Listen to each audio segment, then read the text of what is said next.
春晓，我可怜的春晓啊，你怎么这么命苦啊？嫁过来当牛做马，最后落得这样的下场。早知道周家这么不是个东西，娘当初说什么也不会把你往火坑里推呀。娘，您别太伤心了，如今妹妹这样，您要是再倒下来，那谁来为她主持公道啊？你们都是死人呐！要是春晓有个三长两短，你们给我打断周宏志的王八羔子的腿！蹲在一旁的老汉看了一眼怒气冲天的婆娘，一个劲儿的叹气。这都是什么事儿啊？我就说呢，严家不是个好相与的。你瞧瞧，这人又没死呢，这嚎的恨不得整个村子都来看热闹了。都这个时候了，你给我少说两句。周兴才看了看院子门口，探头探脑想要看热闹的村里人，觉得这辈子都没这么丢脸过。洪志仁呢？去镇上了，我让去的。这个时候他要是在，我看这屋里人还指不定怎么闹呢。这个春晓啊，看着是个老实的，可关键时候作妖不是？他这往河里一跳，自己倒是省事儿了，那别人还不得指着我们鼻子骂，说我们苛待了他。那头要是徐老爷知道了这档子事儿，那洪志的亲事也得搅黄了。哼，真是好狠的心计啊！周兴才无奈地摇了摇头，将院子门口的人都轰走，转身提了一口气走进屋子。亲家公，今日你得给我个说法，我好好的女儿怎么会变成这个样子？如果不是村里人给我报信，我是不是就得给我女儿收尸了？跟着进屋的许氏一点没有理亏的自觉。哎，亲家母，你这话可就不对了啊！春晓她自己想不开跳的河，我们难不成还成日拴着她不成？那你说她为什么跳河？她好端端的为什么跳河？还不是你们家周宏志要休妻另娶？你们周家真是欺人太甚！今年9月，周宏志考中了秀才，在周家村大大的风光了一把。可谁知道这才1个月不到，周宏志就要休妻。这休妻让春晓以后一个人可怎么过呀？我女儿嫁到你们周家4年，勤勤恳恳，任劳任怨，你们没有良心啊！春晓呢倒是勤快，但是嫁到咱们家都4年了，这肚子也没个动静。我们周家可就宏志这么一根独苗，如今又是秀才公，前途不可限量。如果春晓没得生育，怎么着？难不成还想让我们周家绝后？那你们也不该把他逼上绝路啊！一旁的严炳发终于开口了：他们还年轻，兴许过2年就有孩子了。你们如今一声不吭，要另娶，你们这不是要逼死春晓吗？亲家公，你可别往我们头上扣屎盆子啊！这么大的罪名，我们可担不起。你们都逼得我妹妹跳了河了，还说什么扣屎盆子？我看就是你们老周家看到周宏志有了功名，想攀高枝儿，瞧不上我家妹子了，就是想逼死他给亲人腾位置。说话的是春晓的大哥严大山。今早得知妹妹跳河的事儿，他也是震惊，急急忙忙地陪着父母赶了1个多时辰的路，来到了周家村。我们如今客客气气地招呼你们，你们也别太过分啊！这是我们周家村，你们要再这么不讲道理，别怪我不顾亲家的颜面。我呸！周宏志人呐，他不是读书人吗？还他妈秀才公，我看书都读到狗肚子里去了。我爹娘他岳父岳母上门，他面都不露一个，这是好大的架子呀他啊！我儿如今功名在身，见县官都不用跪下的，亲家就不说话，还是注意些。他就算是做了宰相，老子也是他岳舅哥。春晓就是在这样的争吵声中醒过来的，他睁开眼睛，茫然地看着草屋顶，又转头看着一屋子专心吵架的人，谁也没有注意到他醒了。娘，你们怎么来了？最先听到他声音的严大山见他醒了，连忙扒拉了一下还在哭闹的周麦娘的胳膊。娘，春晓醒了，别吵了。看到春晓果然醒了，忙走到床边抱着她就哭了起来。春晓，又来看你了，你怎么这么没用啊？做这档子傻事，你是要吓死娘吗？许氏和周兴才见状，终于松了口气。虽然大夫说只是落水受了寒，但是这人睡了1天1夜不醒，他们的心还是悬着的。许氏假意的流了2滴泪。哎呦，春晓啊，你说你怎么就这么想不开呢？有什么话不能好好说，非跑去跳河？你要是再不醒，你爹娘都要逼死我们2口子喽。好了，赶紧去将灶里的粥热热，这么久没吃该饿了啊。周兴才怕老婆子又与人吵起来，赶忙将人支走。他看了一眼床上的春晓，你娘来了，正好陪你说说话，可莫再犯傻了啊。说完拉着许氏离开了房间。春晓靠在床沿上，看着凑到床边的3人。爹娘大哥，你们怎么来了？他觉得自己的脑子有些浑浑噩噩的，之前的事情有些想不起来了。娘，如今天气寒，出门多穿一件啊。严炳发看着自家闺女，止不住的叹气。醒过来就好。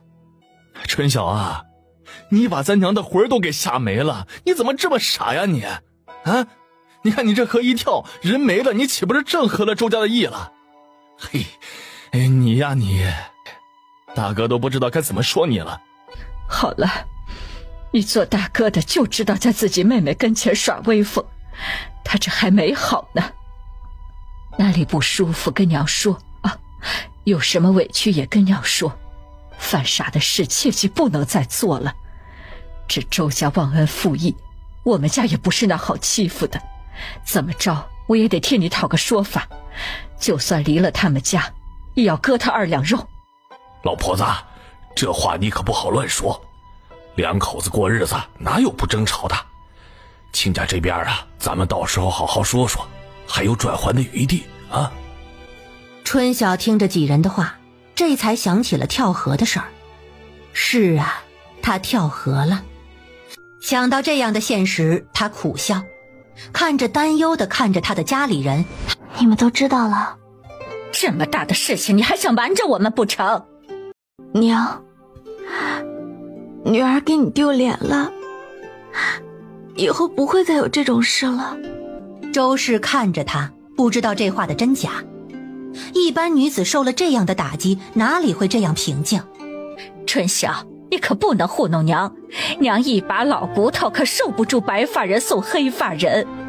你如果觉得委屈就跟娘讲，娘就算不要这张老脸，也要给你讨个说法。哎呀，好了，说什么丧气话呀，过不过的还是两说，都是劝和不劝分的。你就想做个和事佬，你看周家人那个态度，他把我们放在眼里了吗？他们如今铁了心的要攀高枝儿，这女子被休弃，你让她以后的日子怎么过呀？周氏心痛，她看着闺女。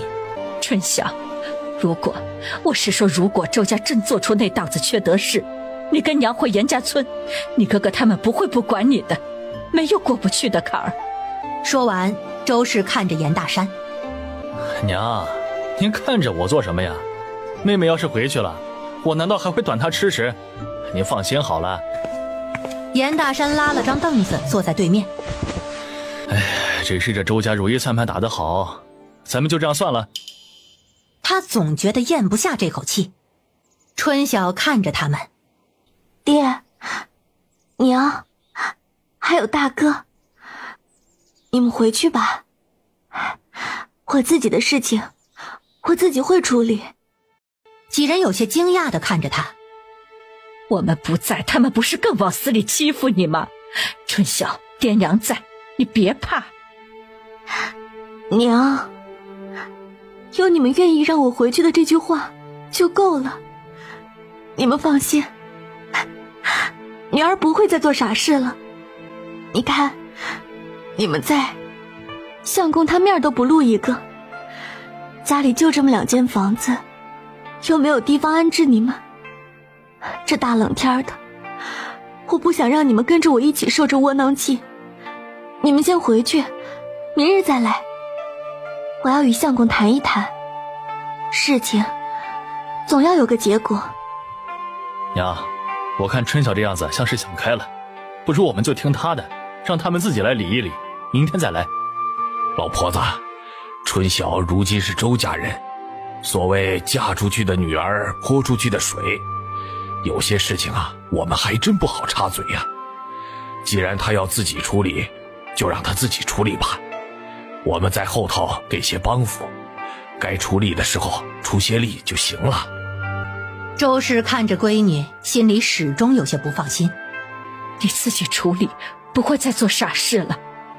如果不是顾及闺女的脸面，他都想拉着全村的人来评评理，让他们看看他们周家村的秀才公家都做的什么样的混账事儿。放心吧，娘，死过一次了，我想好好活着。我可怜的闺女啊，你的命怎么这么苦？从小到大都没有过什么好日子，这好不容易熬出了头，婆家又是个忘恩负义的。严炳发听着周氏哭嚎，与严大山对视一眼，低下头不吭声，心里再次感叹，这都是什么事儿啊？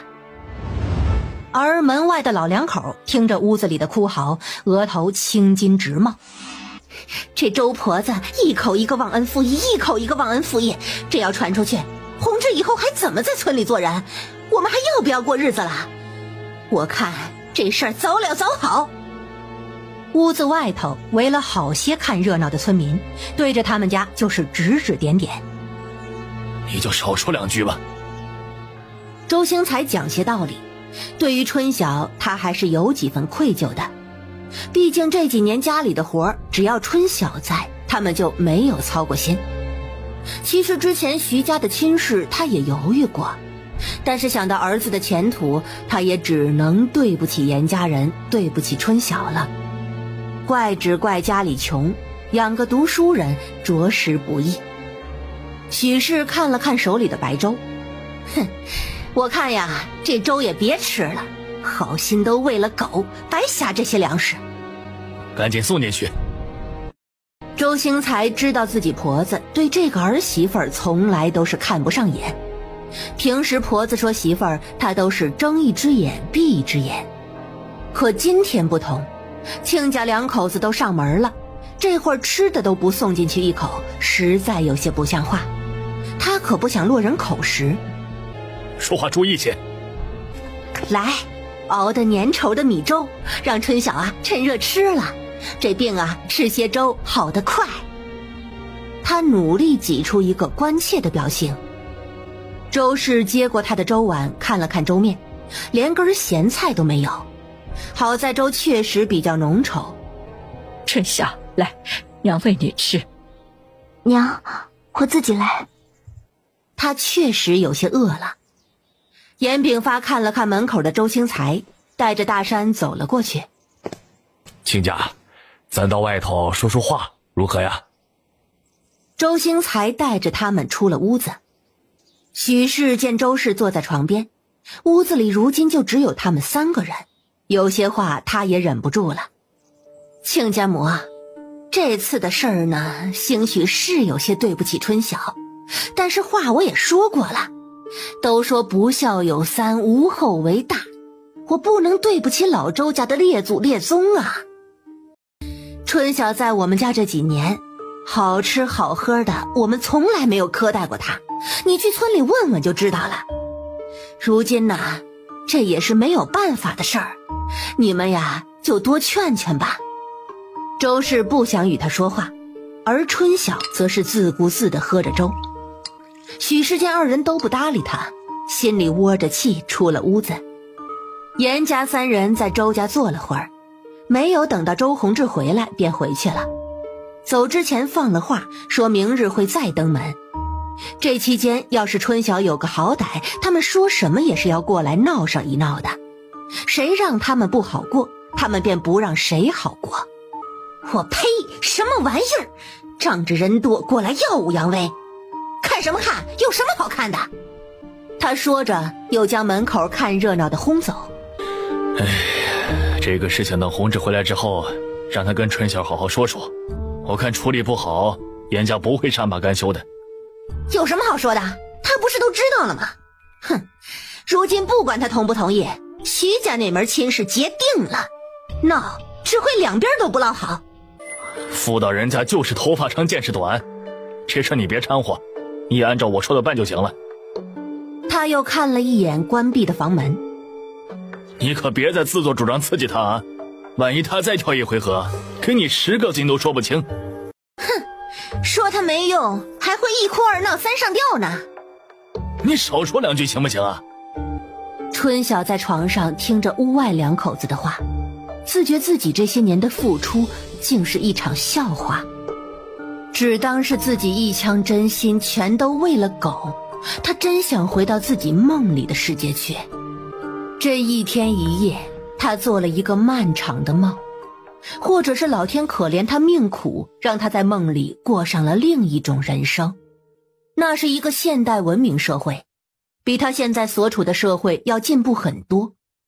在那里，他出生在一个富裕的家庭，从小在学校里读书识字。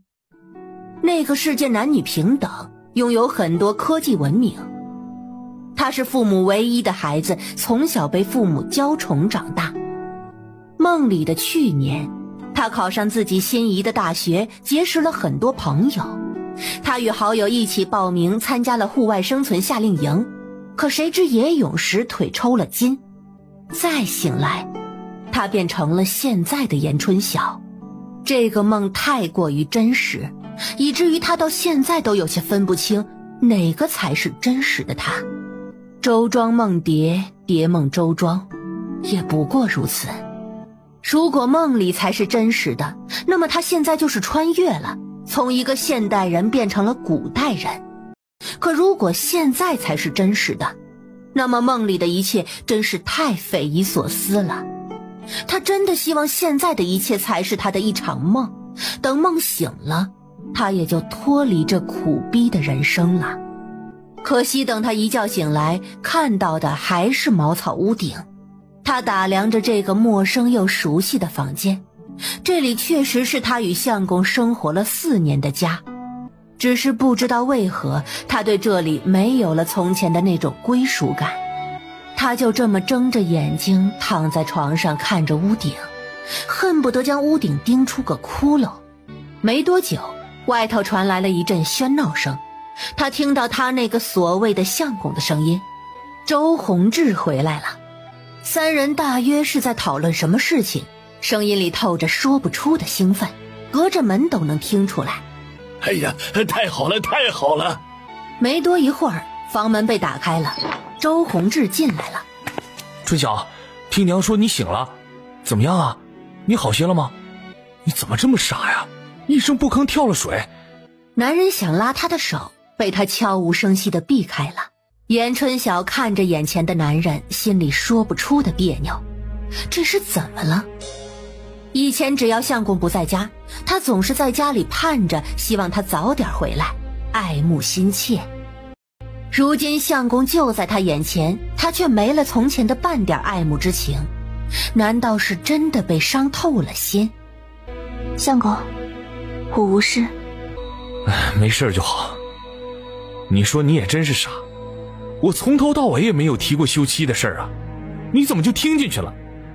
你说你要是真的跳水死了，我们家这名声就全毁了。感情是怕他死了坏了自家名声，而并不是真的担心他这个人。他的心前所未有的凉。我来呢是要告诉你一个好消息，今天我去徐家了，好说歹说他们同意我不用休了你，只是那徐家毕竟身份在那里，你可以继续留在周家，只是这身份啊得变一变，以后呢你就是我们家的妾室了。见床上的春晓神色不变，他原本有些忐忑的心情这会儿也放松下来。春晓，我知道你是个明事理的，其实这个妻呀、妾呀的也无甚区别。左右以后啊，你就在周家村同我爹娘一起生活，与那徐家小姐干系不上，日子还跟从前那样过。春晓冷笑一声，看着他，真想为这人的厚颜无耻鼓个掌。从妻变成妾，留在老家里侍奉公婆，这便是他的好消息。他这会儿是没有力气，若是有那个力气，他真想给眼前的男人一巴掌。真是冠冕堂皇，好不要脸。我知道你这心里肯定是有些不好受的，但是你想想啊，受些委屈，日后出去你照样是我们周家媳妇儿，这是目前最好的法子了。你让我从妻变成妾，怎么还想让我感恩戴德感谢你吗？春晓实在是忍无可忍，出言嘲讽。周宏志面上一惊，春晓还是第一次这样语带嘲讽地跟他讲话。他诧异地看着床上的人。春晓，你怎么能如此说话呢？辜负了我的好意呀！你知道我为了你的事情，今天下了一天的脸面去与徐府周旋，难不成真想让我休了你啊？我知道你是委屈了些，但是如今的委屈又算得了什么呢？等他日你相公我飞黄腾达出了头，你的这些委屈啊，便全成了日后的好日子，到时候你就会感到庆幸了。你要体谅你相公我的难处啊！我饿了。他不想跟这个无耻的男人多说一句话，如今先得养足精神。他咳嗽了2声，看着明显呆愣的男人。我饿了。他提高了些音量。周宏志不明白他心里在想些什么，这前一秒两人还在说妻变成妾的事情，怎么下一秒居然说饿了？不过看在他确实泡冷水昏迷了1天1夜的份上，给一点关怀还是应该的。你等着，我去让娘啊给你舀些稀饭去。说完他便出去了。春晓坐起来看着门口，他以前肯定是眼瞎，居然心心念念爱慕这样一个男人，真是虚伪。明明是为了自己的利益让他委曲求全，却说的这样的冠冕堂皇，简直是让人恶心。很快许氏就端着一碗粥进来了。宏志说你饿了，来，娘给你添了碗粥，你赶紧啊趁热喝了。春晓也不嫌弃，接过粥碗便喝起了粥。宏志跟你说了吧，你以后啊还可以留在我们周家。你看看，这事情没有定论就跑去跳河，这不是瞎折腾吗？平白自己伤了自己。你可得好起来，这院子里活不少，我这胳膊腿儿2天没闲着都有些疼了。娘，你受累了，春晓伤了身子，就让他躺着多休息2天。周宏志自认为体贴地说着。等春晓好了，咱再跟徐家的日子定了，您享福的日子在后头呢。母子俩笑嘻嘻地说着话，春晓在一旁听着却觉得格外刺耳。娘，我这饿得太久，吃粥实在是不顶用，您帮我煎2个饼子吧。这要是在以往，妥妥的无理要求，只要敢提肯定是要惹来一顿骂的。但是今日这对母子要做脸，此时不提更待何时？你倒是敢提，你这样一折腾，光请大夫就花了200个铜板，谁不过年不过节的吃什么煎饼？你要是肚子饿，哼，我再给您添碗粥就是了。娘，春晓想吃，您就去煎2个过来。他对着许氏使了使眼色。多煎2个啊，我也好久没吃过油饼了，想得很。一群败家子儿，真是不当家不知油米贵。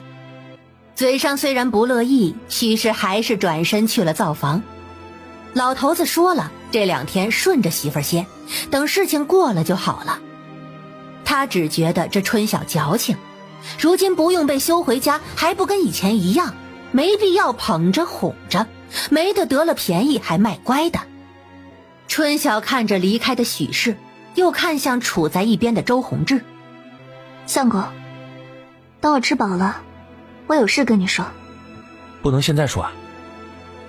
周宏志不知道他要说什么，大抵就是妻变妾的事情，只是目前事情已定，难不成他还想提什么条件？春晓，我知道你担心什么。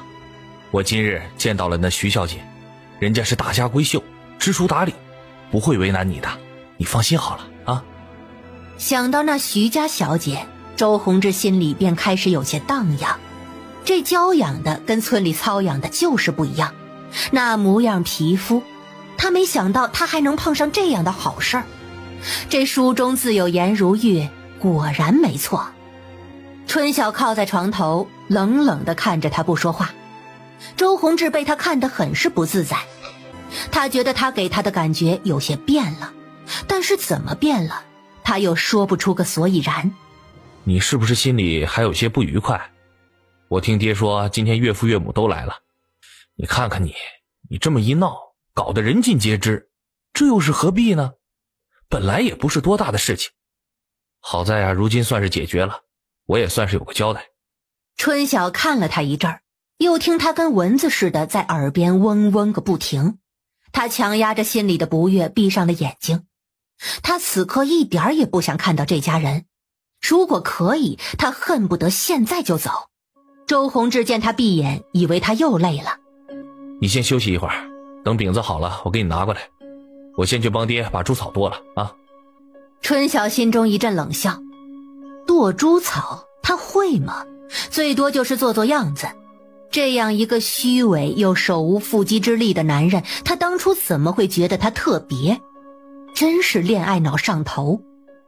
周宏志刚出去没多久就又进来了，手里拿着一个碗，碗里放着2个煎饼。煎饼不大，但是对于他们来说，这已经是难得的吃食了。来，快吃，娘刚摊出来的，还烫着呢。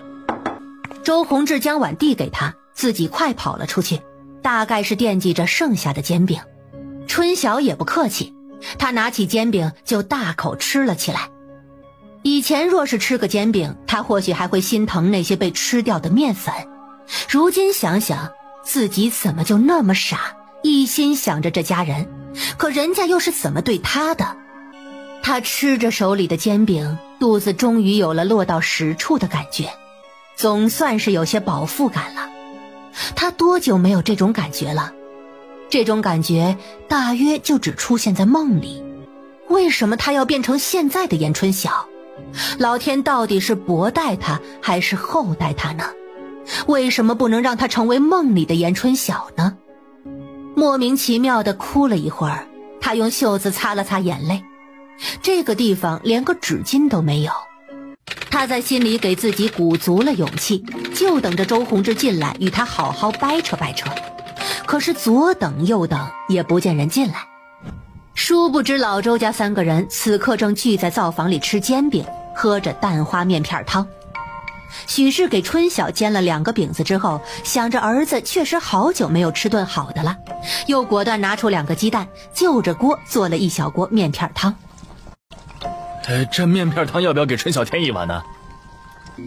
他吃了1碗粥，又吃了2个饼子，哪有那个肚子喝这面片汤？你吃你的，有空操那闲心，不如好好想想这徐家婚事该怎么办。徐家的婚事啊，不用你2老操心，徐老爷说了，到时候就在镇上办，你们负责露个面就行了。你的意思是，那徐小姐不到咱家来？这怎么成？许氏一听就不高兴了，这哪有娶媳妇连家门都不进的？你这是娶妻还是做上门女婿啊？宏志啊，你娘说的有理，这徐老爷难道真想让你做上门女婿？这我可不同意啊！起先他也没这么提过，他要是提了，再有钱我也是不会同意的。周兴才心里一紧，爹，你想哪里去了？人家徐老爷有儿子，要什么上门女婿？只是成亲之后啊，我们确实就住在镇上了，人家徐小姐从来没在乡下住过，你让她怎么住这里？春晓还在呢，2个人在一起我也不放心。再说了，我要去县学，在镇里往返呢也方便，我们会抽空回来看你们的啊。周清才一听这个，才稍稍放下了心，不是上门女婿就好。春晓等来周宏志的时候，天已经黑了。周宏志举着油灯走进来，将灯放在书案上。他看了一眼床上的春晓，哎，你不是有事情与我说吗？你说吧。他一副洗耳恭听的姿态。春晓已经在心里给自己打足了气，这会儿看到周宏志，他也不想拖泥带水继续与他周旋。相公，我们和离吧，你补偿我几两银子，把当初我带来的被子还给我，咱们就算两清了。周宏志愣了半晌，只以为自己听错了。你说什么？你再说一遍。春晓不卑不亢，将刚刚的话又说了一遍。哎，你是发烧烧坏了脑子，还是一时神志不清啊？你自己说了什么话，你清楚不清楚？我都跟你说了，我不会休了你的，你不用为这个事情犯愁。一个人就知道胡思乱想，早知道这样，还不如听娘的，起来干些活呢。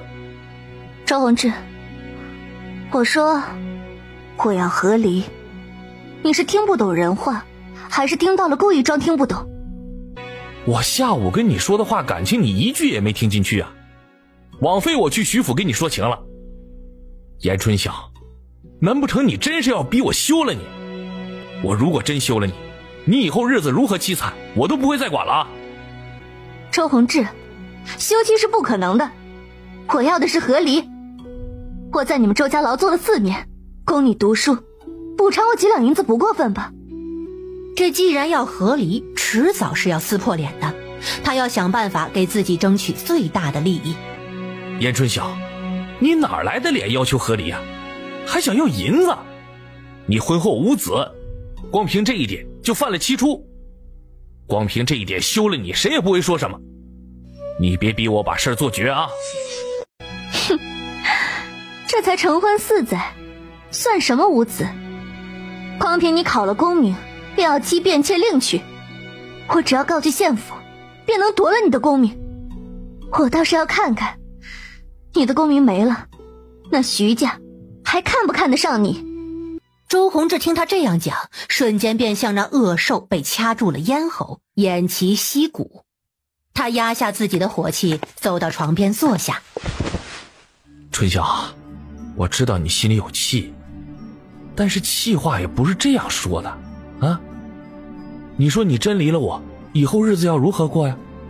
你大哥、二哥分了家，爹娘跟着你大哥过，离了我，难不成你以后也跟着你大哥过呀？这些你有没有想过呀？说完便要去拉他的手。春晓见他的动作，厌恶地看他一眼，将手收到了身后。离了你要怎么过，就不劳你费心了。我如今就只求一纸和离书，再给我5两银子，将被子还给我。你要娶那徐家小姐还是张家小姐，都与我不相干。严春晓，你当真要做这么绝啊？明知道他娶亲要银子，可这个节骨眼上还要踩他一脚，他以前怎么不知道他居然是这样的人？是我做的绝，还是你们家做的绝？我若是再留在你们家做妾，那跟你买的佣人有什么区别？赵宏志，我就算不聪明，脑子也不傻，你想将我当傻子糊弄，你的如意算盘怕是要落空了。明天我爹娘他们还要来，你若是不想将你那些破事弄得人尽皆知，最好是按我说的办。我拿了自己应得的，不用你们赶，我明日就走。你们若是不想要脸面，我也不怕，奉陪到底。你大概是今日的事情实在超出他的意料，让他想不出应对的措辞。他甩了甩袖子，丢下一句不可理喻，就拿着油灯出了门，随即门被用力地甩上了。春晓求之不得，若是今日还让他跟周宏志睡一个屋，他怕是要彻夜难眠了。没一会儿，隔壁屋就传来了争吵声，还伴着砸东西的声音。他穿鞋下床，将门从里面拴好，今晚要好好的睡一觉。以后要如何，他一时也顾不上了，最好能一觉回到梦里。实在回不去，他也不想这样过了。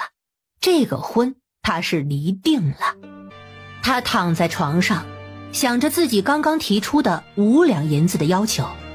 家里的现银大概有10几两左右，那些都是他起早贪黑种粮食、种蔬菜、养猪养鸡，一点点省下来的。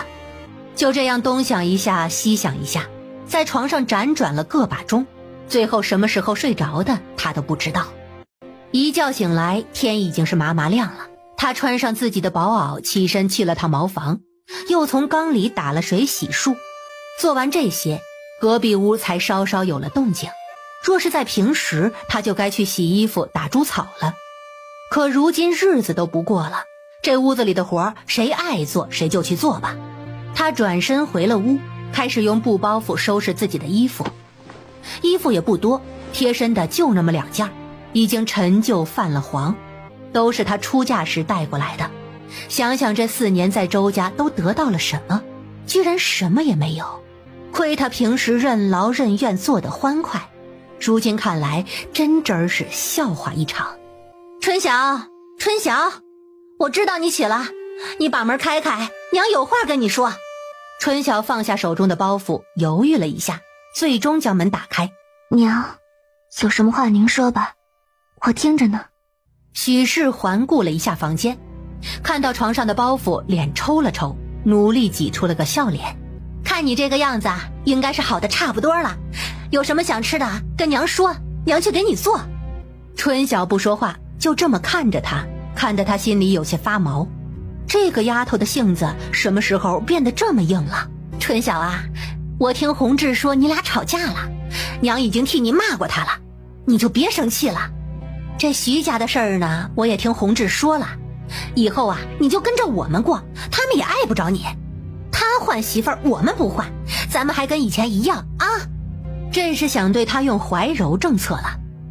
娘，咱们村里还没有谁娶2个老婆的，那娶妾是有钱大户人家的做派，而且都有一个先来后到。我这都进门4年了，相公要再娶，我其实不反对，但是我是正妻，那徐家小姐才是妾。怎么相公连这个道理都不懂？徐小姐做妾这是不可能的，人家结亲是看上了洪志，哪个有钱人家的女儿会巴巴的赶上了给人做妾的？许氏皮笑肉不笑的看着他。春晓，洪志如今是秀才了，这10里8乡的有几个秀才？你现在是委屈些，但是以后的好日子在哪儿？你忍一忍，忍一忍，这事儿过去了。我不是说了吗？咱们以前怎么过，以后就怎么过，名分那些的又有什么要紧的？娘，如果我给咱爹再娶一个婆婆回来，让他们天天睡一个屋，您乐意吗？许氏一下子就怒了。哎，你怎么说话的？我好心好意过来劝慰你，你是油盐不进是不是？你自己什么身份几斤几两，你难道都没掂量掂量？你觉得你配得上我儿子吗？一定要被休了过苦日子你才后悔是不是？我什么身份？这村里谁不知道我是周洪志明媒正娶的媳妇儿，我配不上你们儿子，这话你们也说得出口？若不是我，他每年的束修从哪里来？天上掉下来的吗？不过是中了个秀才就要抛弃糟糠妻，他就是一个陈世美，我一告一个准儿。许氏也没有料到平时乖顺的儿媳妇说话这样伶牙俐齿，他气得心肝都有些疼了。你这是铁了心要走？你这个没心肝的，亏我儿子在许家人面前说尽你好话，偏你还好来不知，你真是个喂不熟的白眼狼啊！说着说着便开始在他屋里哭嚎。没多会儿，周兴才跟周洪志也过来了。这是怎么了？怎么还哭上了？说完，一脸怒气地瞪了一眼坐着的春晓。严春晓，你别太过分了啊！我娘待你不薄，你怎么能把她气成这样呢？亏她昨天还给你煎饼吃，这还不如将吃的拿去喂狗，也比给你吃了强。他看着3个站在身前的人，半点起来的意思都没有。我怎么了？我不过是陈述了2句事实而已，条件我已经提了，你们只要按我说的办了，我家里人来了，我立马消失，从此以后各不相干，你们也不用看着我心生怨怼。你真的铁了心要和离啊？周清才看着他，春晓看着家里唯一还有些明事理的公公，郑重地点了点头。好，我可以让弘志给你一份和离书，从此男婚女嫁各不相干。事情闹到这个地步，想要按他们之前安排的那样，看样子是不可能了。和离就和离吧，与休妻相比，面上好听些，对他们也无碍。只是家里以后少了个劳动力，怕是老两口要辛苦些了。还有5两银子，跟我的被子。想要银子？你做梦！许氏一听要银子，差点没蹦起来。你在我们家这几年白吃白喝白住，用了多少钱？我不找你补银子，你反倒想敲我们的银子，你要得出口啊你个白眼狼！春晓，家里什么情况你都清楚，弘志读书要钱，哪里还有多余的银子给你啊？你们好聚好散，就不要闹了，你要被子你拿走就是了。春晓看着他们，一个红脸一个白脸，他又看向了周弘志。你呢？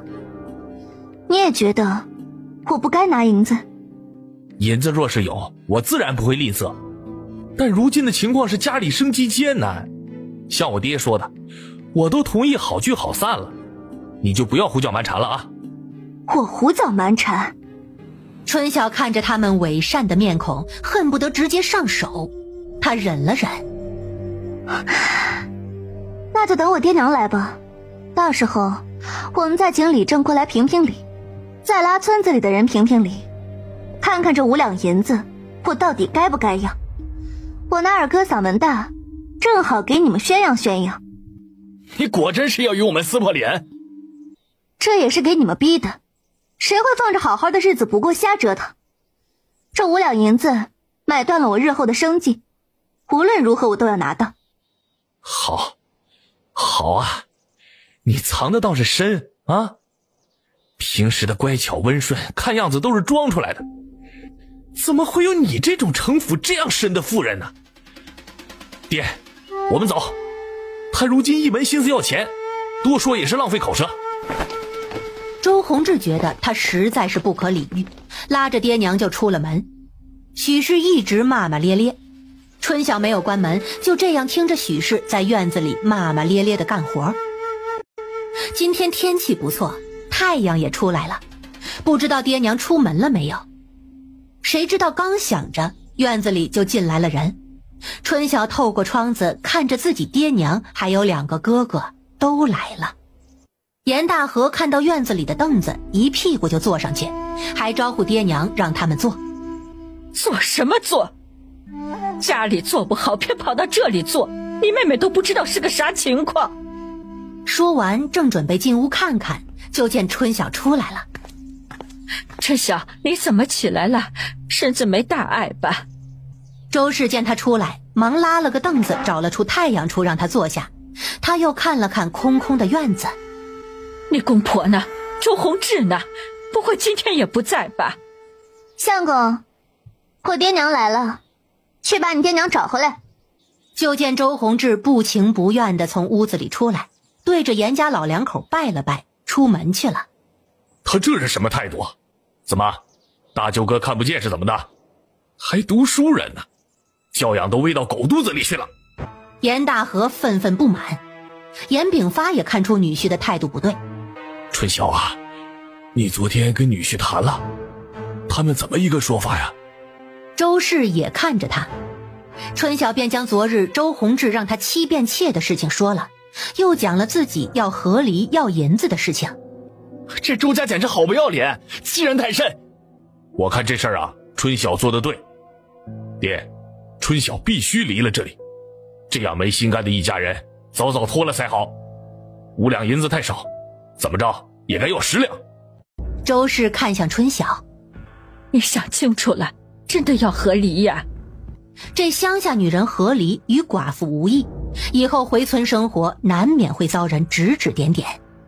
爹，娘，我想清楚了，与其给他们家当牛做马，我还不如回自己家当牛做马，没得便宜别人的。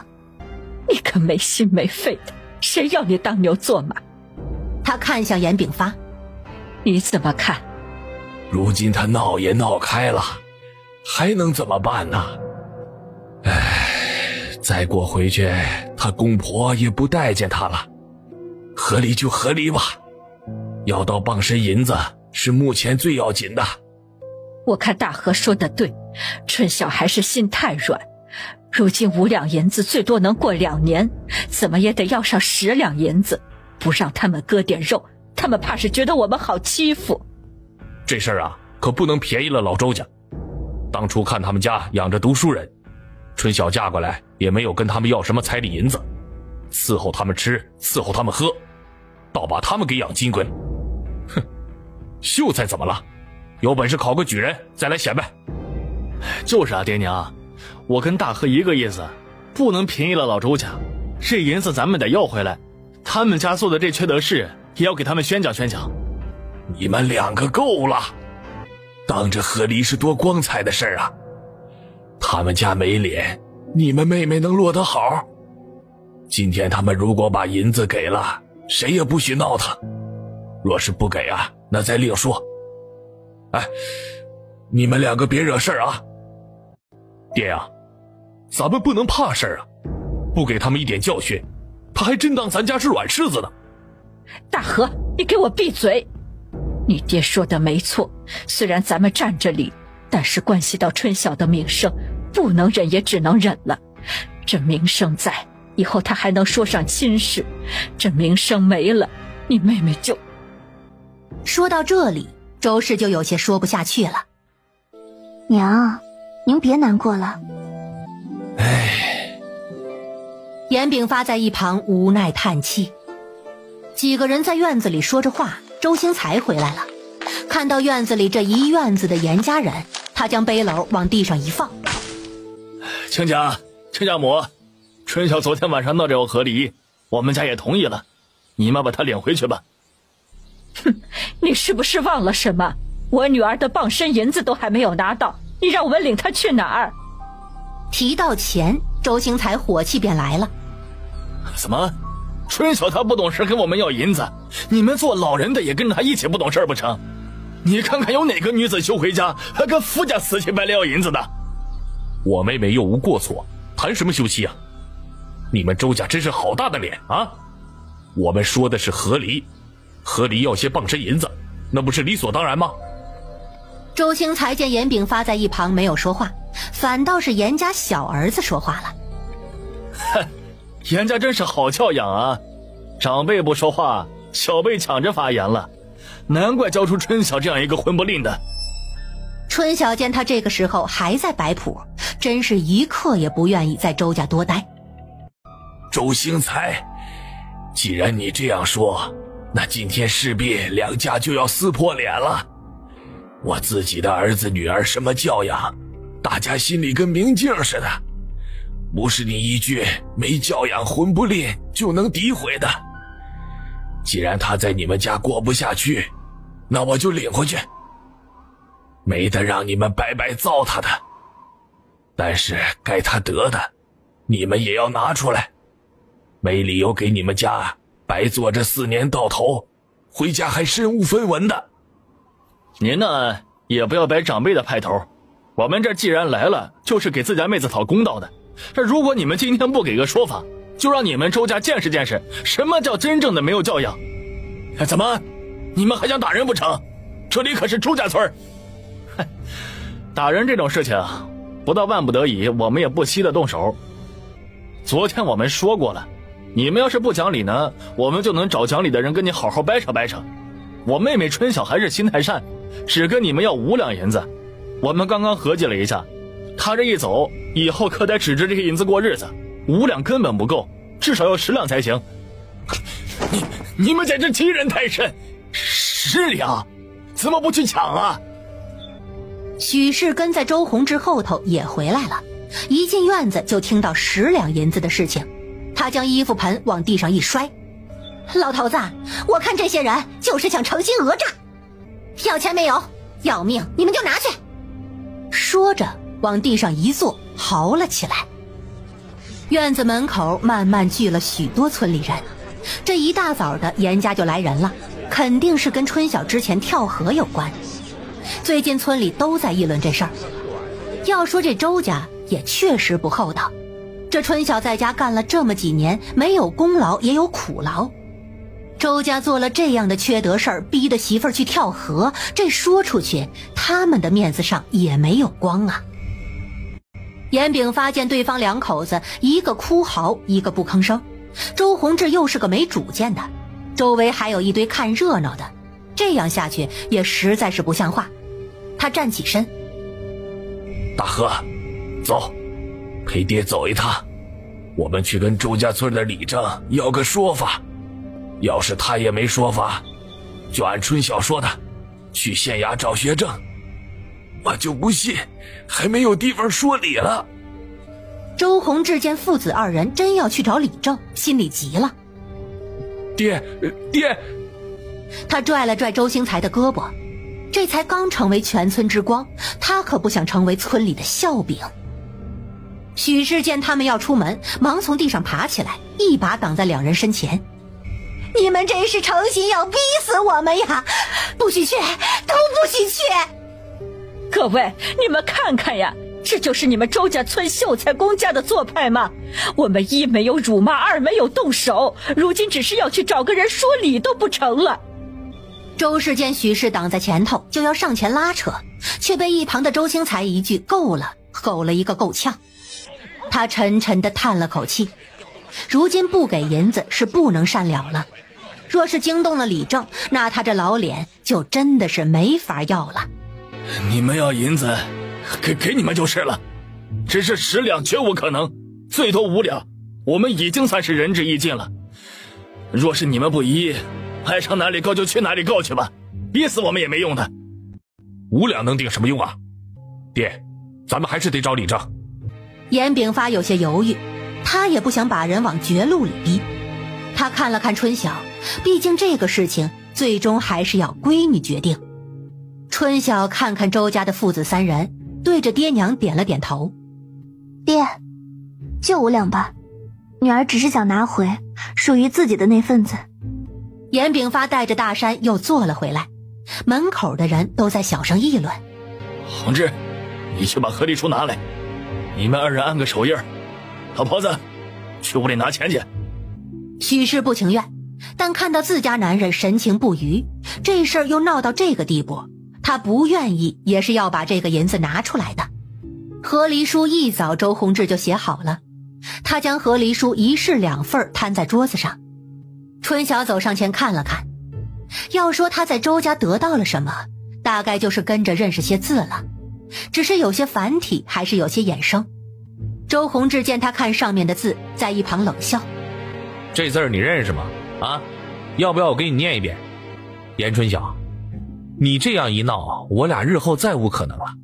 你到时候可别哭着回来求我啊！春晓没有理睬他，看完了和离书的内容，麻利地按了手印。周宏志跟着也在上面按了手印，两人各自收了一份。许氏又磨磨蹭蹭了许久才出来，他将银子往桌上一摔。你可得点清楚了，可别走了又说我们短你数，这样的亏心钱你都拿，也不怕遭报应。遭不遭报应的也与你们无关了，左右不会死在你们家的坟头。春晓将银子收拢，兜在胸口，进屋去拿包袱。这下你们都满意了吧？赶紧走吧，以后2家也别来往了。周兴才被气得够呛，这下子真是赔了夫人又折兵，只希望那徐家真能给些注意。春晓将包袱跟被子拿出来。爹娘，我们走吧。等等，你这包袱是不是得打开让我们看看？这银子也给你了，家里其他东西可别给我顺走了。春晓知道他有意刁难，这会儿也不气了。他将被子往严大山身上一推，将包袱放在院子里的桌案上，打开包袱让他们看。除了那5两银子，就是几件衣物。他拿起里面的一件补丁袄子。这袄子可是我当初带来的，我留下来你也穿不上不是？行了，走吧走吧，你们家把事儿做这么绝，以后有事可莫求上门来，来了我们也不招待。你就把心放到肚子里好了。哼！周氏帮着春晓打好包袱，拉着春晓就走了。严家父子也跟在后头走了。呸！这一家子都不是什么好东西。他走到门口，看什么看？有什么好看的？我们周家倒霉，娶了个不会下蛋的母鸡，如今将她休了，以后会娶个更好的媳妇儿。都散了吧！围观的众人见人都走了，没得热闹看了，没多久也就散了。我说你个老头子，干嘛答应给他5两银子？这下好了，家里连10两银子都不剩了，这又少了劳力，这以后的日子要怎么过呀？他们那个架势，这不给是怕真的要闹。这事儿说到底还是我们不占理，难不成你还真想让洪志坏了名声？这给了就给了吧，去钱消灾。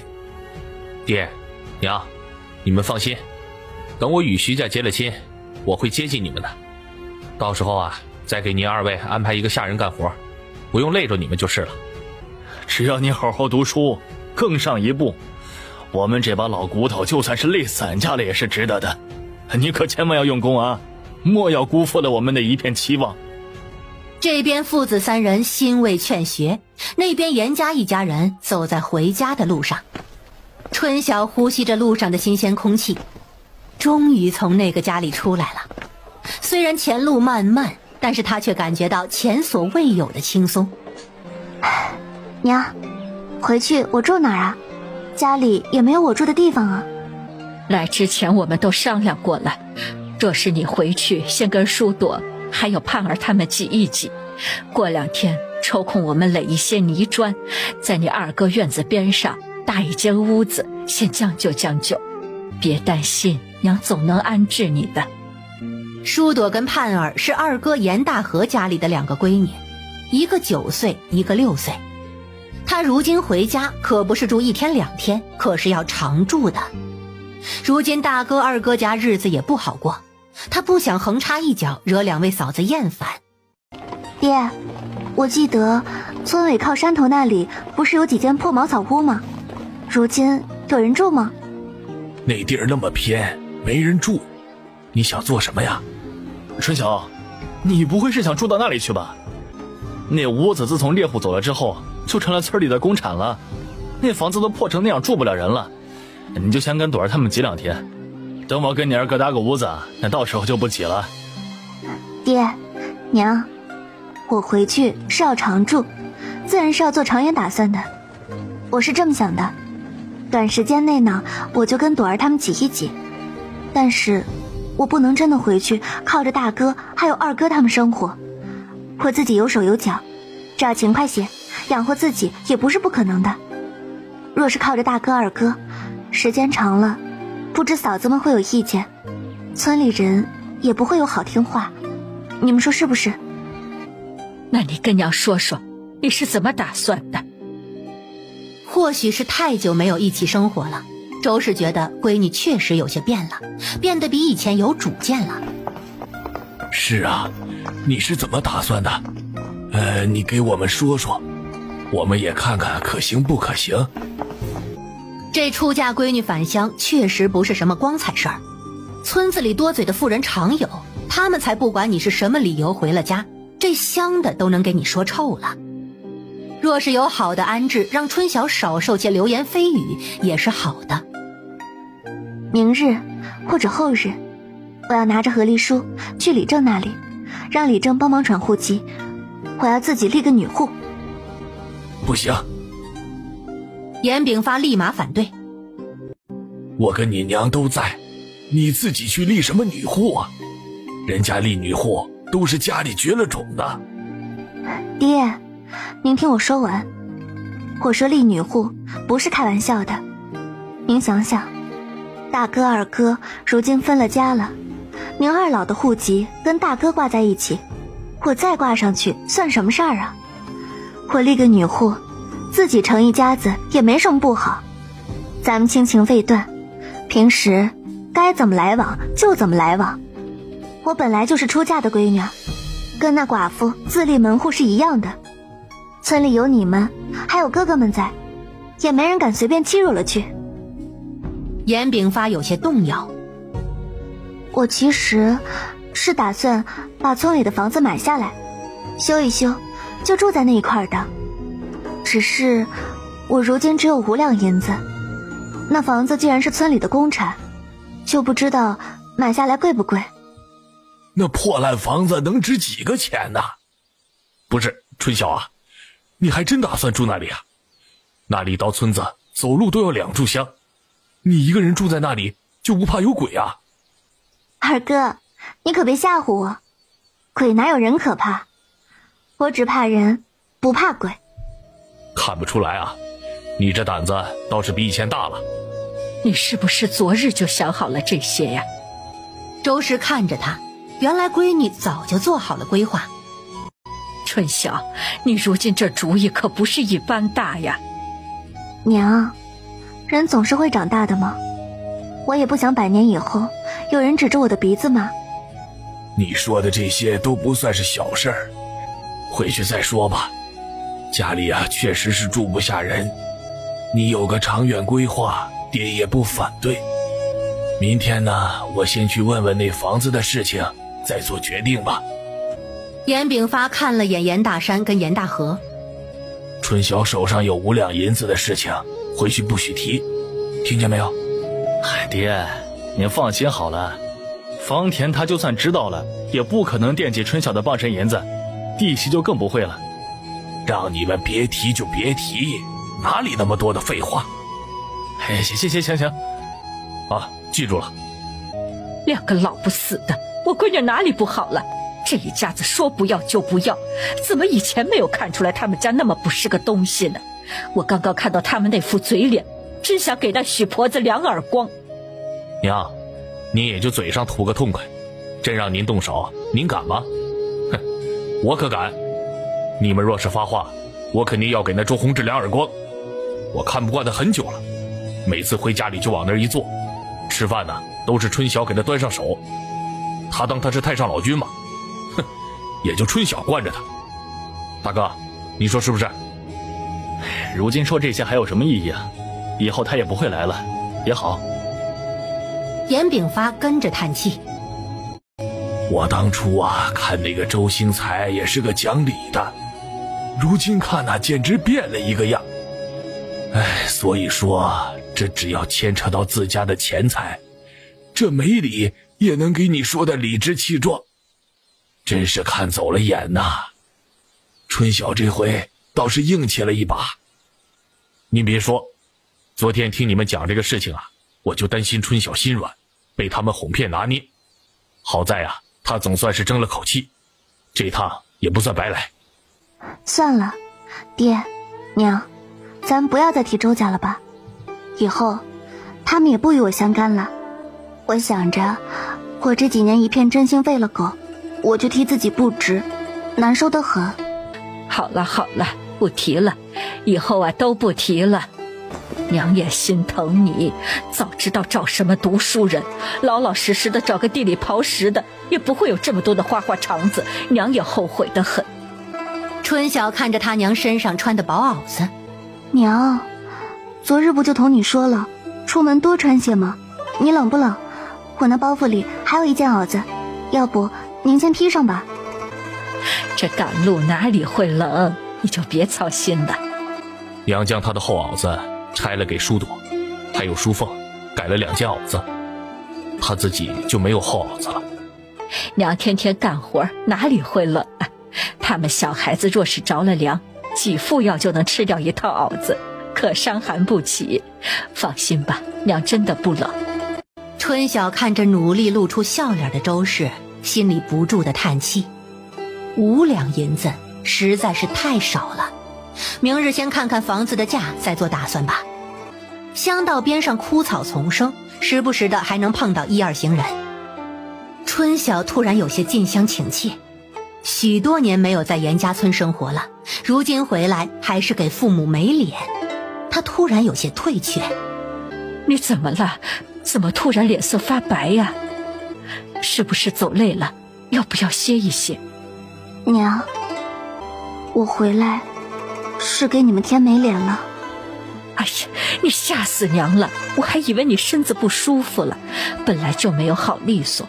春晓，那嘴长在别人身上，他们要说，我们也拦不住。但是我跟你爹也不怕别人说，你放心好了。丫头啊，就是心思重，我们过我们的，他们说他们的，他们说了，我们也不会少2两肉，有什么关系？春晓，咱爹娘的性子你还不知道吗？他们要是怕人说，就不会见你回来了。你放心好了，咱们还是快一些，这马上就要到了，你嫂子他们还在等着我们吃饭呢。春晓看着他的这些家人，心中很是感动。关键时刻，他们站在他身边，无条件地支持他，有这些就足够了。几人又赶了一阵路，终于在日头快到头顶的时候到了严家村。此时炊烟袅袅，各家各户都在做中午饭。走走走，赶紧走，这会儿外头人少，省了与他们瞎攀扯的功夫。周氏催促着几人，这一路走在村中，还是碰到了几个村里妇人。哎呦，春晓回来了，你这是回来就不走了吧？肯定是不走了，这被子都打包带回来了。周嫂子，这春晓那头到底什么情况啊？你倒是给我们讲讲啊。田嫂子，我们这还拿着东西呢，就不细说了，家里还等着吃饭，改日啊，改日再聊。哎，行，你们先忙吧。两个妇人虽然好奇，但也没有胡搅蛮缠，与他们打了招呼就走了。几人一路往家赶去，到了院子外头，舒文跟舒凤正在院子里剁猪草，严琦在帮田氏洗菜，看到门口来了人。娘，你快出来！爷奶还有爹，姑姑他们回来啦！赶紧去把院子门打开。舒文指挥严琦去开门。爹娘小妹，你们回来了，我正做饭呢。大嫂。春晓见人打招呼。娘，我先把小妹的被子放到朵儿他们那屋去，等会儿我们端菜过来，大家中午凑一块吃饭。严大河扛着被子去了西边院子。春晓，把你包袱给娘，娘先给你收着。春晓将包袱递给周氏，自己跟着田氏进了灶房。大嫂，我帮你。不用，我都准备的差不多了。走了这么长的路，你跟爹娘他们一块歇会儿去。那我帮你添柴火吧，添柴火也顺便休息了。田氏知道小姑子勤快，也拦不住她。行，那你就坐在灶头给我添火，我也能省些力气，不用两头跑了。严大山一回来就拿了桶去河边挑水了。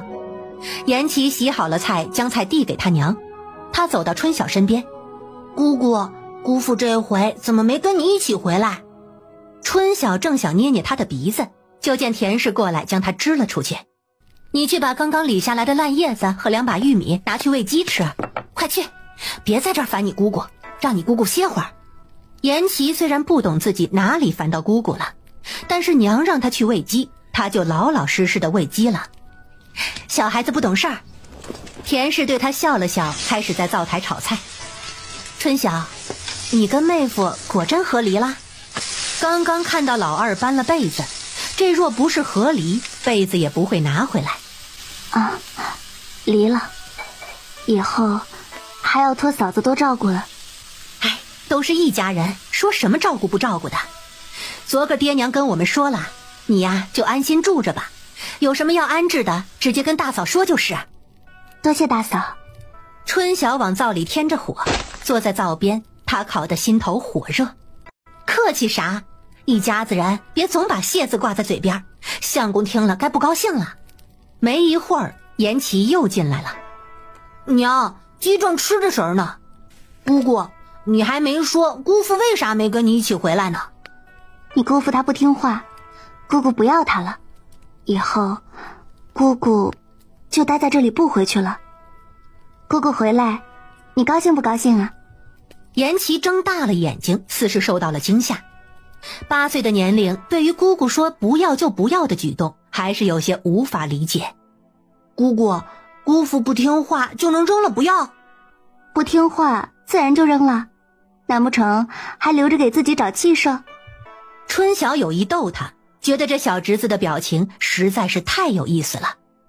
颜琦张着个嘴看着他娘，神情紧张。娘，我以后肯定听你的话，你别像姑姑一样不要我。说完，一溜烟儿跑出了灶房。田氏看着跑出去的儿子，有些哭笑不得。他摇了摇头：“你这话呀，怕是得吓他好一阵子了。也好，我省心一阵子。”嫂子，以后我在家有什么活儿，你只管让我做。他们还小，没有我做活利索。行，我也不拿你当外人，有活我会叫你的，你到时候可别嫌累。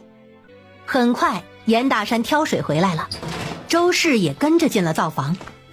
我说怎么没看见你人，感情躲在这里跟你大嫂唠话呢？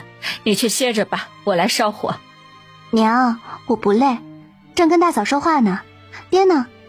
你爹去村委看房子去了，他你还不知道，性子急，做事急得很。这都快吃饭了，怎么不吃了饭再去啊？我还想跟着去看看呢。他先看看也好，问理正时，心里也有个底儿。田氏听他们说起村委的房子，娘，村委的房子怎么了？谁看上那儿的房子不成？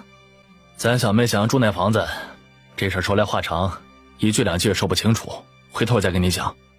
严大山看了看锅里，饭啥时候好啊？我这肚子都饿了。哎，你肚子再饿也得等爹回来一起吃吧。不用了，你爹他这来回得半个时辰呢，给他把饭留锅里就行，不用等了，咱们先吃吧。周氏看了眼外头的舒文跟舒凤。舒文、舒凤啊，活做完了就歇着吧，你娘的饭马上好了。知道了，奶奶。知道了，奶奶。我看你这还要再等一会儿，哎，那我再去打2桶水回来，家里人多，水用得快。严大山说完，担着水桶又出去了。舒文跟舒凤收拾好了剁好的猪草，也跑进了灶房。姑姑，我听小菊说，您这回回来就不回去了，是吗？是啊，姑姑这回回来可就不回去了。太好了，以后姑姑可以陪我玩。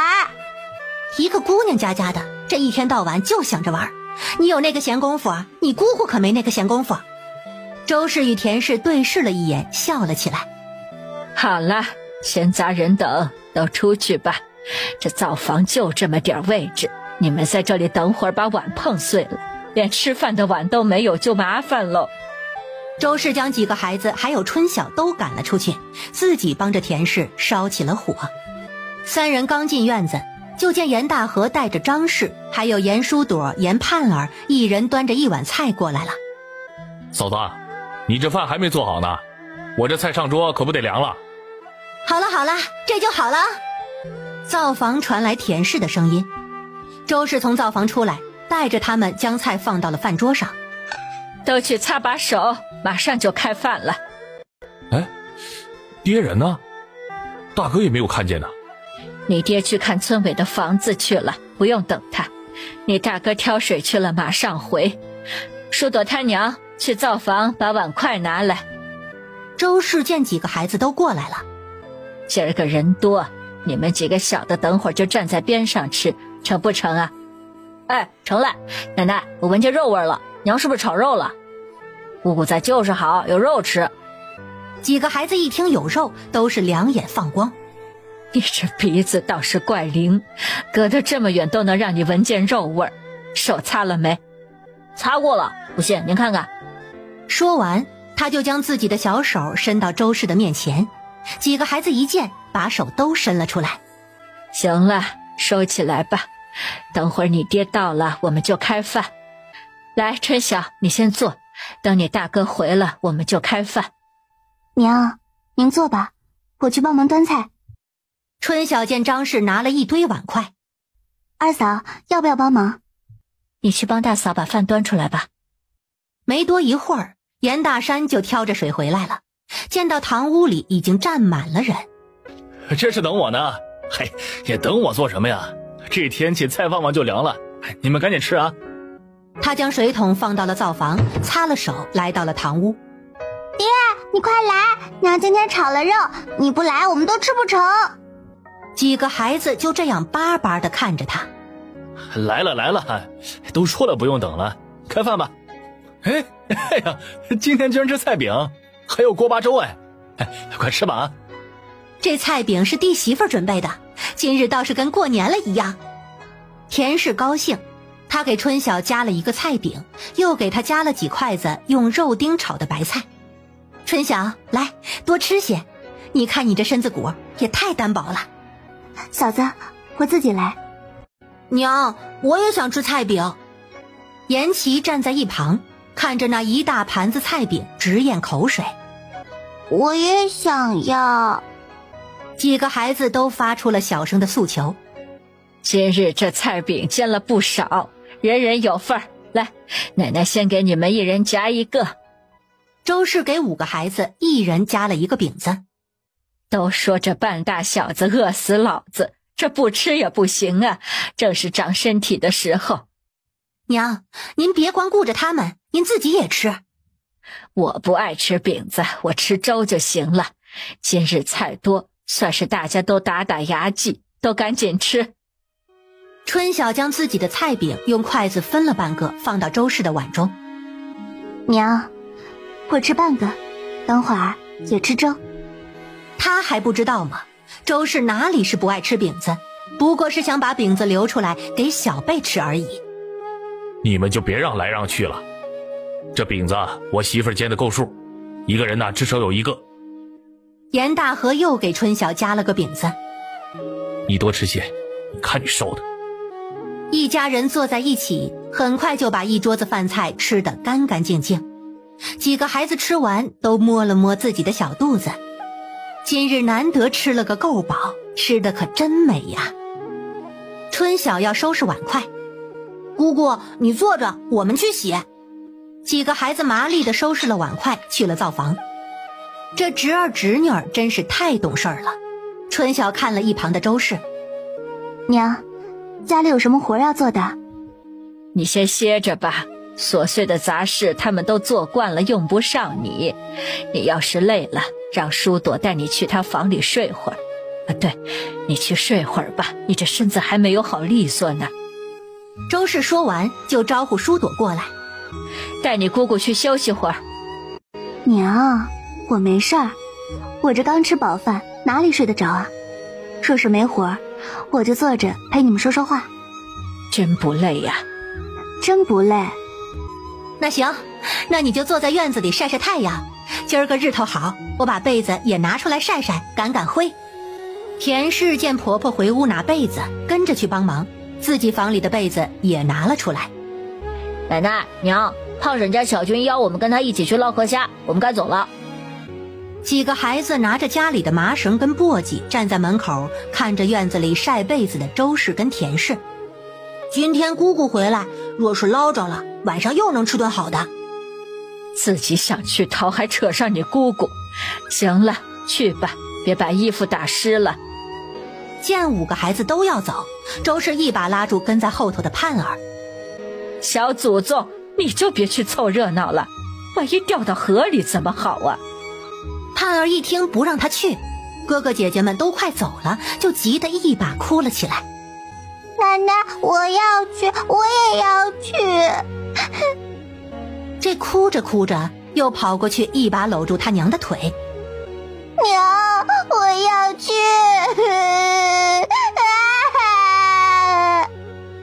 哭得那叫个大声。张氏有些为难，奶奶，您让盼儿跟着去吧，我看着他，我们离水边远远的。是啊，奶奶让他去吧，我们会小心的。几个孩子也在边上求情。周氏见盼儿哭得伤心，也有些不忍。行了行了，别哭了，要去就去吧，可千万注意安全，要是回来衣服湿了，看奶奶打不打你们。盼儿擦了擦眼泪，跑上前拉着舒朵跟严琦的手。走，我们走。他生怕晚了自己奶奶改变主意。张氏看着走远的孩子，娘，我先回院子了。家里的被子要晒，院子里还有好些活要做呢。你去吧。周氏对着屋里喊大山：大山，去房里把赶会的竹棍拿出来，把这被子用力打一打，晚上睡得也舒服些，被子盖久了都板实了。大山忙应了声去拿棍子，严大河也出来了。那我也回去赶赶我家的被子，顺便把春晓的也晒晒，这大太阳天不晒可惜了。大家各自忙着，春晓就坐在屋子里看着大山跟他娘赶被子，大嫂则陪着他做着纳鞋底子。这文书的脚长得快得很，一双鞋子穿不了半年就小了，真是愁人。大嫂，孩子的脚本就长得快，好在做了也不会浪费。后头那么多弟弟妹妹呢，咱家的这几个孩子都听话懂事，还是你跟二嫂教得好。你才回来没与他们多处，这皮的时候能把人气死的日子在那儿。他们不怕我，只怕他爹跟咱爹娘，以后你就知道了。两人说着话，就见严炳发从外头回来了。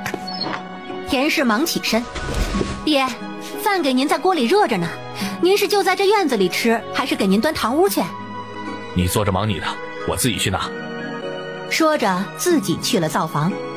田氏又坐下来继续纳他的鞋底子。严炳发很快就一手端饭一手端着凳子出来了。周氏跟大山见他要在院子里吃饭，放下了手中的竹竿，也坐了过去。爹，那房子如今咋样？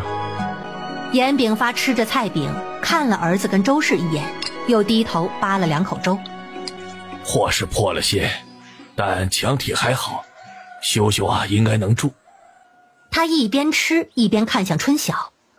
爹的意思呢，还是在你二哥边上搭个屋子，这样住得近也方便。你若真住到村尾，就跟真分了户一样，到时候一忙也照应不上啊。爹，本来就是要分户的，既然修了能住，那您替我问问李正那房子价呗。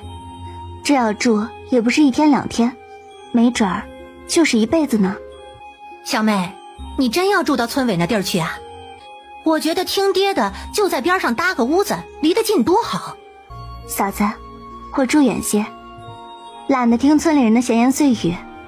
他如今性子倔着呢，也不知道随了谁。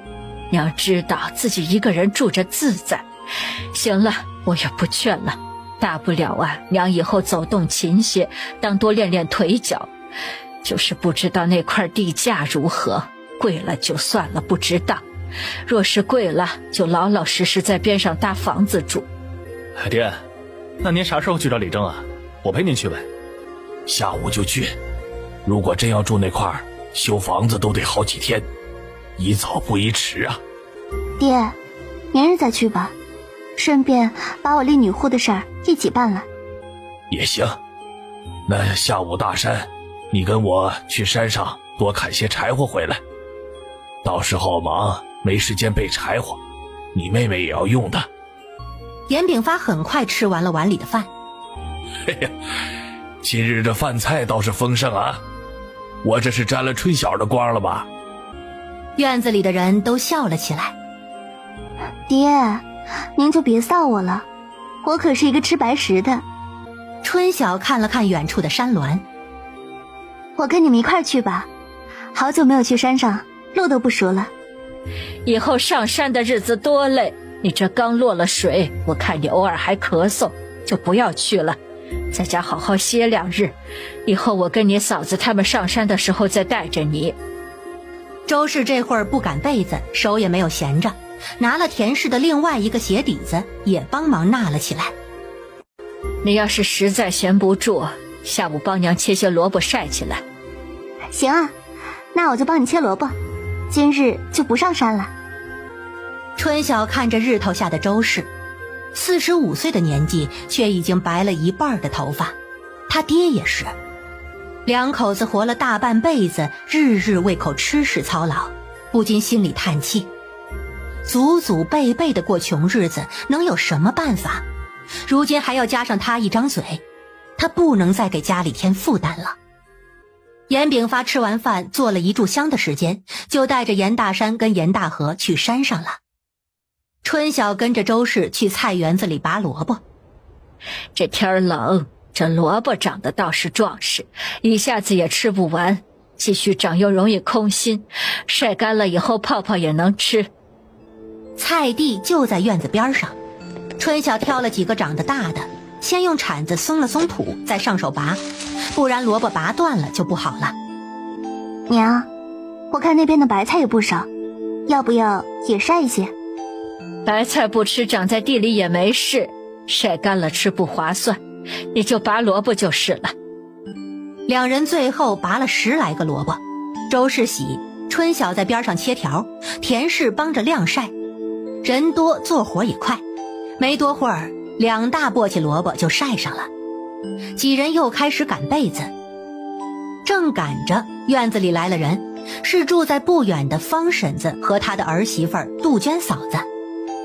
哟，春晓回来啦！周氏看到来人，连忙招呼他们在院里坐。今日日头好，正好晒晒太阳，说说话。谁说不是呢？方婶子也不客套，带着杜鹃坐了下来。她笑盈盈地看着春晓：“才回来的？”“啊，今日刚回。”“你的事儿啊，婶子听说了，你也别怪婶子多嘴。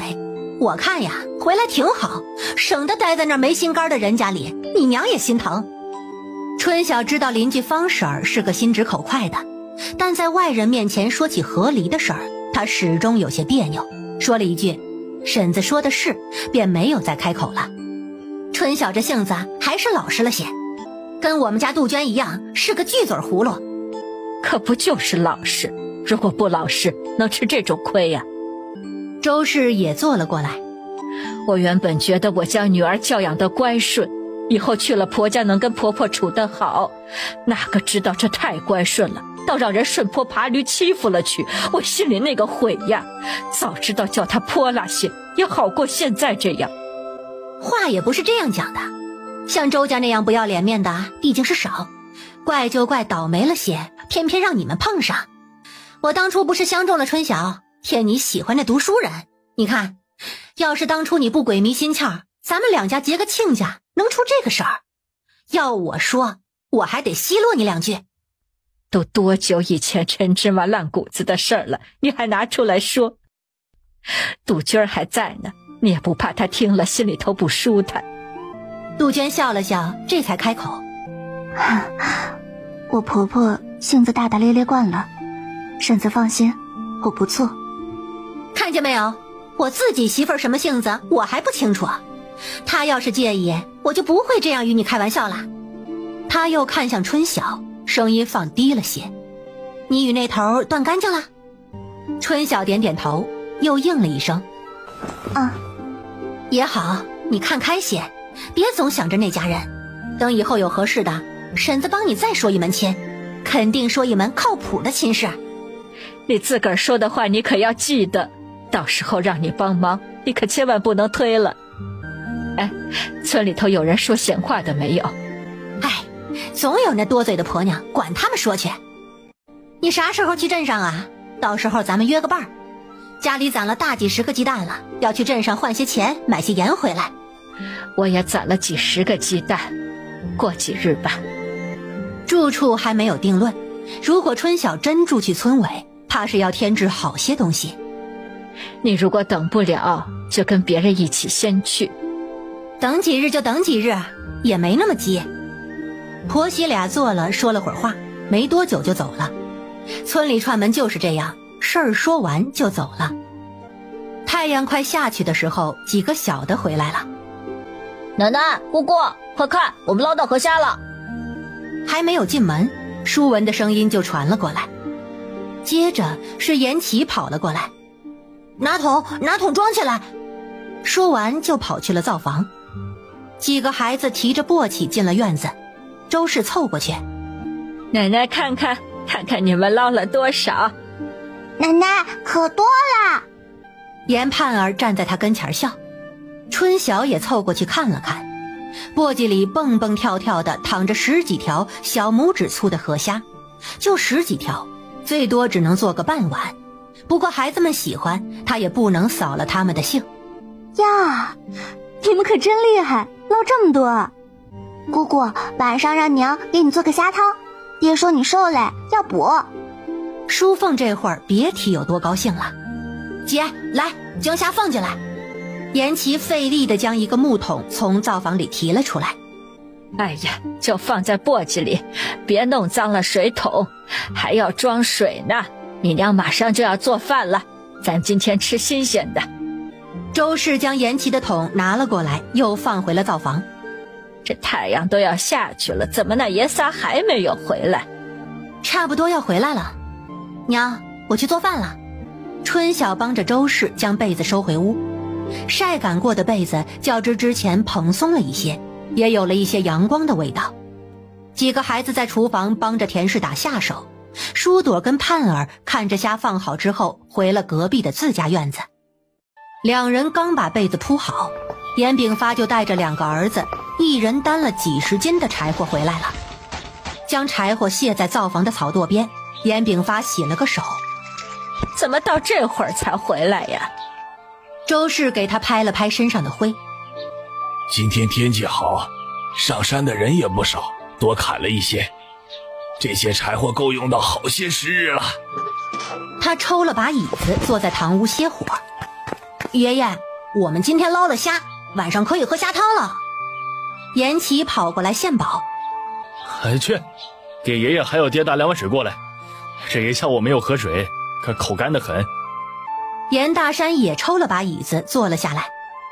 娘，今日我们打柴火碰到东升了，他抓了只兔子，那兔子肥得很，老羡慕人了。我还想着让他教教我怎么逮兔子呢，偏爹不让。你就是个缺心眼儿，人家吃饭的本事，你让人教你，教了你，他抓什么呀？你爹说的对，这种事儿不好问的，省不得得罪人。哎呀，这山上又不是只有1窝兔子，我们抓了也省了买肉的钱了。东升可没那么小气。你要是真抓到了，你自己舍得吃，还不是拿到镇上去卖了？算了，有多大的本事端多大的饭碗，这村里眼热的又不是只有你一个，你以为别人没有问过？不该惦记的甭惦记。不问就不问，有空了我自己琢磨琢磨，说不定瞎猫碰上死耗子，上我也逮着了呢。严琦一手一个碗从灶房出来，将碗递到爷爷跟爹手上。爹，你刚才说你逮到什么？逮到什么呀？什么都没有逮到，逮到一个瞎打听的小兔崽子。他将水一饮而尽，抱着严琦就往怀里箍，还故意用胡子扎他的脸。哎，爹，你放我下来，你赶紧放我下来，你的胡子扎的人疼死了。春晓几个都笑了起来。没多久，田氏的饭就做好了，果然是用那个河虾加了1个鸡蛋做了一大锅的虾肉蛋花汤。他盛了一大碗，让淑文端去了隔壁，将剩下的全部盛到了盆子里，端上了桌。晚上吃的是麦麸窝窝，春晓以前也常吃，但是不知道为何如今再吃却觉得硬得很，难以下咽。连孩子们争抢的蛋花汤，他都觉得味道淡得有些腥，感情这嘴里不知不觉地变得刁钻了。他尽量表现如常。等吃完了饭，周氏便开始在灶房烧水给孩子们洗。家里人多，不早些洗，等天黑了还得点灯费油。轮到春晓的时候，天已经有些黑了。春晓擦洗过后，周氏便带着他去了老二的院子。张氏早就将床铺好了，2个孩子也已经上了床，看到春晓跟周氏都从床上爬了起来。躺下躺下，等会儿该着凉了。周氏将他们赶回被子。这几天你们姑姑就跟你们睡了，可得帮奶奶好好照顾姑姑，知道了吗？知道了，奶奶。春晓，你赶紧睡吧，赶了一上午路，这会儿还没有休息呢。我们走了。周氏跟张氏出了屋子，将门关好。屋子里的光线本来就暗，这下门一关，彻底黑了下来。舒朵的声音从边上传来：姑姑，你冷不冷？要不要我们给你暖脚？奶奶说了，要他们帮忙照顾姑姑的。今日的被子都晒过，她的那床被子虽然不厚，但是盖在身上一点儿也不冷。她笑了笑：姑姑，你要是冷，咱们可以盖一个被子，盼儿身上可暖和了，我也可以帮你暖。姑姑不冷，多谢盼儿了。春晓要被这2个小可爱给暖化了，她侧过身对着他们的方向：你们是不是睡不着啊？要不姑姑给你们讲个睡前故事吧。睡前故事是什么？就是听了能睡觉的故事，你们听了就知道了。他在脑子里想了想，开始给2个小丫头讲拇指姑娘，听得2个小丫头惊叹连连。到最后故事讲完，2个丫头不仅没有睡的意思，还求着他再讲一个。这个睡前故事睡觉的时候只能讲一个，如果你们乖乖听话睡觉，我明天就再给你们讲一个。如果你们不听话，那姑姑就再也不讲了。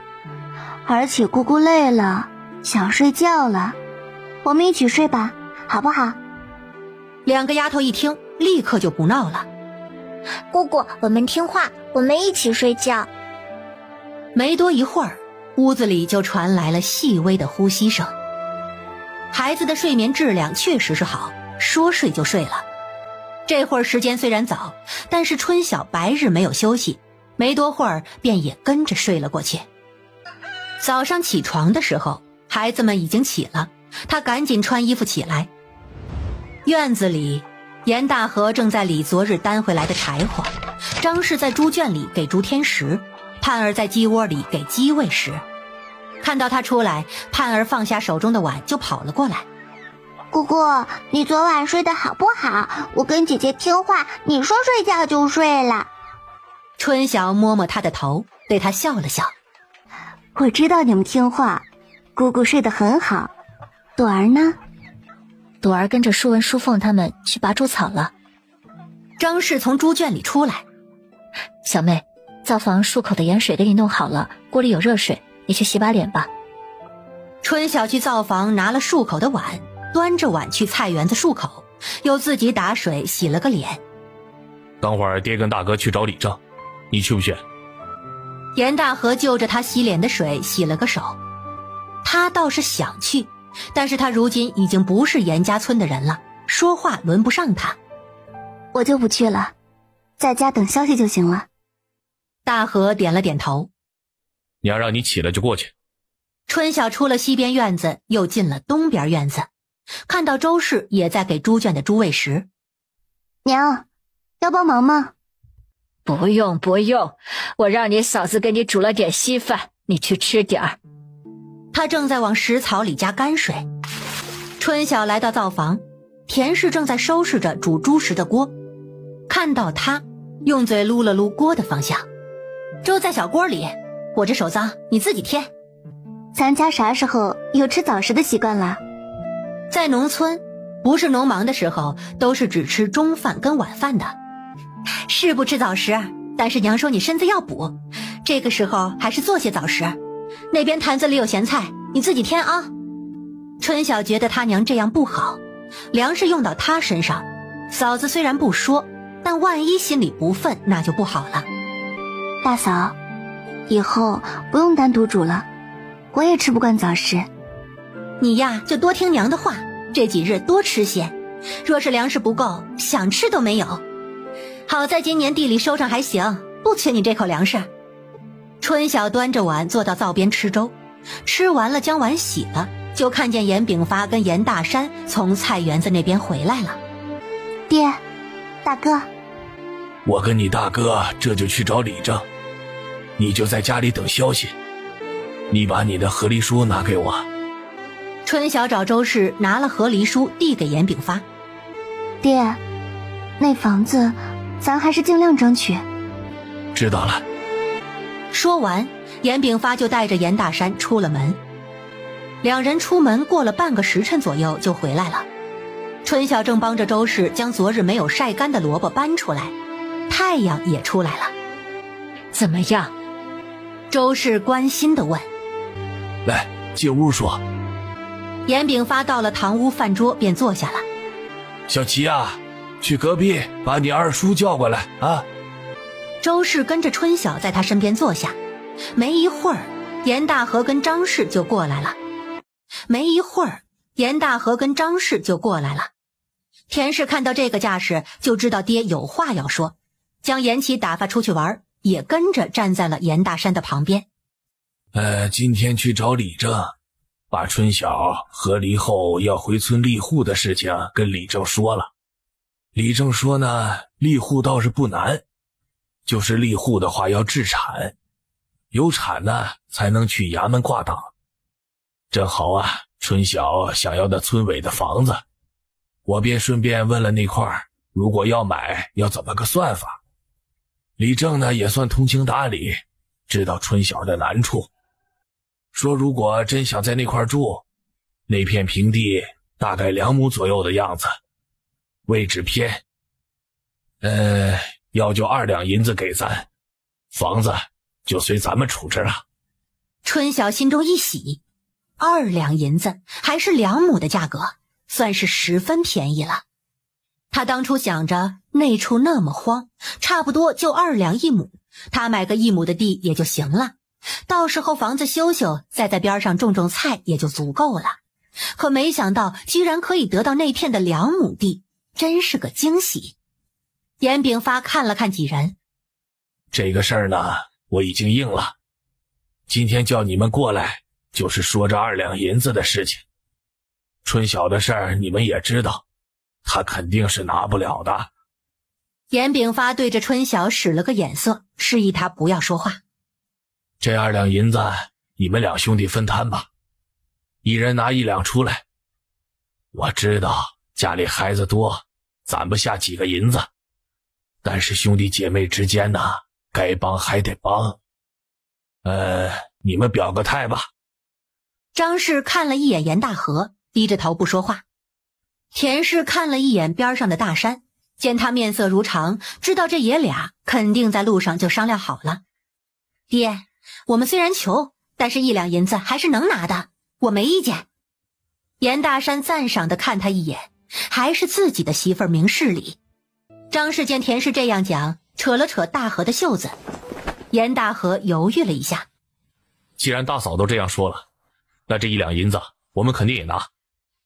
这老两口还是有些偏心，春晓手上明明还有5两银子，可偏偏替他捂着。不过他想着春晓以后就指着这5两银子过日子，也就没得计较了。再过些时候也就过年了，到时候年猪杀了就能进一笔钱，来年省着点用也就是了。严炳发欣慰地点了点头。既然都没有意见，那就各自拿银子吧，我把钱交上去。下午呢，咱们就去村委看看这房子要如何修，顺便把那边的杂草除一除，地再整一整。我问了村里的老把手，他说这些时日啊都是晴天，咱们得抓紧了。春晓见众人要散，等等，我有话说。爹，您为我的心我都知道，但是这事儿毕竟是我自己的事情，怎么好让哥哥嫂子们掏银子？这样吧，这钱就当我借哥哥们的，等我安置好了，有钱了我就还给他们。大山跟大河都笑了，只当他说客气话。他一个女娃娃，又没什么谋生的本事，拿什么挣钱还？好在这份心是好的，没有觉得让他们掏钱是理所应当。春晓啊，别想太多了，二哥这就回去给你拿钱啊。都这个时候了，还逞什么能啊？他们是你哥哥，帮你一把理所应当。你以后把自己的日子过好了，就算是报答他们了。是啊，春晓，嫂子们能帮你一把，肯定帮你一把。田氏在一旁帮腔，张氏跟着严大河回去拿钱，田氏也回了屋。没多会儿，两人就一人拿了1两银子过来，全部交给了严炳发。严炳发拿着钱又出去了。春晓有些不好意思地看着2位嫂子，其实她倒是宁愿自己拿钱，但是新家安置，到时候还要添置的东西肯定不少，现在不是死要面子的时候。但是这钱她以后肯定是会还的。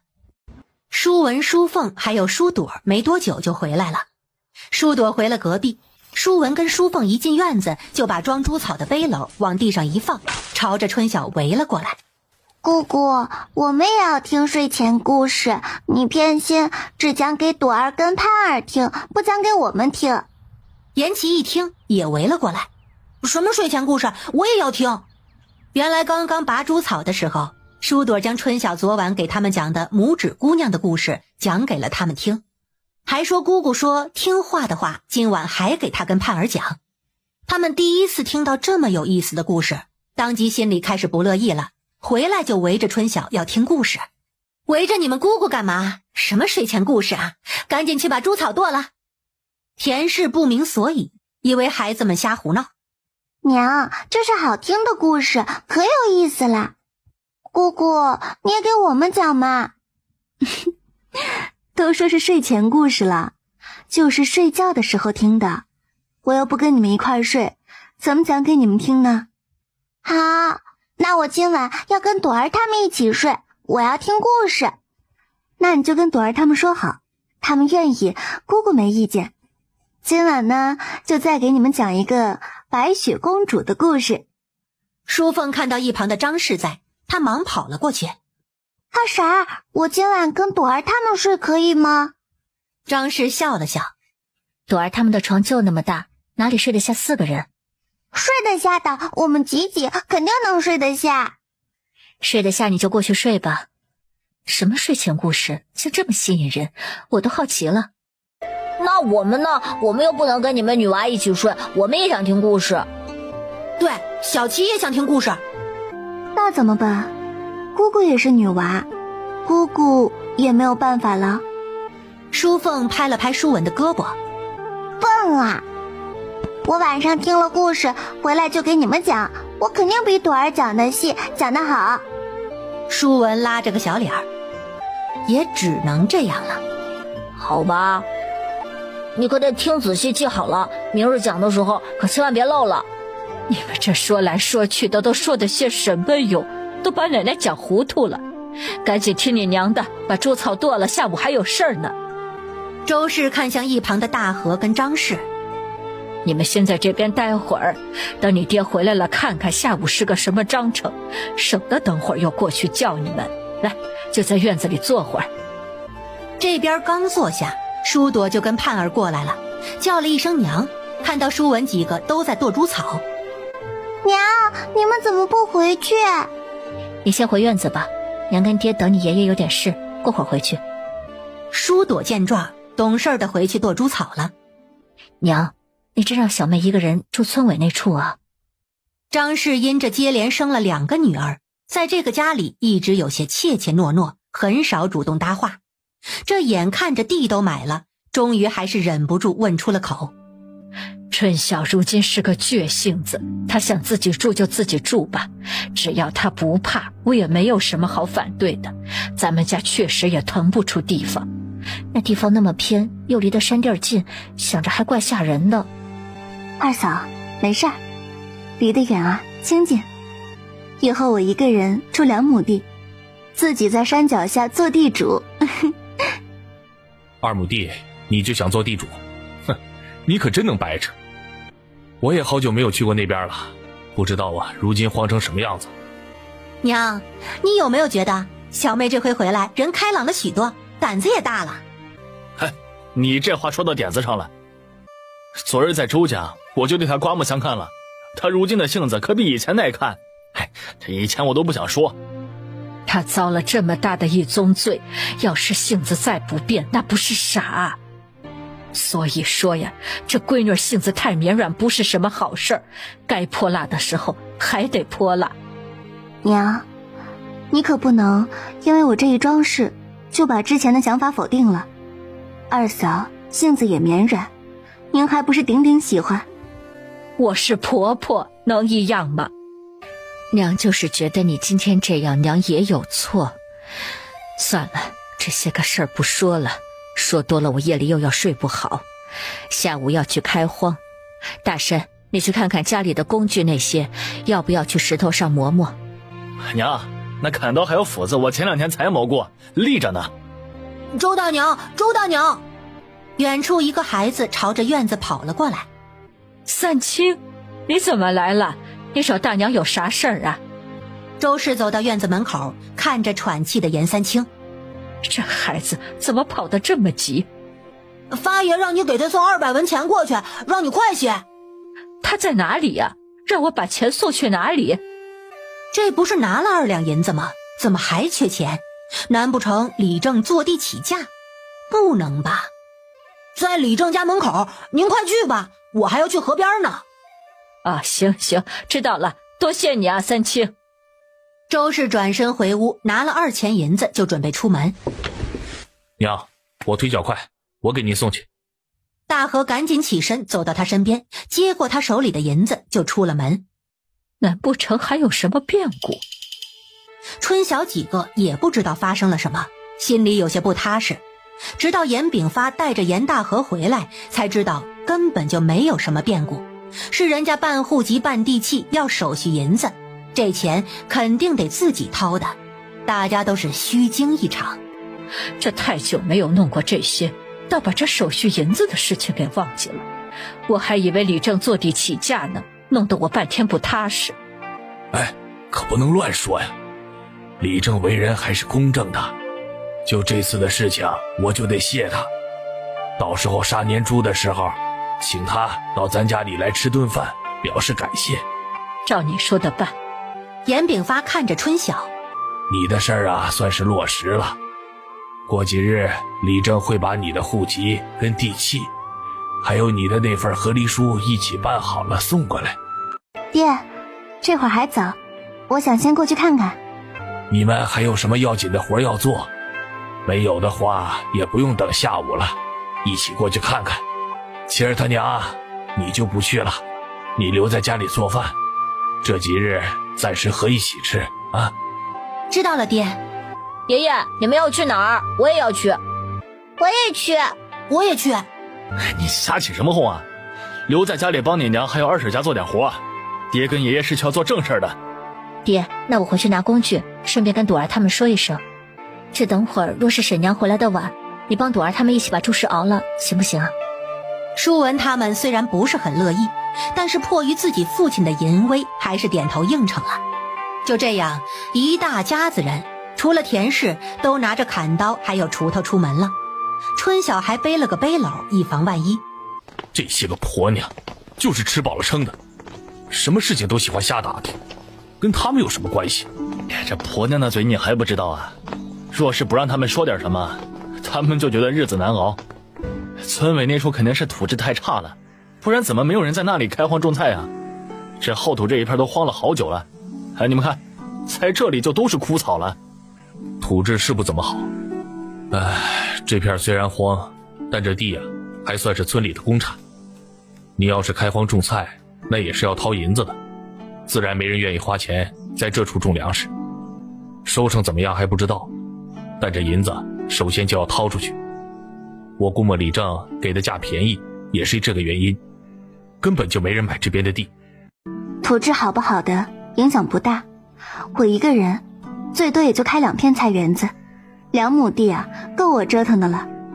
咱们先看看再说吧，看看那房子到底要怎么个修法，还得上山砍些木头，到时候找你严五叔帮忙做些木件。等会儿要的东西咱们清一清，都记好了。爹，这2亩地是从哪儿到哪儿啊？李正叔有没有跟你说清楚？他说围着房子周边的2亩地，让我们自己挑方位，到时候契书下来，他再来画个界，算是方便我们了。爹呀，这着实太荒了些啊！您确定这房子能修了住人？我进去瞧过了，墙呢没有太大的问题，屋顶的草肯定是要重铺的，这看着不行，你们进去瞧瞧就知道了。咱要怎么整啊？那爹，咱现在从哪片开始啊？这样，咱分工，先把这外头的地理出来，今天先除草。大家领了任务，纷纷干了起来。爷爷，娘让我们喊你们回家吃饭呢，该吃午饭啦。好，我们这就回去。爷爷，你们收拾这里做什么？这以后啊，就是你们姑姑的地盘了，我们收拾出来给你姑姑日后住的。出去玩的时候啊，记得跟村子里边的孩子说一说，就说这地方有主，让他们不要过来瞎晃，知道吗？几人回了家，田氏忙将饭菜端上桌。大山，那地怎么样？好不好整？要不吃完饭我也去帮忙吧。如今不用忙地里，家里的活舒文他们都能做。行啊，到时候你早一点回来做晚饭。就是咱们家都没有工具了，等会儿你去方婶的家借个锄头或者砍刀什么的，随便哪样都行。娘，你去吧，家里的活我带着弟弟妹妹做，你就放心好了。他儿也要听哥哥的话，知道吗？跟个小大人一样。行啊，舒文果然是长大了。大家快速的吃了饭，田氏上方婶子家借了把砍刀，跟大家一块儿去了村委。村里的人都好奇，不知道大山家这是在干啥。上午就见他们浩浩荡荡的去村委，结果下午又去了。刘发叔，你们这是干什么呢？我们买了村委的地，要把那地整出来呢。这草留着以后给春晓生火用。这么多啊，他要用到啥时候呀？再说了，这要是一场雨下来，那全都要白搭。堆着就堆着呗，反正有空地。时候不早了，我该回去做饭了。大嫂，那你把你的砍刀给我，你回去吧。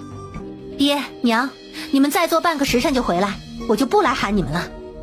知道了，你回吧，总算是有些样子了。明日再弄一天也就差不多了，后日再整一天的地，这地方也就出来了。是啊，都说这人多力量大，我看不假。你看咱这才忙活一天，这地啊就变了个样。过几天再一修整，没准还是个不错的住处的。这屋还有3间房，修好了没准还宽敞。我看还是咱小辈有远见，这可比在我们的屋子边上搭个屋子强，就是偏了些。春晓如今是个有主见的，我看比我强，没准啊真让他在这处做个地主婆了。我看这地扩几个菜园子种种还不错，就是不知道这处种菜长不长得好。这土是差了些，春晓，娘到时候给你点种子，你每样种一些，不要种多，到时候看看哪个好长就种哪个。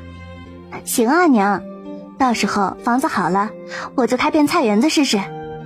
几人又干了半个时辰，看着太阳快下山了，这才收拾收拾回了家。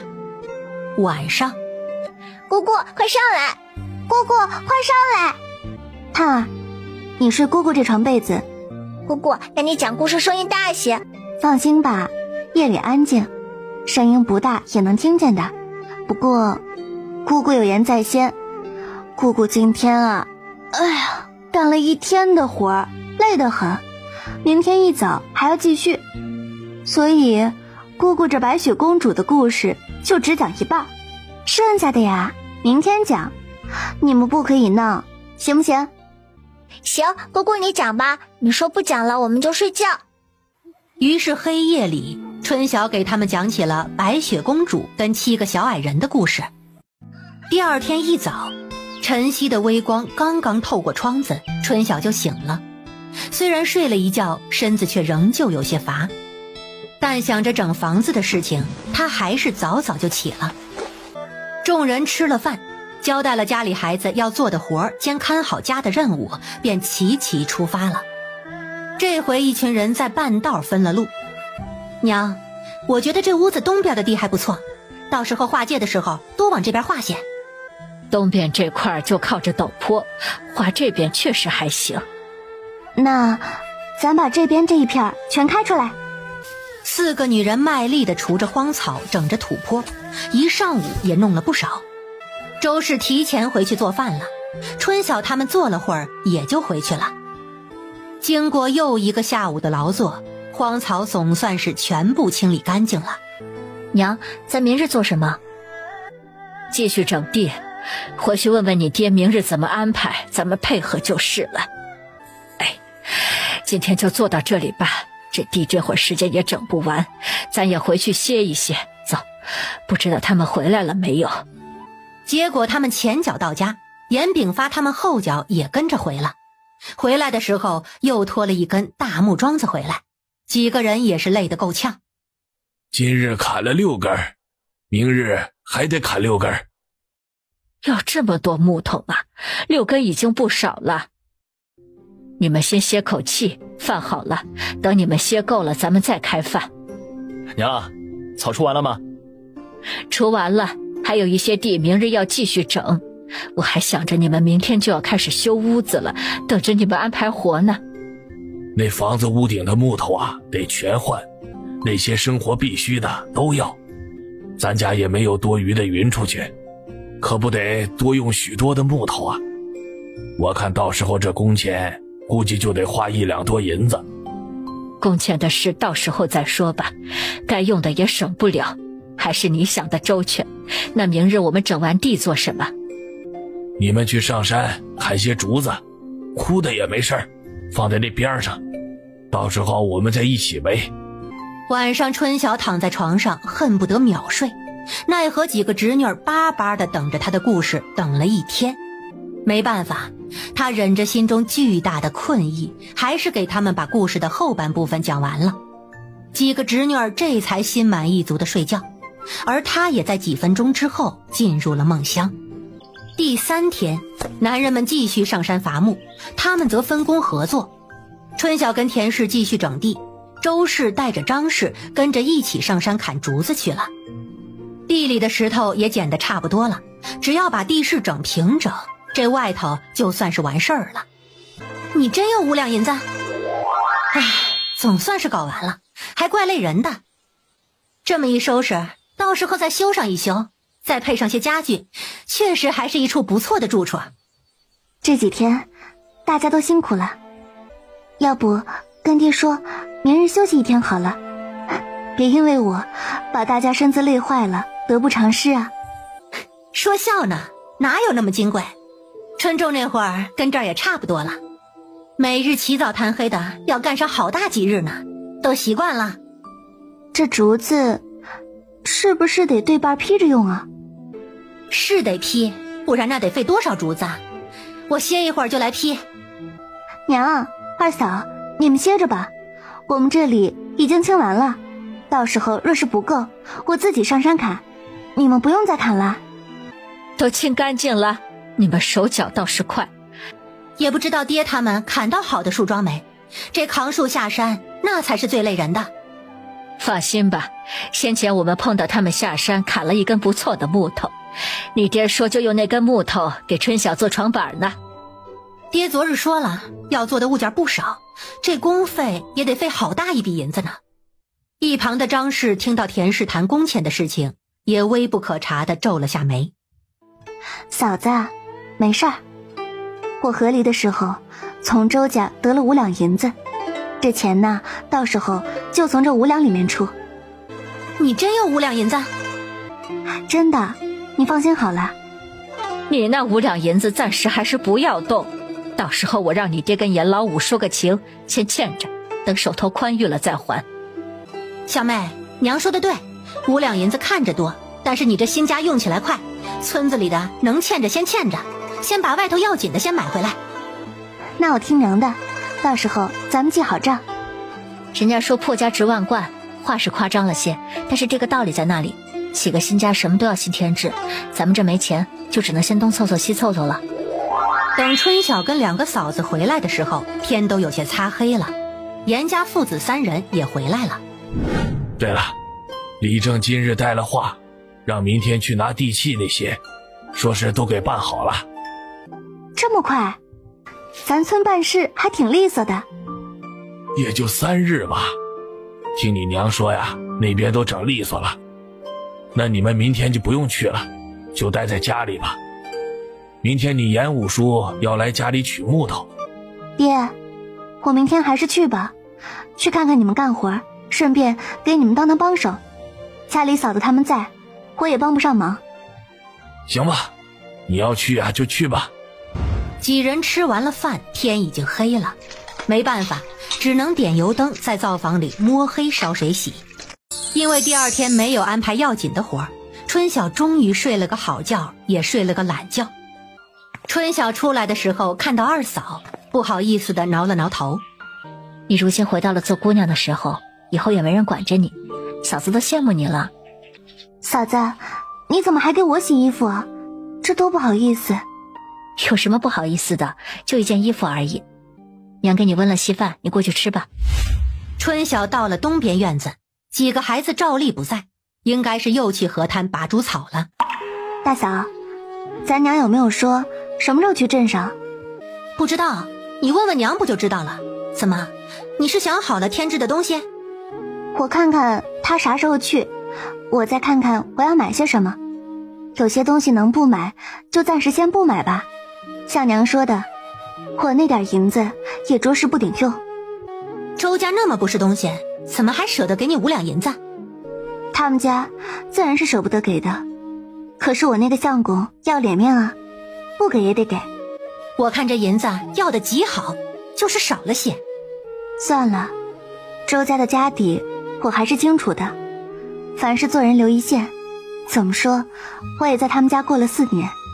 要我说，你还是心善了些。不过也好，没多久2个妇人就跟着周氏回来了，一人背上背着一捆茅草。周嫂子，给你放在哪处合适啊？就堆在那个背篓上面就行了。春晓，听说你以后就回来过了，有空可以上婶子家串串门。有机会就去，谢谢婶子。 2个妇人走了。娘，这些茅草要钱不要钱啊？怎么不要钱？这些可是花了我10个铜板，早知道我也多存些了，哪还会去花这个冤枉钱？你早饭吃了？啊，吃了。那走，给你爹把这些送过去，他等着用呢。于是2个人背着茅草一起去了村委。如今村里的人都知道他们在修村委的房子，所以路上碰到的也不会多问，只相互打个招呼。但是村里对春晓好奇的可不少。周氏母女2人到村委时，父子3人正在掀房顶的木头。周氏也没有喊他们，他示意春晓将稻草放在院子里头，自己开始动手编草帘子。春晓跟着周氏编着草，这编着编着，空地来了人，是村里的木生叔跟他的儿子望祖。周氏与2人打了招呼：“木生叔，我爹正等着您呢。这修屋顶的活还是您做着利索。哎，望祖哥，您那手里拿着啥呀？哎，凿子，这绑定钳木的时候用得上。哎，你下来，我上去帮忙。”等大山下了梯子，2人麻利地爬上屋顶。你们都小心这些。没事，你赶紧编，下午就要铺上了。周氏见3人在屋顶猫着，这才稍稍放下心，又继续回去编他的草帘子。明日有空的时候，咱们还得挖堆土，做些土砖出来。这几天天气好，晒也容易。到时候修茅房还有灶房怕是要用，这屋子有些地方也要填。娘，爹今早也是这么说的。春晓看了看房顶上干活的人，爹，我想在这个院子里再搭个草棚子，到时候好在里头放东西，下雨也不怕，成吗？你木生叔跟望祖在，他们才是搭棚子的好手，你求求他们，看他们愿不愿意给你帮忙。我说你这人可就不厚道了啊，当着侄女的面拆我的台。成啊，怎么不成？谢谢木生叔。嘿，谢就不用了，到时候我要跟你爹讨酒喝的，可记在账上了啊。阎望祖看着2个老头笑，这都多大年纪了，2人还跟以前一样，动不动就拌嘴。大概下午4点左右的时候，整个房顶焕然一新，修好了。几人都很高兴，房顶修好意味着这房子修好了一半。我看这会儿时间还有，我也就不等明天了。王祖啊，我们上山砍几根大竹子去。严炳发见状，人家是帮忙的人，他们总不好袖手旁观，便跟着一起去了。周氏跟着春晓在房间里看了看屋顶，颇为满意。我看明日大家要一起来，除了挖泥做土砖，这篱笆墙也得插上，这样这屋子的布局就出来了。到时候把该添置的添置了，就可以住人了。娘，我今日还在问大嫂，你准备什么时候去镇上呢？过2日吧，等这屋子收拾妥了，我们看看都要买些什么，到时候一并买回来。娘还有几两提起银子，到时候拿给你，你可千万不要傻乎乎的又说出去，弄得娘没脸，知道吗？娘，您的银子您收好，我不用您的钱。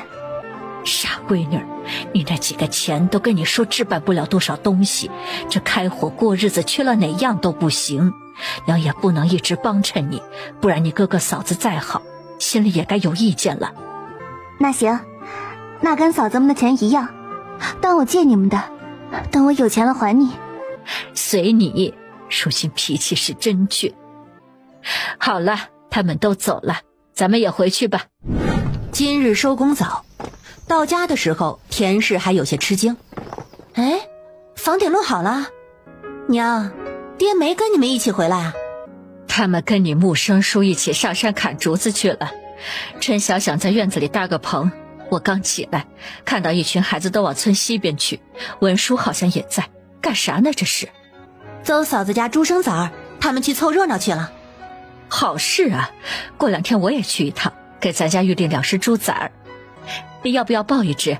要不你也养一只吧，养到过年就出来卖了，能进3、4两银子呢。我还是把我自己先养活再说吧。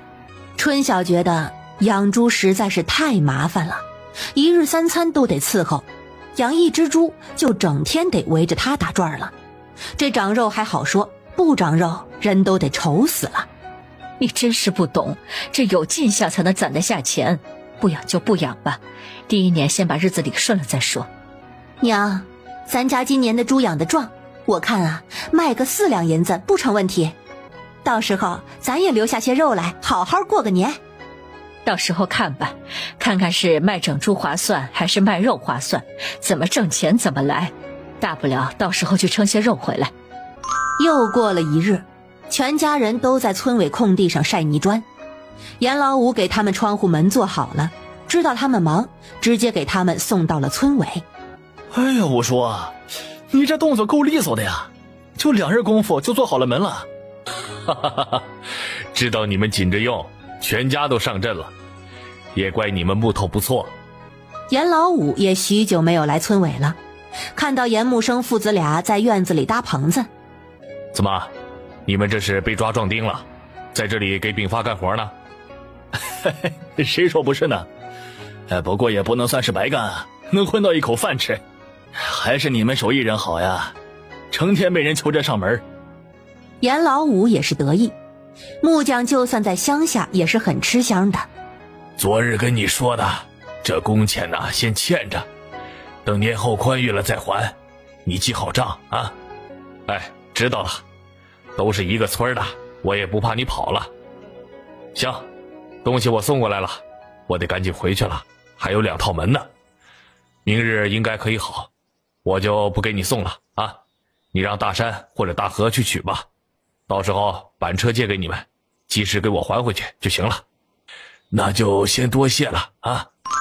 这装门有些麻烦，好在严木生是个老手，做这些不在话下。这门窗一换，这房子跟新做的一样，不错。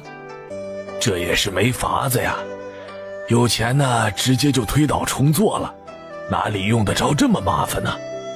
严炳发又跟着他们一起帮忙搭竹棚。周氏带着田氏跟春晓在做泥砖，张氏回去做饭了。吃过张氏送来的饭，下午几个人又继续。泥砖大概做了300-400块左右，翻面都费了不少时间。那边院子里的草棚子也已经搭好了，严炳发正在搭梯子铺顶，大山跟大河在一边帮忙，而严木生父子俩棚架子搭好后就回去了，毕竟人家家里也有不少事儿。泥砖都已经成型，就让他们晾着了。周氏几个又开始按着春晓的意思给院子插竹片搭篱笆，那头竹棚子也搭好了，父子三人也过来帮忙插篱笆。有了男人们的加入，这篱笆也很快就全部搭好了。李正说明日过来划界，契书那些呀，昨日就给我了，我让你娘给你收着呢。想好了要划哪边没有？我们都觉得东边那片不错，把那片圈进来，剩下的往右手边看着圈吧。行，就按你说的办。这样一整啊，还真有些像模像样了。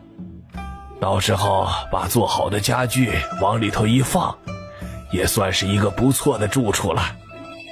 刚开始啊，肯定是简陋了些，以后看情况慢慢添置吧。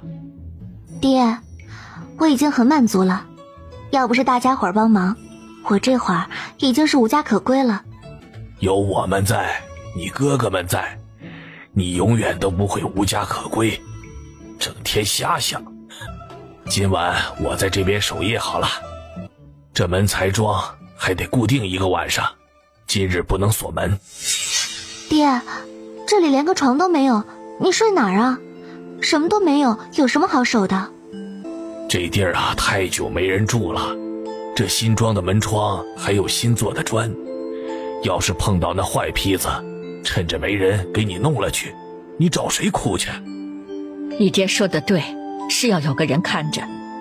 那不成，要守也该是我来守着，怎么也不该您来。你一个女娃能守个啥呀？也就一晚上。爹，您年纪大了，这守夜确实不合适，要不我来吧，我身子骨好，一晚上无妨。是啊，爹，我跟大哥在，怎么也不该是您来守夜。你们年轻人呐，瞌睡多，睡死过去都不知道。哎呀，还是我来吧，都不要再讲了，就这么决定了啊。等会儿吃完饭我就过来。大山呐，你先在这里看着，等我来了你再回去。大家见严炳发主意已定，没办法，就只能同意了。好在确实只有一个晚上。吃过了饭，周氏跟大河拿了2个凳子，下了门板，带着被子陪着严炳发去了村委。姑姑，你今天还讲故事吗？姑姑，你今天还讲故事吗？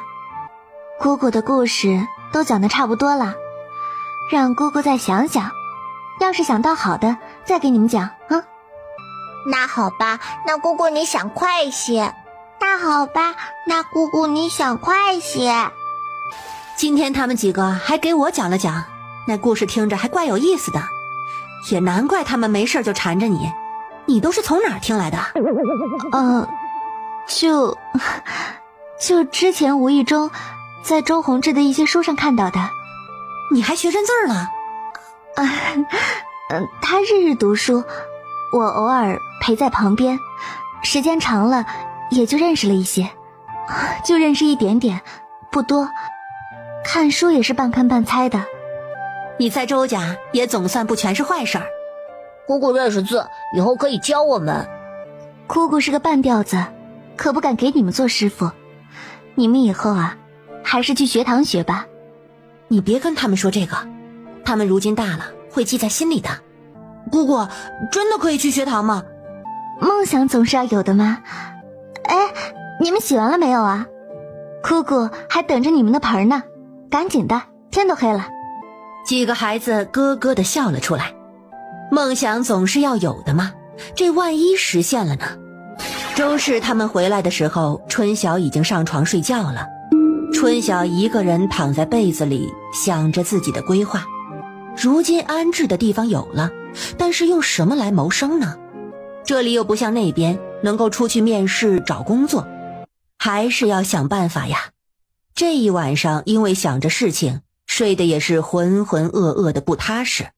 等醒来的时候，竟然感觉比没睡还累，实在是不愿意起床。姑姑，你怎么了？不舒服吗？哎呀，姑姑，你发烧了！娘，不好了，姑姑发烧了！张氏一惊，忙进屋去看春晓。是发烧了，快去隔壁告诉你奶奶。舒朵又跑去叫周氏，盼儿也跟在后面。没多会儿，周氏跟田氏也都过来了。这是怎么回事啊？发烧了？昨晚吃饭的时候不还好好的吗？娘，我没事。怎么就没事？这发烧可不得了。你去村里看看你刘叔在不在，在的话让他赶紧来一趟，快去。很快，张氏就带着一个老汉过来了。这个老汉春晓有印象，是村里的草药郎中。没有什么大问题，他之前落了水，这寒气未出，这几日怕是劳累，把这寒症带出来了。抓几副药，好好休息2日就能好了。那就麻烦您给开几副药，要多少银钱我去取。就先吃3天的吧，1天煎2回，1回1包，3碗水合成1碗水，总共6副药，要180文钱。那麻烦您先回去配药，我稍后带钱过去拿药。刘老汉走了，我就担心你身子没好利索，让你多休息，看你总说没事没事，这下好了，生病了，费银子不说，还自己遭罪。你这2日就在这床上躺着，哪里也不许去。朵儿、盼儿，听见了吗？帮奶看着你们姑姑，不许她下床。那姑姑如果要上茅房怎么办？除了上茅房，哪里也不许去。春晓就这样昏昏沉沉的在家睡了1天。到中午的时候，周氏给他端了药过来，那药跟黄连熬的一样，喝的他是想吐又不敢吐。这药是周氏花了银子买的，他若是吐了，怕是要被周氏念叨1年。下午的药是田氏给他端过来的，周氏去村委帮忙去了。春晓没办法，只能捏着鼻子把药给喝了。严炳发回来之后，也跟着大山一起过来看他。怎么好端端的就病了？这会儿好些没啊？好多了，爹。确实好多了，身上也出了汗。那赤脚大夫的药应该算是靠谱的吧？你安心躺着吧，你那头的门窗全部都安好了。今天呢，我们把灶房跟茅房也搭好了，还垒了个灶。房子是好了，就等家具务实了，不用你操心啊。咱们今天修房子的时候，还有人过去看，都说那块变化大。大哥，还有二哥，辛苦你们呢。辛苦啥呀？你别总是那么客气啊。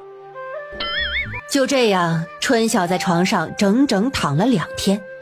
到第3天的时候，他感觉自己好的差不多了，除了有些咳嗽，其他什么症状都没有，而且精神抖擞。舒朵跟盼儿这2日严格执行他们奶奶交代下来的任务，没事就端个凳子坐在门口。春晓叫舒朵：姑姑，你要上茅房吗？你去看看，你奶奶在家吗？舒朵听话的去传话了。周氏没一会儿就跟着过来了。娘，我这躺2天实在是躺不住了，我想出去外头晒晒太阳，顺便把被子晒晒。行，看你也精神了，这吃药就是管用。你要起来就起来吧，去大太阳底下晒晒也好。朵儿，等会儿把你们床上的被子都拿到外头去晒晒。周氏照顾他穿衣，可春晓根本就不用他帮忙。他麻利地穿好衣服，将被子抱了出去。朵儿也跟在后头，把自己的被子抱了出去。周氏则把褥子掀了，拿出去晒。晒好被子，春晓听话地搬了凳子，在这边院子里晒太阳。哎，二哥他们呢？那边房子不是都弄好了吗？你爹带他们上山砍柴去了，说是要把你那个灶房填满，冬日里你也有的用。今天你那边床弄好了，已经放到屋子里去了，等你好了，你自己去看看。娘，那咱们什么时候去镇上买东西啊？原本是打算明日去的，但是你这都没有完全好，娘有些不放心。去镇子还要起早，要不再过2日吧。娘，总不能让方婶儿一直等吧？就明天去吧，我都说了我没事儿了。我再看看吧，若是你晚上无意，我们就明天去。奶奶，你们明天要去镇上，我也要去，我要跟你们一起去。我就知道你要凑热闹，明天我们去镇上要买好些东西，没时间看着你。你们就在家里待着，等我们回来。盼儿眼睛一闭就要开枪，你哭一个试试，看我揍不揍你。你奶奶他们是去办正事儿，哪有空看着你们呢？年前有机会我再带你们去，不许闹了。得了张氏这话，两个小姑娘都不吭声了。中午吃了饭，周氏过来跟张氏一起帮着烧水，让春晓在屋里洗了个痛快澡。这天气好，索性就让两个孩子也跟着洗了澡。衣服则是张氏拿到河边去洗的。衣服他本来是要自己去洗的，可张氏却说他病没好，拿着盆就走了。春晓在家里过着这样衣来伸手饭来张口的日子，心里还是有些不自在。怎么让你嫂子伺候你不习惯呢？你呀总是这么小心翼翼的，娘看着都别扭。娘，我要是心安理得的受了，你就该真别扭了。你忘了，我可不是未出嫁的小姑娘了。行行行，你有理，我说不过你。娘，我想去村委看看。这才刚好些，不要见风了，明天再去吧。明天从镇上回来，东西差不多安置了，你以后日日住在那里，你还怕看不见呢。今日就不要去了。春晓想了想，也是这个理。晚上吃饭的时候，周氏说了明天要去镇上的事情。家里攒了好些鸡蛋要卖了，干萝卜也可以拿出去卖一些。最主要的是要给春晓置办东西。严大山是要跟着一起去的，要个男人帮忙拿东西。娘，大山拿得下吗？要不我也跟着一起去。不用了，我们捡要紧的置办，又不买什么大件，大件就一个铁锅一床褥子，其他的我跟春晓一人背个背篓也就够了。你们自己出门看着些，银子放好，别被扒手给扒了啊！这扒手果然是时代的特产，不管是古代还是现代，都有自己的立足之地，就跟蟑螂似的，烦都烦死了，可偏偏又干不掉。春晓白日里洗了澡，被子又晒过，晚上就睡得特别香。第二天天刚蒙蒙亮，他就精神抖擞地起了床。怕弄醒两个小家伙，他轻手轻脚地穿衣服，穿着鞋子直接来到了东院。几人洗漱好，严大山背起装有干萝卜跟鸡蛋的背篓，周氏跟着春晓一人背了一个空背篓就出门了。他们还要去村口跟方婶子会合。春晓以前做姑娘的时候也跟周氏一起赶过集，但是次数不多，现在想起来就像是上辈子的事一样。几人在村口顺利地碰到了方婶跟杜鹃。哎，大山怎么也跟着一起了？婶子，我们要去给我妹子置办些东西，我娘怕一个人拿不下，让我跟着帮把手。要的要的，听说你们村委的房子都收拾好了，等有空了我也去瞧瞧。有啥好瞧的，就一套茅草房子，还没有咱们自己住的好呢，要啥啥没有，不然也不用忙着去置办了。刚开始啊肯定是差了些，这住着住着自然就好了。一转眼儿女都这么大了，我们也老了。你老了，我可没老，我还得活到以后抱曾孙抱曾曾孙呢。你活那么大岁数，不得成妖精了呀？你呀管好你自己，操我那份闲心干什么？春晓就这样一路上听着两个老太太拌嘴，不时看看边上的杜鹃，从头到尾就没见她开口说过一句话，只是时不时点头笑一笑，还真是个巨嘴葫芦。三人很快到了三叶镇，周氏跟方氏合计了一下，这会儿去福渠巷有些早，还是先去集市找个地方摆着卖会儿。在路口档口找到了集市的管理人员，他们交了3个铜板，找了一个空地，将筐放在那处开始售卖。2个人合伙要一个摊位，到时候他们去福渠巷卖鸡蛋，就让大山帮忙看着摊位。春晓，娘先带你去铁匠铺看看，摊子让你哥看着。方妹子，你帮大山看着些，我去就回，回来了我们再一起去福渠巷。方氏很爽快的就同意了。娘，这鸡蛋1文钱一个，这萝卜干怎么卖啊？你看情况吧，碰到那有钱的管事就3文钱一斤，碰到那斤斤计较的就2文。你要是拿不定主意，多问问你方婶。娘走了。周氏带着春晓出了集区。娘，铁匠铺离这里有多远？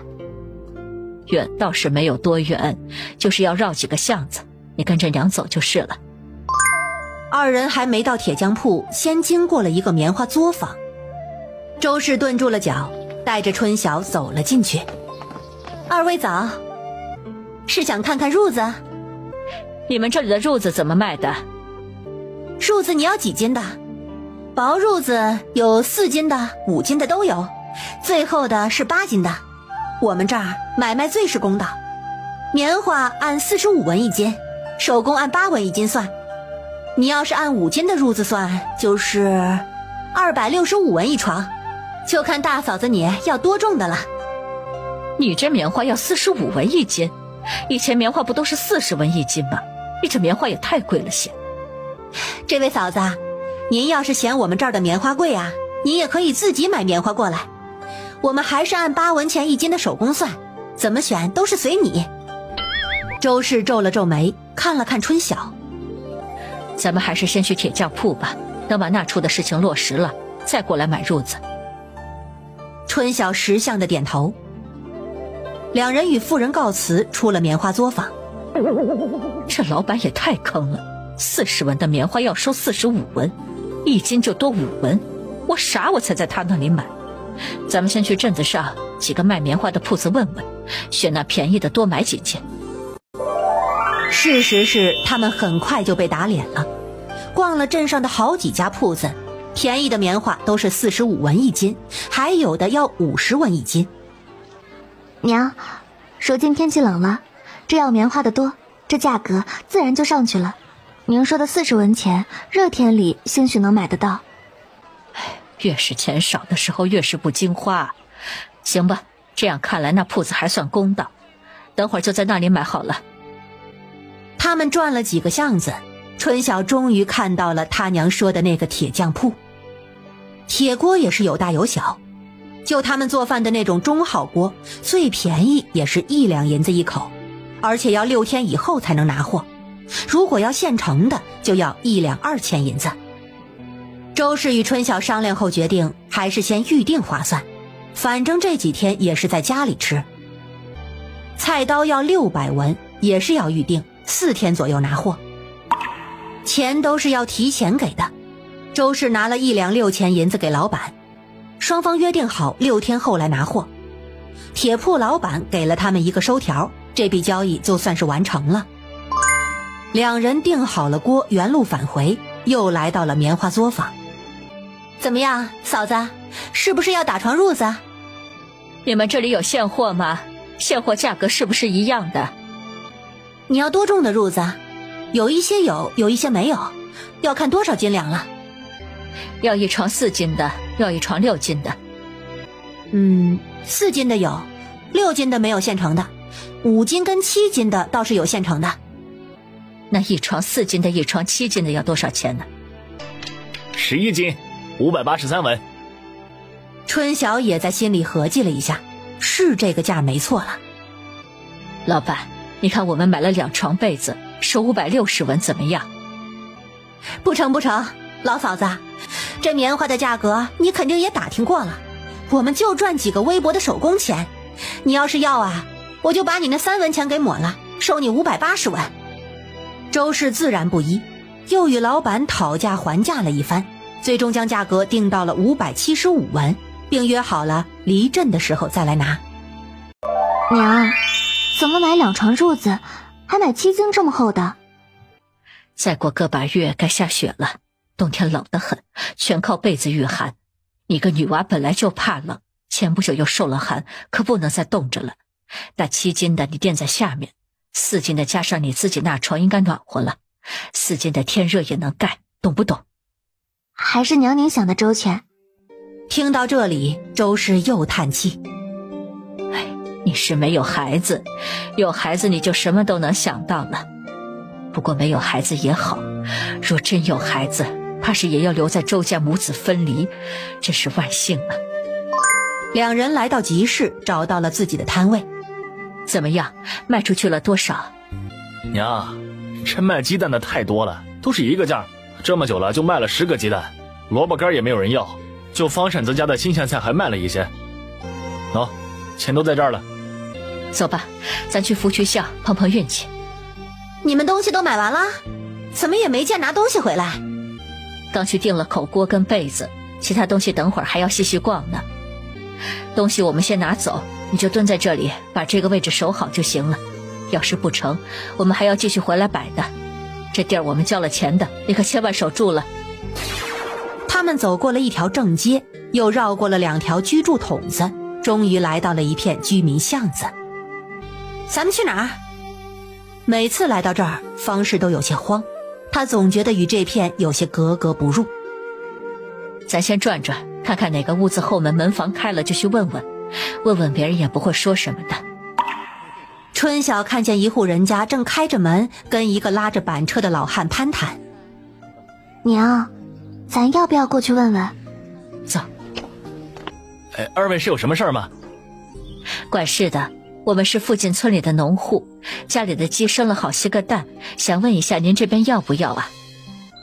那你们先在这边上等一等，等我把这炭收了再看看你们的蛋。行，您忙您的，我们等着就是。刘管事啊，这炭价一向都是60文一斤，怎么突然就55收了？您这样，我100斤就少半两银子呀。我们夫人说了，你这个炭烧的没有去年的透，有一些还冒烟，能给你这个价啊，还是看了以往的面子。你就说你卖不卖吧，卖我们就55收，不卖我们也不强求。哎呀，我这拉都拉来了，难不成还让我拉回去啊？你要是不愿意啊，可以去周边看看，看看其他家有没有人收的。算了，来都来了，55文就55文吧。麻烦刘管事找个人过秤。你等着。总共是231斤，总共是11两715文钱。这卖炭可真是赚钱呐，就这一车就10多两银子。来，我看看你们的蛋。您看看，我这蛋个头可不算小，都是好蛋。还行。你们总共有多少个？我们收3文钱2个。我出门前数了数，总共有128个，卖了10个，这里还有118个。您是全要了吗？全都要了。这家里人多，吃的也快。118个蛋，总共是177文。说着就给了他1钱碎银子跟几串铜板。跟人家卖炭的比，连个零头都没有，真是让人眼红哦。那炭也是太贵了些，棉花也才45一斤呢，棉花还轻。那能一样吗？我听说烧炭很要些技术的，弄不好就烧坏了。人家赚钱也有人家的道理。不就是木材吗？山里到处都是，烧坏了能有多大损失啊？想到这里，他脑子突然灵光一闪，烧炭他是不是也会呢？想着想着，脑子里有些记忆就涌现了出来。不行，他得回去试试，这个可以挣钱呢。我们东西卖完了，你们呢？我们蛋卖完了，还剩一些萝卜干，怕是难卖。既然你们东西卖完了，那你们就先回吧，我这还有好些东西要买呢，一时半会儿也回不去。那行，那我们就先回去了，下回卖蛋你再找我。怎么样，卖出去了没有啊？蛋卖出去了，萝卜干没人要。这样，你就在这卖萝卜干吧，还是按我之前说的，我跟你妹妹去把东西办了，收拾前回来找你，如何？周氏于是带着春晓走了。娘，咱买啥？咱先去布庄，这有了褥子，还得做床单被套。家里孩子多，没有什么旧布，这些都得买。路过街边摊位的时候，周氏又花了10文钱给他买了把木梳子。接着他们又去了瓷器店买了3只便宜碗，他们又去杂货铺买了油、盐、酱、醋等做饭必备调料，还有灯油、陶罐等物品。春晓以为买完了，可谁知周氏又带他去了粮食店。两人都背着满满的东西，周氏又去了棉花作坊取了褥子。走，买的也差不多了，再买也装不下了，回去找大山，该回去了。你们东西都卖完了，我这还再等一会儿，这萝卜干太难卖了。不卖了，走，回去。啊，这收拾的时间还没有到，要不要再等一会儿啊？我们带着这么多东西不好弄，算了，萝卜干能放，下回再卖也行的。你把你妹妹背后的背篓接过来，我这7斤的被子也放你那儿，4斤的褥子我们拿。娘，我背这个，您背装萝卜那个背篓吧。3个人一起离开了集市。你们的东西都买齐了吗？哪里买得齐呀？不过要紧的要用的都买了，先凑合着用吧。你要是累，就把那床被子给我，我这背篓还是空的。娘，您是不是太小看我了？这才多重啊！放心走吧，保准给您背回家。大山，我们不走村口，直接走村田埂，绕到村尾去。这些东西本来就是给村委制的，拿回去还得从村中漏一圈，到时候村里人又得说什么了。周氏便想着直接去村委。几人于是绕田走小路，从田埂子上绕去了村委。上了坡，就看到春晓的那处房子了。如今插了篱笆，又修整好了，远看着也有那么些住人的模样。春晓已经3天没有来过了，心里隐隐透着欣喜。这处以后就是他的安身之所了。娘，柜子、桌子都好了，床也好了，可以住人了。等床铺那些做好了，我就要住进来。娘，这边确实是收拾出来可以住人了。你先回去，让你媳妇把饭热热，我跟春晓先收拾一下就回去了。我帮你们呗。就2背篓东西，哪里用得上这么多的人？你先回去，不然回去了吃饭还得等。大山觉得也是，于是就先回去了。这布还有这薄褥子要带回去做套，晚上我跟你嫂子就给你赶出来。周氏拉着春晓又到了卧室，他从身上摸出了3两银子。这些钱你收好，等你住过来，种些菜养些鸡，日子大抵也是能过下去的。娘，我算了的，今日花用了4两多银子，我怎么能收您这3两银子啊？这种时候你别犯倔，几百文钱拿在手上能顶什么用啊？我不是跟你说了吗？我有提起银子，让你拿着用你就拿着，你知道要用钱的时候没钱有多难吗？春晓知道周氏一心为他，他算了算，借了哥嫂2两银子，木匠的工钱欠了2两，如今又用了他娘2两多银子，这一下子就差不多欠了7两了，得早点住过来开始做事才行。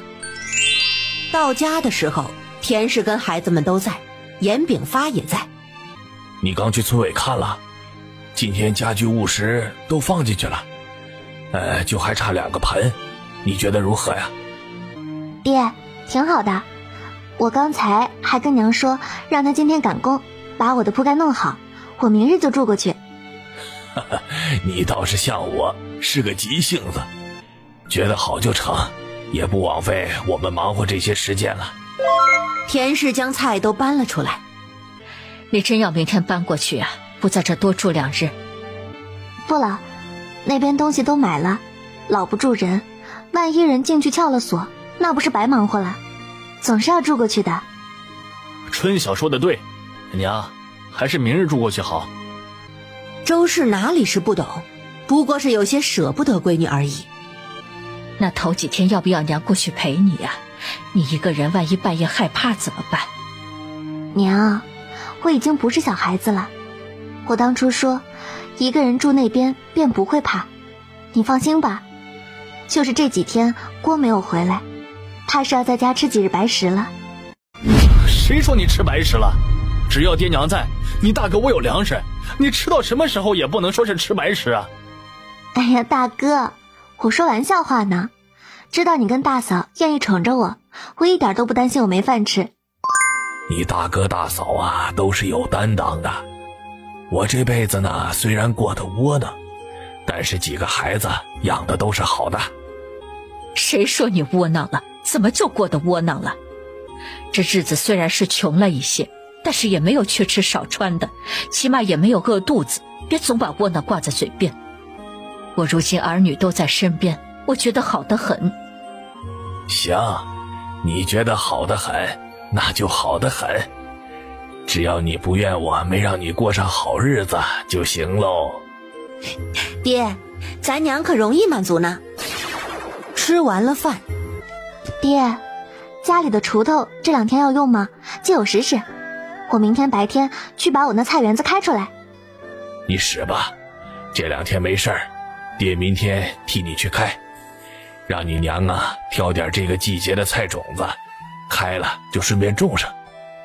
这个季节能种的无非就是些萝卜白菜，哦对了，还有菠菜跟蒿菜，明天跟你一样种一点。不用你们帮忙，我自己能开。娘，你把种子给我就行了。你们是不是忘了，在周家这些耕种的事情都是我常做的。她可不是真的衣来伸手饭来张口的公主，她也是一个务实的乡下妇人。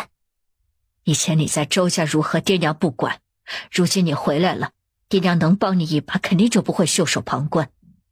我明天也无事，要不我也去。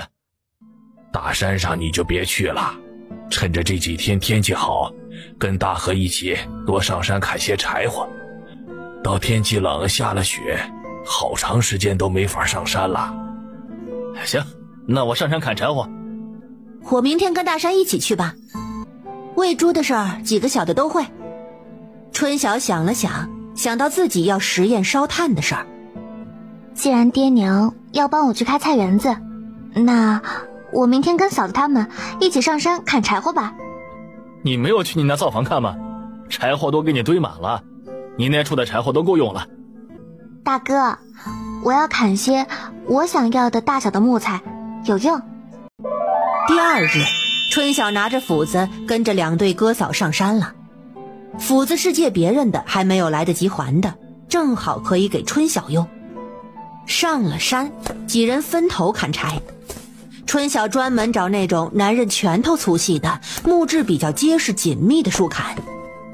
木质紧密，烧出来的炭硬度好，分量重且耐烧。小妹，你砍这木头是做什么用的？这木头一根可不轻，等会儿让你哥给你送回去。嫂子，我有用，以后你们兴许就知道了。没事儿，我砍几根就从那边坡推下去，到时候回去了再从坡那边挪回去，比你们运到村子里快。你这也不失为一个办法。我如今啊算是知道了，这住的离山近，还是很有些便利的。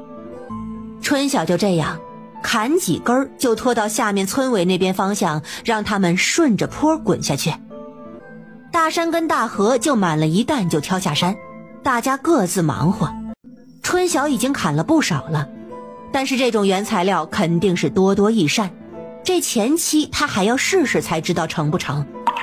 也不知道这边的木头跟那边的差别大不大，若是差别大的话，这烧的时间还得多试几次才知道，少不得浪费一些，所以自然是砍得越多越好。这山这么大，也不怕他砍的这点儿。当他们要收工下山时，春晓都不记得自己砍了多少了，反正是挺多的。别人下山都挑了一担柴火，就他空着双手。他原本想帮嫂子们挑柴，但是人家不要他帮，他就只好先行一步，绕道去了村尾。等到了村尾，爹娘已经回去了。他看了一眼院子，菜园子果然已经开好了。他沿着坡往后头走，按着山上的方位往草丛里走了几十米地，终于看到他滚下来的木头。他并没有将木头拖进院子里，而是放在靠篱笆的院子外头。就这样一趟3、4根，拖了7、8趟才算完事儿，人已经累得不行了。这天也开始暗下来，突然远边有人叫姑姑。我在这儿呢，你怎么来了？奶奶让我喊你过去吃饭呢，这天都黑了。走吧。这忙起来的时候是很难注意到时辰的。以后这里就是真真正正属于他自己的家了。大概是被子睡得太舒服，又或者是白天做活累了，他很快就睡了过去。这睡得早，外头天刚刚亮他就醒了。他兴奋地起了床。春晓舀了水洗漱，没有热水就直接用冷水洗了脸。这是他在家里生活的第一天，什么都觉得前所未有的新鲜。他拿着斧子到院子外，开始将昨日拖回来的木头砍成1米一个的小段。就这样，当太阳升起来的时候，他已经砍了一半了，身上也开始发热。他正想着这里没人，要不要敞敞衣服，就听到有人喊姑姑的声音，还不止一个。你们怎么都过来了？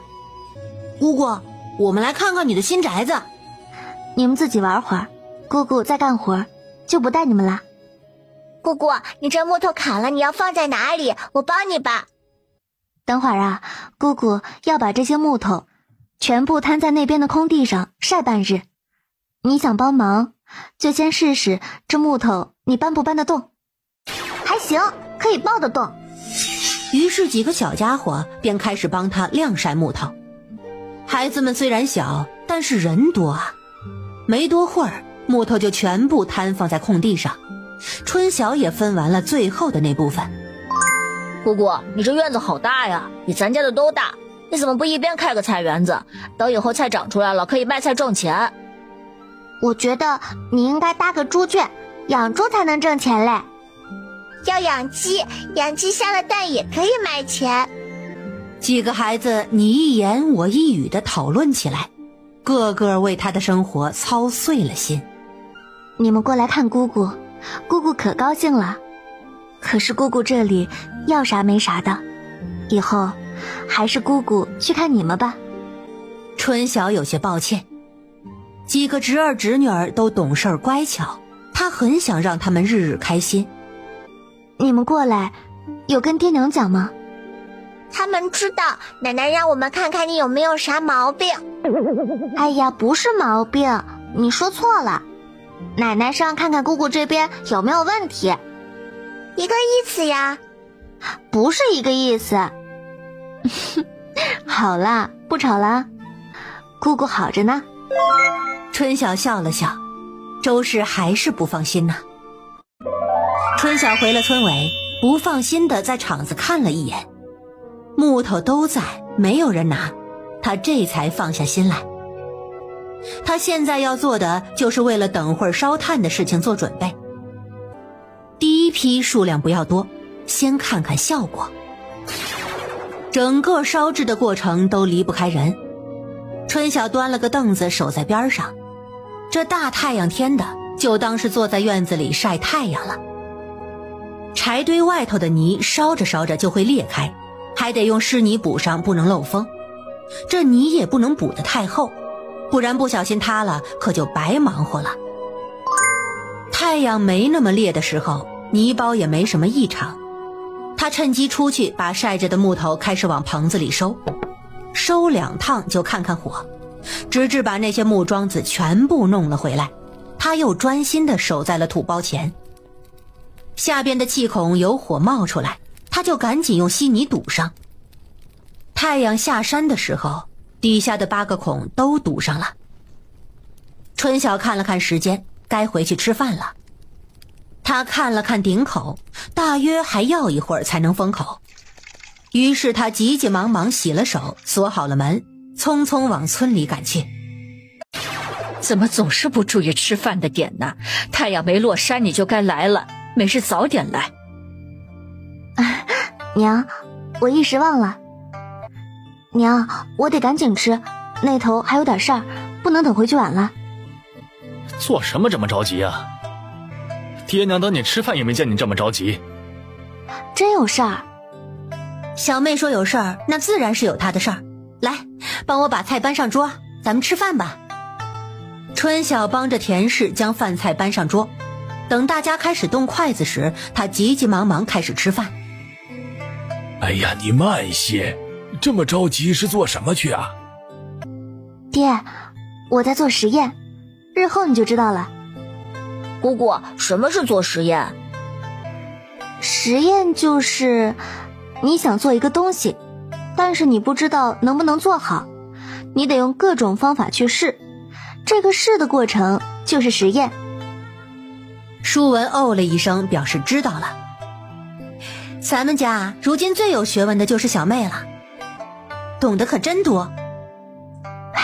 我也是瞎琢磨，不然待着也是干待着。他很快就喝完了自己的粥。娘，今日我就不洗了，反正我自己住，自己不嫌弃自己，我先走了啊。他走到土包边，时间已经有1天1夜了，应该差不多了吧。他是既期待又兴奋，他用手去拿，可谁知那些木炭并不像是想象中的那么结实，一捏就碎了。没有成功，这是烧过了。他把之前的土地推了，按照之前的步骤，这次堆的柴火是之前的2倍左右。他将底部的孔洞封好，过了会儿又将顶部的孔洞封好。此时已经快接近晚上12点了，结果因为睡得晚，第2天一早居然起晚了。他赶忙起床洗漱，直接赶去了地里。到地头的时候，周氏他们已经开始干了一会儿活了。春晓也不多说，到了地里就开始帮着田氏捆豆枝。吃完饭回到家，他立马奔到院子后面，就这样待在火堆边上坐了1个时辰，无烟、厚重、经久、耐烧。春晓心中大喜，这确实是成了，而且品质还不错。这炭的事情一落实，他这心里便不似之前那么绷着了。好歹是让他找到了一个可以挣钱的营生，如若实在卖不出去，也没什么损失，自己冬天也是可以用得上的。以后每晚烧1个土包，等过几天去拿锅时，先背上1个背篓去镇上试试行情。初晨的空气是十分冷的，路上的杂草上还挂着白霜。春晓此刻的心头却是火热，背着这筐子炭就跟背着他所有的希望。他心里有个目标，等会儿他直接去福渠巷找上次那一家，既然他们家收炭，那就是妥妥的目标客户。他到了福渠巷，就听到后方有人喊姑娘，他没有注意，背起背篓就想去上次卖炭的地方。哼，你这姑娘可真是有意思，我越叫你走得越快。哎，你给我站住！你叫我做什么？我找你能做什么？哎，你不是卖炭吗？我看你蹲在这儿半天了，也不见你叫唤。你这炭到底卖还是不卖啊？卖啊，我就是专门出来卖炭的。那你这炭怎么卖？你放下来让我瞧瞧。60文1斤，我这炭好，经烧，你用过就知道了。这一带我都熟，以前怎么没见过你？哎，你是第一次来这边卖炭吧？我之前都在其他地方卖，这一片确实是第一次。这样，姑娘，我呢第一次买你这炭，也不知道啊你这炭到底用着如何。你便宜一些，55文1斤。如果真跟你说的那么好，你日后来我还在你这里买，就按你说的60文1斤，如何？这冬日用炭的时候多着呢，家里几房人都是要用的。行，我就当给您优惠些，让您试试我家的炭，55文就55文。行，姑娘也是个爽快人，那你帮忙把这炭给我送家里去吧，我给你结钱。哎，魏叔，你的炭这么快买着了？买着了，出门就看见了。哎，你去拿个秤，帮着把这姑娘的炭呢称一称。姑娘，这炭我们买了，这背篓你得留下，不然我们这炭呢可没地方放。大叔，这炭我已经便宜了，这背篓是我10文钱买的，给了您我还得再去买，这怎么成？你看这样成不成？这背篓啊你先留在这里，再买的时候我再换给你，成不成？春晓知道他这还是变相的要背篓，但想着这第一笔生意要给人留一个好印象，他还是欣然同意了。扣了背篓的斤两，炭总共是46斤。那汉子给了他2两5钱，有30个铜板。姑娘，以后你若是卖炭卖得早，可以先过来问问。若是我们今日用了这个炭好，以后有需要肯定会再跟你买的。春晓这会儿拿着钱，手都有些抖。他做梦都没有想到，他居然能一下子挣2两多银子。他将钱赶忙放到内兜装好，心里就一个打算：多烧些，一定要多烧些。过了这茬冬天，这挣钱的门路就该没了。如今身上除了钱什么都没有。他先去镇上的篾匠铺，背着背篓，他又去了铁铺，拿了上次的收据给老板娘。老板娘便将铁锅跟菜刀拿给了他。虽然今日卖炭的钱没了，但是他的3两银子没有动，可喜可贺。他拿着剩下的16个铜板去肉铺买了1斤肉，又让老板送了他一块猪皮。猪皮是用来开锅的，开了锅他就可以自己做饭了。背篓里如今放着斧子跟菜刀，上头还绑着他的铁锅，手里拎着这个锄头，他觉得他太厉害了。一路走回家，心情都是畅快无比。到村子的时候也就上午10点左右，他直接绕去了地头。爹娘，你这么快回来，你手上的锄头是咋回事啊？我买的呀，难不成从天上掉下来的？你就那么点钱，让你留着防身，你买锄头做甚？你是不是要气死我呀？娘，您别生气，我想了想，我过日子这锄头是必不可少的。今日啊，那铁铺正好有现成的，也不加价，我便买了。家里干活不是正缺工具吗？买了就买了吧。哎呀，新的就是好事。娘，我把锄头借给你们，今日啊，我就不给你们帮忙了，我要去山上砍些木头。他又背着背篓去了大哥家。小子，我今天在镇上称了1斤肉，中午做给几个孩子们吃吧，给二嫂他们也送一些。太好了，中午有肉吃了。姑姑，你是不是特意给我们买的？知道我们想吃肉。是啊，就是特意给你们买的。等姑姑以后有钱了，天天给你们买肉吃，把你们呀都养得肥嘟嘟的。小妹，你这也太破费了，银子啊还是得省着点花。嫂子，我有分寸，你放心，听我的。中午啊都做给他们吃了。哎，对了，我要上山砍木头，中午啊就不回来吃饭了，你帮我做2个粗饼子带着吧。中午做肉你不回来，那怎么行？娘知道了该说我了。哎呀，我又不是孩子，不欠那么1两口肉。娘要是说你就说是我说的，他拿我没有办法的。大嫂，快着些，我赶着上山呢。等明日啊，我开了火，我就不过来吃了。不过还是要家里支援些菜。到了晚上10点左右，他又收了2土包的炭。如今这些炭就是钱，哪有看到钱不欣喜的？虽然这几日天天熬夜，但是熬夜就有钱赚，他也熬得十分开心。第2日早晨依然是天微亮他就起床了，跟昨日一样，收拾好东西，背着1背篓的炭就出了门。姑娘这炭是还不错，不过家里的炭还能用2日，你若是要卖啊，明日再来吧啊。有其他住户看到他卖炭询价，他依旧报的是60文钱，不知为何那要炭的人家也没有还价，就把他的1背篓炭给买走了，总共得银2两7钱。这回背篓依旧是被要走了，这卖炭可真是个不错的买卖。从巷子出来的时候，他看到了别的拖车卖炭的，100斤以上60文1斤，散卖就70文1斤。他这才知道自己的炭怎么那么好卖了，原来是他的价格是人家的批发价，不过60文钱他已经相当满足了。他空手来到集市，首先花12文钱买了个背篓，接着又买了些干的野生菌子。看到别人卖柑橘7文1斤，他尝了尝，还挺甜。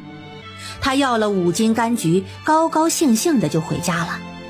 昨日已经用猪皮开了锅，这会儿为了节省时间，他干脆和了点面粉，弄了点白菜，烧火做了1小锅的面片汤。春晓第一次觉得面片汤这么好吃，将木头放在场子上摊好，他拿了5个柑橘放在堂屋的桌上，背着背篓去了村里的大哥家。你这难不成又要上山？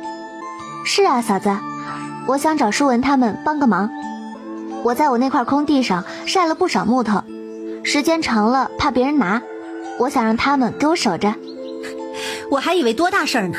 行，让他们去吧，这家里也没什么事儿让他们做的。姑姑桌子上有5个柑橘，是给你们5个，1人1个的。你们呀，帮姑姑守好了，姑姑以后还给你们准备好吃的。不过不要告诉别人啊，不然就没有了。你去吧，保证给你看得好好的。要是吃饭时间我还没有回来，你们就不用看了，记得回来吃饭，别让你们娘担心啊。那你的木头要给你搬到院子里吗？太多了，你们搬不了，就放在那里，等姑姑回来了自己搬。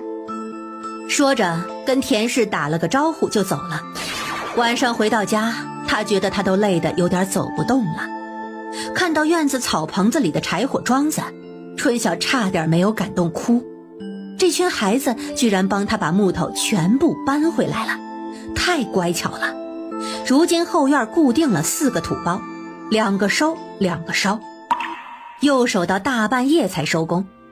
如今家里共有100斤左右的库存，每日进出40斤左右，库存在60斤保持了一个平衡。他疲惫地上床睡觉。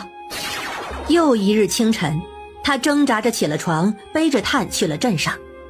今日的炭直接送到第一次卖炭的那儿就成了，还把之前的背篓还给了他。42斤，春晓收了2两5钱，有20个铜板。结果在出巷子口的时候，被2个20多岁的年轻汉子给堵住了。2位大哥，有事吗？我说最近卖炭总有人讨价还价，还丢了2个买家，原来是被人给半道截胡了。哎，你知不知道这片一直是我们供应的，你这样不打招呼就闯进来，有经过我们同意吗？娘，就是他，我刚才蹲在那家门口，就是他把炭卖给人家。哪里来的婆娘，连先来后到的道理都不懂，以后不许你来这福区巷来卖炭。这福区巷是被你承包了吗？凭什么我不能来卖炭？哟呵，还是个硬气的啊！不许你卖就是不许你卖，这块可是我们的地盘，识相的滚远点。我要是偏不呢？谁规定了只许你们卖，不许别人卖？这福区巷又不是你们建的，你们如此畸形霸市，是什么道理？那2男子撸起袖子就想动手。春晓用余光瞟到不远处的一块石头。今日你们要是敢动我，我就让你们开瓢，谁不让我好过，我也不让人好过。今日不给你点教训，日后谁都能欺上来踩一脚，这生意啊就怕没法做了。挡人财路就是杀人父母，这样硬碰硬不行啊！救命啊！打人了，杀人了呀！有没有人管啊？救命啊！那2男子见他哭嚎，上前又想一脚。春晓抓紧石头就挥了过去，石头正好砸在那人的小腿腿骨上，疼得那人嗷嗷叫了起来。他也不傻，爬起来就跑，边跑边喊救命啊，杀人了！春晓眼见着就要被人围攻，突然眼角瞥到巷子那头有官差来了，他一咬牙，故意让那婆子挡住了去路，在那男子挥手之际，将石头塞在他手中，借着力避过要害，对着额角就是一下。那男子有些懵了，这女人是疯了吧？居然给他递石头！都给我住手！把他们都给我带走，去见厅长。大人，我们这儿正买炭呢，是这个女人无理取闹，您几位要抓就抓她。哼，好一个恶人先告状，刚刚我分明就是看到他拿着这石头把这女人头给砸了。你现在告诉我是这个女人闹事儿，你当我是瞎子吗？都带走，不走的给我捆喽！听衙役之间通传才知道，这是庭长办公的地方。一个乡政府修得如此气派，也不知道这芝麻官公正不公正。怎么回事啊？厅长，他们几个当街斗殴，这男人把这女子的头给打破了。张厅长，好久没来拜访您了，您近日可好啊？你们一家倒是来得齐整啊！春晓心中大叫不好，感情这一家人跟这领导认识，那他不得玩完呢？民女心想着，这几个人怎么就敢这么猖狂的激情霸市？原来是仗了庭长大人的事。今日算民女倒霉，民女不与他们计较就是了。你好大的胆子，竟敢污蔑本厅长！本厅长何时揭示给他们了？你这妇人好生无耻，竟敢污蔑我们！都给我闭嘴！今日的事情给我说清楚，孰是孰非，我自然会给你们一个公断。刚刚民女一时气愤，口不择言，还望大人海涵。今日到底发生了什么事情？你们居然公然斗殴，有没有把香婿放在眼里？你先说。厅长大人，民女是附近严家村的村民，平日里靠卖炭赚钱赢钱。今日卖完炭出巷子时，被他们3个拦住，说民女抢了他们的生意，还把民女打了一顿，说以后不允许民女再去那福区巷。我这腰被他们踹得钻心的疼呢。你们3个，他所说的是不是事实啊？大人，他胡说，分明是我们在做生意的时候，他跑过来主动降价抢我们的生意，行为十分可恶呀！我们是忍气不过才过来动的手，你看我这腿都被他砸伤了。不是的，张大人，他们才是撒谎。还请大人明察，刚刚在福区巷的事情，许多人都看到了，大人过去找人一问便知。我再问你们一遍，他所说的是不是真的？你们要是狡辩，待我找人查明证明你们撒谎，以后你们曹家就不用在镇上卖炭做生意了。大人饶命，今日是我们一时糊涂做了错事，还请大人宽恕。你们几个好大的胆子！现在事情很明了了，你们持枪凌弱，破坏香序，罚银10两，另外要补偿2两银子给这位姑娘。本厅长的判决，你们服是不服啊？我们认罚。我们认罚。你怎么不说话呀？莫不是觉得这2两银子赔少了？不是的，您是青天大老爷，为民女主持了公道，民女心中感激。但是这2两银子，民女不敢拿，他们本来就对民女怀恨在心。如今民女若是拿了他们的银子，怕是出了门就要遭到他们的报复，民女实在是不敢。你休要胡说八道！这你放心，银子你安心拿着，赶紧去看大夫。日后你若是出事，我第一个要问询的就是他们。这是安慰，也是警告。既然大人如此说，那民女就放心了。大人的判决，民女服。好了，既然双方都没有异议，那就签字画押，交银子吧。怕回家太显眼，他还是去了趟药铺。还好，只是伤了外头，这2日不要碰水，过2日落了家就好了。姑姑，姑姑呀，姑姑，你额头怎么受伤了？你在山上摔跤了呀？疼不疼啊，姑姑？你这问题可真傻，受伤了可定疼啊。姑姑，盼儿给你吹吹。你们今天怎么主动来了？姑姑不疼，放心吧，就不小心撞树上去了。你们看，姑姑擦了药的。你不是说你这几天都要上山砍木头吗？我们来给你帮忙看着呀。姑姑，昨日的柑橘可真好吃。姑姑今天没有柑橘了，你们也帮忙吗？没有柑橘也是要帮忙的。姑姑今日啊，虽然没有柑橘，但是姑姑今天买了肉包子，在锅里分着呢。姑姑要上山了，等会儿你们饿了自己拿着吃，一人一个，不许抢别人的，知道吗？真的吗？姑姑，真的有肉包子吗？肉包子可好吃啦。姑姑什么时候骗你们了？在锅里拿的时候啊，小心些。姑姑给你们的钥匙你们收好了，就2套钥匙，掉了就没有备用的了。好啦，不与你们多说了，我要走了。姑姑你去吧，我们肯定跟你守好门。对了，要是姑姑回来晚了，你们就自己回去。包子的事不可以说，还有姑姑额头受伤的事也不能说，听见了吗？几个孩子听话的点点头，他们觉得姑姑真是太厉害了，每天都能给他们好吃的，若是日日让他们来帮忙那就好了。当严家两兄弟的地整好的时候，春晓已经去镇上卖炭，卖了好几趟了，草棚里的木头也都堆满了。如今他有10几两银子，其实还了钱够他用许久了。又想着如今有这个门道可以挣钱，若是过了这段时间，要想再挣钱的法子那就难了。突然听到周氏的声音在院子里响起：娘，我在灶房做饭呢。你怎么这会儿才开始做饭呢？上午你去哪儿了？你那屋里的蓑衣哪里来的？你去镇上了？娘，您上午来过了。好些时没见你，你爹让我过来看看。这下雨天你去镇上做啥？看这裤子上都是泥，外头多冷啊！你还专门跑出去受冻，你让娘怎么说你好？娘，您来的正好，我有事找你呢。不过得等我把这饭吃了，我刚回来又冷又饿的，洗了个澡才好些，这会儿饿着呢。娘，你放着吧，吃完了我自己洗。你吃你的吧，这水再放就凉了。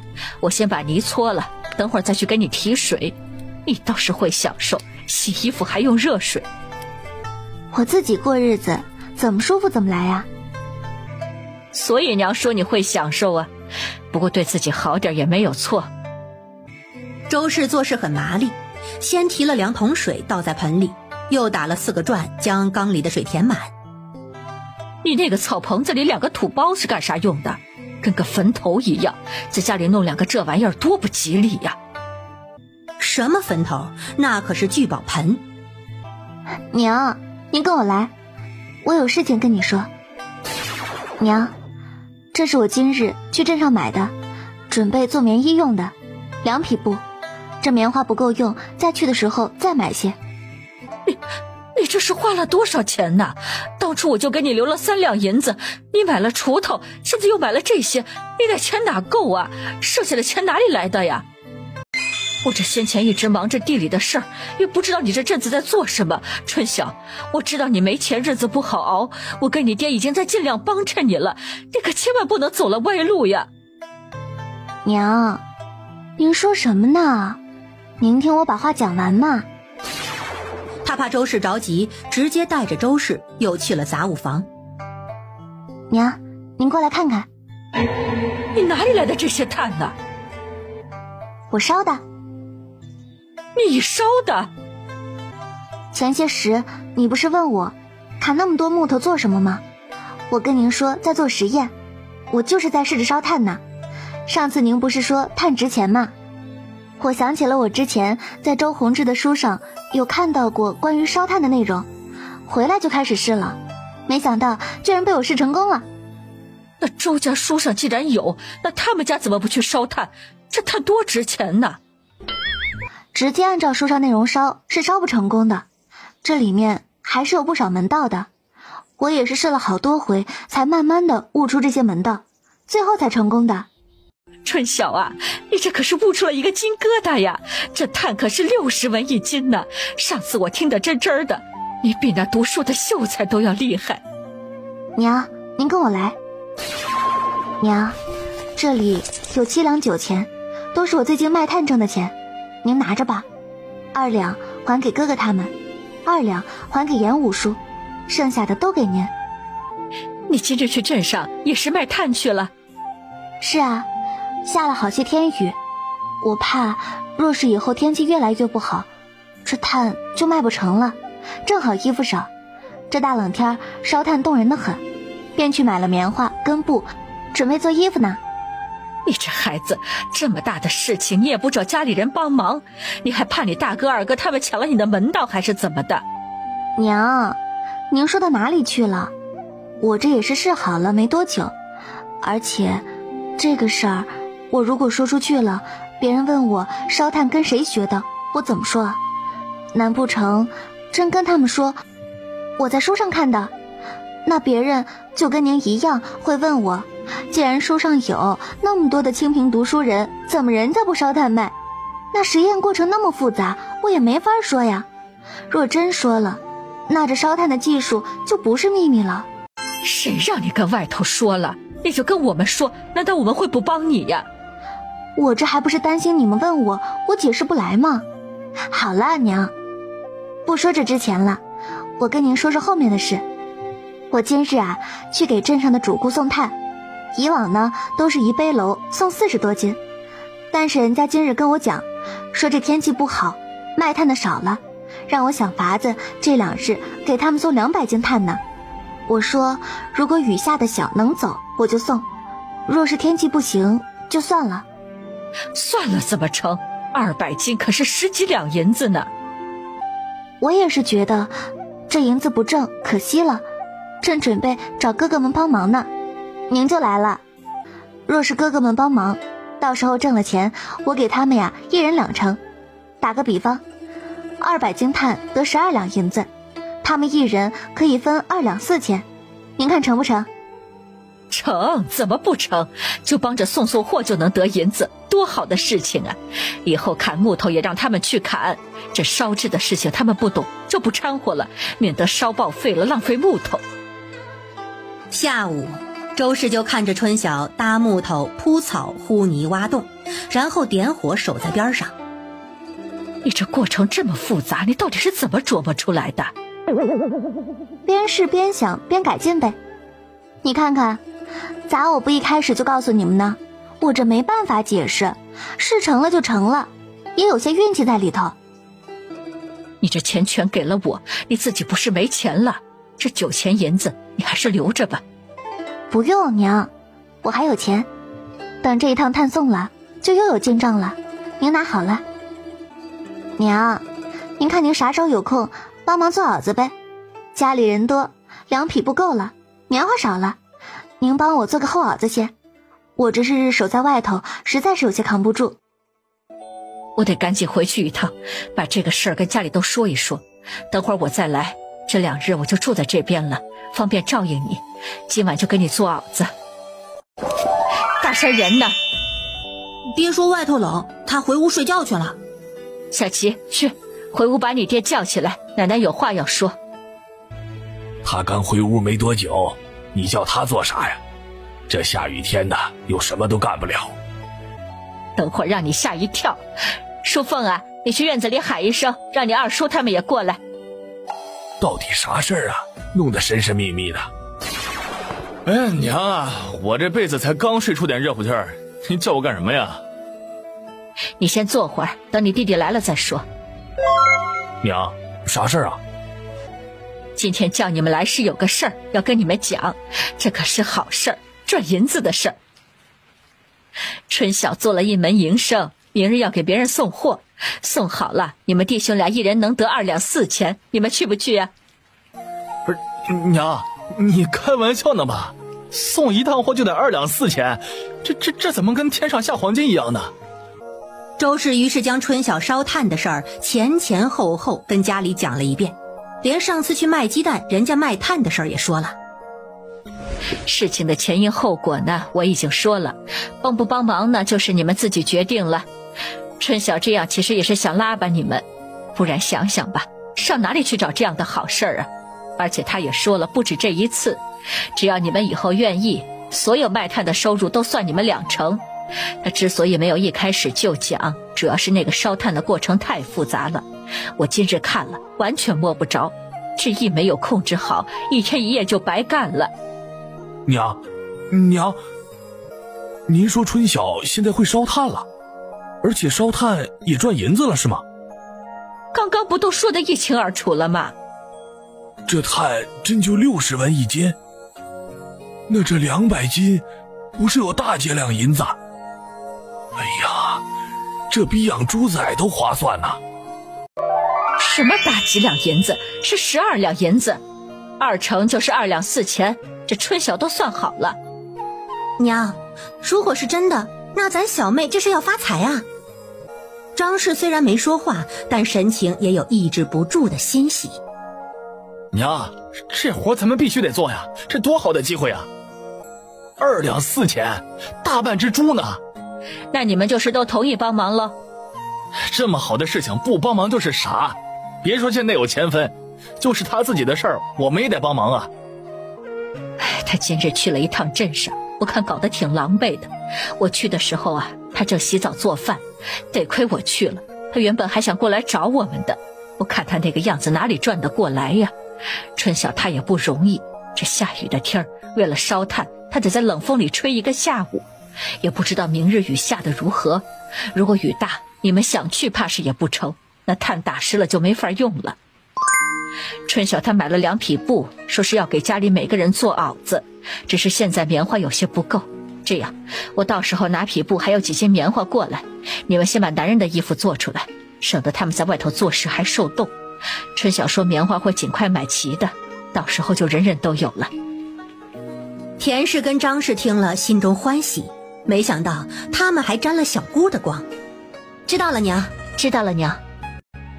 这事情呢，我是说完了，这几日我要住到他那里去帮他照应着些，等会儿就去。去吧，还是得照应着些。等会儿啊，我跟你一起走，去找他拿个章程。我跟大哥也去吧，这明日要怎么弄好，要跟春晓好好说道说道呢。这事情你们可别到处张扬，都掩实了些。要是让我知道哪个故意往外说，以后这种好事就没有了。娘，谁不是闷声发大财呀？说出去不是给自己找麻烦吗？这个是春晓带回来让我还给你们的，你们收好了。当初他说还钱，我只当他是客套话，没想到他心里早就有了成算。这钱你找个机会还给严老五。真是没想到啊，咱家最有出息的居然是春晓，嘿，他可真能啊！无声不响就干大事。哎，你们还真来了。姑娘，你果真送来了。大叔，昨日说了的，要是雨势过去了，我就给你送过来，你称一称，看看有多少斤两，家里没秤，约莫是够数的。好好，你等着，我去拿秤啊。最后一过秤，整整213斤。老汉取钱给了他12两又7080个铜板，就这么3杯老炭，真的就得了12两多银子。他们还是第一次见到这么多银子呢。大叔，这一时半会儿，这边应该不要炭了吧？这个不好说，怕是主家要多备一些也不一定。不过呀，这4、5日应该是不用了。姑娘，你去隔条巷子的第2家看看，那家昨日在打听炭的事儿呢。多谢大叔。咱的背篓还没拿回来呢。留在那儿，下次有机会再来拿。等会儿我还要买一个背篓的，咱要装棉花。那接下来要做什么呀？大哥，你没听见刚那个老汉的话吗？人家那是好心在给咱们介绍生意呢，自然是先去他说的那户人家问问情况。你们做什么的？干嘛敲我们的门呢？哦，姑娘，你们别误会，我们是卖炭的，刚在那边卖完炭，那大叔说你们这儿要炭，让我过来问问。你们真是卖炭的？你们在这等一会儿，我去叫人。哎呀，这里人住的院子可真阔气。哎，你看看，这地上铺的都是青石板，我都怕把人家地给踩脏了。刚刚那家也是，肯定都是老有钱了。娘说啊，这边住的可都是镇子上的有钱人呐。郑管家就是他们送炭。你们怎么知道我们家要炭的？啊，我们刚去给那边巷子的第3家送炭，那收炭大叔告诉我们的。那你现在有吗？什么价钱？这炭品相如何呀？今日的200斤炭已经送完了，这会儿没有了。炭是60文1斤，品相您放心，绝对的好炭。我给那家已经送过好几回了，用着说是十分好的。60文的价钱还算公道。老冯家用东西挑剔，他们用着没问题啊，应该也就没有多大问题。这样吧，那你明日给我送下来吧。那你大概要多少？这鬼天气置办东西不方便，你先给我送200斤。若是炭不好，以后都不收你们的了。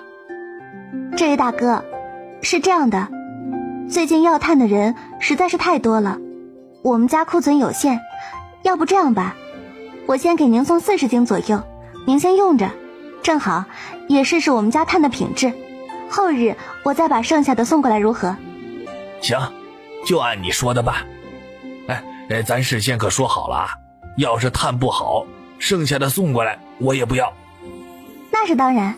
那行，我们就不打扰了，先告辞了。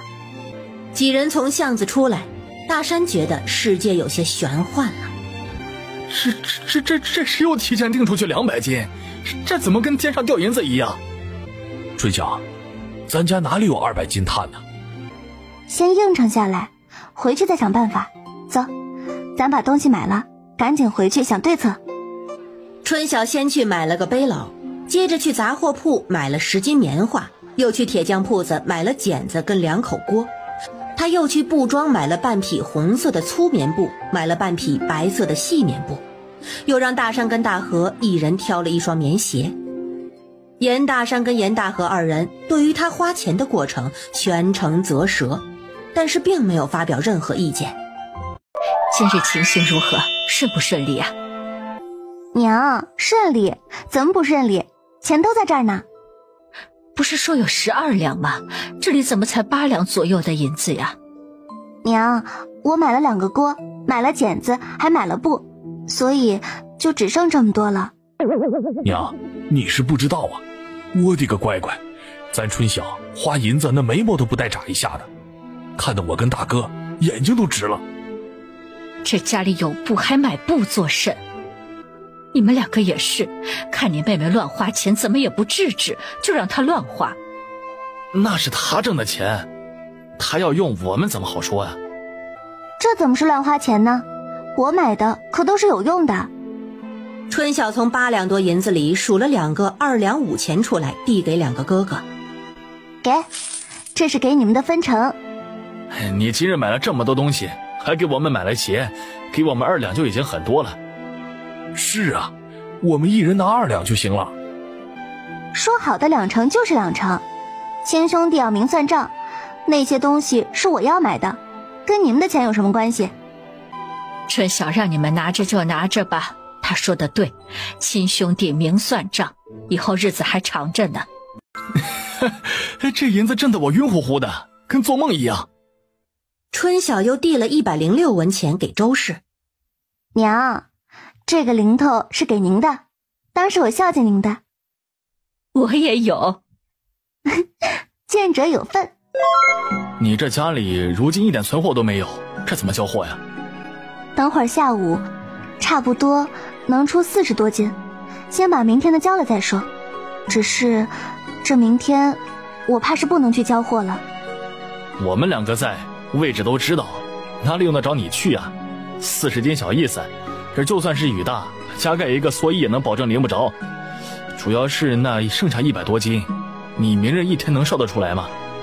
实在不行，我把这堂屋的桌子挪了，在这屋子里起2个窑，等以后不用了的时候再收拾平整就行。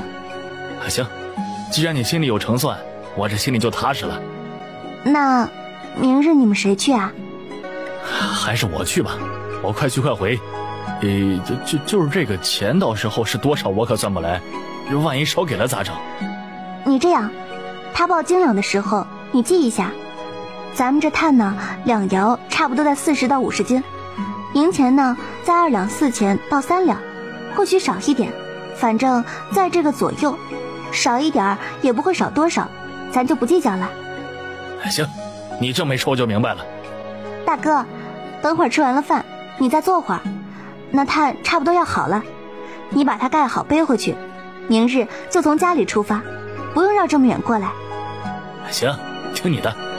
你嫂子他们这2日都在做衣服呢，我跟他们说了，让他们不要省棉花，都做厚实些。就是，棉衣做薄了有什么用？又御不了寒。大哥的衣服做好了？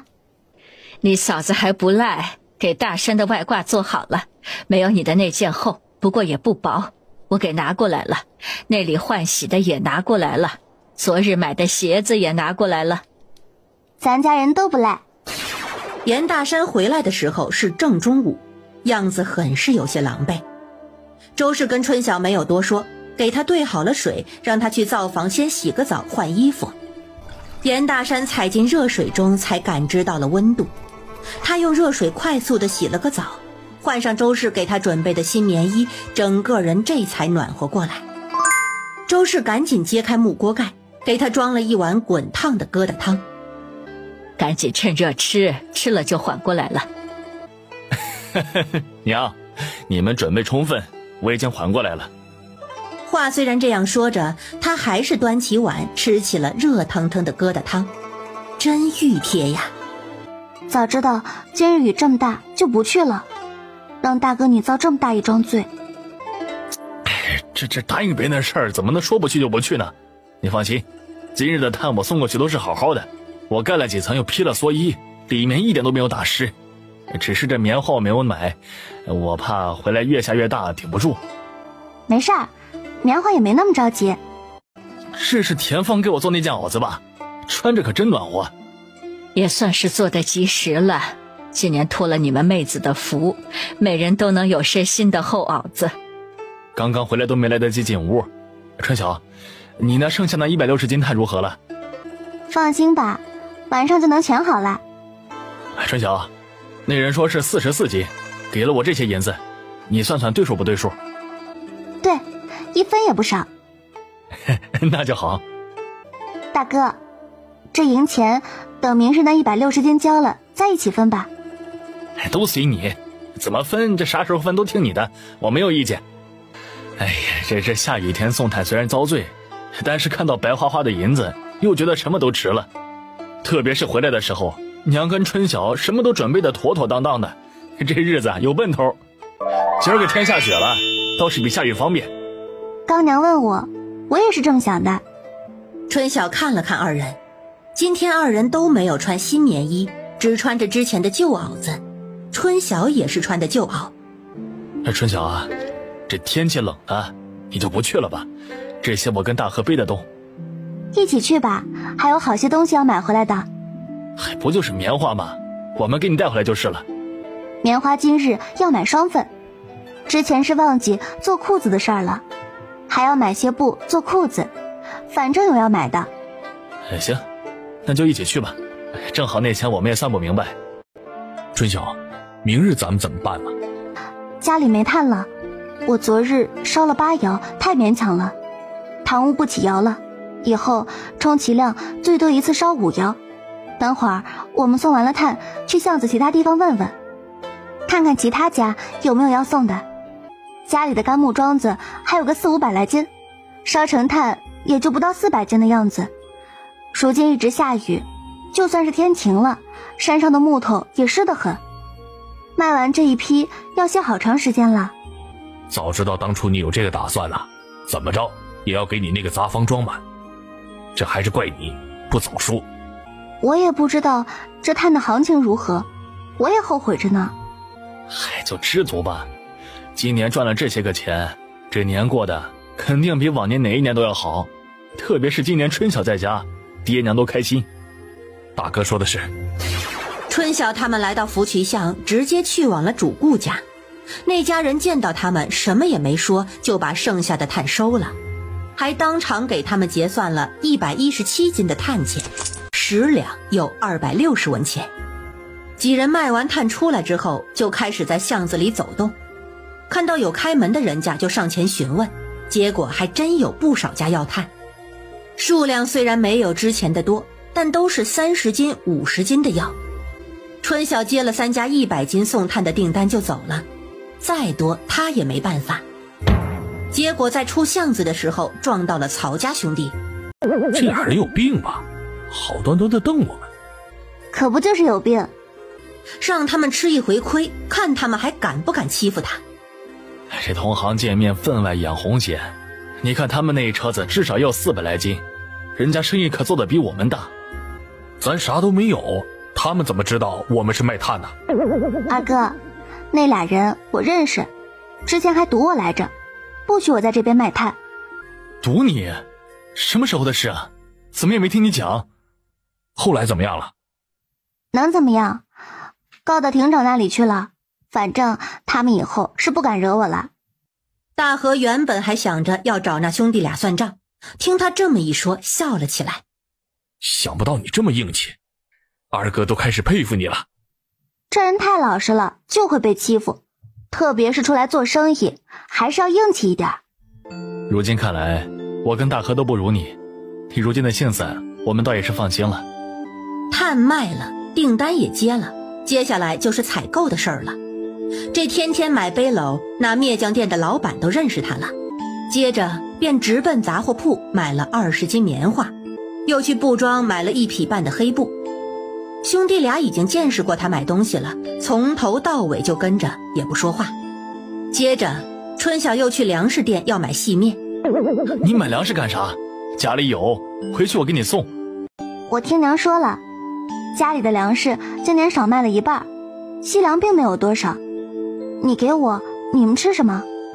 这里卖的贵的许多，早知这样，我们当初就不卖了。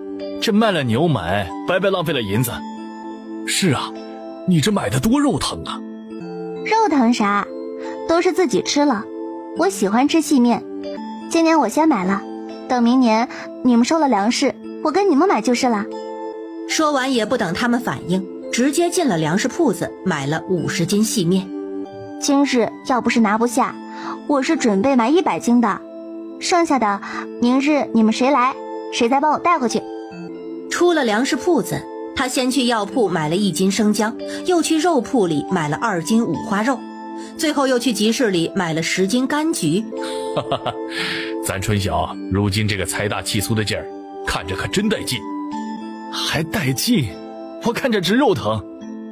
春晓将东西全部塞进背篓，给他2人1人剥了个橘子。大哥，你知不知道一句话，钱是挣出来的，不是省出来的。严大山背着那袋子粮食，嘴里吃着柑橘，心里觉得前所未有的甜。你这是又买面呢？是啊，我得备足过冬的粮食呀，明日还要再买1袋。娘，棉花跟布我买齐了，做棉裤的也该够了。等会儿啊，赶紧给嫂子那边送过去。娘，我那背篓底下有好东西，您看看。哎呀，你买了这么多的肉还有柑橘，又乱花钱。等会儿都拿1半过去。今日可顺利？顺利，明日还要送100斤。昨日的2两640文，加今日的10两260文，正好是12两9钱。他拿了个柴枝在地上算着，分给大哥跟二哥是1人2两580文。你们2个好意思，东西都是春晓买的，你俩1分不出，穿的吃的都照拿。娘，我可没有那个意思啊。娘，我们有钱也不敢跟他那样用啊。您说的对，这钱呢肯定不能让他一个人出，这回我就收了2两，剩下的就不要了。春晓啊，你也别推辞，这木头是你砍的，炭也是你烧的，我们就是跑跑腿儿，得这么多银子实在是有些不踏实。是啊，大河说的对，其实你给我们一趟几10文钱都算很多呢，何况是2两啊。咱们兄弟姐妹之间不要计较那么多，爹娘跟着你们过日子，你们好他们才能好。那行，那今日就给你们1人2两银子。春晓将银子递给他们，又给了周氏130文。这是给您的。我就不推辞了，你给我就收着。我看今日雪不大，天气还没有前2日冷，等你们鞋子烤干了，咱一起过那边吧。春晓不是买了肉吗？一起吃才有意思。好啊，我也好久没有见到几个小的了，还挺想的。他们几个日日都想过来呢，每回我回去都要问东问西的，要不是天不好，早过来了。你这回又带肉过去，以后怕是更加日日盼着你了。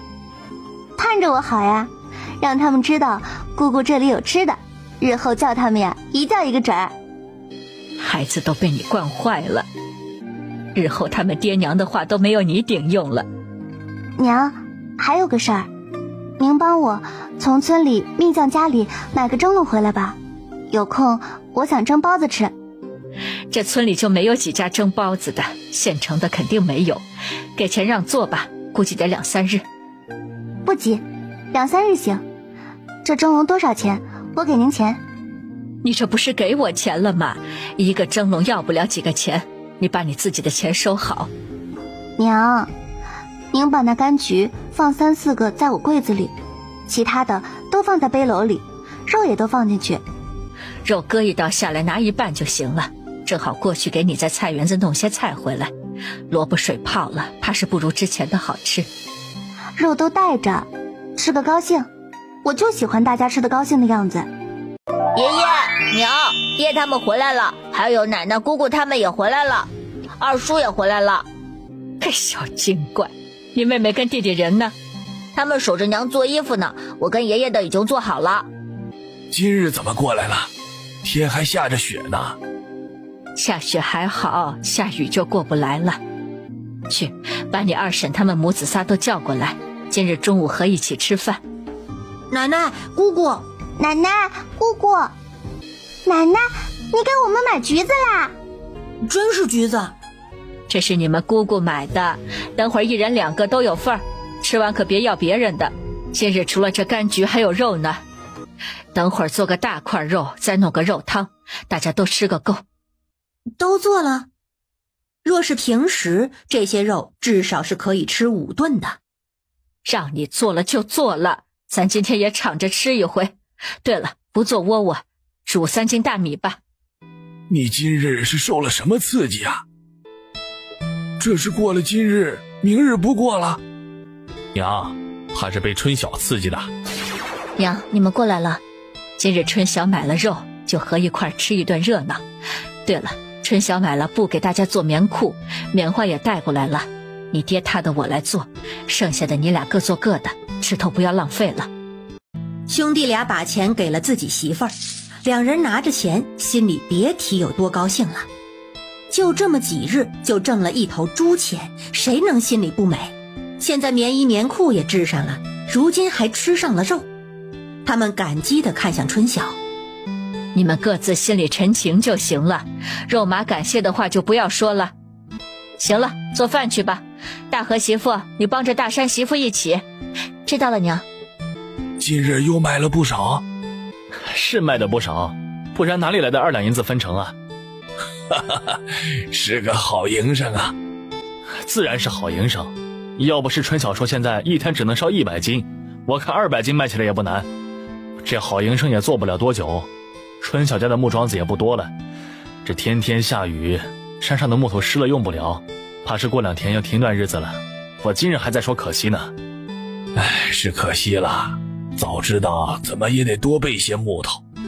周氏给他们1人递了一个橘子，来，都尝尝，这可是稀罕东西。我们今日路上已经尝过了，确实甜。娘，你说我在院子里种2棵橘子树怎么样？你上哪儿去弄那橘子树啊？人家结果的树会卖给你。我早些种，养几年它不就结果了？这树苗总有人卖吧？你那边位置宽敞，种几棵果树啊，确实不错。下次大集的时候去集市看看，兴许有。怎么了？这是愁眉苦脸的，是炭卖的不顺当啊？也不是卖的不顺当，本来说好的3家100斤，今日去送炭，那家是要了50斤的，结果后来不知道怎么的，把我们的炭都拿了，我们也不好说不卖，怕得罪了以后断了买卖。只是这样一来，另外2家就没送了。那你们去跟另外2家解释了没啊？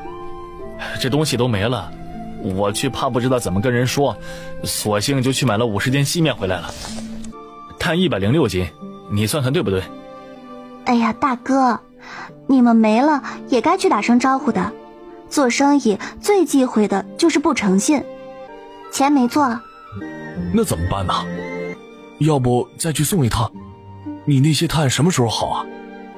算了，末时起炭，回来就太晚了，还是安全最重要。大不了以后不做那2家生意就是了。如果未时能起，那没事儿，我再送一趟。我走快些，大不了带个火把，到时候啊，在镇上花几个钱买个火折子就成。二哥，你真要再送一趟啊？送，不能砸了咱自己的招牌。上次大哥去的，这次啊就我去。娘，您什么意见？能去就去吧，你哥说的对，招牌不能砸了，晚了直接回家，不用过来了。银子先收着，明日再说。今日能起多少炭？明日还卖不卖？等会儿能起60多斤，明日就休息1天，不送了，总得让人喘口气呀。行，你说怎么安排就怎么安排。中午几人吃了饭，严大山围了火炉子打盹儿，严大河则时不时看草棚子里的土包，就盼着他们能早些好。二哥，你别看了，时间不到我不敢开，怕焖的时间不够，烧起来就该有烟了。你可别开早了，我倒是好奇看看。你要不要去我那屋睡会儿，免得等会儿累得没精神。等会儿你完事了回去，让二嫂给你用热水好好泡泡，不然明天该走不动路了。哼，你当我是你呀？你放心吧，我今日去了，明天照样可以走。你把你的鞋拿过来给我，我看看里头干没干。趁这会儿多休息一下，去2趟可不是那么容易的。几人在火炉边坐着，等到了时辰，春晓起了炭，将炭放在了垫了帘子的背篓中，又盖好了草帘子。送了就立刻回啊，别去打听买主了啊。严大河走了，严大山又坐了会儿，就准备回去了。春晓拿了几块生姜给他，这个你帮我交给二嫂，让她切成片跟水一起煮了，等二哥回来的时候让他趁热喝，可以预防风寒。严大山也走了，春晓又开始起炉子。娘，春晓，赶紧开门，天晴了。昨日后面的炭共67斤，前面那个拿了25斤，后头的都要了。幸好我去了，人家等着我们的炭，所以有人卖炭的时候他们也没有买。若是我不去啊，他们晚上就没有用的了。如此一来，以后肯定不会再与我们打交道了。春晓点了点钱，给了兄弟俩1人2两。你们今天怎么过来的这么早啊？爹，怎么也这么早跟着过来了？天晴了呀，我们今天准备上山去给你砍竹子去，等会儿你们嫂子他们都去。砍竹子做什么？山上这会儿还湿着呢，去了衣服都得打湿。爹说要在后院给你搭个长的竹棚子，以后你放木头起炉子多方便。如今是木头砍不了，不然这木头也是要砍些回来的。衣服打湿了多冷啊！爹，要不算了吧，等多暖几日再说。多请几日就该砍木头了，如今时间要紧得很呐。春晓知道自己劝不动他们，回屋拿了斧子。你上次不是说这斧子是借的吗？感情是你自己买的呀。那不是怕你们问吗？爹，这正好，斧子可比砍刀利索。临走前，严炳发给周氏也派了任务，让他去村里收茅草，多些也无所谓，总之要够用。你看你爹做什么事情都火急火燎的。我走了，等会儿收回来还得编呢，要是用的时候用不上，你爹又该念叨了。快中午的时候，严大山他们回来了，一回来就把春晓拉进了屋，搞得春晓一脸莫名。二哥，你这是咋了？路上捡银子了？大哥，还是你说吧，我怕我说不清楚。春晓，我们接到大单了，今日去卖炭，我们碰到一户人家，他说他们家要1000斤的炭送去县城主家用，要跟我们订炭呢。1000斤？是哪一家呀？哪一家都不是，之前没在咱们这里买过。没买过，他怎么敢从咱们这里一下子订这么多？哎呀，我来说，咱之前不是下大雨都去给人送炭吗？炭的质量又不错，人家住户之间啊，虽然不串门子，但是下人呢却是经常打交道，一来二去就知道了咱家卖炭的事儿。这家人主家啊是在城里做生意的，听说是一个大户呢，在这镇上就开了个小铺子。那人要收1000斤炭送城里去，今日还专程找到我们呢。你们今日的炭卖给他了？没卖给他，卖的是别人。这个事儿啊，我们没应他，想着回来等你决定呢。他说1000斤炭，要我们呢用55文一斤卖他，明日要给他一个答复，不然就找别家了。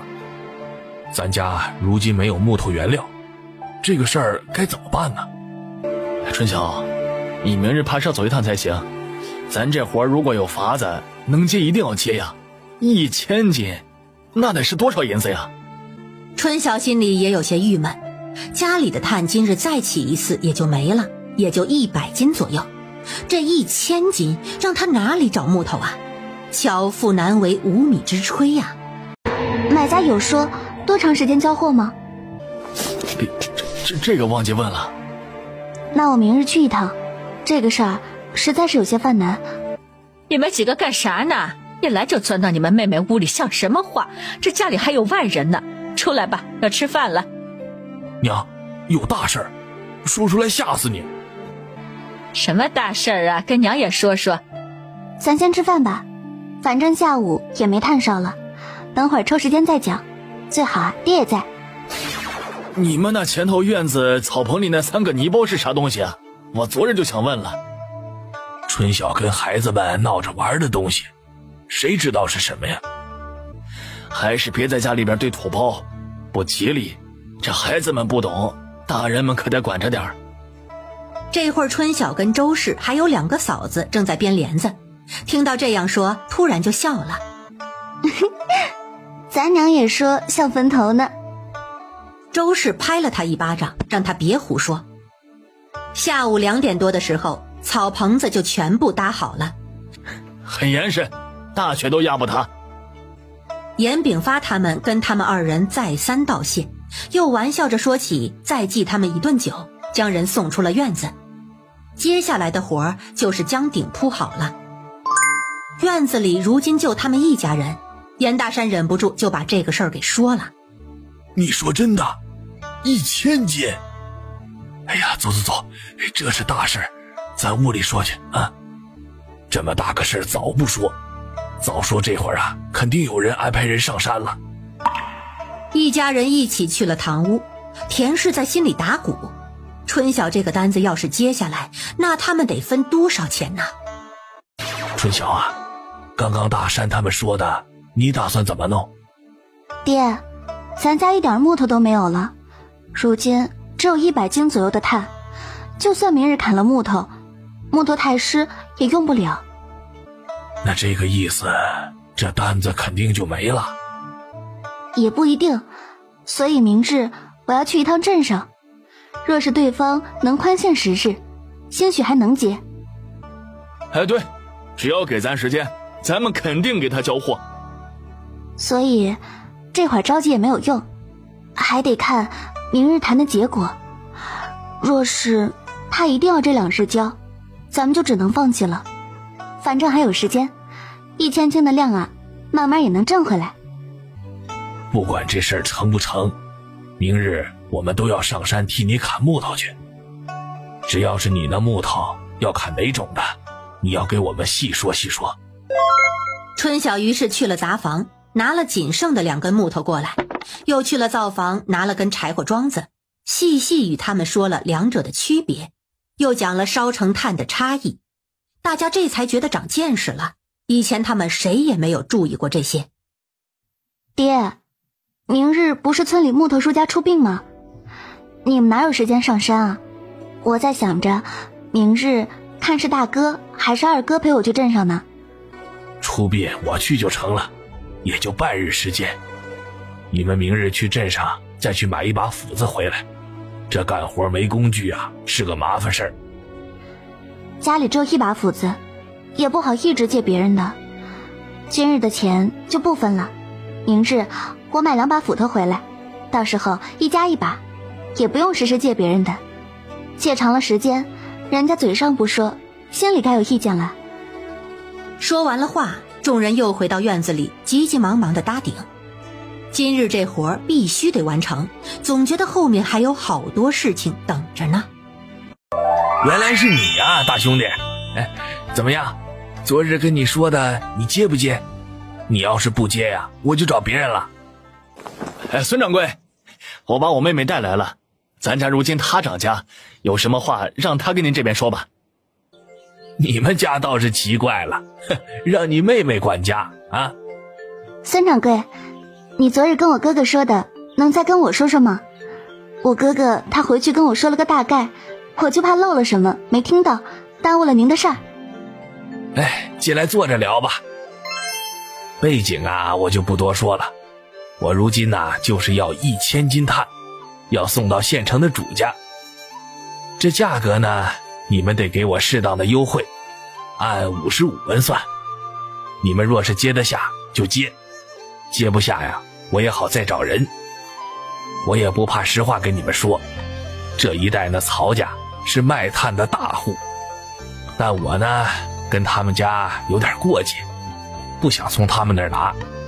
正好有人说你们的炭还不错，送的也准时，我这才找的你们。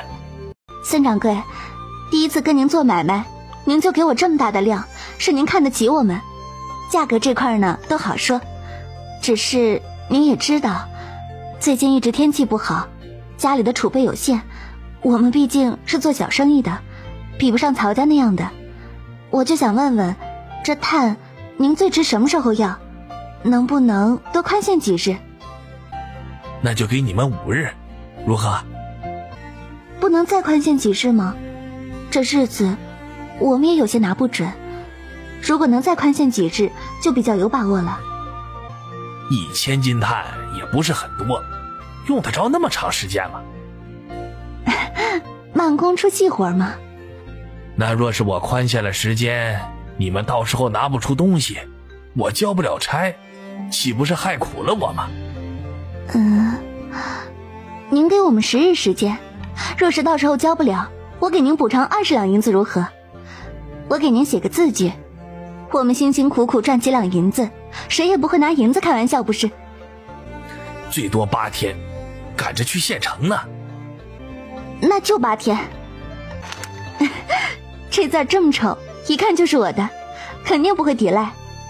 若是如期交货了，您就把它还给我。行，8日内交货，可记住了啊。春晓兄妹2人跟他连连道谢。等出了掌柜后院，春晓呼出了一口气。春晓，你胆也太肥了吧！若是到时候真的交不了，赔了20两银子，那咱这些天赚的可就都赔进去了。大哥，告诉你一句话，有风险才有机遇，如果不这样，人家怎么肯给我们宽限10日？如果不宽限，这单子怎么接？我说严春晓，你怎么这么不要脸？1000斤啊，就算是光烧5天，1天也要烧200斤，200斤可是10个炭窑，我怕是要不吃不睡了。那咱这带来这100斤左右，怎么不干脆给他抵数啊？咱要是交不了，肯定也不是缺这100斤。若真是给了他，到时候交不了，赔了银子又赔炭，多不划算。这炭还值6两呢。我只希望这几日可千万不能下雨，不然啊，这20两银子是飞了。走，咱们先去把这炭卖了去，后头的事情回去再说。到上午10点左右的样子，2个背篓的炭就都卖完了，就只剩下了空背篓里的2把斧子。2人高兴地走出巷子，却在刚卖炭的那家正门口碰到了一个不愿意碰到的人，他的前夫周宏志。我说严春晓，你怎么这么不要脸？咱们都和离了，你怎么偷偷跟踪我，跟踪到了这里呢？春晓简直是无语了，这见过自恋的，就没见过这么自恋的。严大山想上前争辩，被春晓拦住了。大哥，你理他做什么？你在路边听到犬吠，难不成还要去跟那个狗问个清楚，他为什么吠？严大山听他这么一讲，一下子就笑了。自己的妹子有够损的，这是拐着弯的骂人呢。你说谁狗吠呢？几日不见，你怎么变得这么蛮横？你敢说你不是跟着我来的？你若不是跟着我来，你来这徐家做什么？春晓这才恍然大悟，原来刚刚买炭的这家就是徐家，他可得记好了。你是不是还为和离的事儿不平啊？我知道我是有些对不起你，但是不是已经赔银子给你了吗？哦，我知道，你们今日来是不是来报复徐家小姐的？你还带了你大哥，你们到底要做什么？你哪只眼睛看的？我们跟踪你来的。还有，你是有被迫害妄想症吗？一天到晚想着别人要害你，我可没有那个时间。今日你们不把事情给我说清楚，休想走。我发觉你如今是越来越伶牙俐齿了。娘说的没有错，你以前呢老实乖巧都是装的，实则厉害着呢。你要是再胡搅蛮缠，休怪我不客气。周宏志听他这样讲，一下子有些气弱，可是想着若是真有什么问题，可以找徐家人帮忙，又瞬间壮了胆。你想怎么样？你还想动手不成啊？你要是敢动手，我就去报官。春晓真的10000个大无语呀！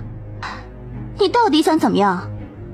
今日把话说明白，你们想对我徐家做些什么？春晓恨不得把眼前人一脚踹飞。就在这时，徐家门里出来了2个人，是一个穿戴精致的年轻女子，带着一个丫鬟模样的人出来了。看到他们很是好奇，正往这边走过来。春晓突然就想整治周宏志一把，那女子最好是徐家小姐，若是不是也没关系，只要看见了就行。他假装示弱。相公，你说你这样的绝情，说和离就和离，我这心里实在是难受的紧。咱们做了4年的夫妻，你就对我没有一点点的情分吗？我回了家，日日想起你就伤心落泪，茶饭不思。严大山在一旁眼珠子都快掉出来了。周宏志见他这个样子，觉得这才应该是他私下该的模样，原本的强硬都是伪装而已。你说你之前又是何必呢？在家做妾只是名分有些区别，我待你也不会比从前差。你这么一闹，我就算是想把你收回去，娘也是不同意的。唉，怪呀，就只能怪你自己。相公，你就看不到我对你的一点点好？我到底哪里比不上徐家小姐？你别哭了，这大街上的你也没有不如那徐家小姐。唉，就当咱们是有缘无分吧。周公子，他们2位是谁？啊，没谁，2个远亲而已。周宏志对着春晓使了个眼色，示意他赶快走。相公，记得来看我。他是谁？他如何叫你相公？春晓才懒得理他们，反正坑是已经挖了，谁让他那么烦人。他二话不说，拉着严大山就走了。你刚那样是演的吧？不是真的吧？当然不是真的，我又没毛病。以前看妹夫还是挺明事理的一个人，怎么今日见了这般胡搅蛮缠呢？什么妹夫？你哪来的妹夫？那人纯属有病，以后见到绕着走就是。那以后咱们不到这家来卖炭了。卖炭干嘛不卖啊？只要他们家买，我们就卖，谁会跟钱过不去啊？大哥，走，去集市，咱们买了东西，赶紧回去。2人来到集市，今日有人卖梨，9文钱一斤，梨能放。春晓一下子就把那婆婆篮子里的一篮子梨都给买了，总共27斤，可把老婆婆高兴坏了。春晓又买了几斤干的杂菌菇，上次买的已经吃得差不多了。他又买了1袋子炒花生。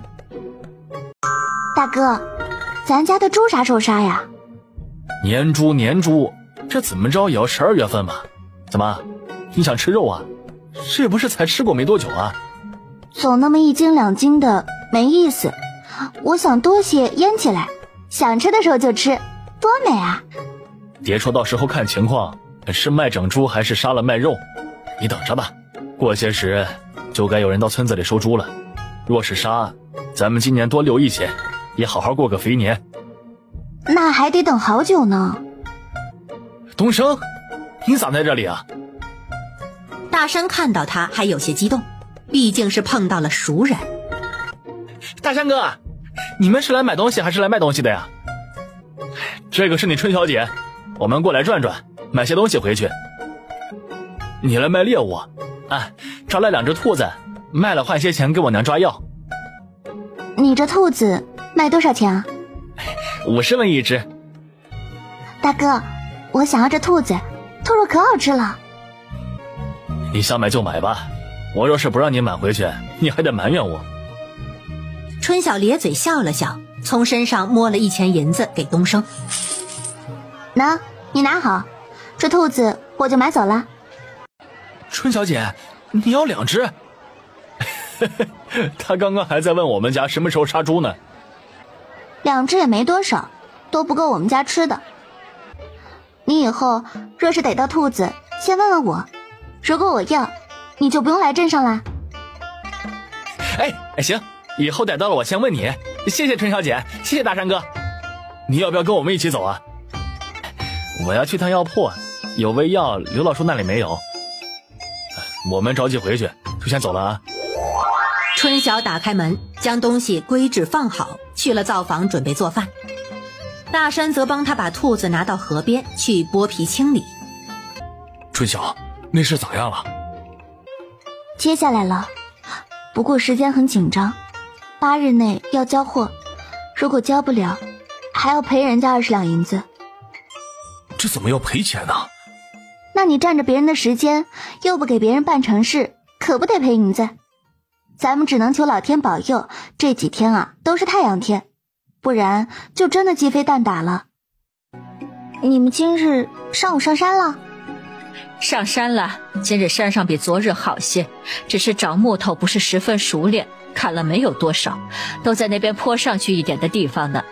等今日砍完了再拖。周氏接过了他做饭的活，他从口袋里掏了钱。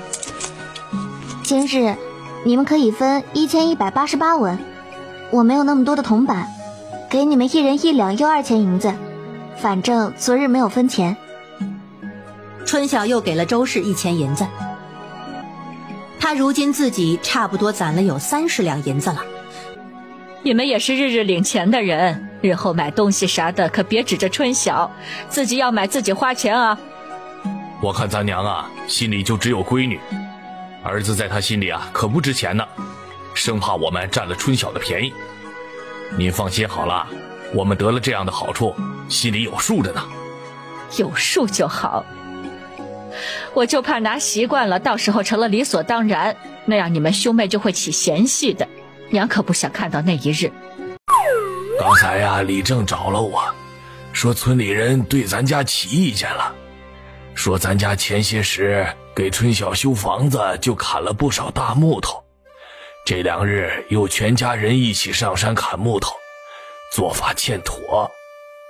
这山上的树不是从来都认砍的吗？以前也没人说什么呀。娘，李正说山上的资源都是大家的，大家要用也都没什么，只是咱家这样从早砍到晚，日日砍，这再多的树也要砍完的一天，到时候村里人要用就没得用了。说村里之前就说过，不允许大规模砍伐，总之就是不让咱们继续这样砍了。这又是哪个王八羔子在那里看不惯？娘，其实李正说的也没有错，这山本来就是大家的，我们砍的多了，人家用的就少了，村里人有意见，他总不能不管吧？我没有骂李正，我是骂村里人呢。这才知道我们砍木头就有意见，若是知道我们砍木头挣钱，那不还想着让分钱呢？我看就是见不得别人好，怕别人拿多了自己也上山砍去啊，光在背后告小状。娘，算了，那山不是咱家的，咱也没有办法。那是不是就不能砍了？等会儿我们清清木头，得姑姑看数量够不够。我跟李正啊好说歹说，说家里要用，砍完今日下午就不砍了，以后上山只砍柴火枯枝，他同意了。李正还问咱爹家里做什么要砍这么多木头呢，他是不知道咱们从山上滚下来这些，不然下午都不会允许咱们上山的。老婆子，下午你也跟我们一起上山，今日下午最后一趟了，咱能多砍些呀就多砍些。咱如今砍的都很小心了，都是隔着砍的，也没有一扫一片的，就这样都不行？我看木头也不少了，应该差不多够数，不让砍就不让砍吧。挣完这笔银子，咱就安安心心等过年，过年也够了。何止是够了，都够过几个年了。下午，除了春晓跟孩子，其他人又全部上山了。他就在厂子里不停地拖木头、砍木头、晒木头。为了节省时间，晒的活基本上全部脱手交给了几个孩子。晚上，一家人又是天黑了才回来。明日是不用上山了，但是今日伐的木头要全部理出来晒上。爹，我看了，数量应该还有多，不用担心。够数就好啊。我想明日让哥哥们先去送一部分，那么多不分批根本送不了。行，我们明日一早就去送，若是回来的早，下午再送一趟，这样一日300斤没问题。你妹妹昨日烧炭可是熬了通宵啊，早上6点才睡，我们也熬了半宿，怕是这几日都要如此。明日2个儿媳妇儿就帮忙负责把剩余的木头处理晾晒了，我明日上午补眠。这年纪大喽，不补啊，晚上怕是熬不住。你娘也是，这几日啊，大家都辛苦些，等银子挣到了，就可以好好休息了。爹，你就放心睡吧，我们晓得的。春晓，这钱是怎么算？是必须他现结，还是到时候送完一起结？大哥，都行。他们在镇子上有铺子，咱也不怕他跑了。如果他要最后一起结，你让他给你打个收条，注明收到的斤两就行。行，我知道了。一群人摸黑回了家，今日比昨日更晚些，又是忙碌了一个通宵。严炳发睡到6点起了，回家继续睡。等春晓起来的时候，兄弟俩已经回来了，同时拿回了一个收条，写着已收157斤。两兄弟约好了吃完饭继续去一趟镇上。下午是152斤，条子你收好。孙掌柜说还有3日时间，让我们抓紧。这2日应该不会下雨，木头明日就全好了，3日刚刚好。只是你们这样一日跑2趟，还要跑2日，我怕你们腿受不住。没事儿，这比下雨天好多了，晚上回去多泡会儿，明日就恢复如初了。要不明日我跟你们一起去吧，娘说明日上午不用我们干活，让我们休息呢。田氏在一旁心疼自己男人，张氏一听也声称要一起去。也好，上午去一趟完事，下午一起休息，木头也不用你们收了。你们2个能不能行啊？这一背篓可是有70-80斤重呢。又不是提着或抱着，背着没事儿。哥，可以让嫂子们少背一点，最后一日咱们多背些就成。不用小妹，我们活干惯了，这个分量可以的。只是我们老早就出去了，家里怕是要个人看着。早上要给几个孩子烧水洗漱，还得把猪的吃食办好。原本淑文也会，我就怕他们睡过了，盼儿还小。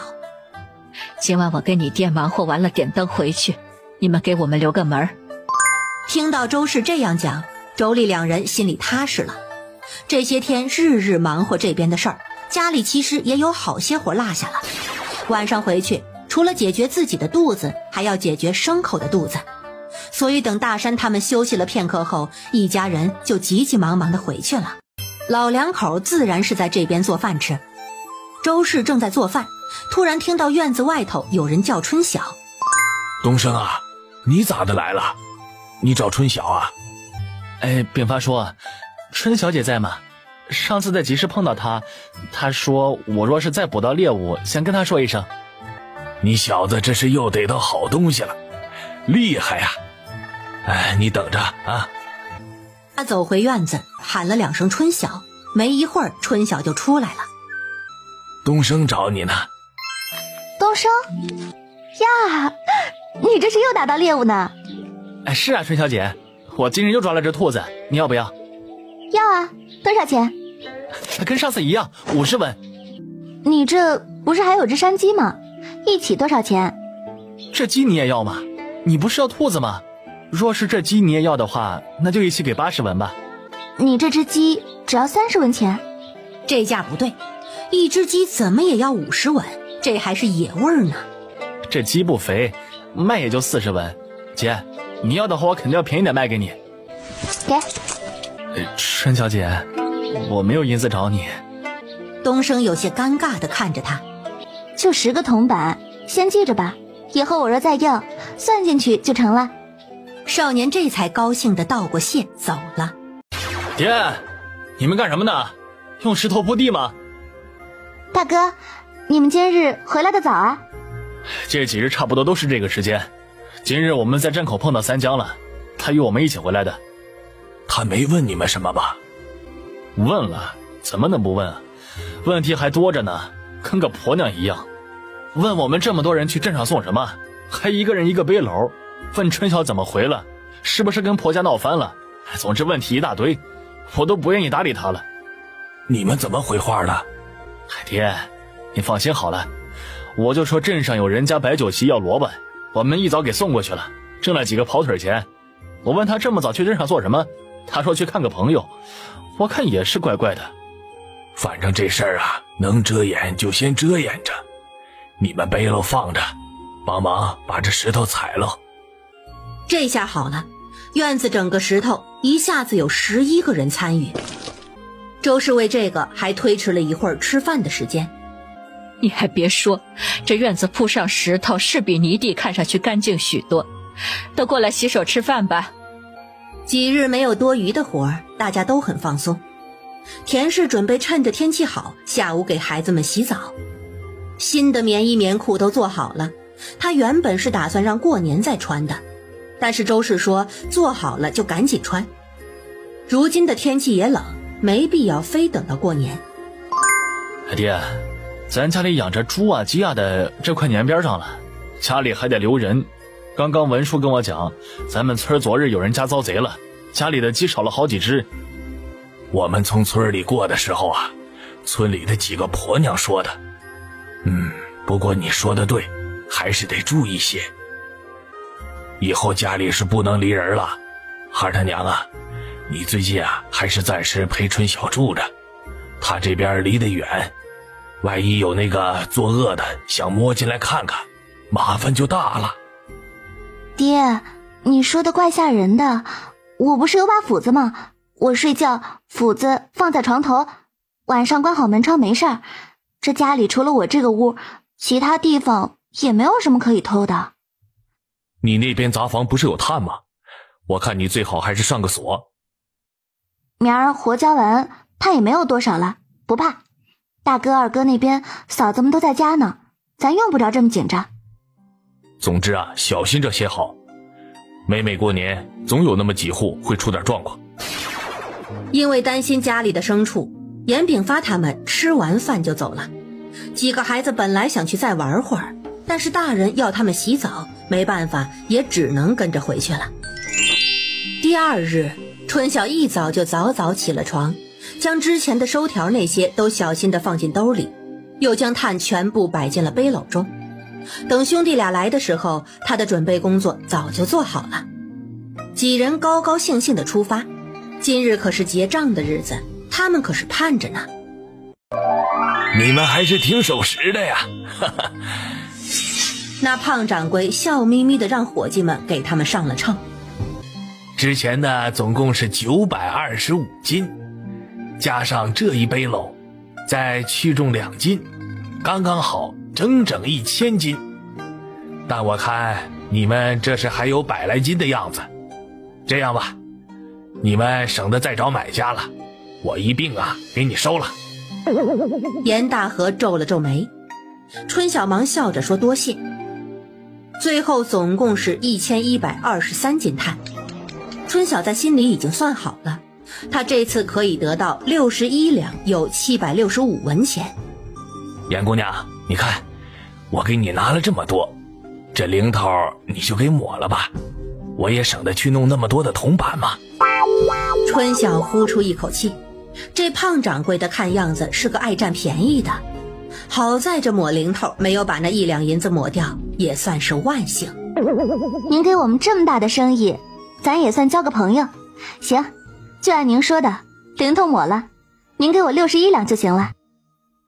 最终春晓得了6个10两的银锭子跟1两碎银子，他们都是第一次见到这么大的银锭子，所以拿着大银锭子摸了又摸。春晓将6个银锭子交给严大山收好，自己装好了那1两银子，又从胖掌柜那里拿回了自己的保证条子，笑着与人道别后出了福曲巷。春晓，你不是说剩余的炭咱卖给别人吗？别人60文比他这里赚得多呀。还有，这胖子太抠了，700多文说扣就扣。哎呀，我这心里肉疼啊，白给了10多斤的炭呢。是啊，白白扣了700多文呢，700多文可以买许多东西了。哥，刚刚的银子看着馋人不？第一次见这么老多的银子，跟做梦似的。我如果不答应，他这银子就要飞了。算了，吃点亏，咱不是还赚老多？不要想这些。大哥，你可得把钱收好。我们买东西去，买完回去给你们分钱。到了家，大山直接将6个银锭子放在了堂屋的桌上，拉着周氏：“娘，你看，今日结算的银钱。”我的乖乖，这么大的银锭子，我活这么老久还是第一次见这么大的银锭子，这得是多少钱呢？一个就是10两，6个就是60两啊。兄弟俩陪着周氏围坐在桌子前，欣赏着桌子中间的钱。春晓觉得这一幕十分的好笑，他回屋拿了碎银子，给了兄弟俩一人1个大银锭，又给了他们2两银子，一人12两，装好了。这银锭子我们能得1个，这么多，春晓，你可得算清楚了啊。是啊，你不算清楚，到时候我拿走了，我可是不还的啊。放心拿好，我算得清清楚楚。说完，他又把余的90多个铜板给了周氏。你们在外头坐一会儿，我把钱放好后，咱们一起过去，带2斤肉过去。春晓出来的时候，已经是1炷香之后了。藏严实了？放心吧，进来也找不到。你把蒸笼拿出来做啥呀？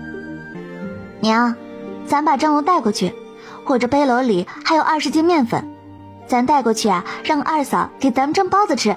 小七不是要吃包子吗？这是买了肉，要给咱们家吃货做包子。爹，你真聪明，就是这个意思。大嫂，别忙活了，我等会儿啊把二嫂请过来，咱们中午包包子吃。这包包子醒面就要半个时辰的，等吃可就晚了。晚点就晚点，咱们今天要好好吃一顿。那我这白菜也是要洗出来的，等会儿剁碎了调馅。怎么不见舒文他们啊？出去玩了，家里没事儿，他们闲不住。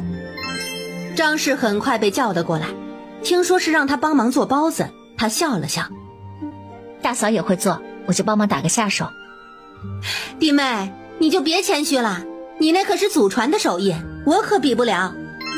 爹，今日我们结了银钱了，我想在咱村里置4亩地。春晓，你要在村里买地，你一个人要买4亩。4亩这么多，4亩可是要20两银子，可不少啊。爹，您知道我跟大哥今日分了多少银子？春晓得了多少银子不？他从兜里拿出大银锭子。爹，哥那里也有1个，这1个可是10两，4亩地春晓可不在话下。这是大河你今日分的？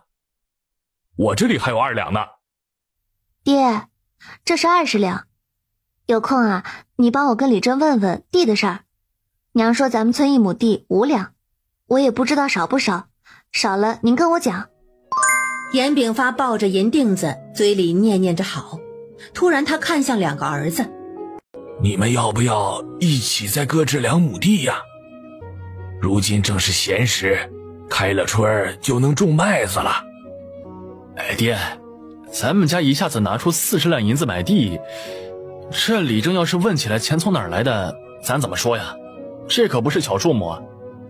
这还真是个问题，但咱挣了钱总不能不用吧？这买地呀可是正事儿。爹，咱就说跟姑姑那边借的，反正姑姑的情况他们也不知道，人也不会跑去问，不是？哎，这不成，你姑姑那头穷得叮当响，村里人好多都知道，这谎啊圆不过去。爹，你就说这钱是我拿的，他们总不至于跑来问我。至于我这钱是从哪里来的，他们爱怎么猜都随他们去了。严炳发觉得也只能如此了，这话也不算撒谎，就看村里人怎么想了。爹，你等等我，这买地是大事儿，我还是去问问我媳妇儿吧。大河说着便摸去了灶房，大山看了看也跟着去了。你看，咱家男人都是疼媳妇的，这要是在别家，自己拿主意哪里还要问女人？一提到买地，你看你那个褶子都没地方堆了，就这么高兴？当然高兴了，咱这一大家子到如今总共就只有5亩地，这一下子要置8亩，我这心呐到如今都是砰砰跳的。哎，不信你摸摸。摸你个大头鬼呀！闺女跟前胡说啥呢？咱爹是真高兴。爹，就多置2亩，明年我们也要跟春晓一样吃细面米饭。大山也出来将银子给了他。好啊，我先把钱收好，下午我就去找李正问问地的事儿。看把咱爹给激动的，刚给我媳妇儿看啊，也没见他这么激动。这么稀罕的银锭子，我都还没有焐热就送出去了。春晓啊，你啥时候能再帮你哥弄一个回来呀？下回我把它收好，肯定不拿出来了。我哪有那么大本事啊？年前碎银子还有，这大锭子你就别做梦啦。碎银子也稀罕。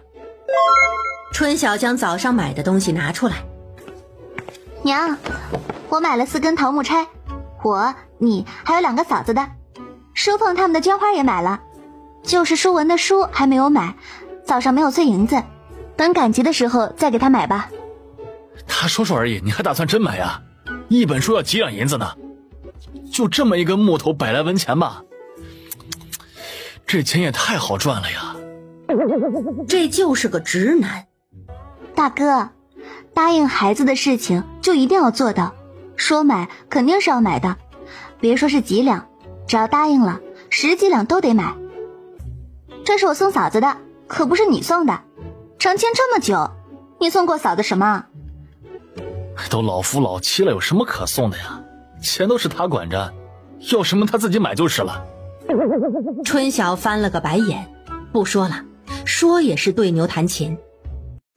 几个小的怎么还没有回来啊？平时也出去玩，到了吃饭的点儿就回了。今日也是奇怪。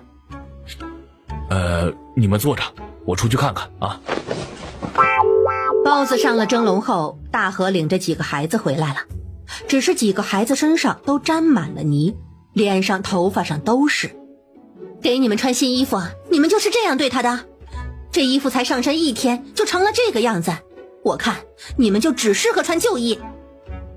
怎么了这是去哪个泥里滚了？怎么胖儿身上也脏兮兮的？周氏将他们拉到跟前，心疼不已。几个孩子一听，除了舒文，其他的都哭了起来。怎么回事啊？我也不知道啊，我去的时候他们就这样了，站在河滩那边还不肯回来，我这差点上手，他们才跟着回来的。舒文，跟姑姑说说到底是怎么回事。姑姑，我们几个玩得好好的，就二牛那几个看到我们穿新衣，上来就朝我们扔泥巴，他还骂姑姑呢，说姑姑做了见不得人的事儿，被夫家休了，是别人不要的女人，骗我们当个宝。我们气不过就打了起来，就变成这个样子了，衣服不是故意弄脏的。这孩子的话都是大人教的，简直是岂有此理。刚刚在外头，我问你们，你们又不说，说了我肯定要找他们家人算账的。算了，娘，二哥，这嘴长到别人身上，他们爱怎么说随他们说去。只是那几个熊孩子，他得想个法子好好的教育一下。二嫂，上你那边烧水吧，得重新给他们洗头洗脸，衣服也要换下来洗了。好啦，别哭啦，姑姑给你们呀把绢花买回来了，等你们洗干净了给你们带上。几个女孩子一听，立马就不哭了。今日咱包子也蒸上了，等会儿馋死二牛他们。你的书下次赶集的时候带你去买，他们是嫉妒你们有新衣服穿才胡说的，别难过了啊。你看看你，衣服上的泥呀都蹭到姑姑衣服上了。舒文这才破涕为笑，说了句我不是故意的。这事就算了。你还想找上门去打一架是怎么样？你以为我不敢？娘，村里有嘴的多的是，没啥好生气的，只是二牛他们是该教训一下，他们这是明晃晃的欺负咱们家孩子，下午我要治治他。张氏已经提前回去烧水了，水好之后换田氏打水，几个孩子便开始换衣服洗头，也幸好今天天气好，洗了头发晒晒也就干了。春晓便在院子里替孩子们梳头发戴绢花。真漂亮啊，姑姑好看吗？姑姑说好看，你还不信？你问问小七好不好看？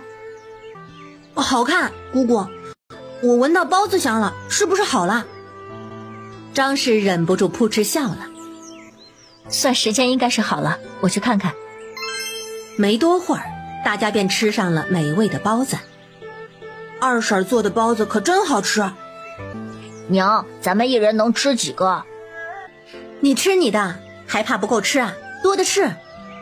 这小崽子吃着碗里的，就开始看着锅里的了。大河，你拿个碗，装4个包子给你方婶送过去。过2日赶集，我还想请人家给我看着房子呢。严大河将半个包子塞进嘴中，跑到灶房端了包子就走了。严炳发吃饱了，就想着去找李正，大山就陪着他也走了。你们2个，一人去拿1个包子，不要吃啊，跟我走。他自己起身去提了1个桶。姑姑，咱干啥去啊？找二牛报仇去。我们去就回，你们3个就不要去了，在家等我们的消息。说完，带着2个大的雄赳赳气昂昂的走了。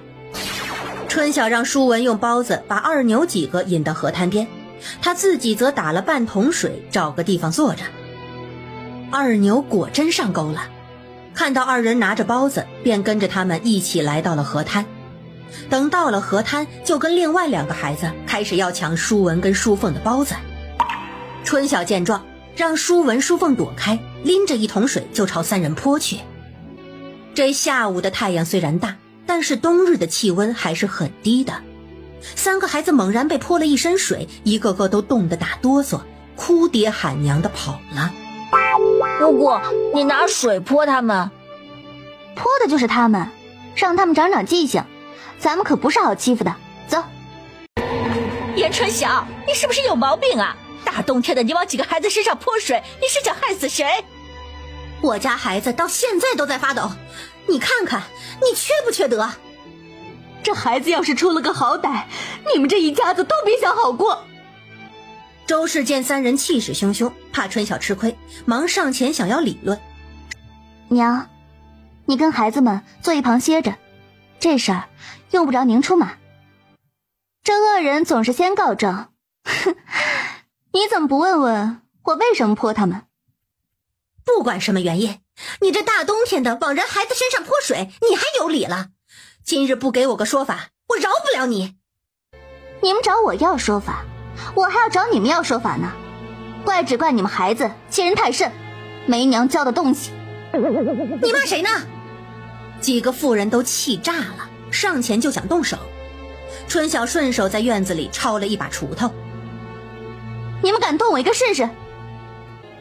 知道我嫂子干什么去了吗？河边洗衣服去了。我们家孩子上午就因为穿了一身新衣服，就被他们莫名其妙扔了一身的泥。我这还没有找你们，你们反倒找上门来了啊！来了也好，赔钱吧。这新衣服啊，如今就算洗了也有泥印子，我也不要了。等会儿你们领走，我按成衣800文一套的价格，5套4两银子，给钱吧。你想钱想疯了吧你？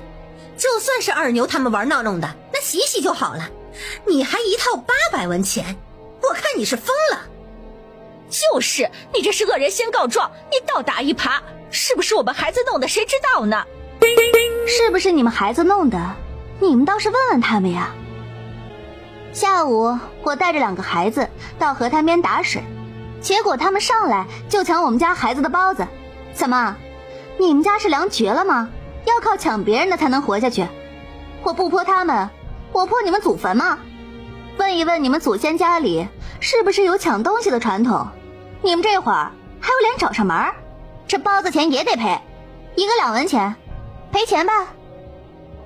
3个妇人没想到严春晓如今这么厉害，这明里暗里的骂他们，可偏偏他们又不知道该如何回嘴。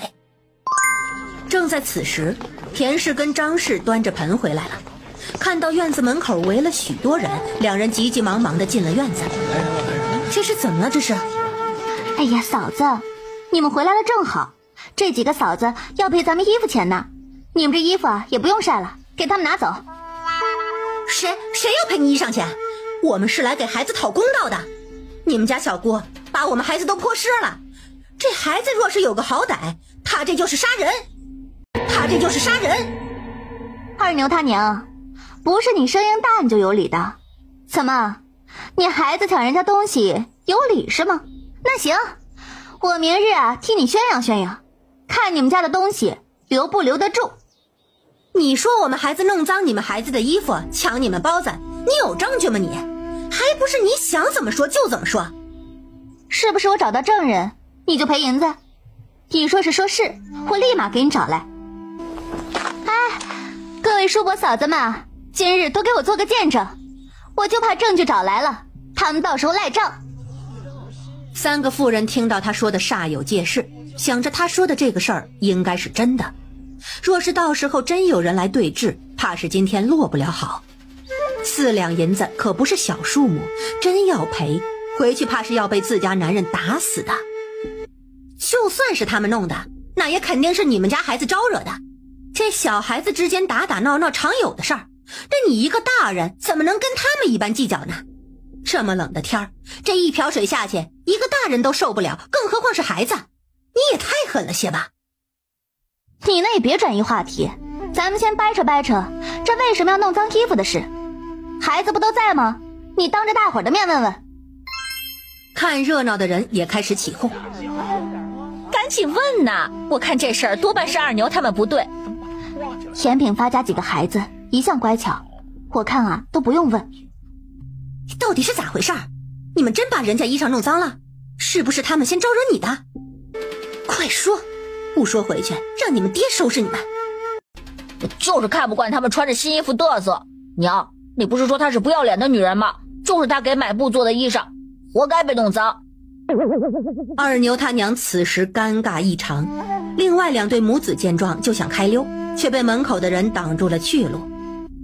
哼，真是好笑，我怎么就不要脸了？崔氏，你不如展开说说。我闺女清清白白的和离回的家，她怎么就不要脸了？张兰，大河人呢？去把人给我找来，就说家里人被欺负了。春晓妹子，我可没说过这话，这孩子不懂事儿，听差了而已。今天的事儿啊，既然是我们二牛有错在先，那你教训了我们，也算是扯平了啊。这件事儿呢，我先前也不知情，就看到孩子一身水，冻缩缩的回去，那气不过，就过来了。既然现在知道了事情原委，那算了，就当扯平了啊。你说扯平了就扯平了，这衣服钱、包子钱怎么算啊？崔氏咬了咬牙，从兜里掏出了4个铜板，赔你包子钱，绝口不接衣服钱的事儿，也不等众人反应，拉着二牛就走了。这崔氏一贯蛮横，没想到今儿被你给治了。几个孩子看着姑姑，都露出了崇拜的目光。姑姑可太厉害了，泼了二牛不算，还让二牛娘赔了银子。咱小妹可太厉害了，以后怕是一般人都不敢惹了。娘，我要先回去了，太阳该起了，您先在这边坐坐，等等爹的消息。你回吧，探可是大事儿，我收到消息我就回去告诉你。地的事儿办成了。办成了，你爹说还是8亩连在一起的，离咱家现在的地也不远，交了钱到镇上衙差那里把地登记了就能办地契了，明日把你的户籍拿给你爹。咱村的地这么好买，我还以为不容易呢。哪里好买呀？李正说是我们运气好，原本有一片地是镇里的产业，村里是店用的，如今那片刚刚可以买卖，咱家就撞上了。那确实是运气好。你爹说若不是银子有限，他都想多买些呢。我那里还有一些银子，若是都在一片，再买2亩也无妨。要不我再拿10两银子，让咱爹买个整数。你钱都买地了，自己平日用的够不够数啊？够数，您放心好了。那我给您10两银子，您帮我送过去给爹。行，这地多买些是好事儿，以后就算是自己不种地，也可以垫给别人种，最不济也可以卖掉，比房子都好。早上严家兄弟来了，今日没有订单送，他们要去找主顾卖炭。结果原本每次中午就能回来的人，到了下午都还没有回来。你们2个怎么回来的这么晚呢？中午饭吃了没有啊？大哥、二哥，是今日的炭不好卖吗？啊，好卖，就是今日的主顾住得太远了，不是福渠巷的，住在陆村那头的庄子。我们起初也不知道他住得那么远，要知道就不卖他了，但是答应了卖，就肯定要给人送过去的。这一来一回就这个时辰了。不过咱们这么折腾也不算白费，那户人家除了给的炭钱，还打赏了我们1两银子，也算是值了。1两是你们的赏钱，你们自己拿着吧。家里成炭算上今日要起的，约莫还有150斤，今日不烧了，反正木材也不多了。明日咱不是要赶集吗？我在想，明日要不要卖？卖呀，怎么不卖？我们去的早，没多会儿就可以卖完。就算不在福渠巷，在其他地方也有人要的。明日我们2个再加上各自的媳妇儿，4个人早早的走。你带着爹娘还有孩子们坐牛车吧，到时候在集市会合。若是等不到我们，就去福渠巷去找我们。大哥，你这是都计划好了呀？春晓一手牵一个，跟着周氏他们往镇子里面走。到了福渠巷，几人便站在巷子口的大树底下等。娘，你们等多久了？大河的快卖完了，让我先出来跟你们碰碰头。就等了一会儿，这会儿时候还早。你爹跟着谁？跟着大哥他们，中途碰到他们一回，大约也卖得差不多了。没多会儿，严炳发还有严大山他们就出来了，接着是大河，钱都交到了春晓手上。春晓当即给了2人1人1两3钱银子。要我说，这卖炭真是个好生意。哎，可惜说不能做就不能做了。这也没有办法，那山不是咱家的，不能任咱予取予求。能卖上这么久，已经算是烧了高香了，有什么可不知足的？严炳发今日是第一次跟着他们出来做买卖，也确确实实感觉到了这是门不错的生意。要我说，凭什么不让咱上山砍木头？大家都砍，从前也没有规定砍多砍少的。算了，二哥，不能为了挣钱跟村里闹翻了。我打听过了，这三叶镇卖炭生意做得最好的就是那曹家，人家有自己承包的山地。要是我有钱呐，我也承包山地，有这技术，又是这样一本万利的买卖，怎么的也得好好干一番。二哥，你若真的承包了山地，就知道这买卖也不是这么轻松的。你想想，这木头你砍了还得种吧，还得养护吧，这一根木头至少要长好几年才能成材吧。所以说咱们这回啊，真的是得了村里人的便宜。我们做这个呀，可没有这种成本，做不长久，我也是预料到了的，不然怎么会卖60文一斤？听说还有一种银丝炭卖1两银子一斤呢，跟这木材大有关系的。1两银子一斤，我的天，这是真的在烧钱呐！可不是，不过那都是权贵人家，做不成就做不成吧，我们终归还是赚了些。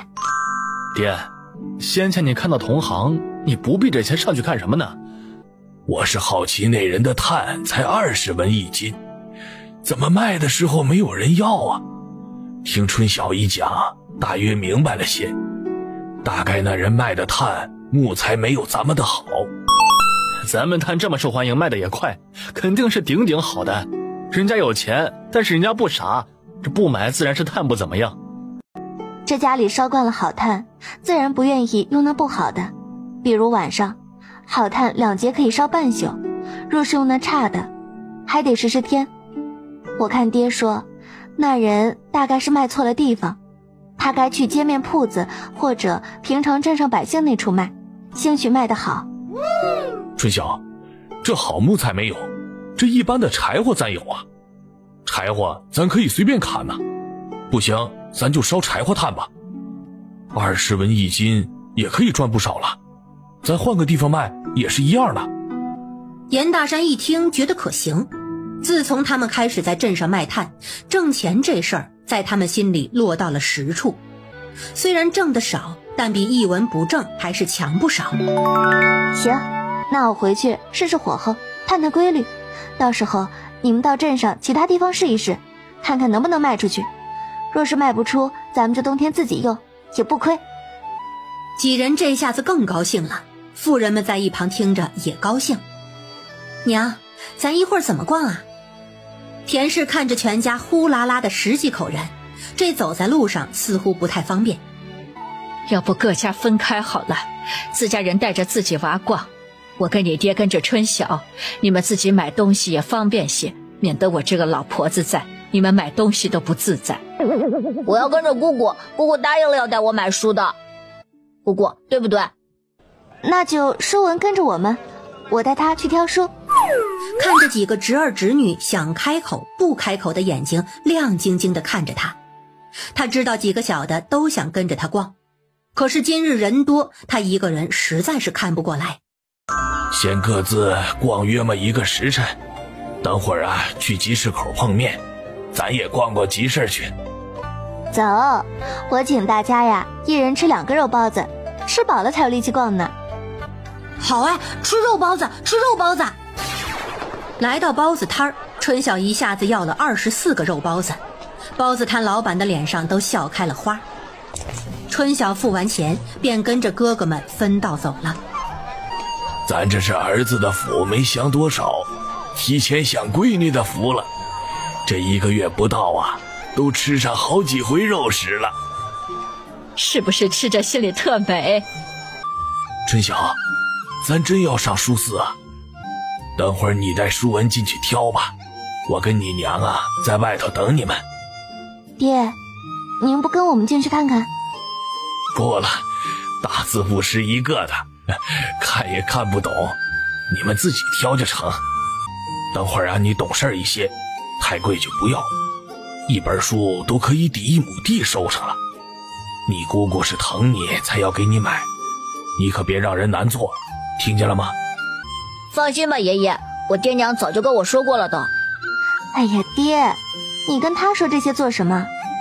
你们等会儿不进去就算了，我们看到合适的买了就出来。几人一路来到了书肆。您二位是来买书的还是来买纸笔的呀？今日正好到了些新的纸笔，若是需要，我可以拿出来给您二位看看。我想给我侄儿买一本小童启蒙的书，小二哥，您带我们看看吧。启蒙的书有，姑娘，您跟我这边请。小二哥，您给我说说这些书的价钱吧，价钱知道了，我们自个儿挑。这柜子上面这一排都是从县城运回来的，价格都是2两到3两银子一本。这底下这一层跟上头一层是一样的，只不过是请镇子上学堂的学子抄的，字虽不如上头，但都很工整，价格就便宜一些，都是1两2钱银子一本的。姑娘，你好好看看，看需要哪一本。多谢小二哥了。咱们呢就选下面一排的，你先挑，姑姑也挑，最后再选一本。姑姑，要不还是算了吧，这书以后再买。你爹都跟你说啥了？我爹说书过了1两就不买，不值当。你爹故意这样说的，你听姑姑的。你想，你买一本书，淑凤他们几个都能跟着一起学，姑姑也能跟着一起学，咱们6个人，一人才只当用了200文钱，你说划算不划算？你爹呀，他没算过这个账，会算的话他也觉得划算。真的？当然是真的。再说了，这花的是姑姑的钱，想你爹做什么？赶紧挑。春晓将2人的书都综合比了比，最后挑了一本字不大但是字多的启蒙书。最后他付了1两7钱银子，买了一本书跟一扎纸。好啦，我们的东西买了，接下来就看您二老想买什么。不用客气，我买单。我们也没有什么要买的，出来看个热闹，你们自己高兴自己买就是了。那咱们去杂货铺再买几斤盐，过些时候我还得腌肉呢。咱家猪还没有卖就开始惦记肉了。盐能放，买些就买些吧。最终春晓在杂货铺买了1坛子10斤油跟10斤盐，又买了2斤糖。原本还想再买些棉花，谁知道棉花的价格一下子涨到了70文。老板，我们前些时买棉花都只要45文，怎么如今要70文了？这价格是做了火箭还是怎么的？45文那是放几年的陈棉的价格，我这可是今年的新棉，收回来都要50多文呢，出的可是正价。去年的陈棉都要60文一斤，45文的棉已经没有了。去年的陈棉倒还有些，不过也不多了，60文一斤，几位要不要？这棉花可是抢手货。春晓摆了摆手，带着几人离开了杂货铺。娘，咱之前买的是陈棉啊。新棉咱们可买不起，咱买棉花都是默认买陈棉的。你看看这1斤的价格都差了几十文呢。陈棉也没有什么不好的，不过是受了潮，颜色没有那么好看的而已。只要不是那用过了的打散了的再卖，陈就陈吧，有什么关系？爹，这棉花这么值钱，为什么我没见咱村子里有人种棉花？你当钱那么好挣的？要是那么好挣，家家都种棉花去了。这棉花1亩地也难出几十斤，还得时常伺候着，不如种麦子省事儿。不然为啥卖这么高的价格呀？原来是这样，春晓了然地点了点头。不过听说这棉花运到再北边一点，那价格还能翻番呢。谁让人家那边冷呢？到底是个什么情形，我们也没有见过，都是听说而已。春晓给严炳发买了顶护耳的皮帽子，给周氏买了条围脖子的毛脖，给舒文买了个糖人儿。走了，该去集市口了，时辰也差不多了。这么快？你这孩子，非得把钱都花光了才算完事儿吗？到集市口的时候，严大山果然也到了。几人正高兴地说着话，孩子们也高兴地在四周转悠。买到你要的果苗了。这是啥苗啊？橘树苗，摊主说结出来的果子甜得很。东西都买完了没有？有没有要再逛逛的？不逛了爹，大山这回花银子都不带想的，我看着肉疼。这街上东西又多，这儿也买那儿也买，钱都花没了。我们也不逛了，原本也是来凑凑热闹，这该买的都买了，回吧。那还是按着原路？要不我也跟着爹他们走路回去吧。娘，你带几个小的坐车回去。他真是怕了村里的妇人了。车子回去还有个把时辰呢。行，那你们先走吧，我们去牛车那里等回去。天杀的，这是家里进了贼了呀！周氏急吼吼的进屋，春晓也有点傻了，跟着进去，发现卧室被翻得乱七八糟，床上被子褥子都没了，地上墙上还有几个坑。叔父，你赶紧去通知你爷爷他们过来。舒文，你去找你爹，让他把李正找过来，就说姑姑家遭劫了。小琪，你带着朵儿去路口看着，有人来了通知我俩。周氏见春晓一脸茫然，以为他吓傻了，碰到这种事情他自己也有点懵。这地上好几个坑呢，这贼找钱呢，你赶紧看看你钱被拿了没。要是被拿了，那就真的没活了。两人都提着心，春晓赶紧走到埋钱的地方，扒开看了看。娘，盒子还在。别光看盒子，拿出来打开看看，确认清楚。这个该死的贼这是穷疯了，被子都挪走了。春晓将盒子拿了出来，打开看了看，钱确实都在。今日也是险，若是那贼人运气挖到了那处，真的要血本无归了。他还是第一次碰到这样的事。两人将盒子收好，仔细清点了家里少的东西。柜子里的100来斤面粉还有大几十斤的大米不见了，连他之前买的花生也不见了，他新做的里衣却不见了。又去灶房看了看，灶房里挂着的腌的2只兔子跟鸡也不见了。好在今日去集市，家里没有烧木炭，杂房也没有，不然若是发现他的炭，指不定日后都得盯上他。先别说，等李正来了看过了再说，这村里骚气他得知情。两人搬个凳子坐在院子里，周氏还在骂。没多会儿，严炳发跟严大河过来了，在屋子里转了一圈。这贼好大的胆子呀，青天白日的就敢行窃，这是一早就知道家里没有人呢。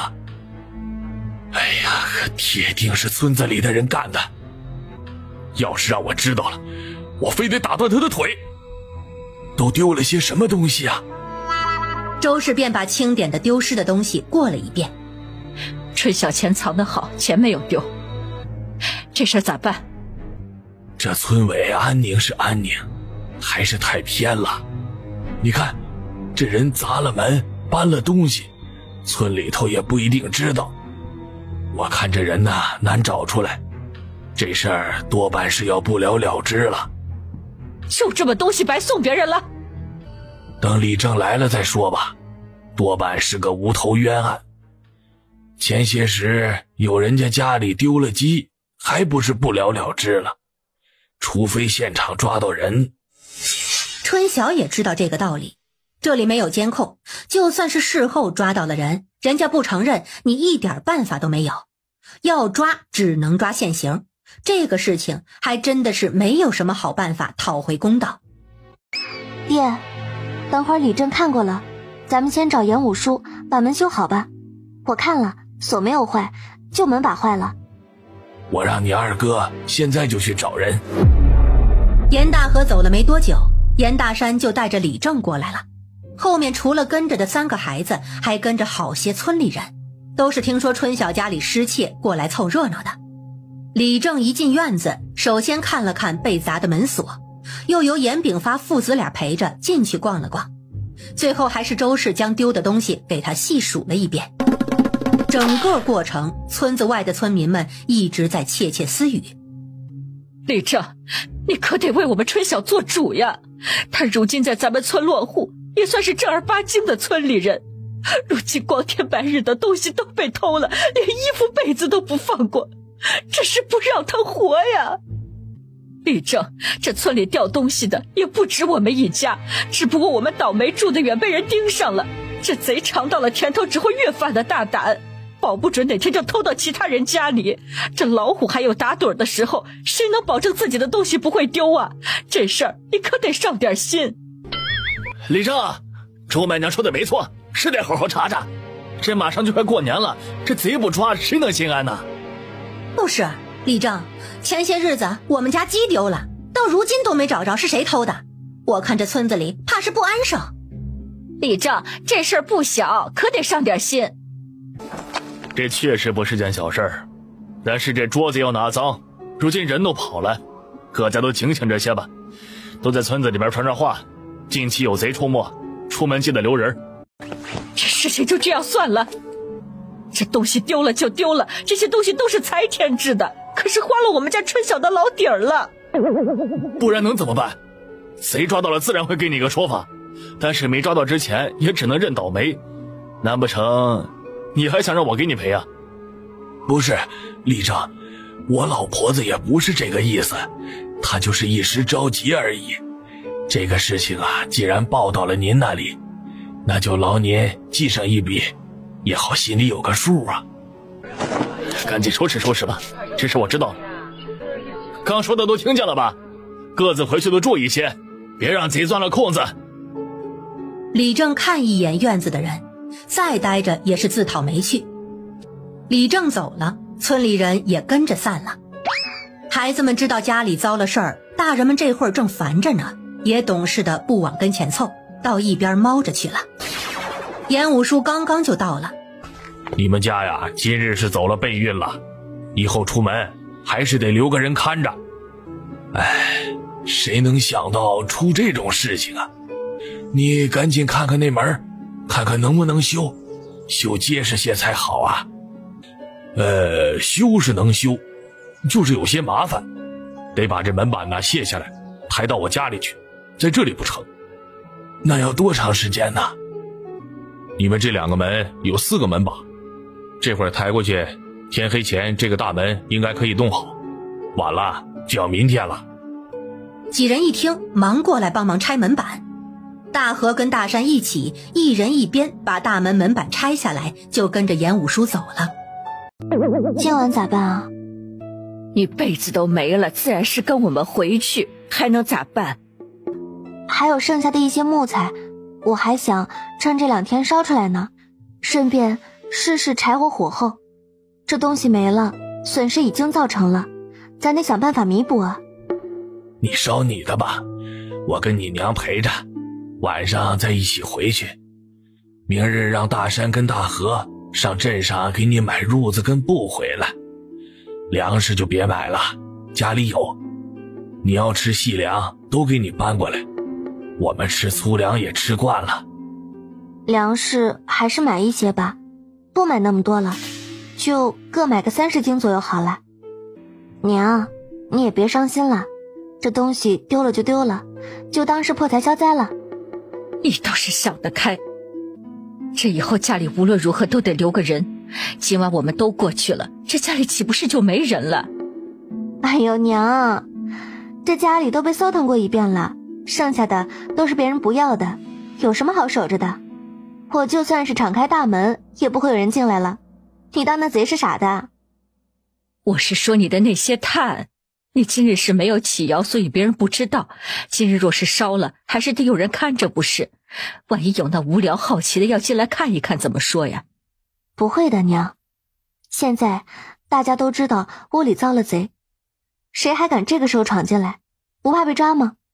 等会儿门修好了，大门一关就好了。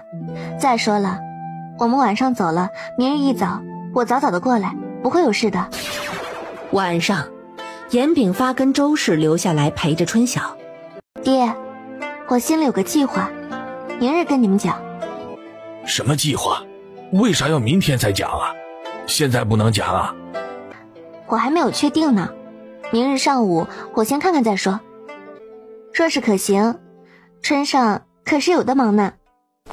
什么事情啊？搞得这么神神秘秘的，好事？好不好的，现在还不好说，要到时候才能知道。这孩子还跟爹娘玩起这种花花肠子来了。你今日可是损失了大几两的银子，我倒是一点也没有看出来你难过。东西都已经没了，我哭他们也不可能回来。肉疼我自然是肉疼的，但是转头想一想，我要把他们变成我挣钱的动力，这样才是正确的选择啊。你如今说话一套一套的，怎么说都有理，我是说不过你了。咱春晓如今这样才是顶好的，遇到事情不像村里那些个婆婆妈妈果决得很，一般这样的人呐，都是有大出息的。几人在火堆前说说笑笑，等7个土窑都封了口，春晓几人约摸着又做了1个时辰左右，砸开了第8个土窑。他试了试成果，结果失败了，大概是缺些时辰，中间部分不够脆，这样烧出来会有烟子。严炳发他们知道失败了也没说什么，早先就说过了要试，这炭就算是知道了过程，也不是那么好烧的。二嫂，二哥他们走了？走了有一阵了。小妹，昨日睡得好吗？好啊，舒朵就是个小暖炉，睡得可暖和。姐，姑姑说你是小暖炉。姑姑那是在夸我暖和呢。姑姑，郭脸娘烧了热水，你打水洗脸。大约是听到了这头的声音，春晓正洗着脸，舒文就跑过来了。二婶，我想让姑姑教我认字行吗？那得看你们姑姑有没有空。舒文听完，拉着春晓就往隔壁走。喂鸡的2个小姑娘一听，丢下菜叶子也跟着跑了过去。春晓就这样被拉到了堂屋。堂屋的桌子上书已经放好了。行，今日姑姑有事要忙，就先教你们认根5个字，你们可得好好学，认真学啊。说完，他翻开书本，开始教孩子们书上的头5个字。这繁体字的笔画就是多，还好他能看懂。给他们说了那5个字，并大概讲了字面意思之后，他又带着人来到了院子里，找了根树枝，在泥地上教他们写了起来。家里资源有限，就先跟着姑姑这么写吧。如果一下记不住，你们正好5个人，1个人重点记1个，盼儿也不例外，相互提醒，知道了吗？知道了，姑姑。几个小人都去找了树枝，跟着有模有样的比划了起来。教完了没有？教完了，我们得赶紧过去呢。那边没人，我这夜里都睡不踏实。哦，完了。周氏跟灶房的田氏招呼了一声，便带着春晓他们走了。走之前，春晓将自己之前的那把锄头给扛走了。都说了没人来，娘你就是不信。对了，你昨日说的事情到底是个啥事儿啊？你要看什么？你们先坐会儿，我出去转转，等我回来。说完，扛着锄头就出了院子。这菜是出不了芽了，下雨都给泡死了。春晓拿着锄头，沿着前头的荒地找空隙的地方随意挖了挖，每处都挖到见底层泥，才去另一边。就这样从南到北试了好几处，最后在外头晃了差不多半个时辰才回来。你拿这个锄头去做什么去了？一坐就是大半天。爹，先别忙活了，我有事情要商量。啊，你说吧，我听着呢。爹，你说这村尾这处除了咱们开出来这2亩地，剩下的可开的平地有多少啊？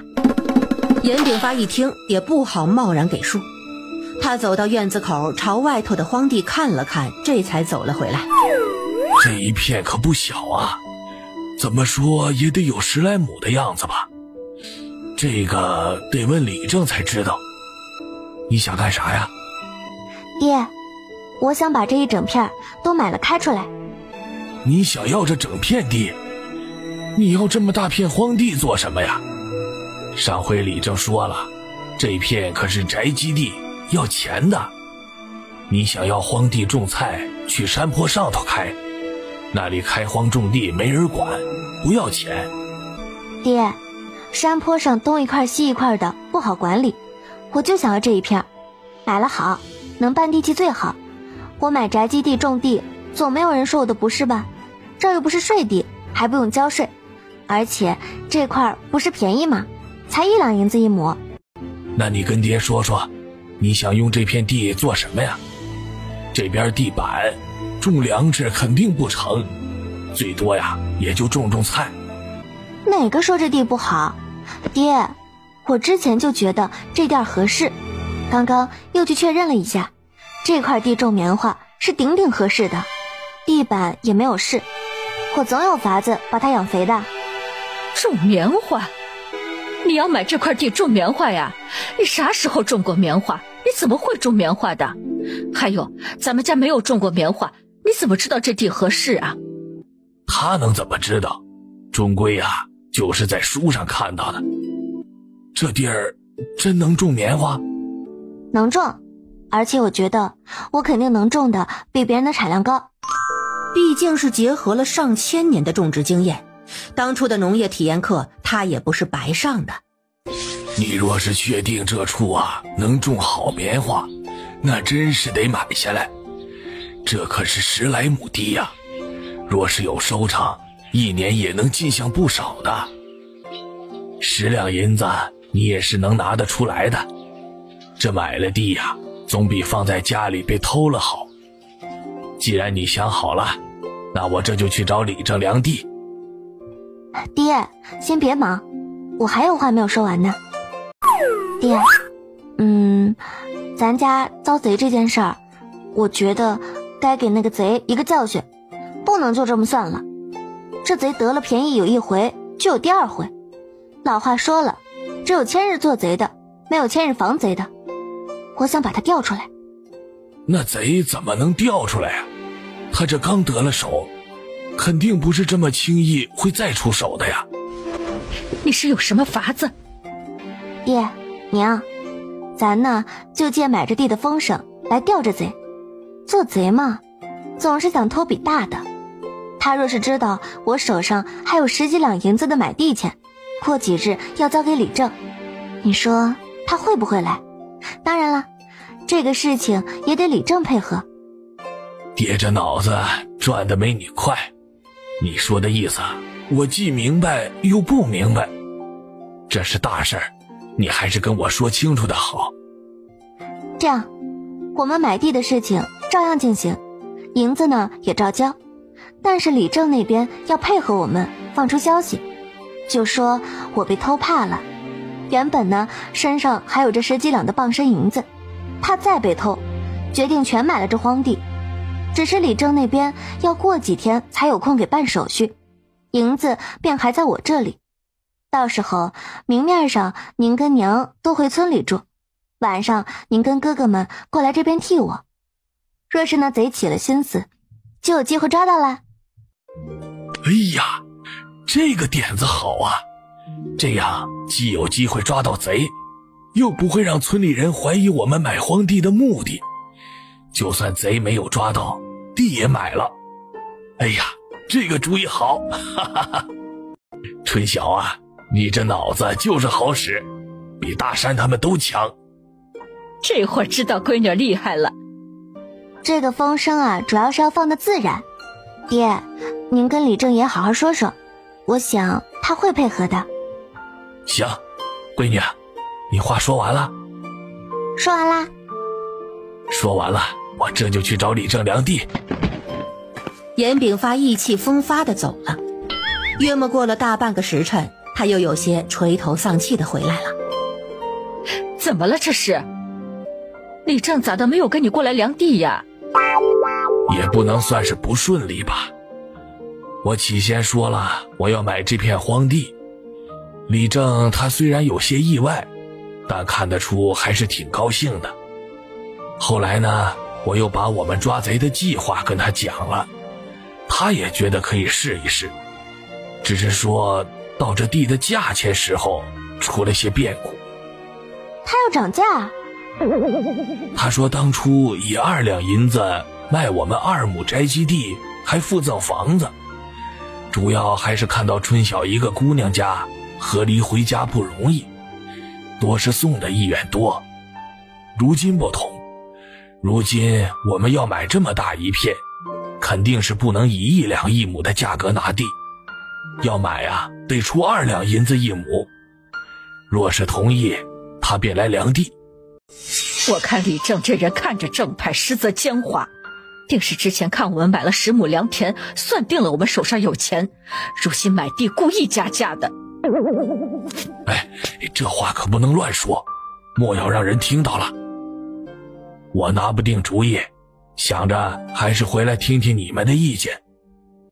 爹，2两就2两吧，我手上的银子还算够，买了安心。你去找李正过来量地吧，咱们照计划进行。行了，别去了，肯定啊给你把这个事情办好。严炳发走后，又过了半个时辰左右，李正果真带着人跟他一起过来了。看样子应该是已经都说好了，2个人脸上看着都挺高兴。春小丫头，你爹说你要买这块地，你可想好了？李正爷，我想好了。我遭了这么一遭，这银子放在心上始终是不放心，干脆买了这地，有空布，有篱笆，以后这地啊就是我的地方，谁来都得报一声，我这心里有安全感。我也没想到你回来还带了这么多钱，你这么想也是有理。这置了地，这谁也拿不走。你的计划你爹也跟我说了，我肯定是配合着你。我之前也跟你爹说清楚了，这地2两银子1亩，但是你这一下子把钱都拿了，这着实不易。我们刚才量了，就从那个路网口过来，这一整片的荒地，大概是有13亩地稍微多一点的样子。我就算你10亩地的价钱好了，你昨日才损失了一笔，我能帮肯定是要帮的，你觉得如何呀？李正爷，您的帮忙我放到心里，这地我要了，我这就让娘给您拿钱去，这事儿啊早办早好，我心里踏实。我若是用这地种东西，应该没什么问题吧？这地都是你的了，你种东西或者是盖房子都有你。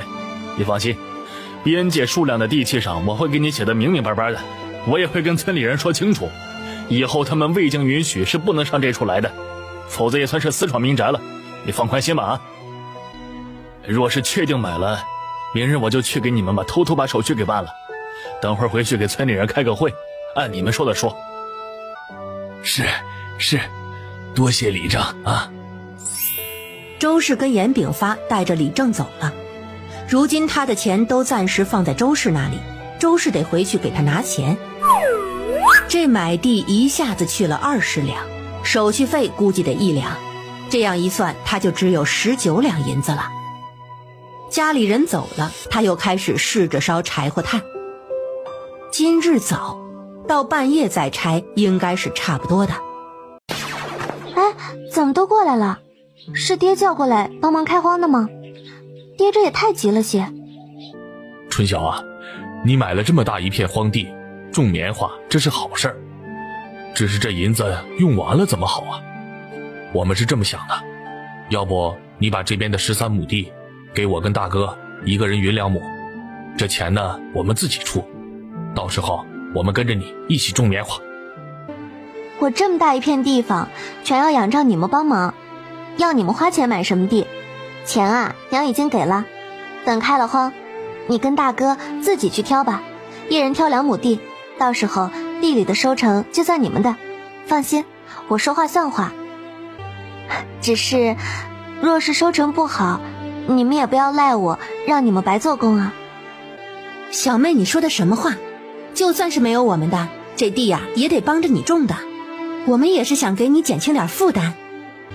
我们来就是这个事儿，既然定好了，那我跟大山就去砍柴火了。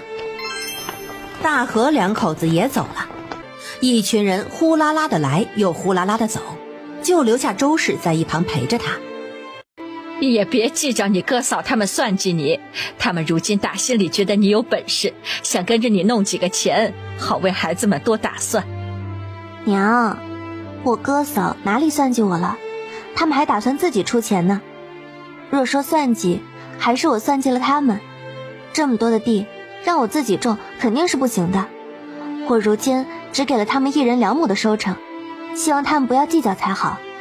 主要是我也不知道我到底种出来是个啥样。你那棉花什么日子种啊？娘，咱们先把荒地整出来，分好亩，我还要给地下底肥。开春了，我先育苗，等咱家麦子种了，这棉花也可以移栽了。反正开了春够忙的。你说的什么底肥育苗的，娘是不懂。但是有个事情，这棉花种子你上哪里去弄啊？10几亩地，那可是要不少的种子的。春晓突然惊醒，对呀，他如今连好的种子都没有，种什么棉花？好在如今还有好几个月的时间。娘，有空您跟村里人打听打听，看看咱附近村子里哪里有人种棉花的，或者镇上县城里哪里有地卖棉花种子的，打听到了告诉我，我去走走瞧一瞧。哦对了，帮我留意着村里的动向，咱要守他几个晚上，看有没有那个运气抓到这个贼。我看李正对这事儿还有一些上心，刚刚我们来的时候他正召集村里人开会呢，怕是这会儿全村人都知道你要买这块地呢，又该有人议论你钱从哪里来了。哦对了，你盒子里还有20两，我跟你爹都没有说，你可省着些用吧，别把钱霍霍完了。咱买地手续费呢？你前些时给了我不少钱，800多文钱我给你出了。你们出息，我们便觉得高兴，总觉得这日子有盼头。等会儿下午吃完饭，我跟你爹他们先回去，把褥子跟布都带过去，等天黑了，让你爹跟你大哥拿被子住这边。若是逮到这个贼，看我不打死他。春晓只是觉得这计划可行，但是能不能真的抓到人还真不好说。只要那个贼够谨慎，他觉得希望其实也不大，但看着周氏志在必得的样子，又不好打击他。明日卖那些的时候把这些也带上，我去试试路子。只是这个价格怎么定啊？要不先打听打听，或者让买炭的人自己开个价，探探口风。他们经常买，开价应该不会太离谱。上次爹不是说有人20文1斤吗？那你们就20文打底试试吧。行，就这么办。啊，还有，大哥、二哥，明日你们结了营钱，去铁匠铺再订4把铁锄，过几天用得着。做活工具可不能少。咱春晓如今买工具都是几把几把的买了，这工具加起来都老值钱了，以后还得给杂房上个锁。你妹妹考虑是对了，趁着如今有进项，她愿意买，咱家都得意。今日一大早就开始烧炭，等他忙活到中午封了炉子，严大山他们也回来了。怎么样，铁锄定了吗？定好了，4两银子，8日后去拿。这柴火炭今日也卖出去了，25文1斤。福渠巷也有人要，不过确实没有之前的炭好卖。咱们的柴火炭不算差，20文的没咱好，这个事儿可行。那就好，只要能进银子就好。我这一日也就只能烧7窑，也就70、80斤左右的样子。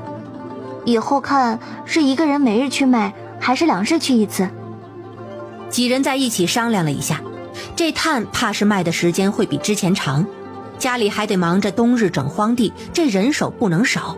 最后商量好，兄弟俩轮换。爹，咱还守不守那贼啊？再蹲2日，不成啊就算了，那贼大约也是怕了。下午，兄弟夫妻又上山砍柴火棍子了，春晓则帮着他爹清理边界。今天晚上他还得守着炭炉子，这回也算是第一次大量的烧柴火炭。晚间过来的是他爹跟大哥，几个人简单交代了几句，他便猫在后院看炉子了。原本以为今日就这样结束了，谁知道他正要起炉子的时候，前头却传出了动静，而且动静一下子变得大起来，接着就传出他大哥的声音：爹，小心！这是贼来了。他一下子变得兴奋又紧张，从草棚子里找了根长的柴火棍子，犹豫着要不要上前，就听到前头动静不断。他顾不上那么多，又拿了一根燃着的柴火，打开后门就去了前头。听动静，有人似乎还在挣扎。他举着火棍子叫了一声爹，到了前堂就见一个人骑在他爹身上，给了他爹一拳头。他瞬间火气上涌，对着那人的后脑勺就是一棍子。那人呼痛倒在一边，严炳发赶紧翻身上去就是2拳。把门边的绳子给我拿过来。院子外头还有声响，应该是他大哥。这是什么情况？他来不及多想，举着火棍进屋拿绳子。很快他爹就把地上的人给绑了。你看这人。严炳发丢下话就冲出了大门。这是一下子来了2个，是他们大意了，想着一个贼2个人应该是够了，可没想到对方来了2个人。外头一阵拳打脚踢的声响，没多会儿就听到他爹唤他拿绳子，这时制住了。他心下一喜，急忙将绳子送了出去。你去把屋里的灯点燃，然后去村里找你二哥，让他去找李正，就说呀抓到贼了。春晓也顾不得去看贼人，进屋点燃了2盏油灯。他拴好了后院门，见他大哥跟爹坐在堂屋里，守着2个被堵了嘴绑起来的人，他提着土灯笼就走了。二哥，二哥！小妹，怎么了？你二哥睡下了？二嫂，赶紧让二哥起来去找李正，爹他们抓到了2个贼。隔壁院子的周氏还有田氏估计也是听到了声响，很快就出来了。春晓，你说啥？你说你爹他们抓到贼了？抓到了，让我过来通知二哥去找李正呢。是咱村里人？我还没来得及细看，哎呀，赶紧去找人吧，若是不小心跑了，以后再抓就难了。大河，你去找李正，顺便把李正家的锣拿上，一路敲过来，就说抓到贼了。人家看不看是人家的事情，咱们总得告知一下。我知道了，娘。二嫂，你先睡吧，这事儿估摸还要闹一阵子。李正，这2个窃贼被我们抓了现行。众人将火把凑近，春晓这才发现他爹跟他大哥脸上都挂了彩。这不是清泉输家的三江吗？怎么会是他呀？这个又是哪个？另一个不是咱村的。哎呀，真看不出来，这三江居然做了贼了。前些日子孙婶子还在到处说他们家三江有出息了，原来是这么出息的呀。清泉家的有没有人来啊？这家里人犯了事儿，总得有个说法吧。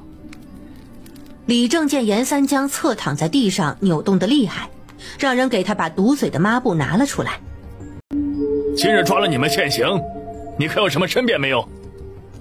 严三江刚解封了嘴，忙大口地喘着气。他看了看众人，索性低着头坐了起来。你要是不说，那我可就把你们一起送官了。李正，他要是不说，就直接找他爹娘。前几日我们家的东西可是有大几两银子呢，这损失怎么也得补回来。李正，事情不是你们想的那样，我不是来偷东西的。你不是来偷东西的？哼，那你3更半夜来做什么啊？给我们家春晓送钱吗？这个时候不说也不行了，春晓，你得体谅我。春晓突然有一股不祥的预感，这家伙怕是要整什么幺蛾子。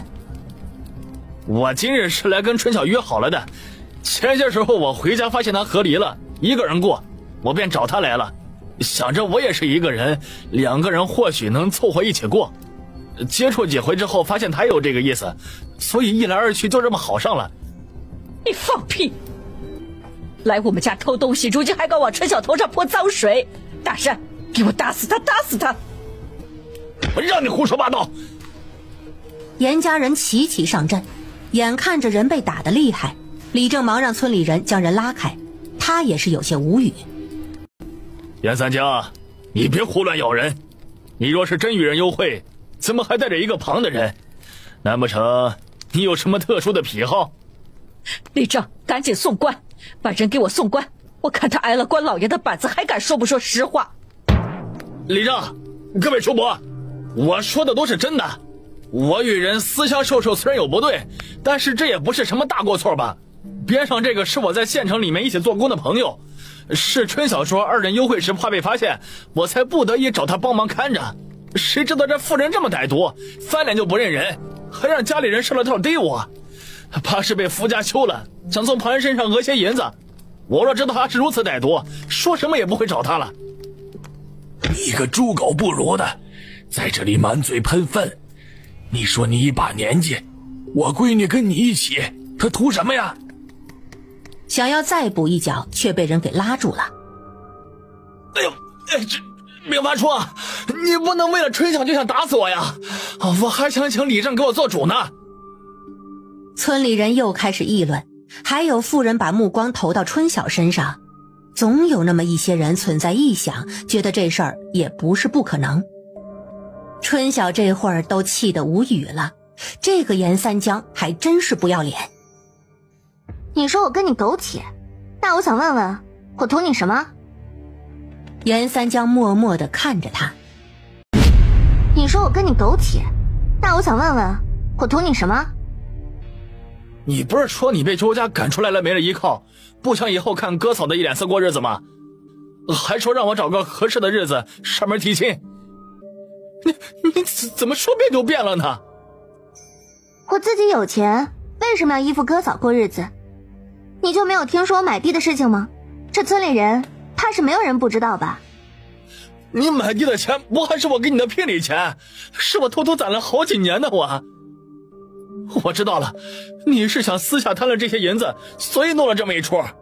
严春晓，你好狠的心啊你！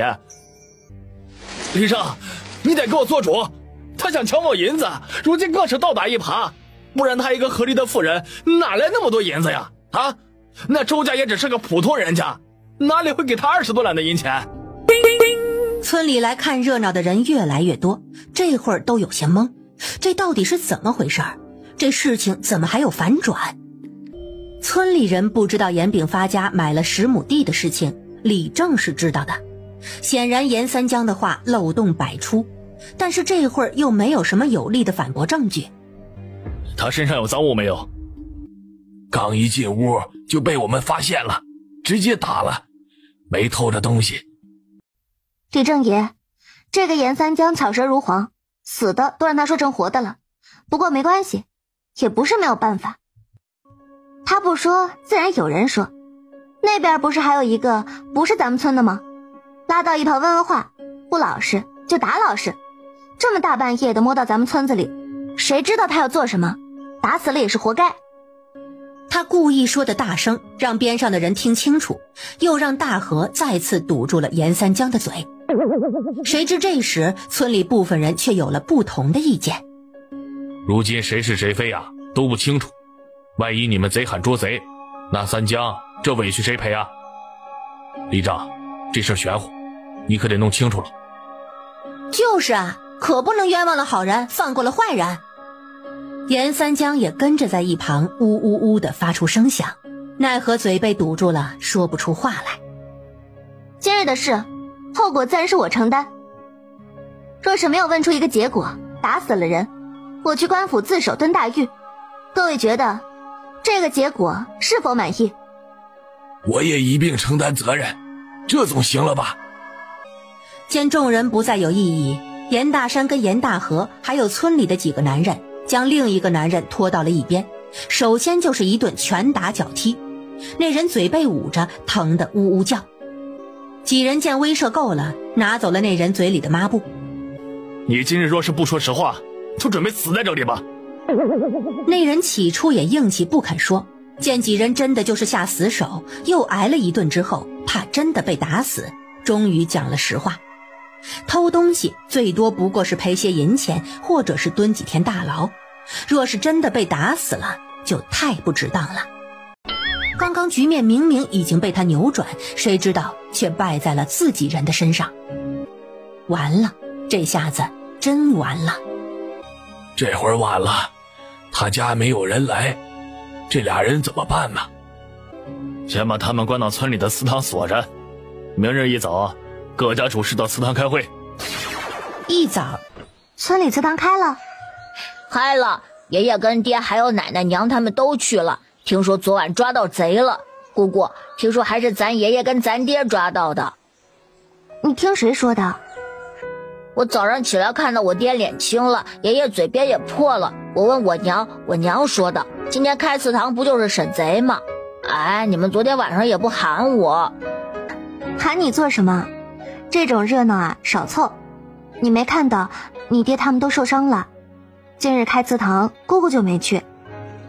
上午，他先教舒文认了大几个字，并告知了他的意思，然后让他在前头院子里练习默写，他自己则去后院里开始烧炭，并叮嘱舒文来人了记得通知他。快中午的时候，周氏过来了。娘，这是结果还让人满意？还算是公道，不过还是太便宜那小子了。于是他便坐在院子里给春晓讲上午的事情。孙氏一家一大早收到消息就闹到李正家。说到这里，有一个好笑的事儿，这丢鸡的有3家，但是严三江只承认2家，公说公，婆说婆。李正没办法，最后让都赔。春晓家的财物折算5两，父子俩受伤要赔偿2两，总共就是7两。那家人最后干脆就开始耍无赖，周氏寸步不让，说不赔他们也不要了，直接报官。总之是好一阵折腾，最后还是孙氏舍不得儿子认了赔。只是严家大媳妇邹氏不乐意了，觉得不仅失了财，还在全村人面前丢了人，当场就提出了分家。总之场面一度混乱，最后在那孙氏的哭嚎下，总算是赔出了5两银子，还有2两用2只猪仔抵。这件事情大致就是这么个过程。那5两银子我给你放到你钱箱子了，咱这次也不算亏。2只猪崽已经抓回来了，我们挑的2个壮的，原本是想将猪卖了再抓猪崽的，这下好了，钱都不用花了。在村里出了这样的事情，赔了银子就算是了事儿。只是想到这么个人，想到他昨晚说的话，春晓就觉得浑身膈应。那咱爹他们呢？身上的伤严不严重啊？你爹他们没事儿，事了了就带人上山砍柴火去了，说是这天不好，怕过几日下雨，先多备些柴火。大约下午3点的时候，严大河回了，走得气喘吁吁。这药太贵了，就这么1小瓶就要了560文。这该还是便宜的吧？你猜对了，还有5两1瓶的呢，怕不是银子磨出来的。东升啊，进来吧，小心这雪。你怎么过来了？周婶儿，春小姐。你咋来了？有事儿？我雪前在山上放了几个陷阱，今早去看，发现逮到了好东西，想过来问问春小姐还要不要，不要的话我就拿到镇上去卖去了。什么好东西？你穿这么少不冷吗？我都习惯了。有2只山鸡，1只狍子，狍子有40来斤的样子，也是运气好，下雪天觅食掉到我的陷阱里了。你准备卖个什么价？不贵，狍子算40斤，加2只山鸡，总共700文钱，你看成吗？你不是要了你大哥100斤猪肉吗？如今又弄个狍子干什么？说话声小，只有2个人能听到。娘，都是一个村的，能帮一把是一把。再说了，这东西在外头买，怎么也要20多文1斤的，人家没赚咱的，吃不完腌起来就是了。东升，姐家呀最近太忙了，怕是没有时间宰杀。你如果方便，能不能帮着你周婶一起把这狍子肉清出来，到时候也给你割2斤肉尝尝。成，我这就去给你把东西弄过来。你们打算在哪里弄？就在这院子门口吧，我去准备几个盘。我要去河边提水，你等等我，咱俩一道走。那您多拿1个桶，我帮您一起先打了水再回去。有了东升的帮忙，水缸来回了2趟就打满了。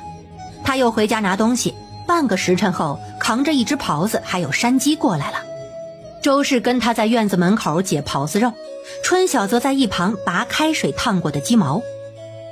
东升解肉的动作还算熟练，很快就剥完了狍子皮，然后是开始清理内脏。最后总共割了9条肉，4个腿肉也放在一起，还有一个狍子头跟一堆骨头。春晓进屋给他拿了700文钱，东升又还了他10个。上次还欠你10文钱呢。拿着吧，你帮忙弄了大半个时辰，10钱的工费不算贵。说完又给他拿了1条肉，然后指了指边上的内脏。哎，这些你要不要？我不要的。哎，要的要的，你若是不要就给我吧，肉我就不要了。内脏对于他们来说也是好东西。春晓拿起1条肉就挂在了装内脏的桶边，又给他放了几根骨头。你娘身子不好，你拿这个骨头给她熬汤，对身子有益的。桶借给你，好了再还回来就是了。小伙子低着头不知道在想什么，半天才嗯了一声，提着桶踩着雪走了。这孩子太不容易了。等会儿咱们如何做？咱谁都不认识，只能一个一个敲门问了。等到了一个庄子门口，春晓试着敲了敲门，半天也没人应，倒是听到墙内响起了此起彼伏的狗吠声。这里面是养了多少狗啊？他又壮着胆子接着敲，过了许久才有人来开门。你们谁呀？这位小哥，我们是3叶镇过来的，想问一下，你们这里是不是种棉花的？没有棉花。门啪的一声关上了，两人都是一脸的无奈。现在怎么办？不是还有好几个庄子吗？一家一家问吧，总有人愿意搭理我们的。事实证明，还是他想的太天真了。他们问了几户人家，人家都不愿意搭理他们。一听他们说要买种子，就直接关门。春晓也没有辙了。大哥，上次你们卖炭是在哪一家呀？买炭的人怎么称呼啊？刚刚问的第3家就是上次卖炭那个庄子，开门那个小厮倒是不是上次那个，我听庄子里的人叫他安伯。春晓在心里谋划了一番，走，再去问问。他们又来到了之前第3家的庄子，拍了拍门，这回门很快就开了。怎么又是你们呢？都说了，我们村子不卖棉花，也不卖种子，你们再闹啊，我可就要放狗了啊！怎么又是你们呢？不好意思啊，小哥，我们刚刚话没有说清楚，我们是来找安伯的。你们找安伯？你们是他什么人呢？劳烦小哥通传一声吧，他见了我们就知道了。啊，你们等着啊。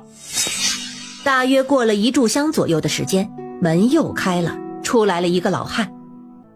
听说你们2位找我怎么觉得2位面生的很呢？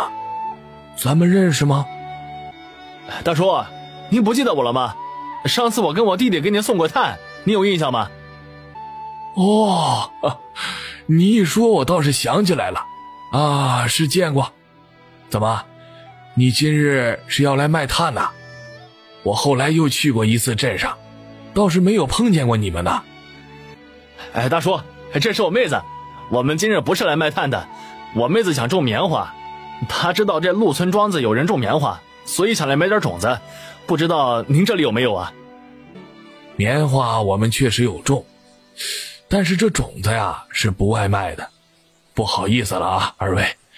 不过2位若是卖炭，我倒是可以收。这年边上天气冷，庄子里管事买的炭不怎么好，我看你们那个炭还行，价格呢也比较公道。要不你们送几百斤炭过来吧，这主家来巡查，总要有些好炭招待着。不好意思啊，大叔，今年的炭卖得好，我们的材料准备不足，家里没有烧炭的木材了。如今我们卖的炭是便宜炭，想来您这里应该是用不上。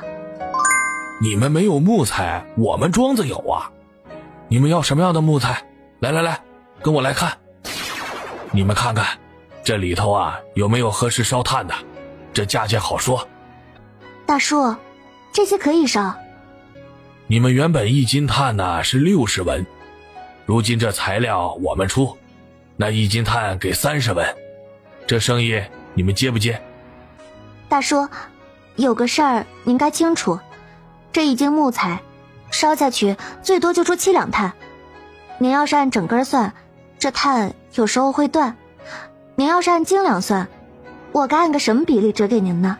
这个不好把握呀。到时候万一您觉着这木材不止炭烧出来的数量，我们可赔不起。还有，我们不住在三叶镇，我们是三叶镇那边严家村的，这送炭着实是个麻烦事儿。送货这个好说，庄子有牛车，约个时间我们去拉就是了。那你说咱们要怎么算才好啊？大叔，您这处棉花种子真的不卖吗？这人大小肯定是个管事，不然怎么能随随便便掺和庄子办东西的事情？他肯定也是有一定决定权的。是不是我不卖你种子，你这炭的生意也不做？你要知道，我若是要买炭，去镇子上就能买，生意给你们也是为了关照你们，别不识好人心呐！不是，大叔，您若是为难，这种子我上别处找就是了。我只是想着，您这么大的庄子，种出来的东西肯定不错，这种子肯定也是极好的，上别处买的话，风险就大了。我这不是有些不甘心吗？既然您不喜欢谈种子的事，那我就不说了。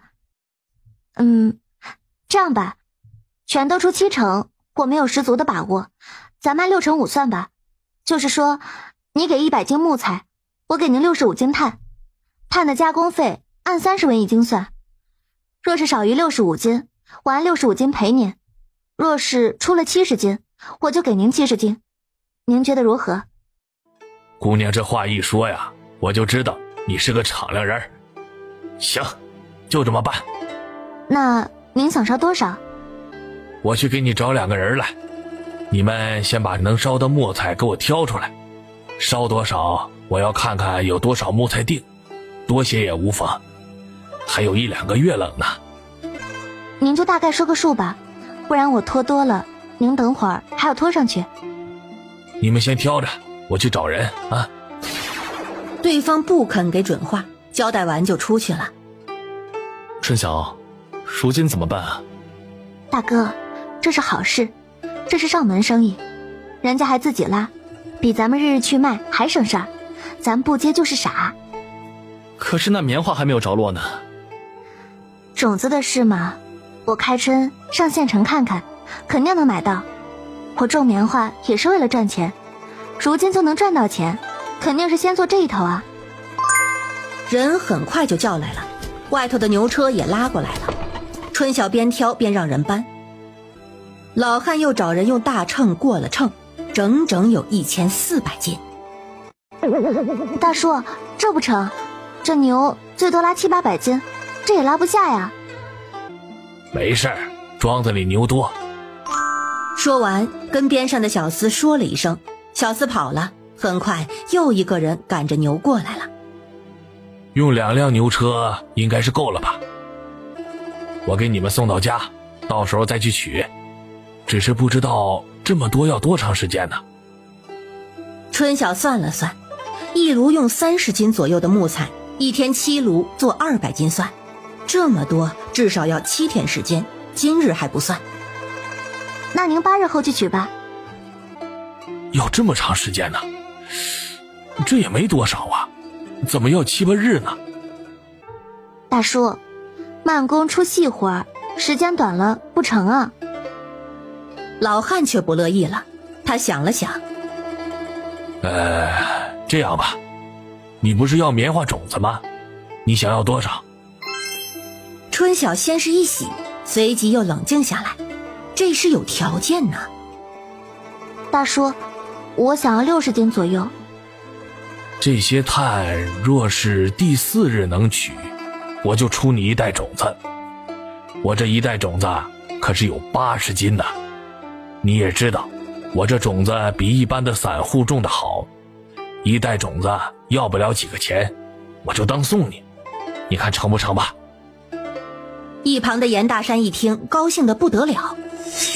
春晓则是既高兴又无奈，没想到这事情还能峰回路转。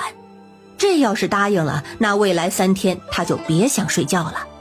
可不应，那这种子就飞了，县城哪里有他还不知道呢。成，第4日你们去拿炭。那我拿炭的时候给你把种子带过去。提前说好了啊，这炭得烧好，不然我不仅不给钱，还要让你们赔木材钱。今日去了也是知道你们家的位置，没得跑的。您放心吧。老汉让人将木材都装上了车，叮嘱车夫快去快回，车夫便载着他们赶着车走了。大山说你答应人家3日内要给人家把炭烧好，这该有1000把斤的东西吧？3天你能完成？爹，整整1400斤呢，所以从今天晚上起，我要请2个人帮忙了，就像上次您跟娘帮着我那样。那就我跟你娘帮着，我们俩也算是做过一回，该注意的都还记得。那就辛苦爹娘了，好在我今日褥子已经买回来了，等会儿啊，让嫂子们帮忙，今日就把被套被单做好。妯娌俩也跟着点头，这个没问题，我们这就去做。等等，我有礼物送给你吗？他将面脂拿出来，给了2个嫂子跟他娘1人1瓶。天太干了，这个擦了皮肤好。你这妮子又乱花钱。周氏一边责备，一边拿着手上的面脂爱不释手。这女人嘛，护肤品总是喜欢的。2个嫂子也是惊喜，小妹，这东西很贵吧？肯定贵。不贵，买贵了娘要骂我的，咱要好好爱护自己。你给你娘礼物，咋的不想想你爹呀？春晓忙将那小瓶猪油膏递到他爹手上。爹也有，用这个擦手，手不容易开裂。我的呢？你跟二哥没有，要的话自己买去。几个妇人都笑了起来。田氏跟张氏进屋量尺寸缝被子去了，其他人则开始处理木材，砍成烧炭要用的大小。春晓则在准备泥土、枯叶、水那些。在坡边取土的时候，他才看到他爹的鸡圈已经搭好一半了，这速度杠杠的。这期间大家商量好，周氏夫妇跟春晓专门负责烧炭，2对夫妻跟舒文则继续整理荒地，做饭就由田氏负责。1400斤，3天完成，1天要烧470斤左右的木材，就意味着他1天要烧16个土包，想想都觉得工作量巨大。可没办法，只能硬着头皮干了。如今的情况不同，他也是有压力的。这材料是人家的，烧毁了还要赔，关键是他们还没有木材赔。严姑娘，你的炭烧好没烧好啊？我这种子可是说话算话，给你带来了啊。大叔，烧好了，这就让人给你搬出来。家里人很快就全过来了，对这个金主都很客气。严炳发邀他进去做，对方拒绝了。庄子里事情多，我就不做了。咱们呢，把钱结算了，我就走。不好意思了，各位。哎，您说的是哪里话呀？您是大庄子的管事，自然是贵人事忙啊。那您稍等，我们快些弄啊。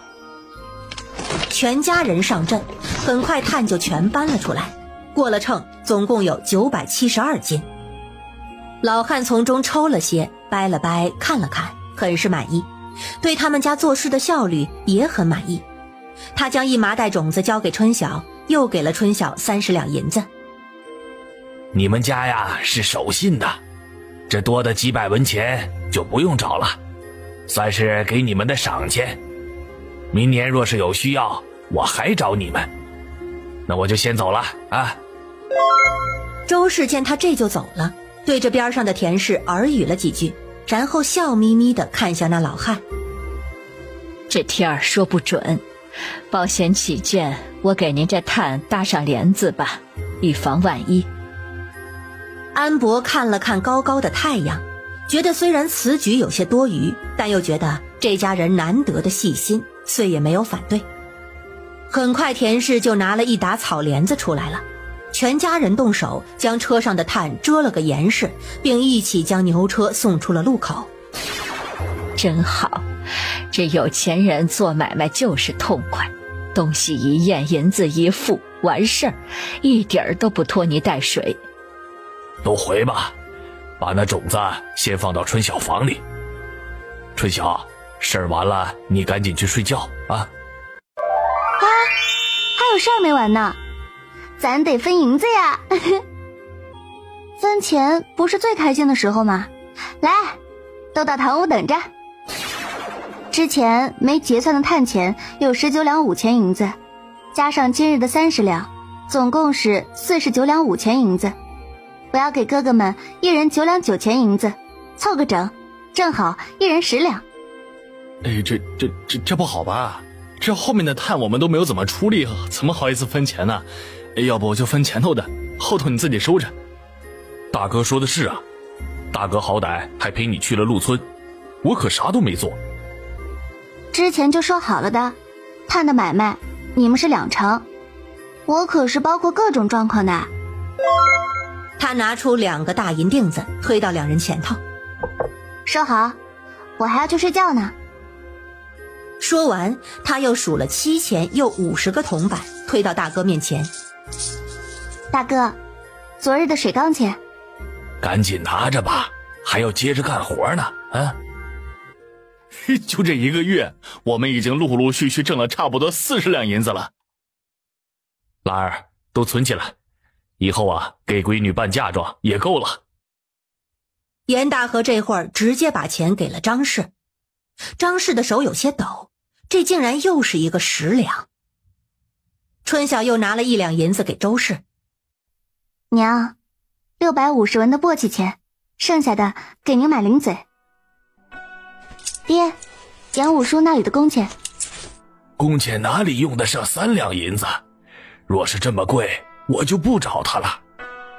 您拿着，多的您自己收着，我还没给过您钱呢。你这倒像是财神身边的散财童子。哈哈，行了，我收着呢，你赶紧去睡觉去，要不让你娘给你做点吃的，吃了再去。不了，我这就去洗了睡了。春晓洗了后关了房门，将他的钱箱子又挖了出来数了数，真好，如今他有64两多银子。将60两银子放回盒子又埋了回去，剩余的放进了钱坛子。如今种子也到位了，有了这些钱，打申请也不成问题了，事情都在按着计划的顺利进行。玉芳，你们的桌椅啊好了，我给你们送过来了。五哥，你这速度挺快啊。桶啊只好了2个，也先拿过来了。放到哪里啊？2人合伙将东西卸了下来。严老五看见蹲在堂屋的5个孩子。舒文几个干啥呢？五爷爷，我们在给姑姑挑种子呢。虎叔，这桌子椅子是要放到我屋里的。2人将桌子搬了进去，春晓则把椅子拿了进去，出来又把桶拿进了杂房。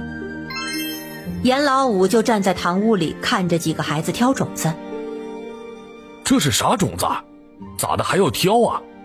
咱种麦啊都是一片撒的，省事儿。我这地闲着也是闲着，便跟我爹商量，准备种点棉花。这地啊土质一般，能种点什么也是好的。五哥，过些时候我们家想买头牛，这牛车你能做吗？你们家要买牛了？严老五有些吃惊，这一头牛怎么也要10来两银子。村里人都说严炳发他们家有秘密，想不到居然是真的。春晓这处这么大片地，我们那边也有地，不买做不来的时候还得跟人租，还不如咬咬牙自己买了。一头牛可以省许多事情，就是去镇上也方便不是？你若拿得出那个钱能买自然是好的。牛板车我能做，就是做车轱辘十分麻烦，怕是要费不少功夫，这价钱就贵些。你那价钱一向公道，能做就成。我这还欠你不少东西呢，还有6个桶。你之前不是说还要做个大澡桶？如今再加上这牛板车，这年前也不知道做不做得完呢。没事儿，这板车我们没那么着急，这牛都没有回来，年后也成。只是车轱辘务必做得结实些。这个你放心。炳发呀，你给哥说说，你们家到底做了什么买卖？昨日我还看见上次送木头来的牛车从你们这头拉东西走了，只是那车子盖得严实，车子又走得快，什么东西都没露眼。难不成你们也做木器？我记得前些时候你们砍了不少的木头啊。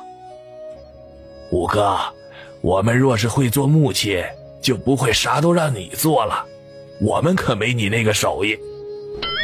如今村里的猜疑越来越多，过些时候他还要打井，若是不给个说法，怕是各种谣言就要出来了。虽然他们不理也没多大影响，但是若能给个说法，就不会有人时常打听了。五叔，我知道村里人呢对咱们家突然大手大脚置办东西都有猜疑，既然您问了，又是自己人，那我告诉你也无妨。我和离回来那几天心情十分不好，我爹呢便带着我去山上转了转，说是要给我摘些野果子，结果也不知道是我们运气好，还是老天刻意垂怜，居然让我在山上采到了老灵芝。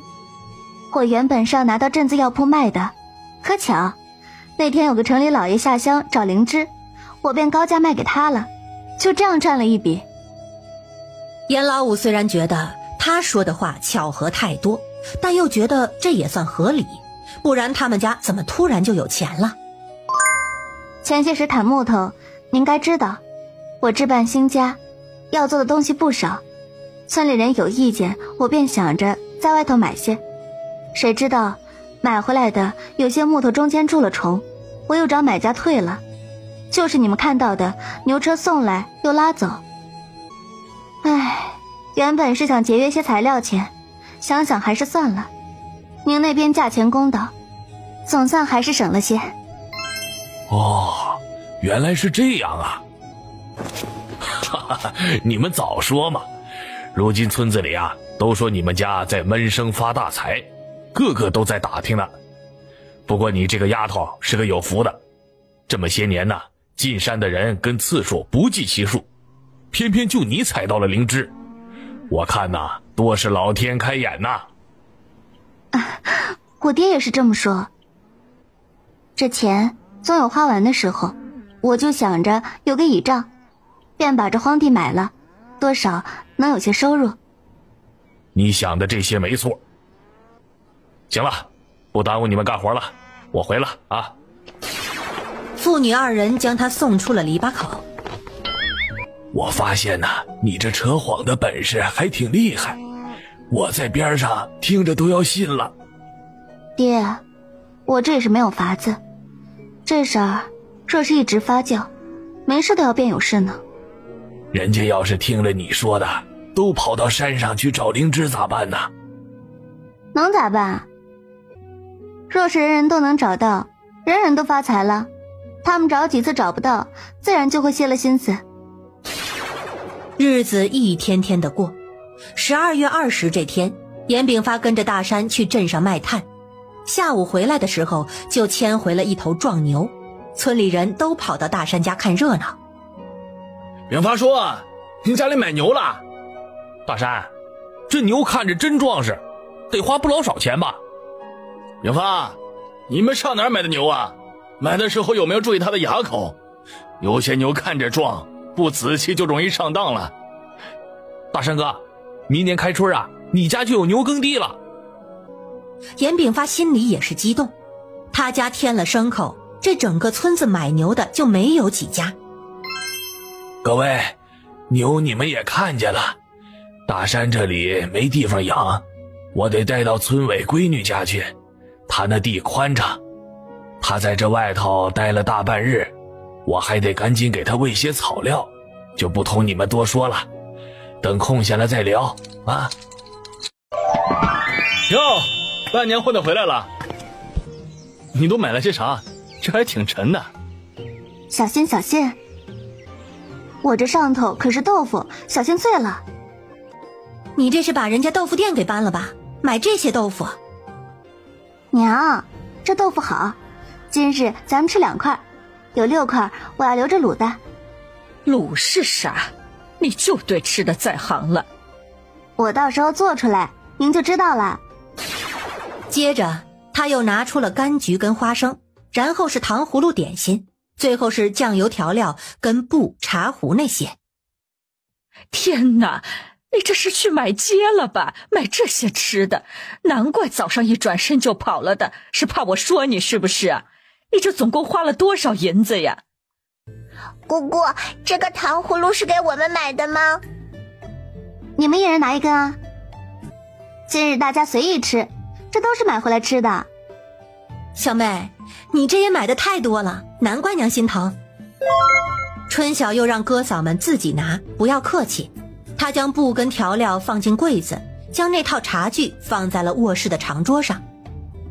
娘，今日咱们小年弄什么菜啊？不是你说的炖头肉吗？萝卜炖头肉。还有呢？炒个白菜。你嫂子早上过来拔了些韭菜，用韭菜炒个鸡蛋。你这买了豆腐，那就加个炒豆腐好了，够多的了，头肉就有1盆了。娘，咱换一换。炖头肉快好了的时候，你下1块豆腐，下一些白菜。后院不是还晒了2只山鸡吗？多1只，配一点栗子，加上萝卜跟山鸡一起红烧。豆腐炒前呢，先用油炸一下，除了韭菜炒鸡蛋，再跟肉一起蒸1个蛋。你这菜都说的奇奇怪怪的，要不还是你自己做吧，我给你烧火打下手。中午的饭是春晓做的。没想到咱春晓啊，还有这样做饭的手艺。娘，可比您做的好吃啊。哎呀，确实好吃啊。能不好吃吗？看看这是多少肉啊，做的时候用了多少油，跟他这个吃法，迟早得让他吃垮。姑姑，你做饭这么好吃，以前怎么不做？都是让我奶做饭。爹刚不是说了吗？姑姑这叫真人不露相。姑姑不是真人不露相，姑姑啊是懒。你们奶奶做了，我吃现成的多舒服。原来姑姑跟我们一样的，我们也懒。咱小妹的手艺啊，确实了得，就这菜呀，一点也不比那些酒楼的差。娘，你都没有去过酒楼，咋知道酒楼的菜是什么样子的？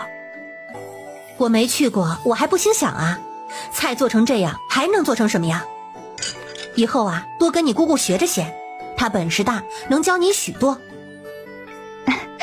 大嫂，您就不要捧我了。捧得高摔得疼，反正饭菜喜欢就行。今日小年，咱们家里人都在一起，就算只吃个白菜，那也是开心的。哎，对了，我不是买了1坛子酒吗？娘，是不是你藏起来了？今日只是小年，喝什么酒？那酒要喝，也留着除夕再喝，到时候咱们一家人开开心心的喝。看啥呢，爹？我看这地呀，再整2日就好了，倒是比之前预想的要快。那是自然，这回真要感谢你们呢，特别是2个嫂子，一日都没有歇下。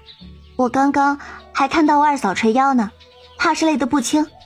我想剩下的就我自己干了，让他们也好歇歇。你哪成啊，上午还要烧炭。你说的也是，反正没2亩了，以后啊，我跟你哥他们就行了。那边上堆山高的杂草，你准备怎么弄啊？就放那，开了年啊，我烧了做肥料。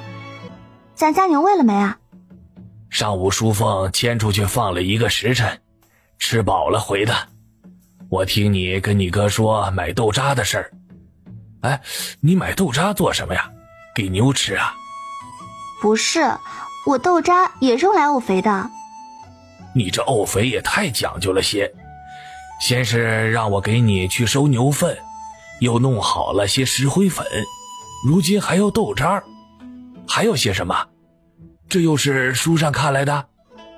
是啊，底肥这些就够了，等到了时间，按照比例混在一起，放上一段时间就好了。比例？总之啊，是有方子的。严炳发看着他，觉得闺女似乎比他想象的知道的还要多。之前不是有话说读书值许多钱吗？我以前呢也不觉得，就是你嫁人那会儿，我虽觉得体面，也没有觉得。哎呀，如今看来呀，读书果然是有大用的。昨日你大哥跟我商量，说如今手头也有点钱了，想开年送一个孩子去隔壁村的私塾，只是不知道是送书文去还是送小琪去。原本呢，按长幼顺序自然是书文，但是书文如今呢都11岁了，人家娃儿都是6、7岁启蒙，小琪的年纪正合适。若是2个孩子呢，又实在是负担不起，正犯愁呢。那大嫂的意见呢？你大嫂想送小琪去，她说书文都这么大了，再过几年就成人了，如今又在跟着你学字，她觉得让书文跟着你挺好。若是小琪学了，回来照样可以教他大哥嘛。那有没有问问书文跟小琪自己的意见？这大人决定的事情，问小孩子有什么用啊？这个事儿最终还要大哥决定，不管是谁，跟2个孩子说清楚，可千万别寒了孩子的心。上私塾1年花销可不少，咱们村有人上隔壁村私塾吗？有2个，李正家的小孙子吴忠，还有一个是你五叔家的小孙子严龙，2个人都10岁了，小琪开年呢就9岁了，正好。原来他们村还是有孩子读书的，如此看来，大家都是想让小的去的。你咋这个时辰过来了？是家里有啥事？娘，咱姑姑来了，如今正在家坐着呢。她一个人？不是，春儿跟二宝也来了，你跟爹赶紧回去吧。你叫你爹让他赶紧回去，我还要做饭呢。这让你去你就去，这不年不节的，早不来晚不来，每年这个时候来我还要捧着他不成？如今我有地儿待，就不去凑这个热闹了。你赶紧去吧，你爹还有你2弟都在前头地里呢。说完一头钻进了灶房。田氏看着边上的春晓无奈，扭头出了院子。娘，咱姑姑来了，你不去不好吧？爹又该说了。他爱说说去，就他妹妹金贵，家里那么些人又不差我一个，人家也不见得乐意看到我。哼！对于这个姑姑，他也是不怎么喜欢的。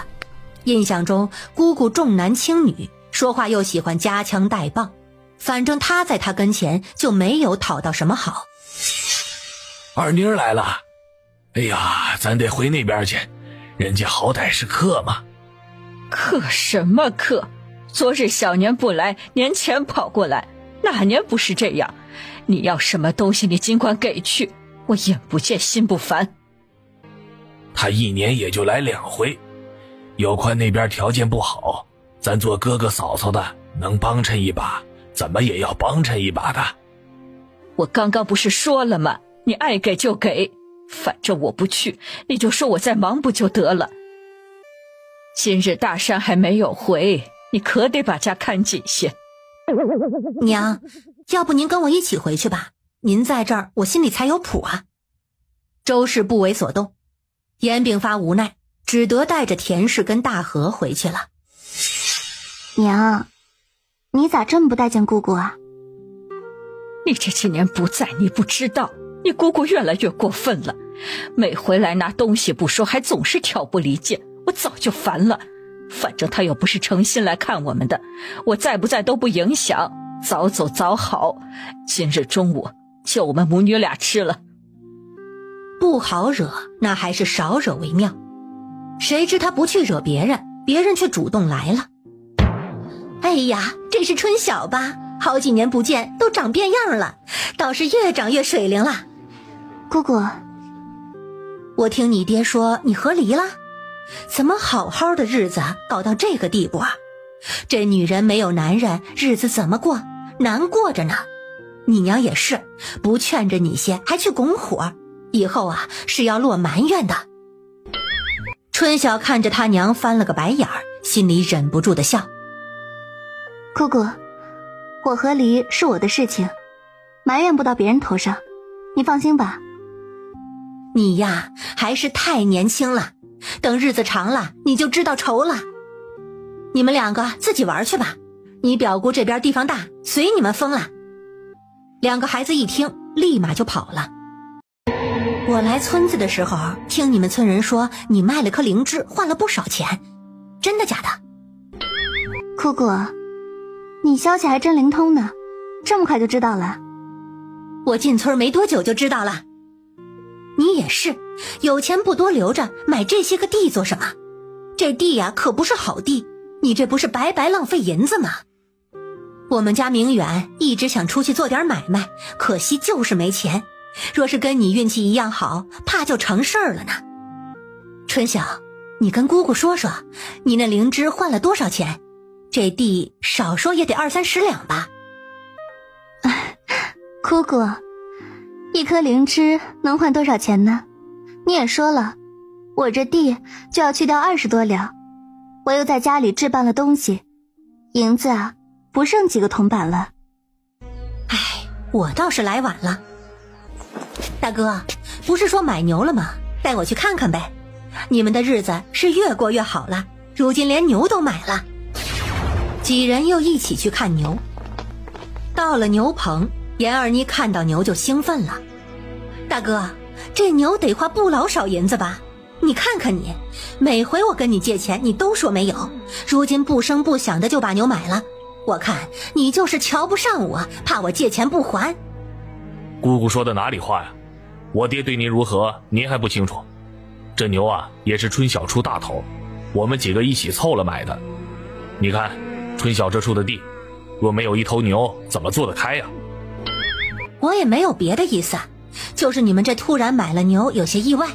没想到我哥嫂如今都有牛了，我这心里啊羡慕得紧。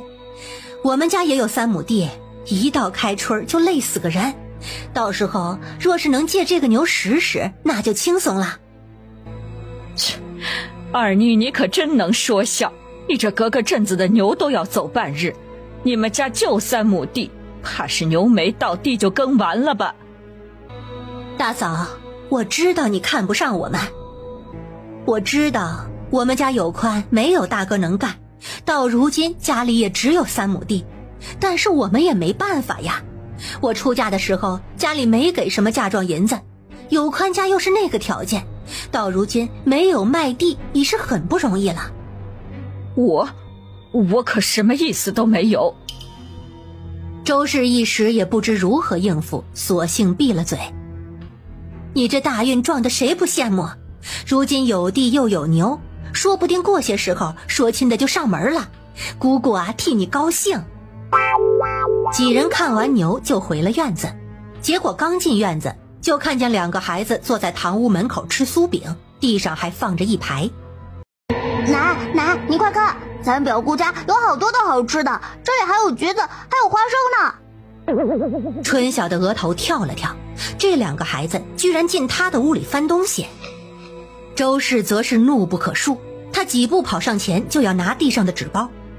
那2个孩子一看有人抢他们吃的，立马就不干了，身子一扑就把东西护在了身下。奶，舅奶奶要抢咱的吃的，你把她赶走。我抢你们的吃的？你们偷东西还有理了？谁让你们进屋翻东西的？嫂子，你跟孩子们发什么脾气？你这也太小气了，这不就是一点吃的吗？值得你这样小题大做？还说什么偷这么难听？他们好歹叫你一声舅奶奶，你这不主动拿出来，还要他们翻出来，这两边难看不是？春晓无语，他看了一眼他爹，面无表情。一点吃的，二妮你真是好大的口气，这些是春晓昨日去镇子上花了几百个大钱买的，原本也会拿一部分招待你们，你这一来就要看牛，哪里顾得上？冲儿都7岁了，二宝也5岁了，该懂事了。我们家朵儿去别人家就从来不会不经同意翻人东西，大人也该好好教教了。这男娃跟女娃能一样吗？还不赶紧起来！你表姑这些东西啊，本来就是买给你们吃的，有什么好藏的？弄到地上脏死了，赶紧放桌上。他拿了一个炸果放进嘴里，又随手拿了一个柑橘剥了起来。春晓啊，你是真舍得吃啊，这大几百文都可以过几个月了，你是说买零嘴就买零嘴了，你手上啊定是存了银子的。姑姑刚跟你说了，你表哥呀一直想做些小买卖，只是呢总是筹不到钱。你看你如今手头宽裕，借姑姑几两银钱，等日后你表哥挣了钱肯定还你。春晓站在一旁不说话，他印象中姑姑虽然不怎么和蔼，但是也没有这般的没脸没皮。奶，当我们拿吃的时候，看到表姑柜子里还有好些布，可漂亮了。你不是说没布给我们做衣裳吗？表姑有。在哪儿呢？带我去看看。周氏提前一步关上了房门，守在了门口。嫂子，你这是什么意思？我看看布你也不让。有啥好看的？春晓买来做春衫的，颜色嫩得很。大哥，你看见没有？嫂子防我跟防贼似的，你让我日后如何再来？他就是看我穷，处处针对我。如今看个布都当我要抢他的一样，这布还是春晓的，这做侄女的孝敬姑姑一匹布也不为过吧？二妮啊，你说要来看看新买的牛，我也带你看了。没事的话，我们去村里说话。春晓他一个人清静惯了，咱那头说话去啊。咋了？我们姑侄好久不见，这见面多处处，理所应当。我看啊，这地儿挺好，我就在这儿跟春晓说说话。说完，他径自坐在了院子里，正巧碰到大山进门。姑姑。严二妮一喜，刚坐下又站了起来。大山，你这是打哪儿来呀？早上去了趟镇上。他将背篓放下，有些茫然地看了看田氏，这一个个的表情怎么这么难看？从镇上来？你这背篓里买了些什么？看着还不少呢。还没等众人说话，他便自己动手了，结果发现是一背篓的豆渣，脸色立马呈现了失望之色。你买这么多豆渣干什么？这牛刚回来，怕把它养蔫了，买点豆渣给牛吃。姑姑，你今儿怎么过来了？看两个孩子此刻正坐在堂屋里大吃特吃，想着他娘难得大方，居然把吃的都给拿出来招待了，也算是太阳打西边出来了。这想你们了，就过来看看，这不是快过年了吗？姑姑，你看大山也回来了，要不咱还是回去做吧，春晓他下午还要睡午觉呢。是啊，姑姑，刚爹不是给您挑了一只鸡吗？咱得赶紧绑绳，不然晚了他跑出去了可不好找。急什么？这时间还早呢。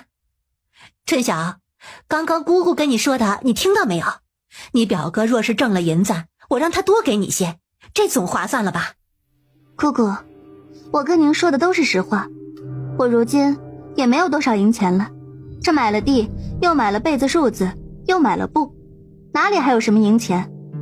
日后啊，怕还要找我爹娘哥嫂他们接济，我没有银钱，如何借给表哥啊？你看个人有个人的命，做生意也是有风险的，没有稳赚不赔的买卖。要不还是让表哥在家安心种地，好好带好2个孩子才是正理啊。我算是看出来了，你呀就是怕你表哥做生意赔钱，还不了你银子。行了，你不借我还能拿刀逼着你借不成？不借就不借吧。既然这边不欢迎我，那我也不留在这儿讨嫌了。冲儿、二宝，咱们走吧。奶奶，我不走，走了就没吃的了，这些东西可好吃了。是啊，奶奶，这里还有好多呢，二宝从来没有吃过这么多这么好吃的东西。严二妮看了看春晓，既然孩子喜欢，那我找个背篓给他们装起来带回家吃，也算是我这个做表姑的一点心意。春晓一边在心里咒骂，脸上却还堆着笑。那就多谢他表姑啦。春晓将东西全部打包装进了背篓，又跟周氏2人将人送出了院子。白瞎了那么多的好东西，早知道我就不收起来了，昨日就该让他们吃个痛快。咱们姑姑怎么变成这个样子了？2个孙子也没有好好教养。她也不是1、2年才变成这样子，只是最近几年越发的看着讨厌了。不行，我得回去看看。你爹是个面团子，说几句伤心话他就心软。说完便小跑着追了过去。申时末的时候，周氏回了，整个人都是气呼呼的。姑姑走了？走了，再不走地皮都要被他刮3层了。好啦，别气了。我气你爹就是耳根子软，刚才我要是不追过去，你爹指不定就把你给他的3两银子给二妮了。那爹最后怎么处理的？你大哥二哥一起凑了500文钱给他，500文可不少了。若是换做以前，谁要是给我500文，我肯定感恩戴德了。提走了1只鸡，又5斤肉，还有你那些吃的，外加20个鸡蛋。他倒是好了，背着东西回去可以过个好年，咱这边弄得鸡飞狗跳。咱姑父跟明远表哥怎么不来啊？哼，这上门打秋风的事情他们怎么好意思一起？他们过年是不会来的，每年清明会来1次，做的不如现在明显，但也是大包小包的走，反正上门就没啥好事儿。朵儿，这是姑姑，他是屠夫叔，说咱爷爷在他那里订了肉，爷爷不是砍柴去了吗？我记得肉是你让爷爷订的，我便带他来找你了。啊，原来是送肉过来的。您有明细没有？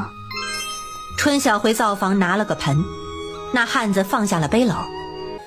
昨日我爹是说今日有人来送东西，我一忙啊就给忘记了。您喝杯水先。你点点数吧，都在这里了，我还赶着回去呢。说完，他将背篓里的东西一样样的放进了盆里。猪耳朵肉10扇，尾巴5条，蹄子12个，猪头1个，满满1背篓，可重着呢。这价格……严炳发是你爹吧？之前呢，我就与他说好了，这耳朵呢1扇是10文，尾巴是5文，蹄子1个就差不多3、4斤，按30文1个算。猪头就贵些，猪头啊得200文，总共呢是685文钱。你们要的东西好找，若是以后还需要啊，可以继续找我。价钱倒是便宜，春晓让他稍等片刻，他进屋去拿银子，将银子给了屠户，他让舒朵将人带出去。这会儿正好有时间，不如就开始卤肉好了。今日已经26了，也该准备了。他这边在灶房烧着火，那头送柴火的人还没进院子就闻到了香。你这做什么吃的呢？我这还没进院子呢，就闻到这个味儿了，这味儿也太馋人了吧！大哥大嫂，我卤肉呢，屠户把猪头送过来了，下午有时间我把它做出来。卤肉是什么？这黑漆漆的，没想到这么香。这会儿说也说不明白，等我卤好了，你们尝尝就知道了。要卤好还要好一会儿呢。那行，等会儿回来我们尝尝。夫妻俩携手走了，走了没多久，大河夫妻俩又来了。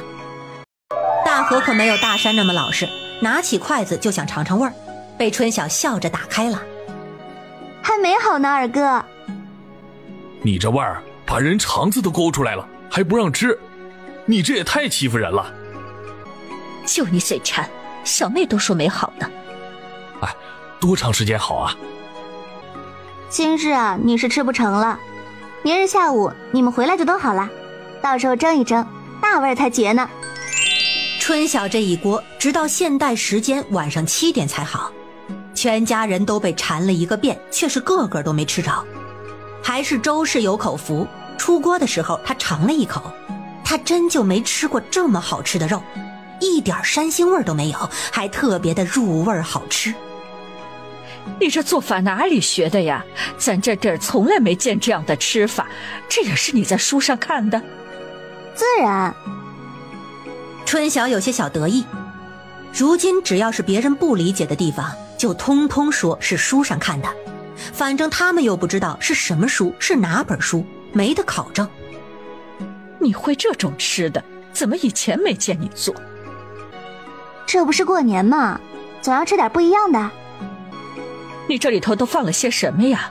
这味儿真不一般。放了可多了，说了娘你也不认识。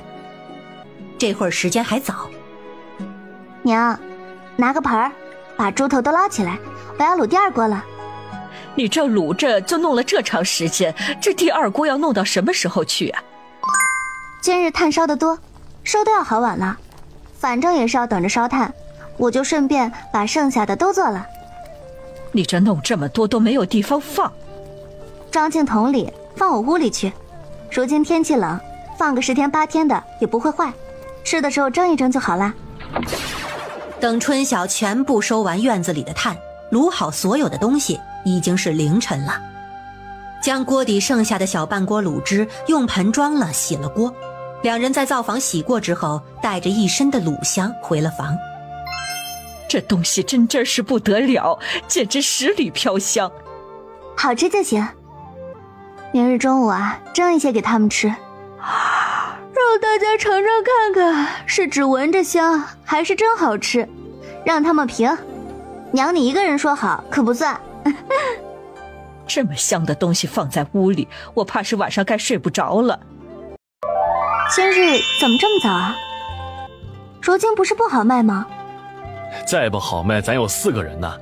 我们今日是分开卖的，所以卖得快。我这不是馋你的肉吗？想着快些回来才好呢。娘已经蒸上锅了，等饭好了就可以吃了。很快饭就熟了，依周氏的意思，卤肉每样弄了一点，凑1碗就好了。但是春晓说每样弄1碗，哪个好吃哪个不好吃也有个数，总不好这个吃了那个没有吃到。反正弄了那么多，一时半会儿也吃不完，连鸡蛋他都卤了30个。吃饭的时候，大家对卤食都是赞不绝口，都说从来没有吃过这么好吃的肉。我倒是没想到，这猪耳朵跟猪尾巴都能弄得这么好吃。春晓，你是真正厉害啊！他让我收的时候，我还在想家里好好的肉一些，还要这些做什么呀？想来呀，心里是早有成算的。日后再碰到这种，我也不问了，直接给你办了就成。你看这猪蹄子软糯入味，这头肉就更不用说了。娘，你说这肉咱能不能拿去卖呀？张氏不经意的一句话，大家都看向了他。他见大家都看自己，突然就变得有些紧张。我就是这么一想，小妹之前不是说想做小生意吗？说卤肉这么好吃，该是能卖才对。对呀，这肉咱都没吃过，就这香味都馋人，该是好卖。哎，对，我看可以试试。这2日啊，正好是年前备年货的日子，镇上人可多，要不咱明日就试试？大家你一言我一语地讨论起来。春晓那个汗颜呐，他只不过是为了过年做点准备，怎么就变成买卖了？可看大家这么积极，他也不好泼凉水。这要卖，价钱怕是不会太低，毕竟成本在那里。春晓，既然大家都觉得这个事情可行，你算算这个成本，卖多少钱合适？你不是说这蹄子都还挺划算的吗？我看这蹄子耳朵都顶顶好吃。这个材料是划算，但是这卤料可不便宜啊，说还是不说呢？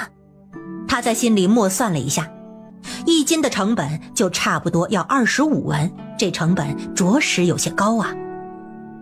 你算好了没有啊？这成本要多少啊？怕是不行，成本太高了，要25文左右呢。什么？这么贵呢？怎么这么贵啊？不是说这杂七杂八的肉还挺便宜的吗？肉是不贵，可我买的卤料贵啊。你这死丫头，今日若不是问到你，你也不说，你那些料多少钱呢？你是真舍得吃啊？我哪晓得你要问啊？我看贵一些也无妨，这味儿好，总有那富贵人喜欢的。要不咱们还是拿去试试，若是卖不出去呢，就自己吃，反正也是不亏的。大哥说的对啊，卖不卖的，出去咱总得试试吧。咱家没有秤怎么好？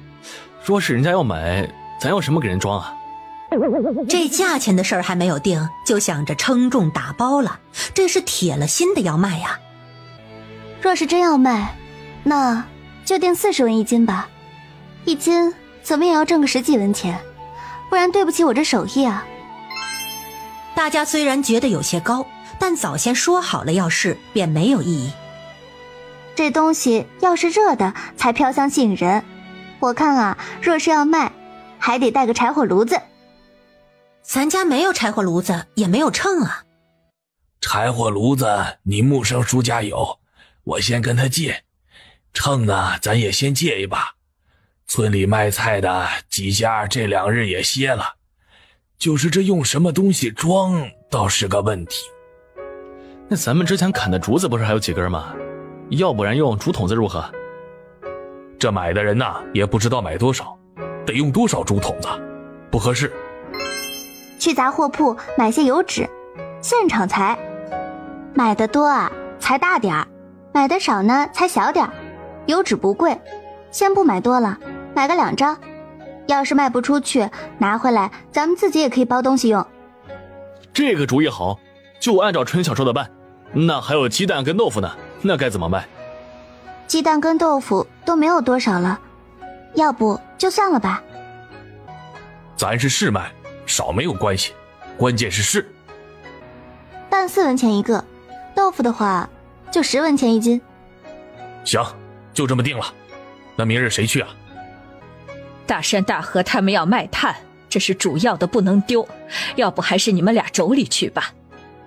娘，我倒是愿意去，只是我不会算银子，这万一真的生意上门，我这账都算不清楚，那怎么成？大山他们也不会，这炭怎么卖的？娘，炭就一个价，这多少钱多少斤，春晓都给我们理了一遍，我们都记下来了。他们这儿不同，有几种呢？那怎么办？这生意岂不是做不成？奶奶，我跟我娘还有二婶去吧，这样简单的账我会啊，姑姑都教我了。对呀，我们还有书文呢。行，你会算就陪你娘跟二婶去，等东西借齐了，早上跟你爹他们一起出发。事情说定了以后，春晓房里的东西便被收缴了，竟是一点都没有留的意思。娘，那蛋好歹留些吧，明日在家也有的吃啊。吃什么吃？这4文钱的蛋跟1文钱的蛋能一样吗？要吃等他们明日回来了再说。奶奶，我们今日赚钱了。周氏正想问他们今日怎么回来这么早，一听书文说挣钱了，直觉得是有好事儿，遂饭也不做了，拉着田氏跟张氏去了堂屋，又打发几个小的先去外头玩。舒文今日去了镇上，这会儿也在堂屋里待着，等着大人问话。什么情况啊？这是有人买啊。爷爷，咱生意好着呢，东西都卖完了。卖完了？那肉的价格可不便宜。是啊，刚开始卖的不好，后面卖的老快了。娘跟二婶说，早知道价格该再定高点儿。你先别说，让你娘说。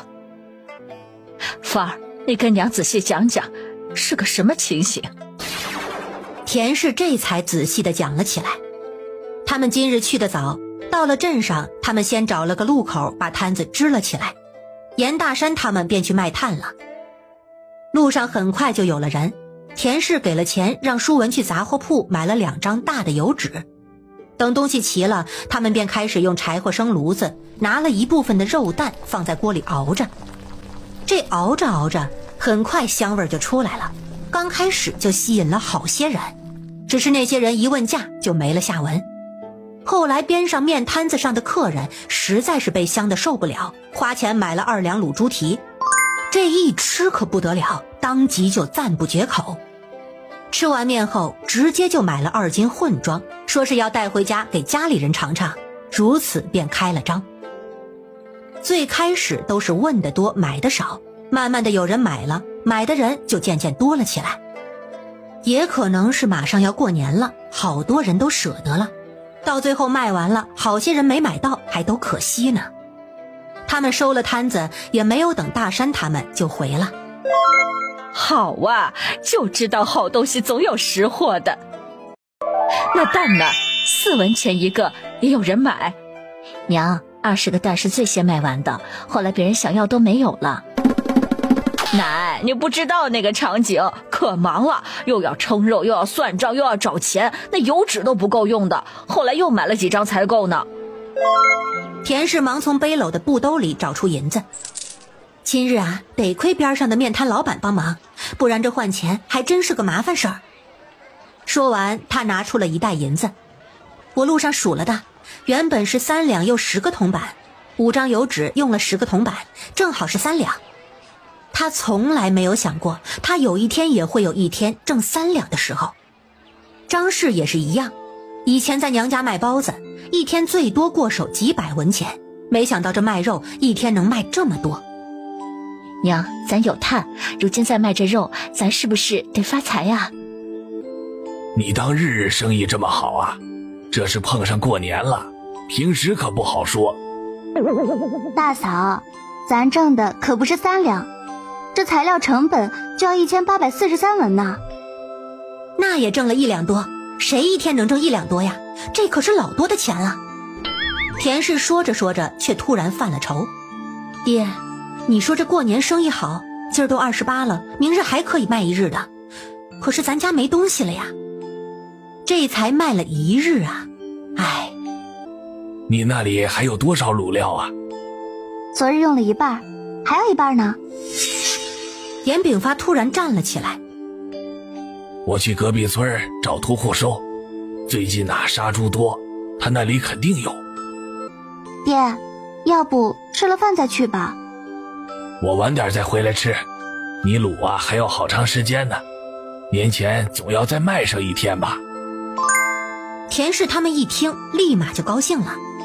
爹，那您快去快回，我们给您饭留着。严炳发走后，田氏他们又坐在一起聊了好久。他和张氏决定把家里的蛋都拿过来一起卤了。周氏又问了许多今天买卖上的事儿，问他们怕不怕，臊不臊，又问他们买家好不好说话，有没有讨价还价的。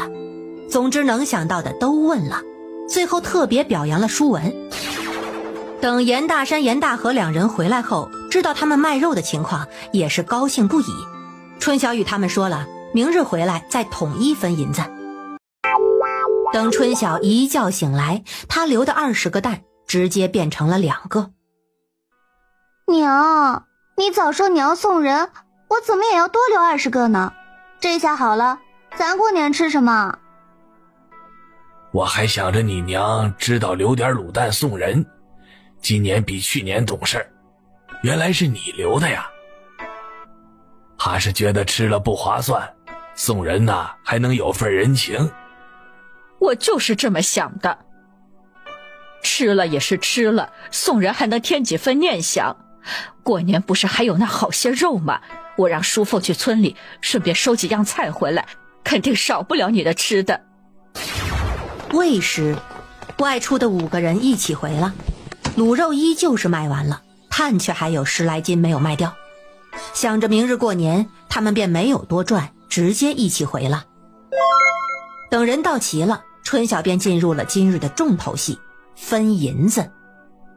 首先是炭钱，最近的卖炭收入，兄弟俩各得了4两又55个铜板，他自己则入账12文又165文。他给了周氏165文，接着便是这2日卖卤肉的钱。之前咱也没有说过，这卖卤肉的钱如何分啊？还能怎么分呢？不跟卖炭一样吗？我们2成，你6成吗？还是你想怎么分呢？这卖卤肉我不这么分了，2个嫂子加舒文出去卖最辛苦，我打算你们各加3成，我4成。小妹，这不太好吧？卖其实也好卖，我们今日去啊，就比昨日好卖。这方子是你的，又是你跟娘守着做的，我们两边沾了大头，总觉得占了你便宜。要不还跟他一样，我们2成，我们没意见。嫂子，你们不想占我便宜，我也不想你们吃亏。若是以后要长久做，还得多亏你们。我看啊，就这么分。说完，他拿了一张纸算了起来。这2日买卤肉进账是6两9钱又36文，刨去成本，利润有3两又38文。他给了田氏跟张氏一人911文，这便是你们这2日赚的。说完，又给了田氏60文，给了张氏62文。这是蛋的成本钱。好啦，钱分完了。田氏跟张氏拿着钱，竟然比得了炭钱还要激动。这些钱是他们自己挣的，这意义太不一般了。姑姑，我呢？我可是帮了忙。舒文从外头凑了进来。春晓回屋，从柜子里拿出那5个糖葫芦。这个你拿走，这是特意给你们留的。姑姑，我已经不是小孩子了。好好好，知道你是男子汉了。过2年让你娘给你说个漂亮媳妇，姑姑再给你添点聘礼，总行了吧？没谱的事儿。说完，挠着头不好意思地出去了。众人都笑了起来。这是知道害羞了。长大了呀。除夕这天，村子并没有想象中的热闹，没有鞭炮齐鸣，也没有锣鼓喧天，大家都窝在家里过除夕。严炳发将牛牵回了村中，春晓也跟着回到了村中。这过年自然是要在父母家过的。除夕这天，肉做了大几碗，有兔子肉、狍子肉、猪肉、鸡肉，还有卤肉。用周氏的话说，要吃让他们吃个够。大人和孩子都欢喜不已。严炳发则感叹家里的变化。去年这个时候，他们还在为过年吃上面疙瘩高兴，肉也只敢吃半斤。今年这肉都有好几斤了，更别说各种各样的肉了。想到这里，他不禁看了看坐在边上正在跟周氏、田氏他们说话的春晓。若说他是个有福的，可偏偏他又和离了；若说他没福的，那回来后家里的变化翻天覆地。这丫头大概是旺家宅，是他们有福了。春晓也在感慨，想不到这么快就过春节了，这是他在这里过的第1个春节，可也可以说这是他过的第20个春节。不管如何，他总算是在这里很好的扎根了。如今他小有伯婿，又有了可以谋生的本事，起码没有了当初觉得前途渺茫的那种焦虑，又有家人的陪伴，日子过得也舒心，只期盼未来能够一如既往。下午的时候，大家都在等着烧水排队洗澡。吃晚饭的时候，春晓拿出早就准备好的5两银子给了严炳发。爹娘，这是我给您2位的孝敬银子，您收好。你这孩子，你一个女娃娃家给什么孝敬银子，自己收好。你收回去，我们不会要你的。平日我借你琐碎的银子就不少了，哪里还用得着你额外孝敬啊？是啊，春晓，你这样一给，我这孝敬银子都拿不出手了。二哥，我们怎么好比啊？我一人吃饱，全家不饿，你这一大家子呢？我可没有贬低你的意思，咱们量力而行。他又将钱递给了周氏。爹不收，娘你收着。你们若是用不上，帮我存着也好啊，万一我哪天落了难，也有些指望不是？呸呸呸，大过年的胡说什么，越说越不像话。行了，我给你存着，你哪天有需要了我再给你。春晓刚给完，二和也拿出2两银子给了过去。爹娘，这是儿子的孝敬银子，跟春晓啊是比不了，但是儿子跟儿媳的心意，你们收好。这回严炳发笑眯眯地收了。够多了，往年都是500文，今年一下子给了2两，好啊，希望以后越来越好。田氏夫妻作为大房是不用孝敬钱的，于是对着几人说了许多的吉祥话。总之气氛是十分的其乐融融。周氏晚上留了春晓在家里住，让严炳发去了村委守房子，毕竟那头家里可是放了100来斤肉的。第2日，几个侄儿侄女见面就跟他道新年好。他将昨日跟周氏一起穿好的铜板发给了几个孩子，每人一长串，有100个铜板。孩子们拿了钱简直是乐疯了，他们从来没有得到过这么多的钱，往年的压岁钱最多就是2个铜板。但是看到爹娘又有些心有戚戚，生怕转眼就被他们没收了。田氏没好气地笑了笑，你姑姑给的自个儿收好，娘不要你们的。你看看你们那都是什么眼神儿？我是洪水猛兽吗？几个孩子一听让他们自己收着，这下是彻底放心了。很快周氏又给他们一人10个铜板。我可没有你们姑姑大方，不过压岁钱还是有给的，祝你们健康平安。谢谢奶奶，谢谢姑姑。感谢的话此起彼伏。张氏走到了春晓身边，小妹，你也给的太多了，他们还小，到时候也是乱花了。乱花了便乱花了呗，他们高兴就好，我就是想他们高兴。二嫂，今日是不是有村子里的人来串门子啊？咱爹带着二哥跟你大哥烧清香去了，等会儿回了还要去给李正拜年，村子里关系好的也会相互串个门子。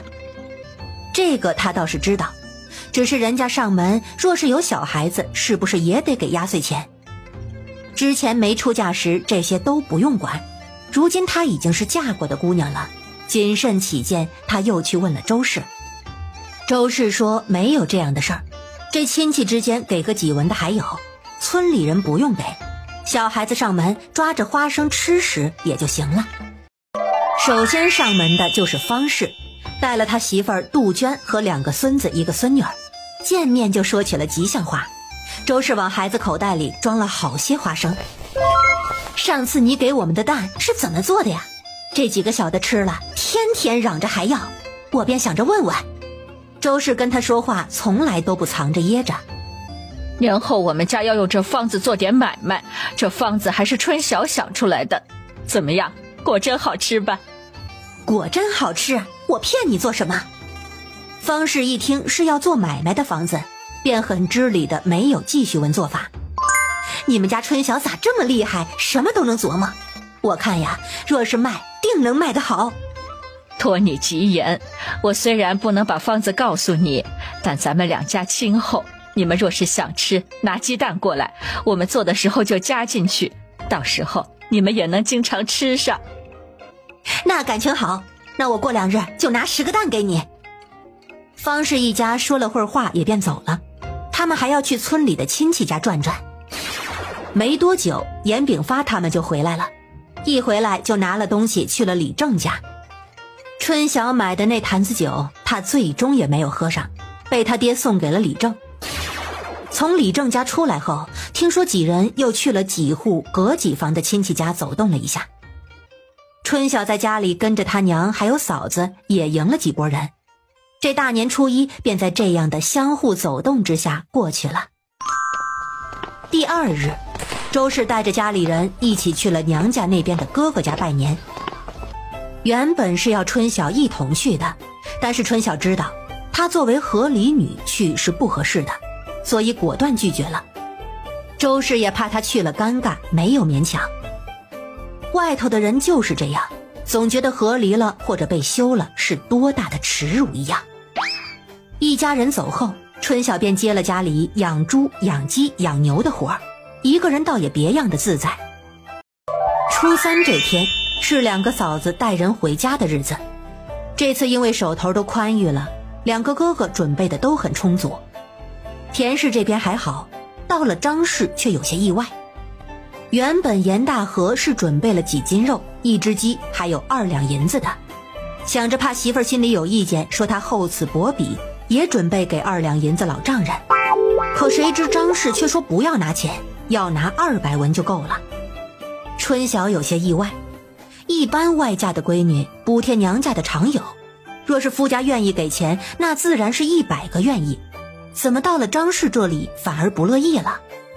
你二嫂跟她娘家离了心的，你二嫂家里孩子多，爹娘就是个重男轻女的，女娃在家都是干活还打骂的。当初说亲的时候，我们也是知道你二嫂能干才挑的她，聘礼没少给，结果嫁过来嫁妆就2床被子，可见家里并不重视。唉，她心里存着气呢。春晓觉得这娘家人是真的过分，就她当初出嫁的时候，家里那样穷，都还给她陪嫁了银子。这嫁妆在婆家其实是至关重要的，若是碰到那种认钱的人家，你嫁过来分文没有，是要受到婆家搓磨的。也难怪张氏如此主张。走之前，周氏又叮嘱他们，不管与那头多亲厚，家里的事情不要往外透。这话便是说给田氏听的，田氏自然心里也有数。初5迎完财神，春晓就回了村委。今日初6，春晓与严炳发约好了要一起去镇上买东西，他要买卤料，他爹要去看爬犁。爹，若是买到了爬犁，你怎么弄回去啊？可重嘞。若是买到了，我就坐11的牛车回去。我昨日就问过了，他今日又开始赶车了。若是咱们牛板车好了就好，咱们可以自己赶牛进镇呢。赶牛也得练技术的，没你想的那么容易。到时候咱家人都练练，到用的时候也方便。哎，对了，你的那些卤料要在哪里买？爹，我那些料都是上药铺买的。你那些都是药材，吃了会不会有事儿啊？爹，放心好了，不仅不会有事，偶尔吃吃还对身体好。我竟不知道这药材还能做吃的，哎呦，难怪价格这么贵呀！他闺女就是厉害，这一般人哪里想得到？这药材做吃食可是门大学问，吃得好啦，延年益寿。可惜我不通药理，那些药膳我可不敢乱调，若是弄出了偏颇，那可是会要人命的。你说的对，不懂的就不要去碰，那些该是大夫该做的。你如今这个卤肉就很好，我上次去找屠户已经跟他说了，让他年后帮忙收要的肉料，以后会经常要。他同意了。这些东西原本就不好卖，这样反倒双方帮忙了。今日下午我就去收。爹，其实很多东西都可以卤的，鸡翅膀、鸡爪子、鸭爪子、鸭翅膀这些都行，就连猪大肠都可以。猪大肠可没人要，那东西太臭了，也能吃啊？你要的这些都是别人买的时候不愿意要的，倒也奇怪呀。哪里奇怪？别人不喜欢，那是做法不到位，味道好了一样有人吃。猪大肠臭，那是没有清洗干净，洗大肠是要用到面粉的，一般人也舍不得啊。反正啊，我就告诉您，这些东西都可以，您要是能收到，咱们做出了都按40文卖，是不是就赚钱啦？大肠也能卖40文？嘿，我怎么就不信呢？那你下次弄副回来，我做给您尝尝，您就知道能不能卖了。两人一路聊到了镇上，严炳发先跟着春晓去了药铺。其实每次卤的越多越划算，10斤按照之前的大概可以用上15日左右。他索性每样各买了10斤。药铺的掌柜见他买的多，还以为他是药贩子，不免与他多说了几句。严炳发对于他如此用钱已经是见怪不怪了。等卤料好了，两人又直接去了杂货铺。杂货铺爬梨是有，而且有好几种。春晓给他选了其中一种，给了杂货铺老板800文钱。这爬梨说好了我给钱，怎么你又给钱呢？这牛是2个哥哥买的，我也要用。这爬梨自然是要我买的。爹，咱们买杆秤吧。若是要做长久生意，总不好老借别人的吧，人家开了年该要用的。不知道这灶火铺有没有柴火小炉子？那就问问，有就买吧。你钱带的够不够？我只带了1两银子买爬梨。够。最后春晓花了1两3钱银子买了个杆秤，还有柴火炉子。咱们去集市吧，我那里啊一点吃的都没有了，我想买些零子儿。两人又去了集市，结果刚到集市逛了没一会儿，就在集市看到了东升。爹，那不是东升吗？怎么他今日又来摆摊了？穿的还是那样的单薄。两人看到摊子前摆了一些萝卜白菜，还有一只山鸡。路过的人询问的基本没有。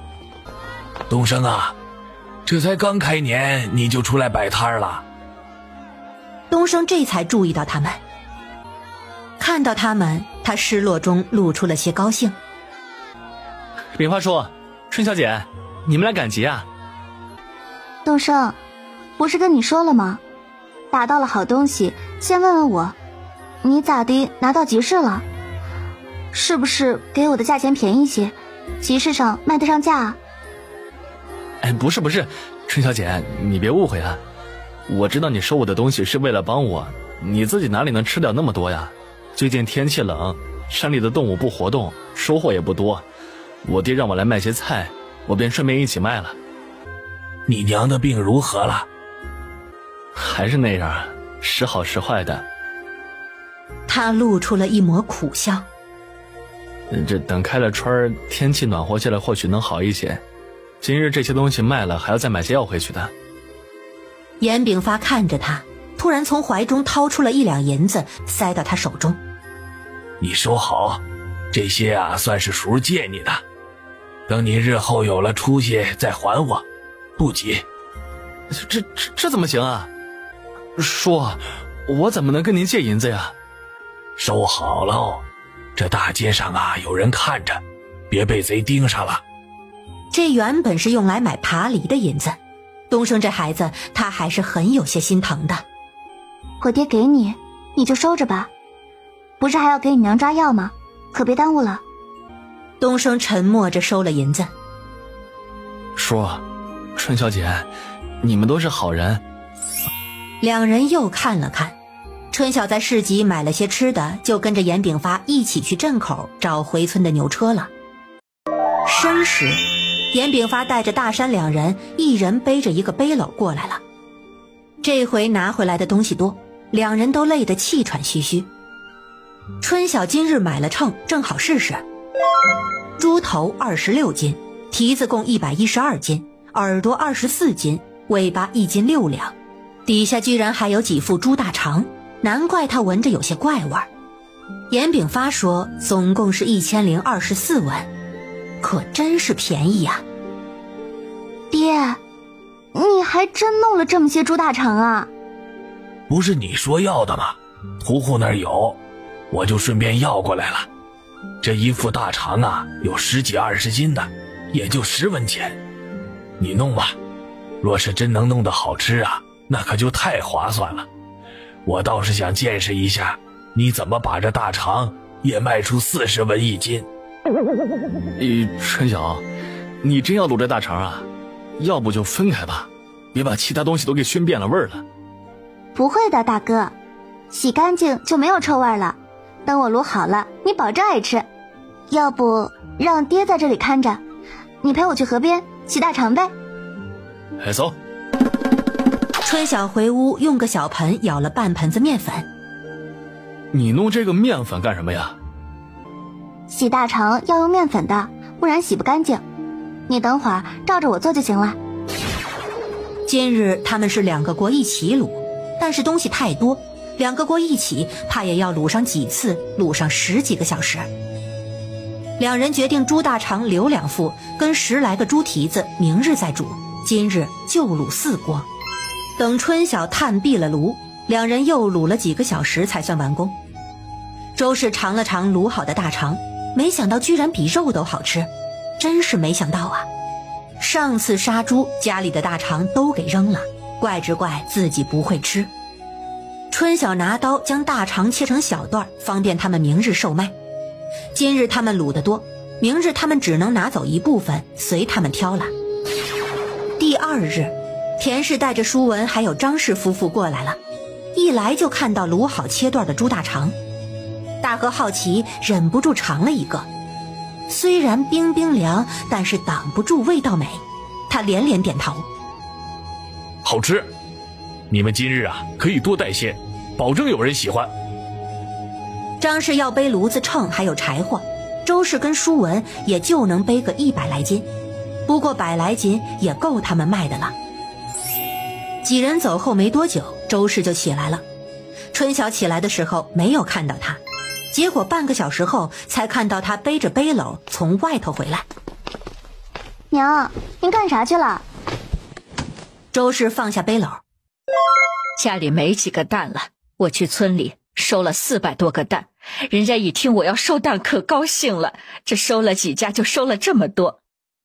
我看咱家要尽快养鸡，不然这蛋经常收啊，这买卖就藏不住了。娘，这买卖咱不用藏，人家又学不去，咱总得让别人知道些咱赚钱的名目吧。这做吃食啊，凭本事做买卖，也不怕村里人有意见。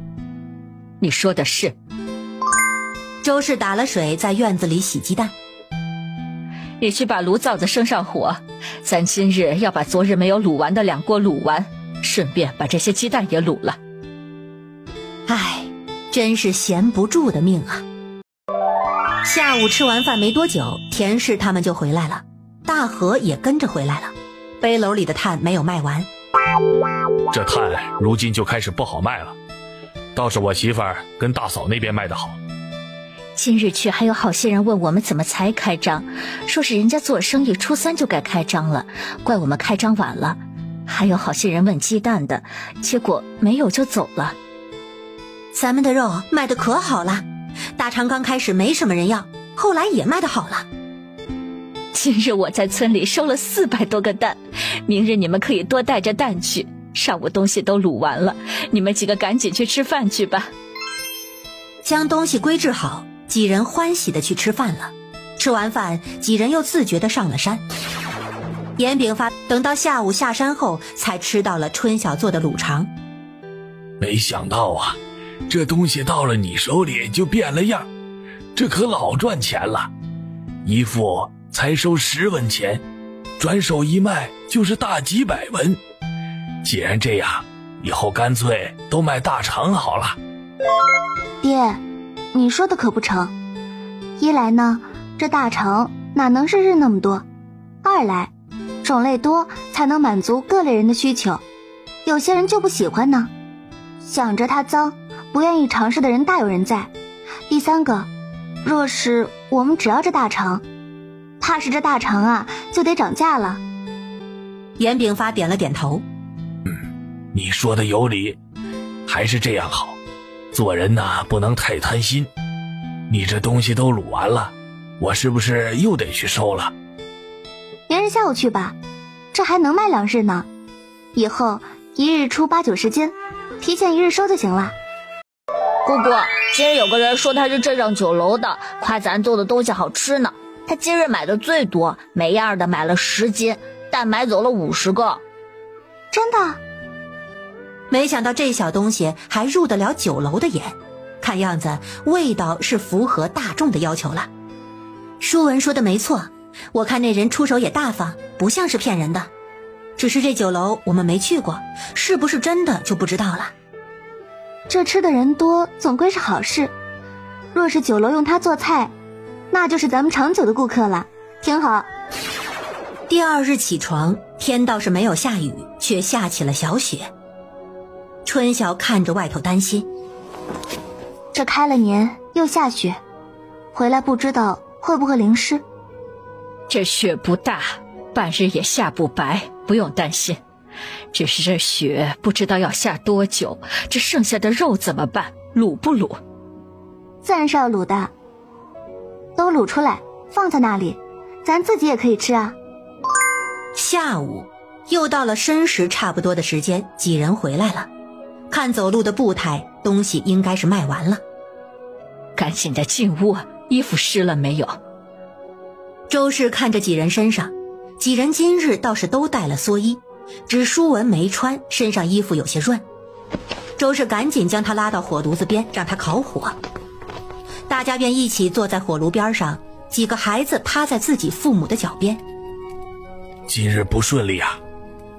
顺利，今日大山他们的炭先卖完，我们的肉中午卖完了，只是今日有个事情耽误了些时间。见家里几人都看着他，田氏也不卖关子。昨日那个酒楼的人今日又来了，他说他想买咱们的方子，在那里磨了我们好长时间。我想着这个事情是要咱小妹做主的，不管怎么样总要把对方了解清楚，所以便跟着那个人去了酒楼看看。他这个人做事谨慎惯了，总怕别人骗他。严大山边烤火边笑，我总得知道他是不是故意诓人的。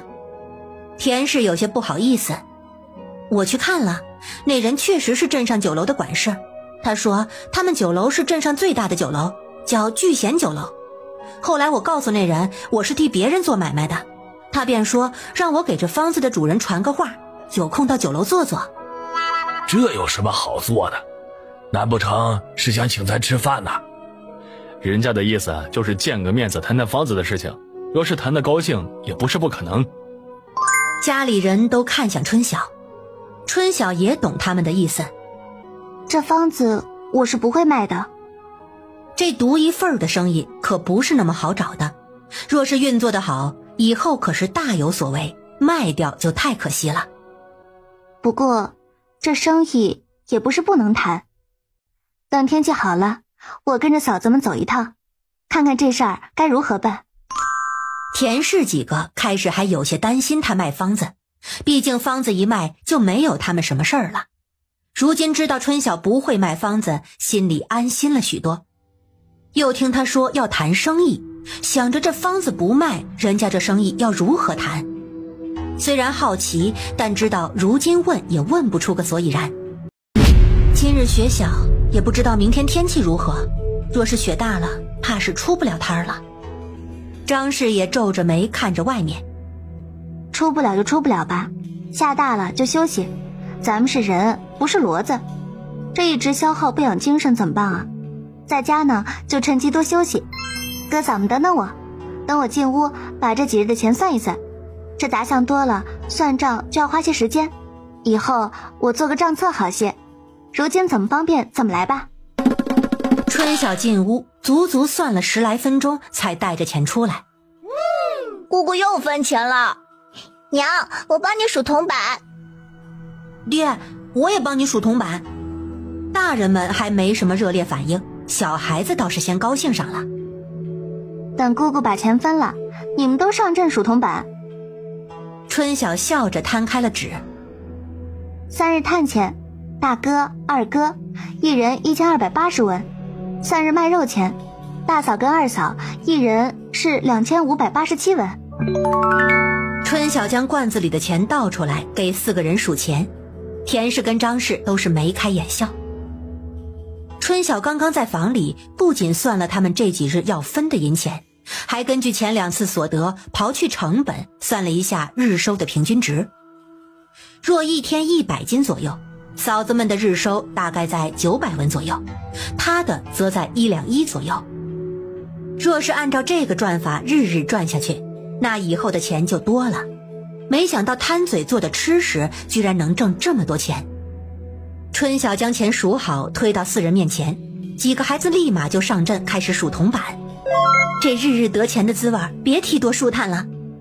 田氏看着淑凤跟颜琦数着自己的钱，心里无限欣慰。日日背那么重的东西，走那么老远还舒坦，累都累死了。幸好没有让他上，累是确实累。我跟弟妹有时候走在路上都在抱怨这东西太沉，但是到了这拿钱的时候，就什么都值了。你想想，别人汉子去镇上做整日工都只有25文钱，咱们这一天可是大几百文呢，拿什么换呢？大嫂说的是，怎么累都值了。你们呐都是勤快的命，只要有钱拿，让干什么累活都不怕。周氏露出了心疼之意。春晓又给了600文周氏，这是鸡蛋的本钱跟赚的分红，娘您收好。这鸡蛋还单独分我一份，正好，那以后我得多收了。春晓又放了2两银子到严炳发那里，让他留着以后收肉，这样就不用时常垫钱了。雪到他们人走后都没有停。下午周氏他们又把剩下的卤肉全部卤好了，剩下的有130斤左右的肉跟100多个蛋。第2日他们醒来的时候，依稀觉得睡得有些晚，但是又没有听到田氏他们过来的动静。起了床才知道外头已经银白一片了，地上全盖上了厚厚的雪，这雪竟比年前下的还大。雪是初12这天停的，整整下了3天。这场雪下的是真大，化雪都化了大几日。正月15这日，严炳发过来了，首先就去看了他的牛。好在周氏在雪刚停的时候就清了路去看牛，也是怕牛出事，所以这几日牛都照顾得好好的。严炳发见牛没事，悬了几日的心才放了下来。到了18这一日，路终于不那么难走了。打井的师傅一大早就来了，该是赶的早路，总共是6个人，各自都带着工具，也不用他们领，来了便自己开工了。严炳发则在上午的时候带着2个儿子去了隔壁村找屠户。这下雪这么多日子，不知道那边还有没有东西。春晓则开始在后边地的坑里准备沤肥，之前收的大量粪便那些早就倒进去了，如今再按比例加上豆粉跟石膏粉，等他们在里面反应一段时间就可以做底肥了，到时候追到后头地里育苗。中午周氏给师傅们熬的杂粮粥，粥里放了些白菜跟肉丁，就是这样，几个师傅也吃得十分满足。春晓把周氏拉到一边，娘，您别那么小气，人家师傅干活吃得干的才有力气干活啊。你懂什么？这已经是很好的呢。我这粥熬的粘稠，还放了肉，你们去别地儿吃不到这样的。我若给他们煮大米饭，他们该猜了，猜这户人家是做什么的。大2口井不说吃，也吃得这么好，说出去对咱家不是好事儿。我这样只要不苛刻就行了，你信我，他们准觉得咱提供的吃食不错。春晓觉得他娘说的有些道理，便没有再问。第2日，春晓早早起床收了昨日的炭，等田氏他们到了以后，便收拾东西出发了。这回是一行6个人，这一下雪就耽误了10天，真是人算不如天算。好在啊，总算是天晴了。我早日盼着天气好了，这样一直待在家里烤火没事干，就觉得心里慌。你们好了，我们就惨了。这天过些时候就一日暖过一日，这炭呢就没法卖了。到了镇上，严大山他们将他们送到摆摊的路口，就跟大河去别的地儿卖炭了。隔壁的面摊早早的就支起来，看到他们来，似是特别高兴。你们怎么今日才来呀？我们前日就摆上了。咱们在，他们的生意就特别好。舒文凑到春晓耳边小声说道：那这属于双赢啊，咱们能促进他们的生意，他们也能促进咱们的生意，大家都好。张氏到了地方就开始生炉子，很快火就烧起来了。田氏帮着把锅架起来，倒上卤料跟水烧煮。舒文趁这个时间跑去杂货铺买油纸，很快就有客人上门了，指明就要猪大肠，还问他们怎么今日才出摊，他都等了好几日了。两人只能解释住得远，前些日子不好走。这会儿锅还没有开，肉还没有下进去，舒文买纸也没有回来，就只能让客人稍等。客人也不急，坐在面摊上要了一碗面，就在边上等着。舒文很快就回来了，肉也下进去了，田氏便在一边裁纸。锅开了以后，田氏用秤给人称了2斤卤肠，收了钱，这生意便算是开张了。很快春晓就见识到了他们忙碌的场景，他也不好干站着，便在边上帮着收钱找钱，舒文则帮着打包。隔壁面摊的生意也好了起来，有人不时让老板在他们这里要2两肉，或者是要2个蛋，面摊老板便喜滋滋地给他们取。大约4时的时候，一个胖胖的中年汉子过来了。这2位嫂子今儿个总算是出摊了，我日日来瞧就是不见你们，我还以为你们是不来了呢，今日总算是赶上了啊。姑姑，他就是要买你方子的酒楼管事。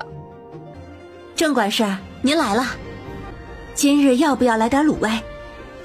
说完又对着春晓低语了2句，正是告诉他这人的身份。东西自然是要买的，只是前次我跟你们说的事情，让你们帮我传话的事有没有给我传呢？田氏看了看春晓，见他点头，知道这是应了的意思。话自然是传了，不仅传了，我还把人给你带过来了。说着，他把春晓推到前头。郑管事，这是我小姑，这方子就是她的。那男人一听大喜，他笑着看向春晓。这位姑娘怎么称呼啊？我姓严，名春晓。春晓回了他一个礼貌的笑。春晓姑娘，能不能请你到聚贤酒楼坐坐？离这里也不是很远。你放心，我们是正经生意人，只谈买卖。东西您要吗？要。田嫂子，每样给我来15斤，再给我装50个蛋，就放在我边上伙计这个桶里。春晓这才注意到他后头还跟着个提桶的小厮。田氏跟张氏忙着称重，那人掏了银子，舒文便在边上算账对钱，算不明白的地方就在地上划划，接着便找好了钱。东西装好之后，春晓跟田氏他们打了招呼，便跟着这位郑管事走了。春晓姑娘，您稍等片刻，我去请掌柜去。春晓便在屋子里等，厢房布置得很雅致。很快进来了一个高高瘦瘦的中年人，那个郑管事就跟在后头。春晓给他见了个礼，掌柜请他到小榻上坐，自己则坐在了另外一边。我听老郑说，你就是这卤肉方子的主人是吧？正是。严姑娘可是本地人呐？我就是这3叶镇严家村土生土长的人，黄掌柜若是不信，可以去村里问问。倒也不是不信，只是你既是土生土长的人，怎么这卤肉如今才做出来？既能赚钱，不是该早就拿出来赚钱了吗？还是说这方子只是你偶然所得呀？方子是早就有的，以前都是自己偶尔做做吃。村里人嘛，总是舍不得吃的，主要是这东西成本太高。您别看我们生意还行，其实一天也就挣个100来文钱。哦，原来是这样啊！行，那我也不卖弯子了。之前郑管事应该跟你们说过，我想买你们这方子，你意下如何呀？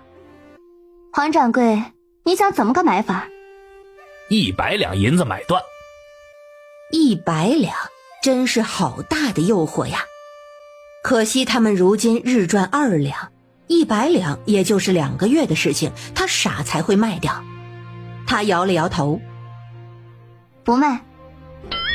对方有些诧异，你是嫌价格低呀？你一日才赚100来文，要赚够这100两得大几年呢？为何不卖？这方子是祖上奶奶传下来的，传女不传男，我总不能把老祖宗给卖了吧？所以不论黄老板您出多少银子，我都是不卖的。就算你出1000两，我也不卖。春晓话虽然这样说，但人家若真出了1000两，他大概会考虑考虑。这没得商量？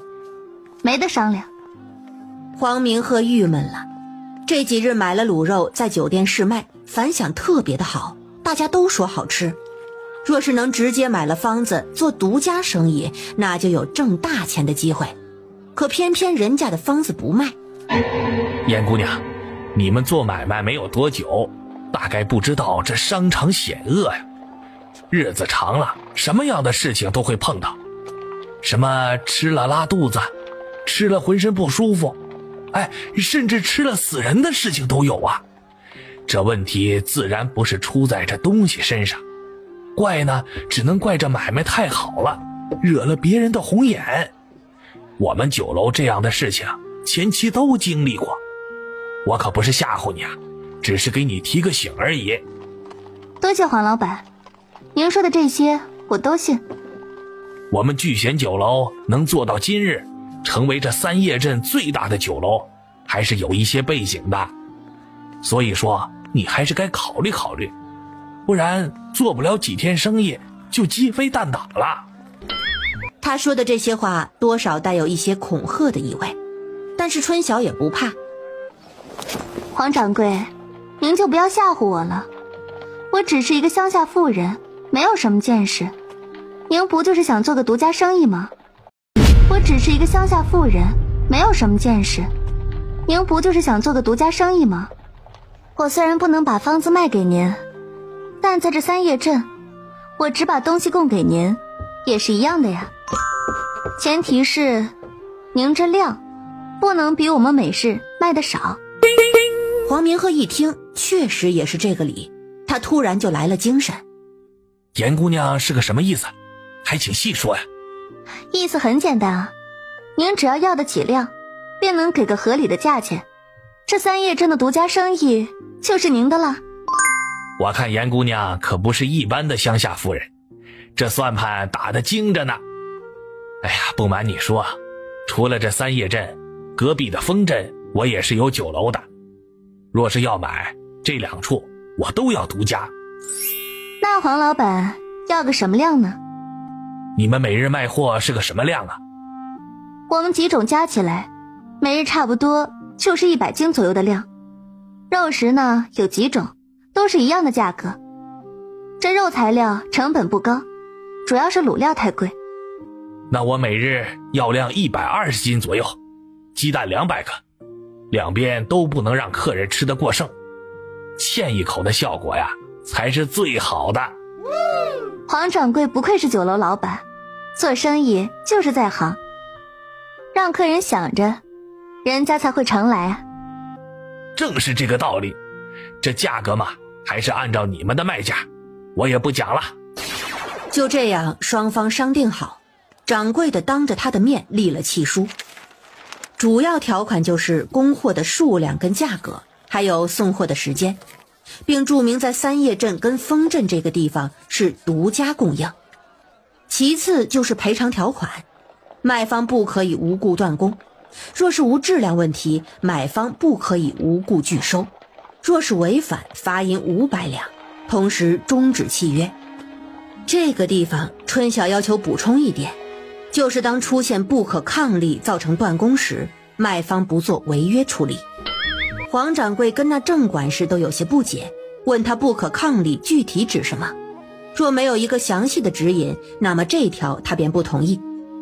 春晓便打了比方，比如像这次下雪断路，比如天气太热造成食物无法储存，或者是天灾造成原材料无法购买到，又或者是人祸，比如出现疫病之类的造成无法供应。黄明鹤也是讲道理的，觉得确实，便把这些例案备注到了边上以作指引，同时备注了一个商量着办。若是双方想要终止契约，需提前至少3日向对方提出，最后协商解决。契约一式2份，黄明鹤在上面写上了2人的名字，并双方按下了手印。春晓拿好了契书，小心地收好。黄掌柜，以后合作愉快。合作愉快。哎，那你们从什么时候开始供货呀？就后日吧，我们还得回去做些准备。行，那就后日。跟在他后头的郑管事也高兴了，不管怎么说，这个事情总算是谈成了，好歹也有他的一份功劳。郑管事将他送到了门口，春晓回头看了酒楼大堂一眼，做成了一桩正经买卖，真好。小妹，谈得怎么样？春晓对着2人灿然一笑。成了，是好事儿，回去我再跟你们讲。2人一听是好事，心里便踏实了。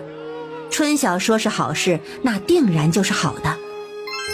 一直到6人到了家，将东西放下吃饭的时候，他才开始讲今日的事情，并且拿出了那张契约书。我今日跟聚贤酒楼签了契约，以后咱不用去卖了，每日呢给他们供120斤浑肉，200个鸡蛋就行，价格嘛还是按照咱原来的价格。不用去卖了？田氏吃惊，就直接送去酒楼，让人家直接收。大山也没有想到结果会是这样，大和夫妇跟周氏夫妇则直接看着他。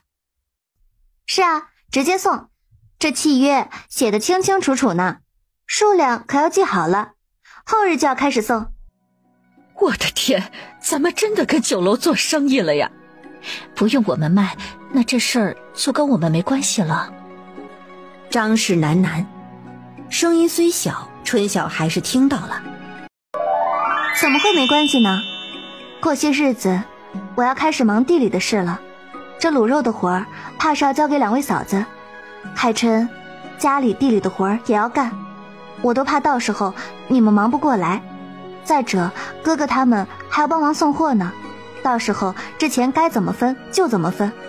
我后日开始做个小册子专门记账，以后这钱呢就1个月1分了。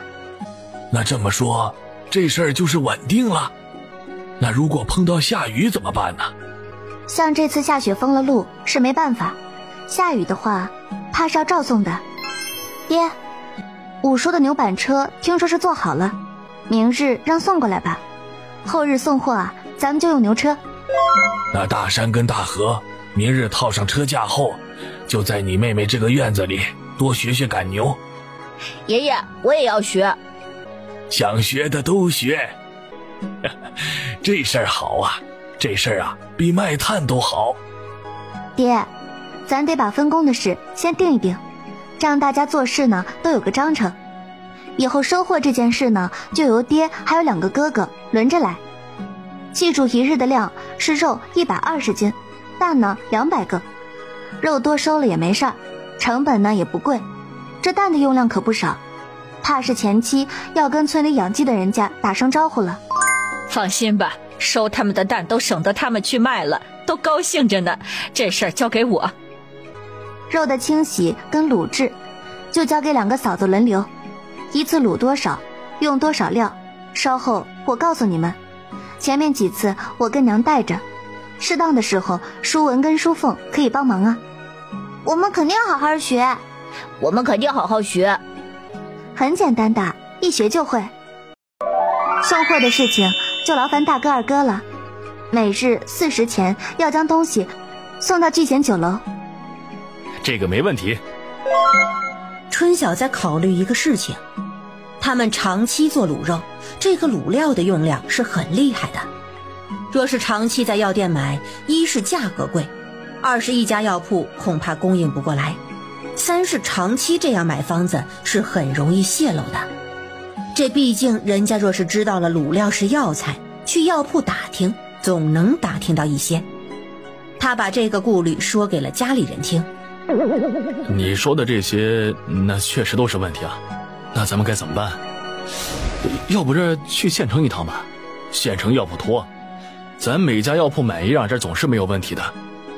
大哥，你说的这个是个办法，但是若是我们能直接从药材商手上进货，这料的价格能便宜许多。我用的这些都是普通药材，不是什么名贵东西，该是好买的。可咱又不认识什么药材商，这可怎么好啊？大河有些着急。爹，旺福哥不是在县城做工吗？他走了没有啊？昨日路稍通他就走了，说是开年好赶工。那爹，你等会儿去问问木生叔，他在县城哪里落脚？我们怕是要去一趟县城。去县城啊？春晓，这事儿我去办吧。如今家里好多事情还要你安排着，你走开不合适。我去县城找旺福，多打听打听，总能找到药材商买到你想要的东西。他确实是走不开，想了想，要不让舒文跟你一起去吧，他如今认识不少字了，基本的计算也都会，能帮上忙。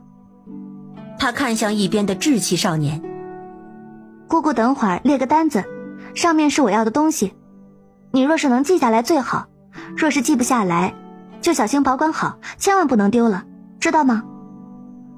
姑姑给了他这么重要的任务，舒文内心激动不已，他还从来没有去过县城。放心吧，姑姑，我肯定记下来。那咱要买多少？大山问。春晓想着自然是越多越好，但是卤料太贵，他的钱怕也买不了多少。他算了算，他如今手上只有50多两银子，外头打井还要给16两，他也只能拿个30两出来。按之前1天1斤料算，以后1天差不多1.2斤料。或许从药材商手上拿便宜些，那也差不多就能买1个月的量。没办法，谁让他们穷呢？我的钱啊，最多能抽30两。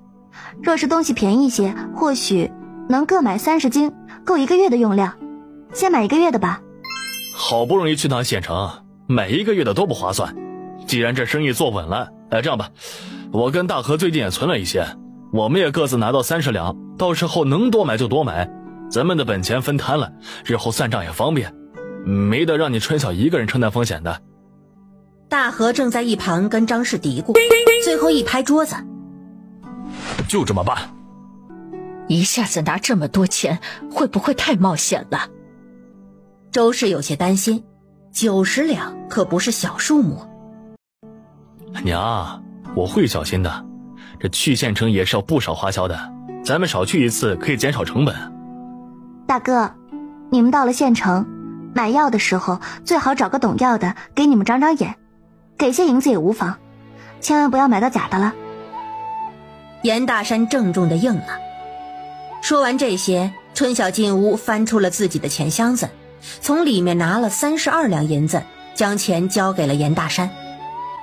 这2两银子是给你们在路上的花销，这次出门带的钱多，可千万要当心了。舒文也要多留一些，稍后姑姑给你清单。可千万要注意了，财不可外露。你这一下子带这么多钱出门，我这心从这会儿就开始砰砰跳了。奶奶你放心好了，我跟爹肯定会注意的。严炳发原本是想明日再去屠户那边的，想着家里东西不够了，又怕明日出什么变故，于是叙完话，他便带着严大河走了。春晓去了前边打井的地方查看， 6个师傅分工明确。师傅，你们这打好一口井需要多久时间啊？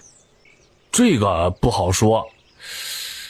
大井呢大概15到20天，小井10来天，看看有没有发生什么突发状况。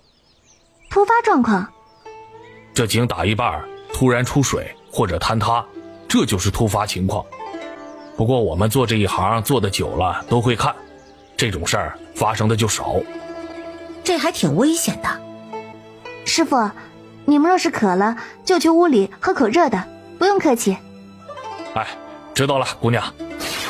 申时木，阎老五把给他们做的新的牛板车推来了，上面还放着个带扣的大木箱子。你爹过村子的时候让我送过来的，这东西啊算是齐了。大山将箱子扛着放进了春晓屋里。如今房中间放了个浴桶，现在又加了一口箱子，空间便变得十分狭小。阎老五看着远边忙活的人，那边做什么呢？春晓这块要种地，说是打口井方便，找了师傅过来打井的，并发他银子跟你结了吗？结了，都结过了。哎呀，大妹子，你们家春晓啊，这处的是越发的好了，连井都打上了。我们之前呢还想打口井，可惜舍不得花那个银子，想着麻烦些就麻烦些，这井打了好啊。他住得远，若方便些，我们咬咬牙就给他办了。行了，我回去了。啊，还有一个事儿，我老婆子说你们家收鸡蛋，你们这是做上买卖了？周氏笑了笑，是做了点小买卖，总这么用钱，没有点进项，以后日子也难熬。你说的是啊，我们家也有50来个蛋，到时候让你儿媳妇去取吧。多谢，慢走哈。多谢啊，你们出钱买东西，我该多谢你们。以后侄女儿有什么需要再找我，那我就先走了啊。送走了阎老五，就看见几个孩子牵着牛回来了。大嫂，开年孩子上学的事情定了吗？这入学的日子快到了。定了，送小琪去。田氏有些感触地叹了口气。舒文懂事，他说他不去，就跟着小妹你学学认认字算算账，说以后家里若是生意做大了，他能帮上忙。咱家几个孩子都是好孩子，大嫂你放心，舒文这孩子以后肯定能成大器的。田氏欣慰地笑了笑，如今这样已是顶好的了，我都没有想过还会有送孩子上学的一天，这都多亏了你。说完，眼神中的感激之情溢于言表。你感谢我，我也想感谢你们，若不是你们支持，我空有点子也是干不成事儿的。正是因为有了你们这些家里人，我们一起才能成事。照咱们家齐心，以后日子肯定会越来越好的。你说的是。所以以后啊，一家人就不要谢来谢去的了，显得生分。严炳发跟大河两人又是快天黑才回来的。明日上午我们得再去一趟，今日收的东西多，没有弄完。大哥，你跟舒文明日一早就出发吗？要早些出发，还要去镇上找去县城的车，不知道要在县城待几天呢。那你们都早些回去吧，大嫂还要帮大哥和舒文收拾行李，这些东西就先放在灶房，明日再来清点收拾。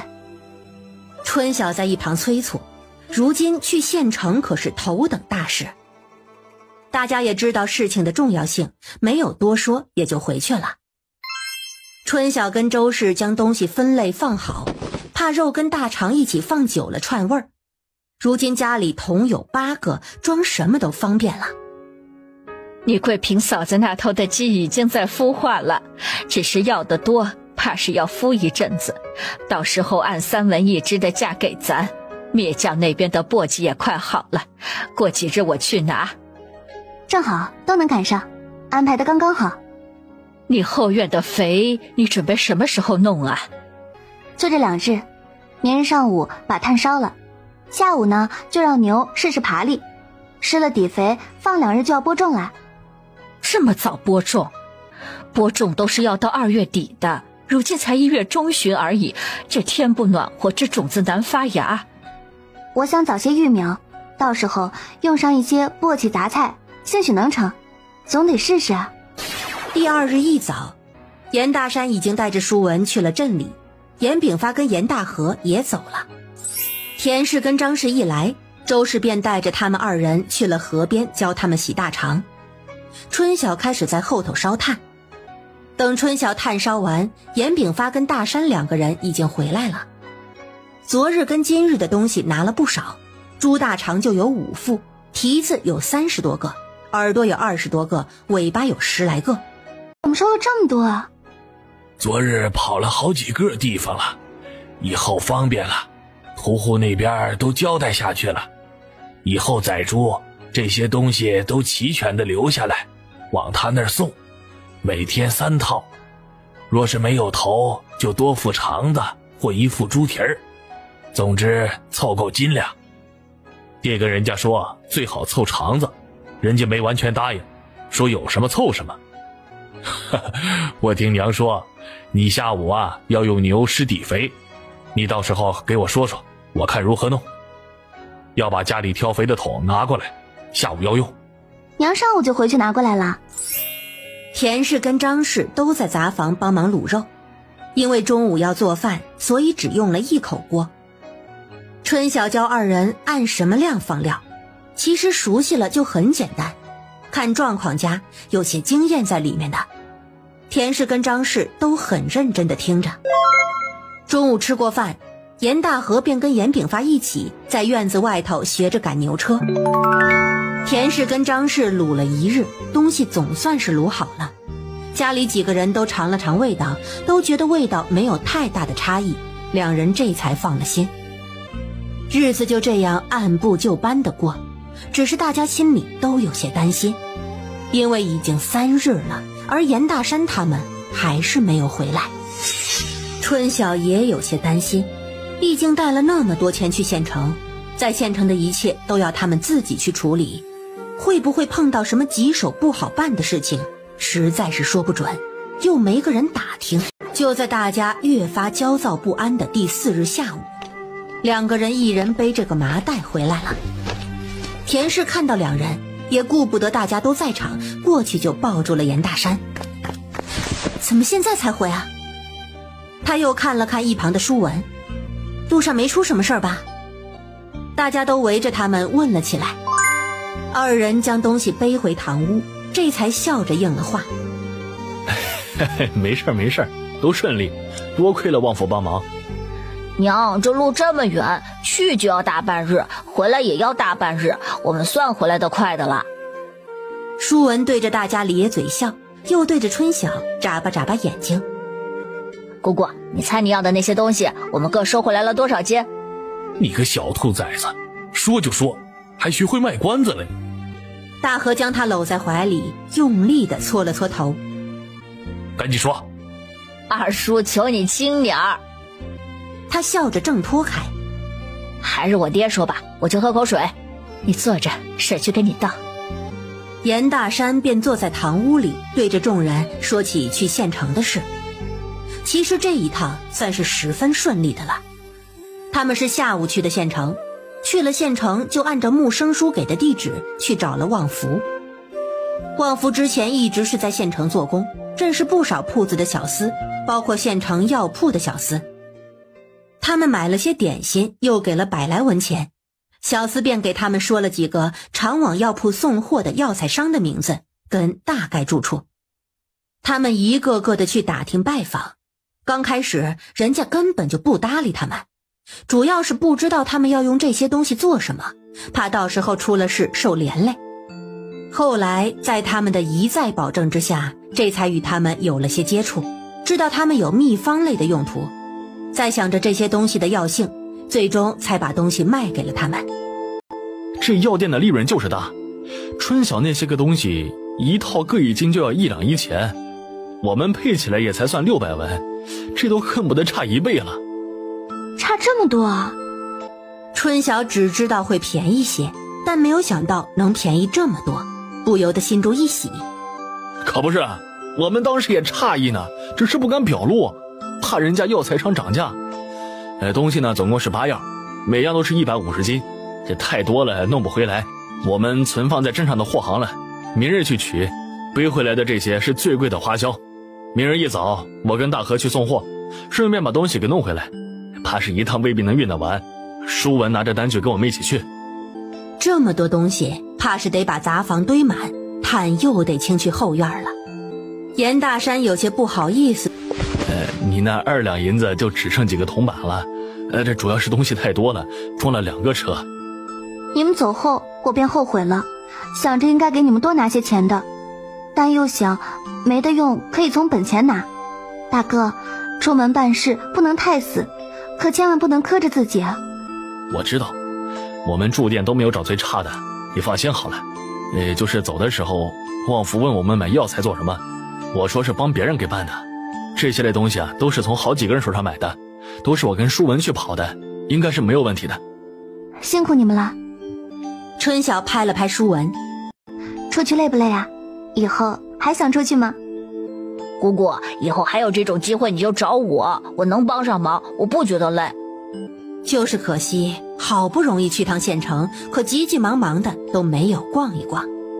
你放心吧，以后这种机会啊，肯定不会少。晚上，春晓用个大盆把棉花种子全部倒了进去，用温水泡了半个小时，接着又加了许多凉水。这种子用热水泡了，不是泡坏了？周氏看着不理解。娘，温水泡时间不能泡太长，不然真的得泡坏了，就泡2炷香的时间就可以了，然后凉水泡上4到5个时辰，这样种子出芽快，长得好。我跟你爹种了这么多年的地，都没有听说过种之前要泡的，今日也算是长见识了。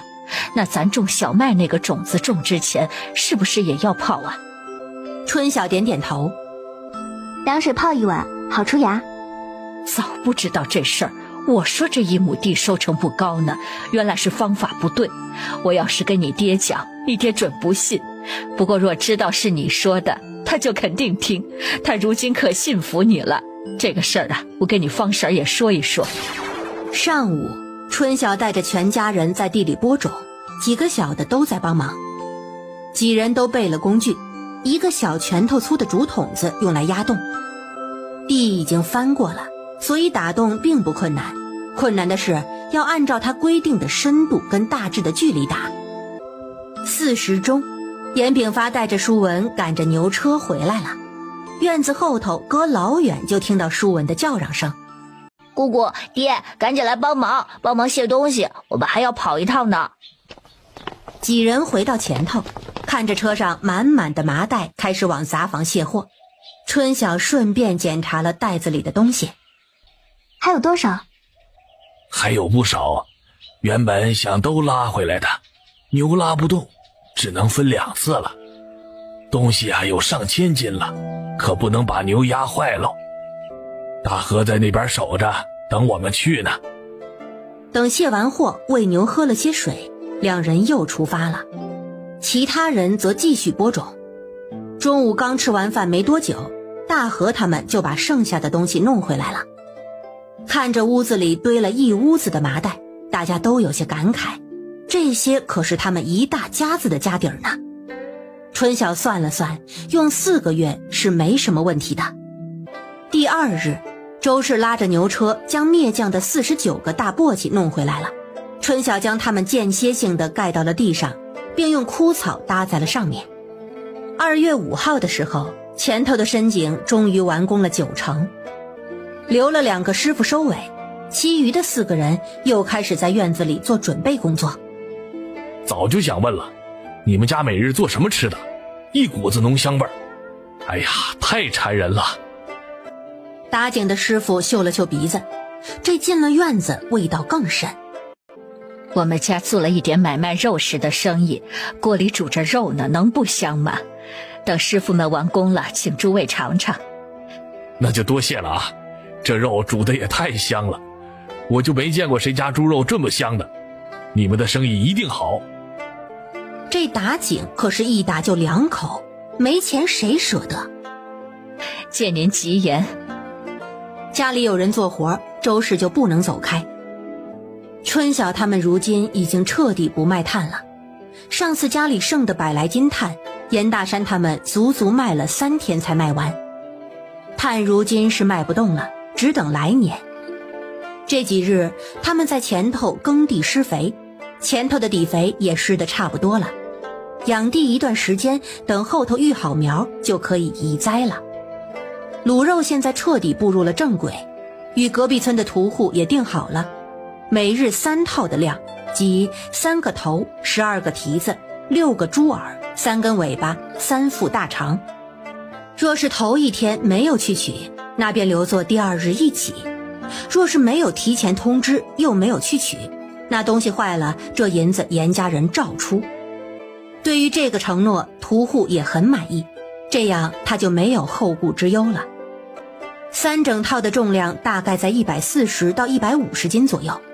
酒楼那边也讲好了，对于多出来的一点数量，他们没有异议，只要按时送货就行。春晓粗粗地算了算，这样下来，不算卤肉钱，大哥二哥每月的进账都能接近50两。这个事情他没有跟2家人讲，想着月底分钱的时候能有个惊喜。春晓每日去地里查看，终于在2月9日这天看到好些种子出芽了，他忙拉着周氏过来看。这么快就出芽了，看样子这种子泡过了，确实是出芽快。春晓将几个小的叫了过来，让他们帮忙把簸箕掀了，又一起把枯草整理走，出了芽就不怕了。如今家里人大部分时间都在这边待着，那头每日只留1个孩子看着，喂猪跟鸡。12号的时候，严大山将严琦送去了隔壁村的私塾，并交了1年的束修2两银子，兼1个月的午饭伙食200文钱。中午离得远，没办法回来也是没办法。春晓送了他一支自制的毛笔，又去镇上给他买了墨跟纸，同时也给舒文买了一份。话当初虽然说好了，但是若是落差太大，那还是不行。2人得了东西都十分高兴。舒文交代严琦在私塾要好好念书，回来要教哥哥跟姐姐们，严琦很郑重地答应了。13号的时候，周氏拿了个背篓去村中将鸡苗带了回来，整整100只，放在鸡圈里好不热闹。他顺带将村中地里的白菜拔了几颗，剁得碎碎的喂给小鸡吃。15号中午的时候，院子里的水井竣工了，2口井都打得算是十分顺利。正好昨日去拿肉的时候，屠夫多送了他们1副肠，卤出来放在那里准备自己吃的。周氏冲了一回大方，切了3斤，跟中午煮的疙瘩汤放在一起，给他们1人盛了1大碗，又蒸了1大盘放在桌上。这便是你们做的吃食，真是好吃啊！这什么肉啊？这是，怎么感觉从来没吃过？又糯又有嚼劲儿。这吃食一入嘴就知道是行家做的，这卖的不便宜吧？师傅们喜欢吃啊，就多吃些，锅里还有呢。这是特制的肠子，能入各位的口就好了。肠子怎么能这么好吃啊？师傅们似是不大相信，但是看着形状确实是肠子类的。这是秘制的肠子，我们卖可是40文1斤呢，平时也是不太舍得吃的。哎呦，果然不便宜啊！今日啊，真是沾了主家的光，吃到了这么好吃的肉食，多谢了啊！我还要谢谢各位师傅忙了这么久，给我们打好了2口水井。有了这2口井啊，日后吃水就方便多了。你们给了钱，这便是分内的事情嘛。春晓将早就准备好的尾款16两递给了领头的包公。以后再有需求，就再去劳烦你们。我们是拍手欢迎啊，多多益善。送走了打井的师傅，一家人都围在院子里的井边。姑姑，这以后就是你的井了。春晓摸了摸朵儿的头，这以后也是咱家的井，你们日后玩，可千万别往井口上头爬，危险，知道吗？怕小孩子们不小心，他特意让师傅们把井台砌高了些，即便如此，还是要提醒着些。爹娘也叮嘱了，我们会小心的。几个孩子看着井里头，这水为什么是黄色的？这井才刚出水2日，最底下的泥沙还没有沉淀下去，等过2日啊，水就清了，就可以用了。大概是他底肥弄得好，棉花苗这几日长势十分喜人，密密麻麻的长了4亩地，大约再长个10来日就可以疏苗移栽了。移栽之后成活了，再浇上一些水，个把月就暂时不用管了，只每日拔拔草就行。田氏跟张氏现在轮流卤肉，每人卤1日，从天刚刚亮开始，这样做到傍晚就能完工，不用在这边熬夜。严炳发跟大山负责进货，大河则负责每日送货。周氏这2日在开菜园子，他从村里买菜的人户收了点苦瓜、丝瓜、茄子，还有木耳菜种子，种到了前头的菜园子里面。几个孩子除了留在村里看家的跟严琦，其他3个便负责放牛、打猪草，还有喂鸡这些活儿。总之就没有闲着的人。严炳发见春晓施了底肥的棉花长得好，便动了心思，也想着在地边上挖个大坑沤肥，想着种地之前像春晓那样操作一遍。春晓自然是赞成的，于是他趁着下午有时间，带着2个儿子去了地里。第2日下午又去村里收了粪肥，只是春晓的豆粉渣已经用得差不多了。于是严大河下一天送完货之后，便赶着牛车去集市，找了买豆腐的要买豆渣，这次要了100斤。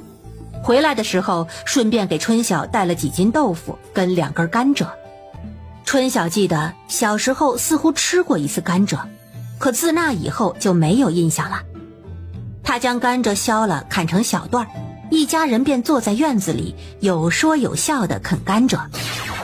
东升来的时候便看到的是他们一家人这么和乐的气氛。东升啊，来，吃些甘蔗，你春小姐啊刚削的，甜得很。不用了。他连忙摆摆手。严大河二话不说往他手里塞了一根。客气啥？哎，你是又抓到猎物了？没有，如今山上的东西都变精明了，没那么好抓。我还想着是不是要去镇上找个活做呢。他将自己的背篓取下。我爹说你们家收蛋，家里有40多个蛋，让我给叔婶送过来，不要钱的。不要钱怎么行？不要钱我们可不要，跟谁家收都一样。以后你有蛋，尽管送过来就行。拿着，你爹若是说你，就说是我说的。你娘如今如何了？周氏问得小心。多亏上回禀发处借了我钱，这回买的药好，吃了比以前好多了。他脸上露出了明媚的笑。周氏看了一眼严炳发，严炳发假装无意地看向了别处。好多了可太好了，照这么说，那还是得吃好一些贵一些的药才有用，以前的药效太差，吃多了反而不好。我跟我爹也是这么觉着的，所以我想着呢，不能老是指望着山里的出息，那太不稳定了。我想去镇上找个能长久做的活，能够定期回来看看就行了。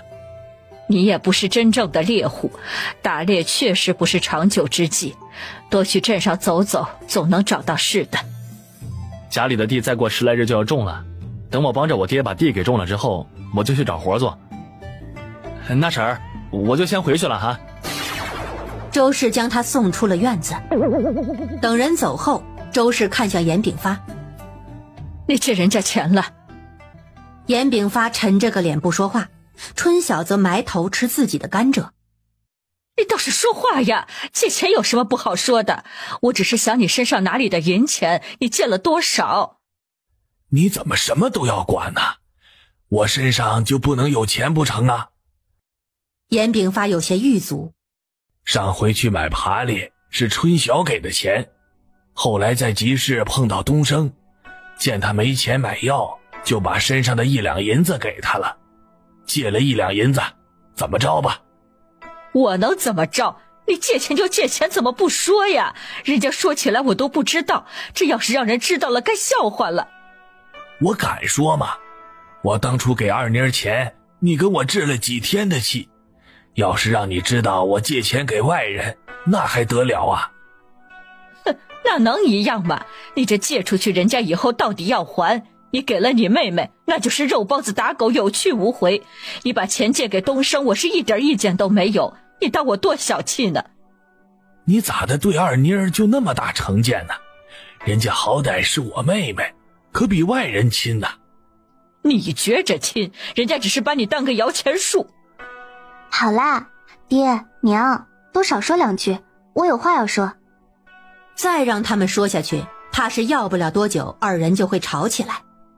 爹娘，过几日我那地里就要全面移栽了，家里的麦地也要种麦子了。可是咱家里的人，二哥要送货，爹跟大哥要收货，嫂子们要卤肉，这人手不够，该怎么弄啊？就算有牛，我这移栽帮不了，播种盖土也帮不了。这春耕是大事，耽误不得，这生意也是大事，也不能停。你们有什么对策啊？见大家都认真思考了起来，春晓这才又吃起了甘蔗，这是成功转移了大家的注意力了。人手不够，咱能不能请人啊？田氏这话算是说到点子上去了。请人？似乎也可以。到时候各家都要忙种地，这人怕是不好请吧？就请那家里地少的，能腾得出手的。严炳发看着春晓，春晓，你是个什么意见？你既然提出来了，是不是心里有了什么章程？大家又把目光转向了他。爹，我们这样连轴转，虽然有时候能偶尔休息个半日，但是一直不消停，时间长了人是会受不了的。所以我想给家里请2个长工，对做的活呢签契约保密的那一种。签长工？严大山张着个嘴惊呆了。春晓，你是说你要请2个长工，每日在咱家做活的那种吗？这长工不是地主家才请吗？咱就是乡下泥腿子，怎么好请长工呢？周氏不是很认同。春晓，你认真的？我当然是认真的，这棉花到时候长起来还有好多的事情要做，活根本就干不完。特别是收的时候，日日都要去田间地头，而且那会儿正热，收了以后还要除籽，还要晾晒，反正比你们想的要复杂。这长工啊，我肯定是要请的，只是我一个合力妇人不好出面做这个事情，还得你们出面才行。你们那边有活也能一起做，当是咱家请的就行啊。你还真要做地主婆呀？边上几个孩子一听，立马就扑哧笑了。奶奶，不是地主婆，是庄园主。这样想想也不是不可以啊，咱花一些钱请人干活，你情我愿的事儿，没什么丢人不好意思的。既然春晓已经想好了，我觉得可行。大河首先站出来支持，没一会儿大山也点了点头。我没意见。严炳发皱了皱眉。春耕还有些日子，让我再想想啊。春晓知道老一辈的思想都很保守，都是村里人，他们顾别人长期做事，严炳发心里肯定还是有坎儿的。这事原本就是由东升今日说要找活干才想起来的，他也不急，等他爹想不出法子，自然也就应了。2月21日中午刚吃过饭，春晓的重头戏来了。到今日往酒楼送货刚好满1个月，账本记得清楚，所以今日是3家分银子的时间。全家人都大喜。这么快就分银子了？我还想着得过些日子呢，没想到这么快。田氏擦了擦手，坐在严大山身边。周氏赶忙将几个孩子支出去，让他们看着院子口。春晓拿出了账本，又提来了一个布包袱，将布包袱提着放到了桌上。大哥、二哥，你们猜猜，你们这个月能分到多少钱？多少？30两有没有啊？如果有30两，那本钱就回来了。春晓笑了笑，好啦，不卖关子了，咱们直接发钱，是176两又490文钱。数目一报，底下一片抽泣声。170多两，春晓，你有没有算错？一个月竟有这么多的银子？就这么些钱，怎么会数错？你这是好大的口气，还就这么些钱？这可是170多两，咱几辈子加起来都没有见过这么多钱。娘，您太夸张了。大家呢，先听我把账报完，3成就是52两950文，所以大哥家跟二哥家一人分52两又950文。50多两！大河差点没蹦起来，张氏在一旁摇手做激动状。严大山、田氏夫妇俩都呆了，他们没有想过一个月居然可以分50多两。春晓知道他们高兴，也不掺和他们庆祝，自顾自地在桌子上数着银子。众人激动过后，又坐下来盯着他数银子。等银子推到他们面前时，他们才真真切切地感受到自己拥有了这笔钱。这就一个月，不仅本回来了，还多赚了20多两。爹，你看看我们厉不厉害？严炳发在一旁笑得合不拢嘴。厉害呀，你们都厉害，看着你们拿钱，我跟你娘都痒痒喽。大河拿了一把钱，今日高兴，给您4050个铜板做零花啊！哈哈哈哈！笑过之后，又把钱全部推给了张氏。这本钱赚回来了，那后头这几个月可就是纯利了啊！大山惊叹，这么可观的利润是真的没有想到啊！一个月收50两，那一年得收多少钱？田氏简直不敢想。好了，钱分给你们了，赶紧装好。春晓，你这里有没有多的布袋呀？借给他们使使。春晓将账本跟剩下的钱放回了房。他今日分了70两多一点儿，空了的箱子又给填上了。从屋子里拿了2个布袋子，给他们一人一个。2对夫妻开始各自装钱。爹啊，春晓要请长工，咱请吧，我出一份钱。严大河突然说道。大山一听，也表示要出一半的钱。或许是看到他们挣了这许多的钱，又或许是昨日想了一夜，想不到别的办法。这回严炳发很痛快的就点头了。这请长工人选怎么定啊？要熟一点，人品信得过的。爹，我有2个人选，一个是东升，一个是望祖哥，您觉得呢？几人想了想，这2人确实可行。那我晚一点去问问他们的意见。冬日昨日就说了要去镇上找事儿做，他该是没有问题。就是望祖，我得问问他们父子的意见。那这工钱如何开呀？不是说在镇上做工一日是25个铜板吗？那是短工，长工可没有那么多。咱们一个村的可不能这么抠搜。爹，咱就开一个月700文钱吧。春晓看着大家，就怕大家有不同的意见。我看成，工钱高一点，做活都有积极性。你们愿意给钱，我没有意见。虽然大哥二哥愿意帮忙分摊，但是这日后做活主要还是这块棉花地，所以你们一人凑200文钱，剩下的1两我来出。爹，跟他们说清楚，在咱家干活看见什么做了什么都是要保密的，就说我要跟他们签契书的，若是他们同意就来，不同意呢不勉强。我肯定说清楚，这可关系到我们的生意，他们也算是靠谱的后生，该是可行的。下午大家分了钱都有些无心做事，春晓便让他们都早早的回去了。今日严琦走回来的时候，在村口看到了严大山跟田氏，他还纳闷，爹娘今日怎么有空接他。回去听哥姐们说了才知道，今日父母高兴，才特意去接他。几人开始围着他，让他讲今日在课堂上学了些什么，夫子教了哪些东西。颜琦也很无奈，这几日夫子教的他都学过，只能将在学校的见闻给大家说了说。田氏他们回去就找了地方将钱藏了起来。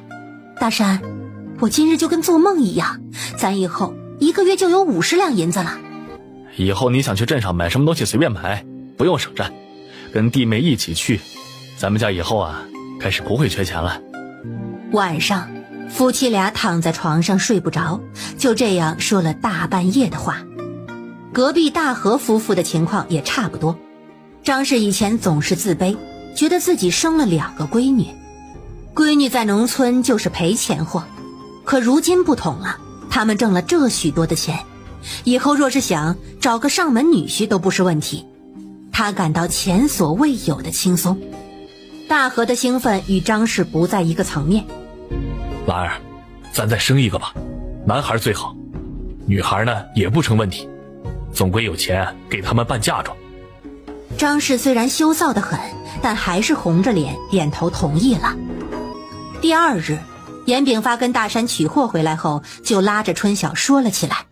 昨日我已经去他们2家问过了，2个人都很高兴，只是呢他们有个请求，就是春耕秋收的时候能允许他们抽空回家弄自己家的地，这个我直接就答应了。春晓点了头。那他们什么时候上工啊？他们昨日也这么问我，我这不是来问问你的意见吗？今日都22了，要不下午就让他们上工好了。每个月我们自己结了钱，第2日就给他们发工钱，这时间也好记。咱家麦子地不是要施底肥了吗？过几日啊，棉花苗要移栽，让他们过来帮忙。到时候他们家里要耕种，就让他们抽空回去就是。他们2家的地多吗？不多，东升家里呢有2亩，你木生叔家跟咱以前一样，5亩地。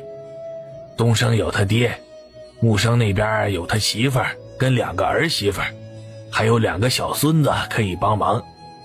大不了啊，咱到时候把牛借过去使使。那我下午就带他们去地里，咱家15亩地，就算有牛也要大几日的。让他们过来签个契约，下午就上工，工钱啊从今日算起。你还真签契约啊？严炳发以为他只是为了表示郑重才这样说的。规矩跟他们说了，他们都是有分寸的。爹，咱们按规矩办事，虽然他们看着人品可信，但是这个人心是会变的。你能保证日后他们看到咱家得了大利益不会有动摇？咱们提前把规矩赔偿这些定下来，他们放心，我也放心。契约昨日我已经准备好了。严炳发一想，也确实是这个理。那我这就去把人叫过来。张氏他们去河边洗东西了，大山回来放了东西，就带着田氏去山上砍柴去了。春晓在后头地里巡看着棉花苗，密密麻麻的，再过几日得赶紧移栽了，不然太多会扯着地里的营养。他拔了2棵苗，看苗的根系很好，长得不错。在地里转了差不多半个时辰，就听到前头有人叫他。他拍了拍手上的泥，回到了院子里。严炳发回来了，除了带来东升跟望祖，木生叔跟石柱叔也都过来了。春晓与他们一一打过招呼，又端了凳子给他们坐。望祖毕竟是30了，人显得沉稳，东升就有些紧张。春小姐，叔都跟我说了，多谢你们雇佣我，我肯定好好干。我是没想到啊，在家门口就能找到工，就跟被钱砸了一样。春晓啊，叔说你让我们签个规矩，你放心，我们做活啊不多嘴。我多句嘴啊？炳发啊，你们家是在做什么还要保密呀？不会是不好的东西吧？严木生跟严炳发熟络，一向说话都是直来直去，这会儿心里有担忧，便直接说了出来。不会是不好的东西吧？木生叔，您放心好了，我们家呀没做什么不好的，只是如今呢跟酒楼做了点小生意，是秘制的方子。再个我种棉花用的是自己的方法，成不成都不知道。这些呢目前都不好跟外人道，所以谨慎些好。原来是这样啊，那你们家也是厉害，就这么无知无觉的就跟酒楼做上了生意，难怪有钱。我看这水井都打上了，这是自己悄悄干大事啊。刚来我也看到了那口井，这是新打的，好啊。徐石柱一脸羡慕地看了看水井。东升上次跟我说了，说秉发你借了他1两银子，回去我就说他了，这孩子胆儿也大，都敢借钱了。不过呀，多亏了你们的银子，他娘的病如今有了些起色。我原本呢是想登门道谢的，只是两手空空，实在是不好意思。这次啊，也要多谢你们给东升这个机会，他昨日都高兴得睡不着呢。700文工钱的活可不好找。总之，我今日是来道谢的。两位叔，总之你们知道，我们呢不是那种苛刻的地主就好。那我就说说这契约的事儿吧。春晓从屋里拿出了2张纸。其实条款呢很简单，就是你们帮忙做家里让做的活儿，每日辰时上工，有时出呢下工，也就是早上7点上班，下午5点下班的意思。中午就跟着我们家里人一起吃，就一点，在这边看到的不可以往外说，包括家里人也不行。如果违反的话，要赔1年工钱。还有你们说的春耕秋收要回家帮忙，这个我也写进去了，只是有个前提，要与我们商量好时间才能回，毕竟都是正忙的时候。中午还管饭？中午还管饭？几人都有些诧异，这个之前没有提。2个老父亲都是一脸高兴，这少了1顿的口粮又有钱拿，这活儿可是抢都抢不来。我这住在村尾，来回就得半个时辰，一起吃饭做活儿也方便，只是我们吃什么他们便要吃什么，没得挑。还有平日若是无事，家里人不要随意来找。不来，没事，我们不来，我会跟家里人讲的，你们放心好了啊。那如果没有意见的话，你们就来按个手印吧。这份是望祖哥的，这份是东升你的，2份内容都是一样的。2人不带犹豫地按了手印。那个秉发呀，你们家日后还缺工的话，可以考虑考虑我。虽然我50多了，但是我做活可不比年轻人差。要不我就把旺夫给叫回来，他在外头虽然挣的钱略多，我看还没有在你们这里好呢。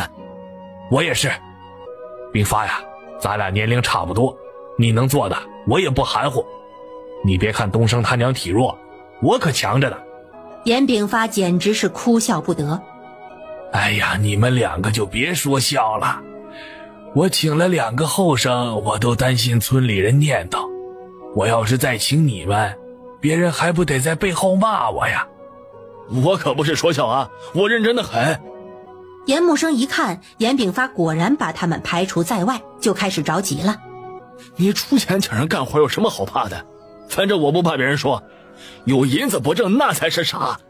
我们做不了那就没办法，我们能做，你机会不给我们，那我到时候可得怨你了。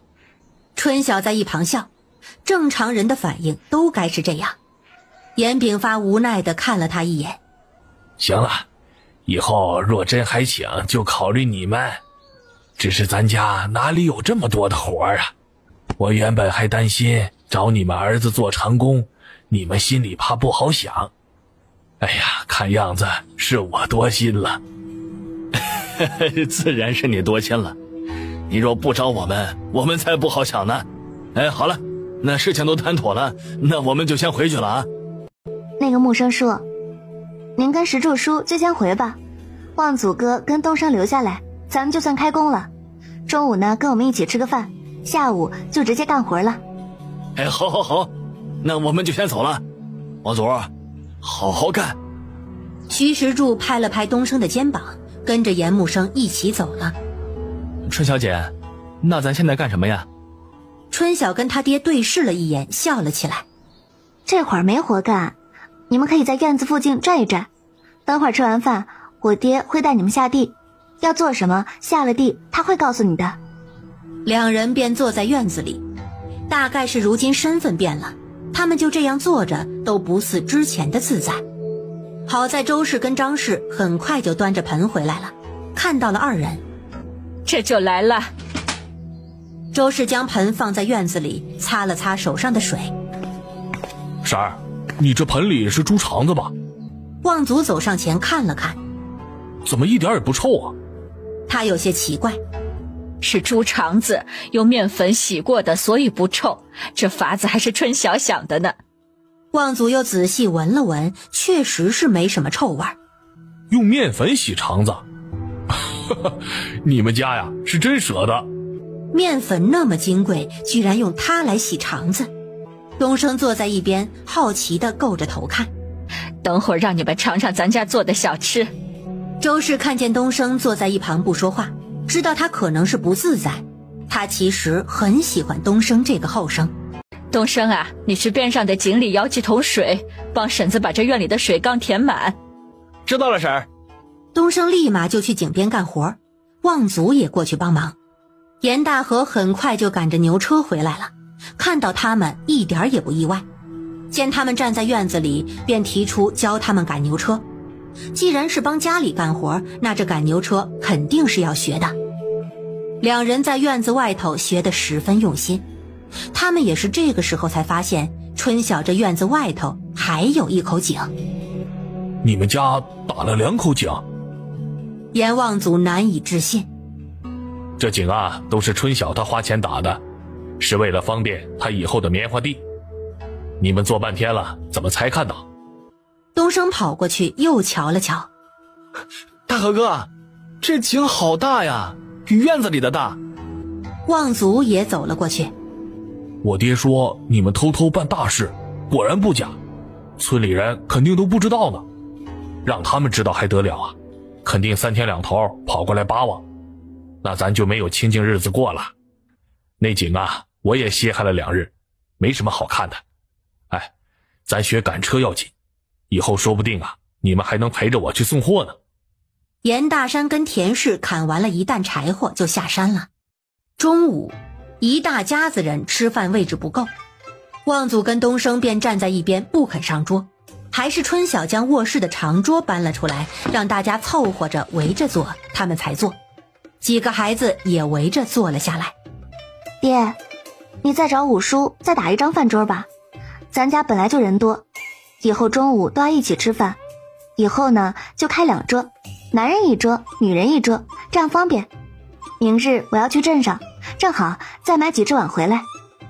严炳发知道他的意思，他还有家里的淑凤都是大姑娘，这样跟外人一起吃饭确实不合适。行，桌子他家里应该有现成的，我明早给你搬一张过来，长凳也添2条。这堂屋小，咱以后不下雨啊，就在院子里吃。周氏跟田氏一起将菜端了上来。今日的菜跟往常没有太大的区别，一大碗的卤肠，一大碗的蒸蛋，2个炒青菜，1个炒豆腐，还有一盆辣排骨汤。就是这样的菜，却把2个长工看傻了。他们没有想到严炳发居然这么盛情地招待他们，特别是周氏给他们添了满满1碗的粗粮混精米的米饭之后，他们彻底不淡定了。说，婶儿，你们太客气了，咱们是做工的，不是客人，你们这一顿饭得花费多少？是啊，咱吃稀饭就行了。家里人都笑了起来。这可不是给你们特意准备的，咱中午都是这样吃的，安心吃吧啊！咱们都跟着你春小姐吃，她吃肉咱就得吃肉，她吃菜呀咱才有菜吃。二哥，哪有你这么说人的？大河说的没错，在这边春晓怎么安排咱们就怎么吃，他要求饭食是这样子的，你们跟着吃就行了啊。大山也哈哈笑了起来。你们2个少嘚瑟了，别得了便宜还卖乖。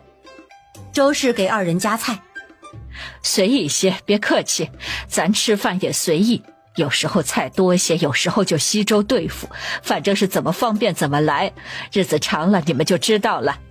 奶奶，爹跟二叔可没有说错，在这边就是姑姑说什么你做什么，我回去后晚饭可没有这么好，朵儿他们也喜欢在这边吃，爹说您就只听姑姑的。我听你姑姑的怎么了？咱做饭用的是他的米粮，不听他的听你们的呀。东升看着他们在饭桌上斗嘴，小心端起饭碗，小心吃了一口。自从他娘病了，他已经许久没有吃过干饭了。如今他碗里不仅有蛋还有肉，这比他过年吃的都好。他莫名的心里便有些怅然，这人比人呢，果然是比不了。望祖倒是不客气，那就托春小妹子的福了，让我吃上这么好的饭菜。我就不客气了啊。都说了不用客气，以后日日在一起，日子还长着呢。你尝尝我给你夹的卤肠，这个便是我们做的吃食，酒楼卖着好着呢。两人一听，连忙各自夹了一块放在嘴里。好吃，哎呀，比肉都好吃。我从来没有吃过这么好吃的肉。东升吃得小心翼翼。难怪您家能给酒楼做上生意。好吃啊，你们便多吃些，锅里还有饭，可千万吃饱喽，下午啊还有重活呢。虽然饭菜好吃，但是他们毕竟是出来，总不好刚上门就敞开肚子吃。两人各自吃了一大碗就不肯再添了，直说自己吃饱了。吃完了饭又休息了片刻，严炳发牵着牛带着2个儿子舒文还有望祖他们就下地了。今日是张氏卤肉，周氏还有田氏、春晓下午就上了山。淑凤带着盼儿在村中，舒朵则留下来帮忙看着这边的院子，顺便看着鸡仔。下午春晓他们一人砍了2担柴火就下山了。到了家没多久，严炳发他们也牵着牛回来了，大家都是一脸的疲惫。弄了多少啊？3亩，还得好几日呢。禀发叔说，另外有一处还有10亩。婶儿，我们没想到你们有这么多的地。我爹还说你们家跟我们家一样，哪里一样？您家有15亩呢。另外10亩有6亩是春晓的，都是今年买的，村里人自然不知道。婶子，春小姐，我听叔说这地像今日这样施了底肥，收成会好，这个我能不能跟我爹讲啊？东升小心地问。当然可以，这有什么不能说的？春晓笑了笑。你们种麦子的时候，提前1天把麦种用凉水泡4到5个时辰，麦子出芽率高还快。用水泡？望祖第一次听说种之前还要泡。我看他泡种子的时候跟你这反应是一样的，想着这种子泡1晚上不是给泡坏了，结果你看看我们后面的棉花苗长得又快又密，真真的好。你们相信的话就试试，不相信就按照之前那样，反正最终也是会出苗的。两人一听，还真跑到后头看了看，回来的时候有些震惊。这棉花咋的现在就种起来了？所以说泡了好出苗嘛，这事儿你大可以信一信。春晓他看过的书多，地虽种的不多，但是懂得比我们多呀。春晓被他爹这样的高帽子一戴，有些不好意思。今日的时辰也到了，你们回去吧。爹，明日我要跟2哥去镇上，你有什么要带的没有？记得跟五叔要张桌子。没啥要带的，你明日去镇上做什么呀？我买些粮食回来，顺便买些纸回来，这家里要做账，要备些纸。等到了下半年，咱家麦子收了，可以用一部分去换精米，到时候就不用买粮了。收了工，家里人除了周氏，其他人也走了。晚上周氏坐在房里给春晓做春衫。你这2样布的颜色倒是好看，做成外衫穿着肯定好看。春晓坐在他娘身边。娘，之前是因为要烧炭，忙起来没个章程，要您帮着做活。如今啊，咱家不烧炭了，我想着你该回去住了，不然时间长了，爹该说了。周氏叹了口气，我是想着这几天该回去了，这些时跟你住着自在惯了，我都舍不得回去了。周氏笑了笑，白日都在这边，那头待的时间也少。等我起了新房子，专门给你跟爹啊布置一间屋，到时候你们想怎么住就怎么住。你想起房子？什么时候啊？等4、5月份不忙的时候吧，到时候手上也有100两多的银子，做个大的好砖房。周氏看了看现在的房子，这房子其实住着还行吧。这房子才修了几个月，推了还有些可惜。住自然没有问题了，但是房间太小了，你看咱杂房都放不下，以后还有粮食还有棉花要放哪儿呢？这茅草屋子时间长了容易坏。周氏一想，确实是没地方放。做就做吧，你自己先想好了要做个什么样的，我跟你爹也说说这个事儿。你要做砖房材料这些的，让他提前打听打听。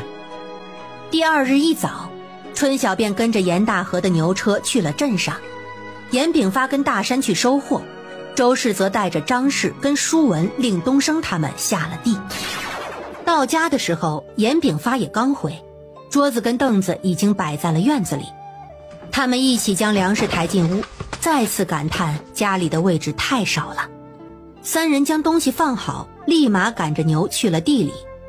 很快周氏就回来了，春晓提议中午蒸馒头吃，再配些炒肉跟咸菜。周氏一想，馒头送过去给做活的人也方便，便同意了。2人正在院子里和面，就听到院子门口有人叫唤。春晓抬头一看，发现是张氏，忙笑着让他进来。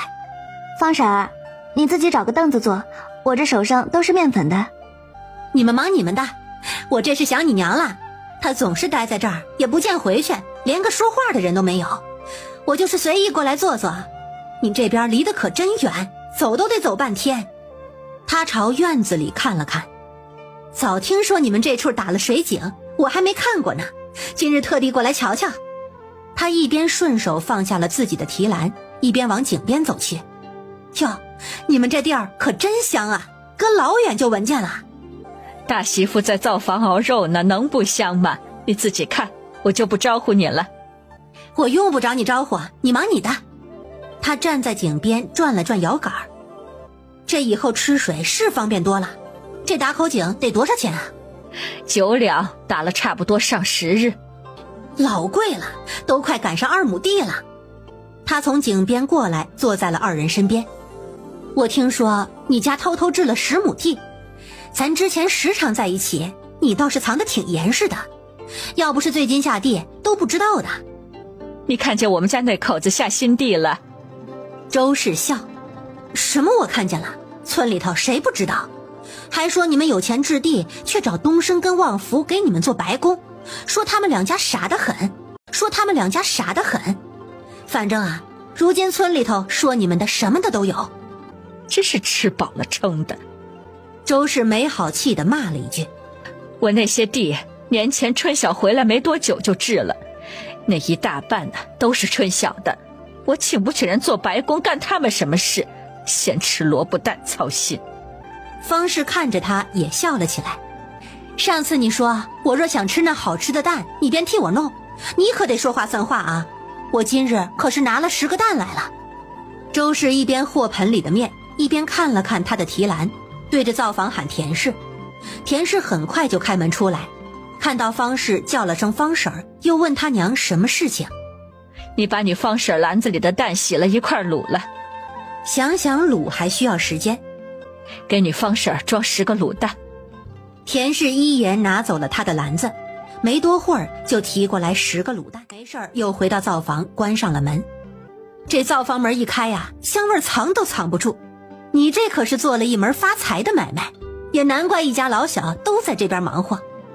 我今日来呀，还有一个事儿要找你，就是马上要春耕了，我们家有6亩地呢，若是到时候你们家的牛得空，能不能借我们试试？这银子租别人的是什么价，我们就给什么价，你放心。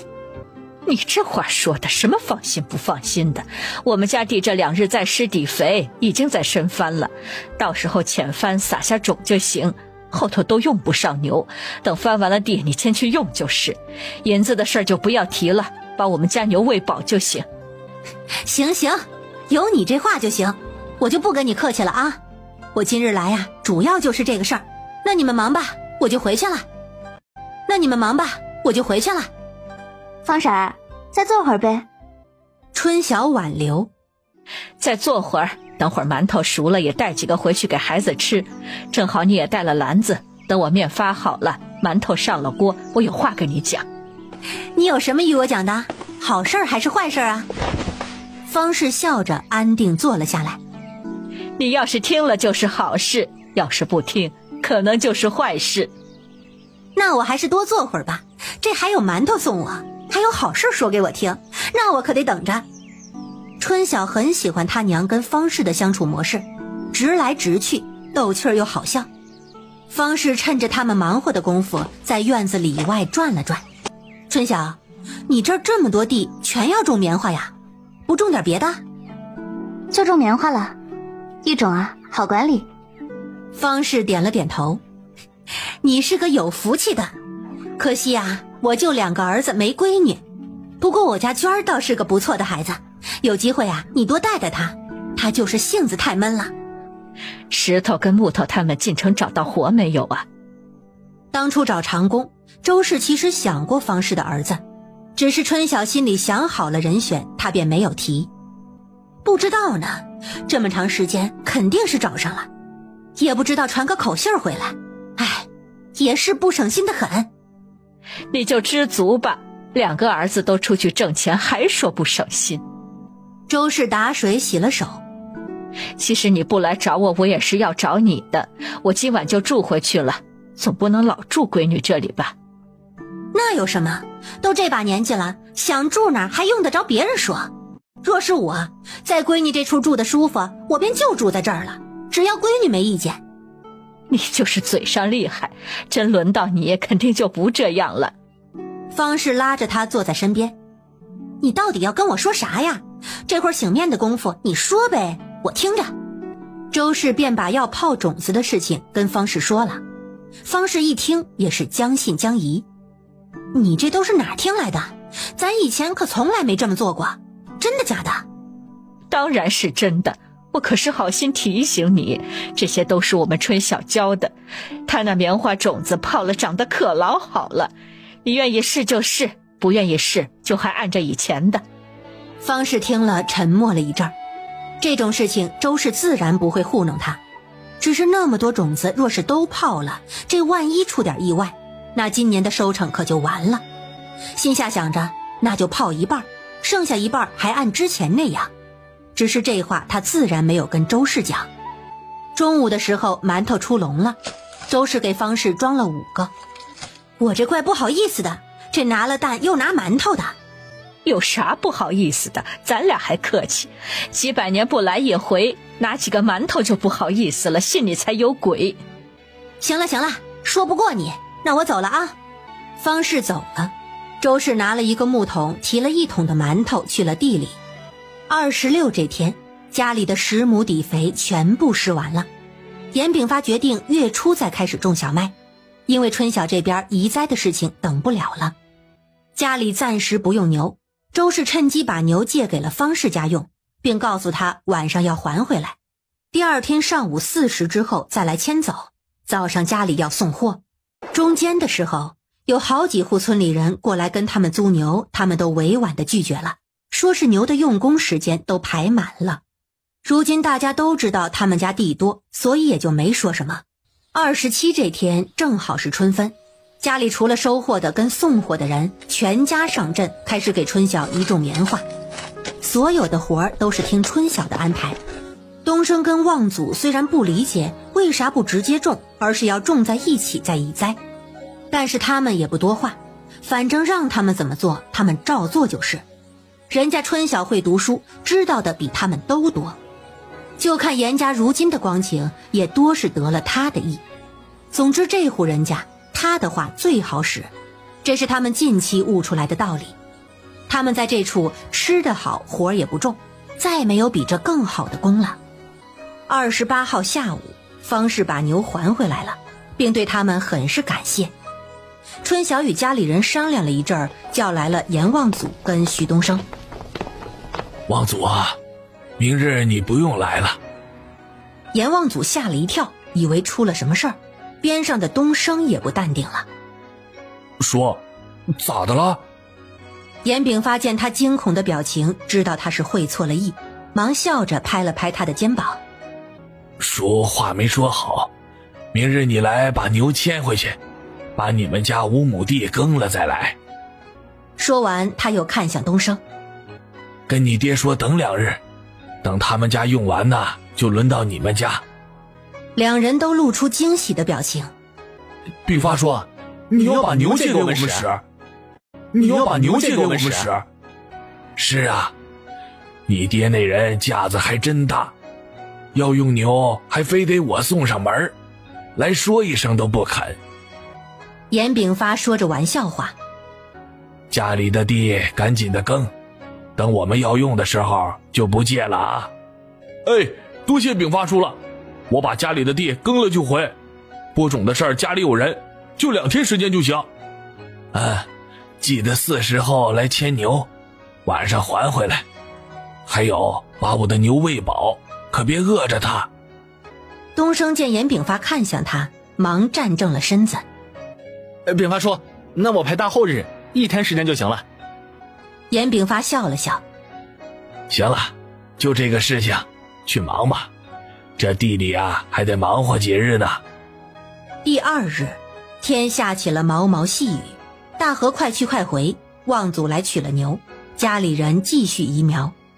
等2号东升把牛还回来的时候，家里的棉花已经全部移栽完了。家里又开始泡麦种、播麦种、翻地耕种。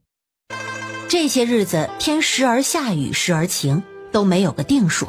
他这才想到清明快到了。春晓决定明日全部放他们1天假，让他们好好休息。嫂子，明日啊，你们都不用过来了，在家好好休息1天，剩下的肉呢，我来卤。小琪这几日放春假都没人好好陪他，几个孩子也辛苦了，咱爹娘也是。明日的肉后日再去拿，二哥就辛苦一点，还是要送完货才能休息。他又笑着看向2个长工，你们也歇1天，你们也歇1天。春小姐，我不累，我不用歇，我还跟叔说好了，明日上山砍柴的。能休息的时候就赶紧休息吧，砍柴有的是时候，多歇1天，这种机会可不多啊。他又看向舒文，明日你们爹娘在家，你问问弟弟妹妹他们愿不愿意过来，姑姑可是有好几个故事等着他们呢。舒文一听，2眼放光。姑姑，你要给我们讲故事，你可好久没有给我们讲故事了，我明日一定来。田氏也笑，要不我还是来吧，卤肉的活再轻松不过，就看着锅里看着柴火，跟休息没什么两样。我也来听听小妹的故事。大嫂，你也歇，趁着明日没活，跟大哥逛逛镇子，忙活这么久了，看看家里有没有什么缺的，去镇上好好看看，想要什么让哥他们给买。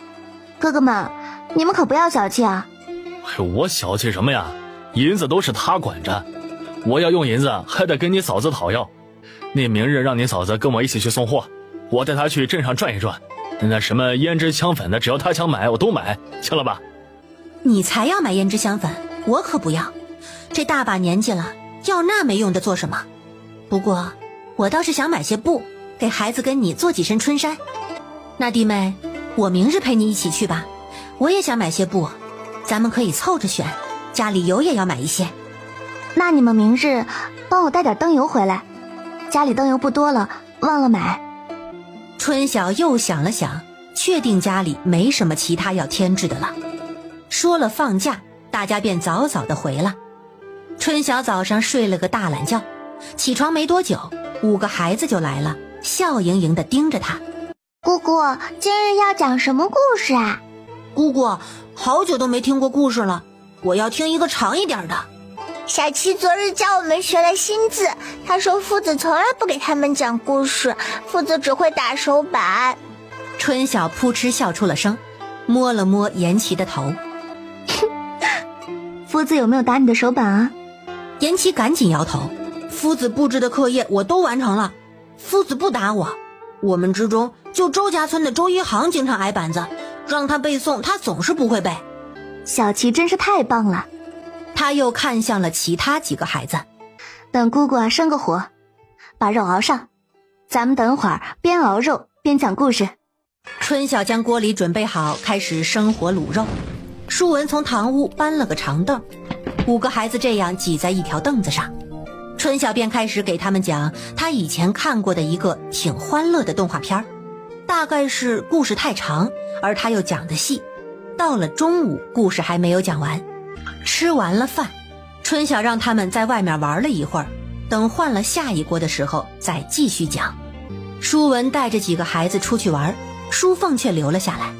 你怎么不出去玩啊？春晓看着他，姑姑，我帮你干活吧，我已经不是小孩子了，就你把我当成孩子看。13岁不到，不是小孩子是啥？春晓笑了笑。那你帮姑姑把后院那2棵橘子树浇浇水，然后找个盆儿，把那边角落里的菜叶子剁碎喂给鸡吃。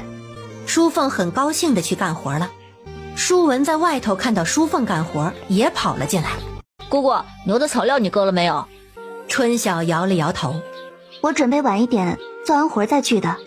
牛棚子边上还有一些你东升哥昨日割的草料，那我带着他们去割些草料回来备用。那你们早些回，不要在外头待太晚，晚了我可就不讲了。舒文带着柴刀，背着背篓，带着几个孩子走了。春晓没多久就换了第2锅，舒凤便在灶边加柴火。姑姑，娘说过几日就清明了。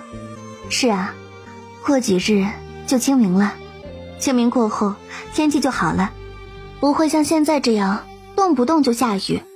姑姑可不喜欢下雨。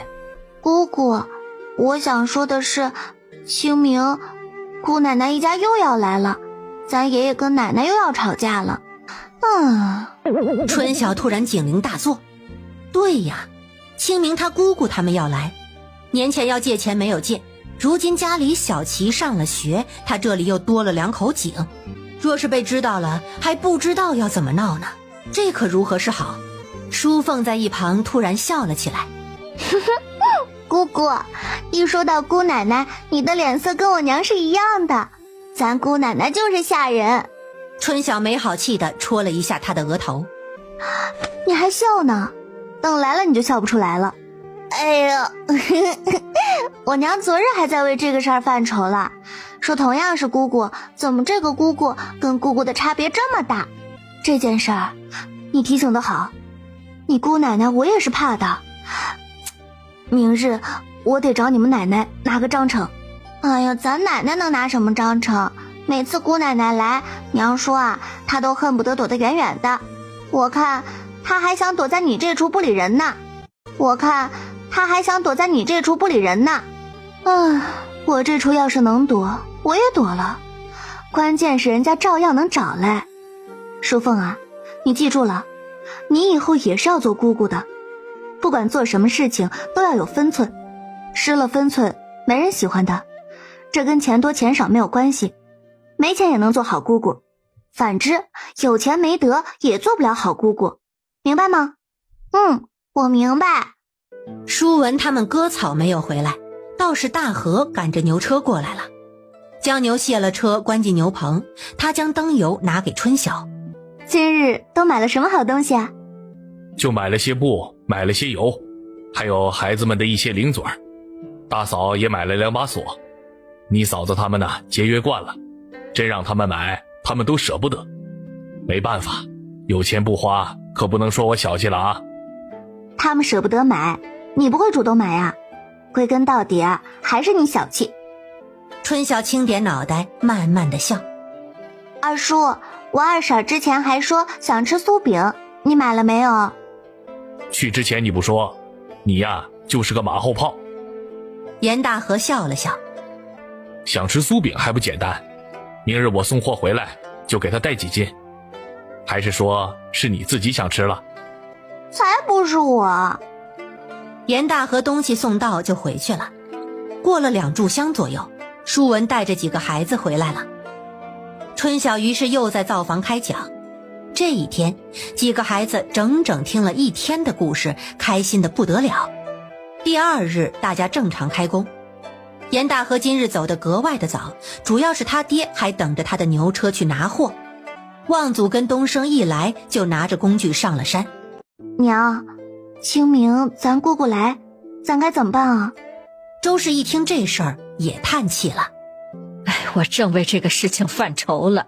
咱家做生意的事情瞒是瞒不住的，我们不说，就村里那些嘴碎的也会说，这次怕是不好办。田氏跟张氏在远边听到他们讨论这个事儿，也围了过来。娘，咱得拿个章程出来，特别是爹那边，可不能什么都让他们知道。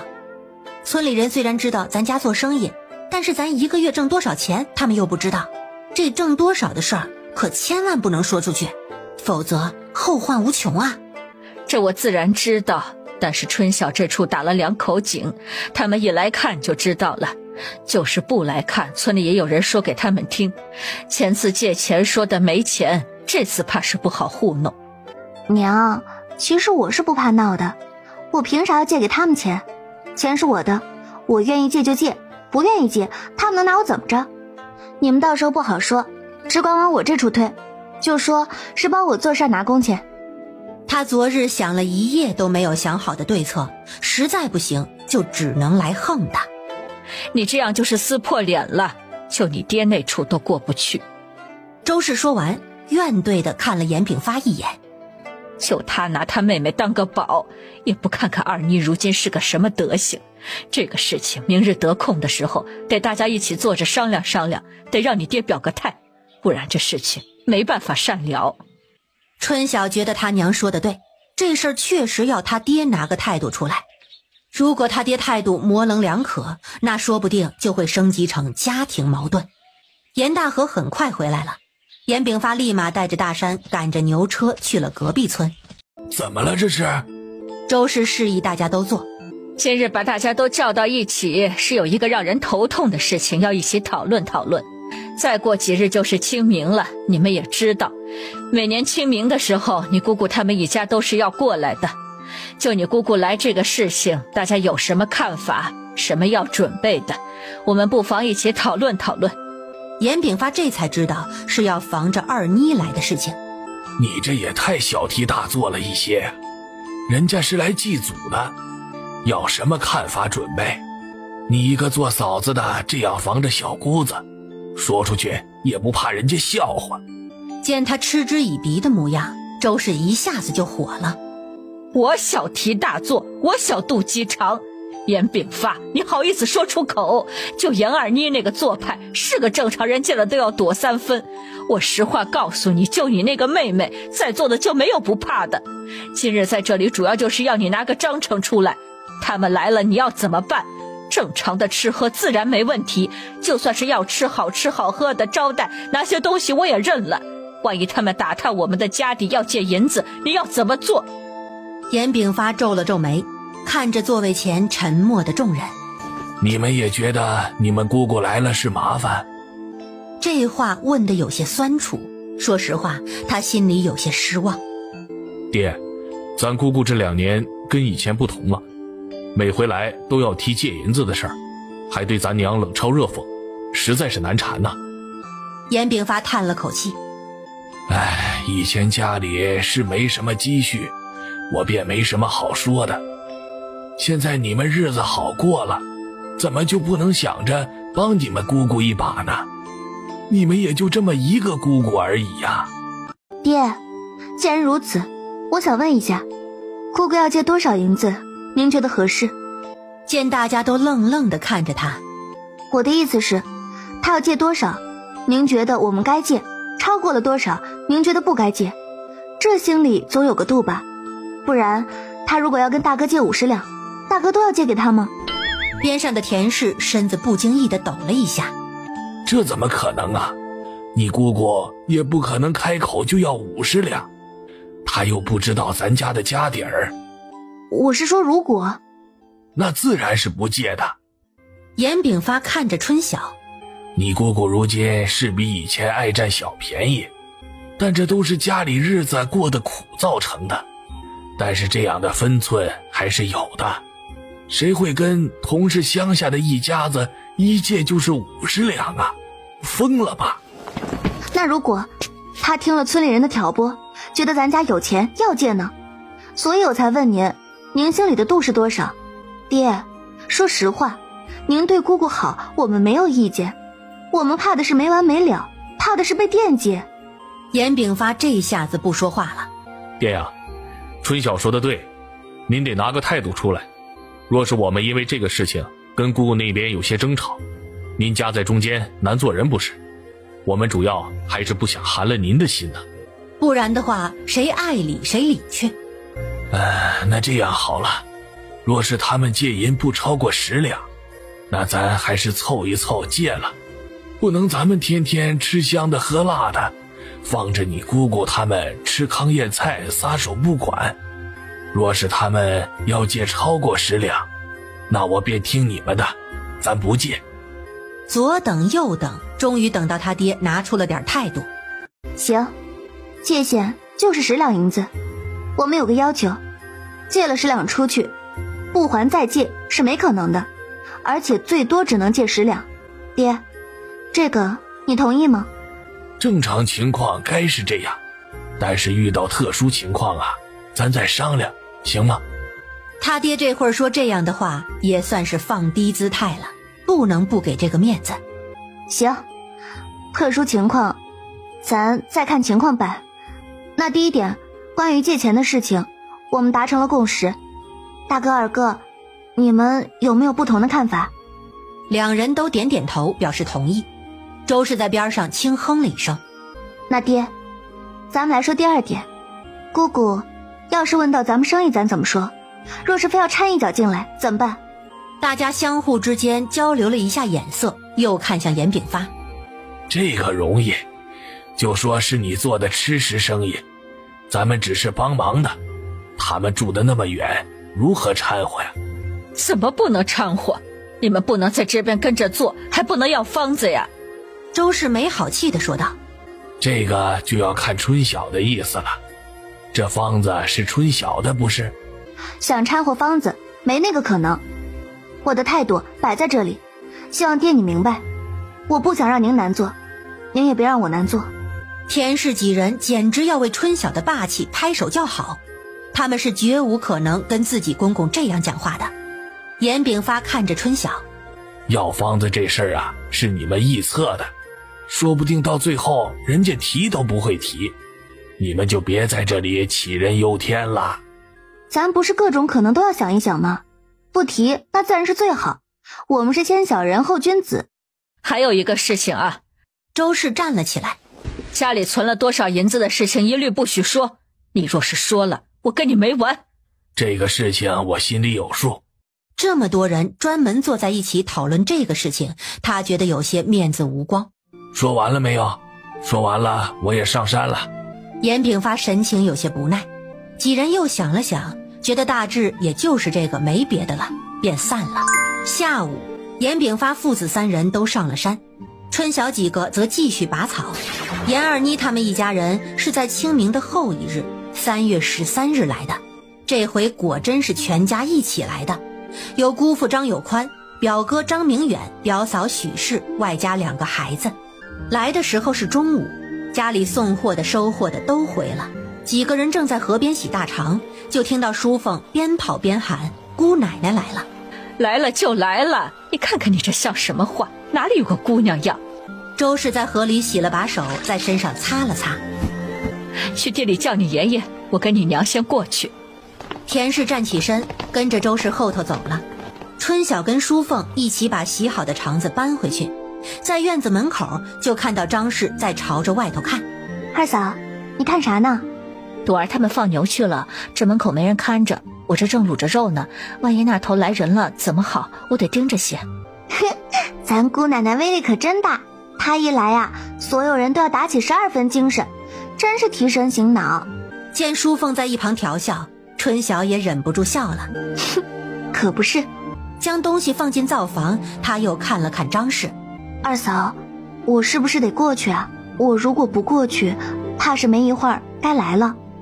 那你过去吧，我在这边待着。中午我就做我跟2个长工的饭食，你们肯定都是在大哥家吃了。二婶，我陪着你，我给你看着外头。淑凤笑着看了看春晓。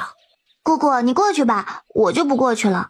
春晓回屋检查了一下屋里，将重要的东西全部放进箱子锁了起来，这才去到了村中。到了大哥家，就发现堂屋坐满了人。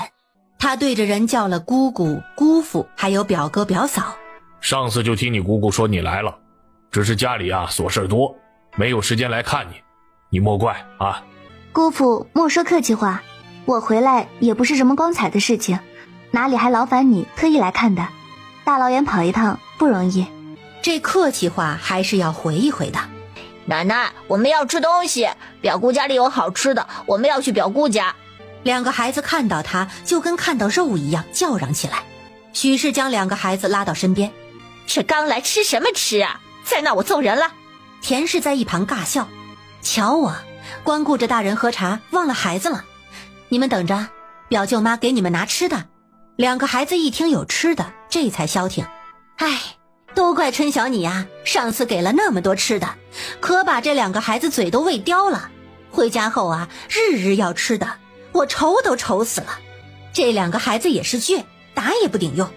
姑姑，上次也是凑巧，正好碰上前一天小年我办了点年货，不然我还真没有什么拿得出手的东西招待孩子。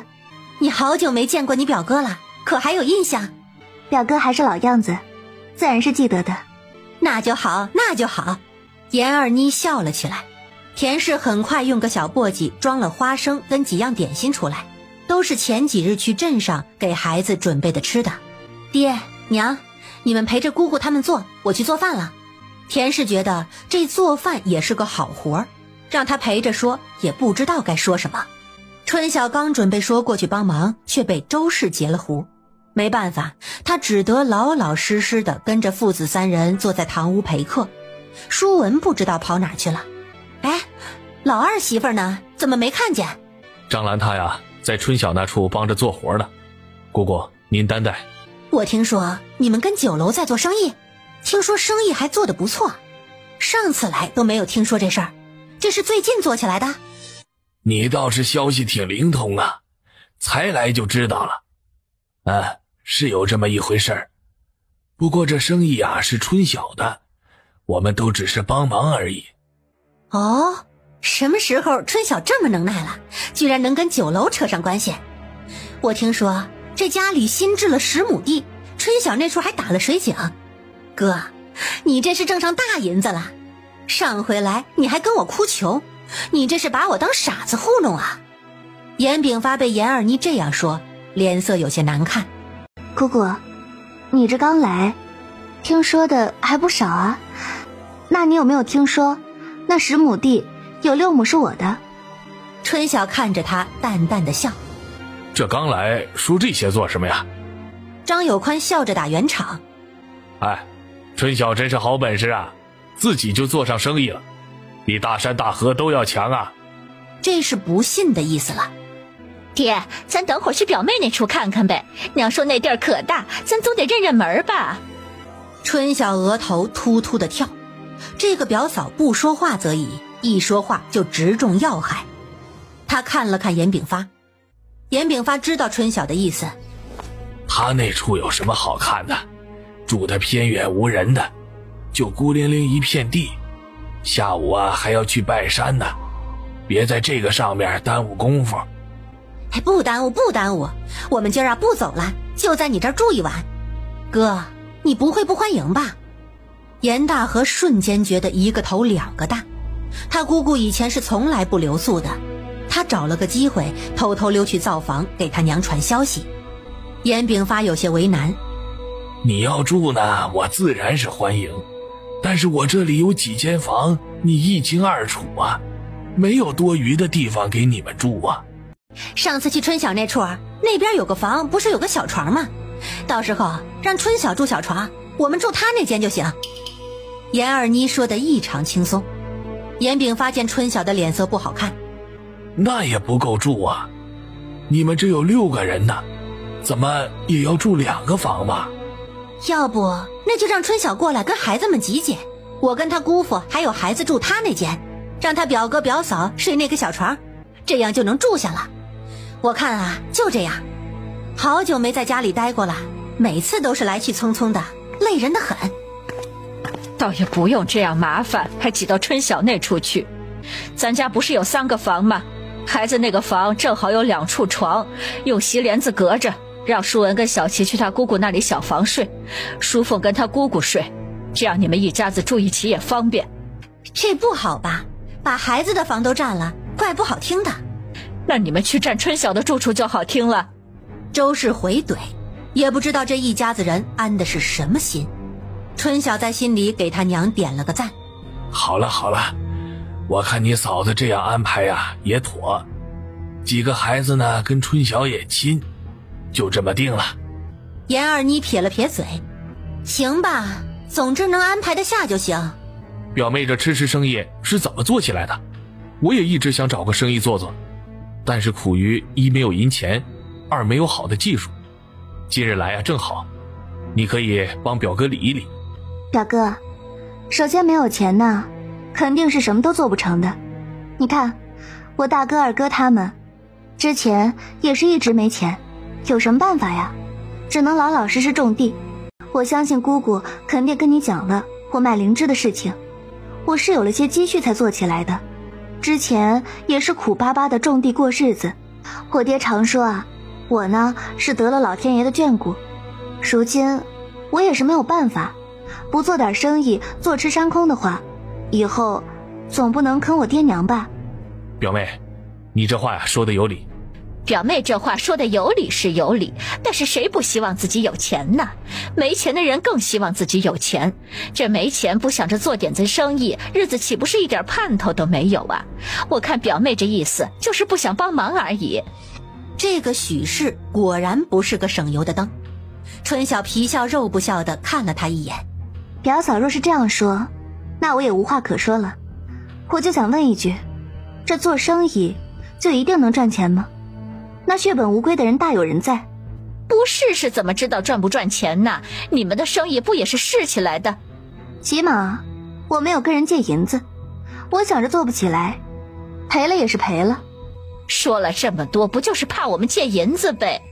春晓真的是有些佩服这个许氏的脑子，这才刚坐下就说得这么僵，真的好吗？好了好了，见面就吵，当自己是孩子呢。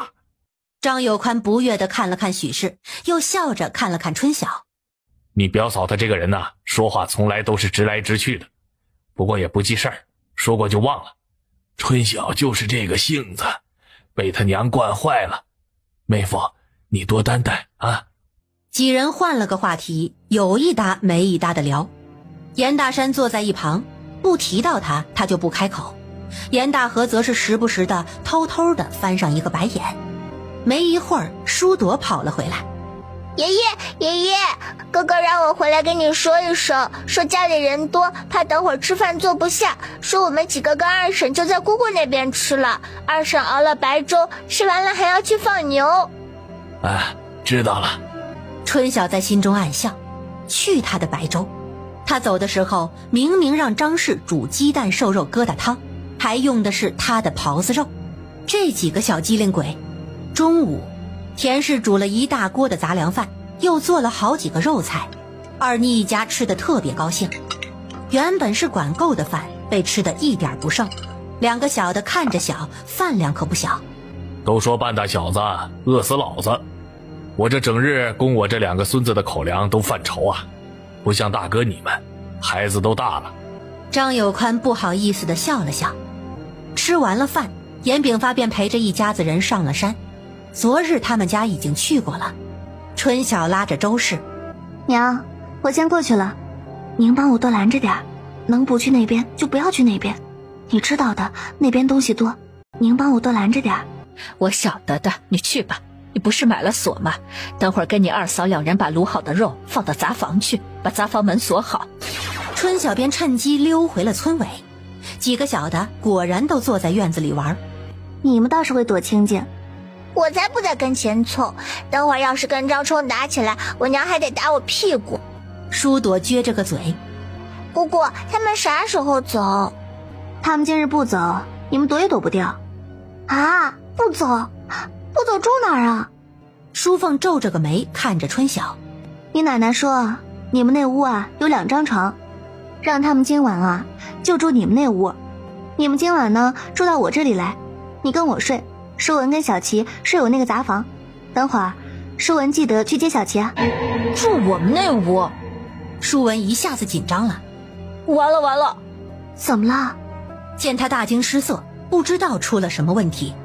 姑姑，你过年给我的钱我就放在柜子里，都没有锁。张冲跟二宝最喜欢翻东西了。那你得赶紧回去了，他们这会儿上山了，下了山就要进屋歇着呢。以防万一，我也要回去收一收。几个孩子一溜烟的跑了。春晓好笑的摇了摇头，他去灶房看张氏。张氏一门心思卤肉，外头发生的事情一概不知。看到春晓，又看了看他身后，没有跟过来吧？爹陪他们上山了。那就好，美宁上完山坐不了一会儿，拿了东西就该走了。他想着自己要不要过去打个招呼。他们说今日要住一晚，就住舒文那个屋。张氏大惊失色，那明日早上送货怎么办呢？照送啊，不让看见就行了。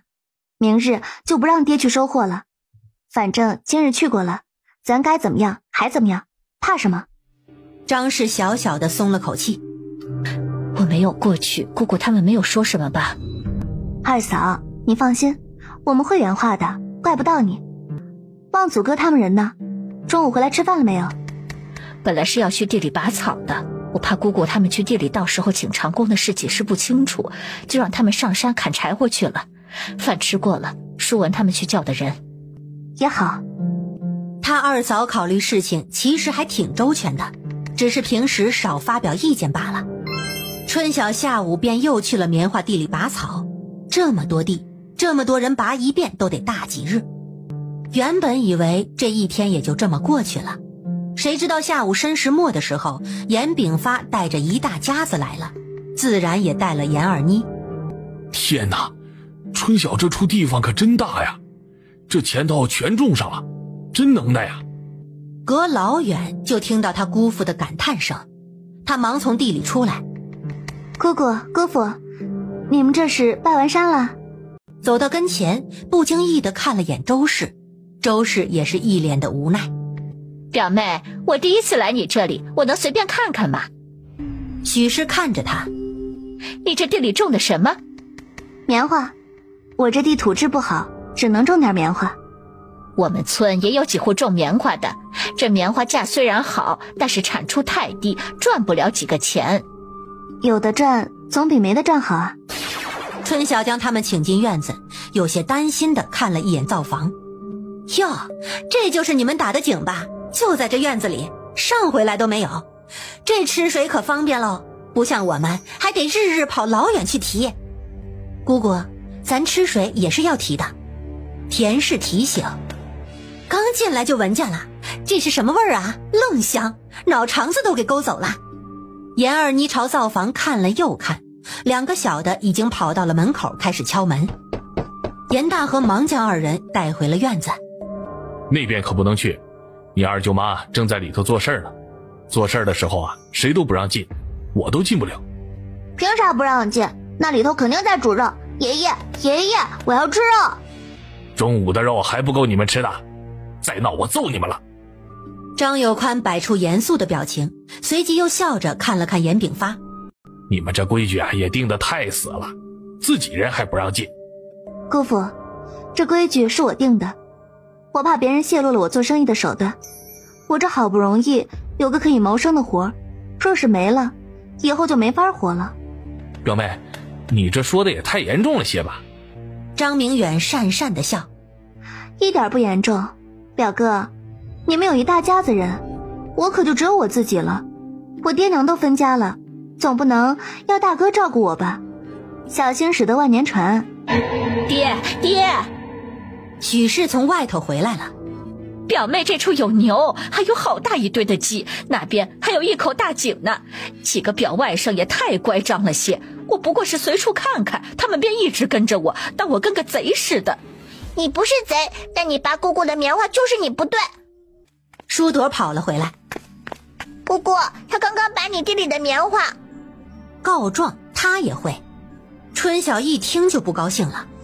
表嫂，你好生奇怪，你看就看，我种的好好的棉花，你拔了做什么？长起来可不容易。我不过是看你这苗长得比我们那处的都好，想仔细看看而已。你刚说外头还有口井？张有宽走到院子门口看了看，果然就看到远边还有一个井台。可不是有口井嘛，那井口老大了，比咱们村的井都大。乖乖，这是打了2口井啊，这得花老鼻子钱了。来，都坐。严炳发指示儿子进屋端凳子。上山都累了，又走了这么长时间的路，赶紧坐下歇一歇啊。2个孩子趁机跑进了屋，结果很快又跑出来了。娘，咱表姑的房门锁了。周氏一听冷笑了一声，真是好家教。这话说的不大，一旁的严炳发听到了，瞪了他一眼。他哼了一声，坐到了春晓身边。你们2个出去玩去，谁让你们进房的？张明远将2个孩子支走，又不好意思地看着大家笑了笑。这2个孩子太淘气了，他娘都管不住。孩子嘛，调皮些好。舒朵见张冲他们出去了，忙跟了出去。春晓啊，你看你地也买了，井也打了，这生意啊定然是做得不小，这钱怕是挣了不老少吧？张有宽嗅了嗅鼻子，拉回了自己的思绪。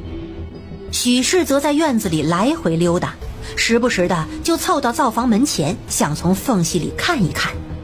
姑父，您这话有些歧义。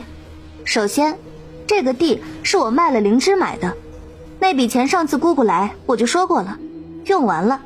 第二个，您别看我打了井，就以为我发了财。村里那些人啊，整日的就知道听风就是雨。我这井是为了我这棉花地，不打棉花都种不了，这地就废了。为了这2口井，我还欠着人家酒楼老板钱呢。有本事就去问呢。你呀，就别在我们面前哭穷了。这延期都送去私塾了，没有钱，你们舍得送孩子去读书，骗鬼呢。严二妮表情不屑。家里除了我就没有认字的，我这做生意平时就要能认会算，我们也是没办法。这不是想着送个小的从最开始学，能学得多划算吗？他回来啊还要教我们呢。说完他看着张明远。表哥，我且问你，若是你做了生意，这平时记账算账这些你准备怎么办？张明远一愣，他平日里虽然常把要做生意挂在嘴边，但是这些他还真的就没有想过。我自己不会请个账房管账不就行了吗？这话出口确实毫无底气。那若是账房做手脚，你该怎么办？请人验账啊，还能怎么办？春晓摇着头笑了。严大山笑了笑，表弟，你这可做不了生意啊，什么都要请人做，这生意都没有做起来，钱财就去了一半了。我看你还是歇了心思，踏实种地。表哥，你这就看低人了，不试试怎么知道做不起来呀？许氏晃了回来，都是一家人的，你看你们做个吃食还要遮遮掩掩，连我们都不给看。爹，我看舅舅家就是看不起咱，把咱当贼防着呢。周氏一口老血都要气出来了，正想好好的教育教育这外甥媳妇儿，被一旁的春晓死死的按住了。表嫂说的是哪里话？你这样说可是寒了我爹娘的心啊！我爹娘好吃好喝的招待你们，结果却被你这样说。既然如此，那咱就各回各家吧。这吃力不讨好的事情，我一向是敬而远之的。张明远瞪了一眼许氏。春晓，你莫生气啊，我都说了，你表嫂呢就是这么个直性子。怪就怪你这吃食做的实在是太香了，我们好奇的紧呐。其实你表嫂说的也没错，咱们都是一家人，这看看怎么了？这看都不让看，说得过去吗？严二妮也跳了出来。这……严炳发有些无奈地看向春晓。既然姑姑们这么好奇，想看那就看吧，不过是煮了一锅肉而已。他安抚性地看了看在座不安的几人，眼神示意他们放心。他这方子若是那么好偷，那外头靠近一步都要拉警戒线了。他这会儿就算是把卤料摆着放在他们面前，怕他们也是不认识的，更何况只是看看正卤着的肉。张明远几个一听，明显就高兴起来。那就请表妹带我们去看看吧，啊！春晓便带着他们去了灶房。灶房门打开，在里面听着外面动静的张氏见进来一大群人，吓了一跳，忙从矮凳上站了起来。啊，天哪，这也太香了！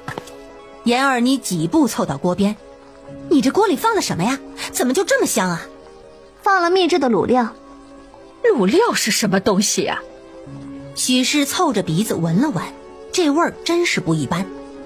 表嫂，这个我就不能说了，说了我要赔酒楼银子的。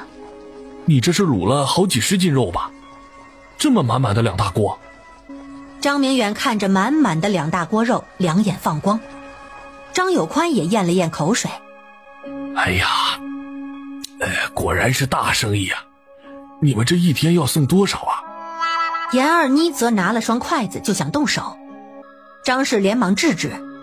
姑姑，这才下锅没多久，还是生的呢，吃了不好要坏肚子的。没事儿，我就尝个味儿。张氏没办法，给他割了点尾巴肉。严二妮尝了尝，这香是香，味道却是一般，嚼劲儿太大。张氏都无语了，都说了刚下锅没多久，味道都没有进去，能好吃才怪。这也没有什么好看的，这灶房就这么点地方，桶啊盆的又多，人都不好下脚，还是出去做吧，老二媳妇还要做事呢。周氏在一旁劝，谁知几人进了灶房却不想出去。你这袋子里装的是什么呀？张明远指着锅里的布袋子问道。布袋是春晓用来装卤料的，怕那些卤料卤的时候粘在肉上。配料。张家人这下子眼睛全亮了，知道这便是这吃食的方子呢。许氏走上前，表妹，咱能看看吗？春晓盯着他看，直到看得他心里有些发毛的时候，春晓才说不能。张家人失望了，看看都不行，表妹你也太把我们当外人了。春晓冷笑，早就烦了这个没分寸的表嫂，但想着他爹，他还是忍了忍。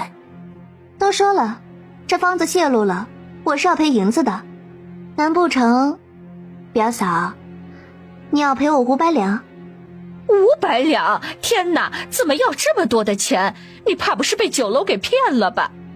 他们也是怕我泄露方子，我这要接生意，不答应也得答应啊。春晓有些为难地看向张家人。好啦，东西都在这里，看也看了，咱们出去说。说完便挡在了灶前，不让他们再动作。几人没办法，1步3回头地离开了灶房。大家又回到院子里坐下。大哥，你看看你们，如今是越过越好，这盐旗都上私塾了，可我们呢，每日还要沽米下锅，你不能不帮我们一把呀。严大山与田氏交流了一个眼神，他姑姑的正事儿来了。二妮儿，你说话可不能不凭良心呐。大哥我怎么就不帮你了？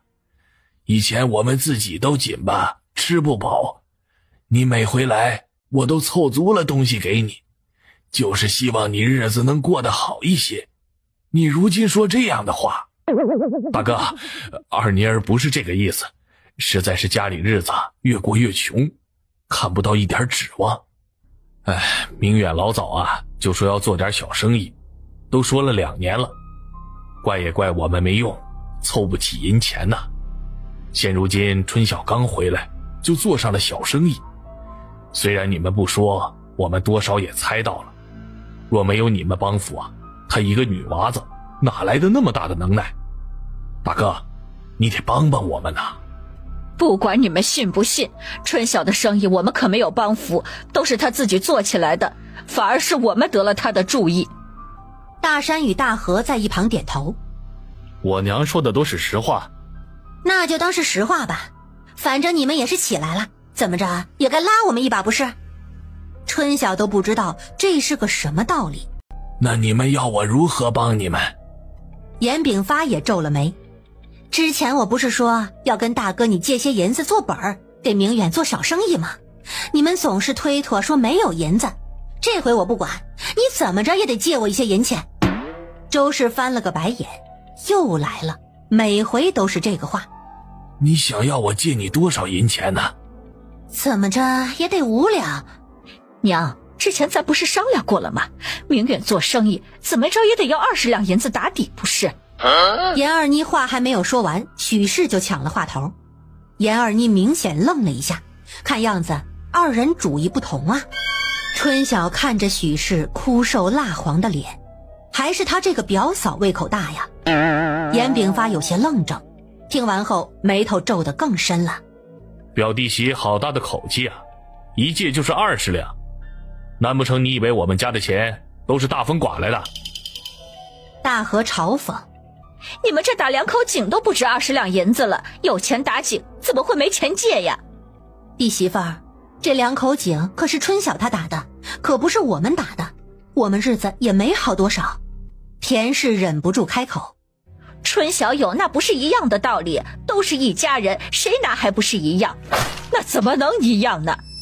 周氏早就忍不住了，春晓他是独立的一户，跟我们不是一家子。再说了，他一个晚辈闺女自个儿过日子，凭什么让他拿钱？二妮儿，你也想要20两？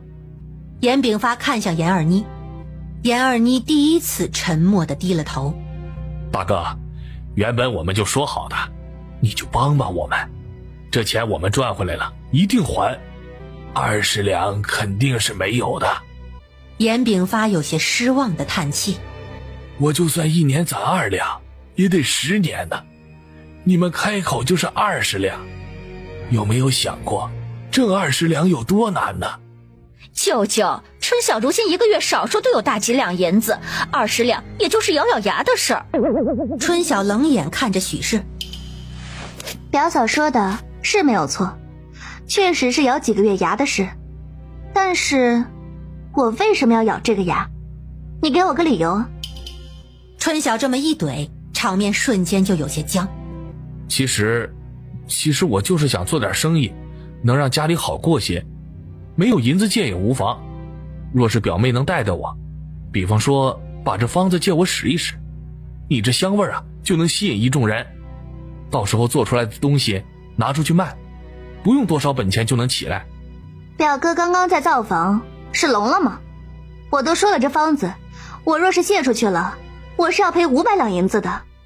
严炳发瞪了一眼春晓，怎么说话的？表妹啊，虽然我没有读过什么书，但是你也莫哄我，这方子是你的，你又没有卖给酒楼，你要怎么做生意自然是你说了算，怎么就要赔银子呢？张明远看着他，眼神有些乞求，这倒是个有脑子的，可惜脑子没有用到正道上。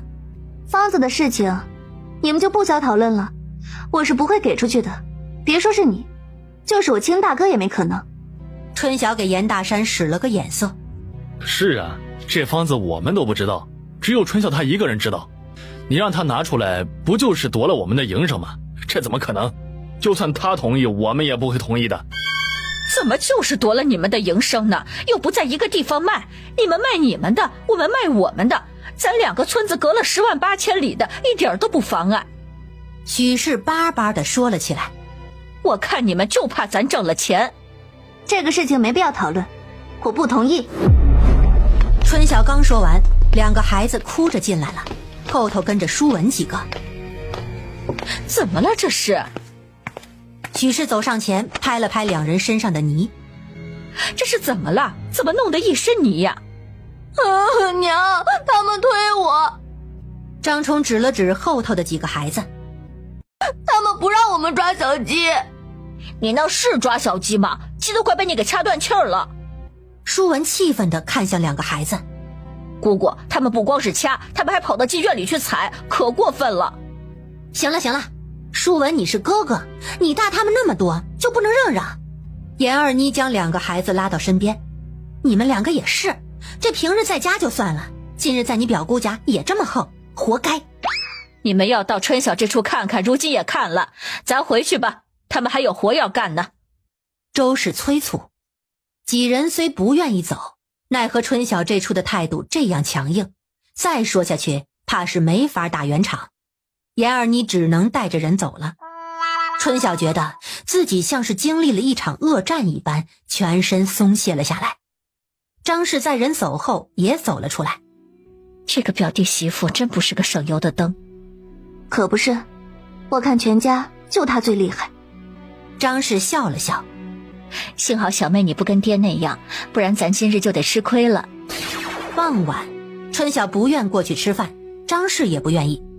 每回一起吃饭，严二妮总要提到传宗接代的事情，她烦都烦死了。只是躲得了初一，躲不了15，她跟春晓终究是不同。舒文几个自然是可以大摇大摆的不回去了，惹得舒朵跟盼儿好生羡慕。可没办法，位置不够，只能跟着他们娘回去了。张氏回去以后，望祖跟东升就回来了。望祖听说他姑姑来了，还一阵发笑。我说弟妹怎么好好的，又让我们上山去砍柴，原来是二妮姨回来了。是哦，每年清明都要回的，哎，她可缠人的很呐。望祖哥，你倒是对我们家的事情清楚得很啊。我可不瞎打听，都是我娘他们说的。哎，那我们回去了啊。第二日，春晓起来的时候，严大河已经去送货了，周氏跟田氏他们都过来了。咱姑姑他们走了？哪有那么快，要吃了中饭再走，你爹跟你大哥陪着呢。昨日回去，他们后来还有没有提借钱的事情？怎么不提？你爹后来私下跟我商量说，实在不行还是借他们10两，这个数原本就是当初讨论过的，我能说什么？要借借去，我是不管了。娘，昨日大山就跟我说了，说是爹也跟二弟说了，两家人一家凑5两借给姑姑。我的意见跟小妹说的一样，有借有还，再借不难，若是不还，那以后就不要指望再从这边拿东西了。周氏今日虽然说不上高兴，但是不知为何说起严二妮却不似以前的那样气愤。春晓拉了拉她大嫂，咱娘不生气了。田氏凑到她耳边，昨天晚上吃过饭，大家都回了房，咱姑姑在屋子里头跟家里人吵了一架。为啥吵架啊？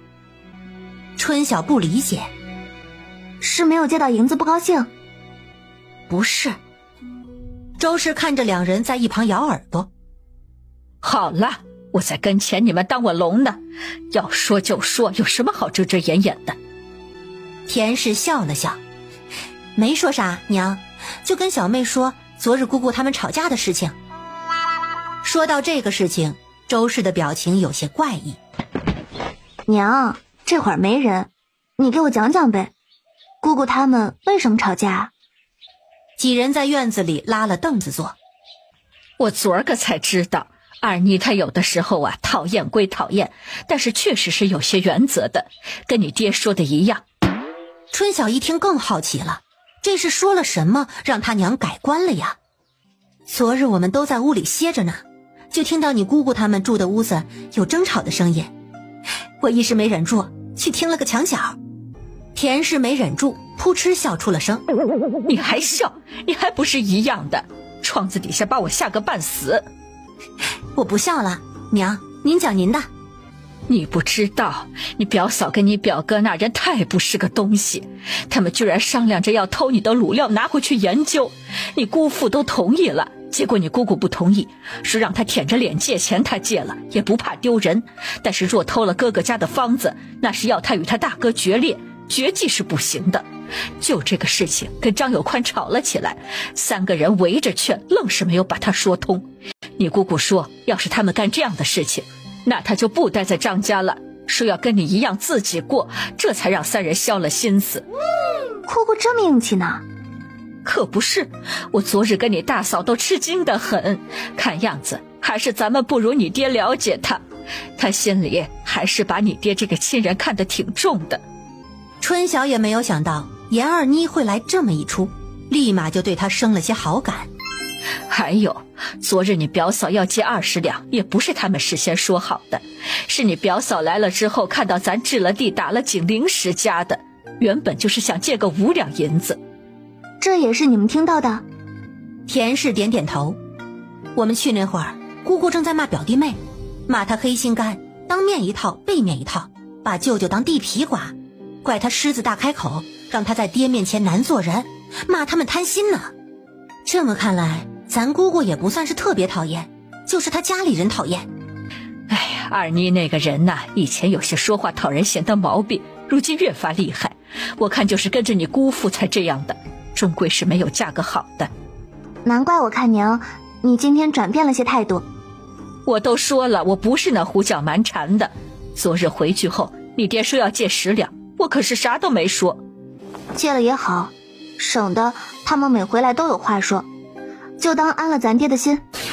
中午，春晓提着2斤卤肠去了大哥家。刚开始的时候，许氏还冷嘲热讽，说送什么不好，送几根猪肠子。后来听说这卤肠很贵，几人尝了尝，这才开始眉开眼笑。期间，张明远又提了想跟他一起做生意的事儿，他直接就没有接话。10两银子还是借出去了，张家人都眉开眼笑，大概这回借到了巨额银子，走的时候他们就拿走了卤肠跟几包点心，没有拎鸡走。人走之后，严炳发就坐在堂屋叹气。原本以为这事儿周氏肯定要跟他置气好久，可谁知周氏居然跟什么都没有发生一样，平时怎样如今还怎样，搞得他都有点莫名其妙。你是不舒服还是怎么呢？他小心地问道。毕竟以前每回也就几百文，这回是直接出去了10两，要是以往脖子都得气红了。周氏没好气地瞪他一眼。你是盼着我不舒服还是咋的？钱借出去心里舒坦了？哎呀，舒坦呐，舒坦，有什么办法啊？一家子人求上门，咱努力一点再挣回来就是了。周氏哼了一声回了房，春晓则在一旁暗暗地笑。21号这天，大家又坐在一起发了工钱，这回大山跟大河2家每家分了49两多银子，春晓分了66两多，全家人再次高兴了。之前2家各借出了5两，分了钱以后便不再想那5两的事情。都说年纪大的男人会疼人，2家又各给了春晓200文，说是明日给长工的工钱。22日的时候，春晓给了望祖和东升一人700文的工钱，东升退回了200文，说是之前借的1两银子分5个月还，这5个月每个月给他500文钱也就够了。下工的时候，2人都高高兴兴地回家了。月底的时候，棉花出了枝，这个时候就要开始整枝了，他便组织全家人开始摘叶。家里的鸡养了2个多月，最近开始散养了，让他们自己到棉花地里觅食，晚上会给他们夹菜叶子，他们就会自己回鸡圈。4月12日这天上午，一家人在棉花地里给棉花施叶肥。几人干着干着，家里来了人。周氏一看，这不是附近村子的媒婆吗？怎么跑到他们这处了？周氏连忙招呼人：你是沈家妹子吧？你之前来过我们村说亲，我认得你，今日怎么到这村尾来了？我不是走错了路？那姓沈的媒婆满脸堆笑：没错没错，人家指的地儿就是你们这一处。那我问一下，这处是不是严春晓的住处啊？是他的住处，我是他娘。恭喜嫂子，贺喜嫂子，有人托我给您闺女提亲呢。周氏一脸的懵，有人跟春晓提亲？谁？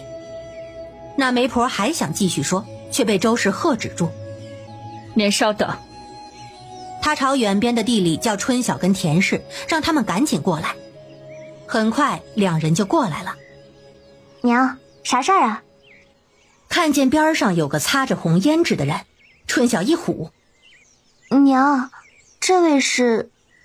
她是隔壁村的沈媒婆，今日是来受人所托给你提亲的。春晓张大了个嘴，半天不敢说话。哪里来提亲的？咱村的还是隔壁村的？什么人啊？田氏关切地问道。自然是你们村的，就你们村东严大洋，有印象吗？他让我来给春晓姑娘提亲的，说是愿意出2两银子聘你做妇，从此夫妻和美过日子。严大洋那不是个官夫吗？而且都快40了。周氏十分不满。2两银子做聘礼，亏他说得出口。如今娶媳哪家不是5、6两？他把我们春晓当什么呢？二位话可不能这样说，她虽是个官夫，但是春晓姑娘不也是个合离的妇人吗？这两边都是成过亲的，凑在一起也登对。她年纪是大些，但不是还没到40吗？都说年纪大的男人会疼人，主要还是要闺女过得好，不是？媒婆的一张嘴，死的都能说成活的。我要是记得没错的话，她还有一个瘫在床上的老娘，你让我们春晓嫁过去伺候人不成？哪个妇人嫁了人不用侍奉公婆呀？那严大洋说了，只要春晓姑娘应了他这门亲事，以后家里就是他掌家，家里的银钱都从他手上过。这聘礼虽然少了些，这再嫁跟新嫁肯定是有区别的，嫁了他也不用一个人孤零零的住在这村尾了。我呸！周氏终是忍不住了。不好意思，沈家妹子，今日怕是让你白跑一趟。这桩亲事我们不认，你请回吧。嫂子，你不能这样，你好歹听听春晓姑娘她的意见呢。今日走了大半天的路，没想到会是这样一个结果。他擦了擦额头上的汗，看向春晓。沈媒婆，我娘的意思就是我的意思，您请回吧。见那媒婆还要说什么，田氏赶紧将她往外推。婶子，您就回去吧，就说我们不应，这说亲也不是装装能成的。媒婆无奈只能走了。莫名其妙。周氏气哄哄的，早知道这样，我就直接将他堵外头了，有什么好见的？结果这事儿说来也奇怪，后面几天陆续有人上门，都是给附近的人向春晓提亲的。春晓简直是哭笑不得，他也不明白自己怎么一下子就成香饽饽了，最后只能放出话，说自己最近几年没有成亲的打算，谁要是上门提亲，一律直接给拒了。因着这个事儿，还被严大河好一通笑话，说他地主婆做的成功，前名远播。严炳发对这个事儿的看法比较严肃，一再要求他们不要再拿这个事儿开玩笑，出去乱说。如今他们家本来就在村妇的舌尖蹦跶，再不注意都不知道会传出什么样的谣言。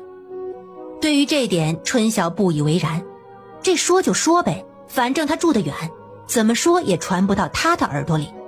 这流言就是一阵风，过一段时间总会散的。他如今一心扑在他的棉花上，若是他成功提产，那以后的方向就好定了。4月21的时候，家里又分了银子，春晓的存银达到了210两。想着6月以后地里便没了空闲，春晓跟严炳发提出了要重新起砖房的事情。严炳发也觉得可以趁现在这个时间起房子。你要起个怎样的房子？你有想法没有？他看着春晓。爹，我画了一份图纸，既然要建，就建个好的大的。堂屋依旧在中间，左右各建2个卧房，卧房不住人也可以放东西啊。后头建2个大一点的库房，左右两边呢，一边建一个大灶房，一边建2个牲口棚子。房子扩了，院子也要扩，前后院子都起砖墙。你这建这么大，又全部都要砖，怕是得要40-50两银子呢。你想好了吗？库房建大点放东西，卧房用不着建4间吧？爹，这房子若是建好了，是要住一辈子的。如今有条件，自然是要往周全了建。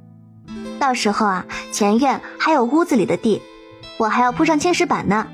做房子不就是为了住着舒服吗？严炳发点了点头。如今每月都有大银子进账，房子建好些无可厚非。那你一间房建多大？你跟我说说，再把你那个图纸啊给我一张，我要去找砖瓦班子，让他们估估材料要用多少，我好去找人。另外怕是还要请些村里人帮忙，这地儿到时候材料堆着，晚上怕是都要一个人过来守着才行啊。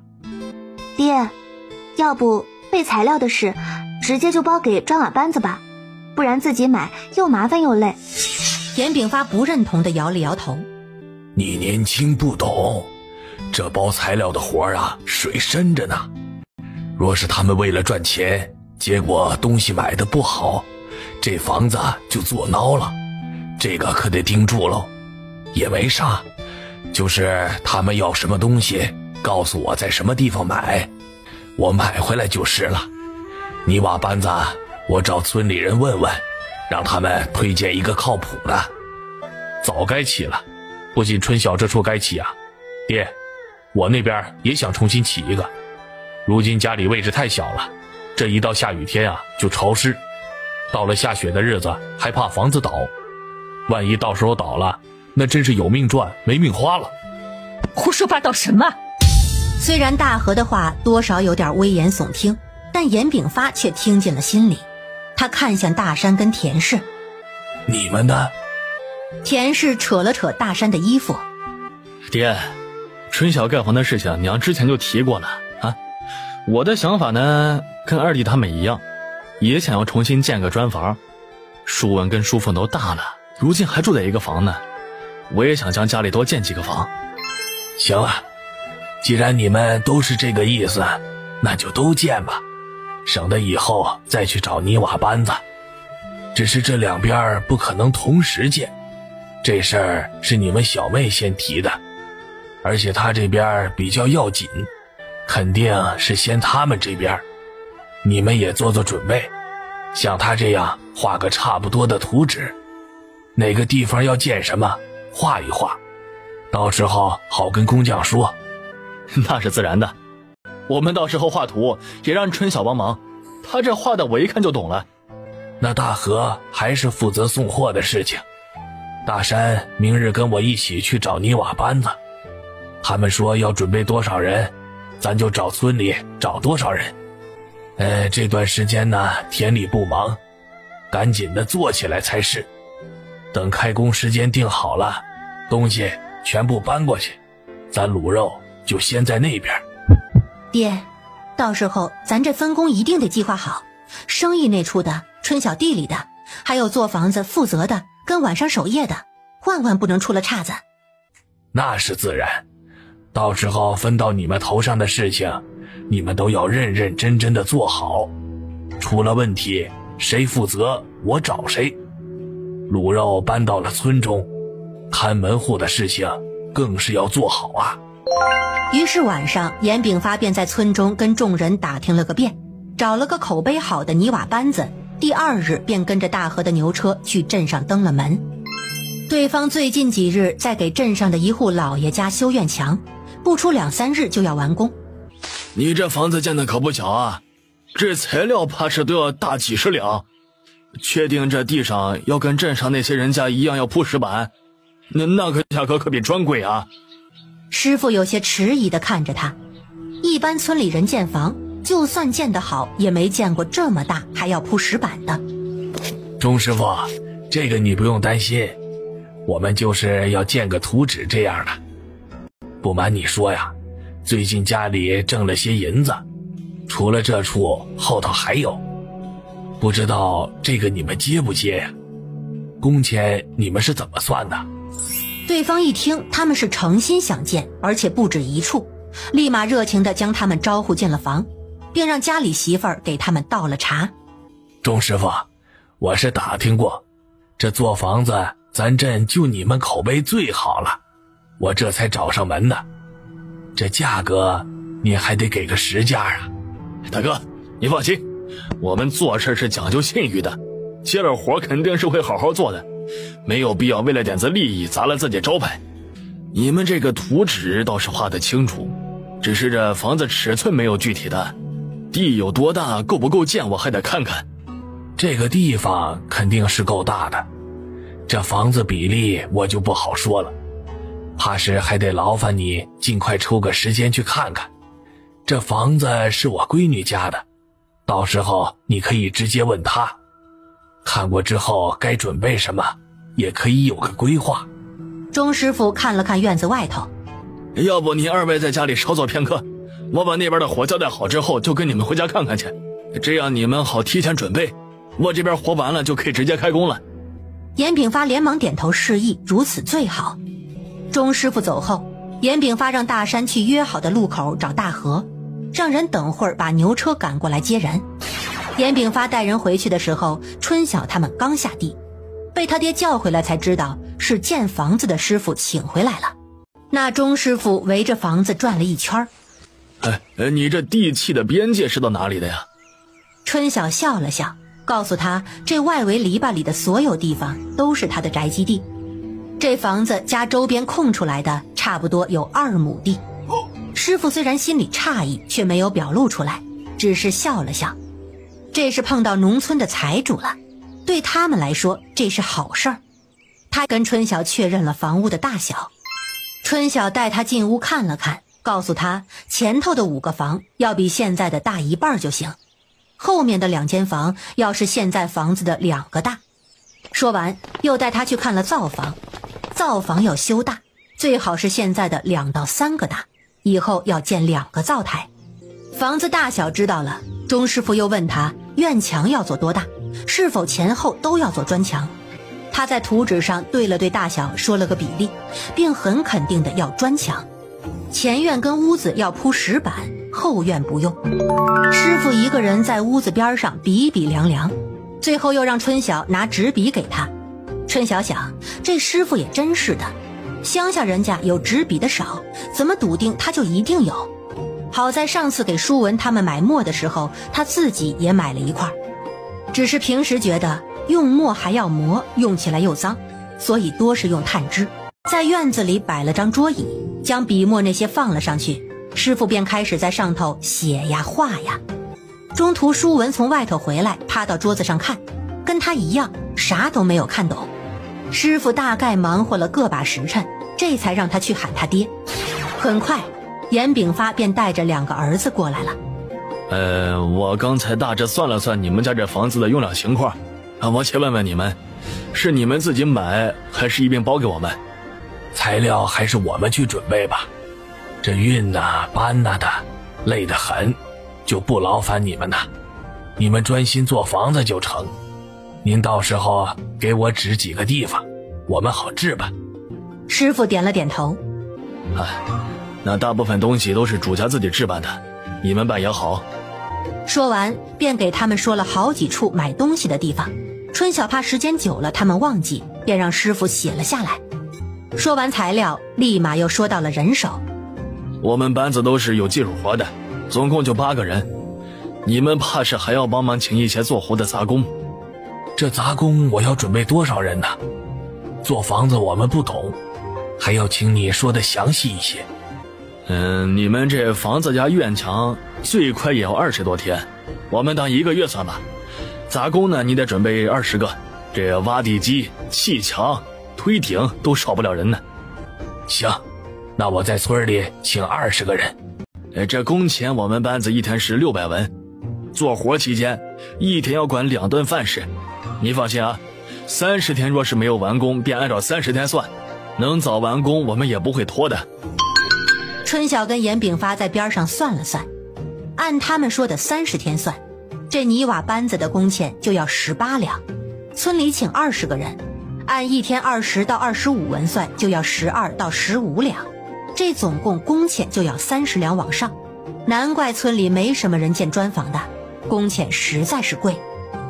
但是这个钱他们也省不了。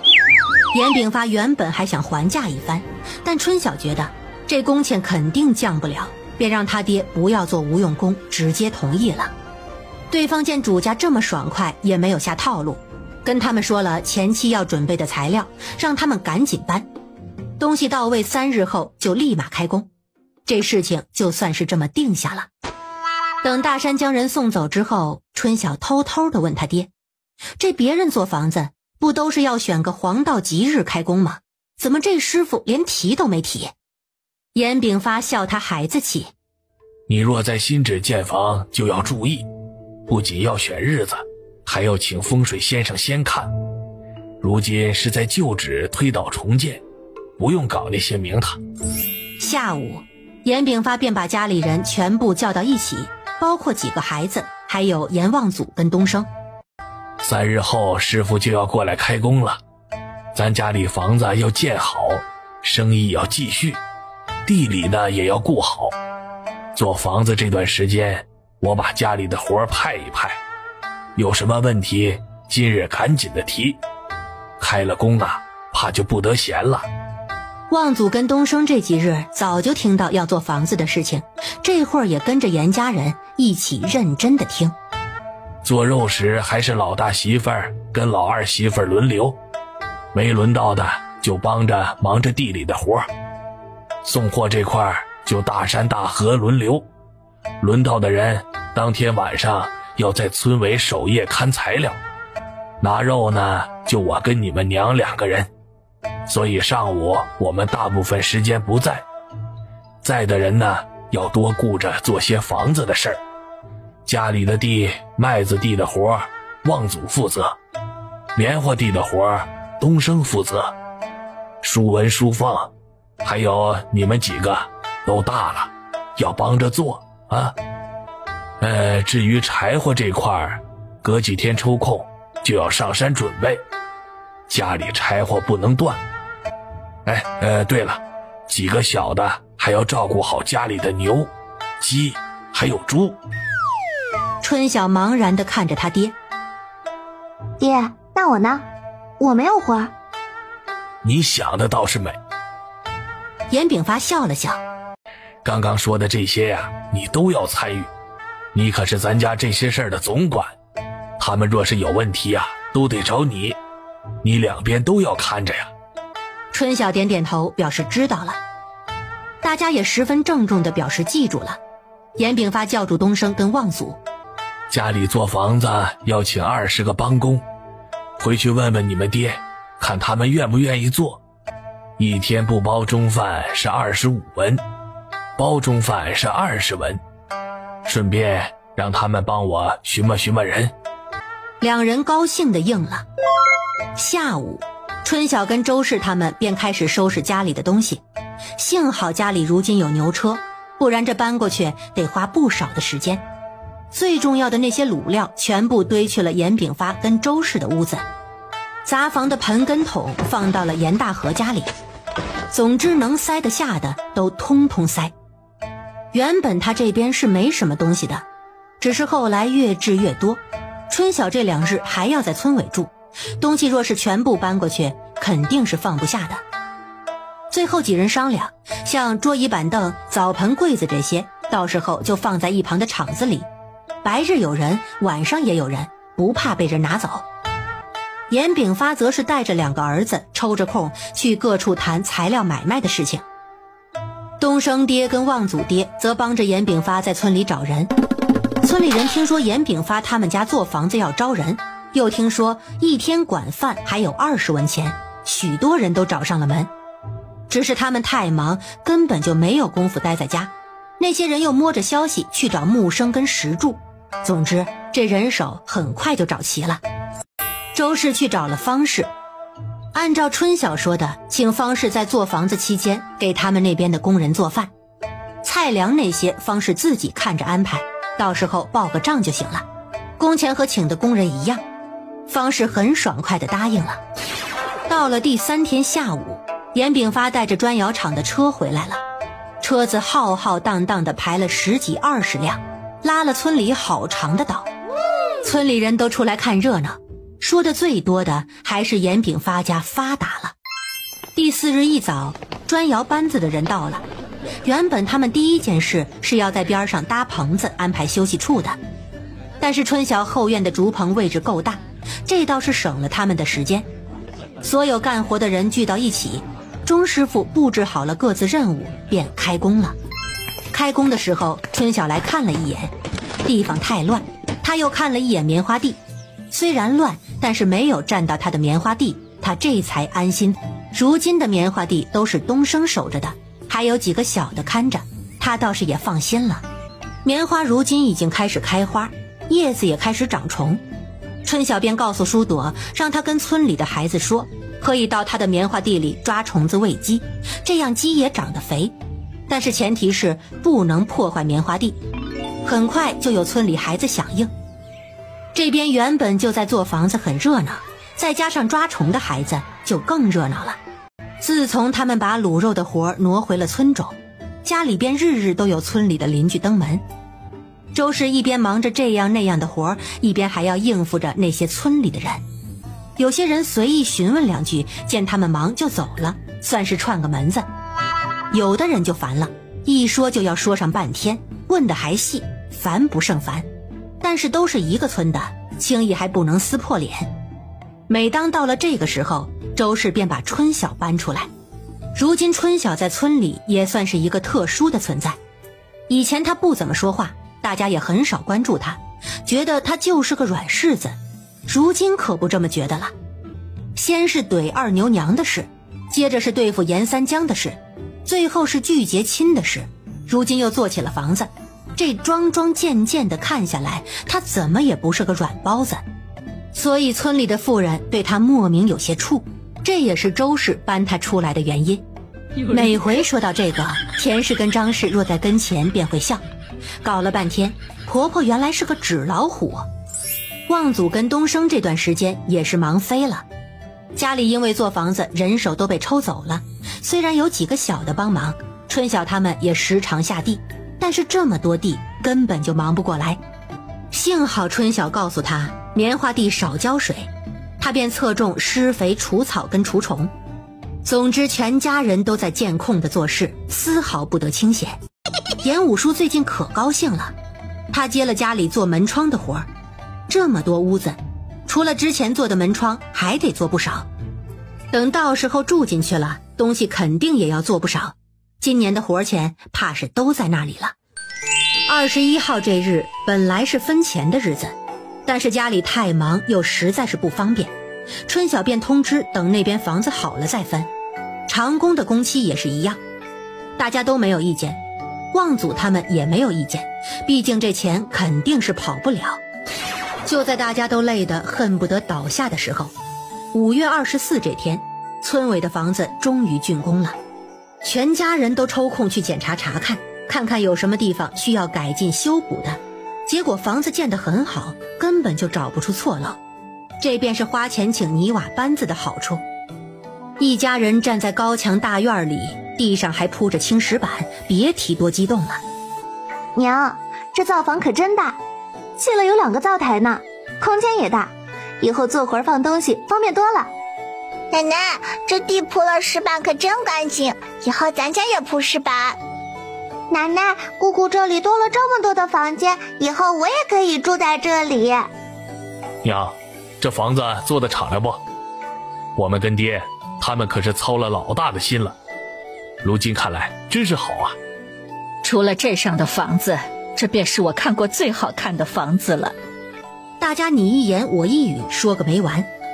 好了，赶紧看要紧的，外头还等着结工钱呢。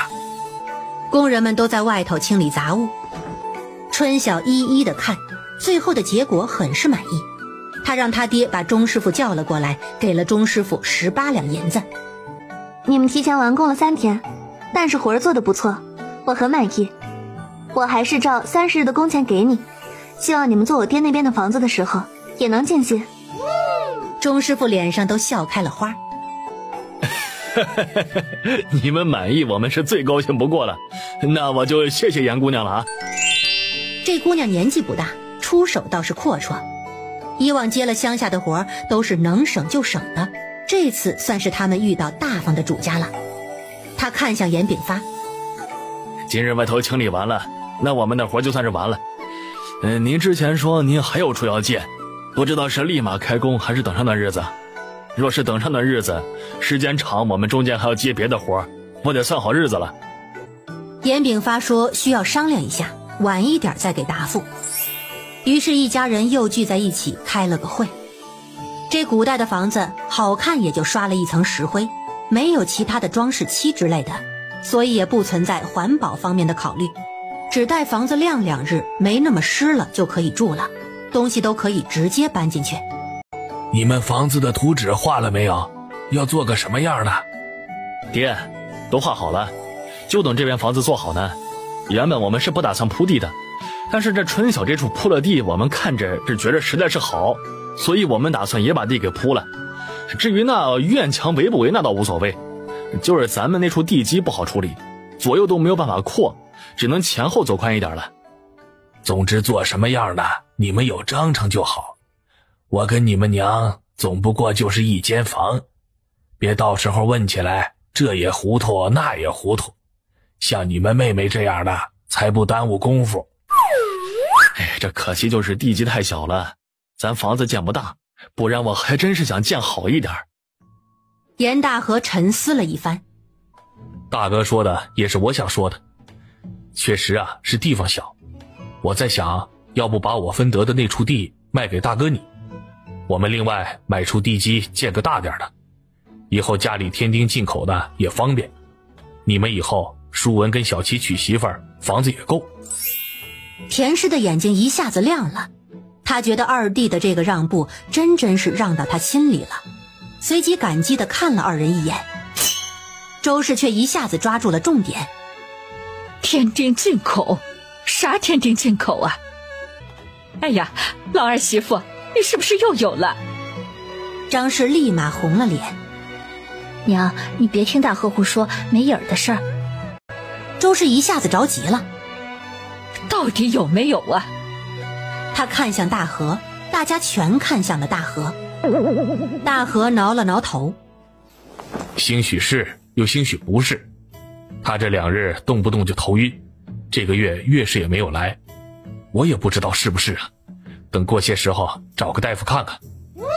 大家这下都紧张地看向张氏。舒朵知道自己娘可能有宝宝了，高兴地在朵儿脸上亲了一口，告诉朵儿他们要有小弟弟了。周氏捶了大河2锤，你个二愣子，这么重要的事情不说，你还让他跟着下地，这要是有个好歹该怎么好啊？儿媳妇有孕，严炳发不好说什么，只交代张氏不要干重活，平时多注意。大山跟田氏则在一旁恭喜他们。大嫂别说了，都不知道是不是，别到时候空欢喜一场。不管是不是都得先注意了，这可不是开玩笑的。最后大家又说到房子的事了，大河决定明日就去找李正问村里地基的事，最好是离大哥家或者春晓家近的地方，他们也要盖大房子。说完地基的事，大家又开始讨论那边何时开工的事情。原本先建大河的住处最好，那样大山那处有时间整理跟搬。但是大河是新址，要开工还得定风水选黄道吉日，且他的地都还没有定下来。没办法，只得先从大山处动工，把这些定好。严炳发便回了钟师傅那边的话，泥瓦班子的人都很高兴，这样休息2日继续开工，挣钱也不至于挣得人虚脱。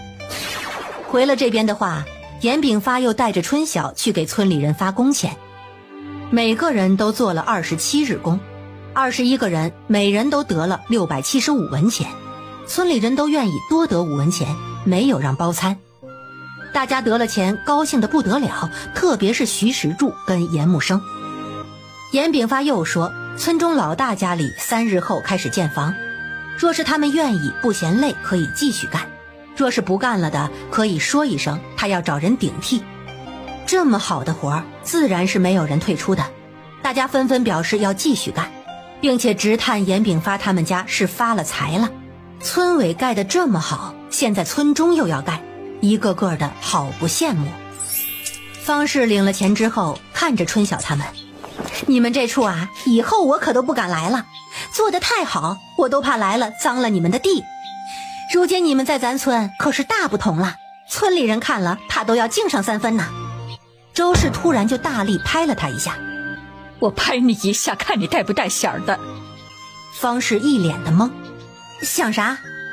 我怕你突然脑子进水不好使，咱房子建什么样跟咱们处的好不好有什么关系？怎么房子建好了你反而不来了？难不成非要我去找你才算好？方氏一听就笑了，笑得十分欢快。不来看你，我怕我该无聊了。下午众人走后，家里人又坐在一起讨论了会儿东西怎么搬的事情。钟师傅带着他的砖瓦班子来了，他们看了看图纸，就是总共要做整整15间房，这还不算造房。春晓觉得他大哥这样虽然简单粗暴，但是一步到位。舒文过2年就要娶媳妇儿了，准备是迟早的事情。他的8个房子加院子总共一起花费了68两多银子。他大哥这虽然没说做院墙，但是房子数翻1倍，怕到最后8、9、10两是少不了的。到了月底最后一天，因为哥哥们忙，春晓便把嫂子跟娘聚到一起，把当月的银子分了。银子就分到了30日当天，田氏跟张氏一人分了65两多，春晓分了87两。不仅填平了他做房子的钱，还入了10多两。他的存款到了230多两，想想都提气。田氏他们学着之前给了春晓300文钱，让他付工钱。春晓跟家里分了钱，就跟2个长工发钱。这次2人都辛苦了，而且多做了9日。春晓干脆给他们每人发了1两5钱以示嘉奖。2人都惊呆了，1个月居然得了1两5钱银子，加上家里父亲的钱，这个月进账就是2两多，都赶上之前1年的存银了。东升已经还了400文，这次便趁机还了剩下的600文。这个月是太辛苦你们了，才有这么多，下个月还是700文啊。春晓提醒，2个人都表示知道。你放心吧，春小姐，我们不是那贪心的，肯定会跟以前一样卖力干活的。东升看着他做起来的房子，心里说不出的羡慕。收了工，2人都高兴地回家了。6月初，春晓开始教家里人跟东升他们给棉花打顶。如今天气已十分炎热，每日待在棉花地里也是个十分辛苦的活。这日收了工，大家排着队洗澡。他去杂房拿东西的时候，才想起来家里的卤料没多少了，大概也就能用个半个月左右的样子。他去找了严大山他们，跟他们说该要再去趟县城了。几人这才想起来，距离上一次采买都过了4个多月了。几人凑到一起，将活计重新排了排，又各家凑了30两银子。第2日，严大山便带着文书出发了。张氏怕是真的有孕了，动不动就想呕吐，而且还近距离闻不了卤肉味儿。周氏便让他喂喂鸡、洗洗衣服，其他的一律不让他干。卤肉的活便让田氏一个人包了。我真是得了弟妹的福，做着全家最轻省的活。田氏对于自己一个人卤肉的事情，不仅没有意见，反而有些不好意思。春晓原本以为严大山他们经过上次，这次去县城应该会回来的早些，结果这次整整等了5日，才等来了牛车进村。我怎么觉得这次的没有上次多呀？娘，等会儿咱进屋再说。严大山付了车钱，几人帮忙把东西全部放进了杂房。严大山这才跟周氏还有春晓坐到了一处。这次的东西确实没有上次多，上次每样都有150来斤，这次只有100斤左右。为啥？这也差得太多了。周氏有些不解。严大山叹了口气，药材都涨价了，就这人家还不肯卖我呢。听说北边要发生战乱了，药材商都准备过几日带着东西往北边去呢。战乱。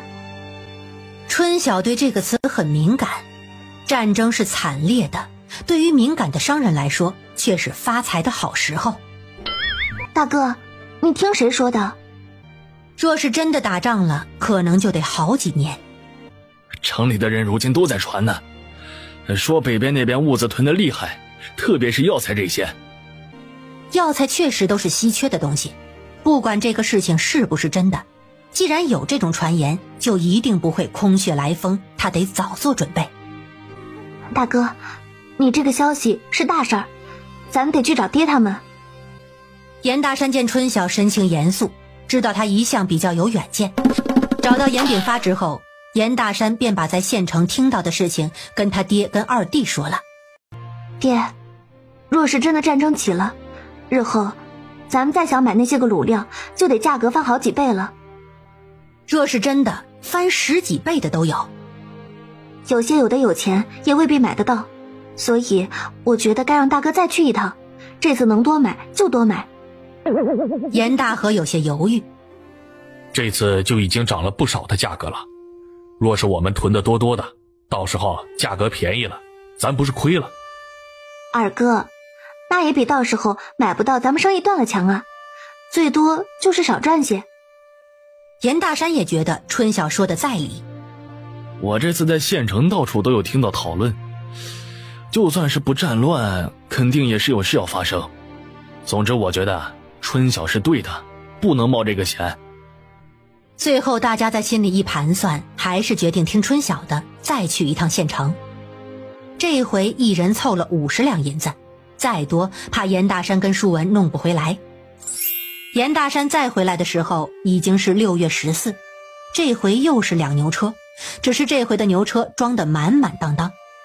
严大山说运气好，找的还算顺利，每样买到了180斤，加上上次的每样家里有280斤了，这些够用8个月的了。严大山说药材商要走了，要不要再备一些？春晓摇了摇头，已经备了8个月的，若是万一真像二哥说的后头便宜了，那我们可太亏了，就备这些吧。两人连着跑了2趟县城，早就疲惫不堪。春晓便让田氏给他们准备衣服洗澡，让他们洗了澡就赶紧去睡个好觉。大河的地基买了，地方在村中靠尾的后半段，正好在大山他们家跟春晓他们家中间，位置还是他自己选的。舒文他们如今跟着严琦一起学习，已经认识不少的字了，连在家里做活的东升都跟着学了好些字。每回他们在院子外头泥地写字，只要东升得闲，便跟着一起写一起学。舒文跟严琦也很乐意教。7月2日，大哥村中的房子竣工了，整个工期花了35天的时间，算起来已经是做得很快的了。竣工这天，大家又凑到一起开始检查房屋，因为有了第1次的经验，这次自然更是没有差错。严大山爽快地付了工钱。严炳发在钟师傅走前又拉上了他，说家里还有一处要建。钟师傅这回是彻底愣了，这家人到底要建多少房子啊？可愣怔归愣怔，但是生意上门没有不接的道理，何况还是这么爽快的主顾。严炳发说下一处要1个月后建，因为马上就要秋收了，除了他们家，做工的人也要忙活地里了。钟师傅答应了，知道是一处新址，便说到时候会提前过来一趟。严大山的新宅整整花了89两银子，对于村里人来说，这便差不多是花了一辈子要用的钱了。虽然钱花出去了，但是夫妻俩这回一点都不觉得肉疼，毕竟房子建得十分让人满意。舒文、舒凤还有严琦都乐疯了。麦子地已经开始压碎了，光看着产量就比以前高，高多少还得收了才知道。时常有村里人去问他爹，这麦子是怎么种的，他爹也不吝啬，直接就告诉他们，空地时也要补肥，而且种子在种之前要冷水泡。有的人听了觉得他爹大方，可有的人听了直接说他爹不想说就不想说，何必瞎糊弄。总之什么想法的都有，这种时候就是见仁见智了。棉花地的棉花结果了，看着果实的数量就知道这个产量绝对不会低。严炳发觉得他闺女种棉花是真有2把刷子，过程是稀奇古怪，结果却是出乎意料。7月12日这天，他们准备下地收麦子了。张氏的孕期反应来得快，去得也快，如今又可以卤肉了。2个小的看着棉花地，早上早早的办完事，家里所有人都下了麦子地。他们人多，一日就割了2亩半。这个时候，院墙跟青石板就凸显了它的作用。等麦子收完了，晒麦子跟打麦子在青石板上方便许多，也不用把东西全弄到村里晒谷场去了。3家的麦子分3堆放，15亩地，全家人整整收了6日。麦子打下来，最后称了重，原来1亩地也就200斤左右，如今1亩地差不多有270-80斤，1亩就多了70-80斤，这把严炳发高兴坏了，真是大丰收啊！就算是交了每亩40斤的税粮，那也余下不少。望祖跟东升得了他们的批准，也回家割麦去了。家里的麦子整整忙活了半个月才脱粒脱壳，除去税粮240斤，最后春晓去壳后的麦子大概有1100斤左右，按一人一天吃半斤算，也够吃5-6年了。严大山问严炳发家里的麦子要不要卖一部分，他们也净收了900多斤。严炳发说不卖，7口人若是日日吃着精面，也就是1年的粮。如今家里有进项，吃得好些也无妨，到时候磨成了粉，可以换一部分精米。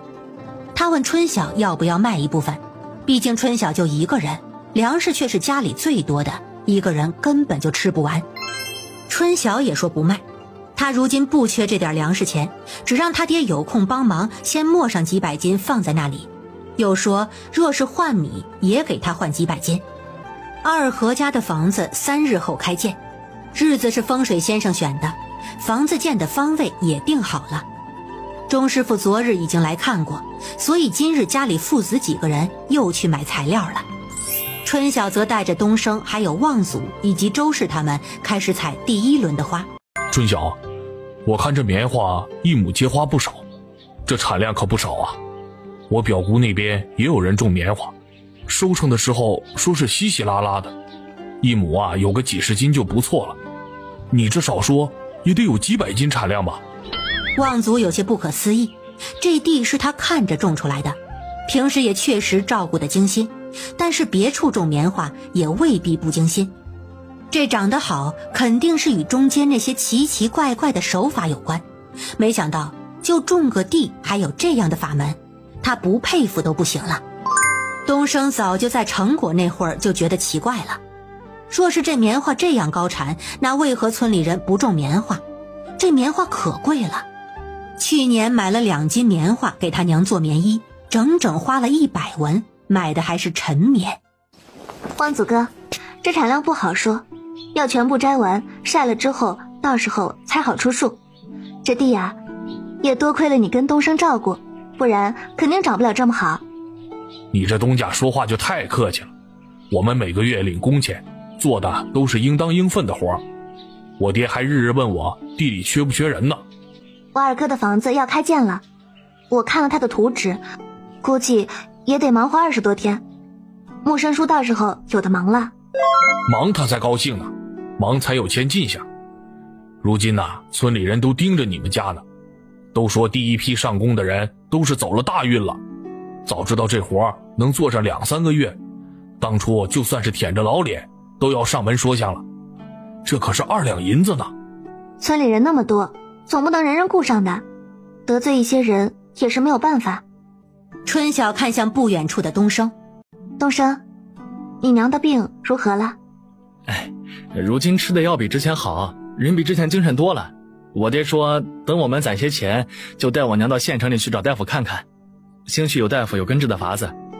你爹说的对，咱镇子毕竟小，大夫水平有限，去县城看看再好不过。不过我大哥说外头有传言有战乱，也不知道如今是个什么情形，咱们日日待在村子里，也了解不到。春晓，你这棉花收了是要晒还是要怎么弄啊？周氏在一旁问。娘，放到院子里晒，晒干了之后晒脱了籽，就可以收麻袋装起来了。你这么多地，我们这么多人摘，实在是摘不过来。实在不行，请几个零工吧。就你方婶2个媳妇，跟望祖他媳妇，再加你五叔他儿媳妇如何？这些个都是平时相熟的人。春晓想了想，觉得可行。他娘如今脑子活络了，也知道请人帮忙了。于是第2日，地里便多了4个妇人，工钱是1天20文钱包饭食。反正他如今不缺粮食。几个妇人都是老实人，原本能来做活，他们就已经很高兴了。看到地里这么多的棉花，虽然惊奇，但却没有多问，只是按照要求做着自己的活。望祖跟东升还有舒朵3人负责4亩地，其他人分好了1人1亩。除了收棉花，他们还要剪掉那些摘了花的空枝和老叶。后面几日，春晓又把几个小的摘了出来，让他们帮着张氏在院子里给棉花去籽。摘的棉花晒2日就很干了，脱籽却是个麻烦活儿，几个小的做的倒也合适。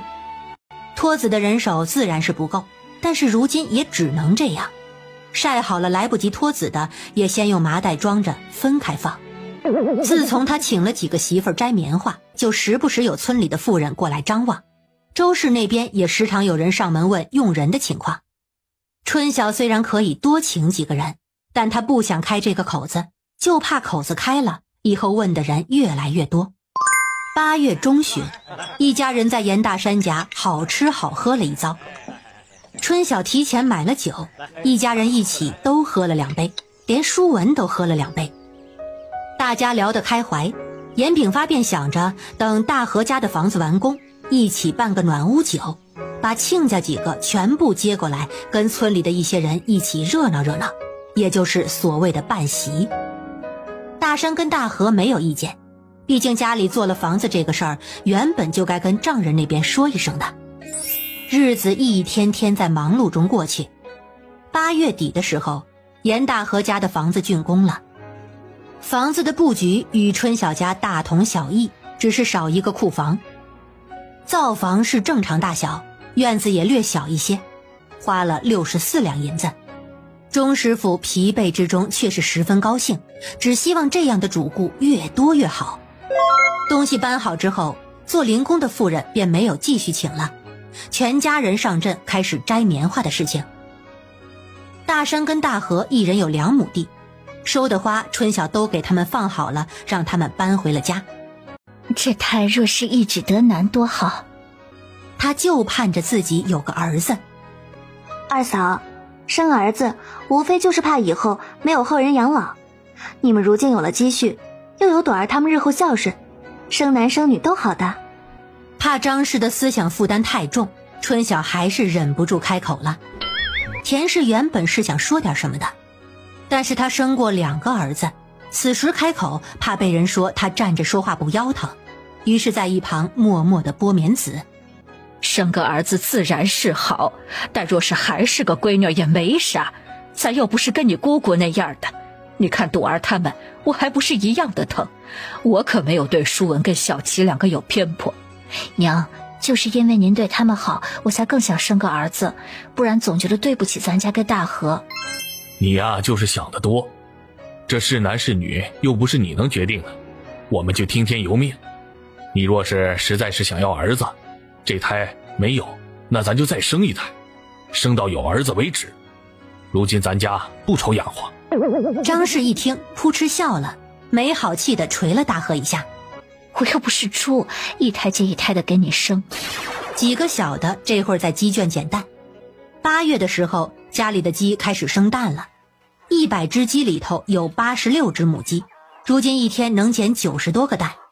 几个孩子最喜欢去鸡圈捡蛋，再加上严大山家的跟大河家的，如今一天收100个蛋就足够了。这几日男人都下地整麦地施底肥去了。之前望祖跟东升他们家只泡了种子，没有施底肥。麦子虽收的比别家快，但是增产却不明显。在征求春晓同意之后，他们也开始准备地肥。春晓这棉花弄了，就要开始拔棉花枝，也要开始整地种黄豆。轮种对地也是有好处的。几日时间，棉花在众人努力下终于全部脱粒完成。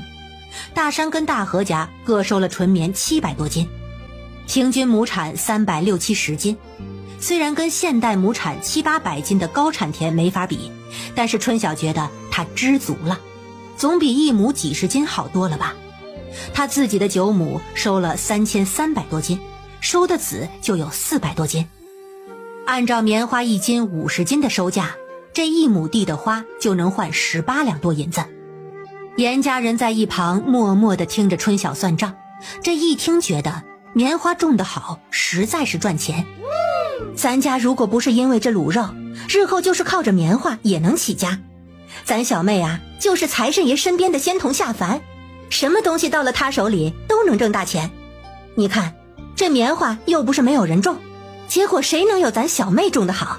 这个收成说出去，谁都不信的。周氏就喜欢听别人说春晓的好，听田氏这样讲，笑得合不拢嘴。你这样说倒是越说越像了，不然普通人哪里有这个本事啊？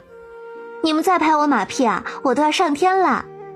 这几日他们得空就下地，棉花的数还不知道呢，等会儿回来说给爹他们听，保准他们也吃惊。吃惊什么？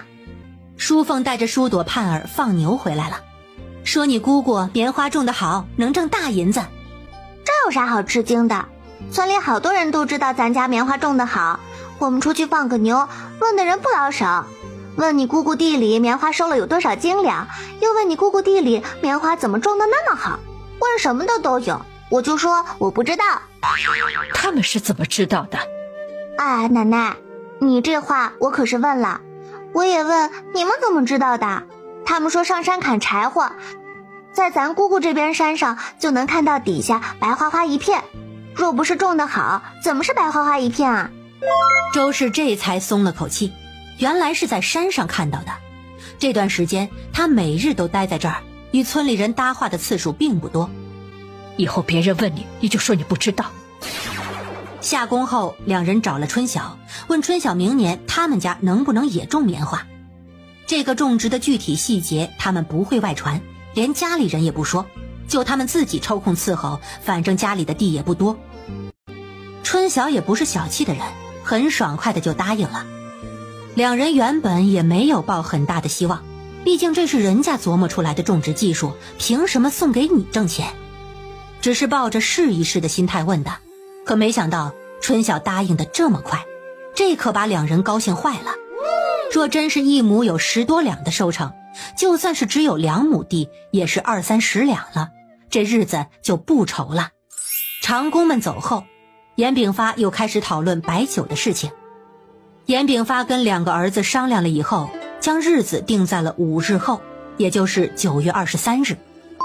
这几日家里施底肥，男人们都不得空，春晓只好组织周氏跟田氏外带3个小的，开始拔棉花地里的棉花杆子。下午下了工，东升又来找他了，说是想请2-3日的假，他跟他爹想带着他娘去县城看看。春晓自然是同意的，同时也交代了他一个任务，让他在县城多打听打听哪里有收棉花的，问问收的价，最好是多打听几处。东升郑重地点了点头。再过2日就发工资了，春晓将700文的工钱提前发给了他，又借了他5两银子。这银子是借你的，去趟县城不容易，虽说你们也攒了一些钱，但是钱嘛，若是不够总是麻烦，拿在手上方便，我也不怕你跑了。东升默默地接了钱，说了句多谢便走了。第2日又到了分钱的日子，如今天气不热了，卤肉的时间恢复到了正常的白天。送完货，大家便坐在一起分钱，依旧是大山大河2家50两左右，春晓60多两，接近70两。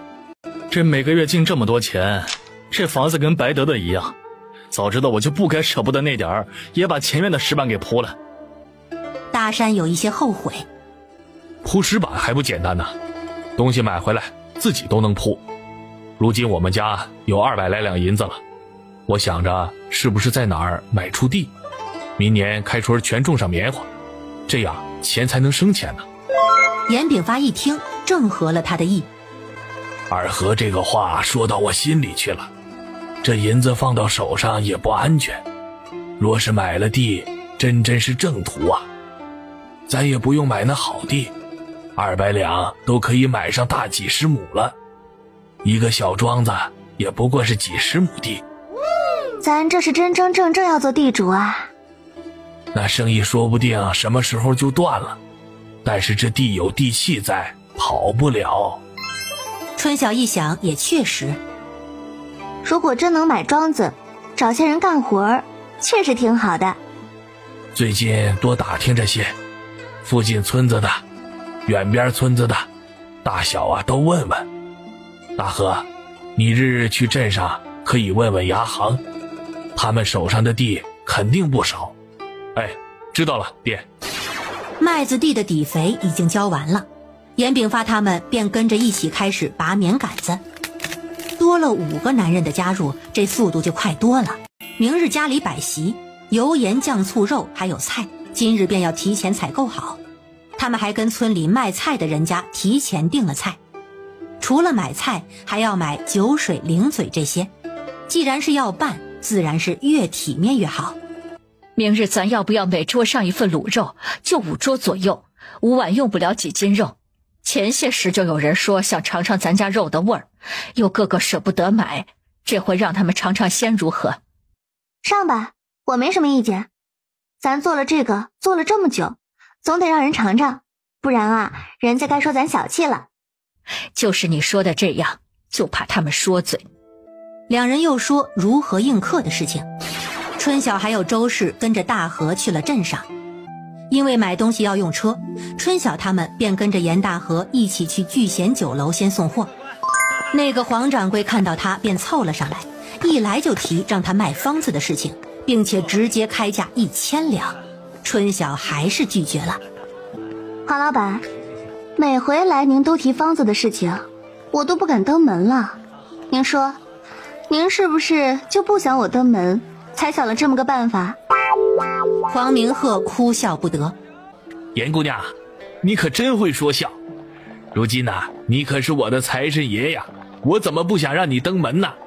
你多来才好呢。我想在其他地方开分店，这肉运输麻烦，时间长了会坏，这才想着跟你买方子。你这方子卖我才好操作呀。黄掌柜，黄老板，您以前不卖这卤肉，这生意不是还照做？您要开分店就开呀，少个菜能少多少影响啊？那自然是有影响，有个招牌菜，我有信心不是？黄明鹤一脸无奈。哎，你这方子怎么才肯卖呀？春晓想了想，您若是真想开分店，靠这个赚钱，这方子也不是不能用，只是得换个方式。他自己跟家里人没有开酒楼的打算，既然如此，何不借外人的手多赚点钱呢？黄明鹤一听，这是有戏呀，磨了多少次了，对方终于松了些口。严姑娘，什么办法咱屋里详谈可好？让严大公子跟周夫人在外头坐着喝2杯茶。他赶紧招呼小厮上茶，自己则带着春晓去了厢房。严大和跟周氏面面相觑，有些傻眼。春晓这就是跟来送个货，怎么又谈上生意了？二人到了厢房，小二很快也送来了茶。严姑娘，你有话直说，凡事啊好商量。黄明鹤笑得谄媚。方子我可以租给你，另外我要你分店这道菜的30%利，不过分吧？我早就说过了，卖我是肯定不会卖的。这黄明鹤也没有想到，她一个乡下丫头会开出这样的条件，早就知道这丫头不简单。黄老板，这可是我最大的诚意了，不管你是开2家还是开5家，你随便用，只要按照规定的份额提成给我就行。而且呢，依旧给你独家权。现有的2家保持现状，或者按我提出的分成定，随你选。黄明鹤干笑2声。现有的交易模式很好，要不就不要变了吧，契书都签了啊。春晓算是猜对了，这酒楼的利润可比他们卖的赚得多得多，分成自然钱也多。这个事情主要还是您自己考虑清楚，要不您多想2日，我的要求也不过分吧。我只是要这道菜的30%利，可不是要酒楼利润的30%利。那我就先回了，今日来呢，主要是来买东西的，就不多待了。黄明鹤见他要走，又怕他过几日改变主意，咬了咬牙。那你怎么个租法？租钱多少？你倒是说说呀。你可以租3年，也可以租5年。3年的租金是500两，5年的租金是800两。租借期间随你开店，租期满不续租，那这方子你就不能用了。另就是每个分店这道菜30%的利。30%也太狠了，我这店铺还有租金人工，那些要分摊呢。您酒楼那么多道菜，一道菜能摊多少？您别欺我见识少。再一个，我这个租金只是象征性的收一下，并不多。黄老板，您是个明白人，自然是清楚的。若是您还觉得多，那就算了，当我没说。我还什么都没说呢，您别生气呀。黄明鹤知道在这丫头面前耍不了奸猾，反正他还能拿70%的利，分店也能开了，怎么说都是好事儿。那如果在这期间有人研究出了你这方子，该怎么算呢？我对我的方子还是很有信心的，若不是泄了密，想做出一模一样的味道，那是绝无可能。您倒是提醒我了，若是方子从您这边泄了密，您得给我1万两赔偿。见对方难以置信地看着他，这只是为了得个保证，若是您保护得好好的，这条就是个费力了，不是？春晓微笑地看着他。黄明鹤考虑了一盏茶的时间，最终同意了。春晓最后又加了一条，方子不能转租，分成3个月一结。春晓字丑，也不是所有的字都会写，所以他口述让黄明鹤誊抄。首先是方子的配料，其次是卤肉的做法，如熬制时间、火候这些。黄明鹤这才知道，这卤肉方子居然都是药材，还是8味药材，难怪他说别人做不到一模一样。双方签订了契约，春晓按了手印之后，黄明鹤在上面盖上了自己的大印，并且当场给了他8张100两的银票。黄老板，前些时我家里人去了趟县城，听说如今外头乱，药材都涨价了。您看我们卖您的价格可没涨，您这要自己做的话，怕是要早做些准备了。黄明鹤听到他说这个，叹了口气。听说是北边的藩王与草原部落勾结，想要谋反，这传言呐早就出来了，只是朝廷迟迟没有动作。我们安居一隅，外头的事儿知道的不多，怕是世道真是要乱了。说完，他对着春晓笑了笑。你看这个时候我还跟你做这样的交易，可见我的诚心呐。乱世毁名声，怎知不是机遇？既然交易达成，那我就不耽搁黄老板发财了，我也该去办我的事情了，告辞。哎，慢走啊。周氏跟大河早就等得焦急，见他出来立马迎了上来。怎么去了这么久啊？谈了什么？娘，回去再说，咱先去买东西。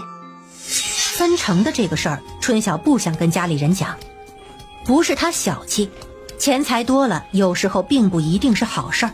如今他们每月有50两银子左右的进项，已经能确保他们衣食无忧了，这就够了。租金的话，回去还是要分一分的。今日周氏格外的不同，掏银子掏得十分爽快，大概也是想在亲家面前扬眉吐气。在镇上逛了一上午，东西买了不少，春晓又去锁铺买了2把锁才回去。回到家，春晓便把方子租出去的事情说了。他怕家里人用不惯银票，没有说银票的事儿，只是将自己之前的银钱都拿了出来，给了严大山100两，给了大河100两，又给了周氏跟严炳发一人50两，说是孝敬他们的，让他们做私房用。两家人自然是没意见。这方子是春晓的，他要怎么用谁也管不着。原本这银子他们也不该得，春晓要给他们，他们便也收着。只是严炳发异常高兴，把钱在周氏跟前晃了晃。闺女说了是私房，那我就自个儿收着呢。周氏瞪他一眼，随即有些无语地笑了。下午，春晓看到张氏坐在灶前，有些心不在焉。怎么了，二嫂？是不舒服吗？要不你去休息吧，我来。你如今大着个肚子，坐久了肯定是难受。张氏摇了摇头。如今家里就我做活最少，若是坐着都难受，那些怀孕下地的如何好？我没有那么金贵。我看你有心事的样子。张氏轻轻地叹了口气。你有什么事情，要不跟我讲讲，我看看我能不能给你拿个主意。张氏看了他半晌。小妹，明日我家里人要来，我有点担心。二嫂，是不是你家里人从前对你不好啊？那正好，让他们看着你每日吃好喝好，气死他们。春晓这话其实有些逗弄的意味，只是张氏一直轻轻皱着眉，没得到放松。也不是不好，他们只是不关注我而已。在他们心里，女儿就是赔钱货，好的都是紧着哥哥的。若说不好，他们倒也没有苛待我。我只怕这回来，他们看到我过得这样好，会起搜刮的心思。我不想大河因为受我的连累难做。二嫂，你这话就说错了。你跟二哥是夫妻，你的事情自然是他的事情，谈不上连累。你要相信二哥，他又不是软柿子，不会轻易被人拿捏的。你看咱姑姑那样的都对付了，还有什么不好解决的？你如今啊，不能想太多不好的，这样对宝宝不好。张氏终是笑了笑。大概我的运气就是嫁给了大河，嫁到了咱们家，我真的很感谢老天。你看你，一个人坐在这里就胡思乱想，我陪你说说话，是不是好多了？春晓摸了摸他的肚子，这定是个乖巧的好孩子，知道心疼你，一点都不闹腾你。小妹，咱家如今条件好了，你如果愿意找个靠谱的人家，以后也能有自己的孩子。这事情暂时是不要提了，我没有想过。我如今啊，一个人住着大房子，好吃好喝，又没有婆婆立规矩，舒服得不得了。若是以后真想要个孩子，我就去找个孤儿啊，收养一个，何必到别人家里给自己找不自在。我常跟大河说你有本事又活得洒脱，我是既羡慕又佩服。二嫂，有钱了才能洒脱，日后啊，你也可以如我一般，想买什么买什么，想干什么干什么。姑嫂两人说了会儿话，春晓便去忙活棉花枝子了。第二日一早，大河早早的就去送货了，严炳发跟大山也早早去拿货，回来的时候都才早上9点左右。今日家里都有客，春晓也得去帮忙，卤肉就只好晚上做。春晓让望族把猪肠子洗出来，然后看着院子就行。今日也不用他干活了，让他休息一天。到了大山家，周氏跟田氏正在灶房忙碌，张氏跟淑凤在边上帮忙。娘，除了2个嫂子的娘家人，还请了哪些人啊？你大嫂、二嫂娘家人各一桌，村里人请了3桌，都是平日打得上交道的。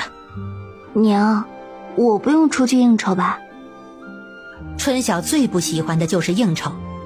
淑凤在边上笑了笑。姑姑，娘说咱就待在灶房里帮忙就行了。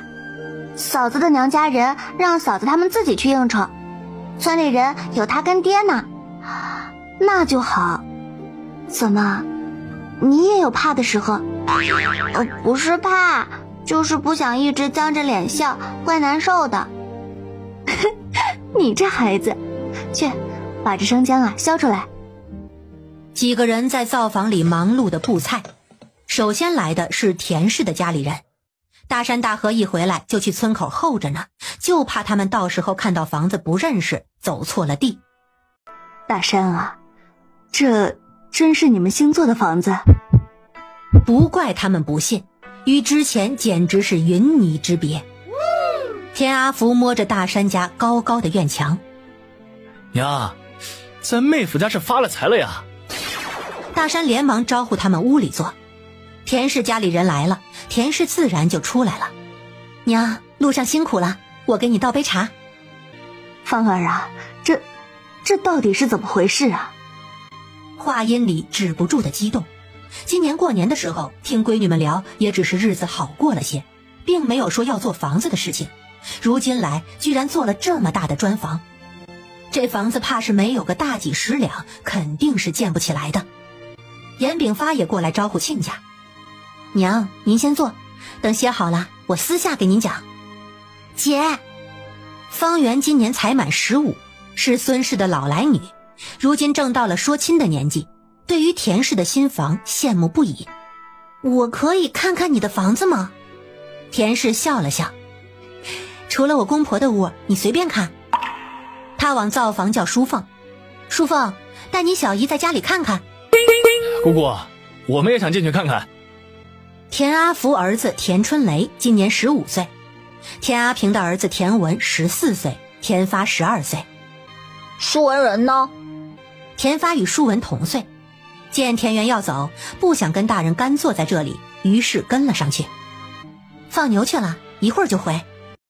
牛也治上了哟，这是发了横财。意识到自己这话不对，他忙笑了笑。娘是太意外了。娘，嫂子他们怎么没来？租的牛车坐不下，便让他们呀在家里看家了。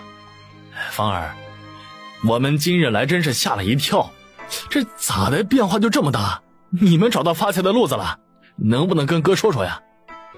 大哥娘，这发财的路子不是我们的，是大山他小妹的。他是看我们日子过得辛苦，拉拔我们的，咱呀就别在跟前问了，我也不能做那没良心的。你们不是想看我过得好吗？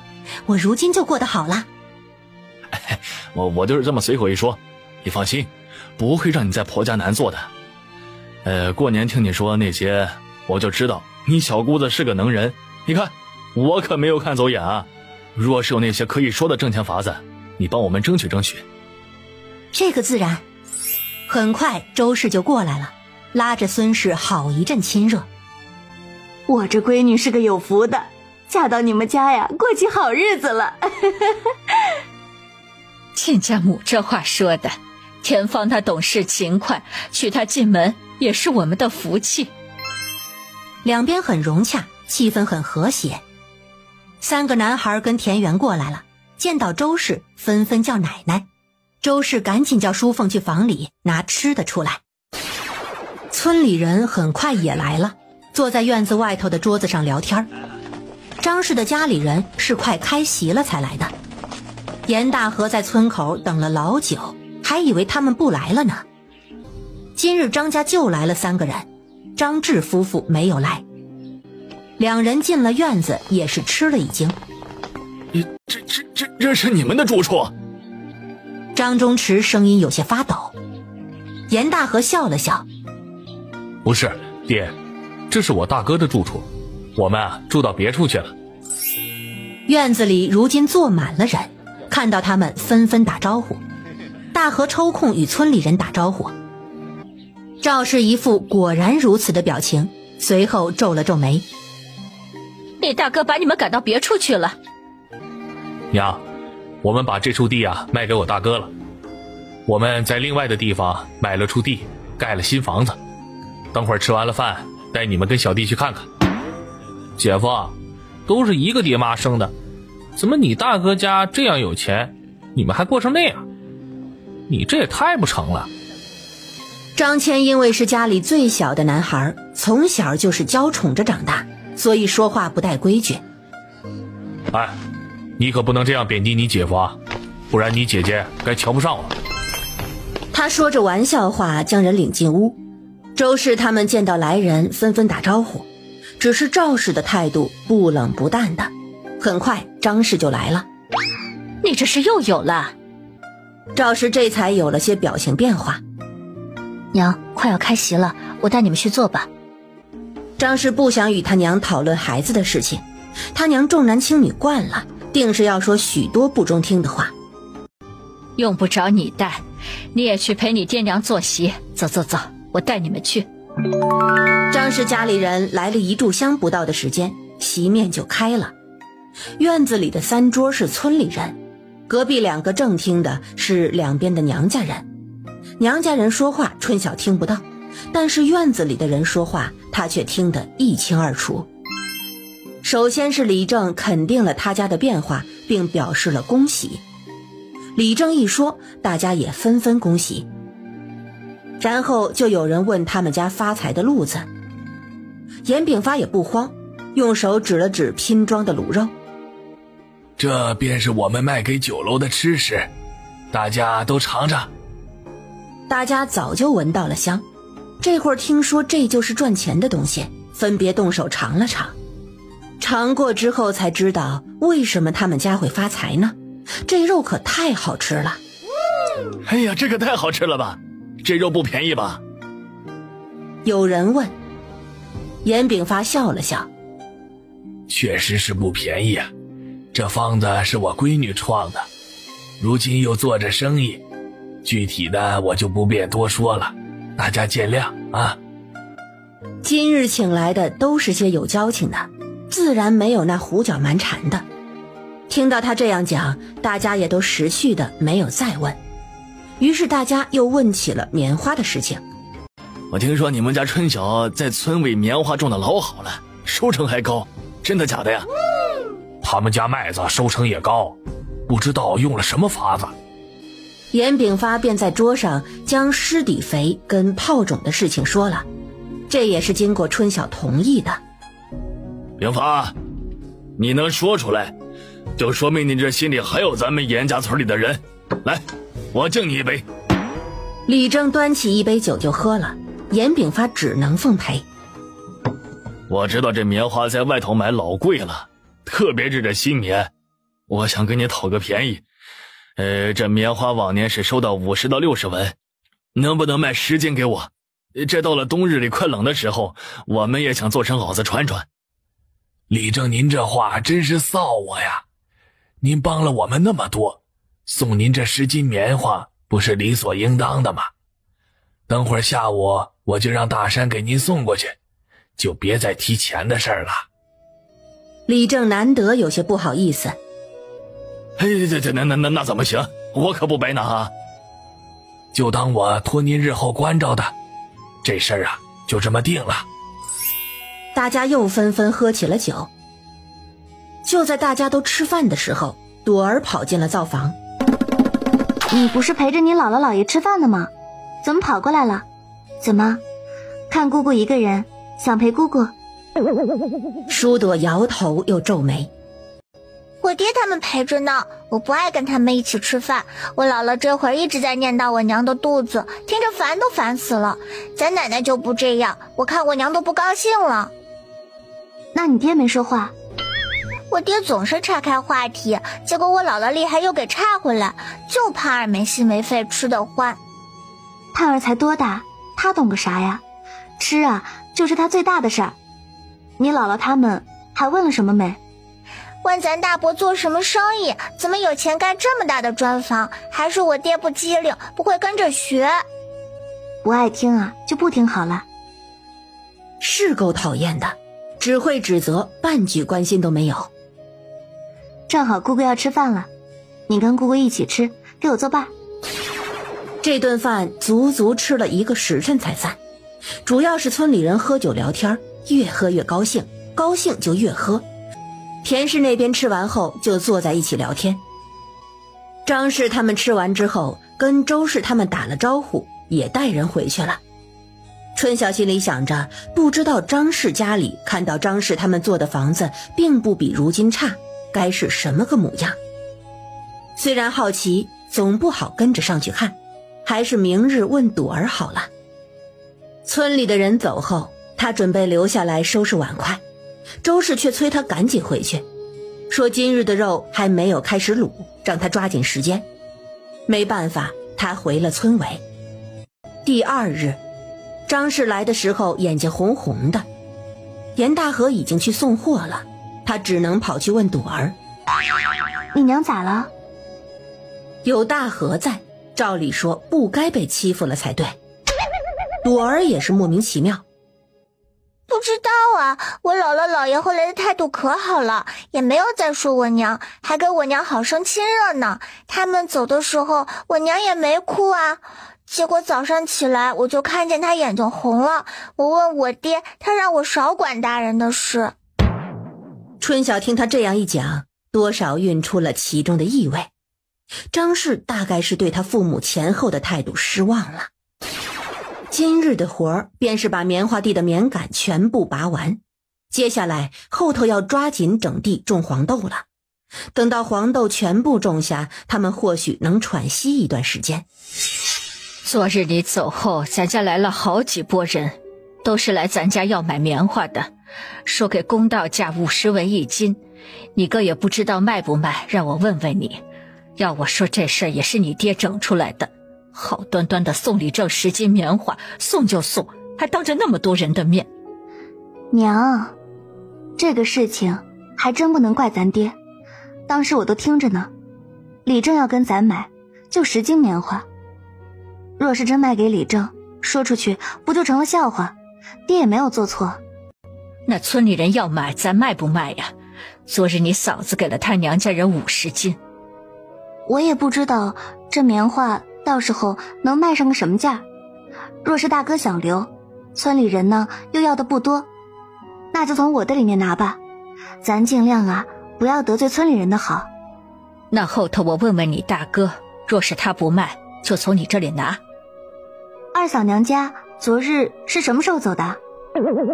说到张氏家里人，周氏冷哼了一声：哼，一群势利眼，刚开始还爱答不理呢，走的时候你是没有看到，那个嘴都离耳朵根了。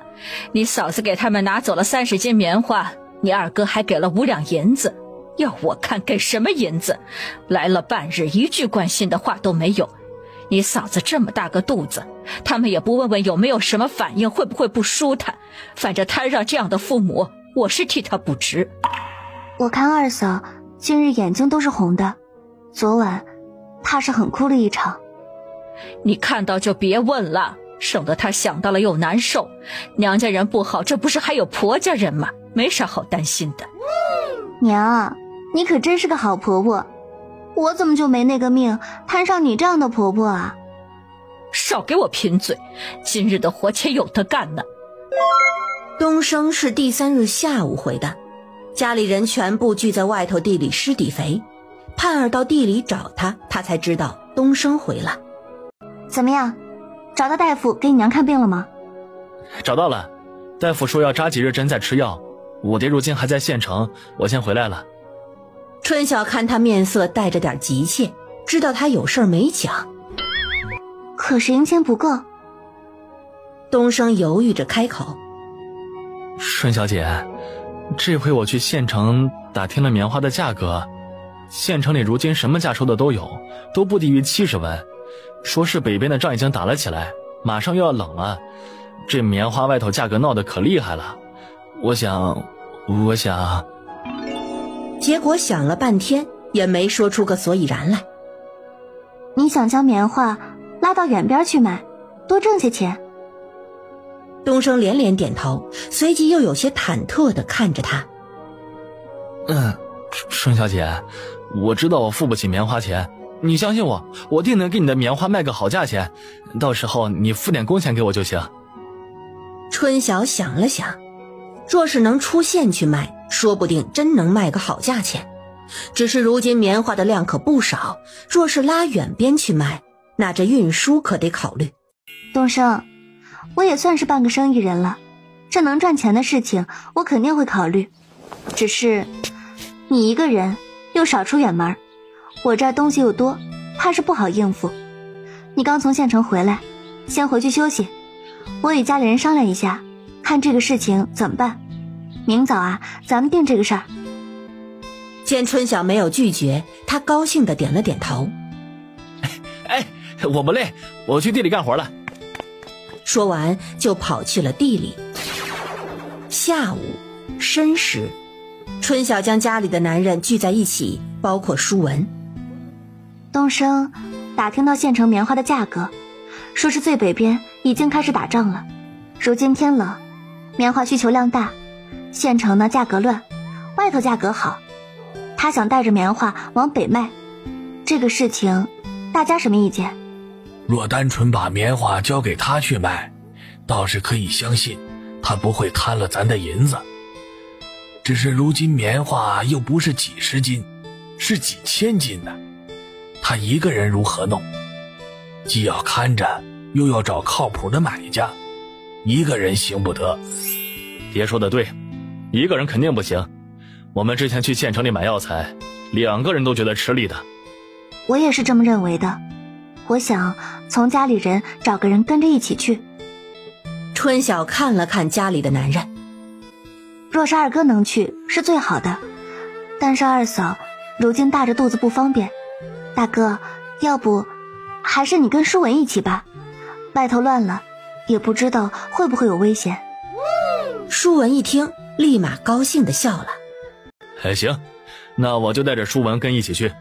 乱不是最北边的事情吗？咱们这边离得还远呢，我们出去也不会去得老远，自己多注意就是了。咱们3个人还都没出过远门呢，一起壮壮胆。我想着这次先带1000多斤棉花吧，就拿我的，若是有什么意外，就当是买教训了。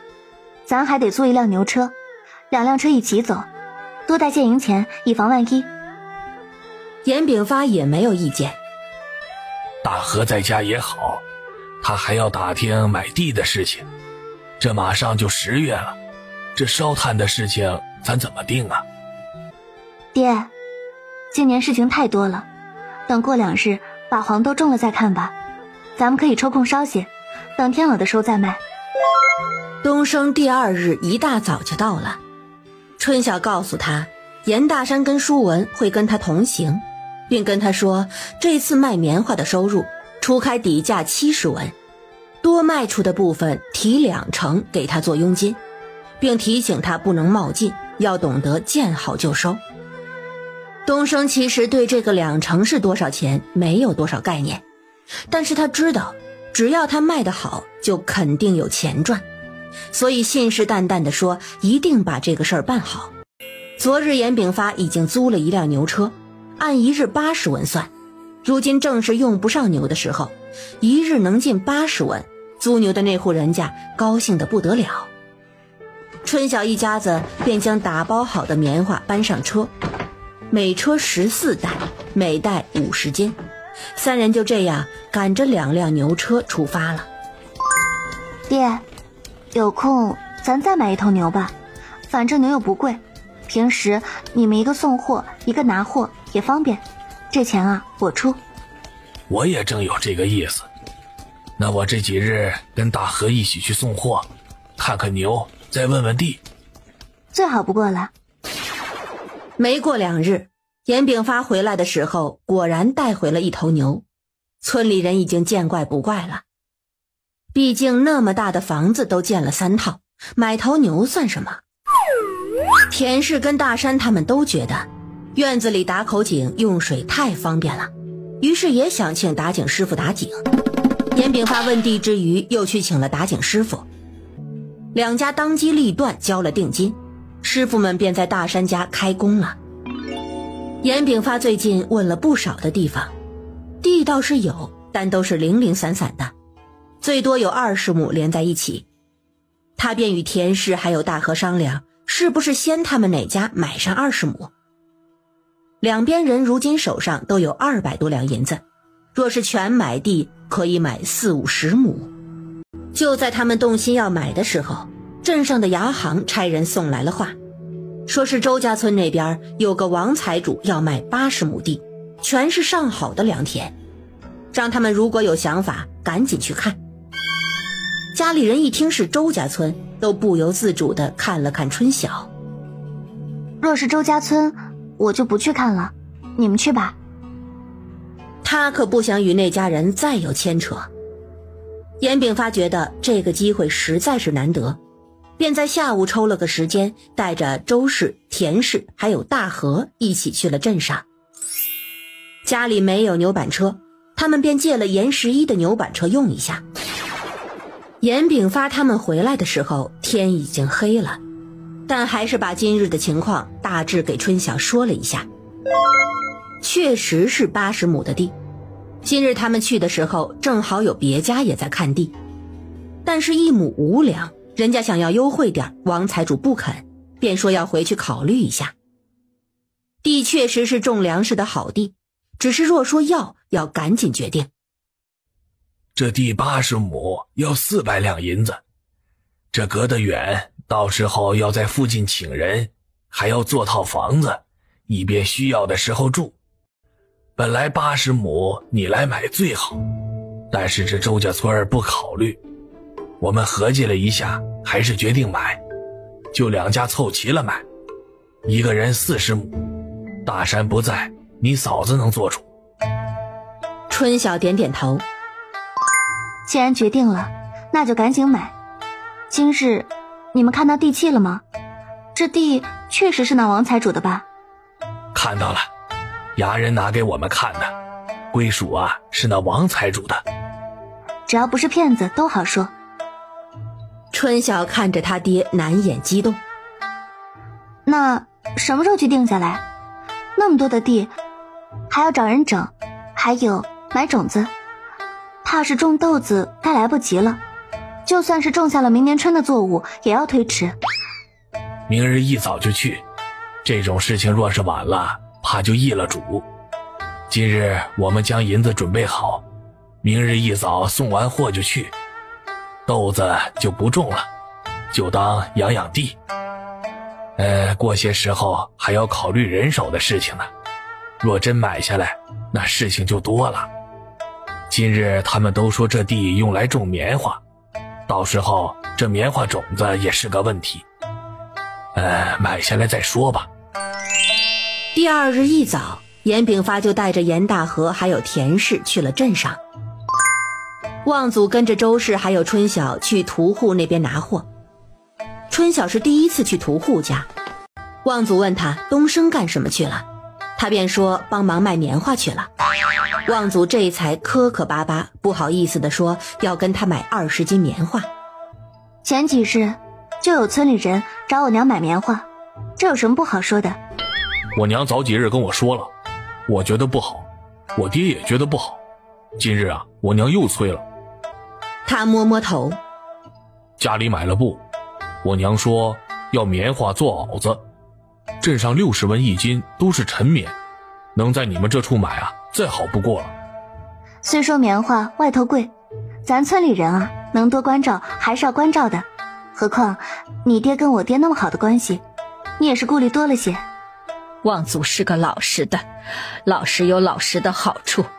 对了，望福回来过没有？中秋回来过，拿了6两银子回来。我爹说还不如在家里干呢，待了2天就走了。到了申时初，3人才赶着牛车回来。田氏的脸上溢满了笑容。地买了？买了，跟着衙行还有王财主一起去乡府衙门过户了。办2份地契，过几日就能拿地契了。严炳发看了看院子，今日总算是做了件大事儿。他心里激动，但是面上却难得的镇定。等大山回来，还要再商量看，在哪边哪处建套房子，要住人，还要能放东西。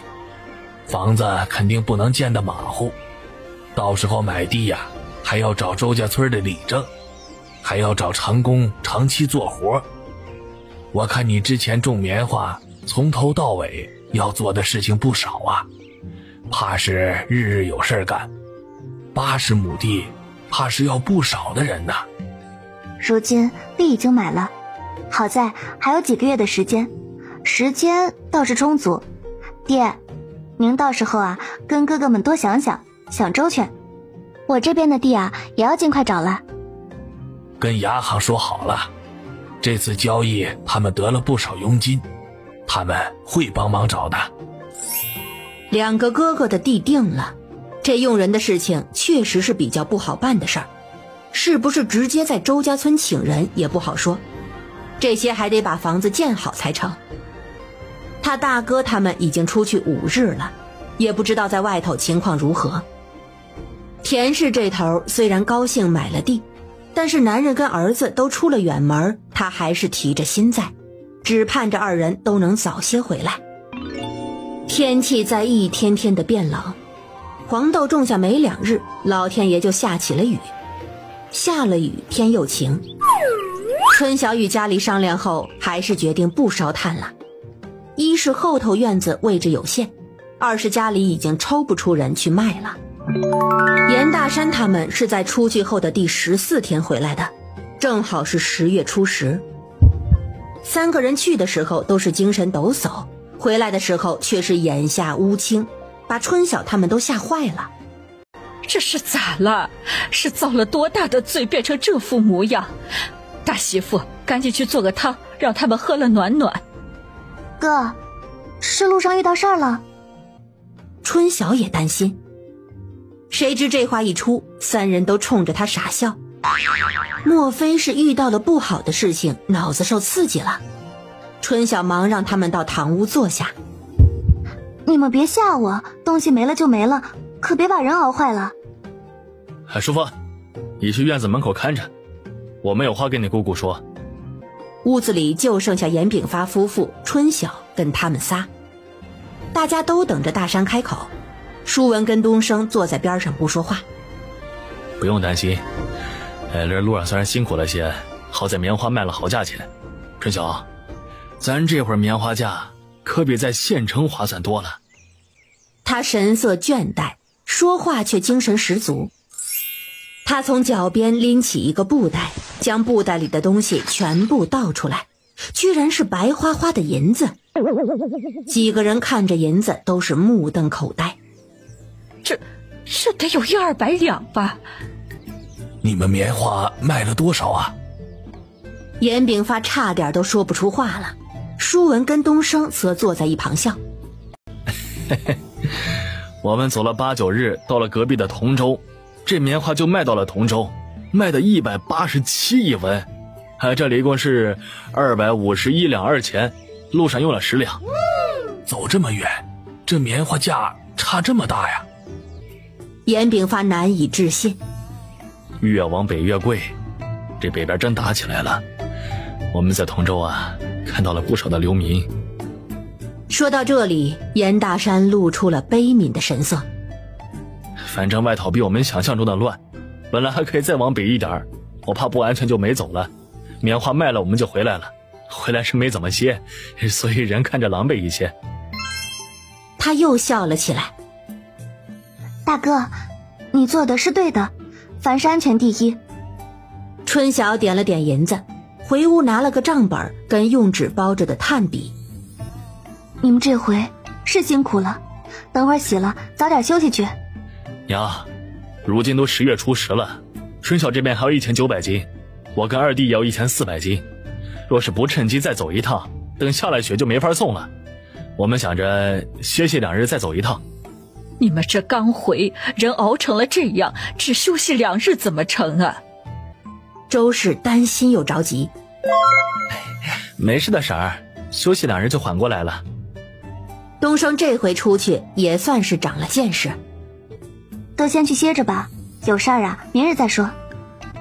东升刚准备起身走，却被春晓叫住了。之前说好了，抄价的部分提你2成，把钱拿了再走。刚刚他们说话的时候，春晓就在一旁默默地算账。他将32两又760文给了东升。这是你的提成。东升看着30多两银子，人都傻了。这是我的？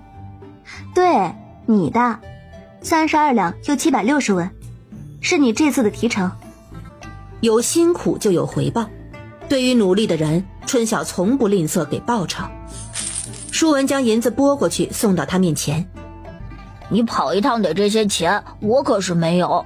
你若是不要，我就收了啊。说完，他又看向春晓。姑姑，你真是的，你给人钱，好歹给人一个袋子装，这么些钱他口袋又装不下。就你操心。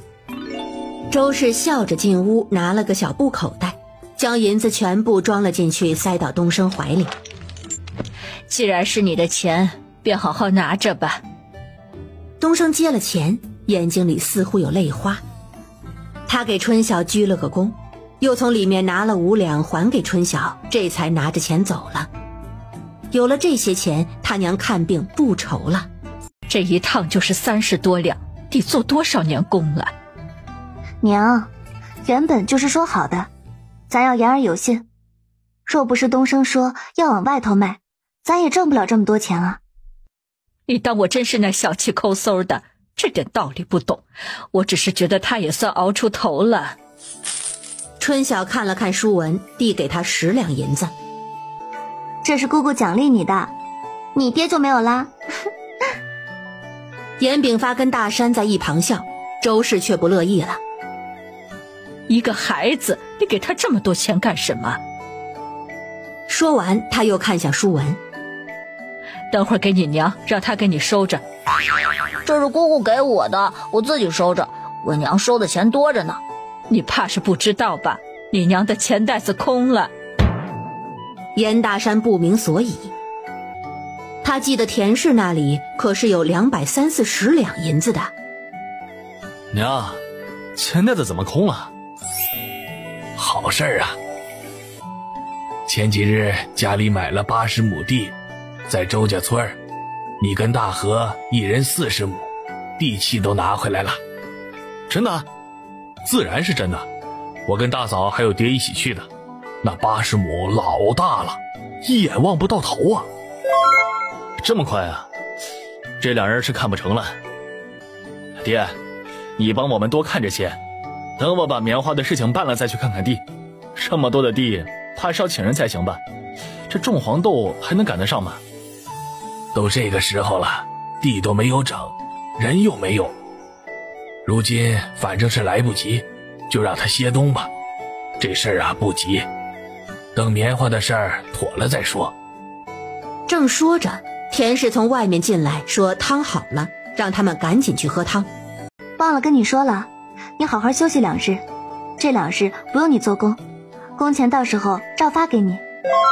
申小姐，昨日拿了那么多钱回去，把我爹娘都吓坏了，知道是我出去帮忙卖棉花挣的，他们可是激动一晚上都睡不着。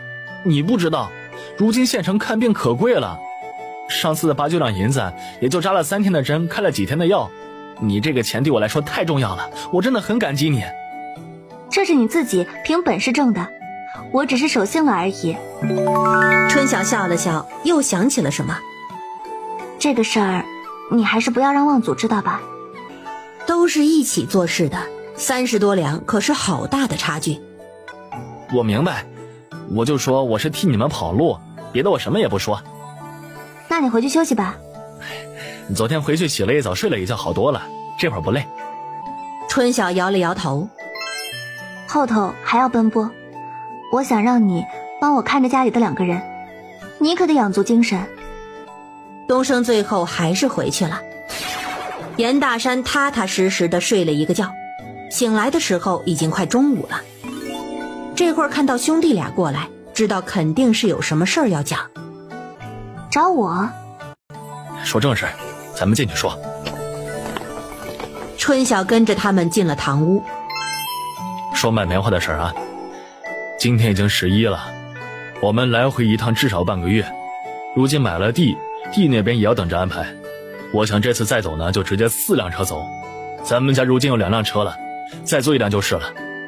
4辆车是可以，只是哪里有那么多的人啊？我刚刚就跟大河说这个事儿，大河也想跟着我们跑一趟。这弟妹生产要到1月，还有3个多月的时间。他说让娘先住过去，帮忙照看些时日。严春晓看着严大河，你跟二嫂说过了吗？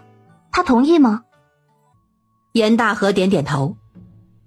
如今家里买了地，我们手上没有多少银子，周家庄那边还要买盖地的房子跟仓库，我就指着这些棉花挣钱呢，不跟着走一趟啊，我不放心。家里还有700斤左右，我们自己呢留50斤，你二嫂也让我去呢。就算二哥你去，怕是人手也不够吧？你们4个人4辆车，难不成你还真把舒文当大人使啊？他毕竟才13岁不到啊。自然不是。哎呀，这路上累得很，我也真不敢把他给累垮了。回来娘还不得笑我。我想让旺祖跟木生叔一起去，他对咱们家的事情熟，到时候棉花有多少，卖了多少钱呢，也不会乱嚼舌根儿。我们也不按你那个提成算，你跟东升说好了的不变，我们就给他们1人10两银子酬劳，这钱我跟大河1人出10两。春晓想了想，如此也好。那舒文还去吗？他得去，那小子跟你学的不错，算账还算得在行。他不去，我们到了那里打钱住店都不方便。我觉得你的计划可行，到时候你们1人1车，我的2车就差不多了。运不走的，我自己留个300来斤。家里要多打几床被子才行，不然到时候五叔打了床，没被子也住不了人呢。等旺祖回来了，我就跟他去找他爹去。中午的时候，旺祖回了，听说严大山有事找他跟他爹，饭都没有顾上吃，就带着他回去了。回去后才知道，大山想请2人帮忙跑腿卖棉花，每人给10两银子的酬劳。2人差点没被这个消息砸晕，自然是满心欢喜地答应了。听旺福说，镖局的镖师走一趟镖也不过几两银子，他们这也算是撞大运了。心心念念盼着第3日能出发，结果第3日的时候，老天爷下起了雨，而且还是越下越大的趋势。天一下雨就显得空气特别的冷，春晓便陪着田氏坐在灶火旁取暖。怎么好好的就下起雨了？下雨是肯定不能走的，这棉花最怕雨了。要是他们走到中途下雨了怎么办？他们车上备着好几件蓑衣呢，突然下雨便盖上蓑衣，再找地方躲雨。咱家舒文也算是跟他爹出去长见识了，昨日还给我讲了好多外头的稀奇事儿，好多我都是第一次听说。你说这人吧，一辈子活在这么点地儿，连外头是什么样都不知道。田氏感慨，人家跟你说明明是真事儿，你没有见过就未必信。大嫂，这还不简单，等咱以后不忙了，咱租个车啊，专门出去玩，就到一个地方就吃吃喝喝玩，玩够了就换另外一个地方。都说见多识广，心胸也会开阔，以前觉得特别重要要紧的事情，见识过啊，也就变成了鸡毛蒜皮了。小妹，你说的这个还真是让人向往，只是哪有不忙的时候？就这冬日里不用日日做，但繁琐的事儿也不少。人这辈子都是一直操劳着过的。等你挣钱多了，自然会有那么一日的。今年冬日不用烧炭了，真好。去年冬日烧炭啊，可受罪了，我那手时常冻麻。咱家能起来全靠这炭，全靠你。我有时候啊，做梦都在梦到你还在周家，我们还过得一穷二白。说句没良心的话，我还挺感谢周宏志的。我也感谢他，若不是他忘恩负义，我也不会变成如今的我。2人说着说着都笑了起来，他们是疯了，感谢一个忘恩负义的人。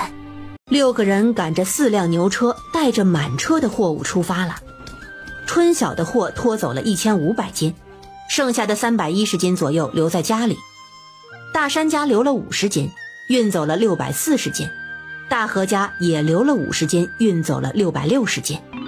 车队人马走后，送货的活儿就落到了严炳发、田氏跟春晓身上，周氏跟淑凤还有淑朵负责拿肉。总之全家除了张氏跟小盼儿，还有上学的严琦，其他能行动的全都安排上了。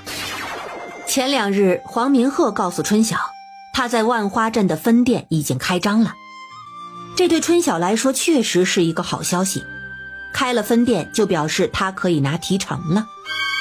这几日他在想棉花种子的事情，如今家里总共就只有500多斤种子，这些种子还得挑选，他们却差不多有100来亩的地，这些地还不包括他自己要买的，这点种子肯定是不够的，他还得想办法多弄些种子。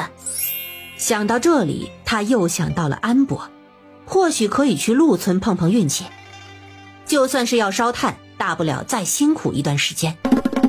于是第2日送完货之后，他在严炳发的陪同之下去了陆村。他们到陆村的时候已经是中午了。你们找谁啊？请问安伯在吗？春晓礼貌地问道。安伯早在8月的时候就调回去了，你们是他什么人啊？怎么他走了都不知道啊？我们家去年给你们庄子烧过木炭的，不知道小哥有没有印象？那小厮仔细看了看他。哦，是有这么回事儿，我倒是记起来了。怎么，你们是来做木炭生意的？怕是不巧，今年我们庄子用不上了，除了庄子上原本买的人，其他的仆从都要调回去，我也是要走的，买的那些人不用炭。春晓有些可惜，如今熟人不在了，也不知道这棉花种子还有没有戏。那小哥，你们庄子如今的管事是谁啊？我能见见他吗？我有事找他。管事儿的不是不能见，他这几日啊忙得很，这庄子要挂出去了，这几日正收拾东西呢。挂出去？春晓心中一惊，这个挂出去也不知道是不是他想的那个意思。北边的事儿，你们做生意的该是多多少少听说了吧？主家离得远，以为咱这地儿也要不太平，再加上庄子的出息不大，所以要将这庄子卖掉。这样说，姑娘你明白了吧？这庄子都不要了，我们还买炭做什么呀？这么大老远的运回去也不方便的，所以你们还是回吧，这买卖呀谈不成。春晓一听还真是要卖庄子，心里一下子激动起来。真是踏破铁鞋无觅处，得来全不费功夫。小哥，麻烦你让我见一下管事，我要买庄子。严炳发坐到课堂还有些发懵，原本不是说来问棉花种子的事情吗？后来说到卖炭，如今直接说到买庄子，这么大个庄子要多少钱啊？严姑娘，你怎么知道我这庄子要卖呀？我这消息还没有放出去呢。春晓笑了笑，我原本只是来卖炭的，去年我有给贵庄子烧过1000斤炭呢。开门的大哥跟我说你们要迁走了，用不上炭，我这才无意得知的。正好最近呢我也在找庄子，怕是冥冥之中这庄子与我有缘呢。那管事的看着也是个和善人。我这庄子呢确实是要卖的，卖的价格虽不便宜，倒也不贵。这围起来的里头有地126亩，院墙外面围着的有132亩，总共有土地258亩，再加上庄子里有生气的27个劳力，还有庄子里这房子。严姑娘，你觉得出个什么价合适啊？管事看这两人一直是这姑娘在说话，旁边的老汉一言不发，就知道是这姑娘主事。管事的真会开玩笑，您既然准备卖这庄子，这价钱自然是有数的，哪里轮得到我来开价？您不妨说说，我若是钱不够，还可以找您宽限几日去凑凑。那管事哈哈笑了起来。你若真是买呀，倒是省了我一桩事儿。庄子就刚刚说的这些，凑个整，1500两。如何呀？这话一出口，严炳发就倒抽了一口气。1500两，哪里去找这么多的钱？春晓也皱了皱眉，他如今满打满算也才1000两银子，1500两确实是有点超预算了。他愁苦地看着管事。管事，您这也太贵了些，能不能给个诚心价？您看，您这庄子我一来就撞上了，说明确实有缘，总不能落得个有缘无分吧？管事被他的话逗笑了。我这里面的东西，桌椅床铺板凳，所有的家具都是不带走的。库房的除了粮食跟棉花，其他的木材呀种子呀杂七杂八的都留下来，是卖是丢都随买主意。1500两已经是再便宜不过的价格了。这样吧，这庄子还在整理，近几日肯定是倒腾不出去的。你若是诚心想要，就1400两，如何？原本主家给的底价就是1300两到1500两，主家只是想尽早脱手，不然像这样的庄子开个2000两一点也不过分。不能再便宜些吗？严姑娘，这个价格已经是很便宜的了。我若挂到洋行，别说是1500两，就是1800两肯定也是有人要的。若不是你今日撞上，我觉得跟你投缘，我也不与你说那么多了。只是时间怕是有的等了。这样吧，再便宜50两，1350两如何？我是很诚心买的。边上的严炳发额头上的汗都出来了，上千两的银子他们哪里找去？但是闺女如今在谈正事，他又不能插嘴。1350两就1350两，这庄子要11月中交给你们，地契呢倒是可以提前办。管事，不瞒您说，我手上银钱不够，还需要凑一凑。月初我肯定能凑齐给您，不耽误您的事儿。明日呢，我先付500两，咱把这个事儿定下来如何？若是你月初没有凑齐银子，又该如何呀？我总不能一直等吧，到时候你们要不起，还耽误了我的时间呢。若是月初没有凑齐，那这500两就是给您的赔偿，这样足够澄清了吧？好，这姑娘还挺有魄力。明日啊，你带定金过来，我给你出个收据单子，再给你列个售卖明细，这个庄子便算卖给你了。若是你明日没来，老夫就当姑娘您跟老夫开了个玩笑，这事儿啊就算不作数。管事，咱们一言为定。春晓啊，这庄子虽好，但是这1350两这么大笔钱，我们上哪里去凑啊？刚出庄子门，严炳发便开始焦急。早知道这样，周家村的80亩地就不卖了。爹，话可不能这么说，那里已经是哥哥们的产业了，这钱我会想办法，您不用操心。到了11月，您啊来帮我整理庄子就行。1350两，258亩地的庄子，若是让他再找，怕是不容易找到了。春晓并没有任何担心的表情，虽然他这样讲，严炳发心里却仍然放不下心。你说的轻松，你知不知道1分钱能难倒英雄汉呢？总之，爹，我会想办法。事情没有处理好前，先不要跟家里人讲，免得他们跟着担心。只希望哥哥们能如约回来，这样他就又有200两的进账，过几日又能分个60-70两，到时候再跟哥哥们一人借个50两，这钱就够了。回到家，他将自己的银子又清点了一遍，确实有1037两，又几百个铜板，还缺350两。他如今就盼着大哥早点回来。傍晚的时候，严炳发跟周氏过来了，给了他110两银子。这是你之前给我们的，你拿好，不够的再想想办法。要不跟你嫂子他们说说，他们有肯定会借的。嫂子他们的钱都买地了，手里没有多少钱了。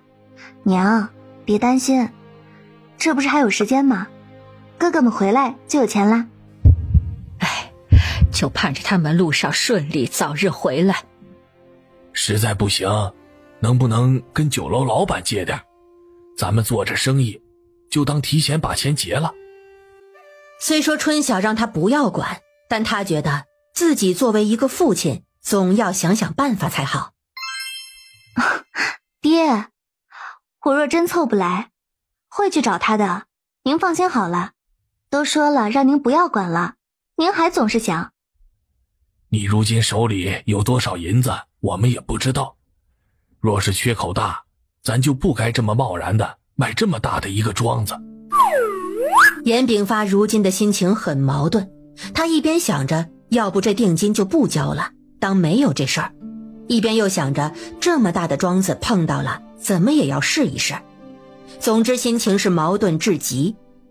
如今又开始懊悔不该贸然让大山跟大河买了那80亩地，不然钱就算缺也缺不了多少。第2日，春晓便又去了陆村庄子，给了管事500两的银票。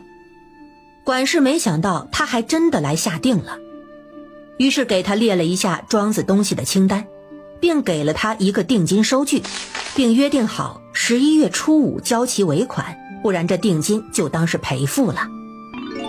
春晓拿起单子回了家，正好严炳发跟周氏都在，他太高兴，便给夫妻俩念起了清单。这主客院子是什么？奴房又是什么？周氏没有去过庄子，是什么样子的他都想象不出来，只是听说地很多。主客院子是主人住的院子，你问爹，可大了，比咱们这处啊建的不差，人家前后院还有回廊呢。奴房就是下人住的地方。周氏听他这样讲，转头看向了严炳发。房子真比咱建得好。好不好我也走了一趟，也没有仔细看过，不过呀，房子比咱多，看着比咱漂亮，是真的。春晓又继续念，这人27口是什么意思啊？他们还要留人，不是都已经卖了吗？娘，里头啊有27个是卖身的下人，一并传给咱了。什么？周氏大吃一惊，当初听到买了庄子，都没有如今听到买人吃惊。你这一口气还得了27个人，这是买人了。严炳发当初听到申气27人时，虽隐约猜到是这个意思，如今真真切切地听到是卖给春晓的人，也是心情难以平复。你买这么多人还要养活，春晓这得费多少粮食啊？27口人可得老大的花销了。娘，这出买人呢，我也是有点抵触的，但是我想了想，这买人也挺好的，买的人呢就算是咱们家的人了，我要做什么怎么做，他们都不敢随便往外说。200多亩的地，原本就要请不少人，请人呢还得额外的付工钱，还怕他们把种植的技术说出去。27个人肯定不够，我想的是到时候再请一些附近庄子的人，让庄子上的人啊种小麦，咱们自己人呢就种棉花。如今买的地可比我这地好，种好了收成只多不少。严炳发听着点了点头。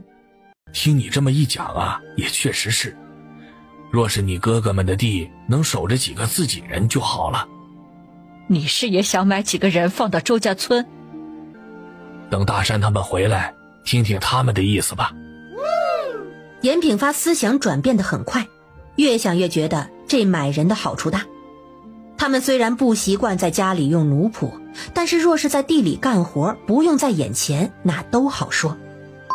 21号这日，春晓又分了钱，他自己得了72两，2个嫂子得了50两。原本他打算趁着有空拿一部分棉花送到褥子铺让打褥子的，顺便再多买几匹布做被套。结果因为如今缺钱，什么都不敢做了。他爹说的1分钱难倒英雄汉。2个哥哥家如今有了独立的院子，又都打了井，有时候为了方便，从他这边取了卤料包，就在自家那边卤了，就算是要卤到晚上也无事。周氏住到了大河家，张氏如今月份大了，做什么事情都要注意。春晓日日盼着哥哥们早些回，结果日子一天天的过去，愣是没有等到人回来。日子很快就到了11月初1，按上次的时间也该回了。周氏这2日没事就到村口去看，偶尔就跟着村里的妇人站在村口聊天。如今大家都知道望祖跟东升是他们家的长工，也打探到1个月的工钱有700文，好多人都起了心思，特别是那些妇人。女人跟女人最容易说得上话，所以他娘在的地方很快就能聚集人。周嫂子，这时候不早了，估计得等到明日了。是啊，麦娘，我看今日该是不会回了。你们家可太厉害了，这棉花上门收不买，非得拉到外头自己卖。这外头是不是价格老好？上次看你们的车出去，那家伙得有上千斤吧，收成这么好，弄得我们当家的都说开春了要种棉花。何止你们家呀，村里人好多人家都说开春了要去种棉花，估计到时候还得去周嫂子家问种子的事情呢。哎呀，种子就算了，我们家还缺种子呢，如今还得想办法出去寻。几个妇人相互看了一眼，只以为是他不想给的托词。怎么会呢？收成那样好，种子只会比之前多，怎么还会缺呢？周嫂子莫不是怕村里人跟风？这有啥好怕的？谁有本事谁种去呗，难不成大家收成好了，我还能不高兴？你们是不知道伺候那棉花地有多费事。算了，你们到时候自己种了就知道了。我们家大山跟大河在周家村买了地，也是要种棉花的，这地多，种子自然是不够的。大家一听，这是新消息啊！麦娘，你们在周家村买了地，什么时候的事儿啊？捂得可真严实啊，一点信儿都没有。买了多少地啊？说说呗。就前不久买的，买了不老少。严炳发交给他一个任务，让他跟妇人们一起的时候探探村里人的口风，看看有没有人愿意去外村干活的，这样开了村找人也有个谱。这地买的多，你们家人手哪够啊？就春晓那处都忙不过来吧？谁说不是呢？可不就是缺人手，过些时等他们都回来再想办法吧。那你们家呀还招人不招啊？是不是还得请长工啊？几个妇人迅速地聚集过来，一个个带着期盼的眼神看着他。周氏迅速地看了他们一眼，估计得招，不过到底什么章程，还是得大山跟大河回来了才能定。他又朝远处的路上看了看，今日是等不到人了，我先回去了，走了。周氏走了，几个妇人也匆匆回了家。11月3日，严大山他们还没有回来，只有2日时间了，剩下的银子他得凑了。他手上的银子有1219两，还缺131两。公账上放到他这里的银子还有70两，可以跟嫂子们商量先借用，再找嫂子们一人借30两就齐了。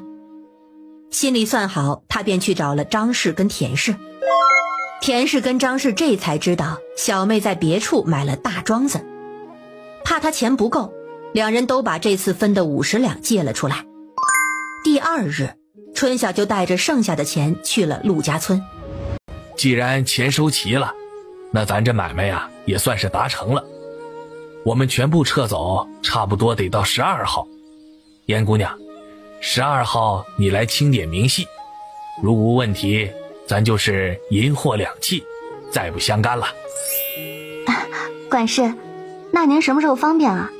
我们去镇衙把庄子的地契归属重新办了，这样我也能安心啊。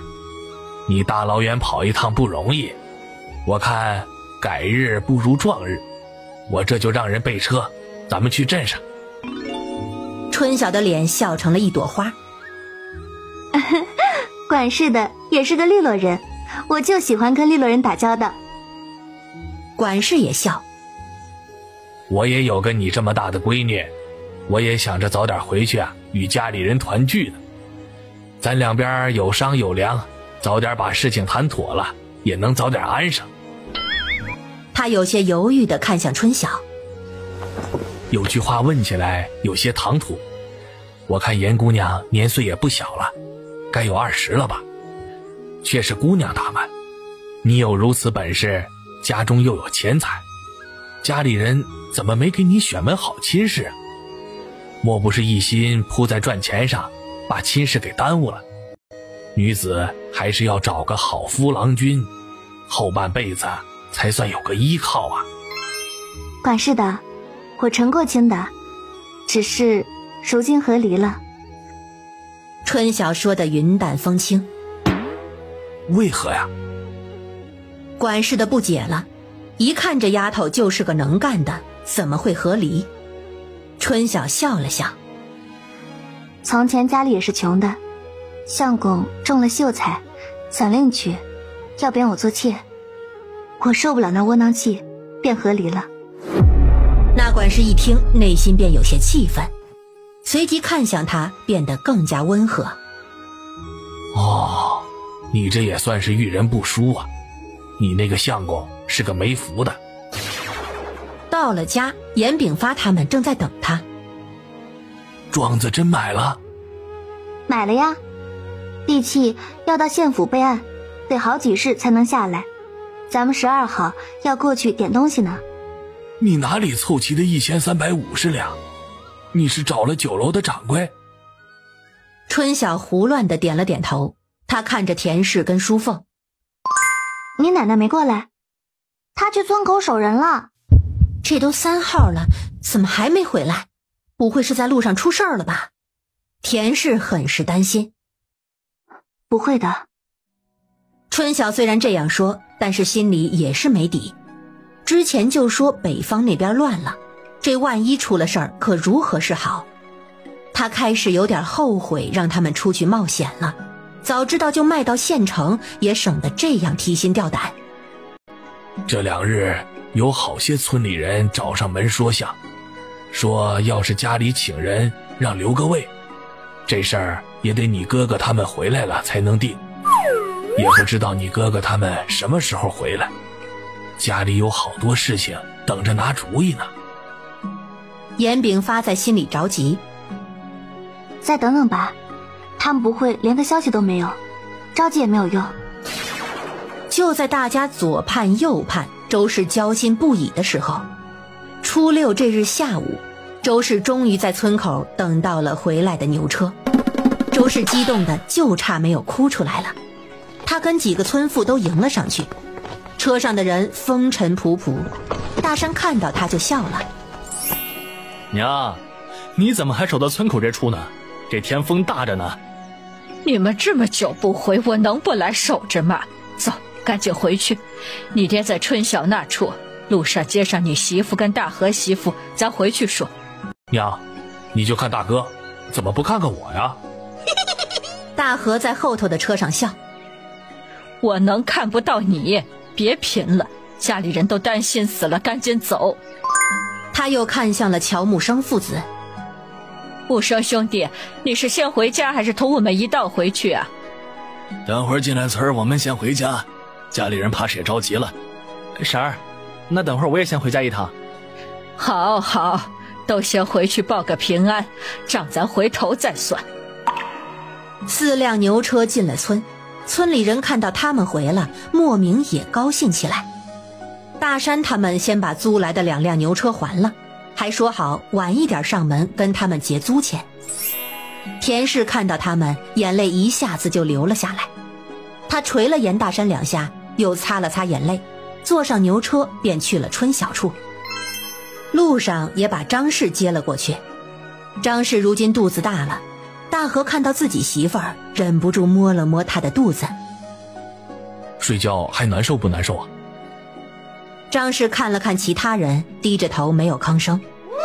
严炳发在院子里听到牛车的声音，心里一动，心里悬了好久的心总算是落了下来。哎呀，你们可算回来了。爹！几个孩子从远边的地里跑了回来，他们今日在帮忙拔草。爹！嘴里喊着爹，却是一溜烟的跑到了舒文跟前。哥，出去这么久，有没有带好东西？舒文翻了个白眼。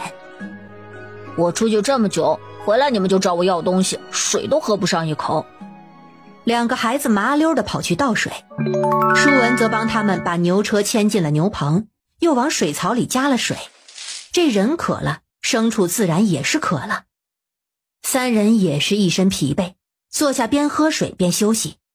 这次怎去的这么久，都20多日了，你们不会又往远边跑了吧？哪能啊，奶奶，我们还是在同州，东西买了要走的时候被抓了，爹他们几个被关了3日。在座的人都是一惊，怎么卖个棉花还被抓了？这同州不让卖棉花。官府抓的人，为何抓人呢？他爹问的正是春晓要问的。几个妇人的眼睛齐刷刷地看向了3个人。哎，还是我说吧。二和嘴皮子利索，说话快。洪州那边啊，起徭役征兵了，凡是年满15到50的都要上战场。有好些人逃徭役，官府便上街抓人。只要是成年男子，先抓了再说，等查清楚了再放人。咱们呢，也是被莫名其妙的关了3天。这都多久没有兵役了，怎的今年又起了？北边那处打仗，同州离得近，朝廷缺人，不就得起兵役吗？那同州如今岂不是乱得很？哎，是乱得很。商人多，流民多，官府的人也多，出城都要办通行证。幸好我们的棉花卖完了，不用再去了。这如今是一天一个样，能不去还是不要去了。大和想到那个场景，就不住地摇头。这次的棉花卖了个什么价呀？周氏问。说到棉花，3人又笑了起来。如今那边物价见天的涨，上次我们去卖的187文一斤，这次啊可是卖了218文。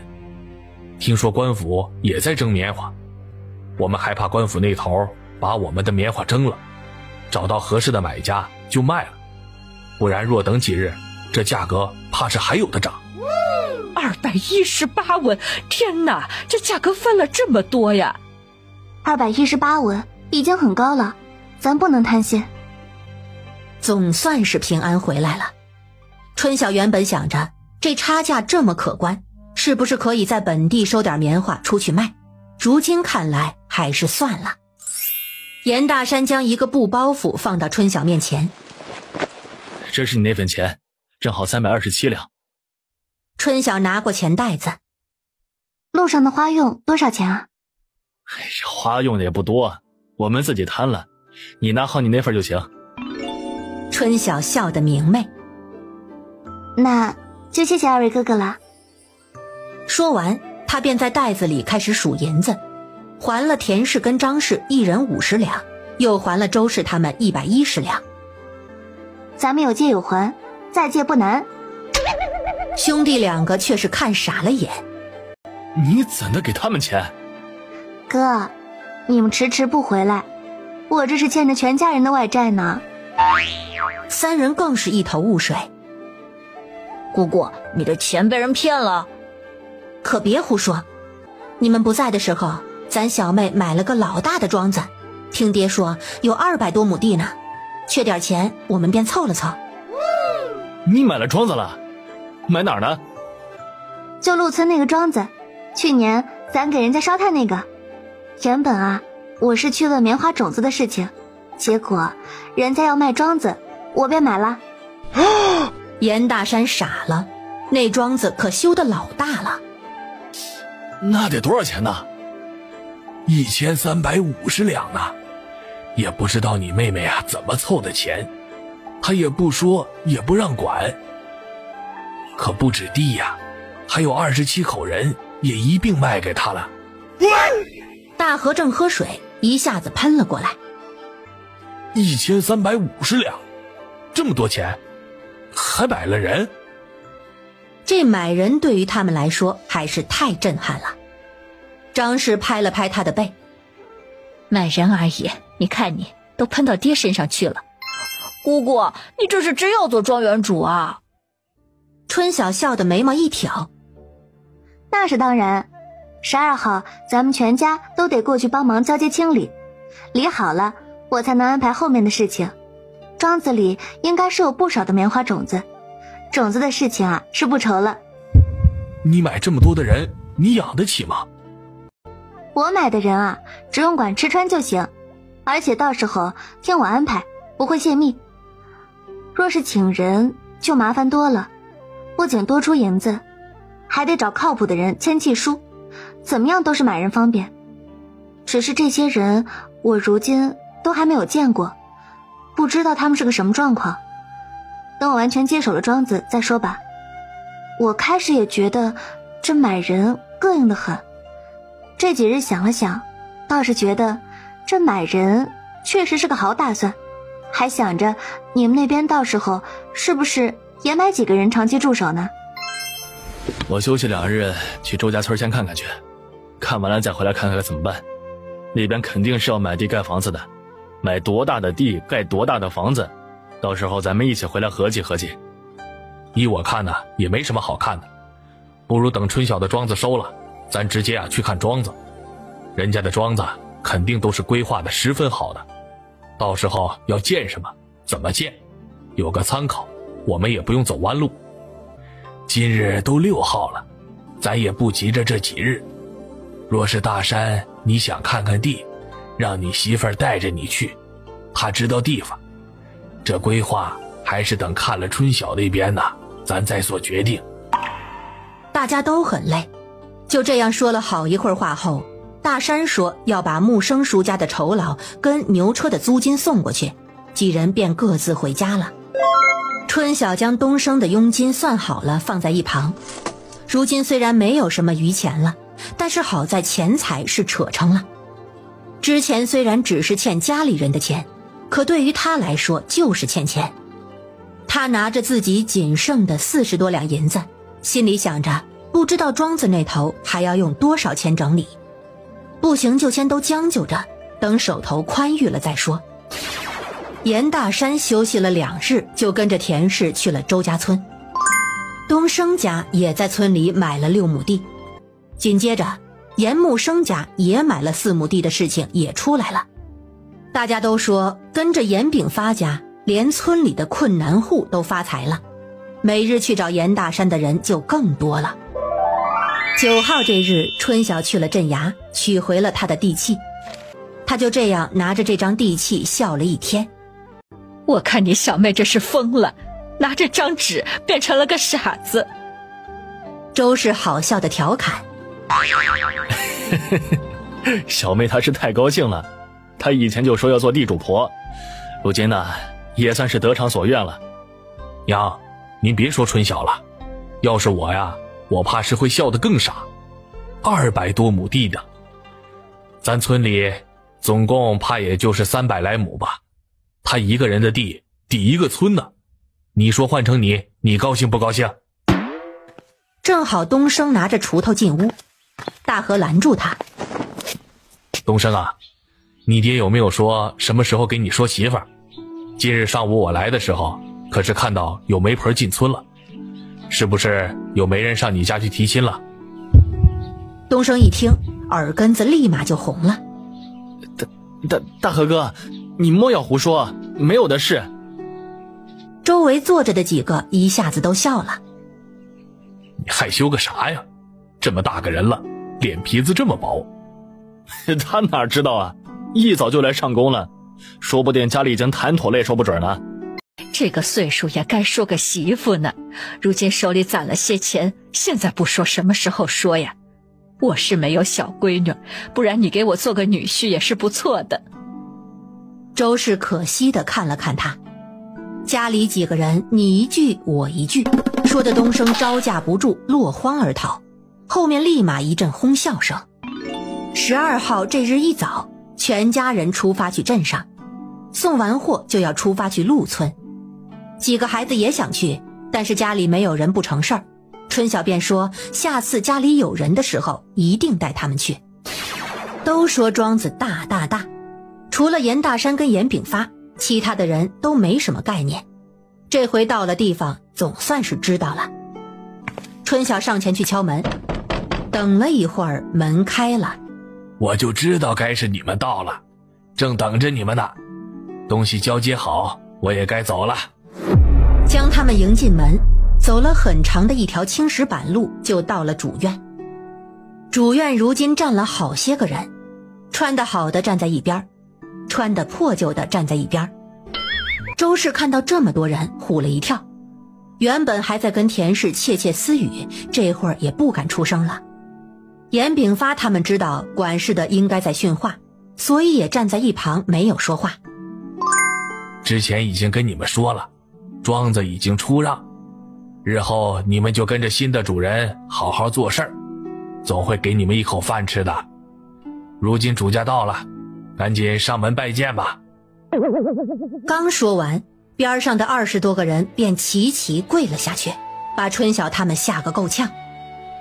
下跪就不必了，以后好好做事就行了。赶紧起来吧，起来吧。春晓摸了摸鼻子，看了看管事。主家让你们起来，你们就起来吧。边上有几个穿得好的仆从在底下偷偷的笑，被管事瞪了2眼。春晓觉得这个管事是个和善面相，这瞪人也没什么大的威力。严姑娘，既然来了，赶紧按照清单上的点点吧，若是没什么差错，我们按个交接手印便走了。好的，我们这就点，还请找个人给我们引路，告知哪个房原本是做什么用的。啊，那是自然。管事挥手叫来了2个小厮，让他们帮忙带路。春晓及家里人开始按着他说的东西看看是不是都在。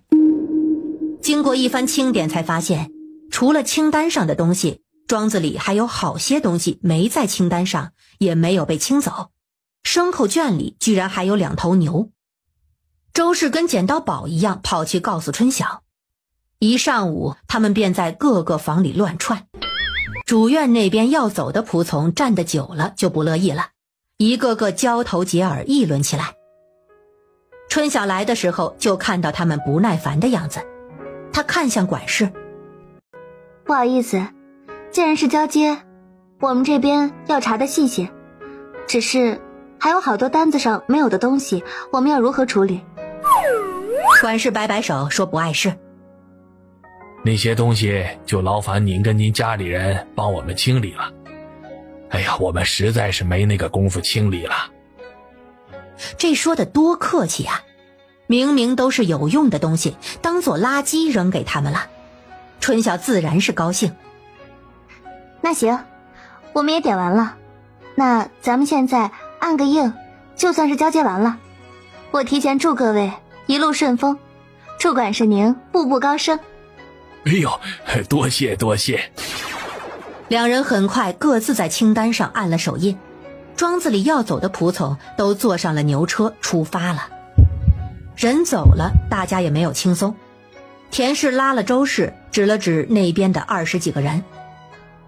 周氏挪了挪位置，看向春晓。大山跟大河面面相觑，也不知道要说些什么。这事儿还只得春晓自己上了。他拉了张凳子坐在中间，其他几个家里人自觉站在他后头。你们这里头可有管事的？大家你看看我，我看看你，最后推了一个人出来。那人忙跪下。回东家，咱们以前呢都是跟着庄子里的郑管事做事，活计啊都是他安排的。春晓看了看回话那人，那人大概30-40岁的样子，长得也算老实，就是有些瘦。别说他，这群人就没有不瘦的。你叫什么名字？小人是阿武。阿武？他的生气里可没有叫阿武的。春晓皱了皱眉。你们不会是一直排到27吧？后头的大河忍不住笑了。东家说的正是，我们是从阿大到27。春晓都无语了，果然为了方便取的名字简单粗暴。那你原本叫什么名字啊？小人名字叫王时文。王时文这个名字确实是有，他们这些人都是外乡人，那些个地方春晓有不知道。既然签了死契，除非主家发善心，不然婚配子女这些都是由主家发落的。那好，王时文，你记住，你们也要记住。他看向众人，我是这庄子的新东家，后面这几个全部是我的家里人，以后你们只管按照我的要求静心做事，我绝对不会苛待你们。如果有那吃里扒外的，也别怪我手下不留情。这话一出，众人纷纷跪了下来，直说不敢。田氏觉得春晓可太有气势了。王时文，既然你们之中没有管事的，你又是大家推出来的，那从今天起，你就是这27人的管事，你可听明白了？都起来吧。还真不习惯别人给他下跪。底下的人纷纷站起来，规矩地站在一旁，没有交头接耳。你们都上前，抬起头，把自己的名字报一报，我也好心里有个数。大家依次上前报了名字。春晓拿着生气一个一个的看，看年龄籍贯，这些人年轻的32岁，年迈的48岁，刚刚那个王时文35岁，大部分都正值壮年。看样子钱庄子的主人也是精心挑选过的。人一一对了之后，春晓便让其他人下去歇着了，只留下了王时文。你先跟着我，我若是有不明白的地方就问你。您尽管问，我在您边上候着。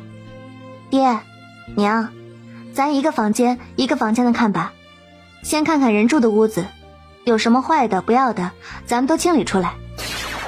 几人绕到主院后头，这住人的房间有16间，里面床铺、柜子、桌椅板凳都有，看样子像是整理过，看着还算干净。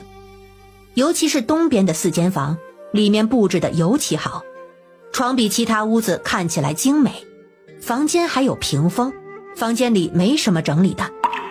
他们又去看了后头的杂房，刚刚他们点的时候就看到他们之前去过的那个柴房里面堆了满满的木材。有这些个材料，咱们可以继续烧炭呢。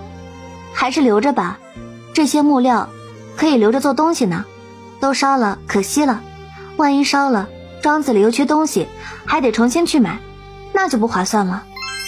春晓考虑的是啊，咱家还有好多东西要做呢，早知道这边有材料，就不用严老五家的，能省一笔钱呢。爹，你都说了，五叔是公道家，还有啥好说的？隔壁是个大库房，我之前看到了，有好几袋棉花种子呢，还有一些其他种子，还有一袋粮食，应该是给下人们留的。这以前庄子管事也算是个仁义的。娘，咱们去看看，我还没看过。春晓跟着周氏他们去了杂房，杂房很大，如今却空着。春晓果然看到了不少的棉花种子，还有杂七杂八的菜种子。王世文，之前庄子种了多少的棉花，你可清楚？回东家，种了90亩地的棉花，110亩的稻米，跟58亩的麦子。种稻米要灌水，稻田都在外头。8月收了之后，就种上了黄豆，麦子地也种上了黄豆。棉花收得晚，所以地里呢如今空着。这几样作物的收成如何？总的收成小人不知道。之前收棉花的时候，钱管事算过亩产，说是1亩地可以出110斤的棉花，棉花地税是20斤，稻米1亩地可以出250斤左右，麦子1亩地可以出220斤左右，这2种地税啊是40斤。黄豆1亩地可出240斤左右，地税是50斤。春晓见他滔滔不绝地说着，突然笑了笑。看样子我这管事是选对人了，对粮食产量很上心啊。王诗文被他说的有些惶恐。我也就平时多留了些心，不是刻意打听主家财事的。你别怕，我这不是反话，我如今呢正需要这些数据，你说的很好。他突然想起一个事情，之前种麦子，他一激动把麦子全打了，没有留麦种。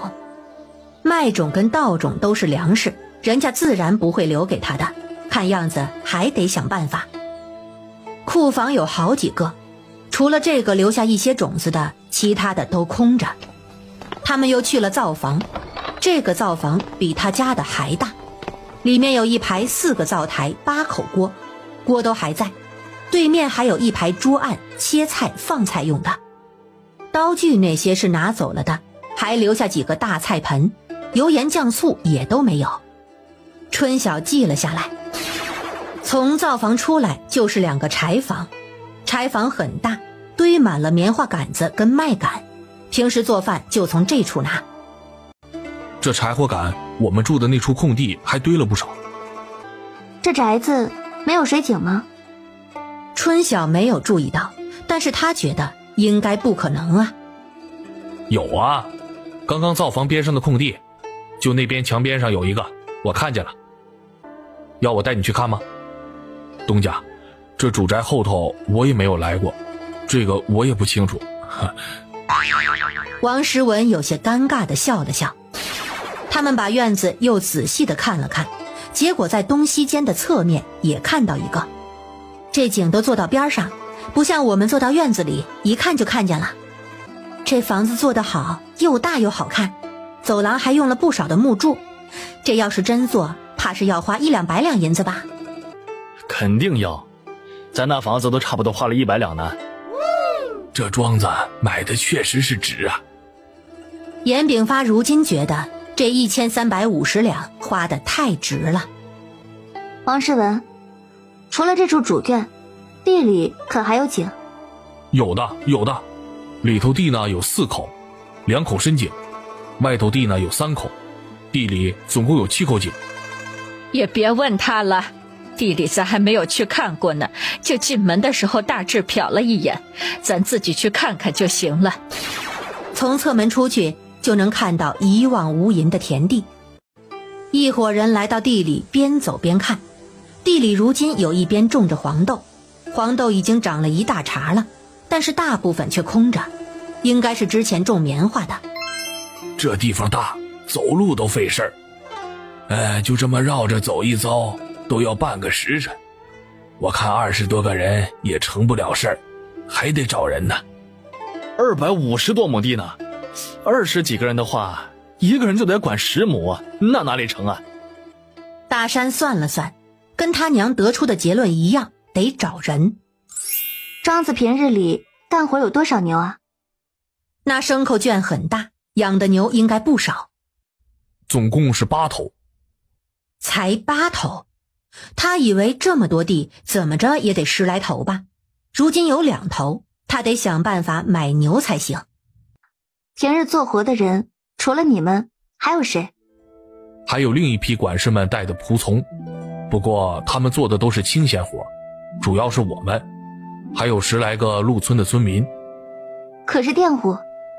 不算是，别的庄子有佃地出去的，咱庄子没有佃地出去，只是忙的时候1天20文请人。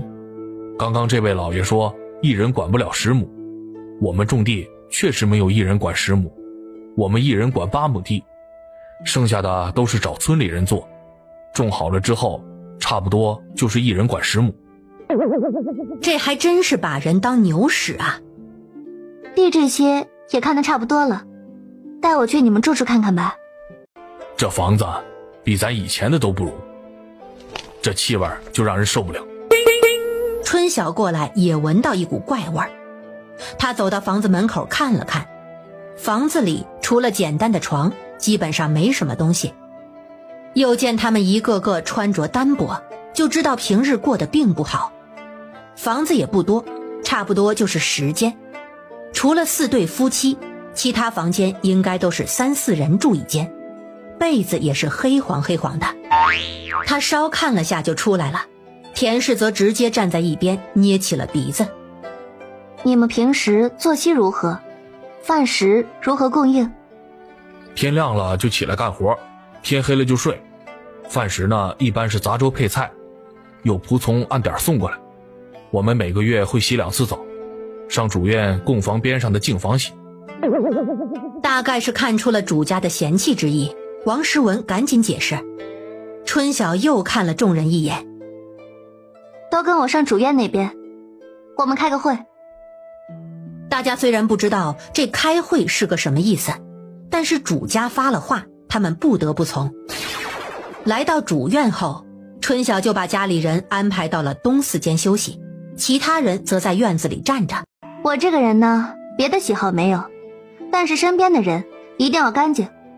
这2天天气好，王诗文，你监督大家这2天一人洗个澡，洗个头，务必要洗干净，水烧热些，多用些，不能受了风寒。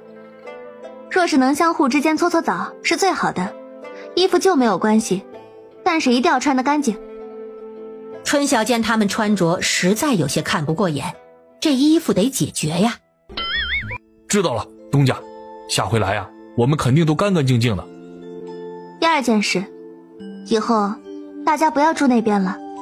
这主院呢，除了东边4间，剩余还有12间房，4对夫妻各住1间，落单的2个妇人住1间，王诗文，你单独住1间，其他人或2个人或3个人住1间，床不够的把那边床挪过来，被子那些呢，先临时用一下，以后有新的再扔。大家都不可思议地看着他。王诗文，这个事情你安排好。哎，知道了，东家。王诗文一脸激动地连声应好，他又看向几个妇人，你们可会做饭，会缝补？几个妇人连连点头，会，小人们会。以后你们2个人2个人的，轮流在这边造房给大伙儿做饭。最近没有什么活计安排给你们，你们搬了就把那边拆了，挖几个大坑，我有用。东家，那你想挖多大的坑啊？王诗文殷勤地问。春晓想了想，就你们那边1间房那么大吧，也不用太深，有个1人深就行了，挖4个，这事儿不急，得空了再弄。见大家这会儿激动，估计也听不进什么，他看着王诗文，你们平日生活必备的东西若是缺，你让他们报给你，我来了你报给我，会给你们解决的。好的，东家。看得出他们这会儿碰上的也是好主子，兴许比之前的更好。我知道庄子上没什么粮食了，明日我给你们送些粮过来。哦对了，庄子里有没有菜园子啊？他是没有注意到。有，就在这主院后头，连着外头的地，有后门可以出去的。王诗文说着就想带他去看，种了好些个菜呢。算了，有就行，今日就不看了，这会儿早就过了饭点了，你让他们赶紧做饭吧，我也该回了。你且记住一点，你如今与以往不同，你是管着他们的，若是管束不住，便是你的问题，出了问题我首先找你，其次才是当事人。王诗文一听跪了下来。东家放心，您信任我，我自然不会让您失望。您刚刚交代的那些事情啊，我都记得牢牢的，我肯定啊会办得妥妥帖帖的。春晓满意的点点头。起来吧，首先得改的就是这动不动就跪的毛病，以后轻易别跪了。说完回屋找到了家里人，一起出了庄子。幸好房子多，不然还真住不下这么多人。我今日才知道，这下人跟下人还有这么大的区别。我看这些人平日里干死活，也没见落得好。咱小妹买了他们，也算是行善积德了。大哥，你看仔细了没有啊？咱那边可是要参考着这边建的。没有办法参考，这边的地是咱们那边的3倍，咱们总不至于也建个这么大的房子吧？大哥，你们要建就要看要请多少人了。那些人呢，是要长期住在那边守地的，除了长期看守的住的，还要建2、3个客房，去了回不来可以临时住的。最好呢跟我一样找个管事，事情交代下去就有人安排，自己也省心啊。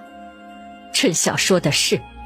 娘，那您说咱是不是还真的要买几个人呢？我看那最好是买几个，买的人怎么安排都行，请的人未必尽心尽力。最好是买几个，你没听见吗？他们天天干那么重的活，住那样的条件，一个个却任劳任怨，这要不是买的，谁给你这么干呢？严炳发越发觉得买的人好。这镇上也不知道有没有买人的地方，不行的话还是要去趟县城才行。大哥二哥，你们如果去了县城，帮我买几头牛呗，钱先帮我垫着，我日后再还给你们。几头啊？咱们镇上不能买，为啥去县城买啊？我要好几头呢，镇上怕是难买到。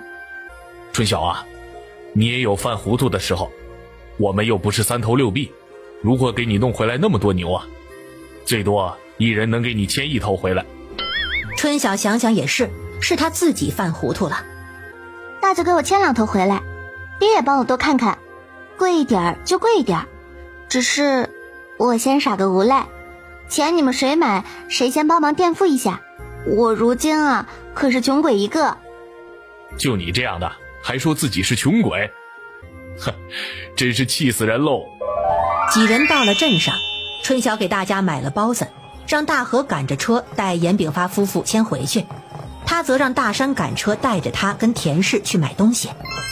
首先去的就是布庄，他的银子今日都带在身上了，自己家里缺布，庄子如今也大量缺布，这布又贵，真是个愁人的事儿。他拿了一匹姜黄跟一匹浅蓝色的粗布，准备拿回去做被子，结果布涨价了，粗布也要900文一匹。虽然贵了不少，他还是买了。快出门的时候又走了回去，找到掌柜。掌柜，你这里有没有便宜些的布啊？我想要些便宜些的布，过得去就行。掌柜看了看他，你想要多少啊？春晓一喜，这是有的意思了。若是价格合适的话，我自然是要多买几匹的。我库房确实是有一些子陈年的旧布，有些呀受了潮，有些泛黄，有些呢是有瑕疵，这价格呀自然是比这新布便宜许多。你若是不挑色，要的多，咱们价格呀也好商量。那掌柜，麻烦你带我们去看看吧。春晓让严大山在外头牛车边等着，他自己拉了田氏跟布庄掌柜去了院子后面的库房。布庄的仓库大，靠外头的部分布都放在架子上，摆放得十分整齐，越往里面越杂乱。两位看看吧，布啊都在这里了，粗布细布都有。你若是要粗布500文一匹，细布呢给个900文。这布颜色虽坏了，但是做衣服那些一点不耽误事儿。你们应该知道，如今这棉花的价格呀是水涨船高啊。我这布若真摊开来处理，也是不愁人买的。你们自己先找吧，找好的叫我一声啊。掌柜的将他们丢下就走了。没多会儿，门口出现一个小二，春晓跟田氏便翻看起来。布的颜色很多，像掌柜说的，大概是炒久了，浅色表面都泛了黄，深色的也变了色，有些更是一团一团的，像是污渍一样，大多有一股潮味儿。他们不停地翻，不停地看，里头的确要好一些，起码没有明显的水印子。将觉得比较好的翻出来放到一边，最后一看还真不老少。里面还有不少的细棉布。小妹，你买这些布是给庄子里的人吧？这里头有些布还不错，咱自己也能用。那就多买些，反正便宜，就颜色差了些，洗洗晒干了也没两样。我们那边田地也要买人，我是不是也跟着买几匹备用啊？春晓见田氏犹豫，买吧，咱一起买，我也跟掌柜再讲讲价。最后春晓挑了7匹细棉布，16匹粗棉布，田氏挑了3匹细棉布，4匹粗棉布。二人又去跟掌柜的讲价，掌柜见他们确确实实买得多，最后细布按700文一匹，粗布按400文一匹卖给了他们。这个价格比买新布划算许多，二人都十分满意。三人将布匹全部搬上牛车，又出发去了杂货铺。我都没有想到布庄里有这样的布，早知道就算是以前家里穷，咱也是可以咬咬牙买上一匹做衣裳的。如今的价格才只有之前的一半。小子，你别听布庄老板说的，这些布啊，若不是我们问的，他肯定不会拿出去处理的。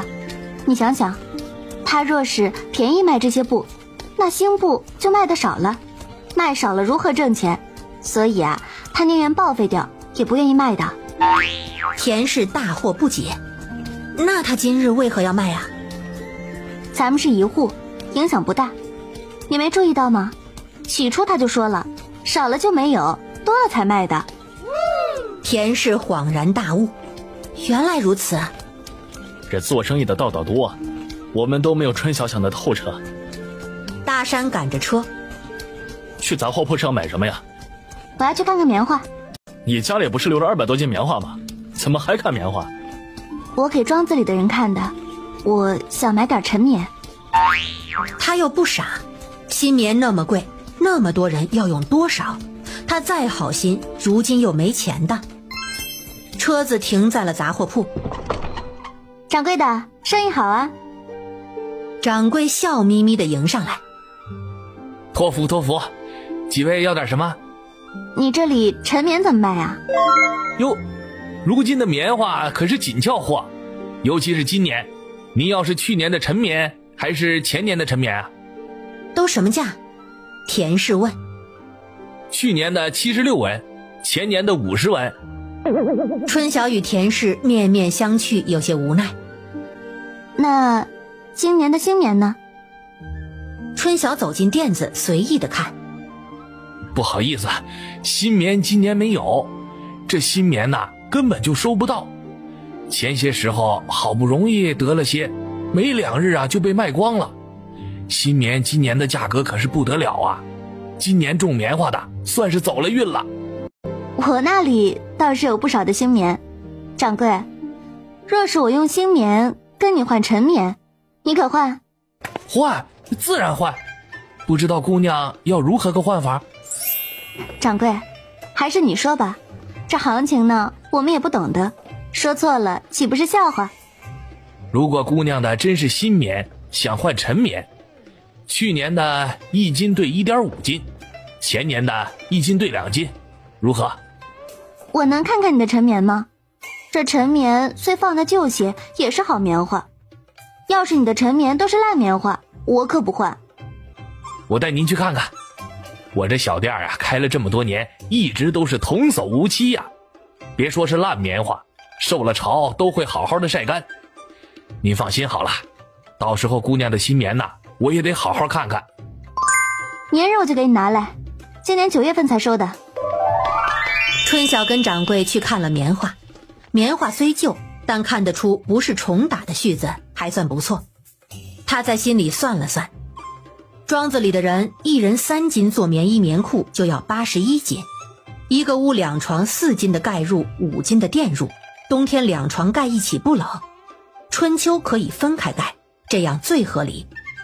褥子就要156斤，2个加起来就得237斤。他如今还有240斤左右的新棉，他与掌柜的又还价了一番，最后2人说好，他拿110斤的新棉换前年的陈棉240斤。双方谈妥，他便让大山赶着车准备回去。按这掌柜的做派，这新棉怕是也要上百文了。咱镇上就长了这么多，不知道外头是个什么样子。若不是不安全，这倒卖的生意倒是可以做一做。大哥，你之前想过倒卖？春晓还有些意外，能想到这个也算是有点生意头脑。上回回来东升说过，只是后来你不是说外头不安全吗？他便没提了。如今看来，咱这棉布确实买的便宜，我该给弟妹也挑几匹的。她肚子里那个也快了，就得用这细棉布，多洗几遍晒晒不妨事。越想越是这么个理，我得再去一趟布庄。大嫂，要不算了吧，刚刚好的那些也被我们挑的差不多了。那底下跟里头边上的还没有翻过呢，咱再找找，过了这个村儿可就没这个店了。几人又将牛车赶回了布庄，掌柜的见他们回来，还说要再挑些，无奈的摇了摇头。我这卖给你们，卖一匹亏一匹呀。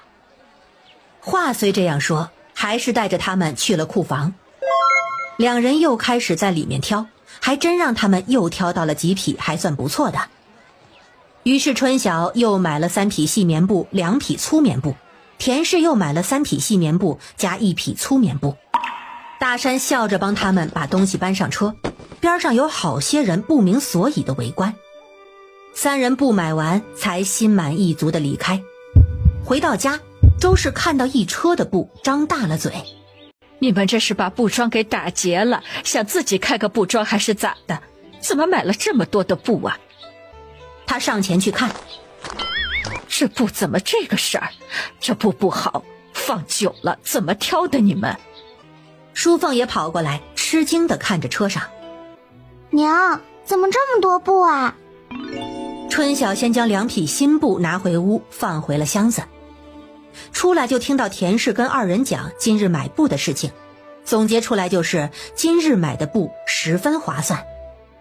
划算你们也不用买这么多吧，这得有几十匹吧。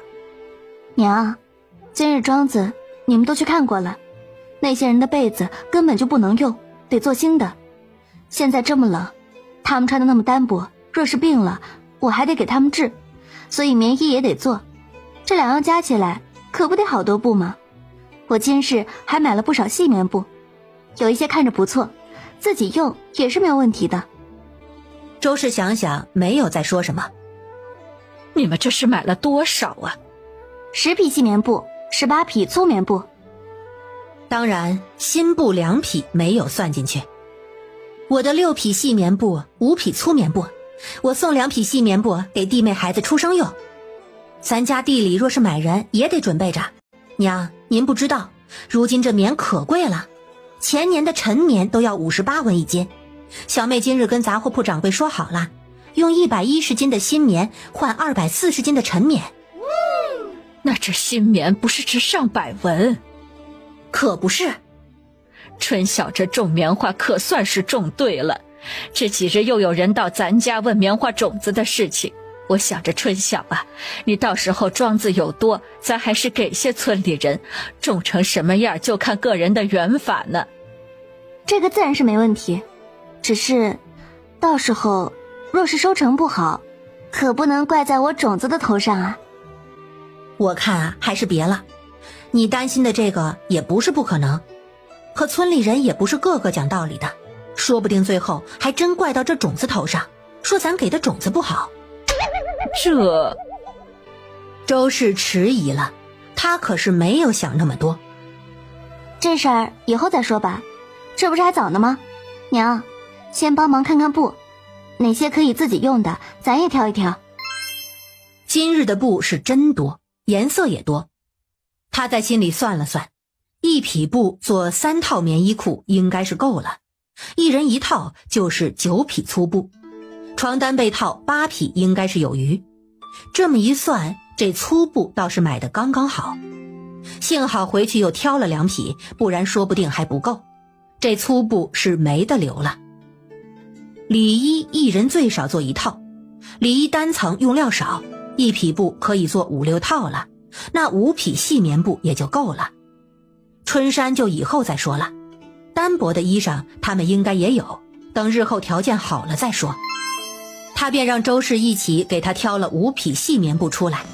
周氏知道挑出来的是要自己用的，所以看得很认真。其实他们挑的布都挺好的。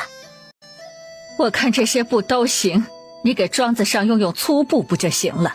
这些细布咱自己留着用，平时买老贵了。娘，我说这布不错吧？我跟小妹今日可是挑了好久，我就觉得不错。这做里衣用细棉布舒服，粗棉布不舒服。那是你，我们以前可都是穿的粗布，你这细的拿过去，人家还得精细着做，怕出岔子，万一不够怎么办？依我看就该多买些粗的，让他们想做什么都用得上，多用些少用些也不妨，到时候做春衫也余。春晓觉得他娘这话确实是有道理，他算得太死，不够还真不好办。那怎么办啊？难不成还去啊？都申时了。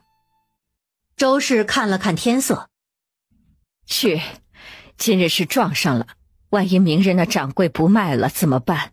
大媳妇，要不你跟我再跑一趟？一旁的大山哭笑不得。娘，要不还是明日吧，这会儿去回来都得天黑了。田氏这会儿正兴起，听周氏说戏不好，心里正乐开花。如今婆婆要帮小妹买，她自然得陪着。娘说的对，万一那掌柜明日说布没了，咱们再买就要花大价钱了。娘，咱走。淑凤，把我那些布等会儿拿回家去。田氏搀着周氏坐上了牛车，严大山没办法，带着二人又去了镇上。春晓将细布全部放进了柜子，将18匹粗布找了个干净背篓放了进去。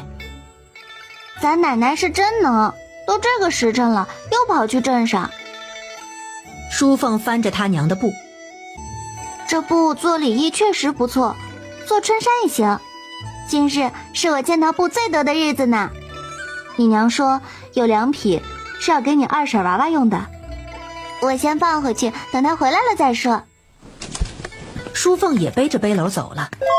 春晓生了火炉子，开始想着庄子还需要置办的东西，这银子可是真的不经花呀，偏偏他还没银子。周氏他们再回来的时候，天已经擦黑了。春晓看着车上的一车傻眼了，他娘才是去打劫铺子的吧？娘，你咋的又买了这么多啊？明明他们都挑的差不多了，剩下的没有多少全好的。田氏在一旁笑得合不拢嘴。小妹，我告诉你，你绝对想不到这布的价格。我都说了，那庄子的人又不出来，日日干活，人家不在乎衣服好不好看，只在乎够不够穿。有印记怎么了？只要布没坏，是好的能用就行。周氏得意地看着春晓，你把你那些粗布也收起来，那些布都挺好，完全可以自己用。明日就带这些过去，保证人家也欢喜。你这买了多少啊？春晓看着一车的布，这是老娘也疯狂啊。我给你买的刚好50匹，粗布35匹，细布15匹，总共15两银子。15两？还有15匹细棉布？娘，您是什么神仙啊？到底怎么谈的价啊？三娘一上去就让掌柜的给个打包价，他说也不挑了，让掌柜便宜些。像你说的，那些原本是不打算卖的，掌柜便说若是拿50匹给15两银子，咱娘同意了。最后咱娘又软磨硬泡的换了20匹细布，这些布啊虽然都有印子，但是真的不影响使用，就丑一些而已，我看挺好。我也拿了粗的20匹，细的8匹。你啥时候见过300文一匹的细布啊？给工人用啊，够够的了。你是没看到那布庄老板肉疼的样子，真真好笑。那也只是装装样子而已，他东西轻了，得了钱，怎么都是划算的。看田氏跟周氏高兴的样子，春晓也笑了。娘，这钱您先帮我垫着，我过些时再还你。那是自然，行了，之前的布你们都各自留起来用，把车上的这些放到背篓里，明天带走。早知道结果是这样，他就不买那么多了。他如今粗布有20匹，细布有10匹，像田氏说的，真是够够的了。严大山将牛送进牛棚，又喂了些草料，走到春晓身边。他们当今日得了便宜，一路上不知道多高兴。你明日要去庄子上不得空，这样吧，后日咱们找个时间一起合计一下，那头地里要怎么建，第一步做什么，第二步做什么，你也帮我们参详参详。春晓点点头。明日我去庄子那边，先把前期事情安排好，咱重点看看周家庄那边如何弄。又跟大山说，让舒文明天帮忙赶车送他去庄子。等大山他们走后，他开始算庄子里人需要的粮食，就算是吃粥，粥也不能稀，一人1天半斤粮肯定是要的，一天就要13、14斤，一个月最少就要420斤，这开销确实不小。明日还是先换一部分粗粮先，到时候掺着吃也能吃好，首先肯定是要解决温饱。第二日一早，舒文就过来了。大山跟大河那边还有不少的粗粮，春晓便用200斤的麦子跟2家换了400斤的玉米黄豆。淑凤知道舒文要送姑姑去庄子，也要跟着去看看。哥，你这车也赶得太慢了些。淑凤在后头嘲笑：你那么能，你来赶，看你们赶不赶得动。这可不怪你哥，咱车上的东西有800多斤，这牛驮着吃力，自然就不肯走。800斤差不多就是极限了。姑姑，爹娘都说你那庄子老大了，你到时候是不是还要请干活的人手？肯定是要请的，这不是还有时间呢？怎么，你想到我的庄子上干活不成？我倒是想啊，给你做个女管事也不错，可惜娘肯定不让的。你爹他们不是有好大一片地吗？我倒是觉得你可以试试，自家的产业自然是自己人最放心了。淑凤眼前一亮：姑姑，你真这么觉得吗？我啥也没说啊，你就当我没说，省得你爹娘说我给你出馊主意。你个女娃娃家，他们不会同意的。那姑姑你不也是个女娃娃？你能跟姑姑比吗？咱爷爷都说了，咱家就没有一个能比得上姑姑的，你就死了这条心好了。看样子兄妹俩这是已经私下探讨过一番了。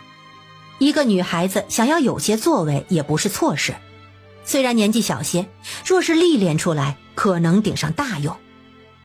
你自己去老远管庄子肯定不行，但是若跟着你哥哥，那肯定就是拿9稳了。对呀，他怎么没有想到？哥，要不咱跟爹娘说说，帮着管那些田地吧。这事儿我可做不了主，还得看他们到时候是个什么章程。你就先别瞎想了，待在家里玩不好吗？非得上杆子跑去干活。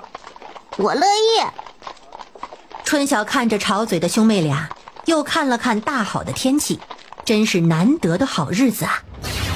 到了镇上，他先去杂货铺子换了240斤的棉花，又称了156斤的棉花给老板，说要打24床4斤的棉絮跟12床5斤的棉絮，并给老板比了被子大小，又问老板什么时候能好。老板原本铺子就有一部分成品，回他让他20日来取，并给他一个取东西的凭证。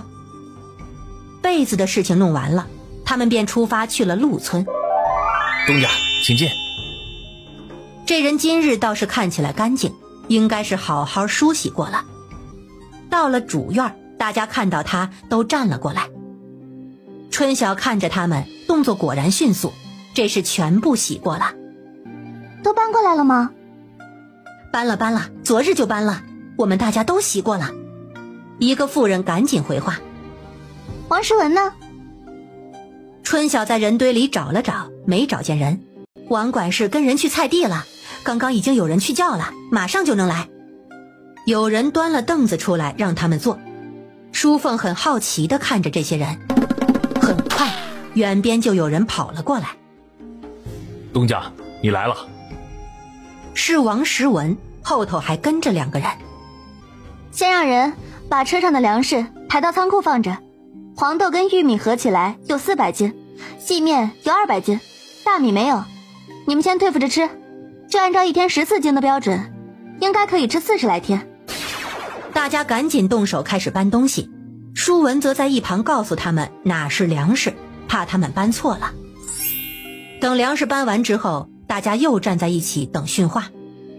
今日我已经跟店家下单了，订做了36床被子，24床是4斤重的，12床是5斤重的，每个房间1床5斤的垫被，跟2床4斤被盖，这是取东西凭证。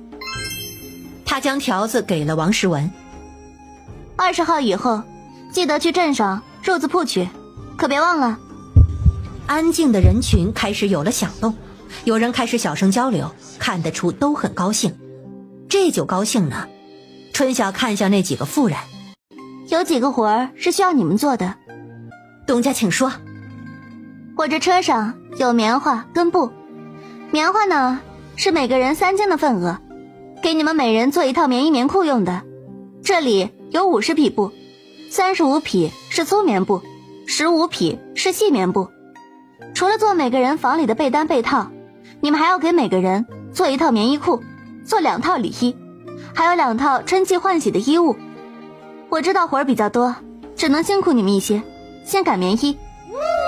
大家一听，瞬间就不淡定了，纷纷跪了下来给他磕头。坐着的淑凤赶紧退到春晓身后。好了，都起来吧，都跟王总管说过了，别动不动就跪。王时文偷偷地擦了擦眼角。东家，他们是太感激您了，您这送了粮，做了褥子，又给备冬衣，这以前呢从来没有过。说着说着，他又想哭了。春晓看到他们的样子，叹了口气，都是苦命人呐。我也是白手起家，买了这庄子也没有什么余钱，给你们买不了什么好的，但是总不能让你们受冻挨饿。我这布确实是赶不上新布，颜色有瑕疵，不好看，但是洗做衣服被子那些没有问题。等会儿下去，你们就一起帮忙把布洗了，晒干了，几位嫂子就可以做衣服了。哦，对了，细棉布用来做里衣，穿着舒服些。布肯定是有多的，王世文，多的你到时候收起来，谁要用跟你说一声就行。众人一听，更是磕头磕个不停。东家大恩大德，我们日后肯定勤恳干活，以报答东家大恩。东家大恩大德，我们日后肯定勤恳干活，以报东家大恩。一个人这样说了，后头便还是络绎不绝，报恩的话不绝于耳。春晓对王诗文使了个眼色，示意让人都起来。都起来吧，都跟你们说了，东家不喜欢人跪来跪去的。众人一听，赶紧起来。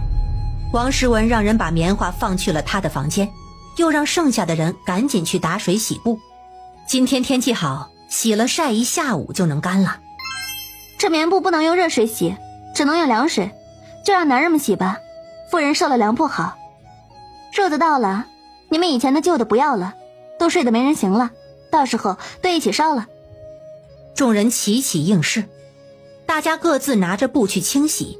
他又看向王诗文，最近呢也没有什么要特意交代的，你们如今只把地里的黄豆种好，该收的时候就收。对了，你跟我来一下。四人一起来到仓库，你安排人把棉种挑一挑，像这样的就要，这样的不要。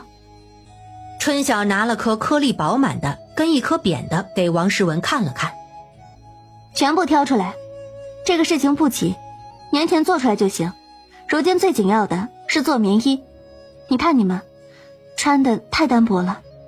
小人们都习惯了。男人苦涩地笑了一下，随即又问，东家，您能不能告诉一个住址啊？若是有事儿，我好能联系上您。他倒是把这个事情给忘记了。你若有事就上严家村去找我，我叫严春晓，你问村里人，他们知道的。小的知道了。那你去忙吧，我带2个侄儿四处转转就回去了。那小人先走了，有事您叫我啊。姑姑，你可真威风啊！那些人怎么这么听话？刚刚你跟他们说要给他们做棉衣，我看到好几个人都偷偷的哭了。舒文走过去敲了敲他的头。这都不懂，感动的呗。你看他们穿的就知道，之前肯定过得不好。春晓看着他们俩，你们两个要记住，管人呢一定要恩威并施，施恩的时候一定要让他们记到心里，这样他们才会对你真正忠心。什么施恩不图回报，那不是他的做派，他还没有那么高尚。淑凤点了点头。我如今更加想管地呢，回去我就去求我爹。走，带你们转转，也让你们看看哪些地方是姑姑的，以后在姑姑的地盘里啊，你们可以横着走。今日他忘记了个事，他只顾着给下面的人做褥子，自己的都还没做。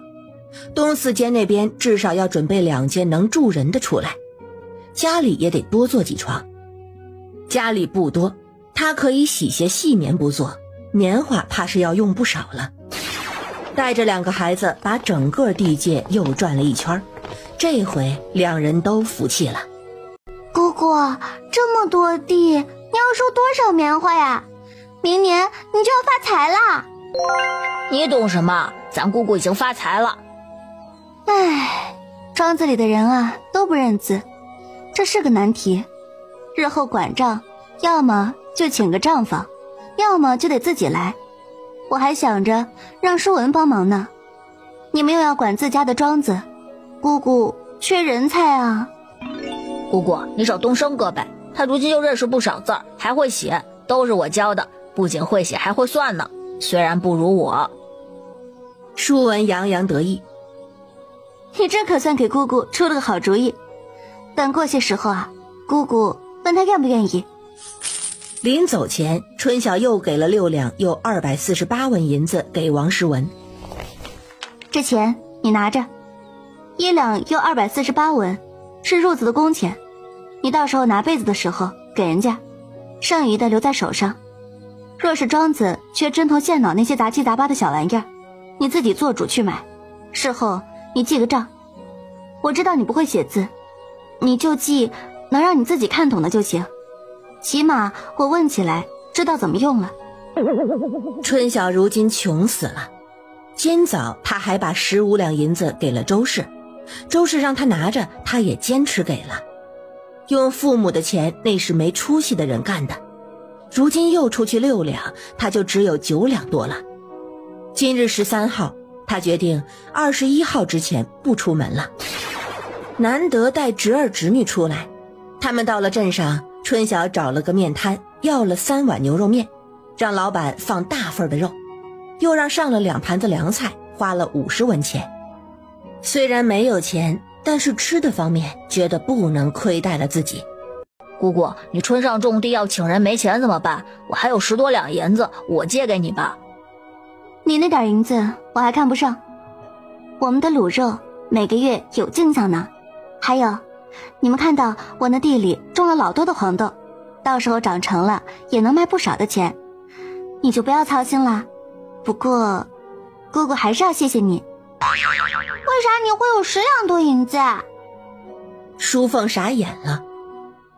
我帮姑姑卖棉花得的酬劳，怎么凭本事挣钱不行啊？2人又吵上了。春晓无奈地摇摇头，不管他们，自己吃自己的面。这牛肉的分量足，味道还不错。姑姑，今日又不是吉日，我怎么觉得咱镇上走动的人比以前多啊？淑凤看着路边走过去的行人，随口说道。不仅人多，穿着还略显狼狈。春晓也注意到了，他们这处也出现了流民，隔得这么远都如此，那北边的情况肯定不乐观。赶紧吃，咱早回去。回去可别说咱在外头吃面的事，问就是吃的包子。你是不是怕奶奶说你？你放心，咱家谁用钱多了，奶奶都要念上2句，就姑姑你用钱，奶奶不说，这是我娘说的。姑姑如今没钱，她照样会说的，我可不去冒这个险。赶紧吃。三人吃完面就赶着牛车回家了。回了家，春晓就去了严大山处。去的不巧，正有几个村里人在院子里跟严炳发他们说着话。看到春晓过来了，赶紧起了身跟他打招呼。事儿也说了，我们就回去了啊。哎，怎么见我来了就走了？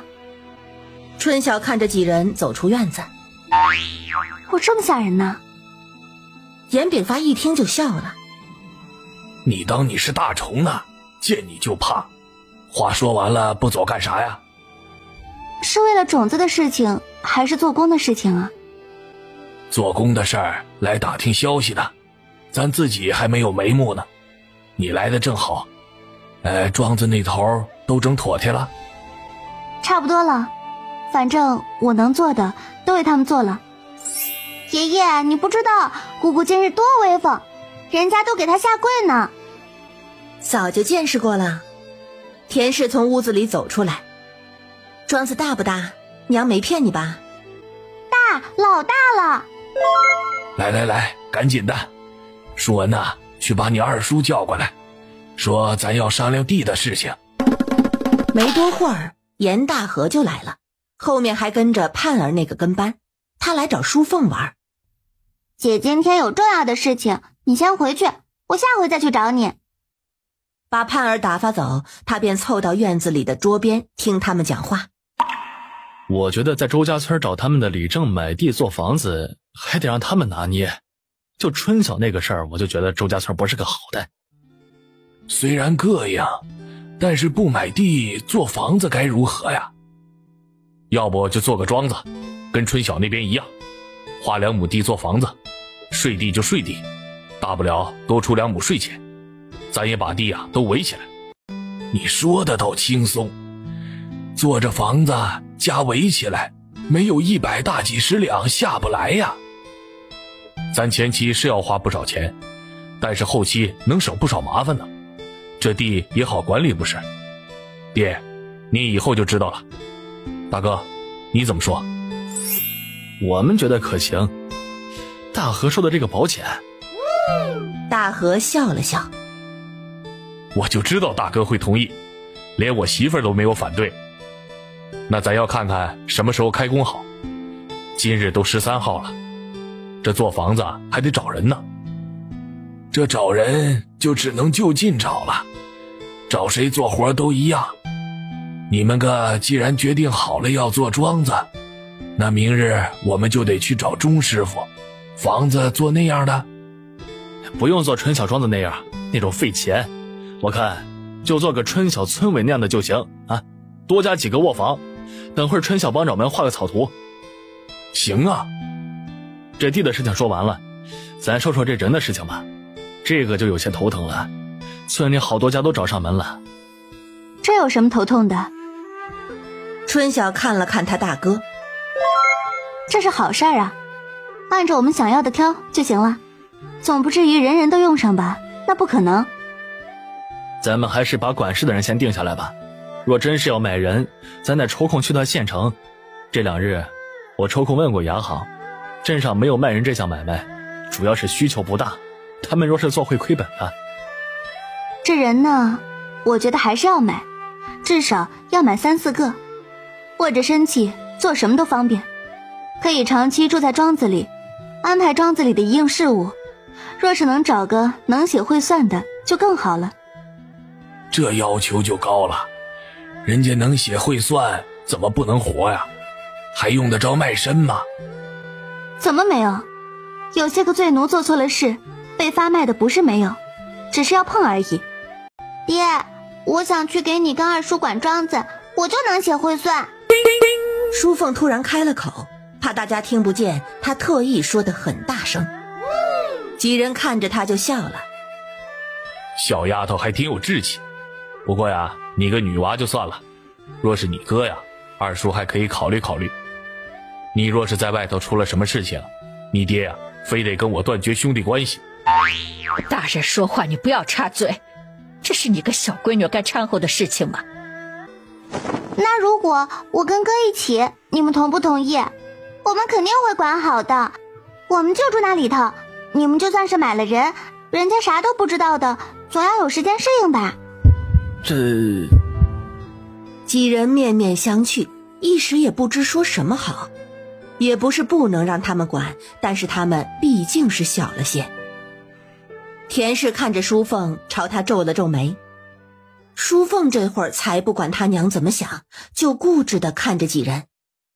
严大山看向一旁的舒文，你也想跟你妹妹一起管庄子？管我看嘛，不行再换人。大山跟大河都不说话了。大哥，二哥，我倒觉得确实可以试一试。他们两个年纪虽然小，但是也不算不能管事。就像淑凤说的，你们到时候买了人，刚来呢，人家肯定惶恐，若是有主人家带着就不会了。而且他们两个认识不少字，都会算，到时候若是能教会庄子里的人，以后好处大得很。这只是其一。其二，今年他们跟着我种棉花，好多的技巧他们都知道，我到时候再给他们讲讲其中的道理，他们也算是技术工了，安排起来得心应手。还有最后最重要的一点。说到这里，他停顿了一下。最重要的是什么？大家都催促起来。最重要的就是你们以后的庄子肯定不止一个，不趁着现在开始培养人才，难道要等以后缺人了再培养吗？我如今啊，就愁庄子里没有能写会算的人，在想着是不是要找个账房呢。可惜没有他们这样的人给我带，麻烦呐。淑凤感激地看向春晓，大家听他这样一分析，如醍醐灌顶。春晓说的没错呀，可不就是这样吗？田氏也有些骄傲地看向两个孩子。那既然这样，到时候就让他们俩去管事儿，先试3个月，若确实有这个能力啊，一直管着也无妨。谢谢二叔。淑凤咧嘴笑了笑，笑得十分的开心。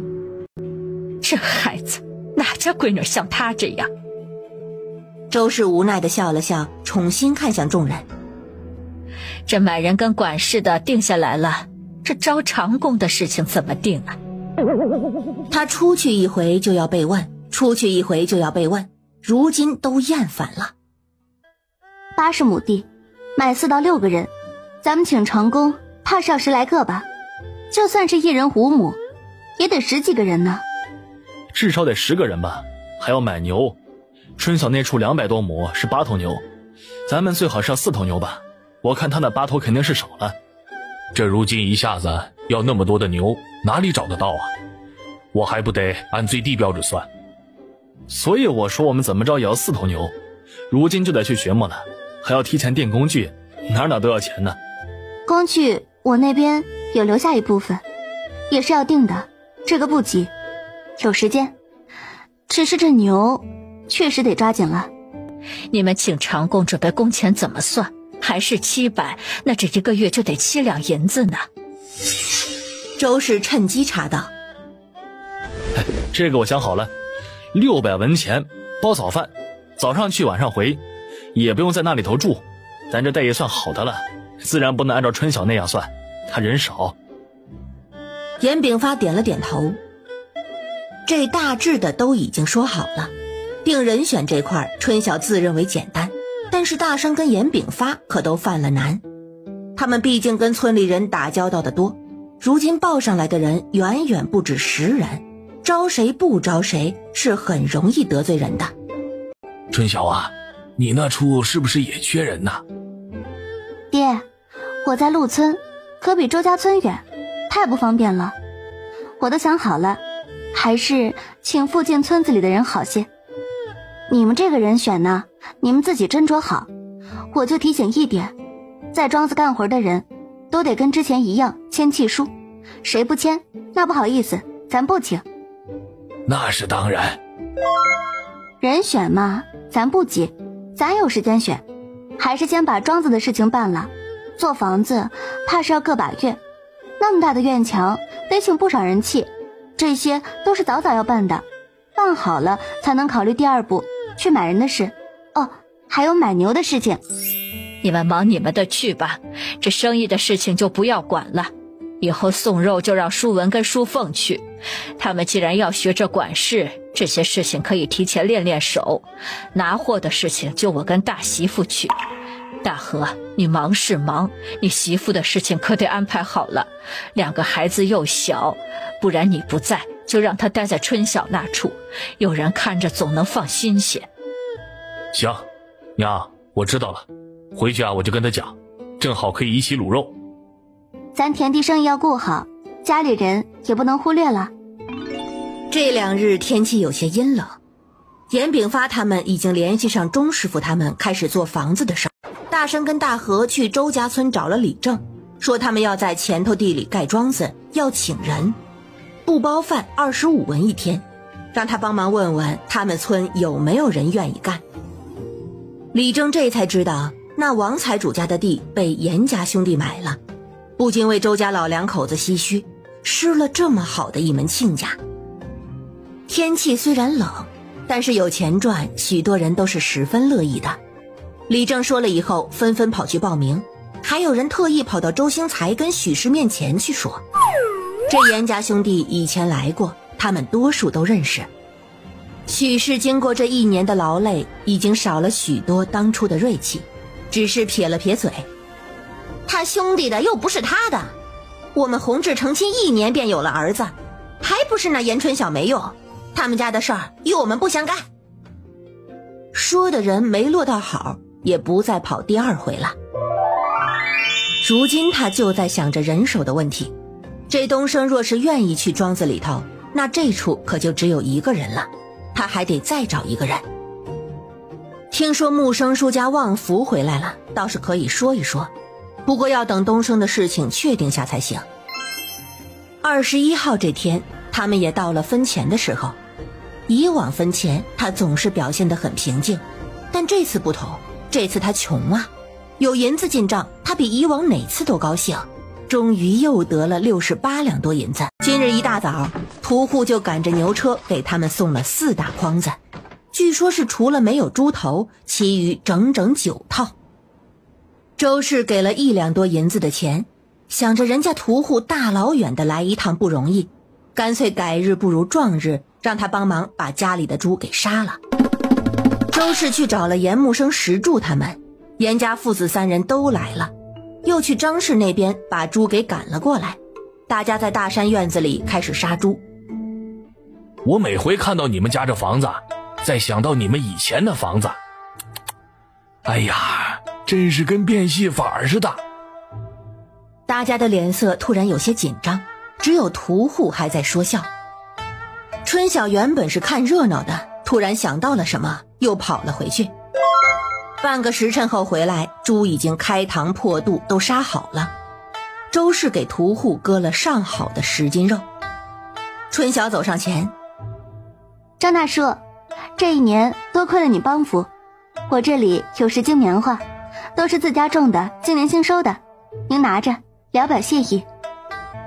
哎，好说好说。屠户立马就笑开了嘴，棉花可是好东西。你们家也有这么多了，这几日怕是不用去打了。年前我收好1批就送过来，若是不需要了，也提前跟我说一声啊。周氏也在一旁感谢。屠户将棉花放上牛车，潇洒地赶着牛车走了。娘，你说他穿的那么少，冷不冷？田氏这个问题挺突兀，春晓听了差点没有笑出来。他冷啥？这屠夫、刽子手一类的能做得长久，身上都是有业火的，不然容易招不祥。不信你看看那么多的人，有几个是可以做屠户的？春晓觉得此处应该有阴风飘过才最应景。这乡下妇人一说到这些迷信的东西，就滔滔不绝，津津有味儿。几个来帮忙的人，周氏原本是要给他们每人5斤肉的，结果严木生笑着摆摆手，嘿嘿，大妹子，你若是真要去，我们不要这肉，你就把你那卤肉给我们吃就行了。上回在你们家吃过一回，我想到如今呢。木生兄弟是个识货的，行，等卤好了，我给你们送一些过去。旺福还没有吃过我们家的卤肉呢。早就听到我爹念叨800回了，是得尝尝。猪杀好了，严炳发父子都不在，这杀猪就自然是吃不成了。虽然同意了给他们卤肉，周氏还是一人给他们割了2斤肉，让他们回去煮着吃。春晓把东升叫到一边，我在陆庄买了个大庄子，这事儿你该是听说过的吧？东升点点头。啊，之前听叔婶他们聊天的时候说过，我没好意思问。我找你呢，是想问问你，等出了年，你愿不愿意去我那个庄子上做个管事？工钱涨到1两银子1个月，只是我那庄子有点大，会比这边辛苦。东升一愣，随即连连点头。愿意，只要春小姐你给我机会，我定好好替你管着的。只是他突然想到了什么，变得有些迟疑。怎么？只是什么？我们家如今有8亩地，我爹准备用6亩种棉花，我走了就没有人打理棉花地了。如果不用春小姐你的法子，根本就没多少收成。春晓原本以为他有什么为难事儿，一听是棉花地的技术问题，忙笑了笑。没事儿，你若是给我做了管事，你们家的棉花地什么时候该种，我帮你提醒着。我管好你们家的地，同样你也要管好我们家的地。那是自然，就算你不用管着我们家的棉花地，我也是要管好姐你的地的。春晓啊，徐石柱走了过来。今年都是多亏了你，你对我们家有恩呐，叔心里记着的啊。爹，春小姐买了个庄子，想开年后让我过去做管事呢，还说帮咱们看着这边的棉花地呢。东升实在是高兴，忙将好消息告诉了他爹。石柱看着春晓，真的？他能不能行啊？能行，怎么不能行？今年种棉花，他从头跟到尾，好多事情都知道。到时候我再给他理理，我都可以直接做甩手掌柜了。行的，只要你说能行啊，他肯定好好干。我们东升啊，可踏实了。叔说的是，他是个能干的，不然我也不会去找他了。原本他走了，我是想找您替上的，但是您家里也有好几亩地种棉花。东升应该跟您说过，这棉花地呀，一直有的忙，您能把自己地忙好就不错了，哪里还能帮我们这边？我再找人了。你能想着叔啊，叔就很高兴了。什么时候有空，跟着你哥哥、你爹他们去家里吃个饭。你婶子如今好多了，老是想让我们请你过去。我想着你一个孤身女子去我们家，怕对你名声不好，便一直没提。别客气了，叔。对了，东升，等会儿去我那边拿10斤棉花，本来是年终福利，但是如今挣了，等到年终就作用不大了。望祖哥那边我也给10斤，让你娘啊跟你们一人做1身棉衣。布的话我那里也有，就是不太好，你要是不嫌弃也拿1匹。是。东升有些眼眶湿润，他觉得春晓真的是对他们家有大恩。男子汉大丈夫可不兴来这一套啊。春晓故意虎了下脸，记得去拿。说完他又去找了望祖，同样是要他去拿10斤棉花。望祖说之前已经在大山手上买了10斤。春晓说这是福利，反正他家人多，多10斤更好。望祖高兴地说等会儿就去。春晓又找到木生，说开年想请望福哥在家里干活，待遇跟望祖一样，不知道他愿不愿意。两人一听求之不得。原本他们就有这个意思，只是严大山他们忙，还没来得及开口。如今都不用去周家村，就在村子里，那自然是更好。想不到来帮忙还有意外收获，帮忙的人都兴高采烈地走了。11月底，春晓去了陆村的庄子，这回带去了50斤的肉。见到肉，那些人可激动坏了。春晓便让做饭的人中午就弄了几斤。他去下人们的房间检查，新的棉被已经用上了，看上去很干净。所有房的床单被褥都换了，又看见大家都穿上了新的棉衣，他满意的点点头。这么多的衣服床单10几日就全完成了，这几个妇人也是手脚麻利的。他去库房看棉花种子，王世文告诉他，原本库房有1800多斤的种子，挑选过后，如今还剩下1200多斤的种子。春晓抓起麻袋的种子看了看，不错，都是按我说的挑的。看样子是下了功夫的。这棉花种子小，挑起来可不容易。他算了算，他这墙内有126亩地，全部种棉花的话，最多就用600多斤。大哥那边要用400多斤左右，怎么都够了。看完了棉花种子，他又去看了下人们之前住的地方，那地方已经推平了，也挖坑了。被人这样严格按照自己的指示办事的行为取悦了，他越发觉得对他们好些也值了。算了算，4个坑不够，里面还得再挖4个，外面也要挖4个。种稻米的地倒是不用了。将这些全部交代给王世文以后，他们又去了库房清点工具。算算如今工具的数量，工具还缺不少，怕是要花大几10两银子才能补齐。所以说，这凡事都是前期投入的，一旦前期走顺了，后面就没有多少成本了。这也变相的说明他哥哥们建庄子的想法是对的。地里黄豆的长势不错，这黄豆是8月种的，2月就能够收了。168亩的黄豆，除去地税，每亩可得190斤，那就是31920斤。黄豆价格便宜，7文钱1斤，那也有200多两银子。这庄子主人真是大方，没有把这些收成算进去，不然他就直接买不起了。要么是这庄子主人急于脱手，要么就是不是生产，还有一种可能就是他不差这点钱。不管是哪种原因，最终都是成全了他。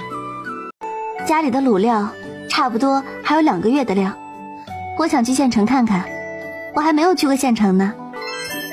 严大山求之不得，原本买人他们就没什么底气，若是春晓在就更好了。你若是去买药材，那咱得赶着牛车去吧。春晓摇了摇头，不赶牛车，若是合适啊，咱们直接买牛回来；若是价钱不合适，咱们就租车回来。叫上舒文，咱们4个一起去。几人说好，又跟家里人都交代好，4人准备第2日就出发。春晓点了点自己的钱，只有70多两，无奈他又跟周氏借了50两，心里安慰自己说，等到2月就好了。2月酒楼该给他分红了，应该能得上一笔。周氏又花银子在邹氏手里抱了2只猪仔。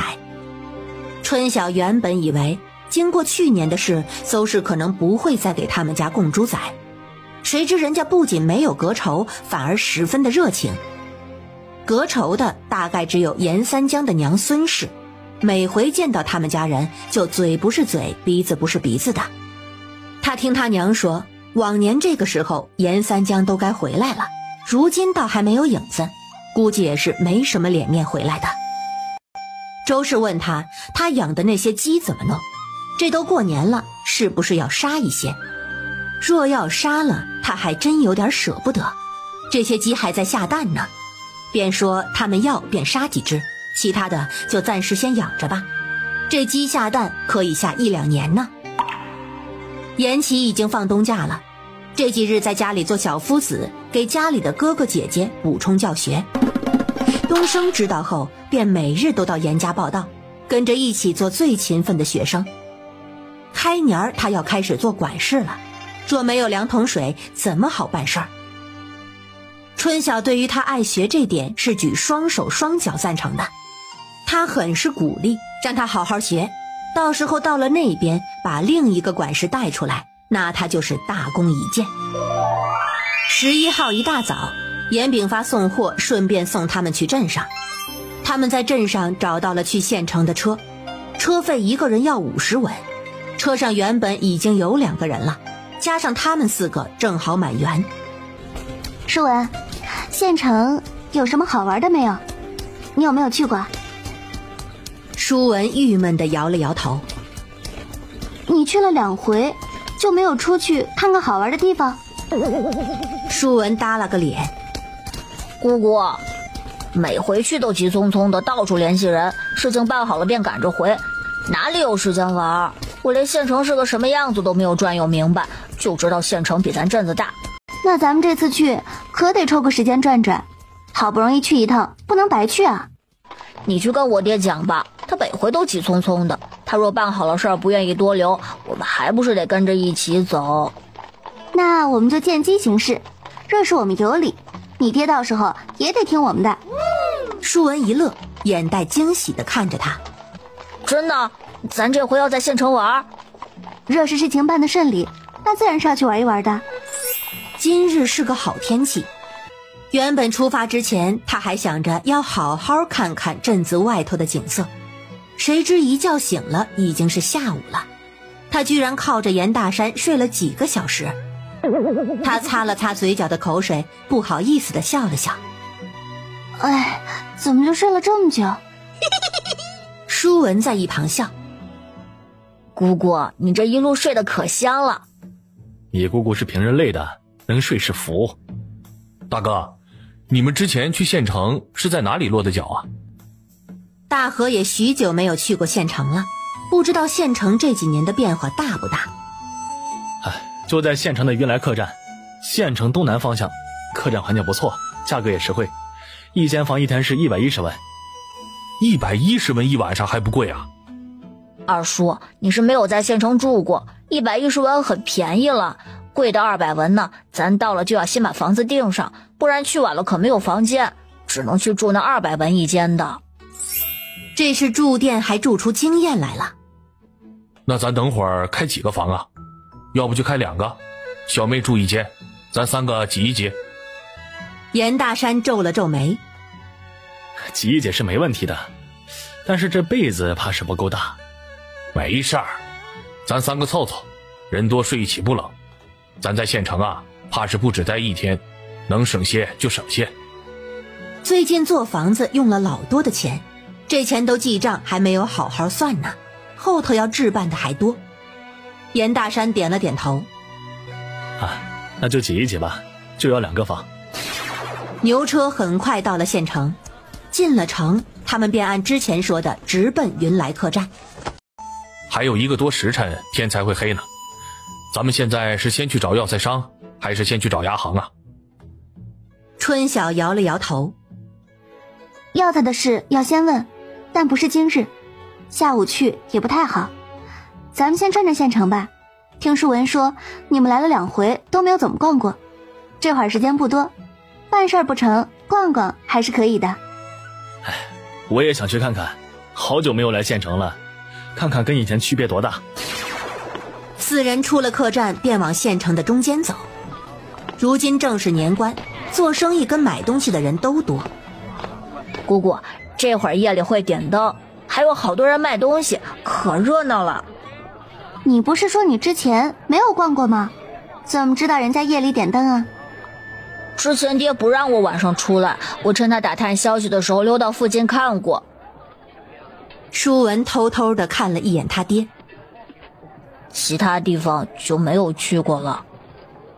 春晓看到一处摊子买羊毛手套，一问价要2两银子，吓得他赶紧把手套放下就走了。这县城的东西可真是贵呀。大河看到远边有一个摊子在卖虎头鞋，看着实在是可爱，他忍不住走过去，蹲下来拿起来看了看。客官，这些都是家中妇人亲手缝制的，做工精细，给家里小娃娃买1双吧，穿着可舒服了，你看看多软和。春晓他们也走了过去。哎，你这鞋子多少银钱？大河看着鞋子确实十分喜爱，不贵，就400文钱。400文还不贵啊？他们在镇上买鞋也只要80文，就这么一双小娃娃的鞋就要400文。客官，你看我这个线，我这线啊可都是上好的丝线，这上面的花都是一针一针绣上去的，可费功夫了。400文啊，一点都不贵。你这4啊4的，大过年的也太不吉利了。这样吧，200文我买一双。春晓还从没见过严大河买东西，没想到他还会砍价，而且懂得对半砍，他颇感意外。摊子老板摆了摆手，不成不成，200文钱我本都不够，不成不成。最后讨价还价，280文买下了鞋子。看得出严大河是真的喜欢那双鞋。三人走了半个时辰，从客栈走到街尾，又转弯走进了另一条街。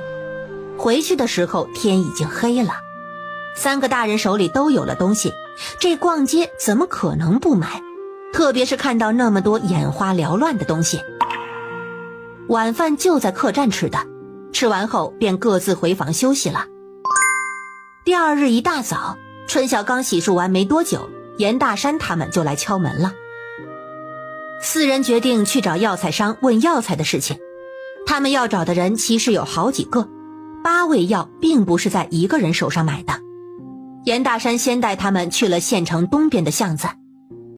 这处这人姓安，他这里有我们要的桂皮跟小茴香。你们找谁啊？严大山见过他。安家大婶儿，我们找安叔买些药材，之前我们来过的。这是我儿子，我们一起来过的，你有印象吗？那妇人仔细看了看他们。哦，我记得你们确实来过，只是相公他去乡下收货去了，不在家。那他什么时候回来啊？那妇人摇了摇头。这个不好说，有时候几日，有时候10几日。你们住哪里？若是他回来，我让人给你们送个信。谢谢婶子啊。我们住在云来客栈，就待2、3日。若是这2日安叔回来了，麻烦通知我们一下，多谢啊。开局不利呀，第1处不顺，他们又去了第2处。好在这回的主人在家，只是一问到要买的药材，价钱比上次居然翻了1倍。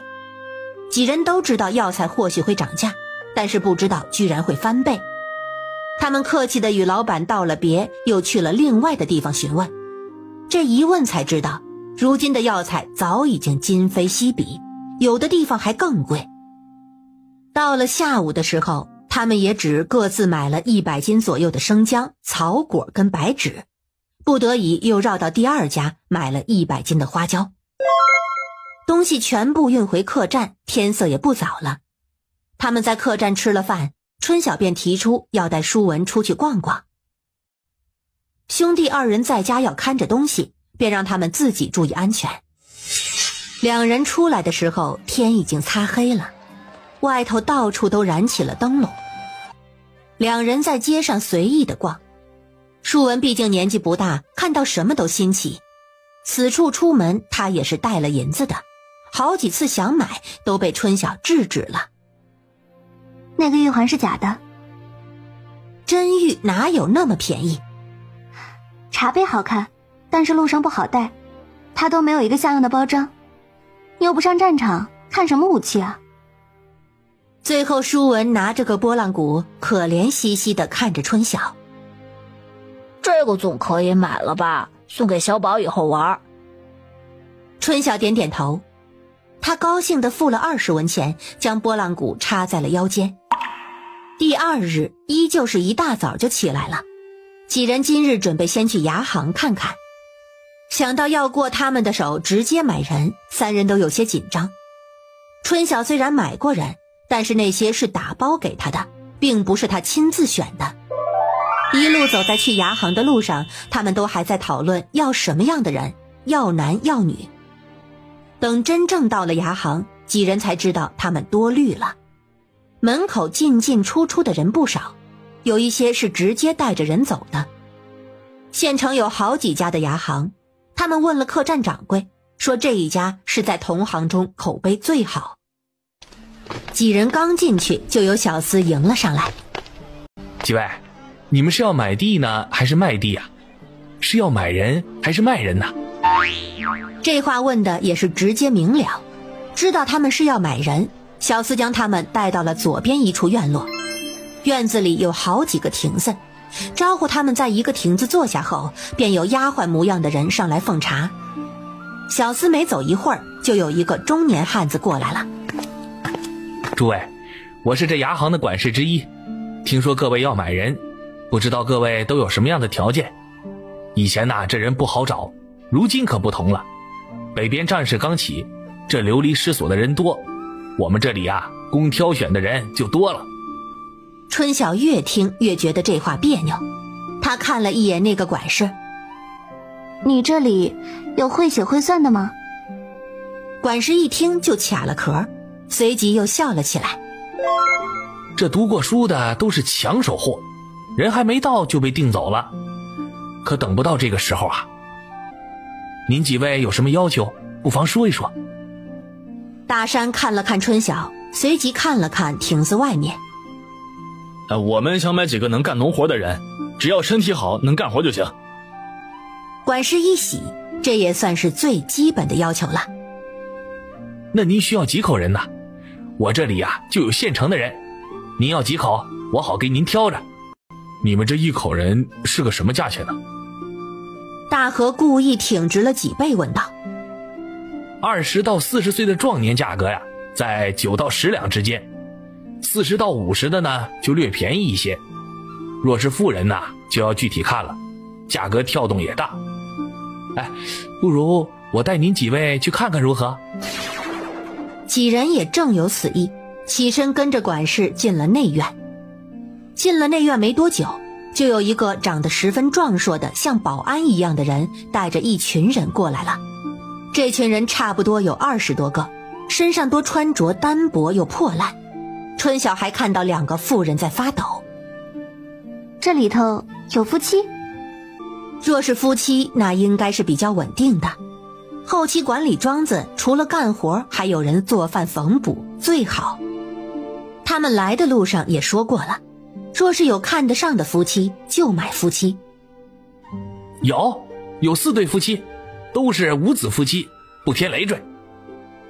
舒文皱了皱眉，这个管事说话可真不中听。他胆子大，走过去看了看，那些人就站在那里不动，神情也麻木。管事让4对夫妻出列，大山一看都是壮年夫妻，虽然都有些瘦骨嶙峋，但回去养一养，应该能养得好。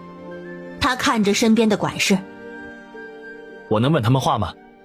您问，尽管问。大山走上前问他们是哪里人，以前是做什么的，为什么会被卖。几对夫妻的经历各有不同，2对是别人庄子里的家奴，北边人，被主家发卖的。有1对比较惨，原本是北边乡下人，有2个儿子，结果上了战场，2个儿子都死了。他们从老家出来，生活无望，就把自己给卖了。最后1对是被家里的亲人卖了的。这亲人这么毒，应该也算不上什么正经的亲人。若是我买下他们3对，管事要多少银钱？被点到的3对夫妻眼中都露出了欣喜，没有被点到的则默默地低下了头。男人10两，女人9两，3对就是57两。管事眼睛笑眯眯。管事，你这之前说90两，我们一问你就往高了说，你这不厚道了啊！大山不乐意了。哎呀，我的爷呀，这已经是顶顶便宜的价格了。若是以前没有个10几两，你根本就领不了一个人呐。如今才10两，你们还嫌贵？这可都是壮年呐。壮年是壮年，你看看他们，这瘦不拉几的，回去不补还干不了活。你们这算盘打得精啊，喂也不给他们喂饱。那就54两。再少就卖不了了。春晓指了指剩下的那对夫妻，我若是把他妈人都买了，4对夫妻64两如何？姑娘，这价不是你这么讲的，我男人都一个人便宜了1两银子，你如今还要砍，我这卖的越多就亏的越多。哎呀，卖不起呀，卖不起。这每个做生意的老板都是如此。大哥，既然如此，我们去别处看看吧。那管事的一听，忙笑了笑。我带你们看了一路，我也不想黄了这生意。你们若把另外2个妇人也买了，我就全部给你们按8两一个人算，如何？几人又齐刷刷看向队伍里仅剩的2个妇人。这2个妇人就是春晓才来时看到发抖的2个妇人。他皱了皱眉。管事，我看他们抖得厉害，不会是生病了吧？您放心，从我们这儿出去的人身体都是好的，我们的口碑啊，在县城是有目共睹的。他们是单薄了一些，但是养一养可都是干活的好手。10个人80两，这个价格很划算了。75两，你若是愿意，我们就买下了，也不多说了。掌柜的很是犹豫了一番，但想着这些人不卖也是要日日供着吃喝，最后还是同意了。哎呀，姑娘你太厉害了，我便让你一回，就当结个善缘，75两就75两吧。几人交了钱，一起去跟了衙人去了衙门管户籍的地方过户。大山的名下多了2对夫妻，春晓原本也是要1对夫妻的，如今为了方便，便把后头的2个妇人记在名下。名下原本有27口，如今又多了2个人，剩余的4个便记在了大河的名下。本来是要买6个人，如今一下子买了10个，3人都有些激动。将人领到客栈，给他们订了大通铺的床位，又叫伙计叫了2桌子饭食，10个下人坐一桌，他们4个坐一桌。他们就看到饭菜上桌，10个人开始都还忍着不敢动筷子，大山让他们吃后，他们才开始猛吃起来，用狼吞虎咽来形容也不为过。大山叹了口气，哎呀，这也不知道是饿了多久了。忙让小二又给他们打了一大盆的粥，上了一大碗的咸菜。这都有1年了吧？怎么北边的仗还没有打完呢？小二正在隔壁桌上菜，听到他们说战事，一脸严肃地凑了过来。听我们掌柜说，还有的打呢，说是咱们这头出了叛徒，导致战事节节败退，前不久把叛徒找了出来了，只是前头损失巨大，可有的熬了。不会波及到咱们这边吧？大河担心地问小二。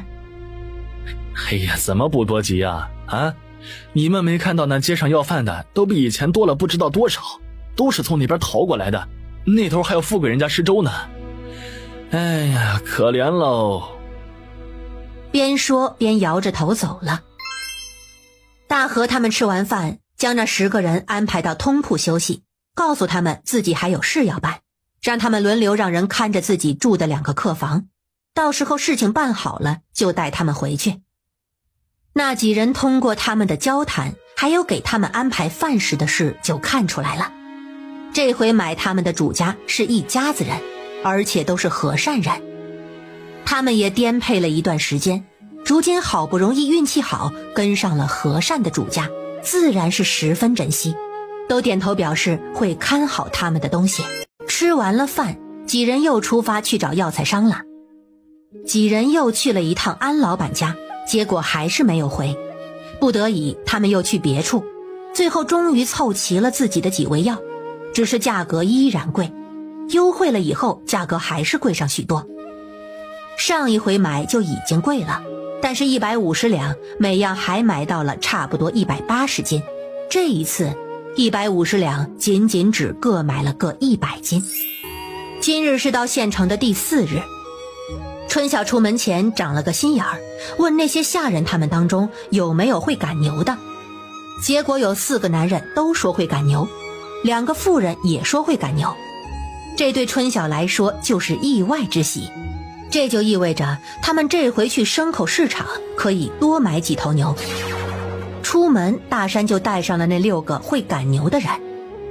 众人一路去了牲口市场，市场很大，卖什么牲口的都有，别说是买几头牛，就是买几10头都是有的。买不难，要买好的就得多问多看了。好在几个会赶牛的人也懂得看，他们一群人分布在不同的地方挑选。春晓虽然不懂，但是不妨碍他四处凑热闹。他居然还看到有人卖活鹿，很是稀奇了一番。最后花了大几个时辰，左看右看，左比右比，买下了9头牛，再加上2个牛板车，正好是110两。这回的钱是2个哥哥付的，回家了再算归属。在县城的事情总算是全部办完了，但是如今已经是下午了，回去走到半路天就得黑，几人不得已只能在县城再待上一晚。下午的时候，春晓果真带着舒文去了茶楼。茶楼普通座的消费对于他们来说虽然高，但是相比那江船可就便宜去了。第2日一早，几人就出发了。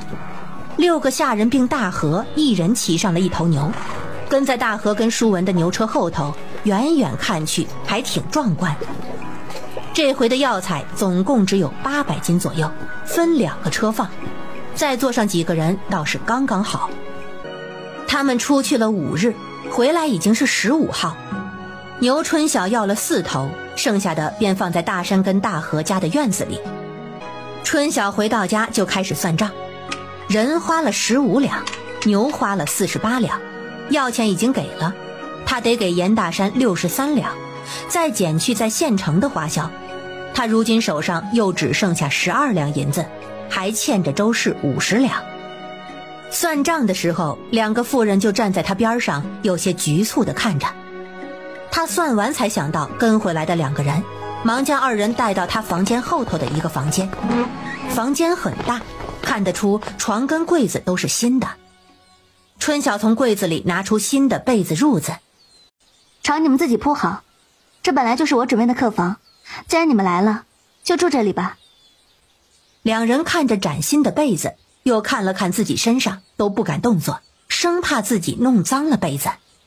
春晓看着他们的样子，叹了口气：你们有换洗衣物吗？这话问了就后悔了，明明是一起回来的，他们什么行李都没有。你们跟我来。春晓把他们带到堂屋，回屋从箱子里拿出半匹细棉布，又拿出了1匹粗棉布，又拿了针线。这布是我之前洗过的，你们赶紧先给自己1人做1套里衣，等会儿呢就在灶房洗个澡，灶房有火炉子，自己生个火，做好了里衣，再用粗棉布给自己做身袄子。先把现在要穿的解决了，就在火炉子边做，或者披着被子躺床上做。洗澡自己烧水，灶房柴火多的是，这水缸跟院子里的水井里面都有水，洗完了原本的衣服就扔了。小姐待我们如此好，日后定当牛做马的回报。我们以后定对小姐的话唯命是从，以报深恩。你读过书，可认识字？春晓有些期盼地看着左边的妇人，这样的话普通的乡下妇人可说不出来。那妇人摇了摇头：不识字，只是我以前的相公是个读书人，耳濡目染了一些。春晓有些失望，早该料到如此的。你们2人先跟我来一下。他带着2人来到灶房，告诉他们水在哪里，盆在哪里，火炉子在哪里，就怕他们刚来不知道又不好问。好了，你们等会儿里衣做好了就自己烧水洗吧，记住啊，不要节约水节约柴火，若是水不热洗病了，损失的是我。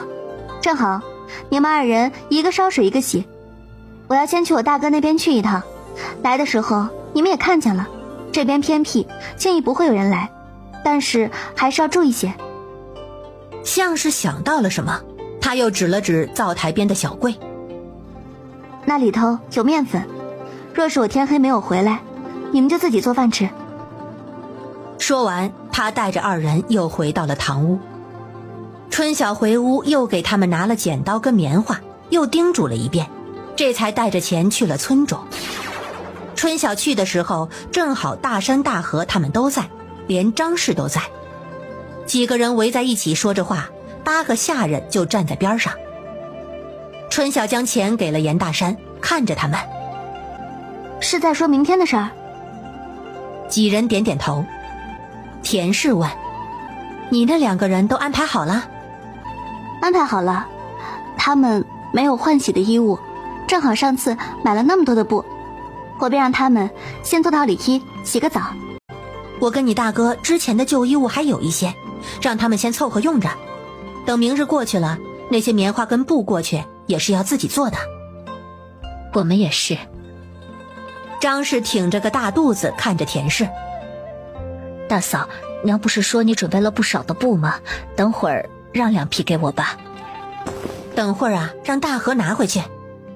见他们已经在商量明日运东西的事情。大哥，先别忙，要不你们下午再去吧。明日呢，先帮我把牛送到庄子去呗，不然等下次你们有时间都到过年的时候了，还得跑2趟。如今正好有人手，帮个忙。严大山笑了笑。行，明日上午先把牛送过去，我们下午再走。我们明日上午送货的时候，我还要找酒楼老板谈谈涨价的事。如今这药材这么贵，又不好买，总得帮我们分担一点吧。严炳发已经知道他们这次去县城药材又涨价的事情，觉得也确实该谈谈涨价的事情了。几人商量了一会儿，张氏跟大河便领着人回去了。他们回去后也要洗漱。田氏这边已经开始烧水了，他们今晚就住在之前大河住的那套房，被子褥子也都准备好了。见大人们都散了，严琦跑到他身边：姑姑，故事。春晓挠了挠头：那个小琪，今日有些晚了，等下回早些的时候，姑姑再给你讲一个，行不行？夫子说言而有信，方能大事有成。姑姑，要不你讲个短一点的？这小家伙居然拿夫子来压他了。好，那就讲个短的，讲一个井底之蛙的故事。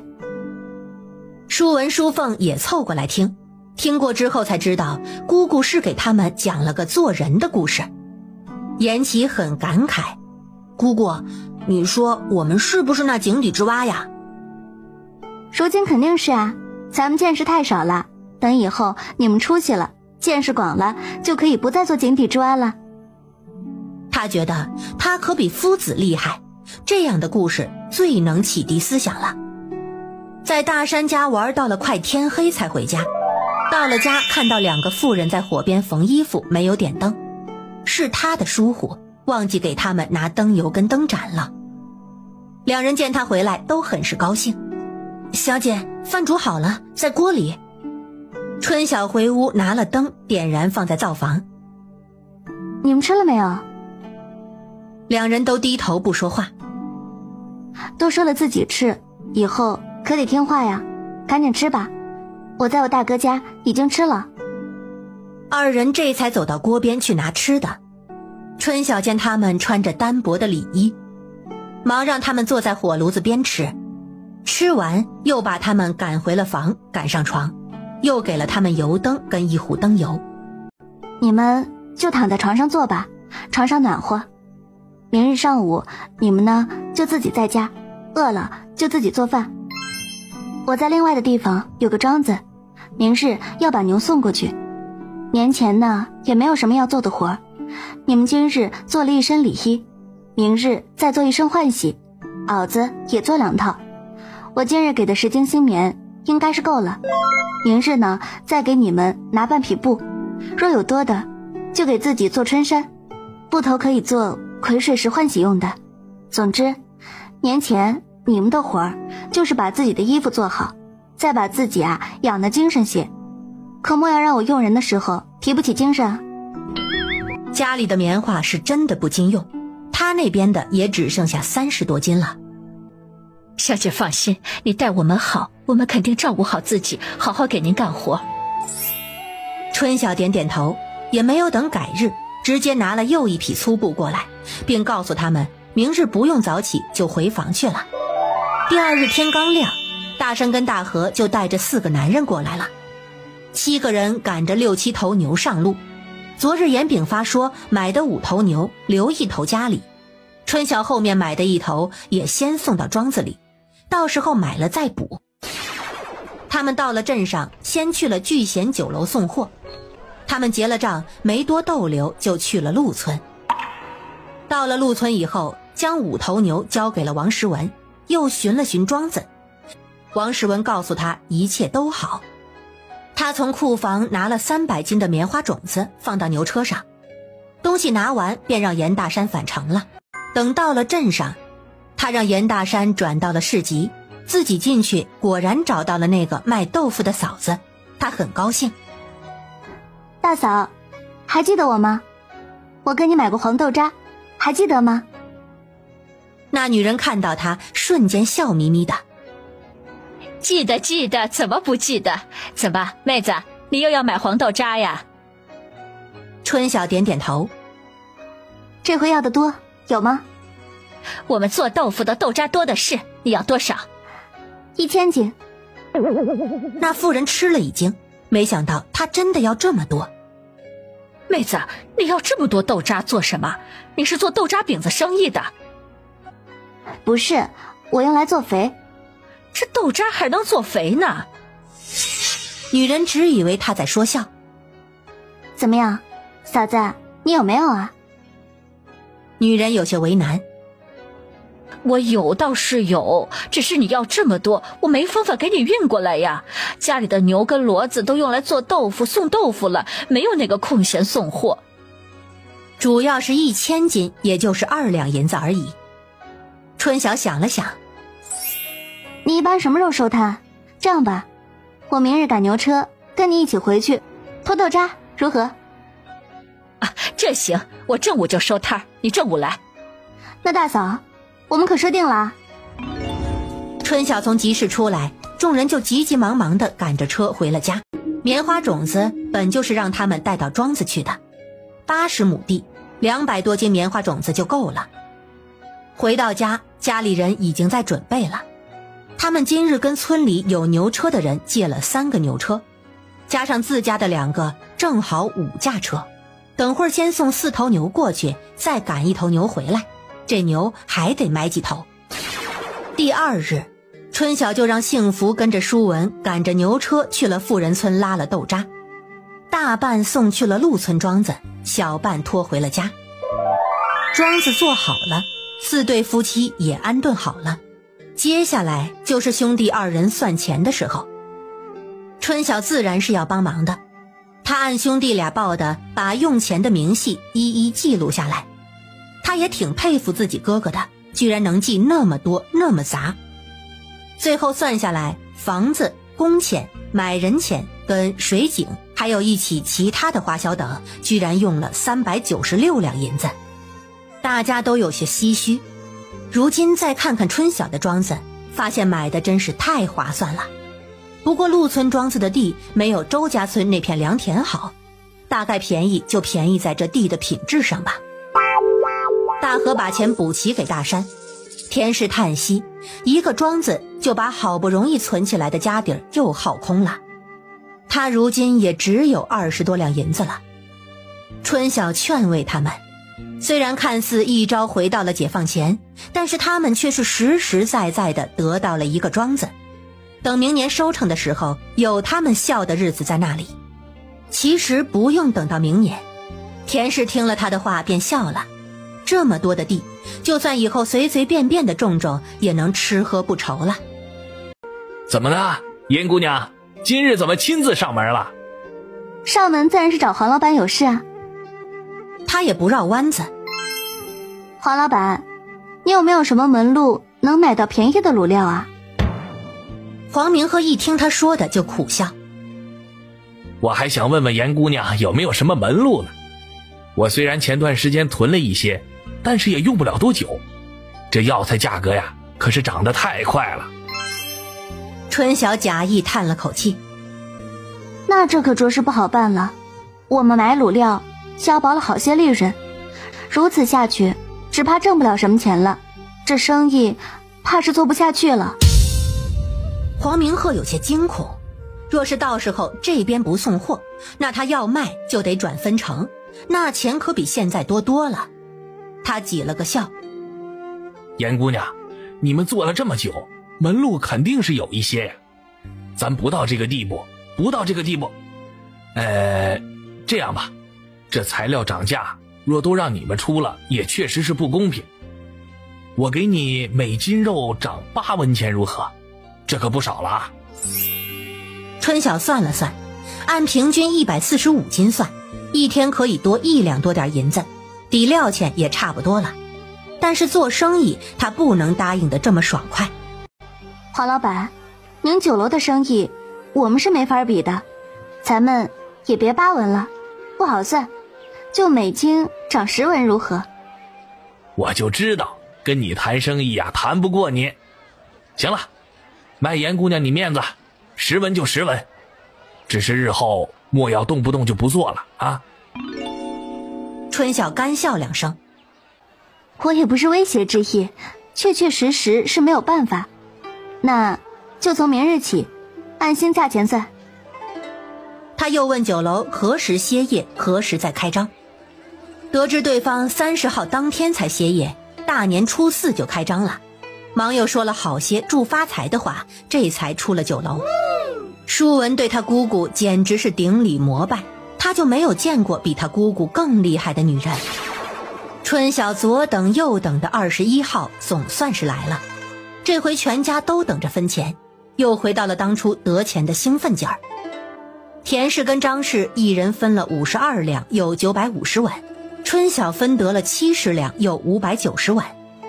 大家得了钱都吐了口气，幸好咱们家得了这么一个金疙瘩，每个月都有进项。我看你们日日卤肉也不见烦的，多是想着这银子吧。娘，这是自然，就是让我长长久久的做下去也是不见烦的。他们今日分钱是在张氏家里，春晓算算日子，张氏差不多要1月底分娩。周氏前几日就去找了好几个接生婆子，问他们谁1月有空，准备到时候把人接过来住上几日，时刻在家里准备着。以前生孩子可没有这个待遇，张氏对周氏更是感激。田氏问春晓还有什么需要准备的时候，春晓说了锄头还有耙犁那些都要准备不少。他明日还要去一趟镇上，既然如今手上又分了钱，这些早早定下了，开了年也有的用的。那我跟你一起去，你哥之前也提过，这2日忙估计都忘了，到时候干活总不至于还让别人带工具吧。大嫂要准备多少，我给你钱。如今庄子是兄弟俩的，用钱这块张氏很主动，若是让被人问到头上，怕是日后就没这么好了。如今这样的感情关系他很满意。弟妹不急，我手上还有一些钱，等我办好了再来跟你拿钱。第2日，春晓跟田氏就坐着舒文赶的牛车去了镇上。舒文，上次你们去豆腐坊拉豆渣的时候，有没有注意那家豆腐坊大不大？挺大的，姑姑，那家人感觉还挺有钱的。村子离我们这处有些远，他们家是做的砖房的，有一个很大的石磨，我们去的时候那骡子正拉个不停。小妹，你问豆腐坊做什么？咱这豆渣不够吗？豆渣用不了多少，我们地多，但是1000斤也够了。我是想，既然他们家豆腐坊大，不知道收不收黄豆？开春我有不少黄豆出来呢。我问了庄子管事，这黄豆每年都有人上门收，给的价呢都是5文，好的时候是6文，咱们这边也差不多，出去不了几个钱。若是能找到好的买家，那定能余不少。他既然是做豆腐的，自家肯定是种了不少黄豆，不然靠买怎么赚钱？而且你庄子那么多黄豆，他一个豆腐坊哪里收得了那么多？春晓觉得田氏说的太在理了。我听说如今粮食涨了不少，不过咱家没买，也不知道真假。大嫂，你听谁说的？就村里人说的，不过也多是听说。咱自己种地不去买粮食，粮食价也不清楚。若是真涨了，怕这黄豆也是要涨的。那等会儿咱们铁铺的事情办完了，就去粮铺问问价。三人送了货，赶着车去了铁匠铺。铁匠铺的老板娘见了他，那个眉开眼笑。姑娘好久没来了，这回要做点什么？老板娘，这回我们要的东西多，怕是你要做不过来了，可得给我们优惠些，不然啊，我下回不来了。姑娘哪里的话，都是老主顾，能让利的我们都让了，都用不着姑娘你开口。春晓想起上次的爬犁是在杂货铺买的。你这处做爬犁吗？凡是带铁的物件我们这里都做。姑娘，你是要爬犁吗？要几个？爬犁有好几种，你看看你要个什么样式的。妇人带着他们进了屋，到了库房一看，东西种类还真不少，只不过每一样也只有几件。春晓选了个跟家中爬犁一样样式的，指了指。这爬犁多少钱一个啊？800文钱。想不到比杂货铺还便宜点儿。给我做10个。那边如今虽然只有7头牛，但是10个爬犁总是要备着的。他看向田氏。大嫂，你们准备几个？如今只有4头牛，这东西也是长期要用的，我备6个吧。那妇人眼睛都笑开了花，没想到他们要这么多。正想要开口说什么，却听到春晓又开口。老板娘，锄头我要40件。你这里砍柴刀要多少钱一把？老板娘正震惊于他们要这么多锄头，没想到他又问起砍柴刀。砍柴刀600文。那砍柴刀要30把。不能多买了，再买他银钱不够了。他又看向田氏，田氏想了想，那我再要锄头20把，砍刀15把吧，不够以后再补，该是够了。铁铺老板彻底呆愣住了。虽然镇上也有人家买工具一次买不少的，但是像他们这样的确实少见，他都来不及反应。老板娘，我们是分开结算的，你得给我们优惠些。老板娘立马堆上了笑脸。自然自然。他让人算了算，姑娘的要66两银子，小嫂子的要33两又8钱。姑娘，你也知道，我们做这一行呢，做的是口碑，实则利润薄得很。今日你给了我这么大的生意，我很感激。你看这样好不好？你的这些呢要66两，我给你优惠3两，收你63两。您嫂子的要33两又8钱，我就收32两好了。你觉得何如？我可是很有诚意了。春晓看了看田氏，田氏点了点头，二人同意了，正准备给钱。只是你们一下子订这么多，这交期的话肯定不止8日了，至少得20日才行了。我们接了你们这笔生意，就是过年也有得忙了。交期我们可以适当宽限，不过东西嘛，务必做得好些。我们年15左右来拿。那是最好，那是最好。春晓跟田氏交了钱，收好了取货凭证。舒文看到他们笑眯眯的出来，就知道事情办妥了。几人去了镇上的粮食铺子，一问才知道粮食价格确实是涨了，而且涨了不少。之前的精米是15一斤，如今变成了20文，细面也由14文一斤涨到了18文一斤，黄豆也由9文一斤涨到了11文一斤。掌柜的，你这粮食怎么涨得这么厉害？姑娘怕是许久没有购粮了吧？我这粮食啊，可不是一天涨起来的，如今就是这个价，已经算是10分公道的价格了。我们如今收粮食都要官府批条子，这后头粮食要卖也要过衙门，他们不收才能随意买卖的。春晓大惊，那价格岂不是官府说了算？没有自由市场，这价格能好到哪儿去？掌柜，除了粮食如此，还有其他的什么没有？姑娘，你们到底买不买粮食啊？掌柜的见他们一直询问，并没有买粮的意思，有那么点不耐烦。具体的你去镇衙问问不就知道了，那头还贴了公告呢。春晓便又带着田氏去了镇衙，果然在外头墙上看到了公告，还好只是粮食没有棉花。春晓心中无比庆幸，若只是粮食那好办，价格不好他不卖就是了，到时候晒干了放在那儿，等时机再卖就是了。只是不知道这黄豆到时候给个什么价。再过几日就是除夕了，田氏应了周氏的话，要给家里办些年货，春晓家里也要办年货。于是二人带着舒文在镇上逛了起来，看到什么想买就买了。他如今虽然没钱，但是该吃的该买的还是要买些的。年前26的时候，天又下起了雪，2头庄子暂时都安置好了，也不用管，所以大家不再外出，而是准备安安心心的在家里过个年。幸福跟美满也渐渐了解了春晓的生活节奏，不再似前几天那样诚惶诚恐，因而也越发觉得幸运。他们如今竟然比村子里大部分人都过得好，一点也活得不像个下人。他们小姐很能干，除了针线不好，好像也没什么难到她的。好在他们的针线好，有些用武之地。我的做好了，给你们自己也各做2双。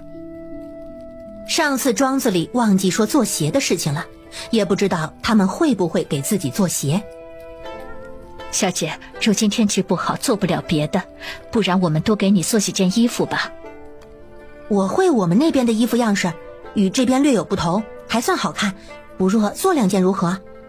春晓一听，可以啊，我那屋里的箱子里头有布，你们要做就自己拿布去吧，粗布细布都有的。今日都26了，姑姑他们今年居然没有来，也是稀奇。昨日田氏也说，怎么姑姑那边没有动静呢？估摸着是怕来了让还钱，索性就不来了。今年的年自然还是在严大山家里过的，比起去年更是丰盛有余。初一这天，春晓依旧是待在周氏这边，于是看到了村里人络绎不绝地过来拜年的情景。今年来的大部分还带了东西，不是肉就是蛋。周氏给来的孩子每人5个铜板当压岁钱。娘，今年的人比往年的人可多多了。可不是，都是给家里人说相，想去庄子做工的。那这儿人选好了没有？这个事情其实拖长了时间不好，那些没选上的怕是会生郁气，该定下来，让那些没选上的也能早点出去做工的打算。你大哥他们心里商量了个名单，这不是过年吗？等初5过了就把名额发出去，听说是选了12个人呢。你那边真不要人？我那边庄子里不要人，里头的126亩全部种棉花，20多个人勉强得行。外面种粮食的就请庄子附近的，差不多也要请大几10个人。今年舒文舒凤要管庄子，大哥二哥又要2头安排。这边地里我就先让木生叔2个兄弟跟幸福美满他们看着，等东升把那边带出来，我这边呢把幸福美满带出来，来年我会轻松很多。今年做卤肉的事情我怕是沾不了手了，还得多靠2个嫂子。你二嫂时候也差不多了，我让你二哥这个月就在家待着，有事交给你大哥。这妇人生产是个挺危险的事情，我们都得多注意这些。等过了15，就把那张家接生婆子接过来住着，这样保险。娘，那二嫂今年是不回娘家了？初2可是出嫁你回娘家的日子。她那个样子，她家里人又不是不知道，不仅不用回娘家，她生了，她娘家人还得来看她。我看二嫂也不稀得回去，你都知道他们家的势力。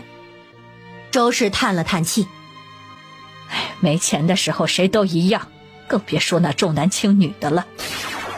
年初6，春晓带着幸福、美满还有东升一起，让东升赶着牛车去了陆村的庄子。除了幸福，东升跟美满都是第一次去春晓的庄子。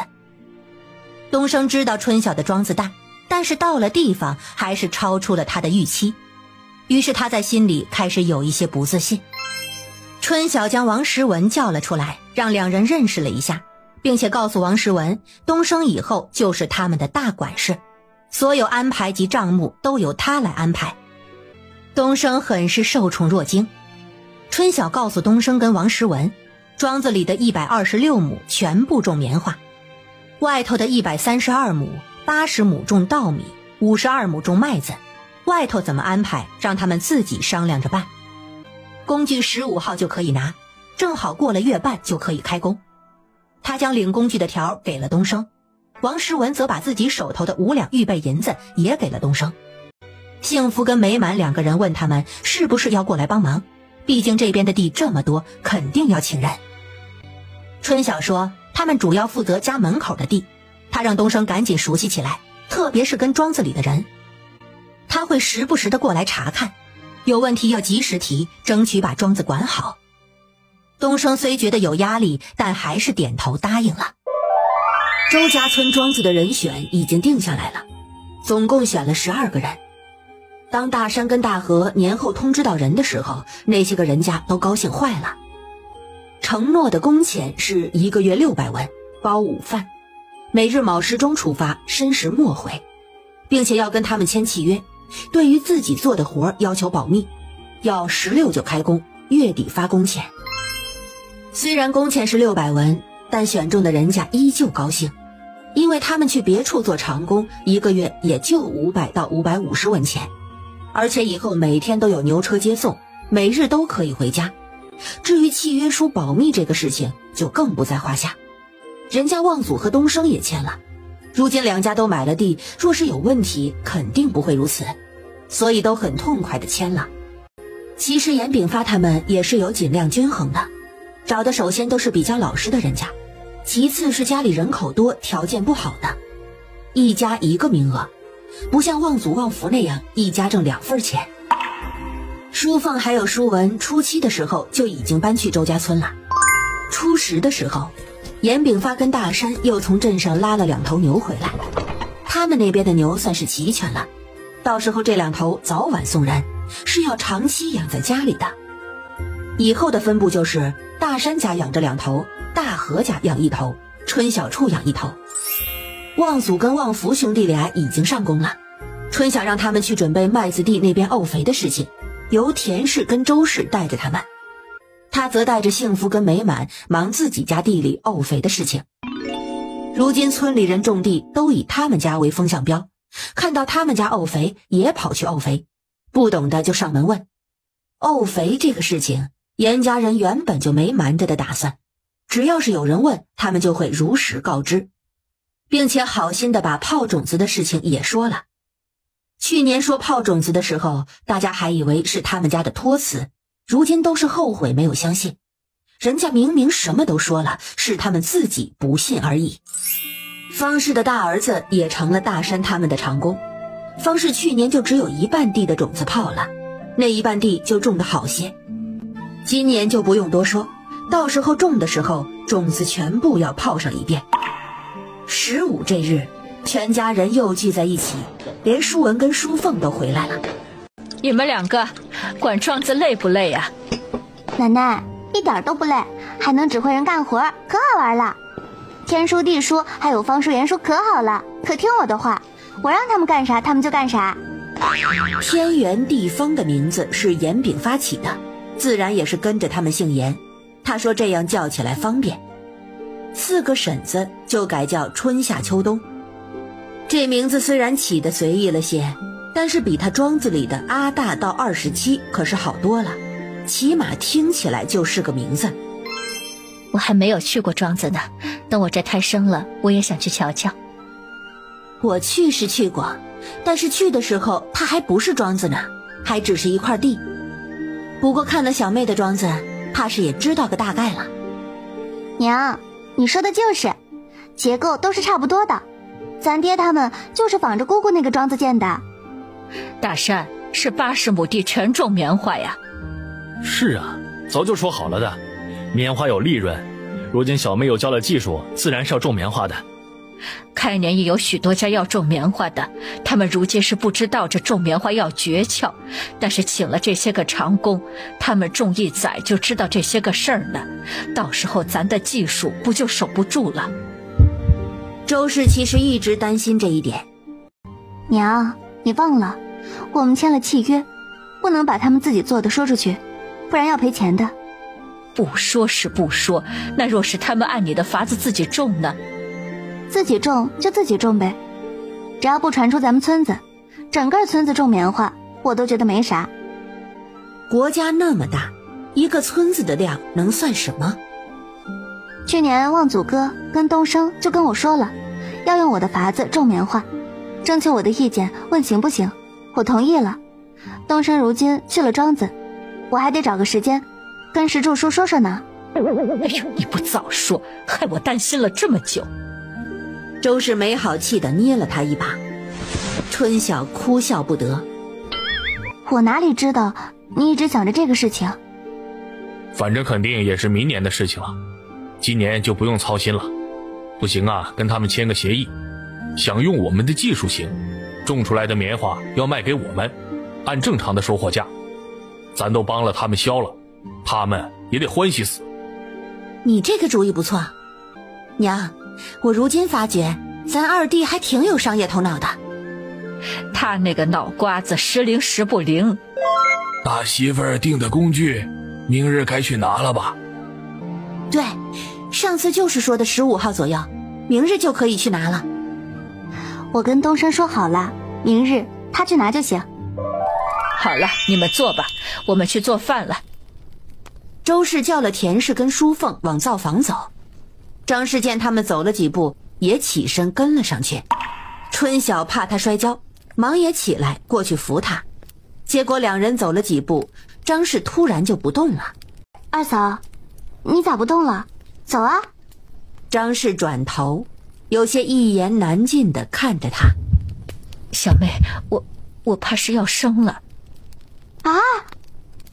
春晓吓了一跳。你站着别动，千万别动啊！我去叫人。说完跑几步进了灶房。娘，二嫂说她要生了，咋办？咋办啊？周氏几个一听也紧张了。到日子了吗？是差不多日子了吗？哎呦，糟糕，张婆子都还没有请来。他赶紧跑到堂屋，让大山赶着牛车赶紧去胡家村把张婆子请过来，就是拖也要拖过来。大和这才知道自己媳妇儿要生了。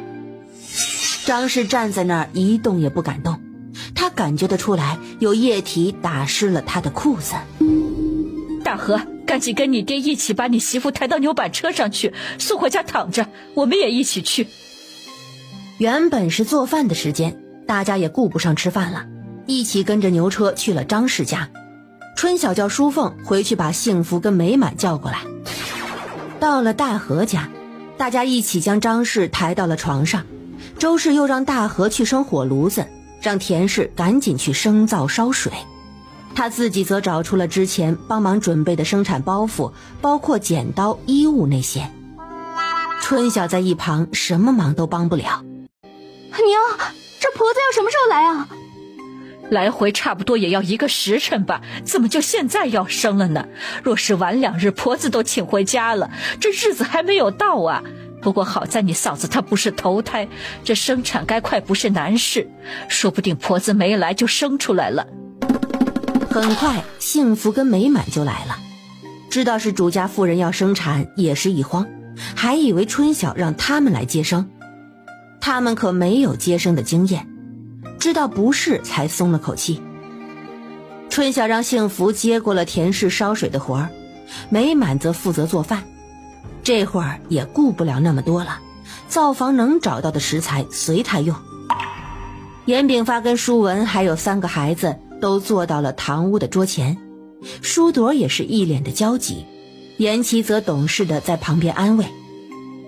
半个时辰过去，婆子人还是没有来，张氏已经开始叫唤了。周氏自己也急得不行，虽然看过不少生孩子，但是如何接生他也不懂。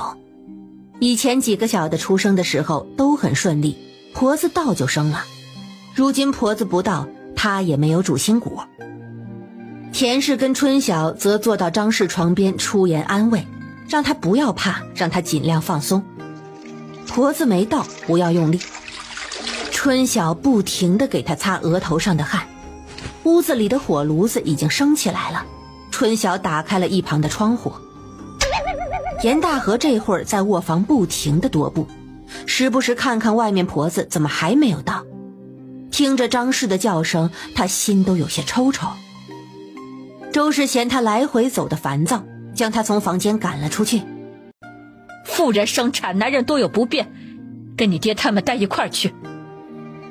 张氏想要忍着尽量不要叫唤，奈何疼痛实在是难忍，到了后头一声叫得比一声大。严炳发便让舒文带着几个孩子出去玩去，暂时不要待在家里，说等小娃出生了就通知他们。盼儿不肯走，被舒文一把抱住，还没出门就哭了起来。就这样又过了半个多时辰，严大山终于赶着牛车带着一个婆子回来了。婆子下车的时候人都站不稳，一看就是被晃的。他稍平复了一下，站稳了身子。不是说月底吗？怎么今日就生了？赶紧，在哪个房？赶紧带我去。严大山赶紧将他送了进去。周氏看到稳婆，终于松了口气。张婶子，你赶紧看看我媳妇到哪步了，她都叫唤半天了，我热水东西都准备好了，你赶紧来看看。周氏看了一眼春晓，你又没有生产过，赶紧出去。春晓不肯，我给你们帮忙。周氏一把将他推出了门。你大嫂子要你帮什么忙啊？说完啪的一声把门关了。他站在那里看着门口贴着耳朵听着里面动静的严大河，瞬间就平衡了。二哥，你是这孩子爹，为啥你不能在里面？春晓故意问。男人不能进产房这个事情他早就知道。我哪知道啊，乱七八糟的规矩。说完他又贴上了耳朵。二哥，这里头声音这么大，你用得着贴耳朵吗？哎呀，你好烦人呐！你要是没事啊，你跟爹坐着去。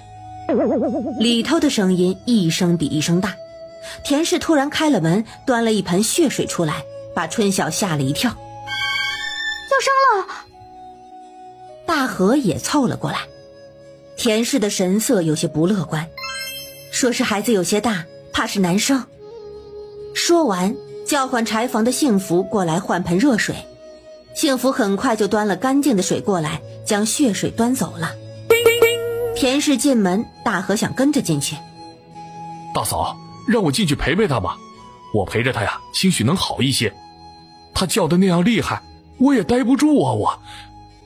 你还是别进来了，二弟，有我们呢。说完就关上了门。里面不时传来产婆让用力的声音，还有张氏撕心裂肺的叫喊声。时间长了，不仅大河跟春晓，连严炳发都有些坐不住了。怎的这么久还没生啊？当初生盼儿的时候可不是这样的，可快了。严大河又开始垂着手来回踱步。哎呀，真是急死个人了。严大河着急，春晓也着急。他虽然没有生产过，但也知道这后胎时间越长越不好，有的孩子在肚子里憋久了，憋出毛病的也有。就在门外几人焦急万分，严大河忍不住要往里闯的时候，房间里传出了一声婴儿的啼哭声。生了！严炳发激动地站起来，大河整个人都呆了。生了！没过多久，田氏过来打开门，房间里面收拾过了，只是还透着浓重的血腥气。恭喜恭喜，是个带把的小子！真的！大河激动地看着床上的张氏，想了那么久的儿子，如今终于是有了。兰儿，你听见了吗？咱们有儿子了！张氏此时还很虚弱，但还是对着他高兴地笑了笑。是个儿子。周氏把孩子抱到他眼前，脸上也是笑开了花。你抱抱，这是你媳妇受了大罪生下来的大个儿的小子。严炳发也笑眯眯地站在一旁，看着周氏抱着的孩子。好啦，这孩子生下来了。刚刚我跟你们说的，你们多注意些。他要下奶，平日多喝些进补的汤。张婆子要走，严大河赶紧从衣兜里掏出1两银子递给他。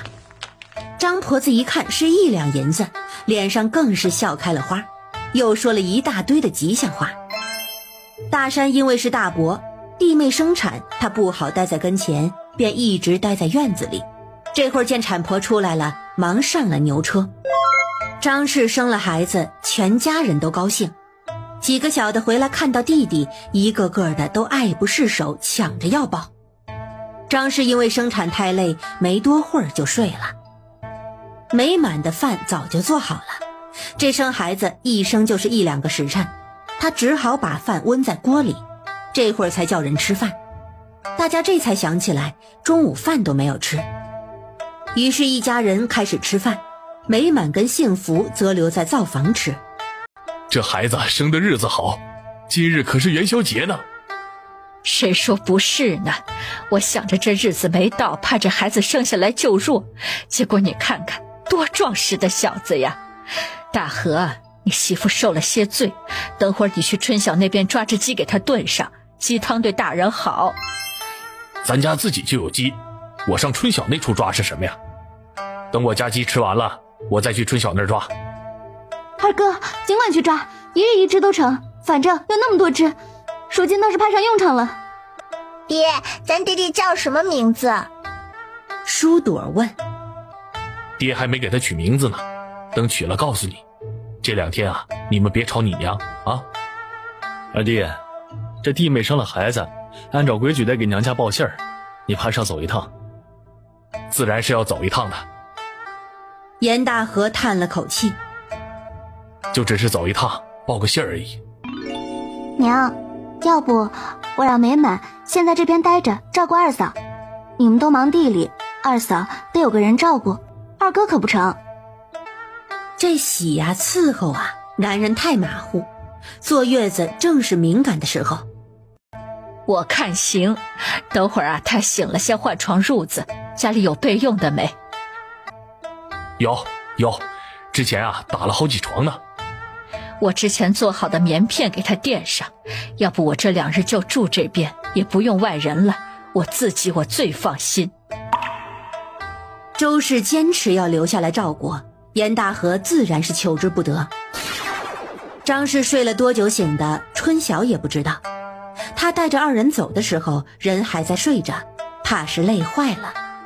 反正有他娘在，他也不担心。第2日一早，春晓早早的就过去看张氏。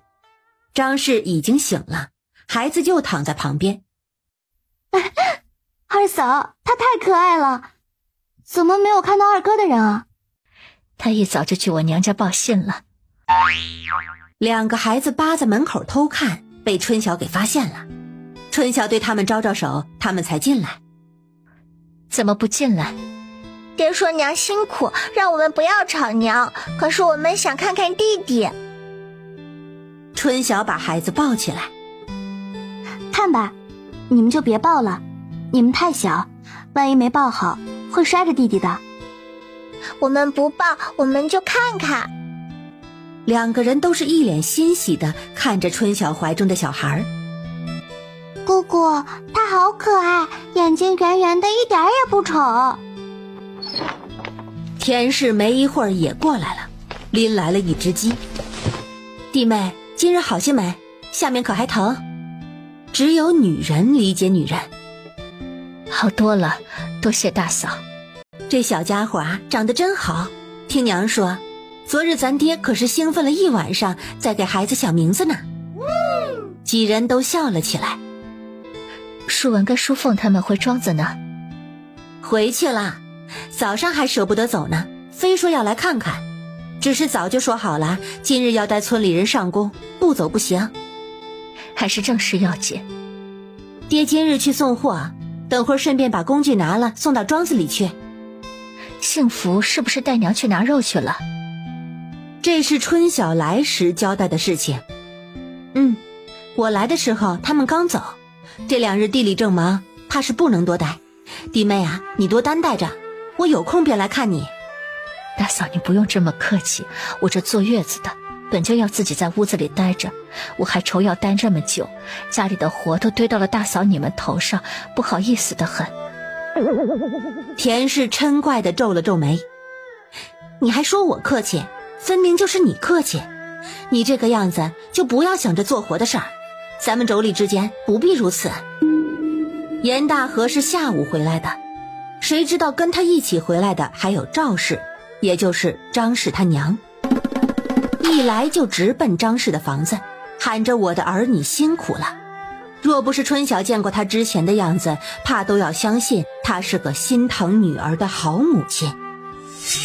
周氏把严大和拉到一边，问怎么回事。以前2个孙女出生的时候，他们可是看都没有看一眼的。他说要过来照顾兰儿坐月子，我总不能拦着吧？我这心里还纳闷呢。行啊，既然亲娘来了，那就让她好好照顾吧。正好地里也开始忙了，倒是好事。说完，将朵儿他们拉到身边，猫在2人耳边不知道说了些什么，就见2个孩子猛地点头。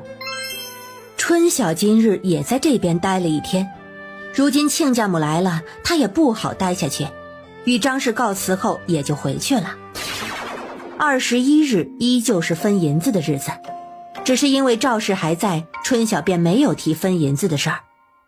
好在第2日，赵氏来的第7日，他终于是要走了。张氏虽然知道他这次来，一是因为他们家如今今非昔比，二是因为他生的是男孩，但是能来照顾他7日，他还是满足了。走的时候，他给了赵氏2两银子，并感谢了他的照顾。母女2个说话客气又疏离，总之给人的感觉有些怪异。赵氏一走，春晓下午就来分银子了。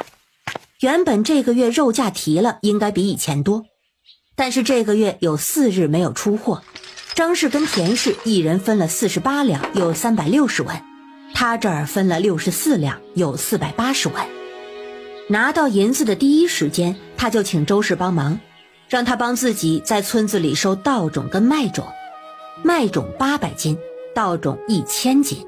周氏领了活儿，就把要收种子的事情散播开了。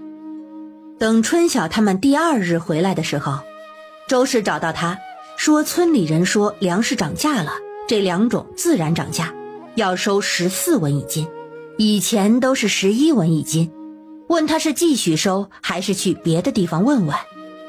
春晓让他继续收，很快也就2日的时间，周氏就将他的2种收齐了。春晓让幸福将种子全部送去了村子。此时又有村民上他们家问棉花种子的事情，春晓便让周氏按10文一斤的价钱卖给了村里人。种子自然是已经挑选过的，反正种的都够了，多的放在手上也没有用。于是许多村民都开始找周氏买种子，300斤的种子一下子就全部卖光了。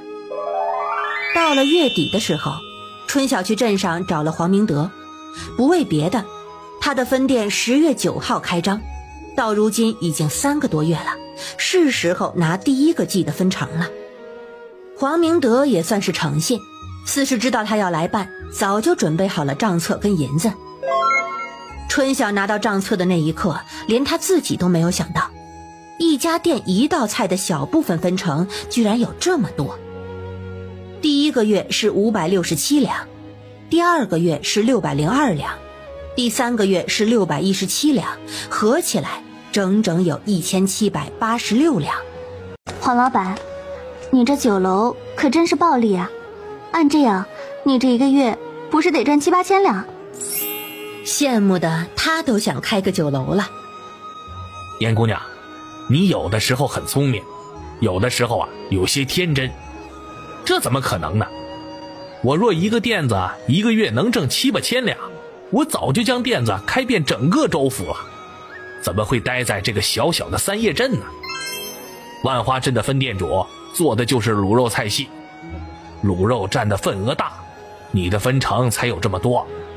你放心吧，黄某不是那鹰损的人，是你的我1分也不会少你的。都说无商不奸，如今看来他是碰到一个靠谱的了。用1上午的时间对了账本，最后他拿着17张100两的银票跟1包银子，满意的回去了。身上揣着这么多的钱，再也不用紧巴巴的抠搜过日子了，想想都美好。回到家，将银票放好之后的第一件事情就是还周氏50两。你怎的又把钱还给我了？你没钱就自己拿着，娘又不缺你这个钱。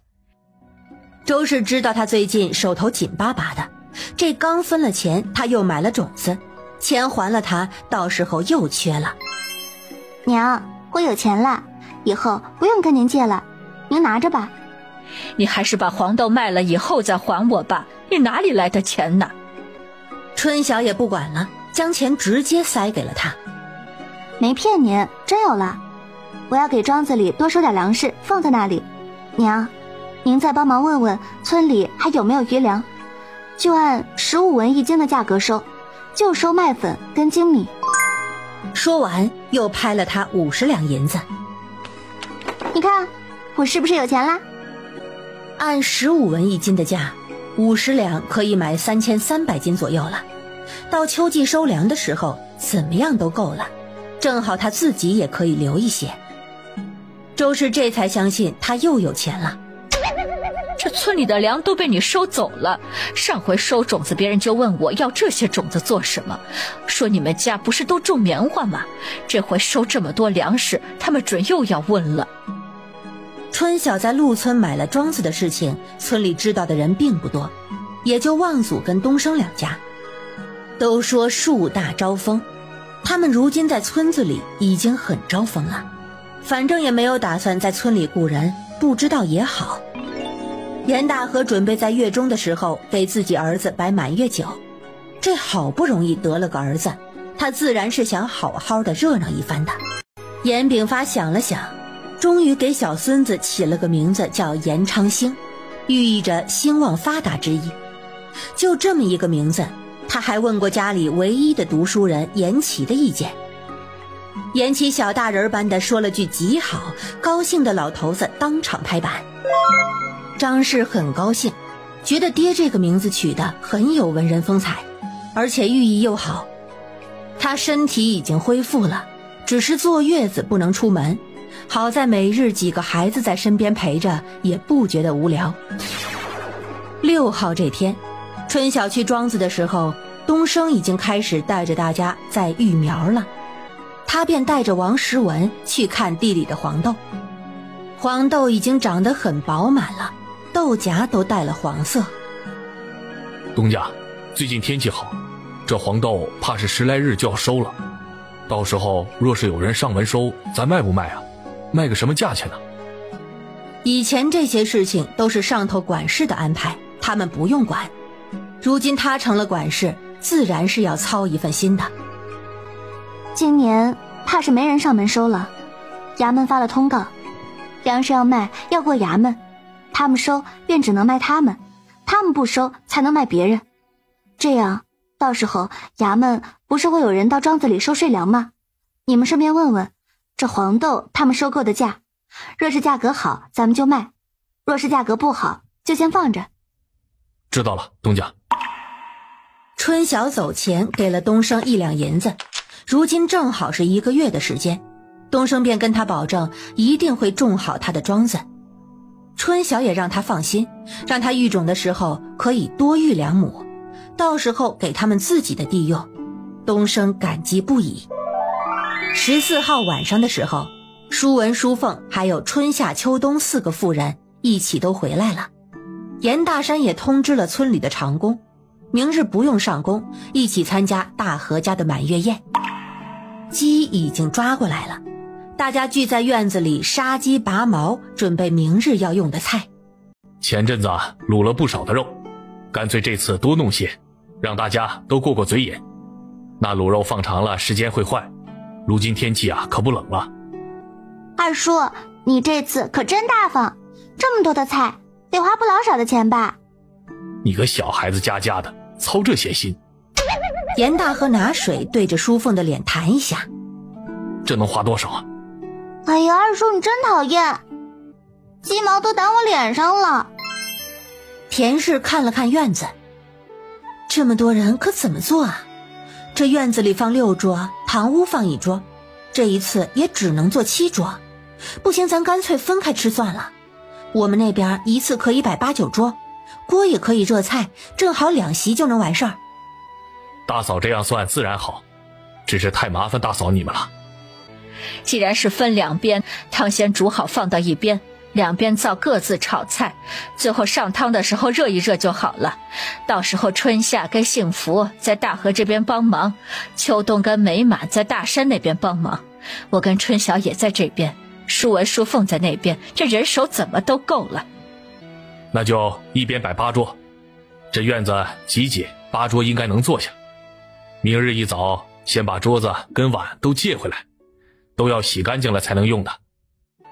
大河，摆酒你通知你老丈人没有啊？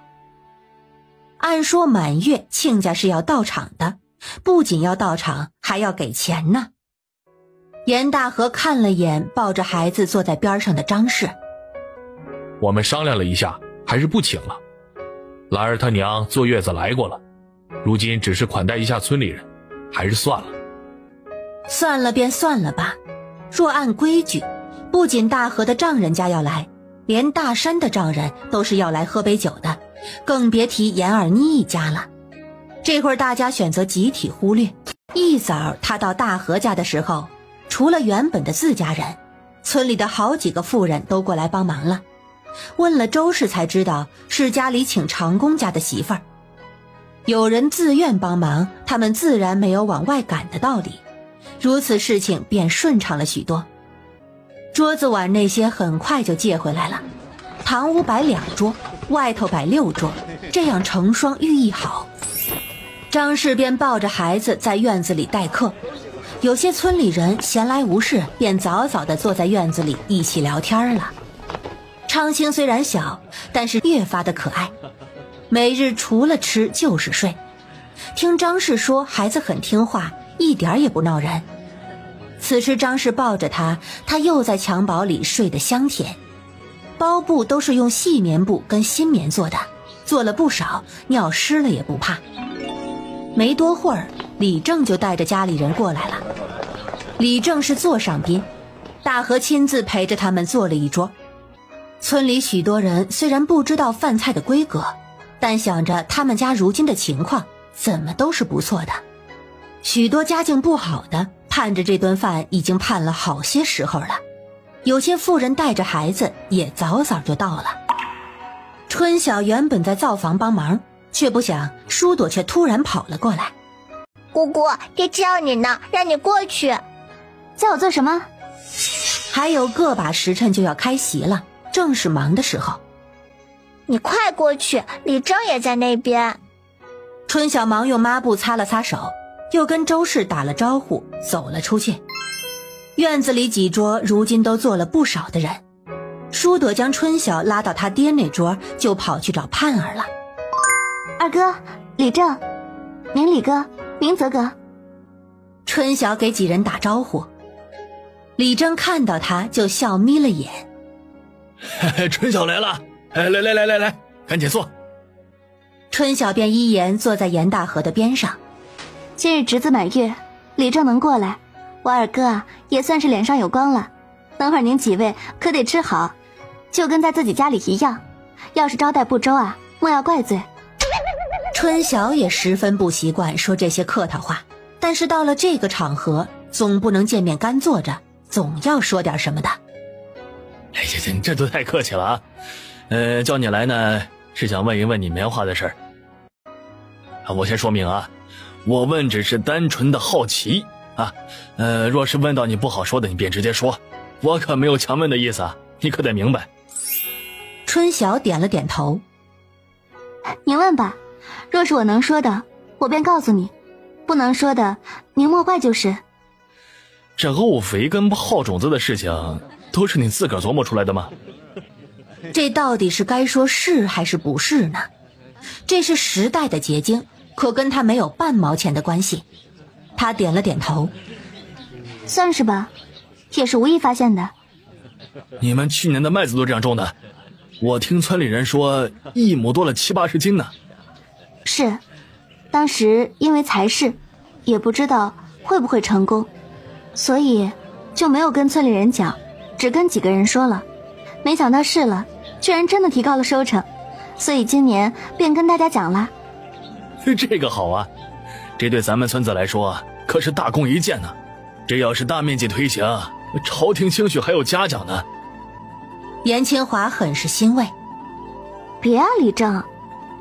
说到朝廷，春晓一下子紧张了。咱们在咱这处种得好，种得不好都没关系，但是若是跟朝廷讲了，到时候朝廷推行，万一出了岔子，咱们全村人都要遭殃的。李正，咱可不能冒这个险。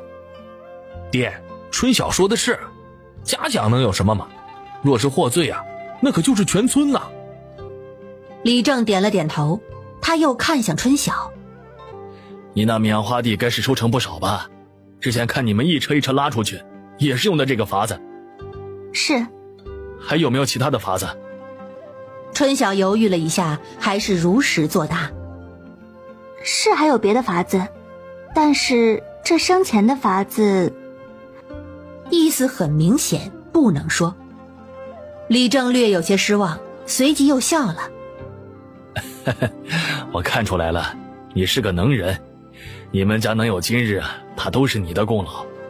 日后若是有机会能拉拔村里，我希望你能多考虑考虑。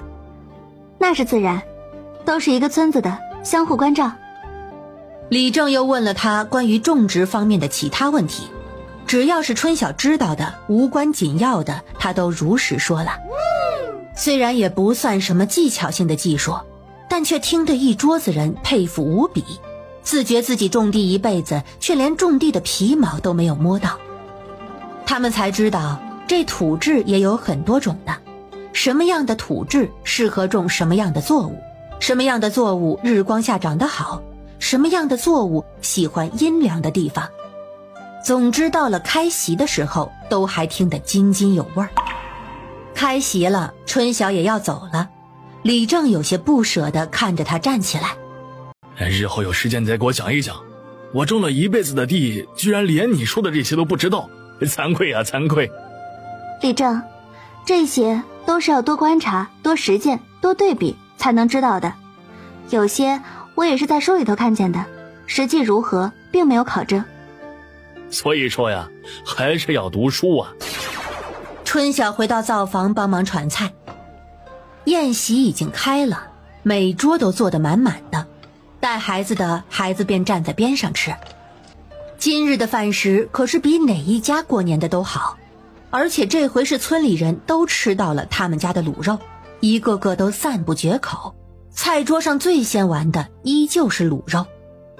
张氏抱着孩子陪在严大河身边，给每桌的长辈敬酒。总之院子里的气氛热闹而热烈。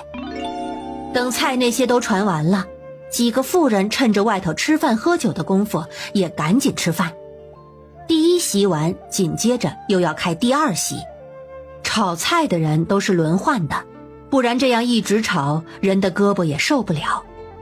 春晓就一个感觉，这办席实在是太麻烦了。若是以后有什么事非要办席，那他绝不自己弄，就去酒楼花些钱，方便又省事。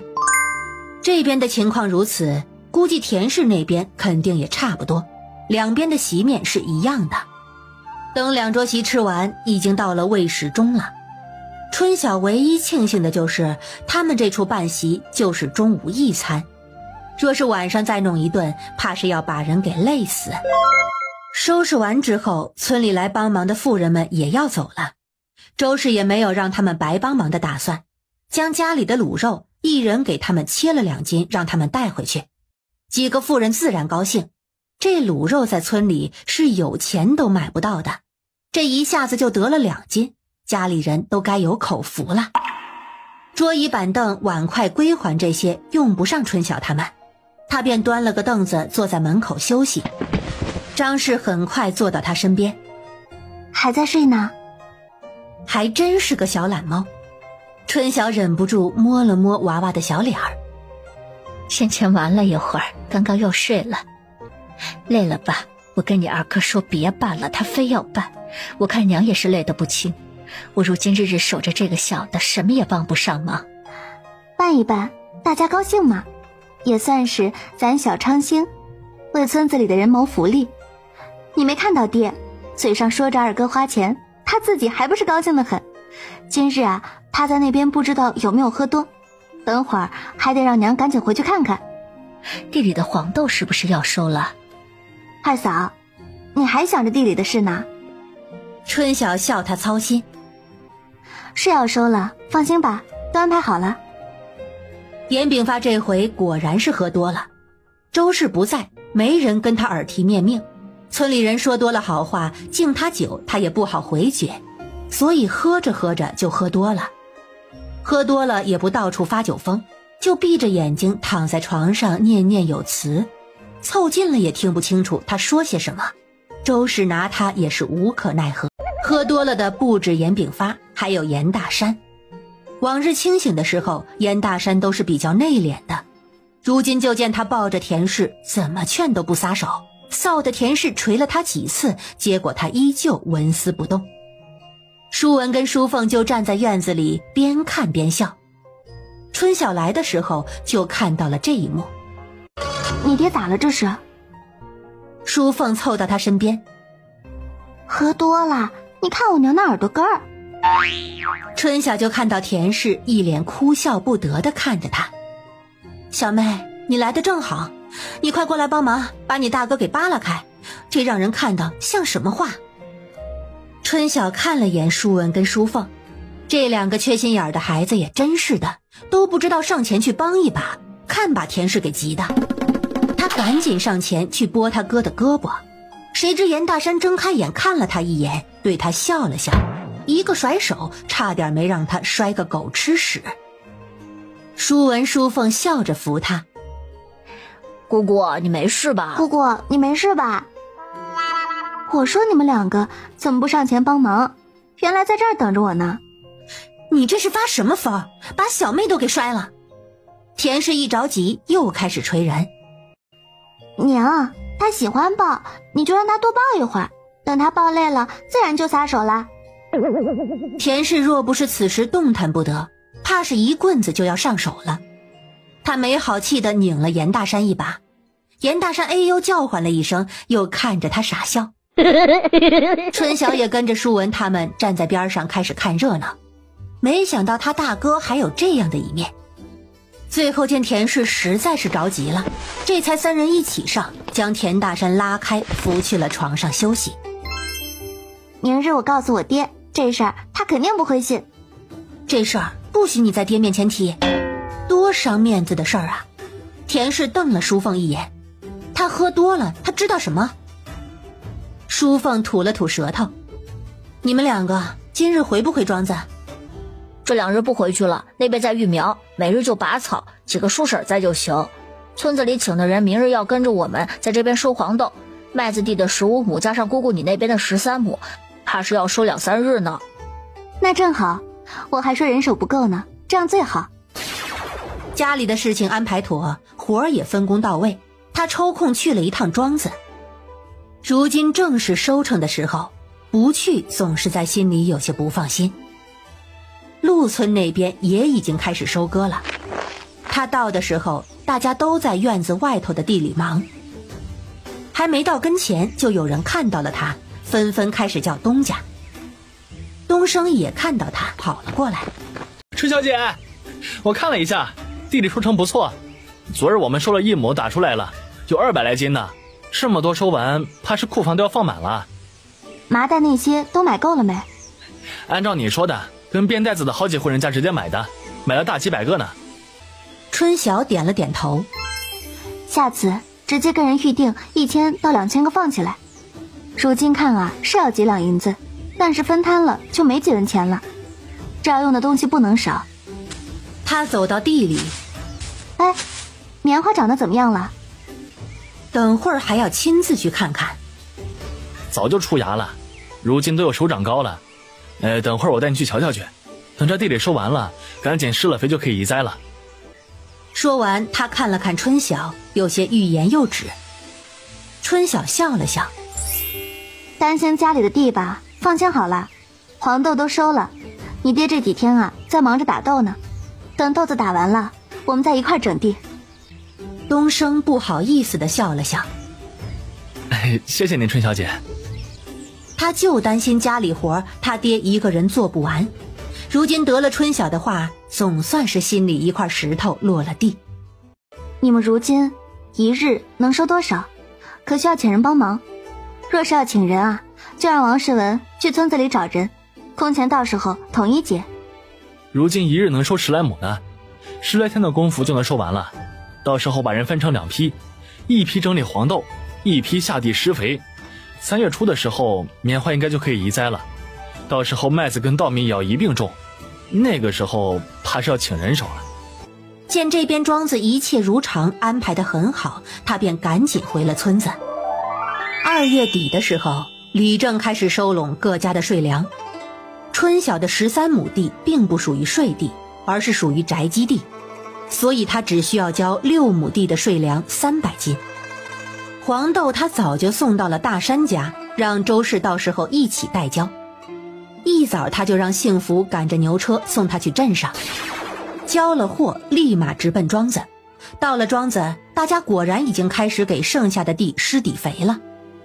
他有些惊讶，这么多的地又要收割又要除杆，居然已经整理好了。他把东升跟王时文叫到跟前。我虽然想要赶进度，但也不至于黑心到要把人当牛使。你们是不是不眠不休的做了？这要把人累坏了，倒霉的可是我。我没有强迫他们，但是大家都是鸡叫就开始起来干活了。他们起了，我自然也就起了，就大家一起做了。这话越说越小声。东家，你也别怪徐管事，这都是大家自愿的。大家日日吃得饱，干点活能有啥呀？再说前些时日，衙门到一众庄子都通知了，说了交税粮的日子，索性就干快些。大家都是这么想的。以后可别这样了，咱们庄子可是要长长久久的，都是我的人，谁出事我都不想。收成有多少啊？36765斤，税粮交了8400斤，还余28365斤。可问了衙门，黄豆多少银钱收？说是6文，让我们卖就抬到镇衙去。外头的粮价已经涨了，结果收价还是这样，他该庆幸没有降价抢征，已经算好了。这么多的黄豆若是不卖，万一以后战争波及大了，会不会要他们捐献都不好说。而且库房都占了也不好，他在心里算了算。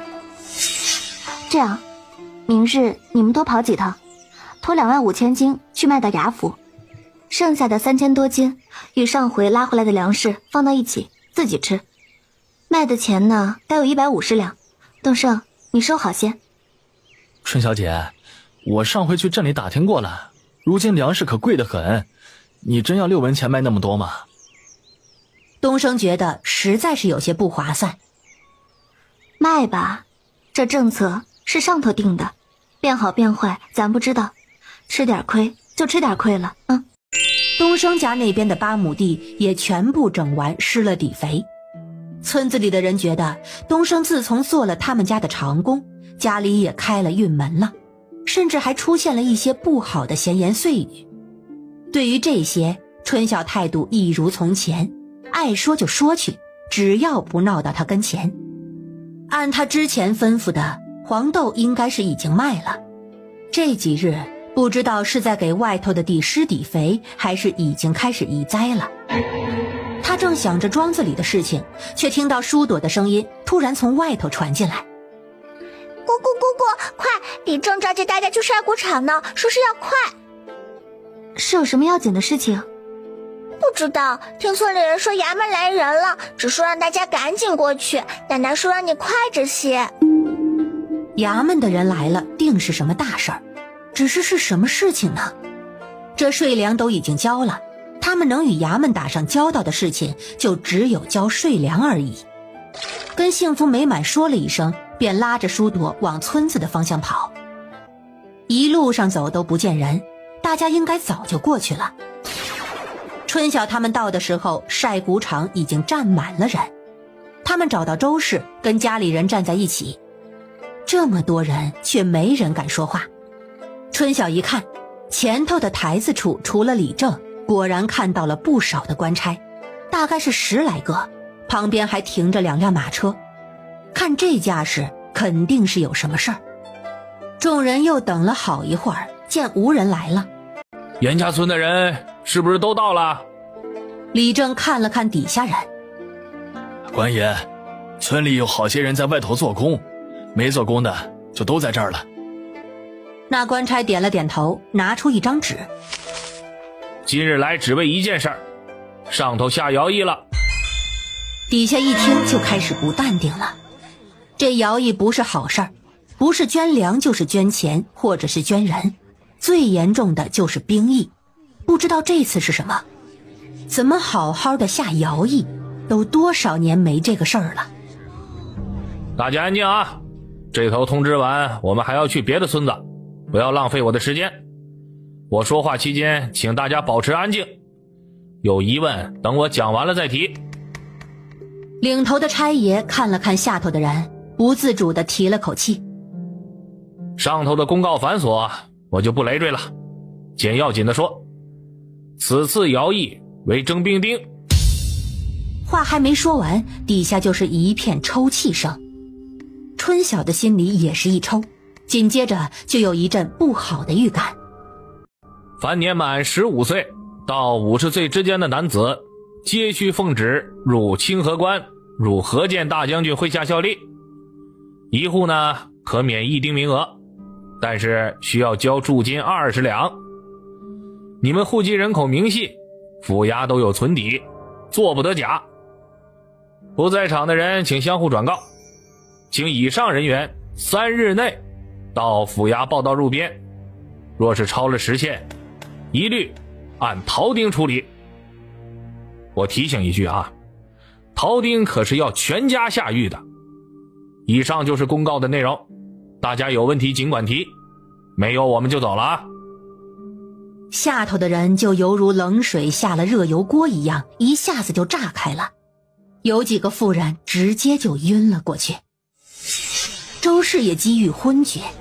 按照刚刚说的，严大山跟严炳发2人有一个必须得上战场，这可如何是好？田氏的眼泪都掉了下来。娘，怎么办啊娘？官爷，这一户一人可用钱赎，那若是多出银钱，可否免2人？只要能免，几百两，就算是上千两也是要出的。银子可以再挣，但是人一旦上了战场，那就是九死一生了。大家都齐刷刷地看向那群官差，谁知却得来了冷冰冰的不能2字。官差见场面闹哄哄的，无人再问话，坐上马车很快就走了。许多村民面露焦急，纷纷围着李正。李正啊，这可如何是好啊？这消息来得这样突然，这是不让人活了的节奏啊！战场最无活路，这人上去就没了。我就算了，我儿子才娶的媳妇儿，这可怎么办呢？早知道这样就早分家了，就是借钱也能够多赎回几个，如今可怎么好？晒谷场传出了此起彼伏的哭闹声。张氏还好，大河已经分家，交20两就成。只是公公跟大哥这次怕是麻烦了。田氏跟周氏心情压抑，春晓见他们神色实在是不好，此处又哭声一片，不是个能多待的地方，便跟张氏一人搀着一个，将人搀了回去。张氏手里还抱着孩子，好在孩子此刻已经睡着了。几人刚回到家，田氏就哇的一声哭了出来。他知道大山这次是在劫难逃了。怎么办啊娘？小妹，大山他怎么办？他还不知道这个消息，知道了该怎么办啊？怎么就不能用银子赎？我们多出钱，200两不，500两我们也出，怎么就不能出银钱呢？越想也越伤心，突然又想到什么，一下子哭疯癫了。我娘家怎么办？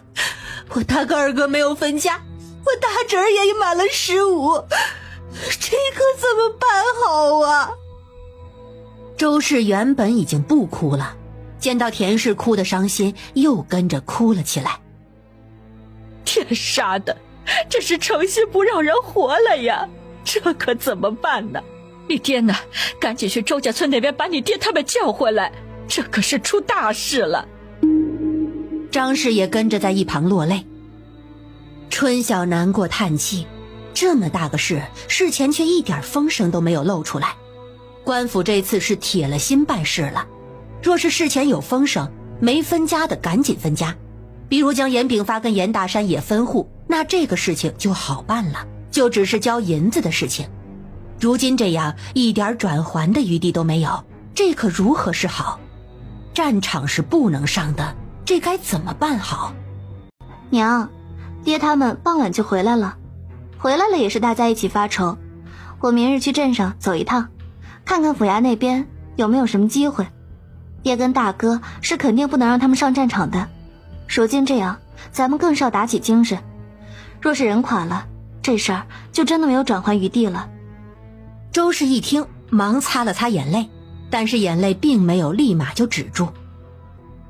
春晓，你一向有能耐，你一定要帮帮你爹他们。若是他们去了战场，我们也没法活了。娘，您先别伤心了，我先扶着您跟大嫂去床上休息一下。这是个很棘手的事情，说不让人上战场也只是暂时安慰的话，除非他在衙门有人，但是他在衙门哪里有人？明日也只能先去打听了。明日还要把东升接回来，东升家如今2个人都要入征，面临着一样的困难。严炳发他们回来的时候，一个个垂头丧气，舒文跟舒凤都眼睛肿肿的，显然是已经知道这件事了。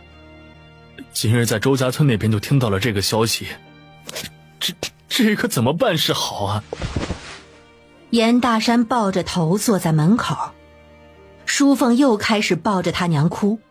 他爹要上战场了，所有人都知道他爹要上战场，父子一起，哪有父去子不去的道理？田氏如今只剩下默默的流泪，偏偏这个时候还有人上他们家借钱，说了几句，大概也看出时机不对，叹着气走了。这可怎么办好啊？周氏觉得心里苦，能有什么办法呀？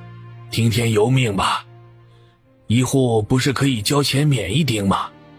大山还年轻，几个孩子都没有大，去也是我去，也不用这么悲观。上了战场又不是一定是个死，到时候我能躲就躲，总能活着回来的。他不说还好，一说周氏眼泪就跟决了堤一样的流，一头是男人，一头是儿子，这让他怎么选？爹，您说的什么话呀？要去也是儿子去，怎么可能让您去啊？到时候家里还得托您照顾呢。春晓觉得自己不能再待下去，再待下去他会窒息，他一定要想办法才行。爹，娘，嫂子，你们今日都早些休息吧，时辰也不早了，明日白天咱们再各自想办法。春晓，这回咱该怎么办呢？大河边走边耷拉着脑袋，张氏跟在身边，他老丈人那边这回也麻烦了。2个儿子也是必须得走一个。二哥，这会儿周氏不在，春晓终于露出了些脆弱的表情。这回我怕是也没有办法，咱们没有官府认识的人，找不到门路，我这会儿心里也乱得很。严大河这才知道他的镇定都是装的，他捶了一下自己。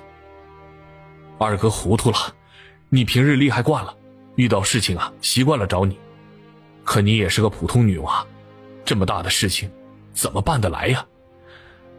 唉，不管如何，我明日都要去镇衙那边看看，打听打听，看看有没有可行的路子，能用钱保下的，要多少钱都行。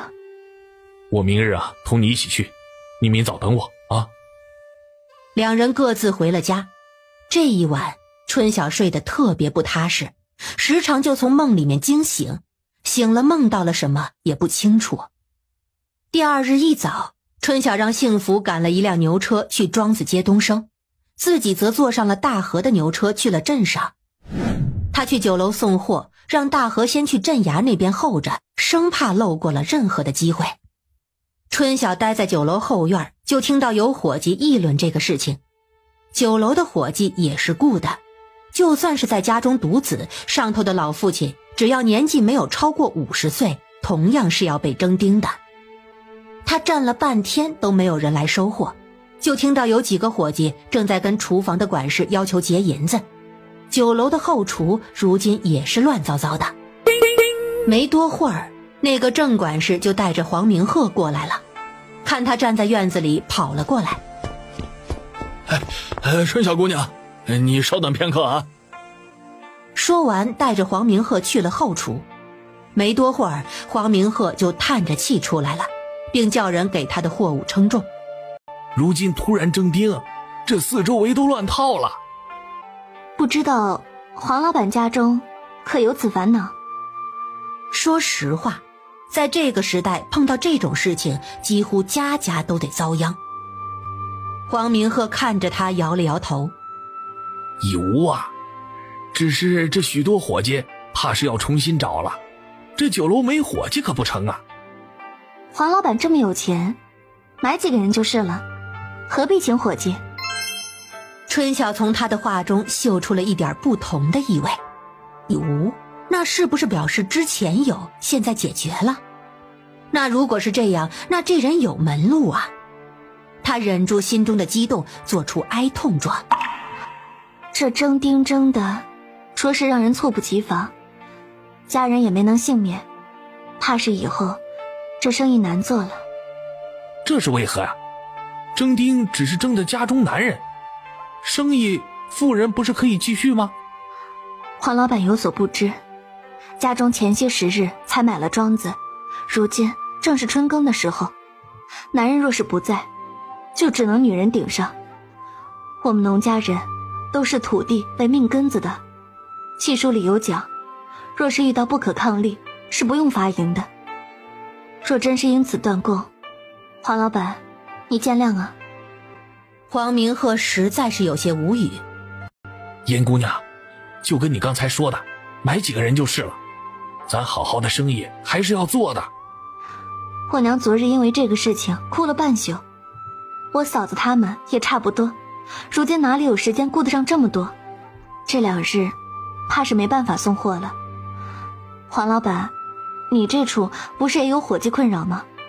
咱大家都歇一歇吧，我这2日还要去找找机会，看看有什么办法可想呢。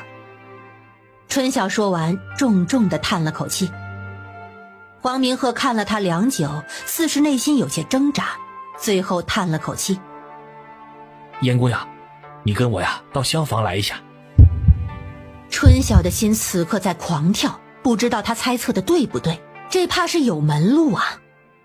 春晓忙跟着黄明鹤进了酒楼的厢房。黄老板要说的是何事？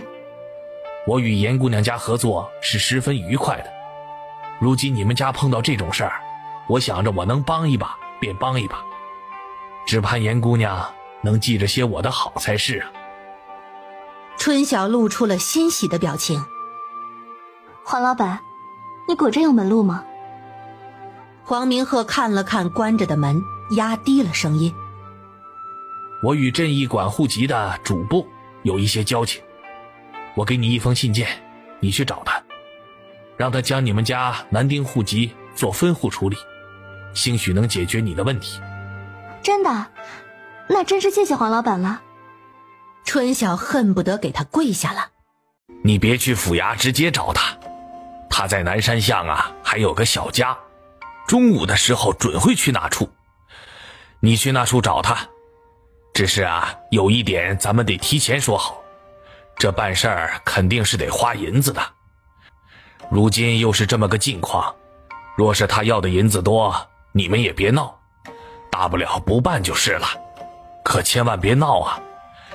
我是见你如此于心不忍，你们若是把他捅出来了，害的可是我们呢。春晓对此感激不尽。黄老板，您放心，我不是那么没有分寸的人，忘恩负义的事情我不会干的。您今日此举无异于救命，大恩大德我记下了。黄明鹤很快就给他写好了信件，春晓觉得自己拿信的手都有些抖。他再次拜谢，然后一路奔出了府衙。府衙门口如今聚满了人，一看到严大河他就激动了，拉着他走到一旁无人的角落，却不敢表露欣喜。二哥，我找到门路了。严大河大喜。春晓，你说真的？二哥，你样子别太高兴。春晓有些紧张地看了看四周，这会儿别人都面色悲苦，就他一副笑脸，这也太怪异了。二哥，咱不待这处了，我们去茶馆坐坐，办事儿要到中午。两人赶着牛车找到了处小茶馆，就在外头的茶摊子上喝茶。茶摊子今日格外的冷清，街面上也只有寥寥几人，在一起的也都是在讨论征丁的事。虽然没人，大河也不敢多问，看春晓的样子，这个事情大概不好外道。两人便安静地坐在一起喝茶，一旁的牛不时发出哞哞的叫声。茶摊老板是个老头，虽然觉得他们怪异，但是今日本就怪异，所以也没有管他们。到了中午，春晓怕坐着牛车太显眼，便让严大河继续在这里等，他则自己去了南山巷。按着黄明鹤告诉的地址，很快找到了那个人家。他便坐在屋子对面拐角的墙根处。果然50过半的时候，来了3个40岁的中年人。春晓见他要进门，忙跑了过去，把敲门的人吓了一跳。您是不是秦主簿大人？那人警惕地看了他一眼。你哪位啊？门很快开了，一个穿着娇艳的年轻女子站在门里，正准备开口迎人，却忽地看到门口有2个人，随即有些愣怔地看了看中年人。爷，这是……啊，大人，民女是聚贤酒楼的黄老板介绍过来的，我这里还有他的书信。他将信从兜里掏出来，双手递了过去。那人一听是黄明鹤介绍过来的，接过了信件。哦，进去吧。春晓跟他进了屋，门很快就被女子关上了。那女子见两人像是有事要谈，自动回避了。院子里就剩下坐在石桌旁的中年男人跟站在边上的春晓。这个黄明鹤倒是会给我找麻烦。他放下信，看着春晓。你要如何呀？大人，我想请您帮忙更改户籍做分户。春晓壮着胆子说道，他这也算是贿赂官员了，若是这个什么主簿的翻脸无情，他是要被下狱的。你既然找到我这里来了，那我也明人不说暗话。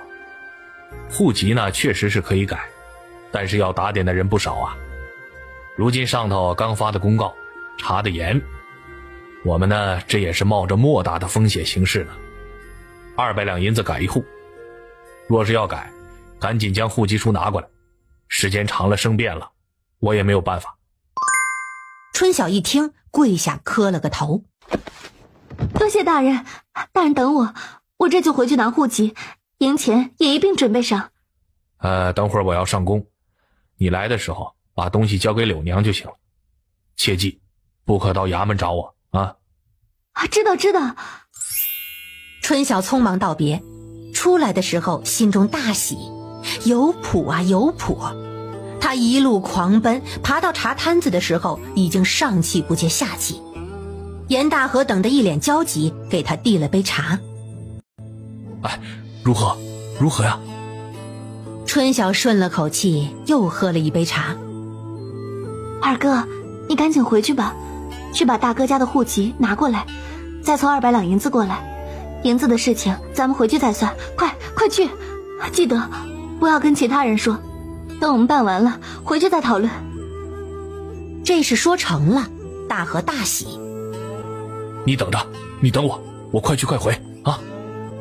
说完上了牛车，赶着牛车跑走了。于是又换成了春晓在此处等。茶摊老板也不多问，也不赶人，反正今日也没什么人，要坐便坐着呗。差不多坐了快1个时辰，大河便赶着牛车回来了，果然是很快。下了牛车便给了他一个布包袱。银子2家凑的，要不我送你过去吧，这包袱还有些重。春晓想了想，便坐上了牛车，在快到巷子口的时候下了车，让他就在巷子口等，他自己背着包袱就去了主簿家。敲门进去，发现那个主簿居然还在，他一喜，将东西放在了石桌上。大人，这是我大哥家的户籍，还请您帮忙把严炳发跟周麦娘跟严大山做分户。秦主簿拿起户籍书看了看，又点了点包袱里的银子，点了点头。你若是能等，有时出来拿消息，若是收到新的户籍，那就是成了；若是不能，就等明日来拿。若是明日还没有消息，那这没办成的银子也是不退的。这么重要的事情，就算是不能等也得等啊。我晓得，我有时来，要麻烦这宅子夫人帮我应门了，还有辛苦请大人了。那年轻女子一听到夫人2字，瞬间眉开眼笑。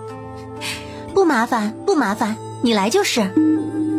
春晓东西交了，又带着严大河去了茶摊。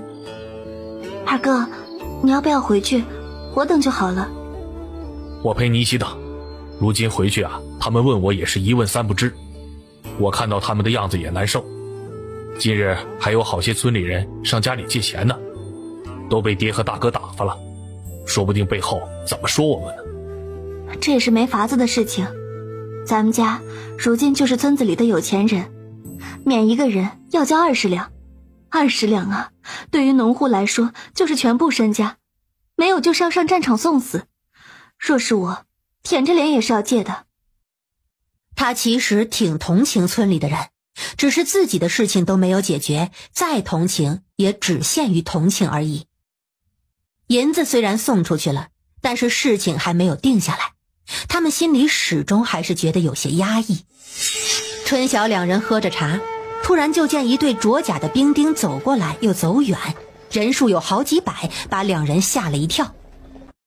镇上驻兵了？这么快？昨日就来了一批了。茶摊老头在远边叹了口气，估计是怕征丁有人闹事儿吧，都是县城那头过来的。老朽我无儿无女，倒是省了这场灾了。春晓看了看茶摊老板，又叫了一壶茶。去年同州那边就开始了，原本以为没事，没想到还是轮到了咱们。也不算是丧天良，起码一户啊还能赎一个人。大河如今已不似之前那样焦急。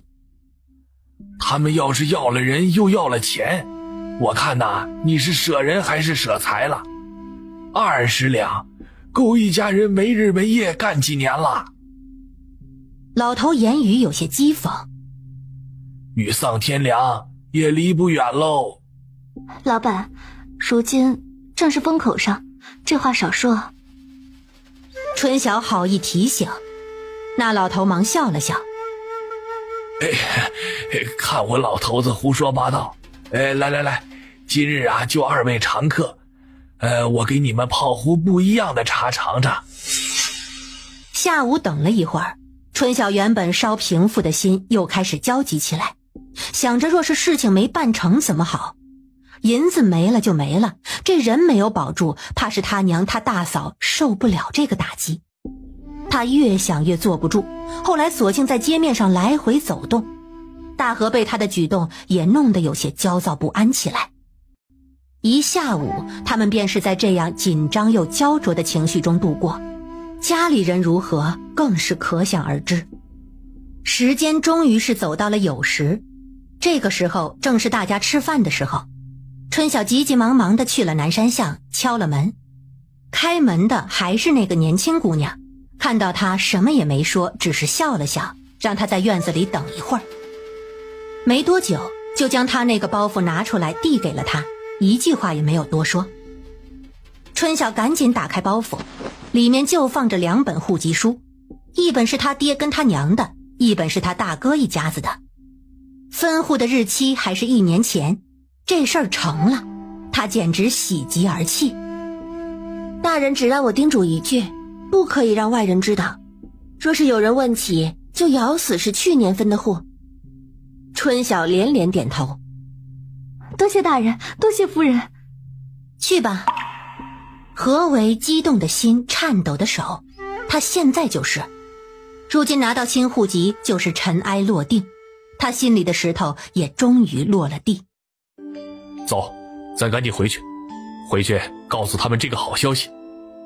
走，路上你当心些，明日咱们到乡府把3户的银子交了，这事情也就算是了了。到村子的时候天已经黑了，两人一路奔回大山家，结果进门就看到田家人、张家人还有严二妮。爹，时候不早了，我先回去了，等会儿你跟大哥去我那里一趟，有些地里的事情要聊呢。你这缺心眼的孩子，你爹他们都要去送死了，你只知道顾着地里，你有没有一点良心啊？这家里急得半死，你倒好，拉着你二哥乱跑。要我说，二和也是个没心肝的，自己没事了就不管你大哥跟你爹的死活。二和被气得一口血堵在心里。谁说我爹要被他们争丁啊？他跟我大哥去年就分户了，这回交银子就是了，几10两银子凑凑总是够的。严二妮有些懵，她看向严炳发，大哥，你不是跟老大一户吗？去年你们又分了？严炳发也是才知道自己分了，心中欣喜，但又不好表露。一旁的周氏却忍不住了，他扬了扬唇，怎么，你还盼着你大哥上战场还是怎么的？田氏一脸欣喜地看着春晓跟严大和，这样说的话，事情肯定是成了。他想问又不好问。你先回去吧，吃了饭你爹他们去找你。周氏将他打发走，自己应付这一家子人。春晓回到家的时候，天已经黑了，幸福跟美满都在堂屋等他。见他回了，忙给他添饭倒水。他把包袱扔在桌上，刚刚那么多人就没有交出去，等会儿他爹来了给他爹是一样的。结果他点着灯，饭才吃到一半，严炳发跟大山就来了，后头还跟着田氏跟周氏。你们怎么都过来了？家里不是来了那么多人，你们过来，他们没说。几人都自觉地围着桌子坐了下来。春晓让幸福美满收了碗。没事，都是过来借钱的，今日又没有下文，这会儿天也黑了，让你二哥还有舒文、舒凤他们招呼着休息去了。春晓，你那处是个什么情况？大河中午回来只说找到路子了，让凑钱，其他的什么也没有说，到底是个什么情况啊？你刚刚说什么去年就分户了是个什么意思啊？你赶紧跟我们说说，我们这心里也没谱啊。春晓忙把包袱打开，将2份户籍交给了他爹。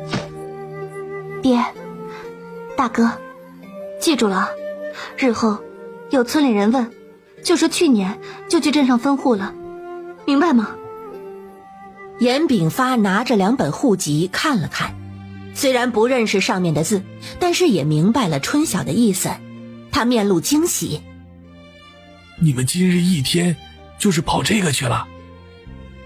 大山跟田氏也凑过去看。咱真的分户了？田氏拿着户籍书，眼泪又出来了。大山，你不用去当兵了，太好了，太好了！春晓，你爹他真的不用去战场了吗？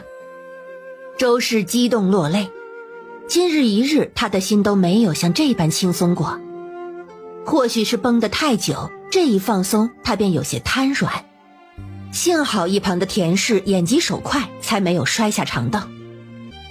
娘，咱家没事，明日我把咱们3户的60两银子交了就成。今日拿了100两出来，我那里只有20两银子了。家里2个人要40两，这钱不够。我这里有，明日我拿60两去交。府衙我不好去，看上大哥跑一趟，还是二哥跑一趟了。田氏揪了揪手，有些为难地看着严炳发跟周氏。爹娘，今日的事情你们也看见了，也是实在没办法。我那边大哥跟二哥家里总共3个人，可免2口人。这改户的事情就不说了，200两银子也不是说有就有的。我爹娘今日来是想让我借他们20两银子，若是钱小没电了，我想把手里的20两先借给他们，成不成？说完他又看向严大山。今日都是来借钱的，我跟你们娘手上实则还有100来两，原本是怕春晓那头办事缺钱，今日便没有提。既然这个事情办好了，明日的60两也不用春晓出了，她一个闺女家哪有她出钱的道理啊？60两我们拿，你的20两借给你爹娘，余下的40两就借个你二嫂爹娘还有你姑姑。这样啊，也算是我们尽了仁义了。那如何说呢？先跟他们说没钱了。大山想起下午大家一户接一户上门的情景，他们手里当时就只有20两，又担心自己的事情，说了些什么这会儿都想不起来了。就说是从你妹妹这处借的。大家点了点头，统一了口径。等回去后啊，就赶紧给大和他们送去。你二嫂爹娘可不是讲道理的，若是闹，晚上怕是不得安宁啊。今日这样已经是最好的结果了。咱先回去吧，等明日白天再过来好好捋捋。大嫂，今日肉卤了吗？春晓问，别刚得了别人的帮助就把别人的生意给停了。你二嫂那边卤了，明日有货送。今日这事儿多亏酒楼黄老板，等风口过去了，我要好好登门拜谢的。原来是黄老板帮的忙啊。严炳发感慨。那到时候我与你一起去，这可是救命的恩了。这日大家都睡了一个好觉，除了张氏。一大早家里人全部过来了，看样子人是已经全部送走了。张氏抱着孩子，顶着2只乌青的眼，看着就有些吓人。二嫂，你难不成是一夜没睡？爹昨日没给你拿银子过去？张氏连忙摆了摆手，美满从他手里接过孩子，替他抱在院子里转悠。我原本手上还有10几两银子，昨日回去听你二哥说家里的事情办妥了，就跟你二哥商量着把那10几两走的时候借给他们。后来大哥给我们送了银子，我就拿给我爹娘了。我娘昨日拉着我哭了一宿，说我2个弟弟如今已经闹翻了，谁也不想入征，她也不知道该让哪一个去，就这样闹了一宿。说完重重地叹了口气。我能怎么办？我唯一能帮的也就是拿20两银子给他们了。我大哥家也是一样的。昨日我娘说了，去也是大哥去，孩子才刚15，啥也不懂，去了就是送死。大哥去或许还能有见面的时候，家里大嫂已经倒下了，真是造孽。春晓没有见到家里的男人，大山跟大河去镇上了，怎么没有见到他爹的人？爹呢？下地吗？哪儿能啊，如今事情这样，谁还有心思下地？刚来的时候又有村里人找上门了，都是借钱的，咱虽没钱借，但是也得好好的与人说，不能落了埋怨。周氏叹气，你方婶子家这回可惨了，你扶平叔还有你石头跟木头哥3个人就要走2个，如今家里也是乱套了，帮又帮不上忙，我想去看看，帮不上忙去了也是徒劳。望祖哥跟望福哥也是要走一个，东升跟他爹也要走一个，我听说东升他娘又病了。大家都在叹气，村里这样的事情太多了，几乎家家都有，他们有心帮也帮不上。娘，昨日拿的200两，咱们3家平摊，晚一点我把银子补给大嫂跟二嫂。田氏摇了摇头，早上你大哥二哥已经说了，说是这钱啊以后都不要提了，就我们2家出，原本就该2个儿子出的。你大哥原话是你办了事就不该出银子，说是不提了。大哥的谨慎是正确的，既然是不提，那就不提好了，就当是没有这笔银子，没有这个事儿也好。我们2家如今也空了，就当是重新开始好了。只是这地该怎么办啊？家里的长工怕是剩不下几个了，请人又是个麻烦事。这确实是个麻烦事。春晓皱了皱眉，等哥哥他们回来，咱们再商议商议吧。如今到处都是乱糟糟的，明日就是最后期限，不过了这一遭，谁都没有心思。严炳发没多会儿就过来了，过来就只是摇头。中午的时候，严木生带着望祖过来了，看到一家人都在，人显得很是不好意思。木生兄弟，你是来找春晓的？周氏招呼他进屋，若是找他们，肯定就去村里了。严木生点了点头，我也是舔着脸过来的，想问问大侄女能不能借我10两银子。前些时日我们挣了些钱都买地了，家里怎么凑都只有10两，本来这话我不该跟大侄女开口的，也实在是没有办法了，如今这家家都缺银子。木生叔，您别说了，我这就拿给您。多谢你，春晓。如今村里都乱了套了，我们才买了庄子，想帮都是爱莫能助啊。严炳发看着父子俩，商量好了没有？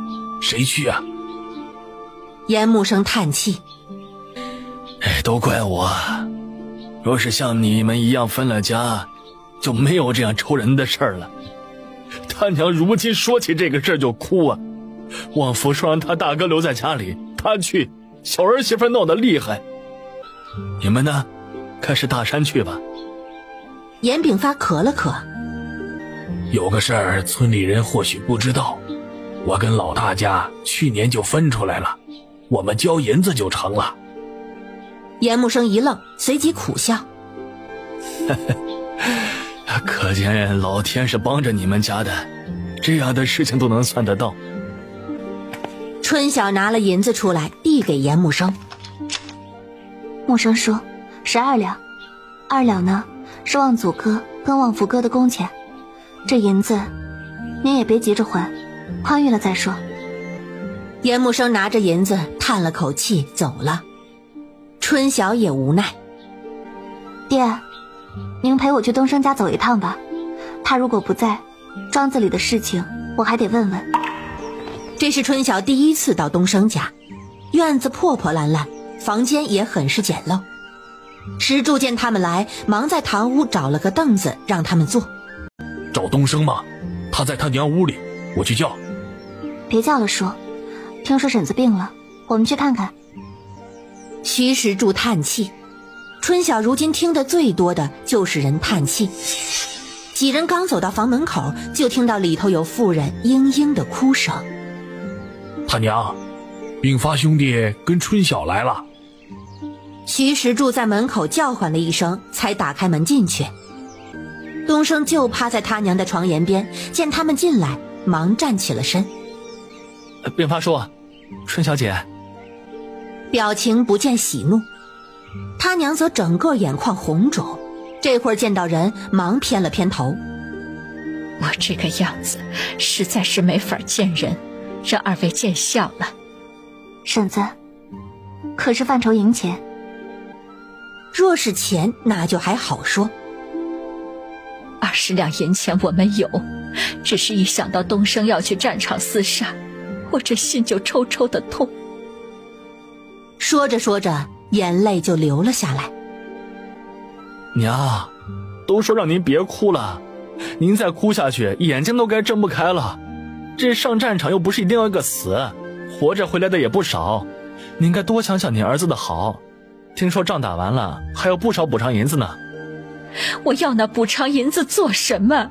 我要你们好好的活着，你连个后人都没有，我就说你爹，让他赶紧给你说门亲，就是左挑右挑，如今好了，想找个都来不及了。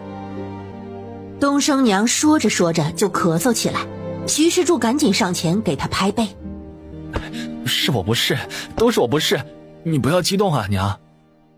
春晓示意东升跟着一起出了门。是已经决定好了你去？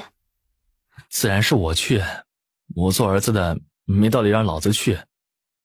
春小姐，我知道你是个好人，我走了以后能不能麻烦你帮我照看一下我爹娘？我知道这个要求很无理，就捎带看顾一下，他们有事的时候能帮一把，我感激不尽。春晓抬头看着他，这么大的少年，如今在他面前眼眶红红的。我应下就是了，你也不要太悲观。像你刚才跟你娘说的，若是打了胜仗，很快就能回来，就当换个地方做工，心态放好些，多注意保护好自己。多谢您，春小姐。庄子里的事情暂时不用担心，一在那些细节，我带了他们2天，他们都知道了。卖黄豆的150两在王世文手里，他是个老实人，会保管好的。不过你还是去尽快拿回来，自己存着好的。东升一边想一边说，基本把他平日做的都交代了。春晓拿了10两银子给他，这是你的工钱，多的部分你放在身上。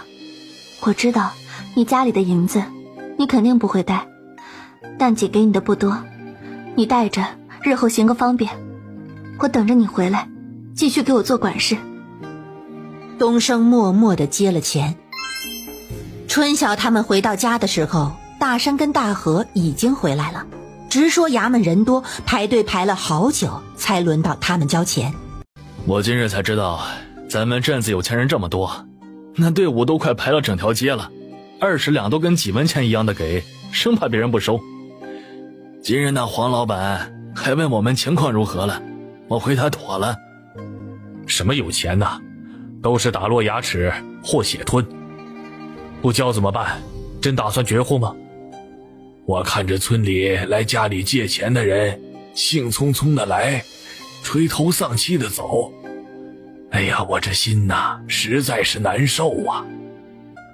严炳发从来没有觉得自己如此的无力。爹，这个事情我们若是完全不帮，怕是到时候人家要说我们为富不仁了。春晓看了看家里人，他们不会觉得我们说的没钱是真的，他们只会认为我们有钱不想拿出来，那咱们只怕是要跟村子结仇了，日后做事就不方便了。这样，我手上还有一些银钱，如果再有人跟您借钱，您让他们来找我，就说我能拿的我都会拿出来帮忙，但是每家最多只能借10两，咱们家交了60两，又买了庄子，没有多余的钱了。你这是犯什么傻？村子人那么多，你这话一出，怕是都得来找你，没有200-300两根本就办不成。周氏觉得他就是打肿脸充胖子。娘，您相信我，借出去的钱以后都会挣回来的，咱们现在要有口碑。严炳发虽然不懂他的做法图什么，但是对于他肯向村里人伸出援手却是十分赞同的。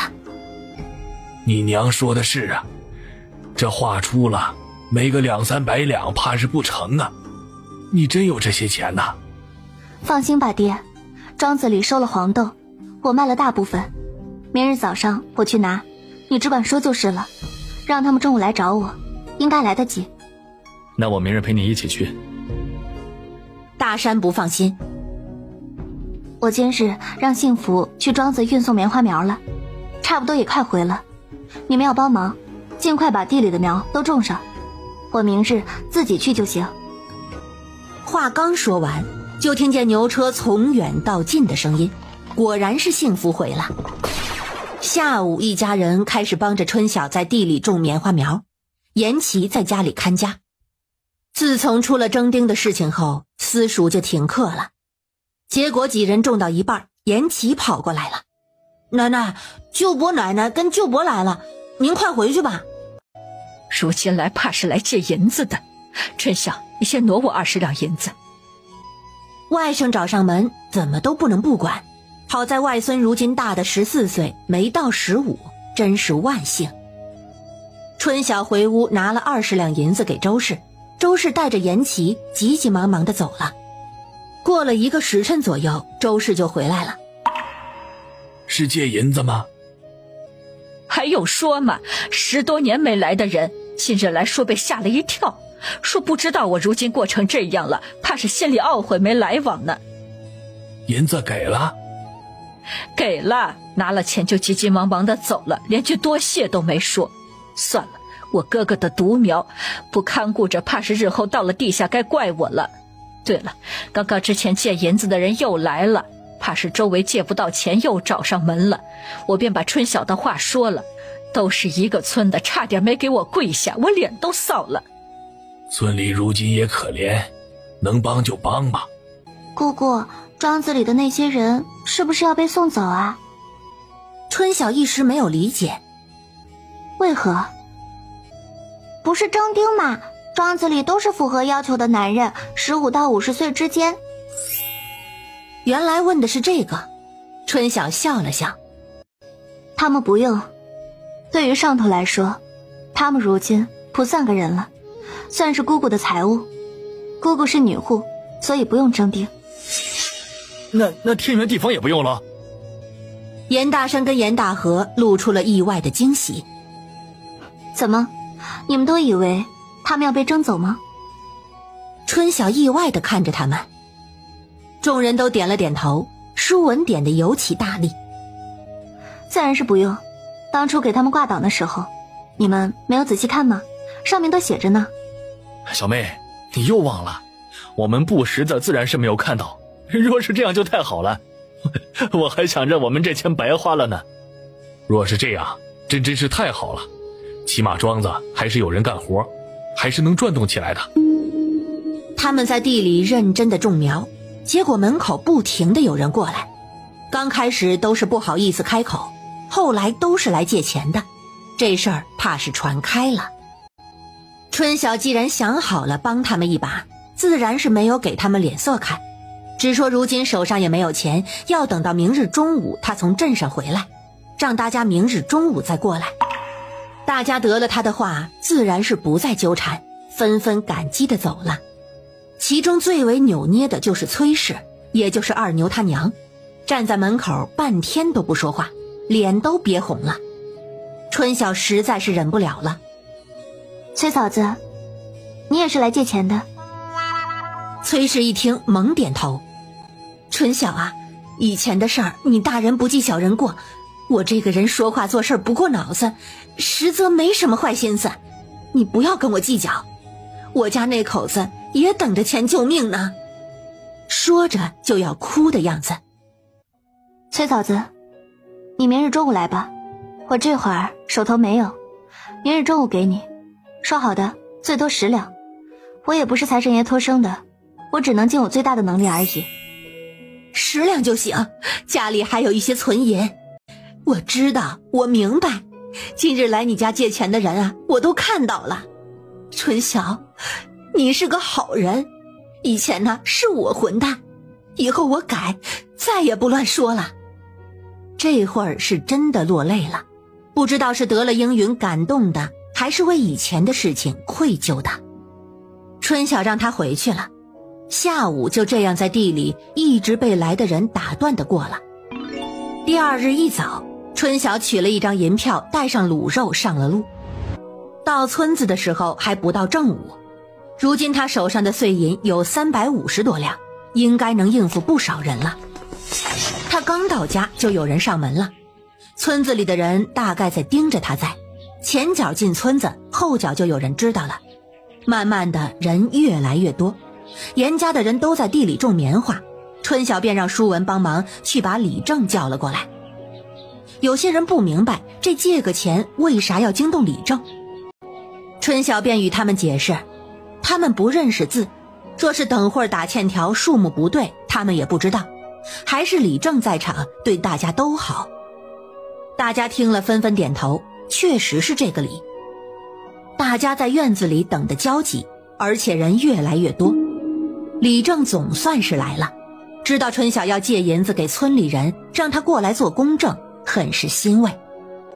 春晓，你是个仁义的，大家都会记在心里边的。春晓叹了口气，李正，我知道大家都有难，我自然是愿意帮忙的，但是我能力有限。今日我去镇上酒楼，请酒楼老板把生意的赚头给提前支出来了，就希望多帮些人，所以我希望大家自己能凑的也不要多借，机会也留些给别人，不然到时候别人凑不够，这可就是关乎性命的事情了。当然，若是最后真的不够，我也希望大家不要怪我，我尽力了。你们家仁义，大家都知道的。是啊，我知道丙发那人，之前我去借钱一直没有，他怕是真没钱了。如今你肯搭把手，大家心里都是有杆秤的。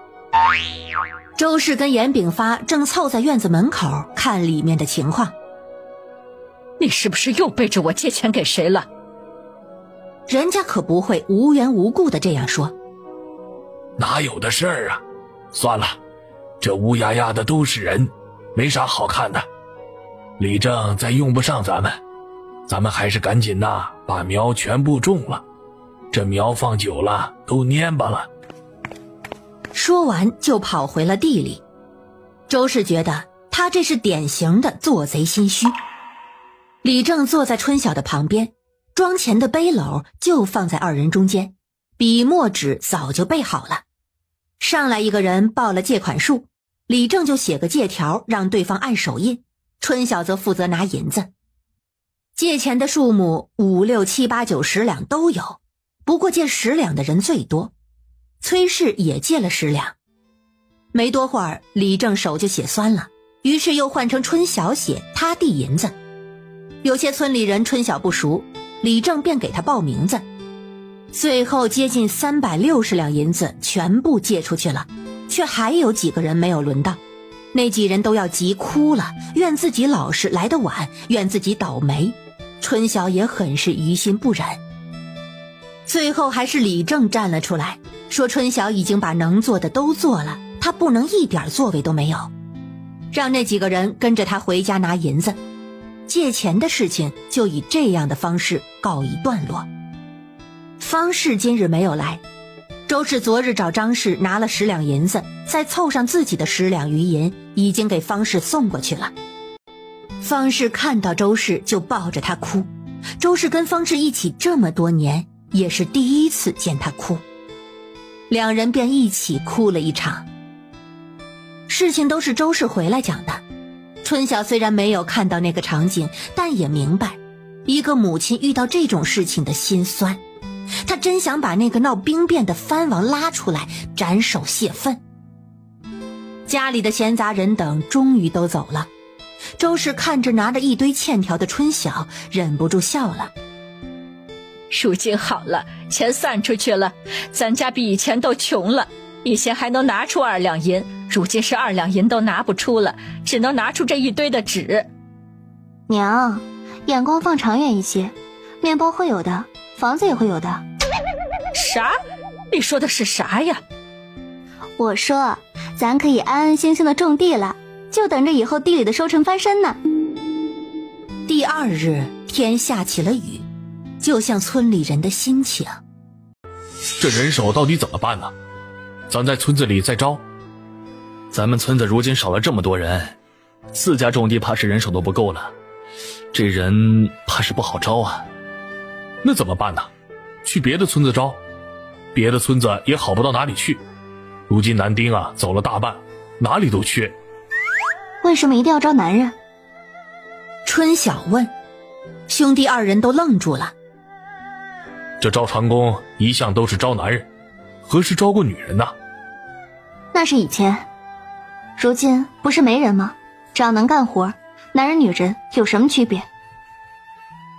话是这么说，你们是不是心里觉得女人干活始终比不上男人？那你们想想咱大嫂二嫂，他们干活的时候可不比你们差。这没法子的时候，你说的倒是可以试一试，只是我们还是先找男的，这样一起做事方便。我只是提个建议，你们自己决定。其实我心里还有一个想法，我想让村里种棉花的人都跟咱们家签契书，我们教授他们种棉花的技巧，但是收成的时候，这个棉花必须按照市价卖给我们，这样他们挣了钱也有银子还给我们，自己的日子也能改善。严炳发听了很是惊讶。春晓，你何时开始这样想的？就这2日，村子里的人原本日子就不好过，如今又经这么一遭，更是雪上加霜。我没有多大善心，但想着若是能够让村里人好，对咱家也是好的，那么这个事儿大可以试一试，但前提肯定是要他们自愿。我觉得春晓这个事情可行，这棉花从来都不愁卖的，咱春晓能把棉花提产，大家若跟着种了，收成翻倍，咱家也能卖棉花获利。我也觉得这事儿可行。这签契约这事儿啊，村里人愿不愿意不好说，也不见得人人愿意。我觉得这是个好事，这春耕咱们早先了一步，过2天村子里都要开始春耕了。若是真有这个打算，我怕还要去找一趟李正，让李正出面说一声。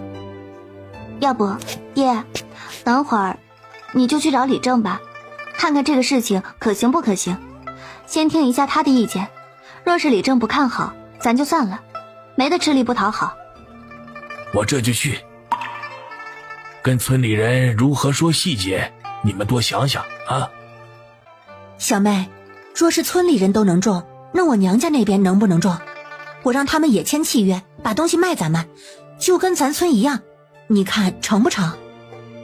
田氏是看着棉花高产赚钱的，这是个稳赚不赔的买卖。大嫂，这个自然是可以的，没得外人行，咱们自己人不行的。田氏很高兴。行，那我这2天抽空回去一趟，我那里还有之前的2亩地的棉花种子，足够用了。春晓又看了看严大河。二嫂那边呢？我回去问问他们家的事情啊，我还真不好定主意。过了约1个时辰，严炳发回来了。除了严炳发，还有李正跟他的大儿子。你看，你们这么干净的石板都被我们的泥脚给踩脏了，这还是铺了石板好啊。地不就是让人踩的吗？来，赶紧坐。春晓帮李正把蓑衣挂到一边。我让我爹去听您的意见，这大下雨天的，他怎么把您给拐出来了？这么远的路。周氏给2人各倒了一杯热水。不妨事不妨事，你爹说的这个可是大事儿，我怎么都得来一趟。他看着春晓，眼神有些严肃。春晓啊，我就问你一个，你们今年种棉花1亩地收了多少斤？这件事情村子里的人都在猜，之前也从来没有透过口风。我问你爹，你爹支支吾吾的。我知道这事在你。如今他们的银子早就外露了，既然是要村里人参与，这个事情瞒也瞒不住。300来斤。严明礼张着个嘴，半天没有说话。当真有300斤呢？多年前村子里也有人种过棉花，但是一年的收成不到100斤，减去税金，最后到手的没有多少。而且棉花伺候起来比粮食麻烦，慢慢的也就没什么人种了。李正，春晓说的可是大实话，之前我们可是几大车拉出去卖的，骗你做什么呀？春晓啊，你可是太厉害了，300斤，按收价1斤50文收，这1亩地可以收15两，有这个收益，谁还去种粮食啊？1亩地的收成都可以买老多的粮食了。爹，咱家地啊，全都拿来种棉花吧，这得挣不老少的钱呢。这粮食也是要种的。春晓怕他们偏激了，连忙提醒。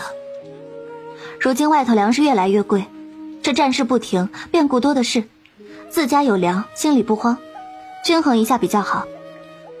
李正连连点头。春晓说的是，你们是没有见过那饥荒年，那有钱也买不到粮的日子，那才叫惨呢。那李正，我们今日说这个，您觉得若是让村里人参与，这个可行不可行？可行，自然可行。他看了看外头的天，晚一点若是雨小了或者不下了，我给村里动员一下，他们哪家愿意，我便让他们来找你。中间需要帮忙协调的，你们尽管来找我，这可是好事啊，大好事。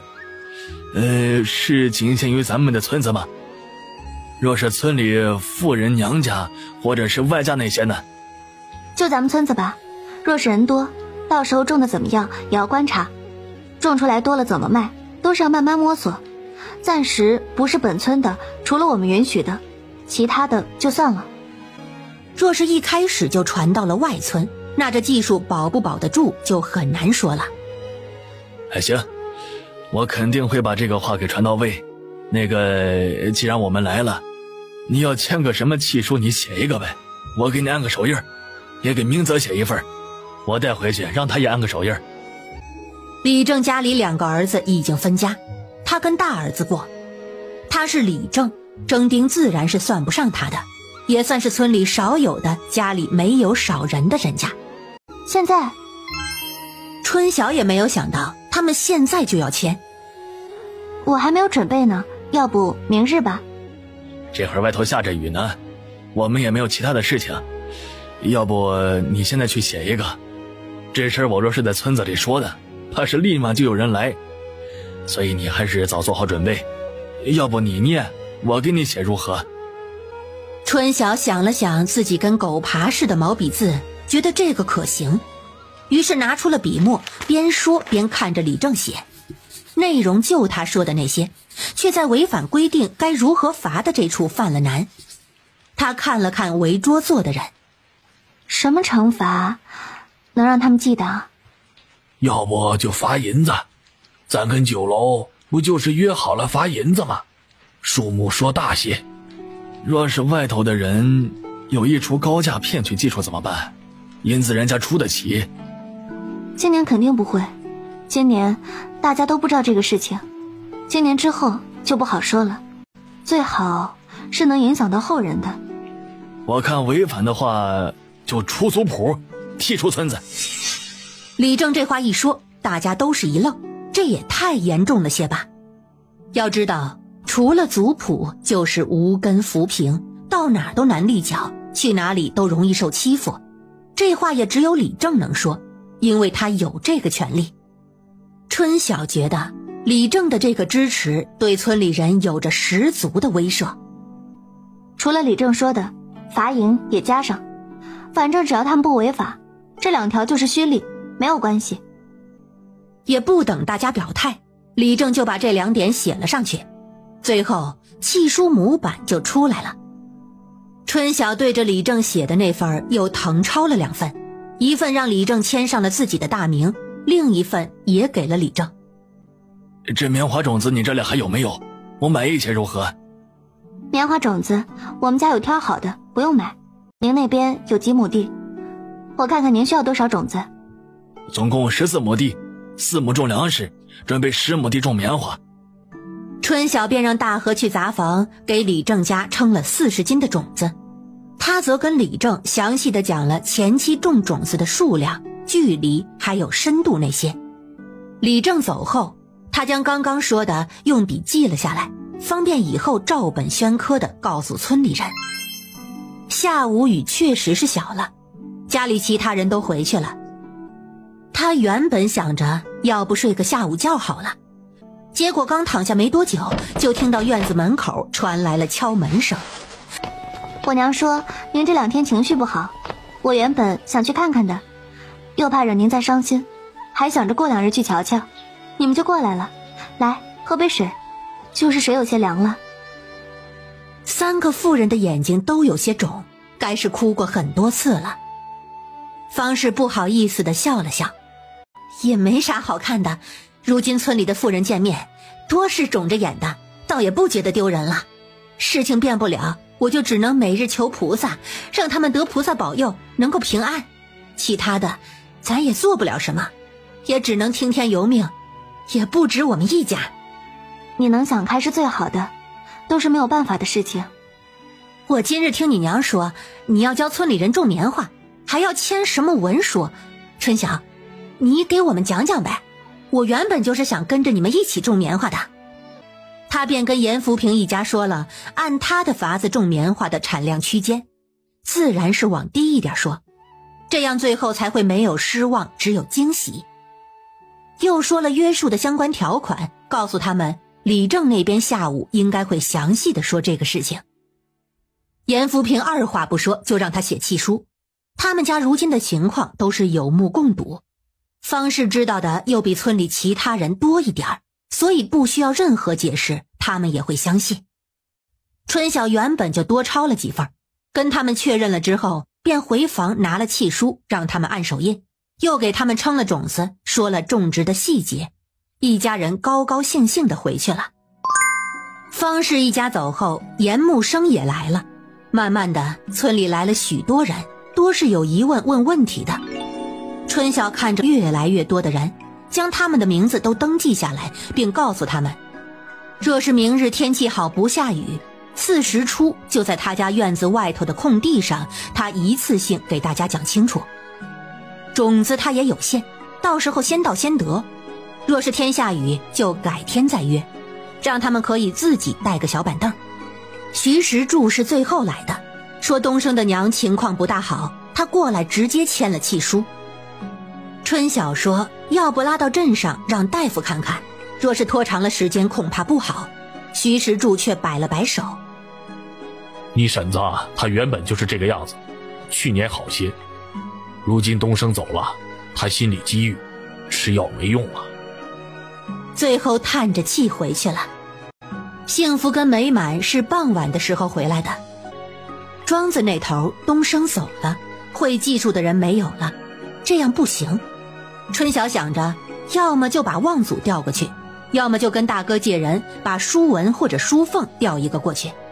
他其实更倾向于调舒凤过去，望祖还得管着村子这边的地，之后村里人加入了，他一个男人更好打交道。舒凤在自己庄子里自然也是放心的。第2日天气晴了，春晓一早就把严琦给抓了过来，这会儿正规规矩矩地坐在桌子前帮他誊抄契书。4时初的时候，村里想要种棉花的人基本上都到了，李正也来了。大部分人都带着小凳子聚在一起，前2日的颓废已经不见了踪影。春晓觉得村里人接受能力还挺强的，知道改变不了，伤心2日也就过去了。日子总是要过下去。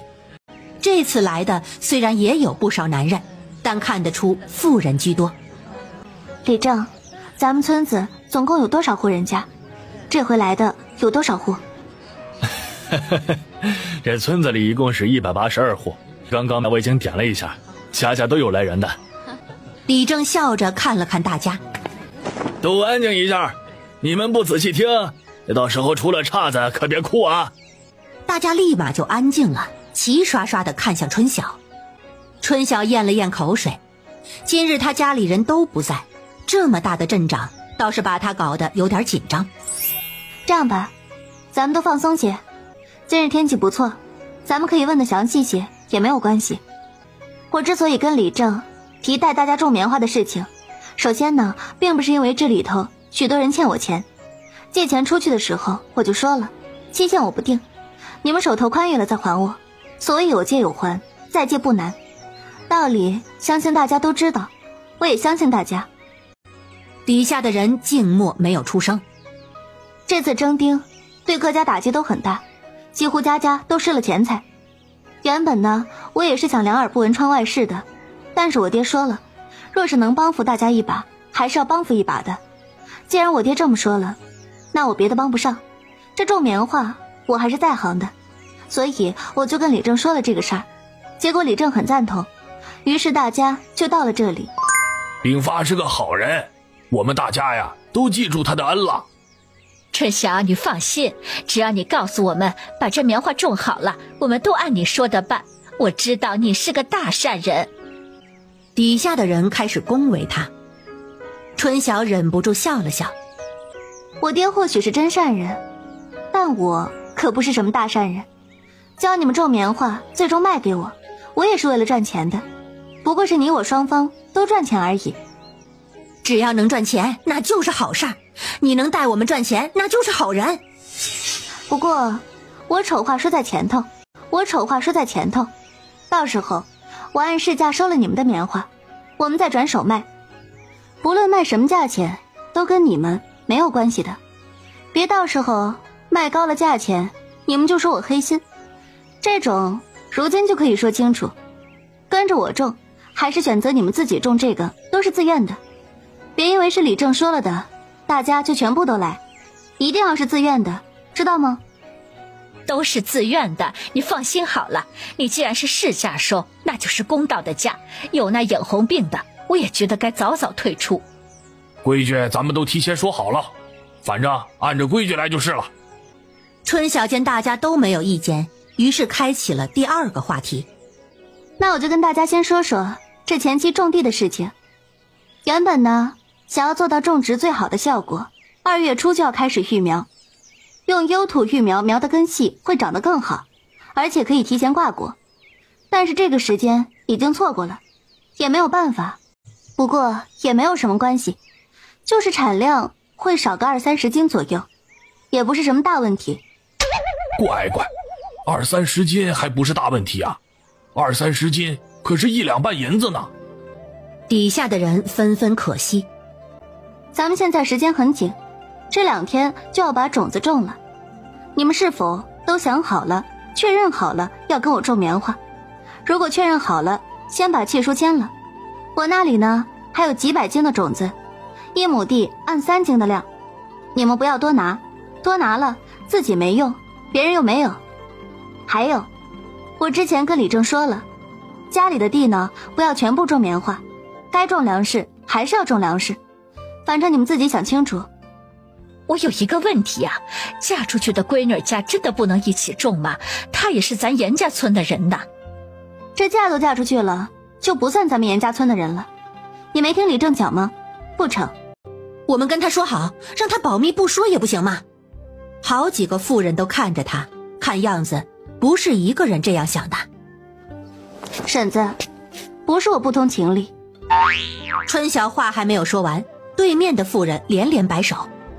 不是，我没有怪罪的意思，只是我那闺女日子过得也苦，我想着若是能一起，也能帮帮她。婶子，咱们这也是刚刚开始，这么多的人，大家都不会。我自己的地我有把握，大家的地种出来如何，我是没有数的。所以说，你们跟着我种也是有风险的，只是多产的几率高一些罢了。这样吧，若是确实大家都挣钱了，明年呢咱们再考虑适当放宽，但前提是必须是可信的，这个事情明年再说。哎，行。春晓看了看李正，李正，这签契书的事情要麻烦您帮忙了，到时候各家要种的棉花亩数也记一笔，我来给大家先把种子分了。李正记一个，春晓跟望族还有严琦便在边上帮忙称种子、递种子。没多久，严炳发过来了。村里人看到他很热情，就跟见到亲人一样，把严炳发恭维得一愣一愣的。他也加入了称种子的行列。村里人登记的要种的棉地是205亩，他的种子只有400来斤，不够。庄子里还有一些，他让没有得到种子的人不要着急，明日他取回来后再发。发完种子以后，他便开始跟大家讲前期的种植技巧，包括肥地跟泡种子、如何泡等等。村里人的问题很多，问的也很细，他知道的都耐心的一一解答了。等到大家没有疑问都走了后，他才发现时间早就过了正午，没满的饭都已经热过一遍了。他这才觉得口干舌燥，这指导员的活儿果然不是个轻松活儿。周氏他们今日一天都没有过来。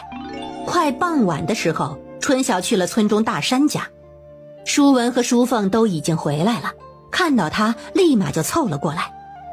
姑姑，听小琪说你今日又威风了一把，带着全村人说话呢。你爹他们人呢？我爹跟二叔出去了，一会儿就回。我爹说是你把我跟哥叫回来的。姑姑，是有什么事儿吗？你们两个，你姑姑都没有进屋呢，有什么话不能屋里说，非要拦到院子里说，缺心眼的孩子。两人被周氏一顿数落，不仅没有不高兴，反而笑嘻嘻地把春晓拉进了堂屋。来，姑姑请坐，姑姑请喝水。春晓嗔笑了一下，我要跟你们爹借人。借人？两人齐齐地看着他。姑姑，你要借什么人啊？自然是借你们其中的一个呀。东升走了，我的庄子没有管事了，我要找一个懂技术的做管事啊。我舒文立马就凑到跟前，笑得一脸的谄媚。姑姑，我去，我肯定帮你管好庄子。姑姑，我去。怎么，你们爹的庄子你们不管啦？我只抽一个人，那边呢有个王管事能安排活儿，但是没人懂技术，我要的是一个能指点的人，我自己有空也会去看看。周家村的庄子爹跟二叔时常看着，姑姑你那处不同，你那处没人啊，去的作用更大。我想了想，还是舒凤去吧。你爹他们呢要雇2头，你在，他们干活放心。我那边虽然舒凤是个女孩子，但是实际不用她怎么干活，她跟王世恩一起把事情安排好就行。而且那边我放心一点。姑姑，我就知道你对我最好了。舒凤心里乐开了花，这回她是真正要管一个庄子了，而且庄子有那边的3个大不止，心里简直是美得冒泡。舒文虽然有些失望，但还是点了点头。好吧，既然姑姑你想好了，那就让舒凤去吧。那咱们收成的时候就比一比，看看谁的棉花种得最好。姑姑可不白请功啊，给东升的是1两银子工钱，舒凤去了也是一样。真的吗？真的吗？同样的问话，一个声音高昂，一个略显丧气。不行，我也要爹跟二叔给我开工钱，我不要做白工。做什么白工啊？田氏笑着从灶房走过来。娘姑姑请我到她庄子里做管事，还给我开1个月1两的工钱。小妹，你不是开玩笑的吧？他哪有那个能耐去管你的庄子？他管周家村的庄子我都不放心，若是实在缺人，舒文都比他强些。娘，你偏心啊。大嫂，没事的，刚开始呢肯定都不会，他这已经在周家村那边待了一些时日了，在我那里多磨练磨练，日后比谁不强。我让庄子里的嫂子们多看顾着些，不怕的。主要是现在太缺人了，幸福跟美满只有纸上功夫，还得跟1年才行。你若觉得行，我是没意见。等你大哥回来，你跟他说一声，他应该也会同意。严大山果然同意，谁让他们确实缺人呢？今日他们去找了村里的几户人家，虽然好些人确实有意想挣那份工钱，但是如今大家都要开始种棉花了，男人都抽不出空。最后他还是采纳了春晓的意见，在家里妇人多的人家又找了7个妇人补上。春晓提醒淑凤，既然答应了，那今晚就要把行李收拾好，明日一早就跟他去庄子里去。去了庄子可就不能日日回来了，可别到时候想家哭鼻子。淑凤很不以为然，姑姑，我可没有那么没用，你看着就好啦。第二日一早，严炳发早早的就把淑凤送了过来，同样送过来的还有要交货的卤肉。美满今日在家看家，由幸福赶着车载着他们走。这一路上，淑凤问了很多问题，问他什么时候可以有决定权，问他什么情况他必须跟王时文商量着办，什么事情必须要请示春晓。春晓给他举了几个例子，其实这样的事情会有很多，只要抓住主要的一点，不要刚愎自用，懂得权衡利弊，见机行事就成了。不要刚愎自用，懂得权衡利弊，见机行事就成了。同时春晓告诉他，若是他能教会王时文认字算账就更好了。这一点淑凤没有多大的把握，主要是他自己跟东升一样都是半桶水。既然是半桶水，那如何教别人？他最多只能说尽力，可不敢保证。三人先去了镇子酒楼送了货，春晓这回见到了黄明鹤，只是急急忙忙的，什么礼都没有备。不过既然是碰到了人，感谢的话还是要讲的。不过这回他是真的要感谢这位黄老板。黄明鹤只说让他好好的做好供应，就算是报答他了。对此他在心里好笑，他总是拿生意的事情做法子，以后可不能这样了，次数多了人家就会厌烦，谁都不是傻子。春晓他们到的时候，庄子里的人正在地里撒种子，还有不少不认识的妇人。他找到王时文，这是请的村子里的人。东家你来了，请了10个人做几日短工，把这地给种了。还是请10到20个长工吧，就按1个月600文的工钱给他们算，人手不够的时候请短工，按1日25文算就行了。他把淑凤推到了前头。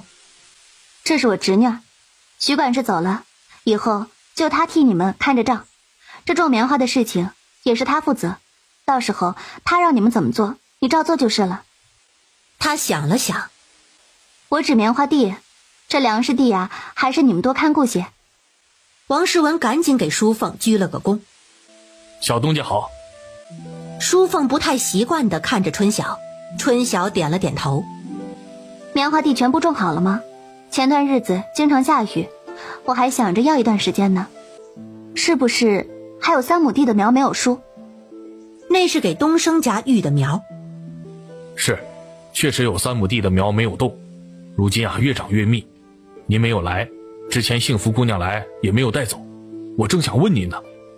你去找几个人，按之前移苗的密度，把苗给我拔了，放到簸箕里，我等会儿走的时候要带走。对了，我记得仓库还有一些没种完的棉花种子吧？有啊，还有接近300斤的种子。行，等会儿种子我也要带走，你去安排拔苗的事情，顺便把庄子里的几个婶子叫过来，让他们找我。对了，庄子里目前只有几两银子，你要买什么就问王时文拿。你知道的，姑姑最近老穷了。你不是说庄子不缺粮食吗？既然不缺，衣服我都带了，没事儿。这也只是暂时的，总之呢，伙食你自己看着办。你想吃肉就让他们去买，菜钱多少也不用一样一样的记，就记个总数就行，到时候我看了心里好有个数。知道了。我日后不常来，我会让幸福或者美满过来，你想回了可以跟他们一起回，或者要带什么就给传个话。知道啦。屋子里转了2圈，熟悉了之后，二人就出来了。一出来就看到院子里候着的6个妇人。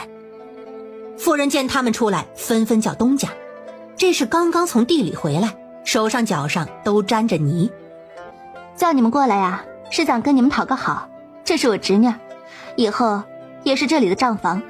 她是个小姑娘，许多方面怕是不懂事，各位嫂子婶子们帮忙多提点一二。若是有冲撞，大家别跟她计较，多包涵些。东家哪里的话，既然是小东家，那便也是我们主子，我们会一样敬着的，您放心。是啊，东家，我们会照顾好小东家的。淑凤则歪着头看着几个妇人笑，模样很是讨喜。我这个侄女啊，有个跟我一样的毛病，就是爱吃。若是日后她想吃什么，各位惯着些给她做就是。采买这块呢，我会跟王世文讲清楚的。知道了，东家。知道了，东家。看得出他们东家很是疼爱这个小侄女，日后可不能怠慢了。几个妇人听了话，就又回去干活了。春晓便带着淑凤熟悉庄子里各处。春晓便跟淑凤说了，让她留意着，若是活重的时候，让她吩咐厨房吃干的，不要吃粥。这话若是跟王时文说，未必有用。他们长期苦惯了，都是能凑合就凑合，但跟淑凤说就肯定管用。下午的时候，春晓带着棉花苗跟棉花种子走了，回村就已经是申时末了。他先到了严大山家，让幸福去村子里转了一圈，让昨日没有领到种子的人过来领种子。发种子的事情就交给了周氏，他又让幸福带着他去了东升家。隔壁的邻居告诉他，东升的爹下地了，他娘在休息。他们没有打扰，让美满将东西弄回去，他则去了东升家的地里找徐石柱。春晓到的时候，就看到徐石柱蹲在地里，不知道是在发呆还是在干嘛，反正是蹲在那里没有动。石柱说，他回头看到春晓，挤出了一抹笑。你怎么来地里了？我正种麦子呢。石柱说，我今日去把棉花苗弄过来了，是东升之前育的，明日咱们就把边上的地都种上，我们安心，您也安心。你把苗给我就成了，哪还要麻烦你们帮忙种呢？我一个人慢是慢了一些，但6亩地啊，也就几日。可等不上几日，等几日啊，苗就蔫巴死了。之前东升去庄子的时候，我就答应过他，要帮他管好你们村子里的地。我可是说话算话的。石柱说，我们家的都种好了，咱人多，种得快。哎，那好，那就多谢你了啊，春晓。不用谢，那就说好了，我们明日一早就带苗过来。如今家里有好几块区域，2个庄子自然是不用说。家里还有15亩的麦子地，其中有6亩是他的。他觉得是时候分开作业了，总不能像以前一样都混在一起。想到这里，他没有回家，而是又回到了严大山处。周氏的种子已经分完了，看到他有些纳闷。你怎么又回来了？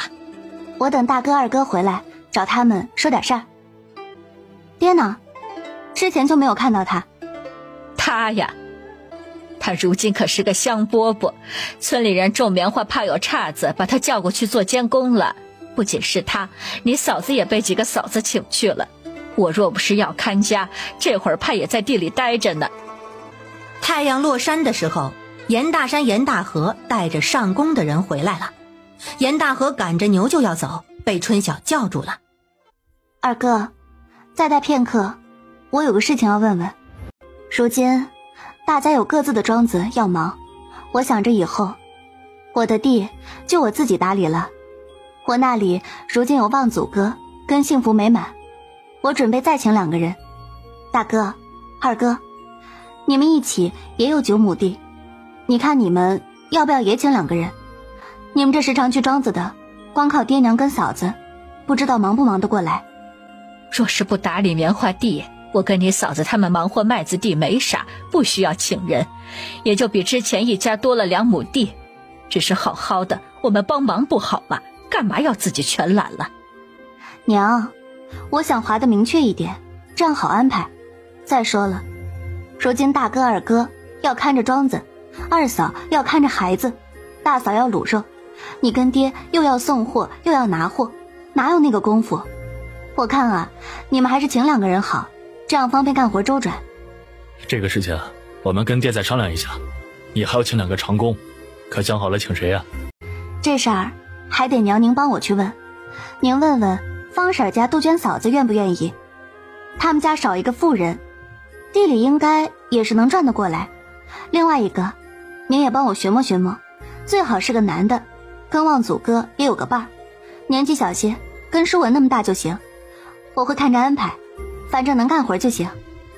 13、14岁的小子还是不少的。行，我给你找个老实不多话的。我们明日要给石柱叔家种棉花苗，娘，你们得空了就过来帮一下忙，苗放久了也不好。若是今日，帮我把人说好了，让他们明日直接到东升家地里上工就行，以后工钱统一月底结。行，知道了。春晓原本说完了要走，却突然想到了一个事情。哎，咱姑姑家送的是谁走啊？谁知道呢，又没有个带信儿的。你好好的问这个干什么？这不是过2日就清明了吗？按惯例他们不是得来，这村里人种棉花的事情肯定瞒不住。爹有没有跟你说姑姑那边怎么处理啊？是不是也要跟着一起种？那可不见得，咱不是说了不告诉外村人吧？村里人我看不一定会说，你姑姑的德行他们都知道，如今可不敢开这个玩笑凑这个热闹。我一想到你姑父跟你表哥想偷你方子，我就不想搭理他们。娘，什么偷方子呀？你这说的什么呀？大山一头雾水。娘，你是不是有什么事儿瞒着我们呢？你咋啥都想知道？能有什么事情？就去年清明的时候偷听了你姑父一家讲话，他们眼热春晓的卤肉生意，跟你表嫂一起想偷方子，被你姑姑制止了，就这么个事情。我说你表哥表嫂真不是个东西。爹他知道吗？想偷咱的东西，这还得了啊？严大河原本就不看好这家人，此时就更加厌恶。都说是偷听了，他上哪里知道？我跟他说这些有什么用？说不准他还要说我造谣生事呢。我看这种棉花的事情就不要让他们掺和了。你表嫂那个人就是个搅屎棍，我看你姑姑也未必治得住他。这技术到了他手里，不传出去才有鬼。既然如此，那就不说。那你去跟你爹把这事的利弊说清楚。其实这技术是春晓的，你爹他也没有权利送人，就说我们都不同意。春晓点点头。那就大哥跟爹说了，大哥的话爹还是听的。田氏回来了，听到他们说严二妮一家，本能就皱了皱眉。后来知道是商量不说这种棉花的事情，他便舒展了眉头。看样子大家的意见都是一致的。春晓的2个长工到位了，对于能给春晓当长工，杜鹃很高兴，这份情绪冲淡了一些丈夫离开的凄苦。清明已经过去2日，严二妮一家却没有来。除了严炳发担心是不是出了什么事情，其他人都觉得这是件好事。不来便不来，也省了大家的口舌功夫。田氏家里人来了一趟，来拿棉花种子。他们签契书，则是让田氏做的担保。虽然只是个形式，田氏却做得很正式。他只是为了表明一个态度，大家都一样，都得按规矩来。张氏则没有告诉家里人种棉花的事情，虽然他也有心拉拔家里一把，但是说实话，他对他爹娘信不过。既然如此，他还是少添麻烦，大不了以后逢年过节的多给些银钱。中旬的时候，家里终于分了银子，大家绷着的心终于松了一些，起码手里有银子，心里不慌。但是春晓这时候却告诉他们，他们的卤料只能用1个月左右的时间了，又要准备采购了。如今买卤料一家最少要凑50两银子，这钱一出，再减去月底要发的工钱，就又没有钱了。这会儿的价钱不知道会不会又涨，这个很难说。4月初的时候，严大山带着严书文揣着150两银子去了县城采购。他隔几天就会抽空去趟庄子，庄子那边也开始打支了。王世文按他说的请了12个长工，每日给麦子地、水稻田除草。不论是庄子里还是外头，都忙得不可开交。春晓又给了书凤10两银子，让他放在账面上一起管理。严大山他们这回出去的时间特别长，到今天已经整整10天了。每回他们出去，田氏就提心吊胆，特别是知道如今外头不太平，就更加担心。春晓也担心，照理说去一趟县城应该不至于这么长时间，莫不是遇到什么事儿了？姑姑，咱这回跑了老远的地跟山里的山民收的东西，你看这一院子都是，比以前都多。我说你们怎么去了这么久不回？你们怎么搭讪卖药材的山民的？药材多是山里采的，他知道，只是他们怎么知道人家药材商的路子的？没人那么傻告诉他们这个。这个事情呢，就有些说来话长了。咱在药材商身边找了个细作，其实也就是多给了些好处的事情。你不知道，这县城的药又涨价了，咱的钱按照药材商的价买不了多少。我们这也是被逼的，才撬了他们的路子。反正是自由买卖，人走谁能知道是谁呀？说的也是。春晓把袋子都拆开看了看，又闻了闻味道，该都是真的，味道相差无几。这里是有多少？看着每样至少有200斤了。跑了好些地方，还收钱不够。刚开始每样拿了250斤，结果后面发现山民手上的更便宜，后头3样每样买了300斤。这些够用7个月了，真是太划算了。既然这收药材利润这么大，他想着要不要多收些回来，干脆卖给黄明鹤，反正他跟别人买也是贵的。谁知这个想法刚提出就被严大山否决了。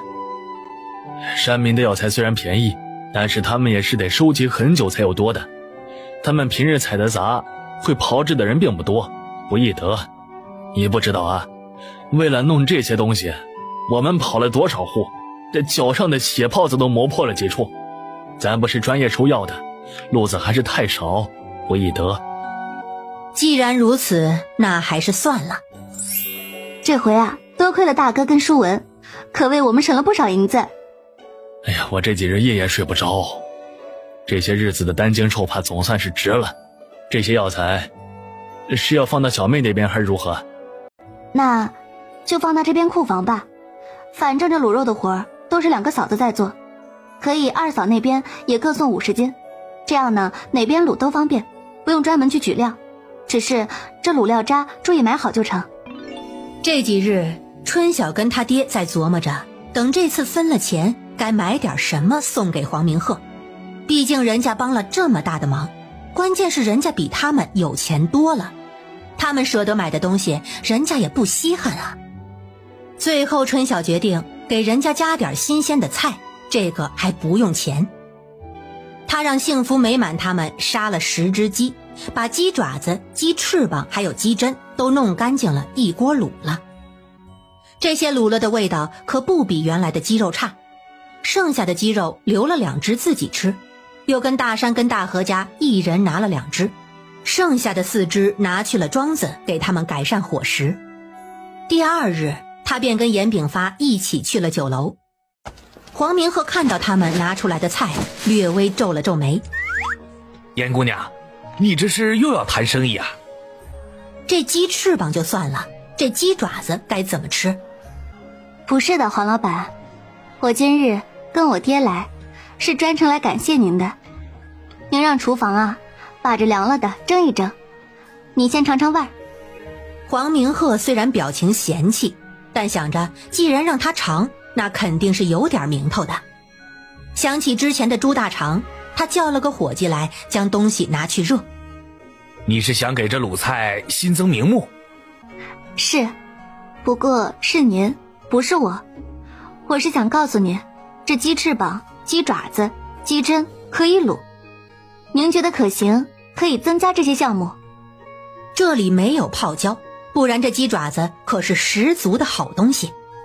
黄明鹤笑了，我还以为你想卖这些东西给我呢，原来是帮我扩菜啊！哈哈哈，多谢多谢呀！严炳发走上前朝他拜了拜。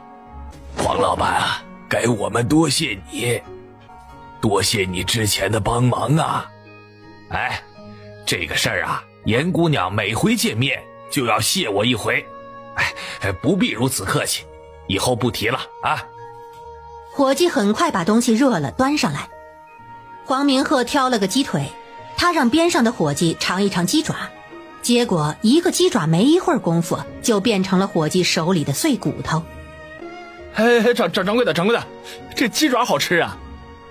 黄明鹤将信将疑，放下鸡腿，拿起鸡爪小小的咬了一口，没想到软糯入味，他忍不住又啃了2口，最后把整个鸡爪都吃完了。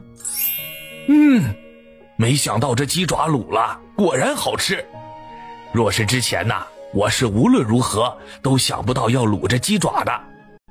那若是按这样，那不是许多东西都可以卤吗？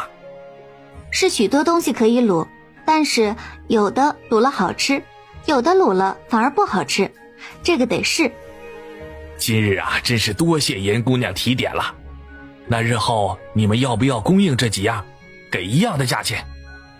不了，这些东西不太好收集，你们酒楼用料多，可能是日影，您手上有方子有材料，自己做啊不成问题。黄明鹤这才相信他们真的只是为了感谢他做提点的，他回了一礼。那就多谢了，我原本啊是要多开几家店的，只是现在形势啊实在是琢磨不透，不易冒进，先守好自己的1亩3分地儿才是最主要的。黄老板这话说的在理，大家都一样。出了酒楼，两人就直接回家了，不为别的，只是最近实在是忙，地多人少。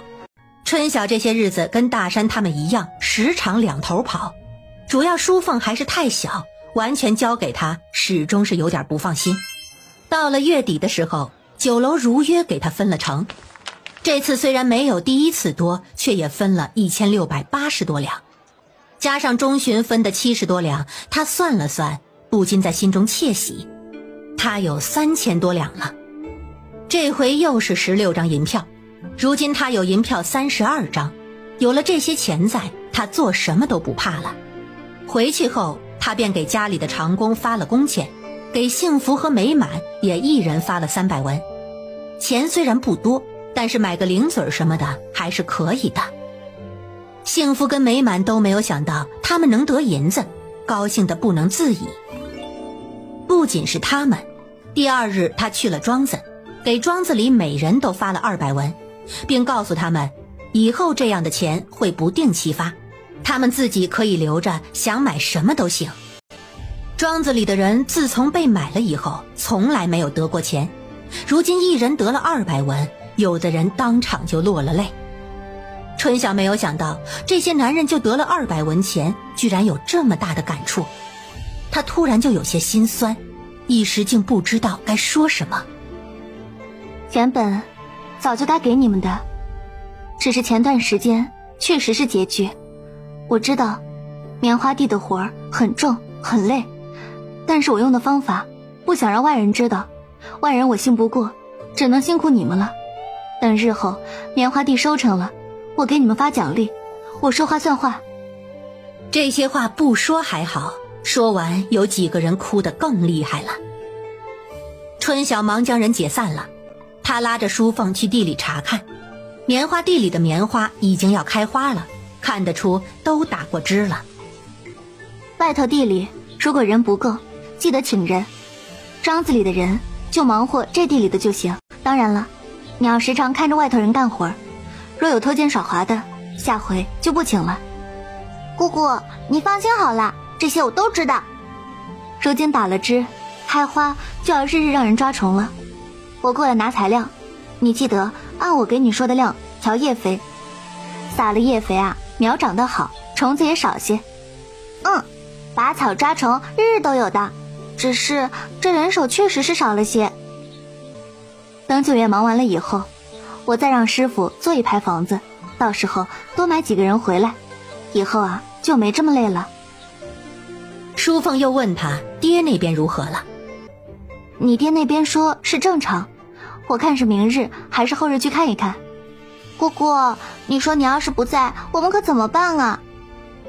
在我心里你最了不起。少拍我马屁。春晓掏出了1两银子，喏，你的工钱。谢谢姑姑。庄子无事，他就回去了。申时初，村子还要开会。今日一大早，春晓便跟着严大山他们一起去了周家村。算算时候，他离开周家村已经1年半的时间了。就是不知道他的前任公爹公婆，若是知道他出息了，会不会后悔当初逼走他？不过也就这么一想，何必去比较呢？他自己过得好就行了。原本也不是为了在他们面前争一口气。大家到了庄子就开始干活。他们干活，春晓便在四处看。房子的格局跟庄子不同，跟他的住处倒是一样。春晓把整个地仔细地走了一遍，一上午的时间就过去了。中午的时候，一个村里的长工过来找他，说是门口有人找。他有些疑惑地去了大门口，结果看到了周家村2个脸熟的妇人。哎呀，真的是你呀，春晓！那李大妞说在村口看到你，我还想着她是不是眼花了，没想到果真是你。婶子。他礼貌地打了招呼。听说这庄子是你哥哥他们的，你们家这是发大财了呀，都成地主了。2个妇人笑得谄媚。你哥哥他们这处地这么多，要不要请人干活呀？若是请人，我们家有人呢。我也行的，你知道的，我干事啊不含糊。2位婶子，不好意思啊，暂时不缺工。若是缺工呢，我让我大哥联系你们。要的要的。几人就在庄子门口说话。你们家是做了啥生意不是？怎么这么快就发家了？我记得当时你嫁咱们村那会儿，徐婶子就说你们家穷得不了主意。春晓不答话，只是站在那里有些尴尬的笑。你知不知道那周志宏得了个儿子，如今都快1岁了。他如今跟我没有关系，我打听他的消息做什么？你们那个事儿是他们家做的不地道，村里人都知道，他们家如今也算是得到报应了。你知不知道他那儿子不是他的？这事儿村里好多人都知道。春晓终于露出了一丝惊讶的表情。他吃惊的不是孩子是不是周宏志的，他吃惊的是这么隐私的事情是怎么让村里人知道了。周宏志那么要脸面的一个人，怎么会把这样的事情抖露出来？妇人见他表情似是感兴趣，于是说得越发起劲。都说那徐家小姐当初嫁给他就有了身子，那孩子也是早产，这事儿对得上。原本这个事情咱也不知情，你不知道那个徐家小姐也是个不知耻的，前些时情夫回来了，要与周秀才和离，来村子闹了好几回了。妇人连连摇头。所以说那富贵哪里是那么好攀的？这件事情是妇人说的，真假的成分有多少他不知，但是他确实是因为这件事情心里暗爽了一把。活该，渣男。2个妇人又说了一会儿，见他总不答话，就只是听，自觉没什么意思，又叮嘱他家里人若是请人一定要找他们，就走了。春晓关上庄子门，想了想刚刚他们说的事情，要不要去打听一下是不是真有其事，但转身甩了甩头，觉得自己是魔怔了，这与他有什么相干？一个曾经的渣男过得是好与不好，都是他活该，咎由自取。下午帮着在地里捉虫，结果春神跑过来告诉他门口又有人找。这周家村的妇人是不是闲得没事干了？没事跑过来扯什么闲篇啊？哪有那个功夫陪他们聊，跟他们又不熟的。大河直接发起了牢骚。他是不喜欢周家村人，但是人家村里人又没有惹他，能打个招呼就过去的事情总比生了恶强。再说了，他大哥日后说不准就要请人干活的。可结果到了门口，却看到了个不想见到的人。来人见到他，却是眼带欣喜。春晓，真的是你啊！春晓走上前，周秀才，别来无恙啊。这真的是不能背后说人，看这上午才说，下午就见面了。周宏志的表情有些微的失落。怎的这样生分？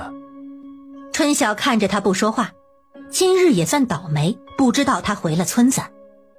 你后来怎的没有来找我呀？我找你做什么？你不是与那徐家小姐成亲了吗？我找你去看你们恩爱缠绵吗？春晓语带讥讽，这人是读书把脑子读傻了吧？春晓，你怎的突然变了？之前你我不是这样子的。他的手在空中比划了一下，随后就有些无措地放下。算了，是我对不住你，你怪我呀也是常理。周秀才，你今日找我到底是有什么事情？若是只为叙旧，大可不必，我很忙。周宏志看了他半许，有些犹豫。春晓，你我有情，从前是我对不住你，我娶了那徐婉莲才知道，还是你对我真心实意，我如今已经后悔了。他想拉住春晓的手，却被对方避开了。我与那徐婉莲要和离了，和离之后我们重新过日子，好不好？我定当发奋读书，为你拼个官夫人。这人是哪里来的逻辑，觉得他俩有情，说出这样不要脸的话？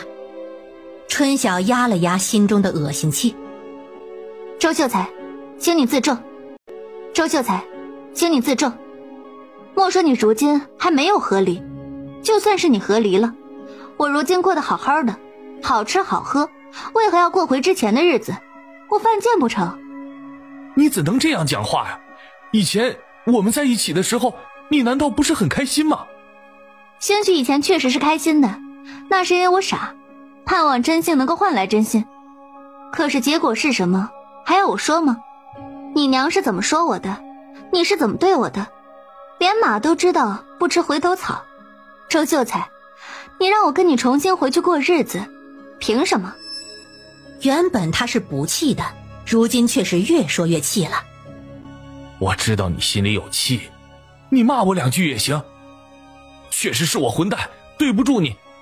我爹娘如今也后悔了，都说早知如此，就该让我们安安分分的过日子。他们也希望你回来。春晓，你不要赌气了，你难道要靠着你爹娘过一辈子吗？村里人的闲话，你要听一辈子吗？春晓深呼了一口气。说完了吗？春晓，你回来！我们还像从前那样，以后啊，再也没有别人。滚！他吼了一句，走进门，啪的一声摔上了门。连地里人都听到了动静，见他气呼呼地走回地里，大山大河忙跑了过来。咋了？谁惹你生那么大气啊？还能有谁？周宏志那个王八蛋！兄弟俩一听就皱了眉。他怎么来了？他来做什么？他让我回去跟他过日子。春晓说的咬牙切齿。做他的春秋大梦。大河拿起地边的一把锄头。这是欺负咱家没人还是怎么？都欺负到头上来了，看我不打的他再也不敢来，看我不打的他再也不敢来。说完就往门口跑去。大山想拦着，结果大河跑得太快，根本就没有拦住。完了！春晓吓得赶紧追上去。大哥，赶紧拦住他，拦住他！几人都朝门口跑去，地里的其他人都发现了不对劲，也纷纷朝着他们跑的方向跑去。春晓跑出去的时候已经晚了，周宏志脸上挂了彩，鼻子流着血。他看着丢在地上的锄头，松了口气，幸好没有用上。严大河还要动手，却被一旁的严大山抱住了。你个不要脸的王八羔子，还想背着我妹妹一个人祸害是不是？你有多远滚多远！周宏志或许是被打懵了，就呆呆地站在一旁捂着鼻子。哎，你怎么能打人呢你？他怎么就跟这样一个傻子一起生活了4年？春晓也是服气，门口看热闹的人都出来了。你赶紧走，不然不止大河，我也得打你。你到底心里有没有谱啊？还敢来找春晓？若是再让我们看到，受伤的可不是鼻子了。周宏志看着生气的几人，又看向了春晓，刚想说些什么，却被春晓打断了。周秀才，我明明白白的告诉你，你我2人之间早已经断了个干净，要复合绝无可能，你死了这条心。身后是一群捂着嘴看热闹的人。周宏志此时也有些恼怒，被这么多人看了笑话，他用袖子擦了擦流着的血。严春晓，我给过你机会，是你不要，以后可莫要后悔。原本这话还挺有气势，结果见大河挣脱开来，立马就提着裙边跑了。大哥，你拦着我干啥呀？我又不会要他的命。我看他那个样子就想揍他。你出手没个轻重的，要打也是我去打呀。你看你一拳就把人鼻子给打破了，人要是去圈子里说歪理去，我们还得去理论，不该打脸的。哎呀，你不早说。春晓在一旁哭笑不得地看着2个哥哥，原来他大哥不是不打，是想打得让人看不见，果真是有想法。看热闹的人被赶回了村子，大家今日看了一场热闹，觉得这事情是真的好笑。看情形是那秀才后悔了，那早先干嘛去了？回到严家村，大河便把这个事情告诉了周氏，周氏也气个半死，坐在屋里头把周宏志骂了个狗血淋头。好了，今日也是我昏了头了，还与他说许多，日后啊，我见到他掉头就走，你们也没什么好生气的，不相干的人连骂都不值得。他当自己还是个香饽饽，我呸！你去庄里看过，庄子里的情况可好啊？有没有什么要注意的？你多提点些。严炳发虽然也不待见那周宏志，但让他大骂出口他又做不出来，反正闺女都不在乎了，不提也罢。都好，书文啊，算是把我教的都记得好好的。我看大哥是后继有人了。周氏骂了个痛快。周家村那边你还是少去，我只恨你没让人知道你如今的厉害，不然让他们尝尝被狠狠打脸的滋味，想再求娶真是痴心妄想。我就跟二哥说不跟您提这事儿吧，您看看有什么好生气的？今日二哥还把人鼻子都打流鼻血了，咱们又没吃亏。那是他活该。春晓从村子回来，想到今天的事情也是觉得好笑。这个世界真是不缺奇葩的人，这个世界真是不缺奇葩的人。看样子还是以前他太过温柔贤惠，才会让人觉得他好拿捏。5月中的时候，春晓地里的棉花开出了一朵朵淡黄淡粉的小花，凑在一起很是好看。这有花就有果，看着花亮，果可少不了。村里人看了很是羡慕，春晓便告诉他们，这只是个开始，重头的活计还在后头。再过些时候，等棉花花大了些，就该给棉花打顶了。正当村里的棉花地开出大片大片的花的时候，有衙差上村子报丧，说村里3个年轻人死在了战场，尸身没有，给了10两抚恤银子。那3家人当场就晕了几个。村里的其他人虽然庆幸没有自家孩子的消息，但过后却更加的忧心忡忡。如今他们最怕的就是官兵进村。5月的最后一天，一大早周氏就过来了。东升他娘不好了，昨日半夜你石柱叔来敲门，过来借牛车，说要送你文婶子去镇上看大夫，我让你大哥陪着一起去了，这会儿都没有回来，怕是不乐观。春晓心里一咕噜，娘，咱也去看看吧。之前我可是答应过东升，家里出了事要帮衬一下的。人家上的哪家医馆都不知道如何看。镇上就那么2家，问问就是了。哎，你等等我拿些银子，咱们卤肉送了就去找找。他进屋拿了银子，又在门口朝已经下地的幸福美满交代了2声，带着周氏赶着牛车就走了。他们办完事，在镇上很快找到了他大哥他们。文氏的情况很不好，大夫给用了最贵的人参，却依然不见起色。春晓拿出了银子，让大夫用最好的药救治。没用的，东升走后啊，他便一日不如一日。前些时又不小心听到了村里几个男娃的事儿，身体第2日就垮了。我带他来过一回，拿了药吃了也不见好，昨日晚上还吐了血呢。徐石柱说着说着，眼泪就冒了出来。我跟他说，你要挺住，还没有见到儿子的面呢，到时候他回来我如何交代？他听不见呢。徐石柱就这么低低地说着，又像是自言自语。大夫也直摇头。哎，这撑不了几日了，还是早早的安排后事吧。文氏撑了3天，最后还是走了。村里再一次设了灵堂。东升不在，是大河帮忙摔的盆。下葬那日，村里许多人都来了，村里人都劝徐石柱想开些，说文氏病了这许多年，走了也算是解脱了。徐石柱何尝不知道，只是这么多年还有个人陪着，如今走了，自己倒真像个孤家寡人了。生活总是这样，有各种各样的不幸，但是日子总是要过下去。6月的时候，村里人都开始忙着给棉花打顶。虽然他们不知道为什么要这样做，但是春晓让他们这样做，他们也就照做了，就跟当初的严家人一样。如今天气热了，拿肉跟卤肉又变成了晚上，春晓便将这个活交给了幸福跟美满，让他们轮流着干。自然的，白日就田氏跟周氏还有张氏上地里帮忙。昌兴已经5个月了，很是活泼可爱。舒德已经学会如何照看弟弟，无形之中给张氏帮了很大的忙。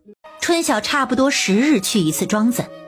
淑凤如今的管理也算是出师了，每回去庄子都运作如常，只是在教王时文认字这一块还是不行。提到这个事情，王时文也苦着脸。东家，其他您吩咐的事情我定当好好完成，只是小东家教认字这个，我看要不还是算了吧。小人实在笨拙，第1日学了，第2日就忘了，白费了小东家的许多心思呀。学习这个东西确实是要有些天赋的，强求不来。既然他学不好，那就算了。王时文一听，如释重负。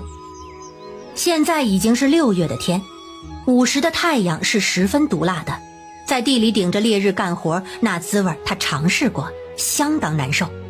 特别还要在叶丛中穿梭，回去之后还会浑身痒。春晓叮嘱他们尽量早晚去做，避开太阳烈的时候。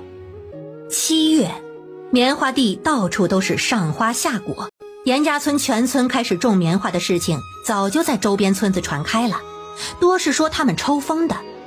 偶有人过来走动时，对他们种的棉花很是好奇，貌似他们的棉花确实长得不错。春晓时不时会带着幸福或美满去东升家的地里看看。文氏走了以后，徐石柱确实是颓废了些日子，后来一天突然又振作起来，大概是想到了儿子。中旬的时候，又有官差入了村子，接到消息的几户除了哭跟麻木，已经没有更好的宣泄情绪了。好几户人家的妇人年纪轻轻就做了寡妇，可哭又能怎么样？人死不能复生，但是孩子还要继续养。他们干活越发的卖力，春晓不知道是出于同情还是无奈，教他们也越发的尽心。7月底的时候，严二妮突然来了。奇怪的是，以往都是带着孙子或者带着儿子，这次却是一个人来的。来了见面就抱着周氏哭，问什么都是哭，把周氏给整懵了。严炳发正好从镇子上回来，看到他这个样子也是吓了一跳。二妮儿啊，你怎么了这是？哎呀，你别哭了。别说是严炳发，就连周氏都被哭得有些心慌。到底是出什么事呢？你倒是说呀。他却只是哭不说话。周氏便叫严炳发去地里把家里几个妇人都叫过来。春晓他们回来的时候，严二妮虽然没哭了，却木呆呆地坐在堂屋。田氏几个走到周氏身边，娘，姑姑这是咋了？不知道啊，问什么也不说，就只是哭，看着不对劲儿啊。二妮，到底是个什么事情？你倒是跟嫂子说说呀！你不说我们怎么帮你？是家里缺钱了？这还是周氏第一次主动问他缺不缺钱。一听到缺钱二字，严二妮又哭了起来。这一哭把大家又搞愣怔了。二妮儿，你哭有什么用啊？你有什么事儿你倒是说呀。严炳发受不了，吼了一声：大哥，雨晴她要跟我断绝母子关系，她不认我这个娘了。玉晴是严二妮的大闺女，今年应该有27岁了。为啥呀？严二妮又哭了一阵儿，哭够了，她抽抽搭搭的用袖子擦了擦鼻涕。方全死了，当初征丁的时候，他来找我们借钱，我那时刚从你们这儿借了钱回去，再来肯定是来不及。其实家里当时还有10多两银子，结果我那个儿媳妇儿死死守着钱不让借，她哭求了很久，无果就回去了。最后就因为缺那10两银子，女婿上了战场。前几日啊，衙门报丧，他在家中昏了。慕名来找我，我急急忙忙的过去看他，却被他扫把赶出门，说是要跟我断绝母女关系。大哥大嫂，你说他怎么这么狠心呢？这母女关系是说断绝就能断绝的吗？二哥，我该怎么办呢？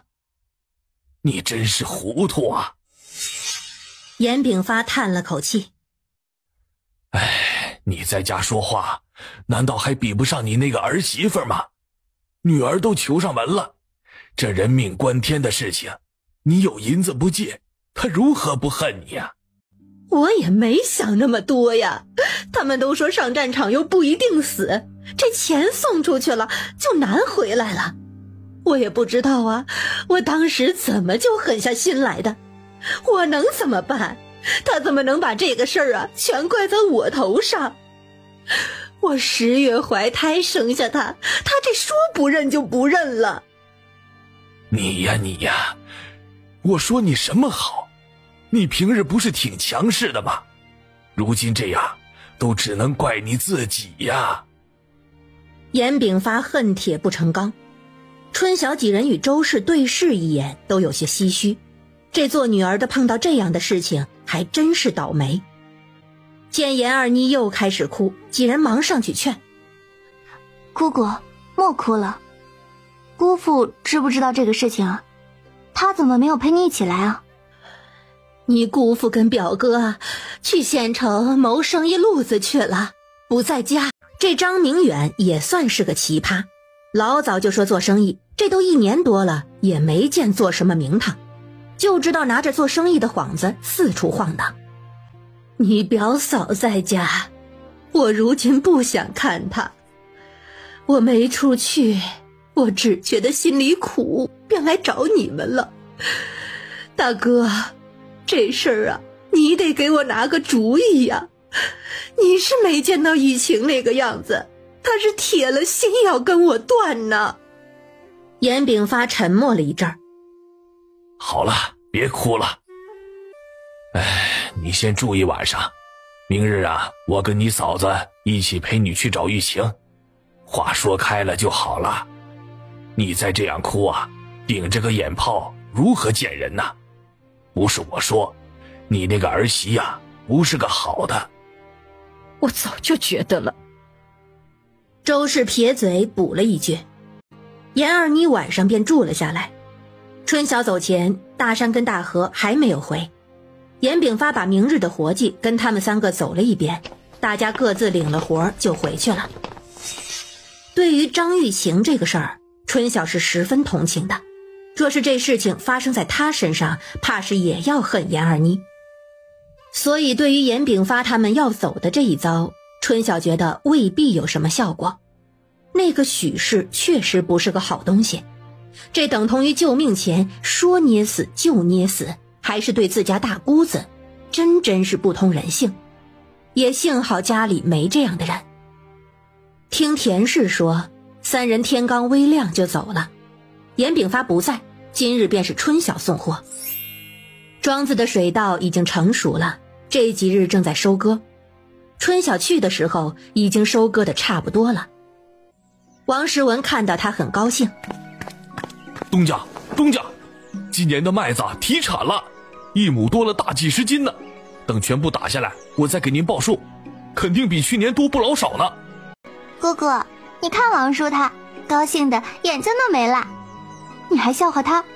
你要不要照照镜子，看看你如今的样子？哎呀，我再怎么笑，我也不会笑成他那个样子的。姑姑，你少唬我。东家，这稻米要如何处理啊？是全部脱壳放着，还是卖了？把税粮称出来，放到一边，再留80亩地的稻种，其他的都脱壳放好。麸皮正好可以喂鸡，麦子也是一样，都放起来，暂时不卖。哎，对了，姑姑，前2日有2个人来咱们庄子，说是要收庄子上的棉花，开价是55文。你不在，我没让人进来。他们说他们要见庄子主人要面谈，我便让他们过些时再来。这棉花还真是巧，还没有收成就有人上门收啦。他们怎么知道咱们这处种的是棉花？怕是以前就有生意来往。这庄子以前就是种棉花的。原来如此，那他们再来我该怎么说啊？这事儿不急，我得寻寻外头的棉花价格再说。若是再来，你就说庄子主人不在，你跟他们呢再约一个具体日子，到时候我见见，探探他们的口风。我看啊，这地里的棉花中旬的时候就该摘第1批了。记得让你王叔提前把麻袋买够，这麻袋又不值钱，多买些也无妨，不够的话可就麻烦大了。种子呢单独放到一边，可千万别放混了，这1个月呀有的你们忙了。忙有啥？我还盼着我的奖金呢。春晓中午吃过饭，又待了一会儿才走。他没有直接回家，而是跑到了好几个铺子去问新棉的价格。结果人家笑话他，说今年的新棉都没有出来如何卖。他倒是犯了一回傻，不过还是套到了些有用的消息。这收购价格大概在65文左右，低也低不了几文钱。他心里有了谱，回了家。到家之后就去了田氏那边，结果吃了个闭门羹。田氏下地了，严炳发跟周氏应该还是没有回来。他又转身去了二哥家，结果家里就3个孩子。春晓抱着昌兴逗着他玩，顺便给舒朵跟盼儿讲了个故事，逗得2个孩子开心不已。他又问2人还有没有跟着严琦学字，2人都点头。我们不去他就来，每日还给我们布置课业，像个夫子一样，可严格了。你们得用心学，这样以后给姑姑当帮手。舒朵眼睛一亮，跟淑凤姐那样给你管庄子吗？对于这个事情她羡慕已久。是啊，姑姑以后可能会有第2个、第3个庄子，等你们长大了学好了，就能成为姑姑的得力助手。太好了，我们一定会好好学。几人逗着孩子玩了好一阵儿，直到张氏从地里回来。小妹，你看你一来，他们笑的眼睛都没了，他们可是日日盼着你来呢。他从一旁井里打了水，将手洗干净，接过他手中的昌兴，开始给孩子喂奶。他还是只吃奶啊？春晓好奇，他没有养过孩子，对这些并不知晓。姑姑，弟弟他吃米糊，有时候娘不在，我煮米糊他也吃，他能吃一小碗呢。春晓了然地点了点头，看了看时间。爹，娘他们回来了没有？不知道呢，我直接回来的，应该差不多回了吧。等我喂完了，咱们过去看看。不知道姑姑那个事情怎么样了？我记得玉晴表姐那人挺老实的，这会儿啊，怕是心死便恨上了。咱爹说的对，姑姑她就是糊涂。张氏喂了2口孩子，就跟着他去了大山处。严炳发和周氏果然已经回了，却没有看到严二妮，看样子是回去了。娘，如何？你表姐如今太惨了，我去了，我都不知道说什么。我看你表姐呀，是难认你姑姑了。今日我们去，她还认我们，叫舅舅，叫舅妈，但是死活不肯叫二妮儿。你姑姑啊，又狠哭了一场，我便让她先回去了。这心结呀，不是一时半会儿解得开的。我们今日去了才知道，你表姐他们早就分家了，2口子带着2个儿子，日子还过得去。方全被征兵后，他便带着牧民跟树林艰难度日，总盼着男人能早些回来。谁知道盼来盼去一场空，牧民说他娘先前晕了2日才醒，2个孩子也是可怜，瘦骨嶙峋的，我今日看了都觉得于心不忍。说这些有什么用啊？我看我们得想想法子帮帮他，不然时间长了，看他今日那个样子，怕是寻短见都有可能啊。不会吧？周氏吓了一跳，还有2个孩子呢。你别不信，今日我是怕你们担心，所以没有讲。我看他的眼神没有什么活气，你没听他说要安顿孩子吗？老头子，你说真的，不会我们一走就出事吧？周氏紧张起来。这2日不会，2个孩子还没有安顿呢，过几天就说不准呢。这傻孩子有什么过不去的坎儿啊？严炳发突然看向春晓。春晓啊，你一向最有主意，你帮帮你表姐，看如何才能让她弃了死志。我今日看她真的是有些不对劲儿。爹，人只有在忙的时候才会忘记许多事情，咱们要做的首先是让他忙，没空东想西想，然后呢是让他慢慢看到希望，从绝望中走出来。那要如何忙起来啊？这还不简单，不用小妹说我就知道。庄里的棉花地不是忙的吗？不久就要收了，咱把他接过来住一段时间，请他做工，让他忙活地里，可有段日子忙的，保证啊他没时间想别的。他家地里种的粮食到了时间去帮忙收了就行，到时候啊让他看到咱棉花的收成，小妹给他授权让他种棉花，他不就看到希望了吗？严炳发看了看田氏，又看了看春晓。你嫂子说的这个你觉得呢？挺好的呀，就是这样。行，那我们明日啊再去一趟，把他接过来先看看再说。至于他跟你姑姑，只能以后慢慢修复关系呢。爹，他要是看到咱家这样，会不会怪咱当初不借银子？张氏小声地问。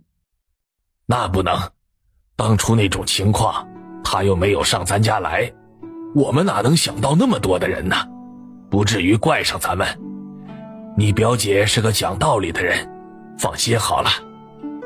严炳发又看向田氏。你去把最边上的房子收拾2间出来，准备给他们母子3个人住。他们若是来了，在家这些日子，要辛苦你好好给2个孩子补补。你们是没有见到啊，那孩子看着都可怜。之前是不知道，若早知道他日子过得苦，逢年过节怎么也会去看上一二。你姑姑这个人是太粗心了，我知道她重男轻女，在我们跟前她从来没有提到过玉晴。我们也有不是，没有过问过呀。爹，若是他们明日再来，去我那边抓鸡，我那里还有好些老母鸡呢。不是说老母鸡汤最补吗？你爱抓几只就抓几只。对了，我那里还有那么些布，若是要做衣裳，也让我拿出去拿。知道了，没有就上你那里去拿，你还怕爹跟你客气呢。严炳发沉着的脸总算是笑了。第2日中午吃过午饭，春晓便拿着一匹粗布一匹细布去了严大山家。没想到周氏他们居然已经回了，几个人正坐在院子的避阴处乘凉。爹娘，这是表姐吧？那女子抬起头看着他。玉晴啊，这是你春晓表妹，你还记得她吗？你们应该有许多年没有见过了。春晓拿出早上在镇上带回来的一包点心，递到2个孩子面前。喏，表姑请你们吃。小一点的孩子伸了伸瘦弱的手，蓦地又收了回来，看了眼他娘。大的则看着他不说话。春晓突然就鼻子有些酸，他将点心包打开，往2个孩子手上一人塞了一把。吃吧，表姑那处还有，不够再给你们拿。谢谢表姑。谢谢表姑。表姐，我那处有许多布，拿2匹给你们做衣服。你看，孩子身上的衣服都没弦了，鞋子也破了，该做2身了。你们聊着吧，我去地里了啊。严炳发走了。你是嫁到村子里了？张玉晴终于开口了，大概是对春晓产生了好奇。没有，我和离了，在村子落了户，就住在村尾。张玉晴的神情终于有了些波动，嘴巴嗫嚅了一下，终究什么都没有说。他抬头看了看自己所处的院子，突然就哭了起来。玉晴啊，你别哭了，这人死不能复生，日子还是要过的，你要为2个孩子想想。舅妈，我错了，是我的错，我当初为什么要去找我娘？我该来找舅舅，这样方全就不会死，是我害了他呀。悔恨的泪水流出，止也止不住。你也别全怪你娘，她当初也没有钱，跟我们借了20两才过去的，我们也有错，当时应该问问你娘你的状况，当时事情来得急，大家都忽略了。舅妈，你不用替她说好话，她有10来两银子，只是后来又收回去了，在她心里永远都只有她儿子的地位，没有我，她心里没有我。表姐，个人有个人的苦，熬过去就好了。你看看我，当初和离的时候拿着5两银子回家，如今还不是过得好好的。你休息一会儿，去我那处看看吧。我住的偏，但是位置大，我那地里还养了许多的鸡，你转转，心情就好了。春晓将手中的布递到他怀里，拿着。我爹说了，来了就多住几天。最近呢，我们要收粮食跟棉花了，正缺人手，你来的也正是时候。说完，他又看向2个孩子，你们俩最近要多吃些，到时候也要帮表姑摘棉花，表姑缺人呢。表姑，我跟弟弟都会干活。是吗？那现在就有个事情要你们帮忙，等会儿你们舅妈要给你们煲鸡汤，她让我抓鸡，但是我那里的鸡跑得太快了，我抓不到，你们去给我帮忙吧，不然晚上就没有鸡汤喝了。 2个孩子一听抓了鸡，晚上就能喝鸡汤，忙点头。我们帮你抓。娘，等日头下去，我带表姐去我那里坐坐吧。行，都认认门，不怕以后找不到。申时，春晓便带着张玉晴跟2个孩子去了村尾。你看，是不是很偏啊？找我娘还要走2炷香的时间。我当初要住在这里，他们都觉得不好，后来呀，可是羡慕的不得了。偏一点，清静。你一个人圈这么大地住，村里人不说吗？就算是偏，也不太可能啊。春晓笑了笑，里头的地我都买了，如今种着棉花呢，你进去就知道了。待会儿你们选了哪只鸡就抓哪只鸡，抓大鸡啊，小鸡就不要抓了。表姑，你养了几只鸡？若是抓走了吃了，岂不是就没有大鸡了？慕名担心地问道。表姑这里有100多只鸡呢，不怕你抓。映入眼帘的便是开满白花的地头。你有这么多的地？进去吧，进去看看。美满远远地看到他们从地头跑了过来。小姐，咱棉花地的果吐絮了，快成熟了，我看啊，过2日就可以开始摘了。他看到边上的人叫了一声表小姐，这声称呼把张玉琴吓了一跳。表姐，美满是家里人，是买来做活的，还有一个叫幸福，昨晚熬了夜，这会儿在休息。张玉琴指了指地里，那里还有人吧？那是村里人，在我这处做长工的。走，我们到家里坐会儿。春晓，你们家变化真大，许久不来，如今看了我都不敢认。你回村子多久了？这院子、房子还有院墙做得这么大这么好，两人一对比，他觉得自己哪哪都不是。春晓让美满给2个孩子去拿吃的，然后带他们去抓鸡，他则带着张玉晴坐在堂屋喝茶。也就是前年冬天的事，那个时候啊，住在这屋，这里都还是破旧的茅草房，我爹跟我哥他们帮着修的住过来的。那会儿大家条件都不好，后来做了一些小生意，才慢慢好了。棉花呢，也是去年才开始种的。张玉晴有些拘谨地拿过茶杯，又看了看屋子。真好。表姐，我那个时候也觉得前路渺茫，但是我始终相信，没了男人，我照样能过得好。你看，如今我们家不就越过越好？人都要向前看。或许你的父母对你没有尽到父母的责任，但是我们最主要的是要靠自己。你可能觉得我如今这样肯定是得了家里人的助力，是没错，但是他们同样得了我的助力，靠的还是自己，你明白吗？我跟你不一样，我什么都不会。我跟你不一样，我什么都不会。很多东西不会可以学，我与我父母不一样，说话喜欢明了。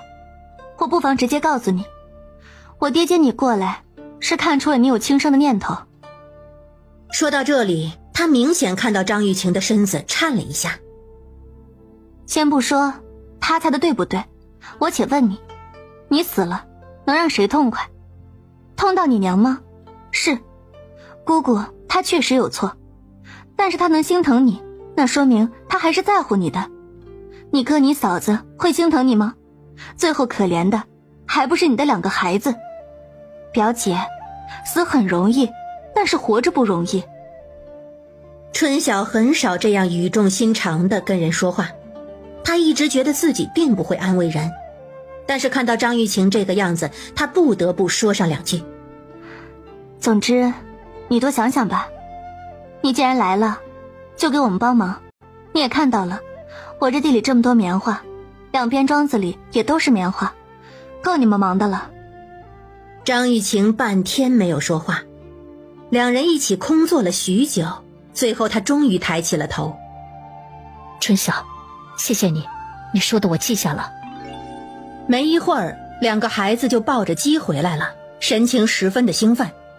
娘，表姑，你们看，我们抓到鸡了。见2人额头都出了汗，张玉晴忙给他们擦了擦，终于露出了来到这里的第一个笑脸。你看看你们抓这么大的一只鸡，这怕是你表姑家下蛋的鸡，赶紧放了。可是这位姑姑说可以抓。可以抓，可以抓。等会儿啊，你们负责把他们拎回去给舅妈，让她煮给你们吃。这怎么使得？表姐，这是我给孩子们的，你看他们瘦的，这鸡也养了许久了，该杀了。表姑，我可以跟弟弟去院子外头玩吗？你院子真大。去玩吧，我这屋后头还有2棵橘子树，都结果子了，只是还没有熟，你们可以去瞧瞧。真的吗？那我去看看。张玉琴看着2个孩子蹦着跑了。表姐，你看他们都有朝气啊，好好教养，以后大了定能出息。家里如今有几亩地，种的什么？是不是要收割了？家里原本是分了2亩地的，如今只剩下1亩了，种的稻子这2日就要收割了。呀，那得跟爹说啊，让他们去把稻子收割了，之后你才能在咱们家一心一意的干活啊。我们家的活啊特别多，表姐，你可不能被吓跑了。张玉琴笑了，总算是笑了。走吧，我也带你前前后后看看我这处。春晓带着他每个屋子看了看，又带他去了院子外面。春晓，你种这么多的棉花，你可真厉害，这能挣不少的钱吧？是能挣不少，我们村啊如今都种棉花呢，等过了9月就知道种棉花划算不划算。我们那处没人种棉花，我还是第一次见这么多棉花，这棉花不好种吧？很是麻烦，以后你种了就知道了。这会儿天气热，就到了鸡圈处休息。2个小的从屋里出来后，就到了棉花地，没一会儿就抓了几条虫出来喂鸡。你们2个别跑了，一身的汗。我这里大概就是这个样子的，要不我带你到我二嫂家转转吧。她年初生了个小娃娃，舒朵、盼儿，跟你家2个小子差不多大，能玩到一块儿也有个伴儿。说着就带人去了严大河家。张氏不在，舒朵见春晓带人过来，叫了声姑姑，又看向后面的人。朵儿，他是表姑，这2个是你表哥跟表弟，盼儿要叫表哥。 2个小姑娘站直了身子，乖巧地叫了人。小男孩见到他们，刚开始有些害羞，躲在了母亲身后。表哥，你是不是去姑姑家抓的鸡？舒朵指了指牧明手上的鸡，牧明老实点头。表姑说让抓了给舅妈煲汤的，我就抓了。他们2个生得真水灵，我记得表嫂家有3个孩子的，今日没看到。舒文在大哥二哥家的庄子管事，舒凤也管事去了，小琪上私塾了，傍晚才回。他们小小年纪都好本事。春晓，不是说有很多活要做的吗？要如何做？要不你先教教我，到时候不会出错。表姐，不急，到时候做什么有人带的，跟着做就行了。今日咱们先熟悉熟悉环境，咱心态调节好了，做什么都不怕。我还要回去跟我爹说说你那1亩地收成的事情呢。朵儿、盼儿，等会儿你们娘回了，让她带你们去大伯家，就说奶奶说让今天都去大伯家吃饭，知道了吗？知道了，姑姑。你刚来就要走吗？我知道你们想听故事，姑姑以后有空再跟你们讲。哎，对了，表哥他们最近都住在大伯家，你们若是无聊，可以找表哥他们一起玩，他们对村子不熟，你带他们呀多转转。知道了，姑姑。周氏和严炳发也不知道春晓是如何开导的张玉晴，只知道他回去后眼神就不一样了，至少不再死气沉沉，也愿意说话了。对于这点，田氏也尤为佩服，他觉得春晓真是做什么都行。第3日，严大山跟严大河就带着张玉晴跟2个孩子去了庄子，名义上是去让他们干活，实则也是带着他们转转换换心情。毕竟棉花采摘还要大几10日的时间。6号这日去送货，黄明鹤回来了，主动找他提了分成的事儿。这一次他得到了1733两，再次拿到17张银票，他心里美得冒泡。这世上最不愁的就是银子多。他表姐如今日日跟着去庄子，与做长工的几个妇人也混熟了，一日比一日开心。12日这天，春晓见了之前谈价要收棉花的2个客商，两人从踏进庄子的第一眼就看出这棉花产量不一般，他们原本也是种地起家的。严东家，你这地里的出息几何呀？顾老板，你看看我这棉花地，觉得出息该有几何？严东家，你这地里盛况如此，我也是第一次见，这我可猜不出来，你是用了什么特殊的方法不成啊？据我收棉数十载经验，还从来没有看过1亩地里开这么多花的。确实是夸张啊，前所未见。两人都新奇不已。确实是用了一些特殊的种植手法，不过一点小技巧而已。2位老板，既然是为了收棉花，那就坐下来谈吧。几人走到客堂坐了下来，姓顾的商人看着他笑了笑。外头的价格如何相比，我也不用多少。您2位上次与我侄女说的价可不是什么实称价，要收还得出个实称价来。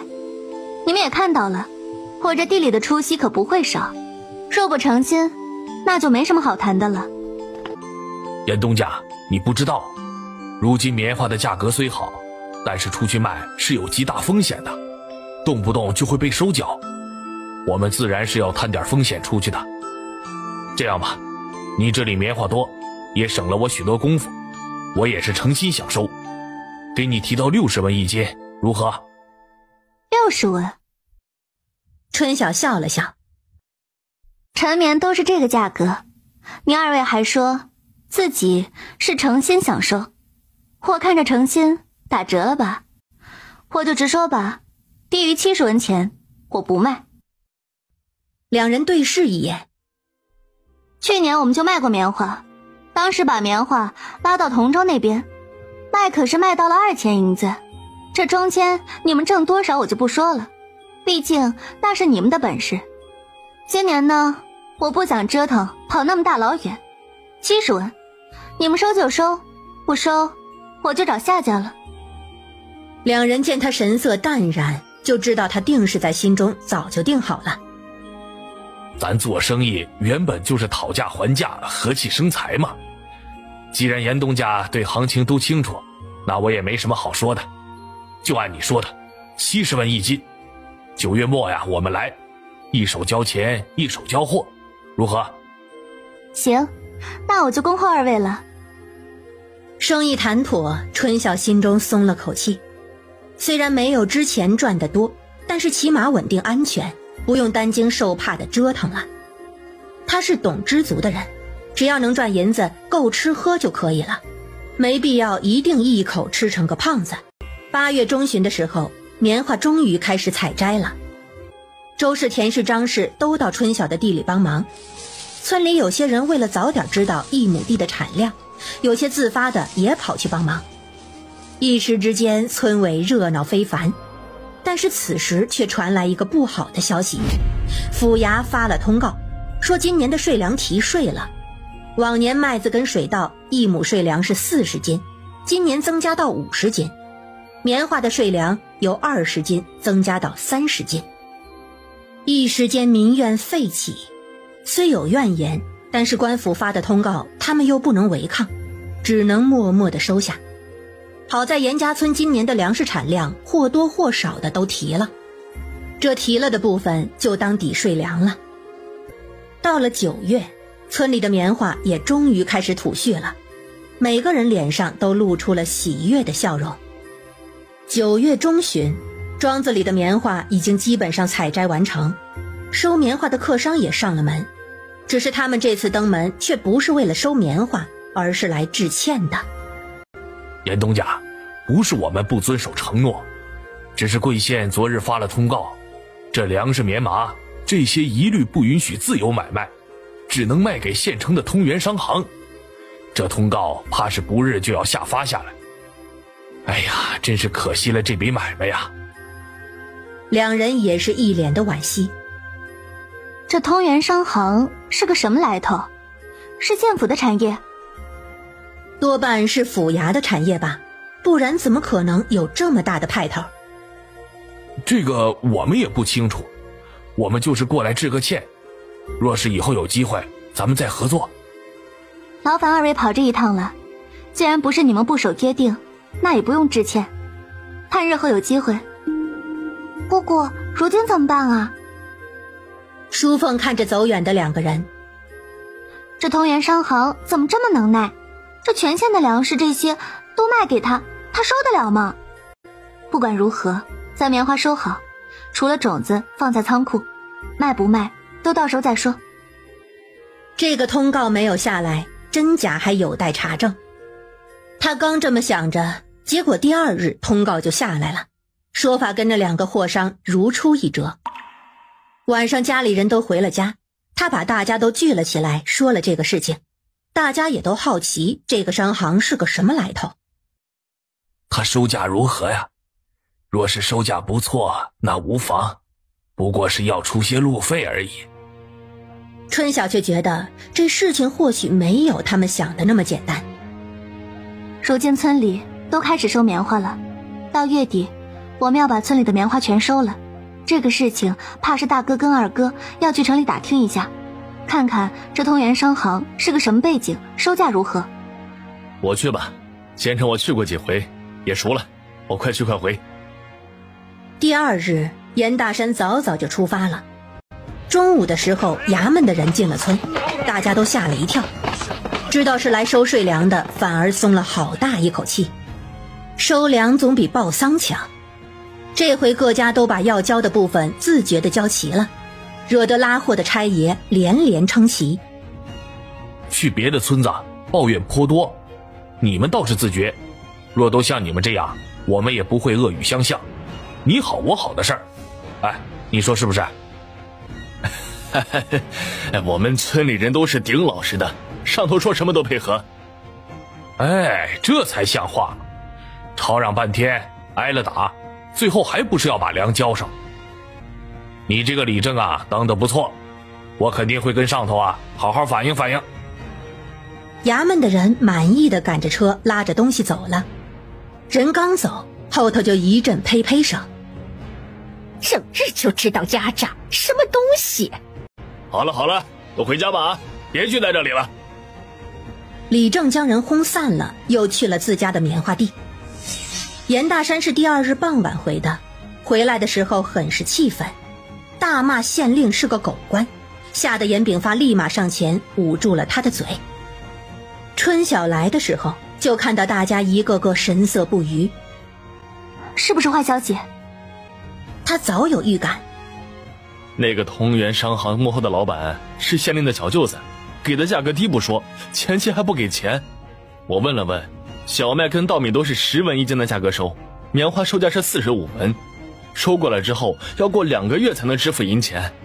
如今县城里骂他们的人多了去了。这不就是空手套白狼吗？利用权势空手套白狼，这真是无耻到家了。这价格比以前的收价还低呀。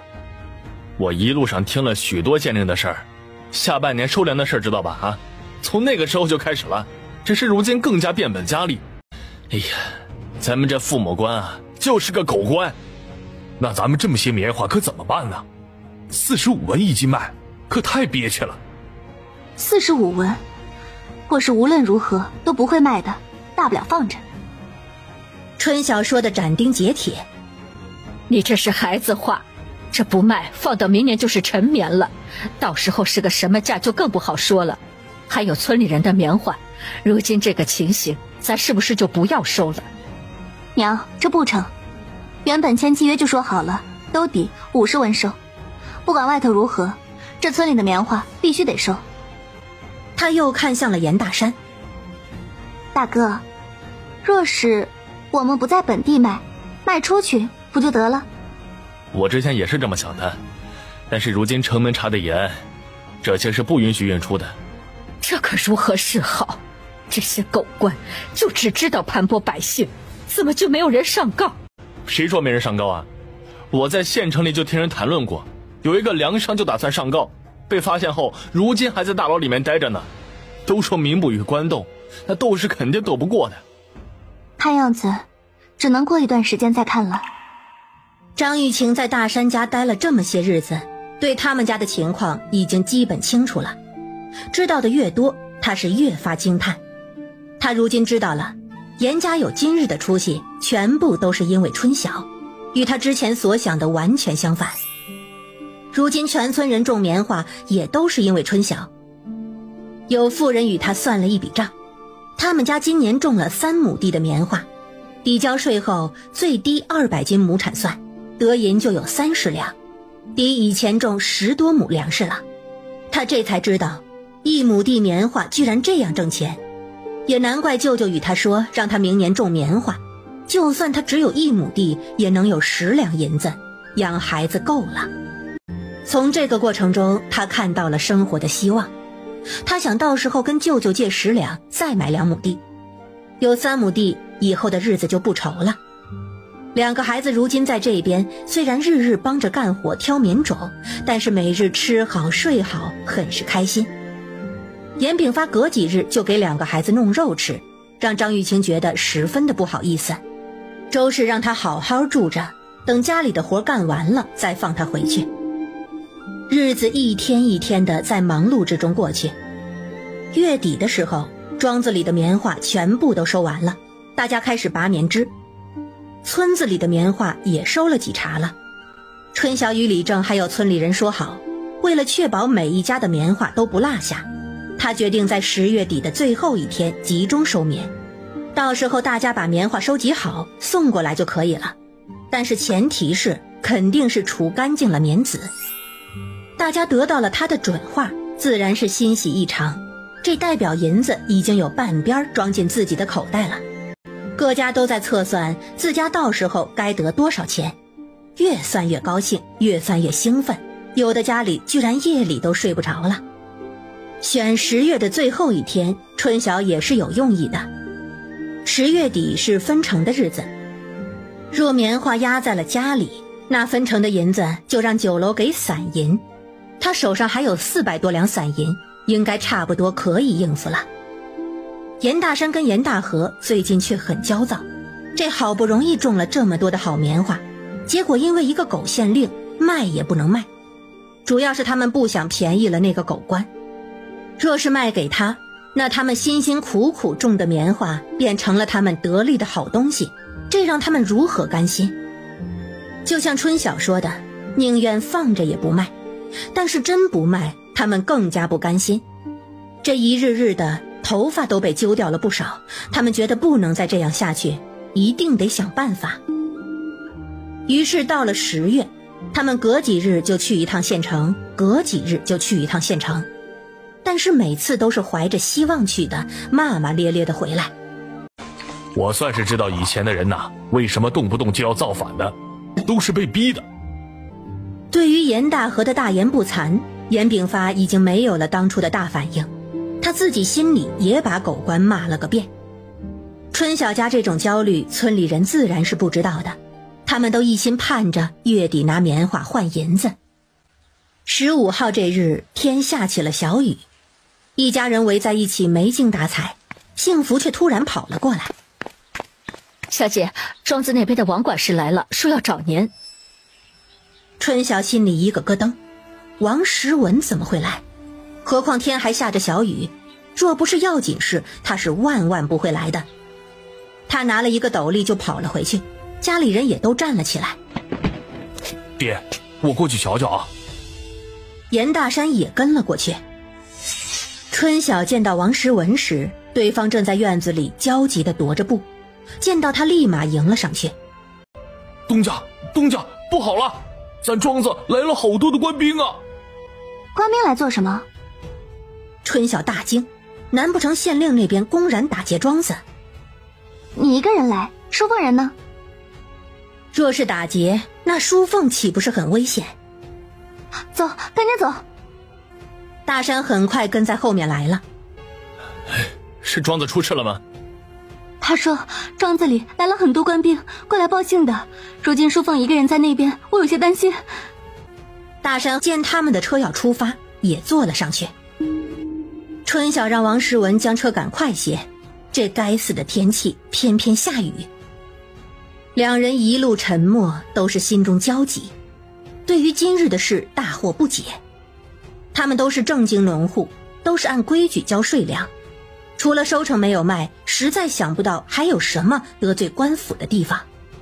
车子虽然赶得快，但是到庄子的时候也过了1个多时辰。几人进了庄子，果然在门口的门廊下看到一排的士兵，春晓都吓了一跳，赶车的王时文更加。对方看到他们并没有动作，依旧站得规规矩矩。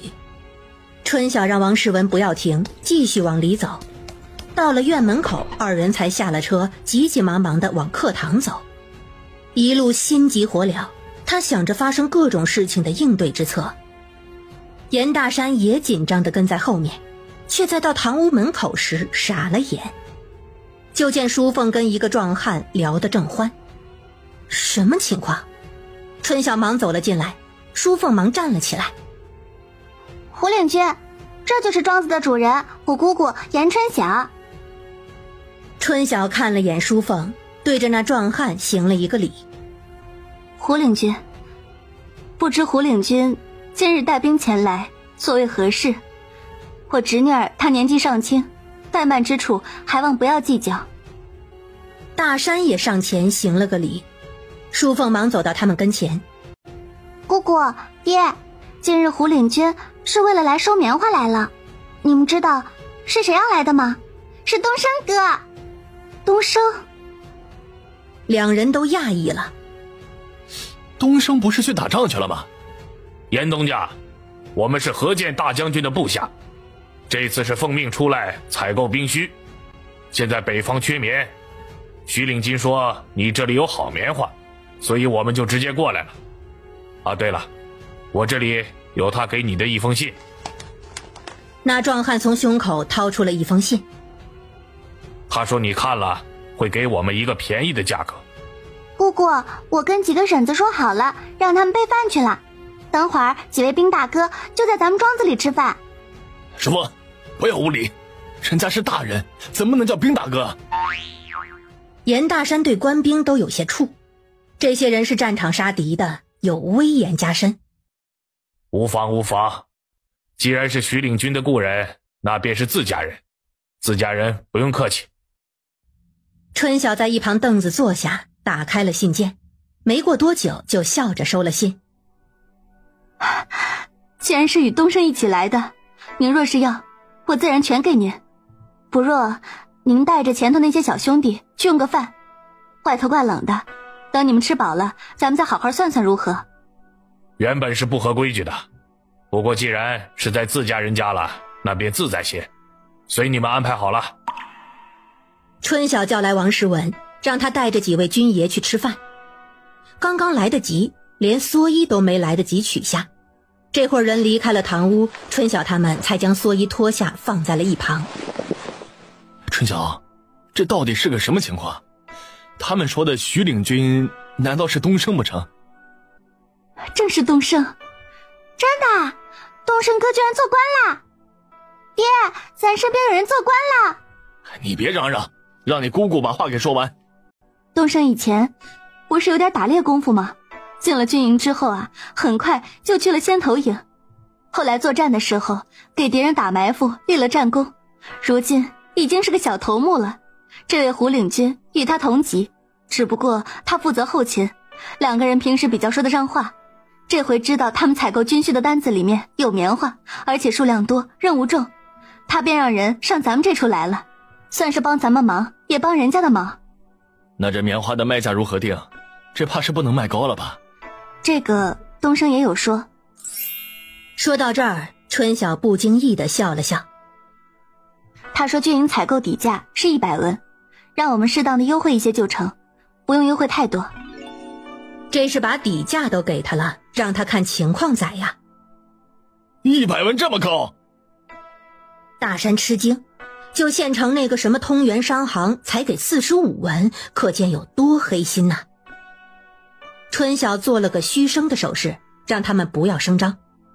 大山忙捂了捂嘴。那春晓，你准备卖多少钱呢？大哥，东升在军营不容易，如今还想着给我们拉生意，咱们怎么都得帮一把。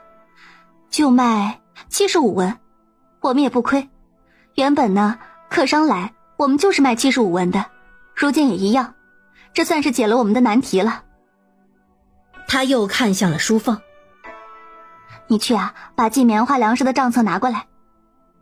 淑凤走后，他在心里筹算了一番。大哥，庄子里的棉花总共有多少？25000斤左右。他地里有24000多斤，村子里大概有4、5万斤左右，这就有7万到8万多斤了。再加上这边的，总共有10多万斤，也不知道这个胡领军要多少。淑凤很快把账本拿过来了，庄子的棉花有3万9千斤，这可是很大的量了，运送都有问题。很快那个胡领军就吃完了饭过来，样子很是高兴。多谢严东家的款待了，咱还是说正事儿吧。这棉花你们有多少？你这个侄女啊是个鬼灵精，你不在，她与我扯东扯西，不谈正事儿，估计怕我拿了你们的棉花不给钱。你们呐放心好了，我们呐一手交钱一手交货。胡领军，我的棉花有不少，你们要多少啊？对方一听又哈哈笑了起来。自然是越多越好啊，你能有多少？我要收30万斤呐。春晓没想到金营出马如此的大手笔。胡领军，是我短浅了，30万我们可没有，我们总共也就不到12万斤的样子。对方听了眼睛一亮。当真？你们当真有这么多？若有这么多，倒是省了我们不少的麻烦。那严东家准备卖我们什么价？春晓看了眼旁边的严大山，对着壮汉笑了笑。既然是东升的朋友，那我自然是给您最优惠的价格。胡领军，您觉得75文如何？好，严东家果然够意思，就75文。看得出这个价格他十分的满意。春晓看了看外头的天气，这买卖定下来容易，只是这天气下雨，这么多的棉花要如何运送好，怕是不易。严东家放心吧，明日就是好天气，我给你们2日时间把棉花准备好，大后日我带人来交钱收棉。说完带着人冒着雨潇洒地走了。春晓此刻心里简直乐开了花，愁了这许久的事情竟然就这么快解决了。他抱着淑凤转了一圈，淑凤也笑了起来。姑姑，你就这么开心啊？他自己同样笑得咧开了嘴。开心啊，当然开心，这下什么都解决了。大哥，你说是不是？刚来吓得我够呛，没想到竟然是好事。他突然皱了皱眉。春晓啊，这东升肯定还不知道他娘的事儿，这咱要不要告诉他呀？春晓一愣，才想起了文氏的事。这个还是回去问问石柱叔的意见吧。不过他若是知道东升如今的情况，怕是要高兴的睡不着觉了。大哥，不行，咱们得快些回去，就2日的准备时间，明日要收货又要送货，可有的忙了。时间紧急，跟淑凤匆匆道了别，又吩咐王时文明日若是不下雨，一早找几个庄子的人，把剩下的牛全部套上牛车，去村子里帮忙拿货，便让他们记得带几百个麻袋过去。他则坐上牛车，跟大山一起急匆匆地回去了。雨不大，明日是晴是雨还真是说不准。2人一路急赶回了村子，刚进家门就被一堆人给围住了。怎么了？是庄子出事了？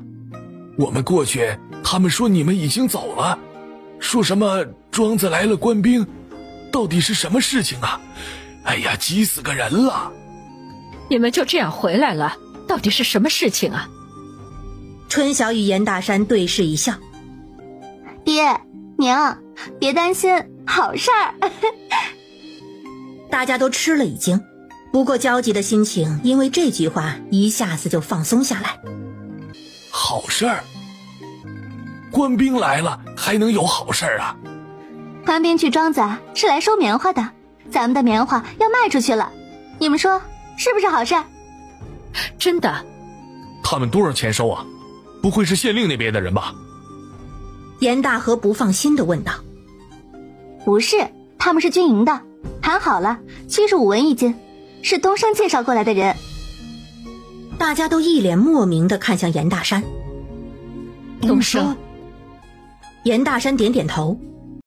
他如今在军营做了官，让军营的人上咱们这儿来买棉花的，人家要的量大，把咱们的全收了也不够数。明日若是不下雨啊，周家庄的棉花都要运到春晓庄子里面去，村子里的棉花也要收了。我的个乖乖，东升这是有大出息了呀，定是他娘在天有灵保佑的他。太好了，咱棉花有出路了。这县城的棉花不是不让出去吗？他们这些棉花怎么弄出去？别到时候弄不出去再退给咱，空欢喜一场。田氏总觉得不踏实。不会的，大嫂，军需品若是县官敢来，那他这个县官啊，怕是做到头了，借他10个胆子他也不敢。这么厉害？你知不知道，那些军营的人啊，都是可以先斩后奏的，在外头谁都会让他们3分。那就好，田氏总算是放心了。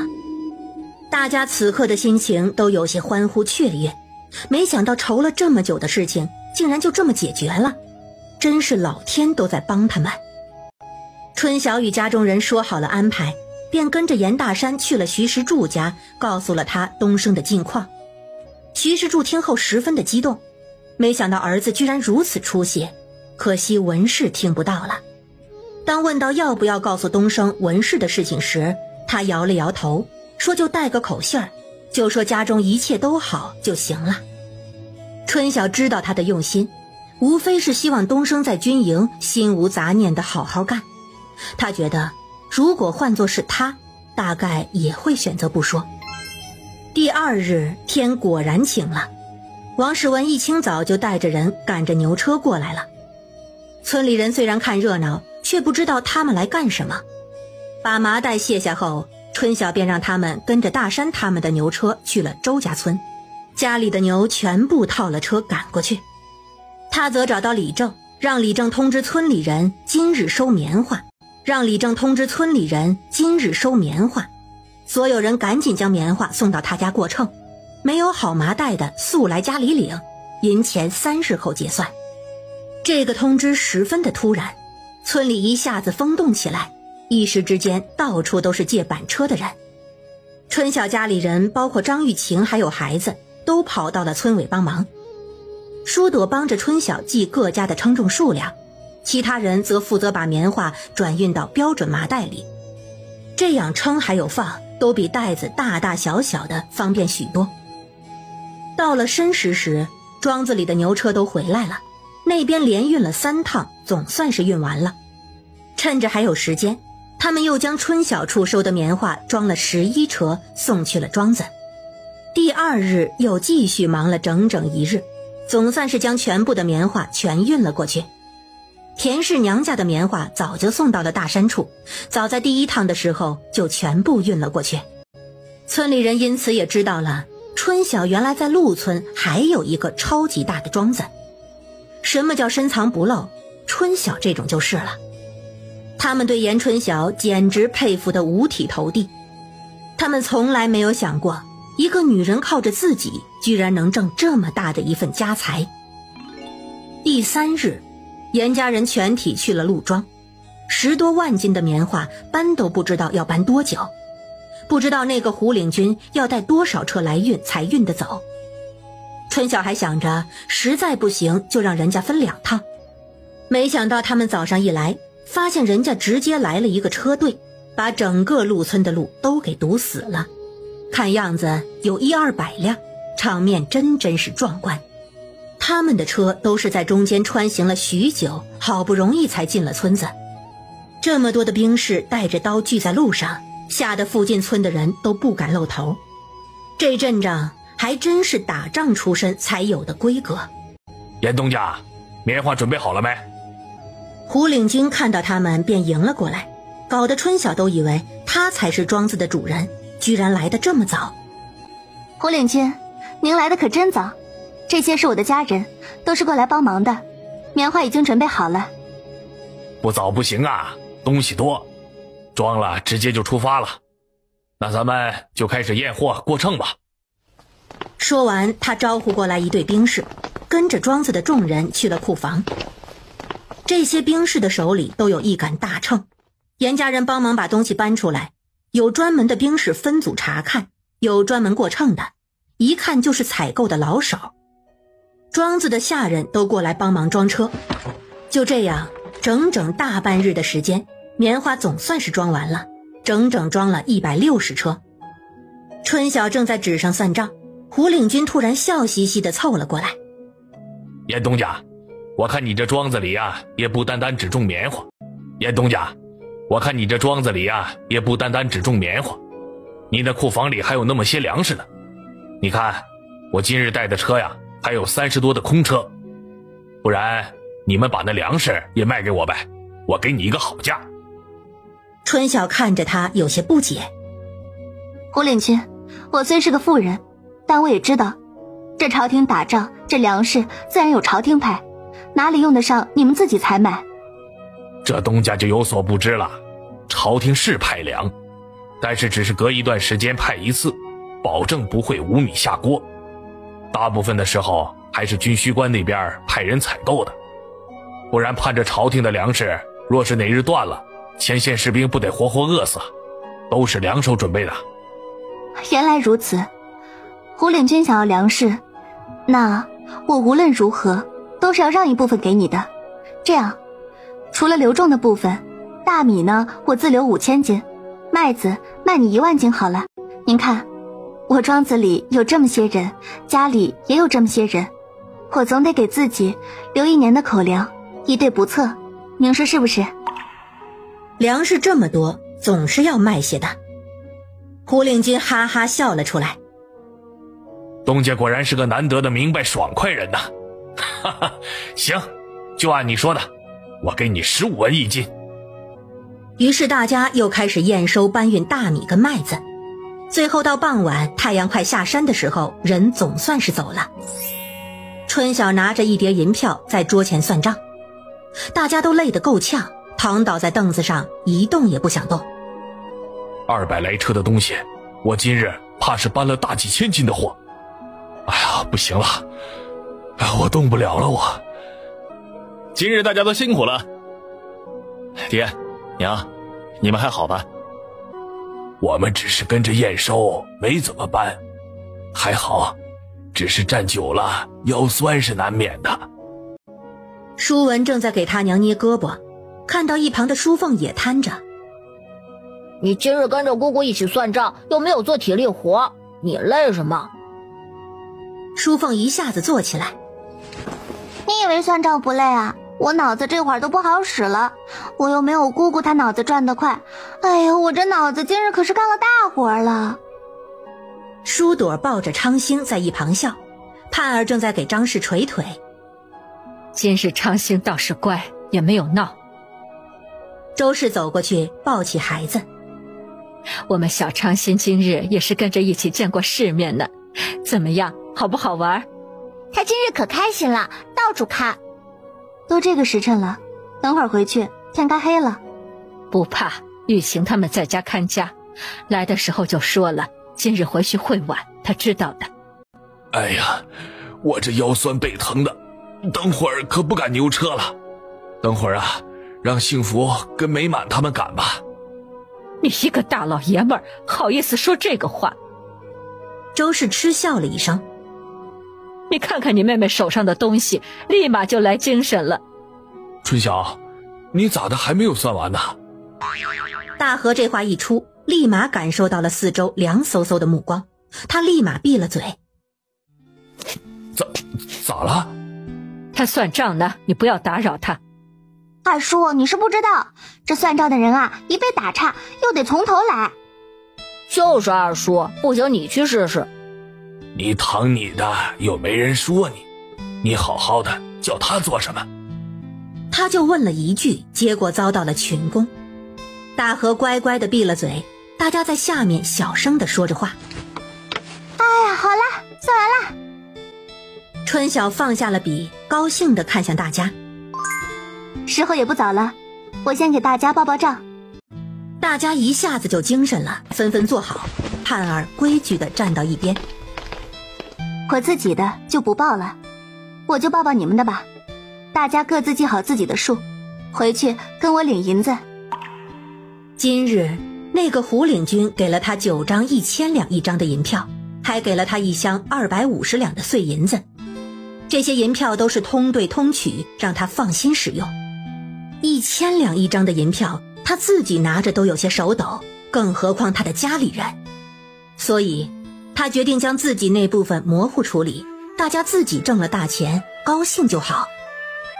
先说大哥家的，大哥家的棉花总计12477斤，得银928.275两。900多两！田氏一下子捂住了嘴，大家看着他，示意他不要打岔，个个都一脸激动地看着春晓，让他继续。大嫂嫂娘家的棉有1247斤，得银是93.525两，总共是1021.8两。大哥，数记好，明早跟我拿钱。好。大山都不知道该如何形容自己的心情了，1000多两啊！大嫂娘家的棉，你们要按多少钱收，你们自己定，这部分我就不掺和了。村里人的，我按55文一斤收，一斤赚他们20文，我觉得可以了，就给他们提价5文钱，大家都高兴。这果真是个好主意，就这差价，他就赚了接近快1000两了。接下来说二哥家的，二哥家的棉花是12503斤，得银是930.255两，明天来拿钱。他看到大家默默高兴，不说话。好啦，明日我还要给村里各户算钱，你们早点过来，我今晚回去就给你们把钱准备好。大家见他说完，立马就热烈地讨论起来。咱留100斤棉花是不是太多了？这若是卖了，还能多得7两多银子呢。不多，咱都只留了100斤。我看春晓他留了300斤呢，自己总是要用的吧？不留，难道用的时候去买吗？你别看村里人舍不得，我听说这回大部分人都给自家留了些。妈呀，我们这转手就有了1000多两银子的家财。媳妇儿，你掐我一把。你看看你妹妹，再看看你，她大几千的家财都没有像你这样的，以后还会有更多的。娘，咱家是不是要发财了？以后没人敢欺负咱了。春晓啊，我看你收的银子就1小箱，其他的莫不都是银票啊？严炳发对他手上的纸产生了好奇。是啊，都是大额的银票，出去也能用。爹，给您瞧瞧，您还没见过银票吧？他从夹层掏出一张。这上头画的倒是挺好看的，印章也不少。这一张多少钱呢？1000两。拿着票子的严炳发果然手抖了，忙将银票递给了一旁的大山。你好生拿着，可千万别撕破了。大家一时之间都不敢拿了，银票从各个人手上过了几秒，最后又回到了春晓手里。小妹，你还是收好吧，这一张就顶我们1年的收成了。春晓，你不会给我一张1000两的吧？这存起来是方便，但是它用起来不方便啊。能不能把它给换开？这我若是拿着，我日日都得担心它掉了或者坏了咋整啊？严大山看着银票皱了皱眉。放心吧，不给你们这么大额的，所以我说让你们明日跟我拿钱啊，不然我准备啥？爷爷，咱家如今又有钱了，是不是又可以买地了？地呀，肯定是要买，只是这地要上哪儿买呀？若是能再买一个春晓那边一样的庄子就好了。我看难，小妹那庄子在咱附近可不好找了。这也急不来呀，咱慢慢寻摸。那周家村的地不就是寻摸来的吗？明日去镇上送货，我跟牙行先打个招呼。爹，我如今只要想到日后1年能进900两银子，我这心呐就扑通扑通的跳呢。田氏今日可真是激动坏了。所以说呀，这买地怎么都不亏的。大家今日着实被刺激了一把，春晓身上揣着9000两的银子，心里也在琢磨着要再做些什么好。他看了看外头的天，咱们该走了，晚上我还要算村里的账。他看向淑凤，今日您就跟我们一起回吧，如今庄稼都收了，这棉花地没事了，暂时是不忙了。淑凤正有这个意思，忙点了点头。春晓叫来王世文，让他安排庄子里的伙计休息几日，后头有活再慢慢做，又让他去镇子上多买几斤肉给大家加餐，告诉他自己过几日得空了再来。一群人赶着2辆牛车出了村子，赶车的依旧是大山跟大河。虽然时间很晚了，晚上的冷风吹到身上也冷，但是大家个个心头火热。第2日一早，严大河去送货，严家人一早就过来了，都知道今日要给村里人发银子。春晓先把2家的钱给了他们。小妹，你这么快就换好钱了？这是100两一张的银票。田氏新奇，张氏也拿起来左右看，其他人也凑过去。与对待1000两一张的银票态度不同，这100两一张的，他们还是很容易接受的。是啊，你们可以试着拿1张去镇上用着试试，应该是都能用的。疯了吧？谁会没事拿100两出去晃的？收好收好，都赶紧收好。过了没多久，李正就带着村里各户的代表过来了，大家规矩地排起了队，一直排到了篱笆外头。这是昨日严炳发通知的李正，让他组织村里人去领钱。大家一个个喜笑颜开，脸上的笑意挡都挡不住。春晓也不墨迹，直接拿出了册子给大家发银子。首先自然是李正家的，李正家卖的2400斤，春晓给了他132两，其中有1张100两的银票。为何会是132两啊？我算的可是120两。虽然多得了钱是好事儿，但是他又怕春晓一个丫头算读不精，算错了数量。春晓看了看后头的人，故意提高了声音。李正，你算的是50文一斤，自然是120两。但是这次我给大家呢，按55文钱一斤收的，所以是132两。后面的人一听就躁动了，这1斤多了5文钱，1亩地就多了1两多银子，这是大好事儿啊！李正高兴地收了钱，帮忙在一旁维持秩序。因为没有那么多的散银，严家人便在一旁协调，几家一起发银票，并告诉他们，若实在不方便拆银票，让他们11月初过来换，到时候他们会换碎银子过来，这也是春晓说的。大家自然是没有意见，人家做到这一步，已经是很为大家着想了。东升家、方婶家还有望祖家都过来了，今日对村里人来说，比过年都要热闹高兴。村里最少的种1亩，多的像李正家种10亩，所以最少都有10两银子以上的收入，这是以前从来不敢想的。好些人拿了钱过来跟春晓打商量，说想用钱再置些地，问欠的银子能不能还还。春晓爽快的就答应了，说之前就说过，他们手头宽裕了再还，只要不是真想赖账就行，可以宽限到明年丰收。大家这下真是彻底的开心了，拿了钱纷纷去找李正要买地。李正也犯愁，村里如今本来就没地，有一块还是镇里的，他自己还想买地呢。分完了大家的钱，家里人就各自回家了。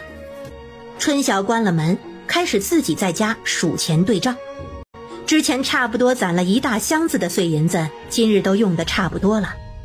他拿着那9张1000两的银票跟9张100两的银票，再加上20几两的碎银子，天哪，他这都有9900两了，马上就成为万元户了。明天是分账的日子，那钱在另一个小箱子里装着，他没有动。月底又有分成，他从来都没有觉得钱来得这么容易。他将9800两的银票放进了墙上暗格箱子里，留了100多两的银子在外头。第二天，他主动跟着大河去送货，找到黄明鹤，跟他说月底分成他要现银。黄明鹤有些吃惊，你要那么多的现银做什么？我怕是要弄2个箱子给你装呢。黄老板不会是2个箱子都舍不得吧？还能白得2个箱子，倒是意外之喜。哈哈，严姑娘把我想的也太小气了些，不就是2个箱子吗？我给你送2个结实的都行。春晓谢过。你不会又在跟他谈生意吧？大河一脸的探究，每回他们在里面说事儿，那事情就不简单。我让他帮我办些东西，月底给我。二哥，你到时候记得帮我抬，到时候你就知道了。哼，还跟我玩神秘呢。大河笑着赶着牛车走了。村里人如今看见春晓就跟看见菩萨一样，个个都恨不得把他捧着，都想让他到自己家里坐坐。可惜春晓基本上不应约，除了去大哥家，基本就是待在家里。严炳发这边忙活了这么久，终于是忙完了。张玉晴一家子也该回去了。他这回来受到的震撼超过了前面20多年，自然轻生的念头也消失殆尽。2个孩子虽然只在这边待了20多天，但就这20多天已经看出了很大的变化。脸色好了，身上也慢慢开始有了些肉。以前都是他过得太清苦，以后他必定让他们好好的过日子。他手上还有10两方全的抚恤银子，回去以后就再买2亩地，明年开春种上棉花，就能跟严家村的人一样，日子就有盼头了。结果走之前，严炳发又给了他30两银子，说是大山大河还有春晓给他的酬劳，他不肯要。舅舅，我跟孩子在这边白吃白住，表嫂表妹他们每日变着花样的弄吃食，我怎么还能要你们的银子？这银子是万万不能要的。我回去再买2亩地，明年也跟着学种棉花，以后的日子我能过好。拿着吧，哪里是什么白吃白住啊？你跟2个孩子日日去庄子里干活，我们肯定不会让你们做白工。你说的对，回去你的钱呢，留着过日子，用这30两去置地，以后肯定能越过越好。以后我们多来往走动，以前是舅舅疏忽你了，你别在心里怪罪啊。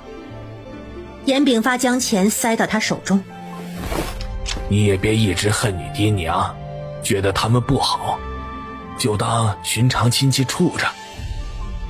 严炳发终是叹了口气，唉，毕竟是生养一场嘛。张玉清拿着钱，眼泪落了下来。他看着严家人，最后看向周氏，突然就跪了下来。以后你们就跟我的爹娘一样。周氏忙把他扶了起来。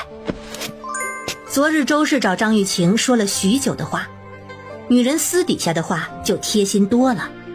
先是吐槽了他的爹娘，接着是数落了他的哥嫂。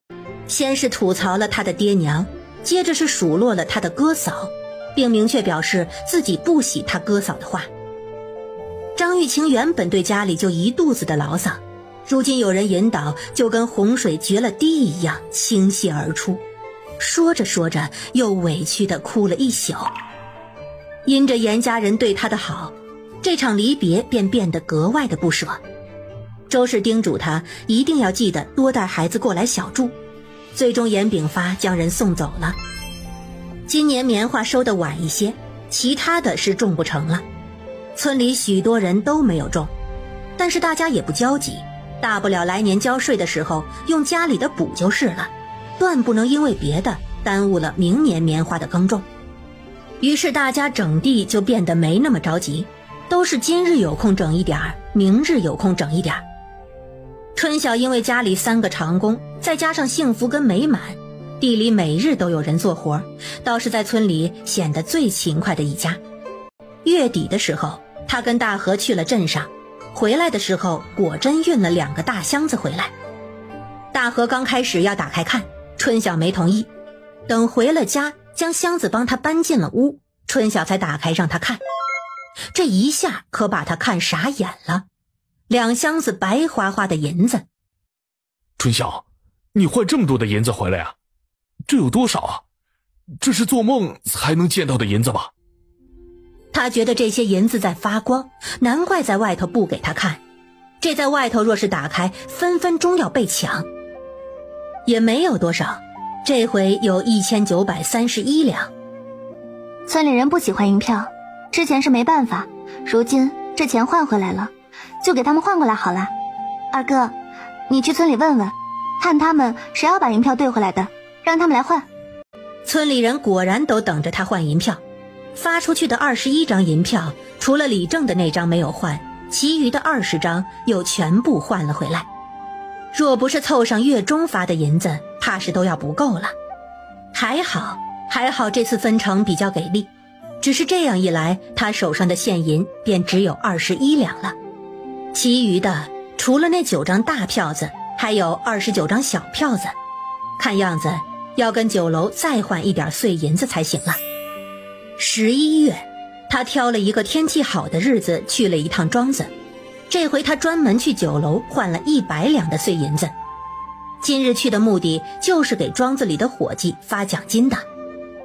这样热闹的事情，淑凤自然也是要跟着去凑热闹。半背篓的碎银子相互撞击，咣咣作响。原来银子的声音是这样的呀！淑凤不由又掀开帘子看了2眼。小财迷。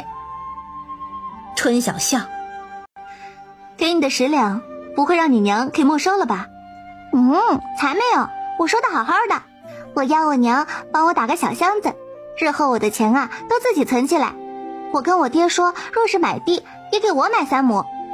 哟，你这么厉害，都学会自己理财了。理什么财，姑姑？我说的是买地。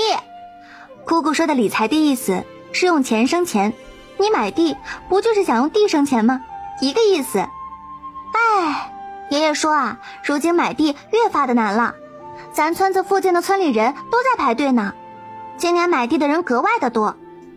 自然多，都跟你一样想用钱生钱呗，只要不傻都这样。爷爷他们昨日还说你那庄子可以多种棉花，少种粮食。春晓也在想这个问题，他原本多种粮食是为了防患未然，如今粮食又卖了大半，跟棉花的收益比起来还是差太远，是得考虑考虑重新批亩。2人一到庄子就把大家召集起来。之前跟你们说过，棉花丰收就给大家发奖金，今日我就来兑现承诺。底下的人满脸欣喜。好了，王世文，按每人3两的份额，让他们上前来领。3两！底下有人惊呼，淑凤在一旁捂嘴笑。大家领银子高兴，王世文发银子也高兴，他自己也领了3两银子。剩下的除了请工人的工钱，多的便放在账面上。是，东家。你们最近除了看着外头的地，有空记得把棉花种子都挑出来，这个还是很费时间的。没关系，还有2个多月的时间，慢慢挑，这个不用急。他又看了看他们的衣着鞋袜，衣服都是去年才做的，今年还能穿，等过些时候再去布庄看看，看看有没有布淘。他又让王时文多买了几种菜种子，多种些菜，今年他就吃了不少庄子种的菜，论种菜还是他们在行。王时文一一应下了。今年村子的景象格外的不同，许多家没有到过年就穿上了新棉衣。严家村因为种棉花挣了大钱的事情，在周边几个村子早就传开了。李正最近是特别忙，时常有外村人过来打听情况。他早就跟村里人提醒过了，管好自己的嘴，不要四处乱说。虽然人人都不承认自己提过，但是他们四处去寻地挣了钱这个事儿瞒也瞒不住。周边村子的人除了羡慕还是羡慕，特别是周家村的人。收棉花那会儿，庄子里忙不过来，便在村子里请了短工。那密密麻麻的白棉花简直是晃花了他们的眼。后来一车车的拉走，来回运了几十车。就算是再没有常识，这么多也肯定是挣了老多银子的。有许多村民到周兴才家去说相，让他们打听打听这个事儿。毕竟两家曾经是姻亲，就连周家村的李正都旁敲侧击地问过这个事儿，就想知道他们知不知道更多的消息。周家人原本就被徐家女要和离的事情闹得郁闷不已，这下子更是有苦难言。到了11月，天气一日比一日冷，家里早早的就烧起了火炉子。庄子如今就是拔棉花杆子、整地的活儿，没什么需要盯着的。大山跟大河几日才去一次庄子。春晓找到他们，跟他们说卤料这个月底就要用完了，又要买了。原本还想清闲几日，看样子真正能清闲的日子只有12月。买卤料是大事儿，我早去早回。大哥，这回我跟你一起去，家里如今没有什么特别要看着的，我跟你去方便。谁知严炳发站了起来，我跟你们一起去，如今周边的地不好买，我们去县城问问，庄子远一些呀也无妨，只要有人管着就成，顺便再给春晓那边买几头牛回来，他老早就说要多买几头牛啊。爹，那要不要带上天地方圆他们？严炳发点了点头。带上吧，人多好办事啊。春晓原本是想让他们从县城买几个人回来，但想着庄子还没有加建，买回来没地方安置，便作罢了。这个事情看样子他还得去找一趟钟师傅。这2天他还得再想想要再圈多少地的院墙，要不干脆凑个整，合为200亩。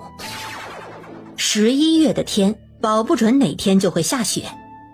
第2日，几人就带着银两出发了。这回春晓给了200两银票给严大山，说若是能多买，那就多买些，不够钱回来再补。严炳发走的第2日，他就去镇上找了钟师傅。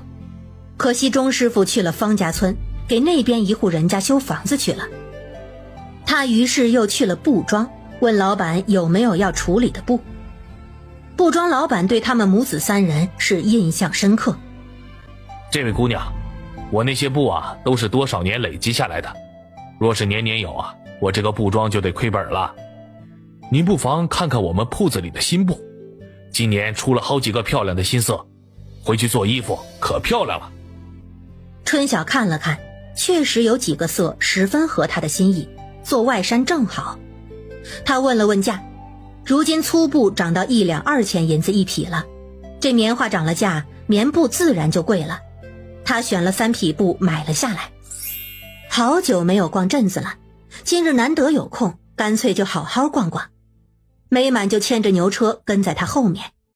他去脂粉铺子买了6盒香膏，又买了10盒的防冻防裂膏，买的都是好的，总共花了7两银子。老板一高兴，又送了他2盒防冻膏。临走的时候，他看到铺子里还有洗头膏跟洗澡膏，这么好的东西怎么能错过？总是用清水洗，头发如今干枯得很，以前的自己活得真是太糙了。于是他一样各拿了2大瓶子。从脂粉铺子出来，他又去了绣坊买帕子。绣坊这种地方他是第一次进，一进去就有股子桂花香。老板见到他十分热情，知道他要买帕子，忙介绍起来。春晓没有看帕子，却被里面的成衣吸引了。这绣铺的衣服可比自己做的好看多了，衣身上不仅有好看的图文，冬日的棉衣领边袖口还镶有圈边的白毛，穿上身肯定好看。老板，这衣服能不能试啊？姑娘，是自然是可以试，只是这些衣服嘛，价格确实是略高。意思是，若是不打算买，那最好就不要了。其实老板已经说的算是委婉了，他也不怪，往外头叫了美满进来替他守着。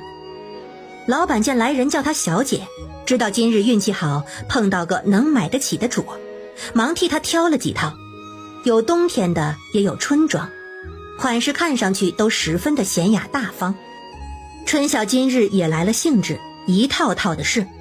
可惜如今没有穿衣镜，他觉得上身效果不错，穿着又舒服的，就穿出来问美满。美满眼露惊喜，连连点头的，那自然就是好看的。若是有些迟疑的，可能就是不是很好看。老板的话自然是不可信的。最后试了许多衣服，选了3套冬装，选了4件春衫，主要是被衣服的质地、颜色还有款式吸引，外加2双浅色绣鞋。最后结算，总共7套衣服，花了26两银子，真不是一般的贵呀。他跟老板讲价要25两，老板不肯让价，最后送了他几条好看的帕子跟一个很大的袖带，方便他装下那些衣服，他才作罢。今日高兴，花了银子买到了自己想要的东西。他把衣服袋子放进牛车的背篓中，几人又去了集市。2人在集市买了许多的橘子，家里的橘子树今年确实是结果子了，但是结的数量太少，让几个小的摘了2回就没了。他买了1筐子，准备放在家里慢慢吃，又买了半筐子的梨，又去了卖豆腐那家买了10几块的豆腐。后来经过一个摊位就看一看，就这样一路下来，等出集市的时候，车子上都已经放满了。今日也算是逛街逛尽兴了，见实在是没有什么要买的了，这才让美满赶着车回了家。冬日有个矛盾，猫冬是很舒服，但就是天气冷，动手动脚。他想着，若是这过年是在秋日的时候，就太好了。看，这没活做的时候，就是容易做梦。幸福美满收到冻裂糕都高兴不已，竟比得了工钱还要高兴。上回给庄子发钱的时候，春晓同样给了幸福美满1人3两银子，如今又给他们冻裂糕，2人不知道该如何回报，只能做事的时候更殷勤些。春晓看天气好，想试一试昨日买的洗头膏跟洗澡膏，2人便帮忙烧水。这花钱的玩意儿是不一般，还没开始洗，就闻到了一股子桂花香。小姐，好香啊！香没用，要能去油，能洗干净头发最有用。最后洗过之后，他确实觉得头发清爽了不少。看样子这贵的便是好的，确实是有道理的。洗完了头，他又去后院澡房洗澡，出来之后整个人都香喷喷的，再穿上新买的冬衣，整个人变得不一般了。淑凤来的时候看到春晓的衣服，眼神夸张。姑姑，你什么时候买的衣服？可太好看了。姑姑，你好香哦，你买了新衣服又买了香膏，怎么你这香膏的味道与我那个不同啊？我刚洗了澡，用了洗澡膏而已。你个小丫头，就知道说好听的哄姑姑开心。我可没说假话，说的都是大实话。我喜欢你这个衣服，你在哪里买的？我要让我娘也给我买一套。你自己不是有钱吗？还用得着让你娘买？我在镇上绣铺买的，果真好看。很好看。他说得很严肃，表示自己说的都是实话。好啦，你若是喜欢，用不着你娘。改天啊，我们带着舒朵还有胖儿一起去一趟，姑姑给你们1人买1身。淑凤纠结地点了点2根食指。可是娘说不能让姑姑花钱买东西。她有些纠结，不想花姑姑的银子，但是自己的银子又不能动，而且姑姑买的东西都好，要不还是找娘吧。想通了这点，她便笑了起来。不用姑姑你买，我知道地方，我带我娘去买，最好多买几套。这个怕是田氏听了价能买1套就不错了。两人在院子里坐着晒太阳。今日你找我做什么？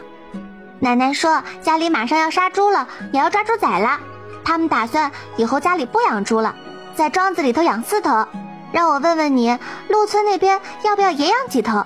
要的话，他去订猪仔。春晓想想，这个主意不错，只要加盖一个猪圈，那头有人又有那么多的菜地，以后庄子那边也不愁肉吃了。那你跟你奶奶说，让她呀给我也抓4头。姑姑，要不你跟我一起过去吧？你今日穿得这么漂亮，就这么自己待在家里，不出去让别人看看，也太可惜了。哎，你这话呀，可莫让你娘听到，听到了该骂你了。女子呢，最忌招摇。我穿这样，那是因为我自己喜欢，只是为了取悦我自己，可不是为了让别人夸好看才这样的。日后可记住了。淑凤受教的点点头，姑姑的话她一向是听的。如今家里跟庄子里的鸡都长大了，庄子每日都能收好几百个蛋，春晓他们隔一段时间就能拿回来一些。如今家里早就不用从村里收蛋了，他跟王世文也说过，让他们蛋多的时候记得吃。结果用不完的蛋，王世文都拿到镇上卖了，卖的钱自然是放到了公家的账上，这点春晓是拿他没办法。10号的时候，春晓刚给庄子里送过去几只老母鸡，天下起了雪。严炳发他们已经出去5日了，这天下了雪，也不知道要下几天。他们在外头肯定是越发的不便了，好在身上带的银子不少，应该会照顾好自己。这场雪下得十分大，足足下了4天。院子外头雪差不多积了半人高，院子里头却是见不到雪的踪影。幸福跟美满每日都清理前后院的雪。春晓是第一次见这么大的雪，所以看着外头白压压的一片，很是有想出去玩一玩的冲动。这个举动却把幸福跟美满2个人吓了一跳。小姐，就别冒险了，这么深的雪，不小心摔进去，人都找不见，爬都爬不起来，多危险呐！你不如看看鸡圈里的鸡，咱草铺得厚，它们都钻草丛里躲着了。您再看牛，如今也喜欢躺在草堆里不动弹。想方设法的想要转移他的注意力。我得给自己找点事儿做，不然我想到我爹我大哥他们，容易胡思乱想。他们定都好好的。小姐，不若这样吧，我教您编发髻，我会好几种发髻，教了您，您日后出门自己也会了。不用总是简单的将头发绕一圈再后垂这种了。春晓终是放弃了，他只是新奇，并不是傻。雪停后阴了2日，天终于出太阳了。这场大雪整整6、7天的时间才消融。早在下雪的第1天，他们就与酒楼说好了，若是雪大就没办法送货。如今雪化了，他们要开始送货了。周氏过来了，进门前鞋子就全湿了。春晓忙拿了鞋给他换，又拉他到火边坐。娘，可是家里有事儿？淑文送货去了，家里没事儿。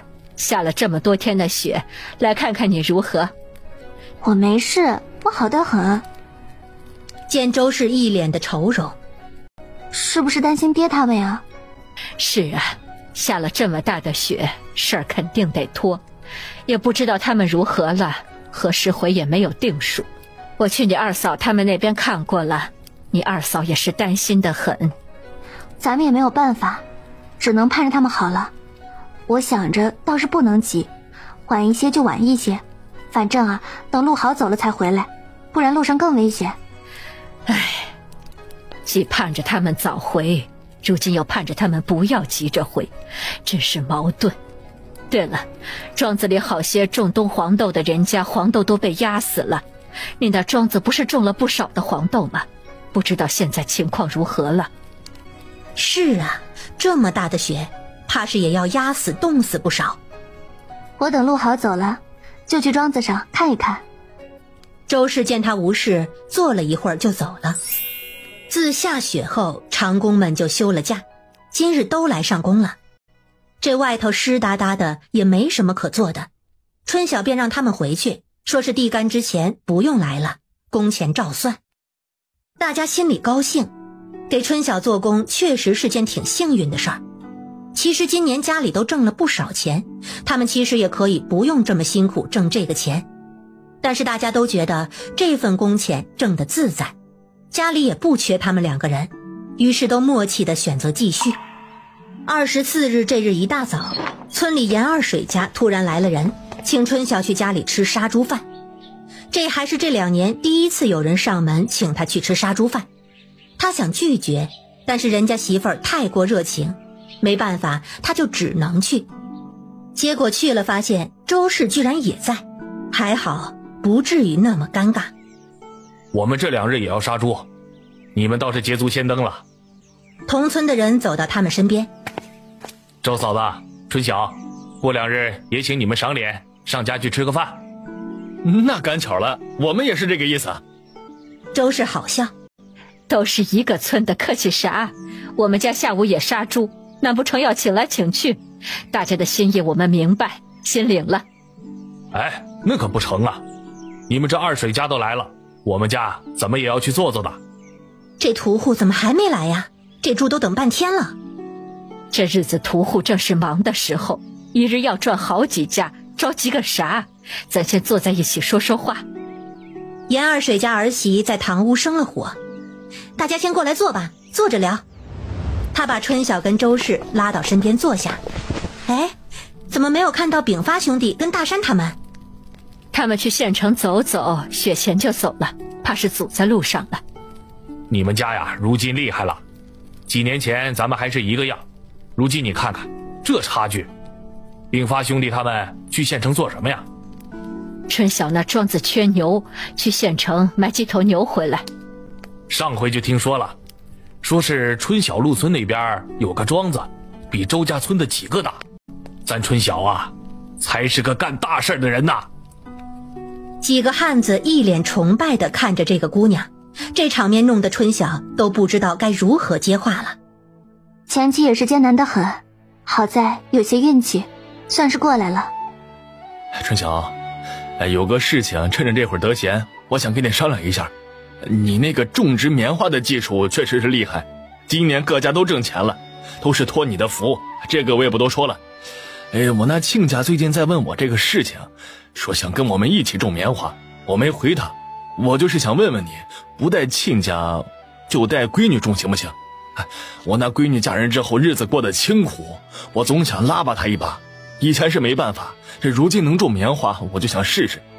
对对对，我们亲家就在周家村，最近也在问这个事情呢。这一口回绝也不行，还得得你一个准话。你说不行，那我也好回了他们。说起这个，似乎家家都有这个打算。不是我想藏着掖着，我这样其实也是为了想让大家多挣2年钱。你想想，若是大家都知道这个法子，棉花又好卖，那人人都去种棉花，这棉花价格肯定会下跌，以后种就挣不了多少钱了。说的是啊。大家点头。其实小范围是没有什么问题的。这样吧，若是你们的闺女儿或者庆家那边也想种，条件还是一样的，过来写一份契书，你们当家人呢，给他们做个担保，这个事情也成。今年你们都收了棉花，种子都有多的，也用不上上我这里领了。对了，这种子种之前你们得先挑那种颗粒饱满的，去年给你们的种子我可都是挑过的。围坐的人大喜。哎呀，这可太好了，这可真是帮了大忙了。那我回去就把这个好消息告诉他们啊。我就知道春晓这人心善，这事儿啊没跑。我算是看出来了，你们请我们春晓过来，怕主要是为了问这个事情的吧？哎呀，周家妹子，你可别冤枉我们啊！我们请你们过来是真心实意的想感谢你们，可没掺杂别的目的。这事儿啊，也不是我家挑头问的，是大周他们家问的。周氏看着着急的宋婆子，捂了捂嘴。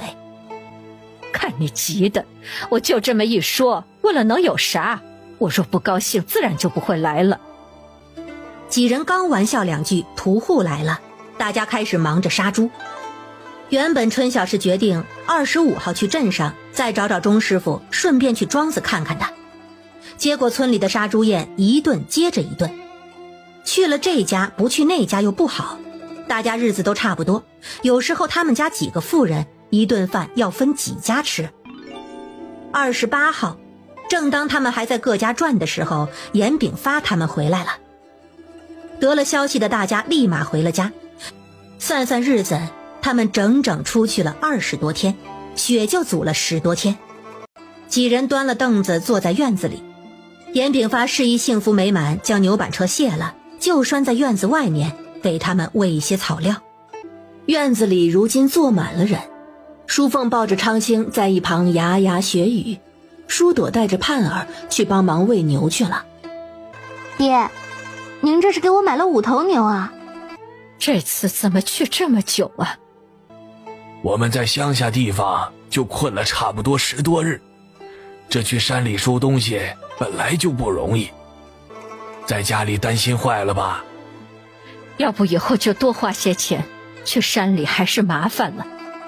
娘，不麻烦怎么能买到便宜的？再说了，如今啊，就是想不麻烦都不行，这县城想买都买不到了。这回啊，我们还跑到隔壁县的乡下了，不然哪里能收到这些呀？好在功夫不负苦心人，咱也算是值了。你们跑那么远，还跑到隔壁县去了？爹不是想找地吗？我们东西又没有收齐，一合计就去了隔壁县。你们这是买了多少啊？没让500斤，总共是4000斤，总共花了320两银子。哦，对了，陈晓，5头牛加车花了65两，还剩15两银子。严大山在身上掏钱。算了，大哥，你们路上肯定也花用了不少，我没有出力，这花用银子总是要出些的，你拿着吧。每样500斤，可以用1年多了，挺好。他看向严炳发。地找到了吗？严炳发失望地摇了摇头。没有找到合适的庄子，地倒是看了不少，几十块一起的，但是离这么远，管几十块地太不方便，我想着还是算了。人家牙行都是挂售，没有正好一去就有的。地的事情也急不来，咱们呀慢慢找就是了，或许哪天运气好，就突然有了呢。严炳发他们来了，这去吃杀猪饭的事情自然就落到他们的头上。第2日，春晓便带着幸福美满赶着3头牛去了镇上。钟师傅雪后又开工了，还是不在家，看样子这个事情得等到年后了。他们直接去了庄子。见到王时文他们的时候，几人都一脸的垂头丧气。东家，咱地里的黄豆死了不少啊。只是不少，那就是还有不少。春晓甚至觉得有些欣慰。我早就料想到了，村子里的都死了不少，没事儿，能种些出来交税粮就可以了。这么大的雪，能留一部分就不错了。棉杆子都拔了，已经拔干净了。昨日就跟村子在收肥料，豆渣也买回来了。过几日等地没有那么冻了，就要整地打底肥了。我又新添了5头牛，今日带过来3头，明日再送2头过来。等会儿啊，我们就不赶牛过去了。你呢，把我们送到镇上就成。我想在院子边上再起一排6个房子，以后再买些人回来。今日找工匠没有找到人，这个事情啊，年后再说吧。先跟你说一声。那是不是要提前准备材料啊？不用，我也不想那么麻烦。那工匠也熟了，到时候包给他们，让他们诚心一点就行。他在地里看了一圈，黄豆确实死了不少，大概有30%的样子。好在其他7成都坚强得很，倒是比村里强许多。开年我要在庄子上养4头猪，以后啊，你们有没有肉吃就看它了。你们要在后院修个猪圈，钱呢就从账上支。我看最好是专门找几个人负责管理牲畜。那我明日就让人去买些砖浆回来，库房有木材，还有麦秆，搭个圈棚啊，不难。不急，年前弄好就行。把庄子巡视了一番，他让王世文送他们去了镇上。第二日，幸福跟美满就把剩下的2头牛送了过去。12月初旬的时候，正当大家都在高兴地准备新年，对未来的日子充满憧憬的时候，州府的政令出来了。青州府上下所有税田，开年种植作物只限5谷，其他的一律不能种植。采收时，以镇为点，50%作物按州府的采收价卖与州府。消息一出，整个严家村都要炸了。这就是政府版的强买强卖。这对于别的村子还好，但是对于想种棉花挣钱的他们来说，无疑是晴天霹雳。一时之间，里政处又是人来人往。但是既然是州府下的通告，他一个小小的里政能有什么办法？这对刚尝到了赚钱甜头的严家村村民来说，无疑是巨大的打击。严家人又聚在一起。这可怎么好啊？这种粮食自然是可以，但是这好好的种棉花的机会就这么没有了。哎，如今的官府都做的什么事儿啊？肯定跟北方的战事有关啊，兴许是今年的税粮不够做军饷。春晓能想到的就只有这一点，若不是粮食不足，怎么会强制别人种粮？要知道作物的种类那么多，除了棉花还有麻、甘蔗，那些多了去了。我看春晓啊是说到点子上了，肯定就是这个原因。这州府下的令咱们又不敢违抗，好在粮食都没有卖，做种应该是够的。那如今岂不是只有春晓的村委那处可以种棉花？那处不是税田。唉，看样子只能老老实实的种麦子了。田氏想想都觉得十分的不甘心。不知道这个通告是只有咱们青州府有，还是别的州府也有。若是别的州府没有，兴许还能想想办法。大家的眼睛都齐刷刷地看向了他。春晓，你这话什么意思啊？你难不成想去别的州府种棉花？爹，也不是不可以。你想啊，咱如今本来就是在找地，若是在别的州府也买下个大庄子，管着那一片，收成不都是一样的吗？等运作顺了，找一个能全面管理的人，都不用咱们怎么管，咱们照样能挣钱啊。爹，春晓这个主意正，我看行啊。大河激动了。说是这么说，这外头人生地不熟的，麻烦的事肯定不少，哪有说的这么简单呢？我倒是想试试，要不二哥，你方便的话，去县城帮我打听一下呗，问问这个政令是针对哪几个州的，实在不行，我们就老老实实种粮食得了。行，我明日啊就去打听看看。反正如今的钱是够的。春晓，你若是有什么行动，可得知会我一声啊。怎么，你还怕你妹妹去哪里发财不带上你呀？你看你那个不知足的样子，曾经没钱也没见你这样。哎呀娘，春晓她有本事，我扒着她怎么了？想发财也有错呀，我还想给我们家3个小的挣个万贯家财呢。死皮赖脸不知羞。二弟这话说得透，别说他了，就是我如今都想扒着小妹，他可不就是财神童子吗？田氏笑着看了看春晓，等消息打听回来，小妹，你若有什么决定，定要告诉我们一声才好。行，大事儿啊，我肯定是要跟家里说的，只要你们不觉得我在坑你们就好了。严大河去了县城2日，很快就回来了，一回来就去找了春晓。就青州府跟豫州府下了这样的通告，其他的地方没有，这个是衙门的人说的，该是可信的。青州府跟渝州府是挨着的， 2个州府怕是产粮的大区。春晓想着，这样的话真的可以去别的州府看看。他如今手上有银票，倒是不怕。咱州府过去，往南边是云州，往北呢是同州，再远我也不知道了。我这都是打听出来的消息。春晓，你有什么打算呢？他看着拧眉的春晓，你是不是真想去外头啊？二哥，我想出去看看，往南就不考虑了，这棉花适合北方生长。既如此，我想去同州看看。你们之前不是去过同州吗？那边怎么样啊？你给我讲讲呗。你要去同州？如今河界那边在打仗，同州会不会有危险啊？我们之前去的是同州的万丰县，怎么样？当时急急忙忙的也没有主意，反正比咱这个县城大。同州过去好像还有一个州府才能到河间，也不算最近的，我总得先去看看情况再决定啊。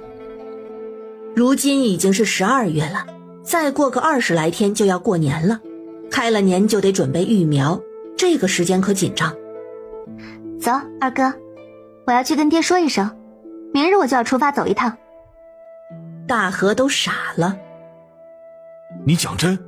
这么急啊？事情要早做决断，走啦。几人急急忙忙地来到大山家，一家子人正在院子里晒肉。爹，您赶紧来听听吧，春晓啊，他有大事要说。几人一听，连忙将手上的肉都放到了簸箕里，凑到春晓身边。你这是知道消息有了啥决定？爹，刚二哥跟我说了，我准备明日去同州走一趟，让幸福跟着我。大家纷纷吃惊，这么突然，你自己去啊？春晓，你们2个人怎么行？同州那边不是乱吗？娘，舒文他们第一次去不是好好的，第2回是因为征丁那会儿咱们这里也乱呢。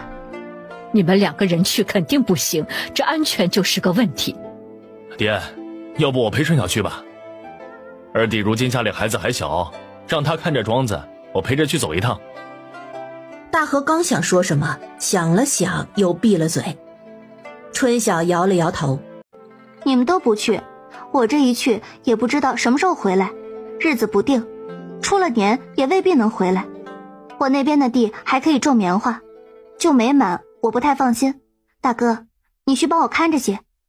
庄子那边呢，淑凤依旧帮我管着。二哥要管自己的庄子，家里还有卤肉生意，也是需要人的。若是真要人陪着，就让舒文陪着我，他去过同州，可以给我指指路，也不至于走岔了。舒文连连点头。行。你这回去是去买庄子？爹，钱跟户籍自然是带着的，如是碰到了，自然也是要买的。那我也把钱放到你那里，若是有合适的，你也给我买；若是买不了，那凑你那儿一块买。我们也一样，钱我让舒文拿好。最近应该不会下雨或者下雪了。严炳发虽然担心他们去那么远，但是看春晓主意已定，也就没有再劝，只让春晓若是碰到合适的就早些回来。舒文是最高兴的，他今年马上就15了，却已经像一个真正的大人那样去经历了各种的事情，这对于他来说便是难得的开心事儿。事情说好，大家回去各自收拾。下午严大河就将800两银票送到了他处，说他若是买了就给他也买，若是他没买就算了。春晓便笑，这是非要跟他捆绑到一块儿啊。春晓跟美满重新把年后育苗的日子跟具体过程又讲了一遍，让他有事去找周氏或者他爹，并给他留了50两银子。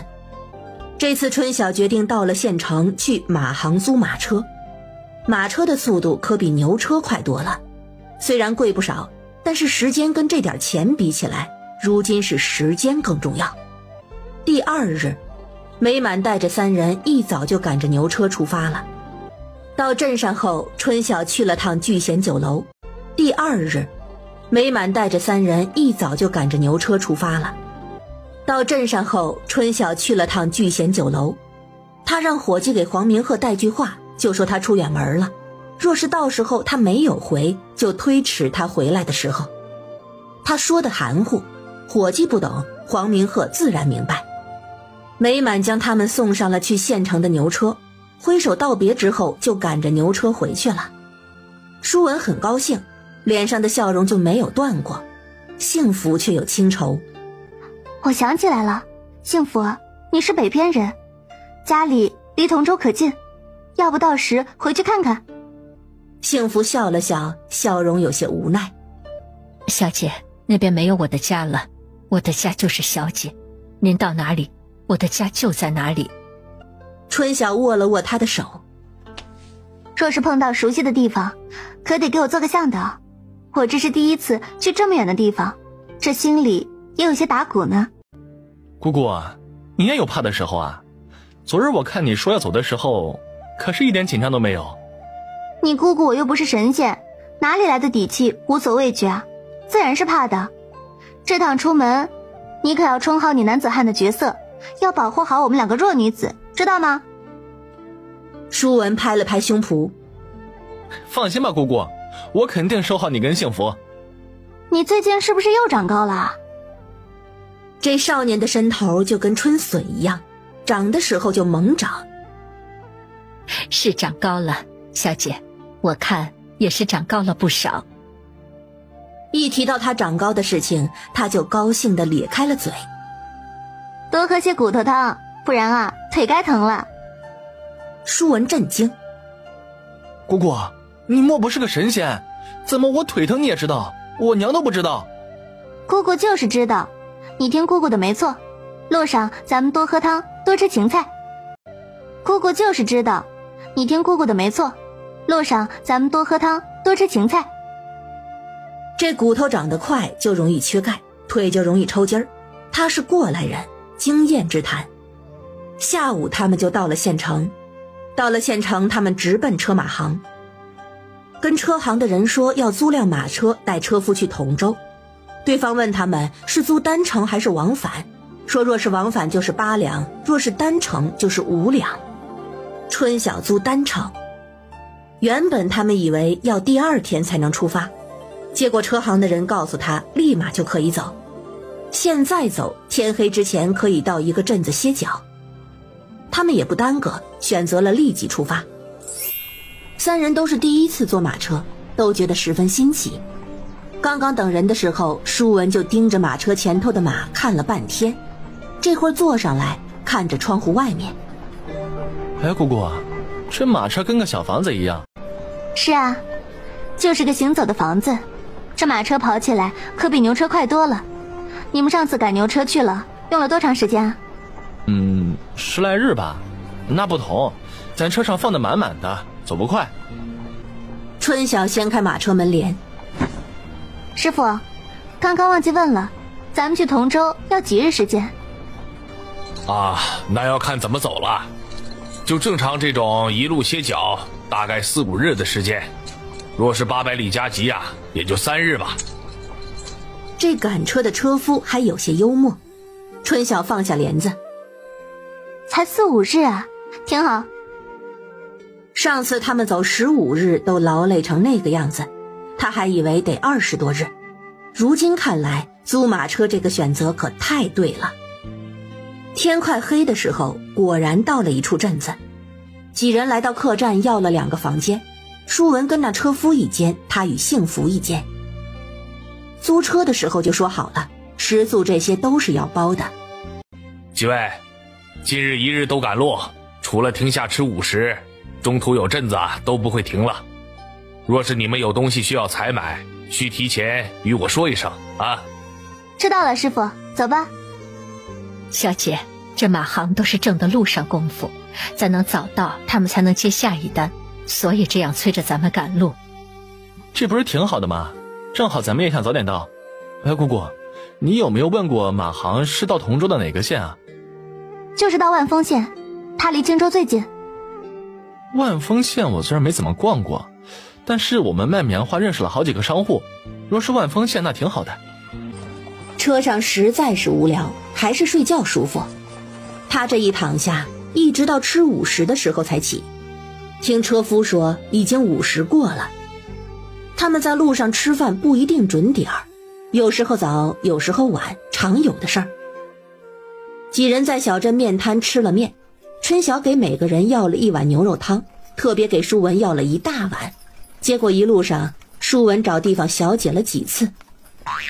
姑姑，这喝汤的事情咱们路上就算了吧，我老喊师傅停车也挺麻烦的。不麻烦，你要停车呀说一声就行，这人有3急，总得解决嘛。师傅的声音从外头传来，很是中气十足。他一窘，不好意思极了。好啦，这几日咱们少喝汤，要喝也改到晚上成了吧。舒文拉开门帘。师傅，你是不是经常去同州啊？你们马行有去很多地方的车吗？小兄弟，我们马行啊就是做这个生意的，往哪里都能去，只要你给得起钱呐，何见也去。那头如今可不太平啊，我是专门跑同州这个地方的，这个路线我熟。那你们碰到过土匪没有啊？马夫笑了笑。拦路的自然有了，不过呀都打点过了，同州这条路你们就放心好了，我们如今走的虽不是官道，太平着呢。舒文觉得马行实在是太厉害了，连土匪都能摆平。姑姑，我们上次走的时候都没有碰到拦路的。你没有听师傅讲吗？有的地方还是有的，只是同州这条线比较安全，我们以后出门还是走官道，慢点就慢点。晚上他们依旧是在一个镇子歇的脚。第二日中午的时候，他们终于到达了隔壁的魏县。这要是有个地形图就好了。吃饭的时候，春晓随意地抱怨了一句，谁知那师傅从包袱里拿出一张纸。姑娘，你要的地图我有啊，只是这个图是我们花了不少的人力勘探绘制的，自然是不能白送的。春晓看了看他手中的图。你这图卖多少钱啊？准不准的倒是其次，反正他又不能定位，他主要就是想看看到了哪处下一处是哪处，起码知道自己的定位，知道周边都是啥地方。那车夫贼兮兮地笑了笑。也不贵，就1两银子而已。1两银子还而已？你这不就是一张纸吗？指不定抄了多少份，你卖1两银子，这也太坑了吧。我说小哥，你不买就不买，我这又不是强卖。我买。春晓拿出1两银子。图纸可以给我了吧？车夫笑嘻嘻地接过钱，恭敬地将图递了过去。我就喜欢姑娘这样的爽快人。幸福也看不惯他钻营的样子。也就是我们小姐需要，不然谁会花1两银子买你一张破纸？那车夫也不恼，将钱装进了内口袋。我这本也是卖给有需要的人。赚了钱，他开始高兴地自己吃饭。春晓开始看起图纸。今日他们到的魏县，按路线再过去就是吴陵县，吴陵县过去就是同州的万丰县了。通州府再过去是东江府，河间府就挨着东江府。春晓初看了2眼，就将地图收了起来。吃完了饭，他们又继续赶路。车子一路晃晃悠悠，紧赶慢赶的，终于在第4日到了吴陵县。吴陵县与万丰县挨着，出了吴陵啊就是万丰。明日我们就到地方了，您几位是在吴陵逛半日再出发，还是我们继续走？继续走，明日上午就到万丰了。车夫终于不再不问意见，一味地赶路了。几人商议之后，决定继续赶路，只要没出青州，对于他们来说都是无意义的。行，那我们呢就继续走。这回走的是官道，晚上他们休息在了驿站。驿站建在州府的交界处，也是为了方便来往的商旅。第2日一早出发，中午时分果然入了万丰县。他们拿出路引入了城，车夫把车子停在了马行的据点。各位，这里就是我们在同州的商铺了，您几位若是有需要，欢迎再来我们瓦行。春晓几人付了钱，对车夫表示了感谢，又拿了5000银子作为车夫的赏钱。车夫自然欢喜，给他们讲了一些万丰县的近况，并提点他们若是想要做生意打听消息，就去城南的南北客栈投宿。春晓再次感谢之后，就带着舒文跟幸福去了城南找那个车夫推荐的南北客栈。你们之前投宿是在哪里呀？春晓好奇地问舒文。我们没有住客栈，住在买棉花的客商家里，人家可热情了，价格都谈妥了，非让我们住他宅子里。不过那个收棉花的老板确实有钱，住的宅子特别大。估计人家是怕你们被人半路截胡了。这同州的棉花真这么贵啊？如今是个什么价我也不知道，下午我们问问不就知道了。哎，姑姑，你准备怎么找啊？我们先找好住处，下午呢去各个铺子转转，了解一下这边的物价再说，牙行明日再去。几人走了差不多大半个时辰，终于在城南的一处街面找到了那个南北客栈。原本以为这南北客栈是一家平民客栈，结果到了才知道，简陋的只是它的名字，其装修的可一点也不简单。问了问房价，最便宜的都要500文一晚。这车夫莫不是坑我们的吧？小姐，咱们要住这里吗？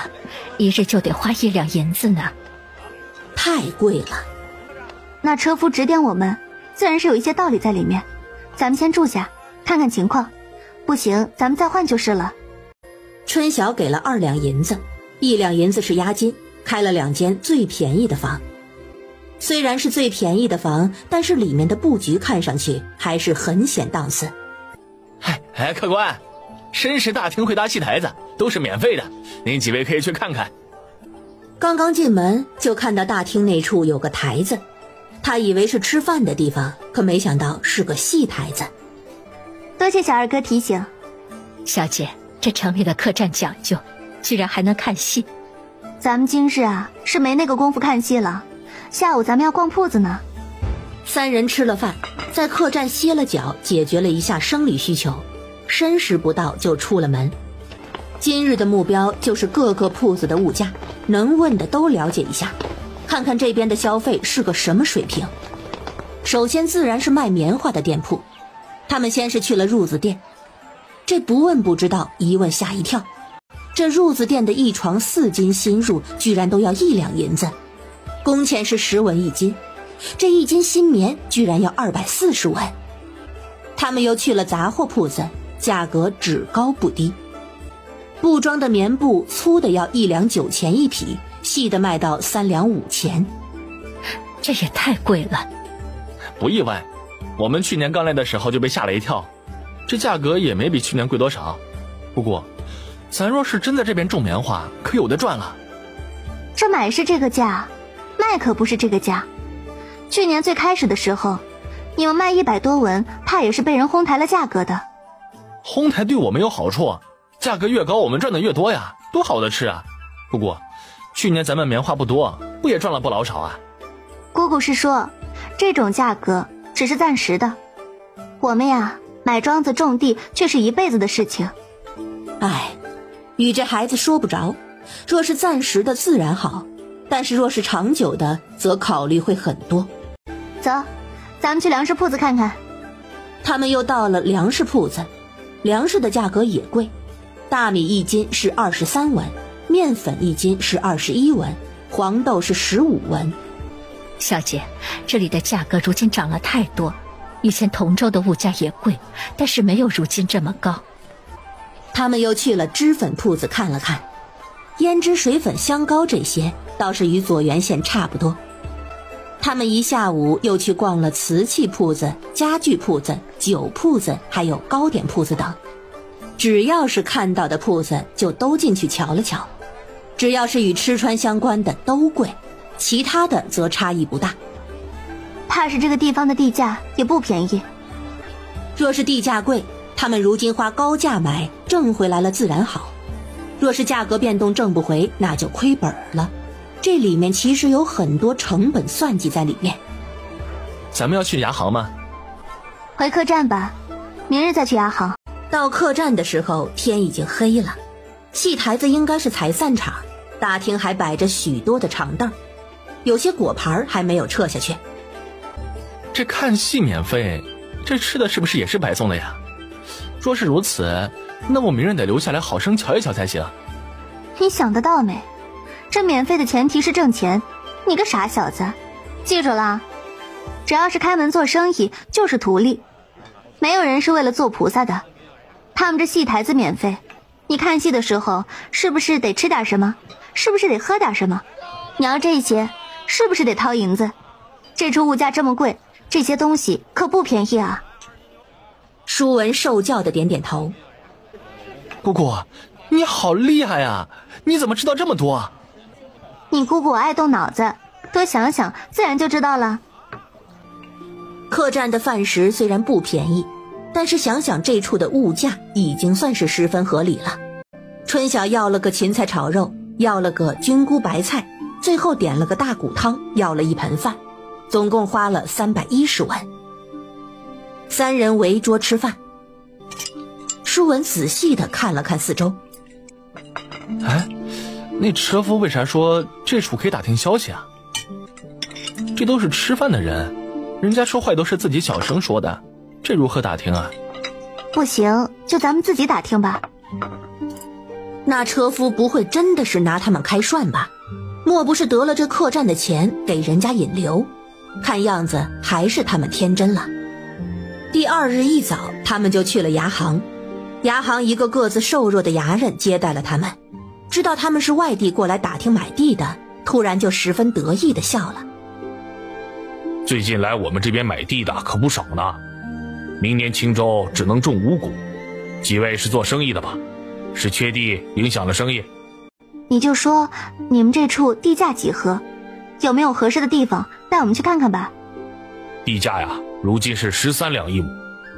13两？姑姑，这也太贵了，这地价能翻几番啊？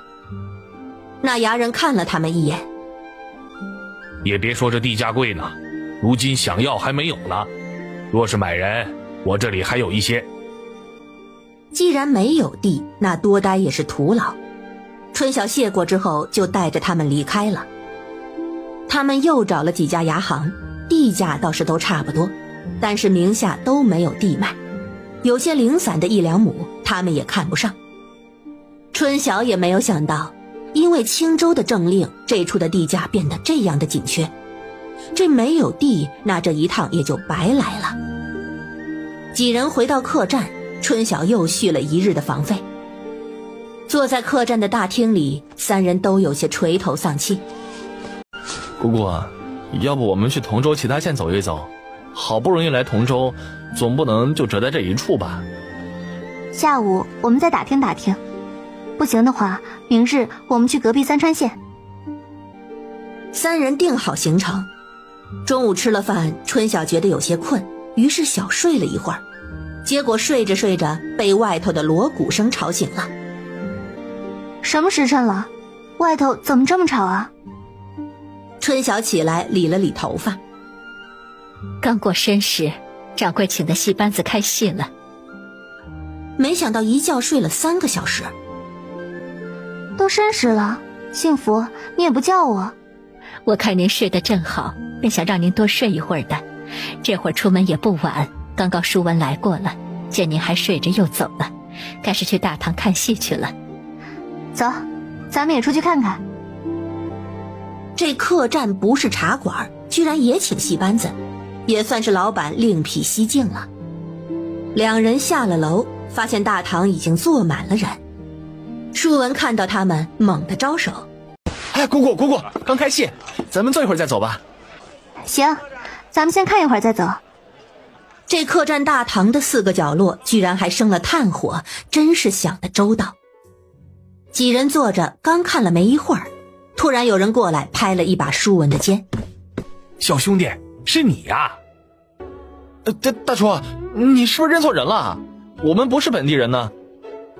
没认错，虽然你长高了，也长壮了些，但你这样子，我肯定是没认错。你不记得我了？去年你跟你爹过来卖了棉花给我的。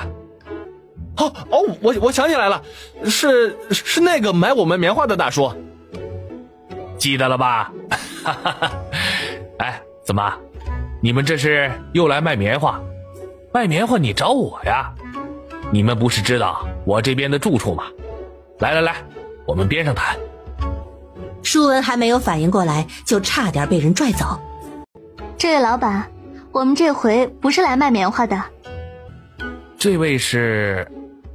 大叔，他是我姑姑，我这回是跟着他来的。那商人看起来有些失望。哎呦，那真是可惜了，我还以为你们呐是来做棉花生意的呢。正好此时远边有人叫他，他拍了拍舒文的肩膀。小兄弟，若是卖棉花记得找我，我给你一个好价啊。说完就朝边上一群人走去。那些人在小二的带领下进了最右边的一间厢房，看样子这群人是谈生意的。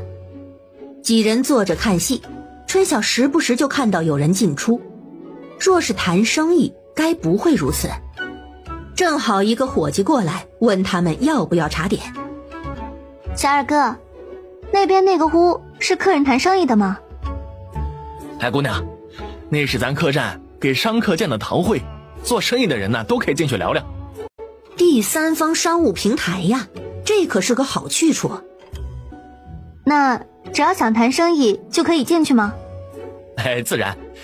不过进去还要给咱客栈交些银子，一个人500文。春晓一听，立马就站了起来。哎，姑姑，你去哪儿啊？舒文正在听戏，他刚跟小二说的，他是一点儿也没有听进去。走，跟姑姑走。幸福，你就待在这里，等我们回来。幸福没有明白，但还是连忙点了点头。春晓去柜台交了1两银子，领了2个牌子。到了那个屋后，将牌子交给守门人，人家立马就给他们开了门。他们进去之后才知道，里面居然十分的大。此刻大概有20多个人正在各自商谈。听到开门的声音，有人转头看了看，又继续聊自己的。春晓带着舒文在各处站了站，想听一听大家都在聊什么，基本上都在介绍货源跟买家。那个商人大叔又过来了。你们不是来卖棉花，那你们是来做什么生意的？大叔。舒文傻傻地笑了笑，看了看春晓。我们家是种棉花的，明年青州不允许种棉花了，我们想过来这里买地，但是万丰这里没有地买，只能四处打听了。春晓如实相告。对方打量了他半晌。你们来万丰买地？哈哈，来错地方喽，万丰啊可没有几块好地卖的。春晓给舒文使了个眼色。大叔，我们对这边不熟，就看看能不能捡到那撞树的兔子。您在这边生意做得大，您知不知道哪里能买到地呀？旁边有2个说话的，听到他们说要买地，也凑了过来。买地去彭东啊，那边地广人稀的，地比这边便宜多了。以前是这样的，如今可说不准了。青州跟渝州的政令下来，这几天来人买地的可不少。舒文又看向那个棉花商人，对方再次笑了笑。他们说的没有错，要买地啊，得去彭东县，宜早不宜迟啊。2人向对方道了谢，又在里面转了转，发现没什么对他们有价值的东西，于是急匆匆地走了。姑姑，原来那个马夫没有骗我们，这里真的可以打听到消息啊。咱们得赶快去彭东县了。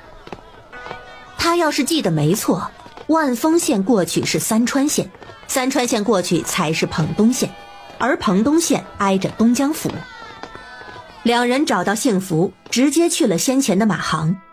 先前的马夫早就走了，听说他们要去彭东县，马行的人告诉他行程也是5天，但是单程要7两银子。之前从青州过来就是5天行程，这一样的路程，为何去彭东要7两银子呀？舒文觉得他们是坐地起价。您几个随便去别的马行问问，都是越往北越贵的，而且如今是在年边上，要是低于7两啊，根本没人会接你们的单。走不走，你们自己看着办吧，要不你们再去比比价。马航的态度有些嚣张，春晓不想浪费时间。7两就7两，是今日出发还是明日出发？今日出发时间太晚，明日卯时中出发。几位啊，先交2两定银钱。春晓交了银子，心里也算是有了底。从马航出来以后，他终于露出了些许轻松的表情。今日还有些时间，你们要不要去逛逛，买些东西？二人都摆了摆手。这里东西这么贵，还是算了，也没有什么要买的。最后3人还是到街上逛了逛，结果逛了大半个时辰都只是看，3人都觉得无趣得很，于是回了客栈。第2日一早，他们就跟着马车出发了。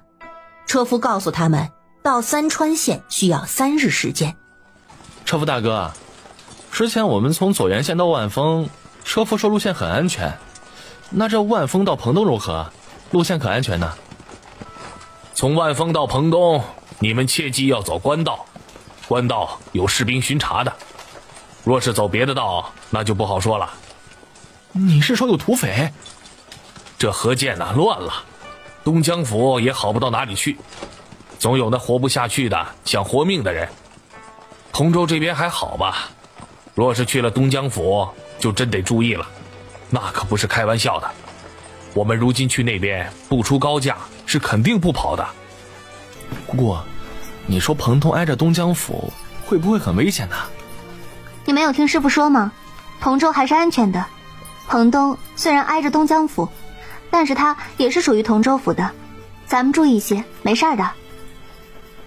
晚上他们有时歇到镇子，有时歇到驿站，这样过了3日，终于到了三川县。车夫说还要2日就到彭东了。他们是下午到的三川县，车夫说今日不走了，这个时辰走，晚上没有地方住宿，于是大家就提早找了客栈休息。春晓依旧是带着舒文跟美满逛大街，真是越往北越贵呀。他们逛着逛着就逛去了布庄，结果这边的粗棉布要2两银子一匹，早知道从青州运布过来卖也能赚钱了，就是这路上的运费怕是要花不老少，布卖得慢，怕是不那么容易回本。路上时不时有乞丐向他们乞讨，春晓并没有发善心给他们钱，就连舒文发善心的举动也被他制止了。姑姑，我身上有好些铜板，你看他们也太可怜了。你若是不想被人扒光，就收起你的善心。你看看整条街有多少，接济不完的，而且你2个铜板也救不了他们。幸福赞同地点了点头。小姐说得对，你若是给了他们其中一个，立马就会围上来一堆人，这种事情我曾经也见过。一群？这话吓得舒文赶紧左右看了看。他们有一群人。舒文，姑姑再跟你说一句，不要用你的善心去赌人性，除非你有十足的把握。街上乞丐多，春晓身上又带着巨款，为了安全起见，几人回到了客栈。客栈也是找的城中档次中等的，不为别的，若是遇上黑店可就玩完了。第2日大家继续出发，终于在第4日的傍晚，他们到达了目的地彭东县。将钱结给马夫，他们急急忙忙地去找客栈，结果客栈不怎么样，价钱还死贵。没办法，这家客栈在城中，这里可以保证不会出现黑店。几人叫了饭食，虽然贵，但是客栈吃饭的人还不少。旁边有商客跟小二打听牙行的事情，看样子不是买人就是买地的。明日一早我们就去问问地的事情，咱们越快越好。几人今日都累了，回了房立马就休息了。春晓睡到半夜，却突然感觉身边不对，他睁开眼，发现床边坐着个黑色人影，他心都快吓出嗓子眼儿了，想动手推一推边上的幸福，却又不敢，他只能将手一点点的往边上挪。不会吧，不会这么倒霉吧？有这么大胆将黑店开在城中的吗？或许是发出了声响惊动了那个人，对方动了一下。小姐，是不是奴婢吵醒你了？幸福。春晓一下子坐了起来，摸了摸边上，果然没人。哎呀，你3更半夜不睡觉坐着，你知不知道？你吓死我了。对不住啊，小姐，我没想吓你，我就是有些睡不着。马车上待了那么长时间，你不累吗？小姐，其实我就是彭东县人。你是彭东县人？你怎么不早说呀？我们找地你也不说。这真是，身边有个知晓地况的，结果关键时刻变成了巨嘴葫芦。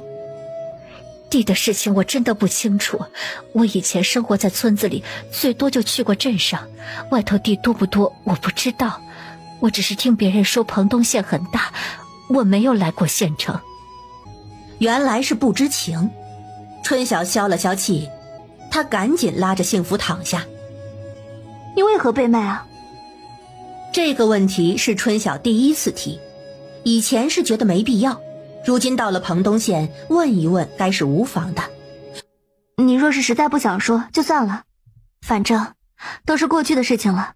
家里交不起征丁的银子，我相公就把我卖了。幸福的语气十分的平静。又是一个渣男。春晓睁着眼看着床板。家中可有孩子？幸福今年28岁，这个年纪该是有孩子的。说到孩子，幸福的眼泪就流了下来。过了一会儿，黑暗之中出现了低低的啜泣声。孩子怎么了？有个女儿，我女儿跟我一起被卖，死在了路上。他再也忍不住大哭了起来。渣男卖妻卖女，导致女儿惨死，若是他该有多恨呢？这种事情太惨，他自己听了心里都难受得不能自己。此刻让他开导，他都不知道该如何说了。他只好默默地抱着幸福的胳膊。别想了，都过去了。离开了那个渣男，你的日子会过得更好的。小姐，我好恨啊。幸福啊，人要向前看，他不值得你惦记。你要知道，恨也是一种惦记。等他以后站稳了脚，看他不报复回来，渣男就不该有好下场。第二日一早，二人起了床，几人跟钱塘的小二问了牙行的地址，一路走去了牙行。到了牙行问地的事情，结果地倒是有，普通的8两1亩，差一点的6两，但是地多的也就只有40多亩。有没有连在一起多一点的地啊？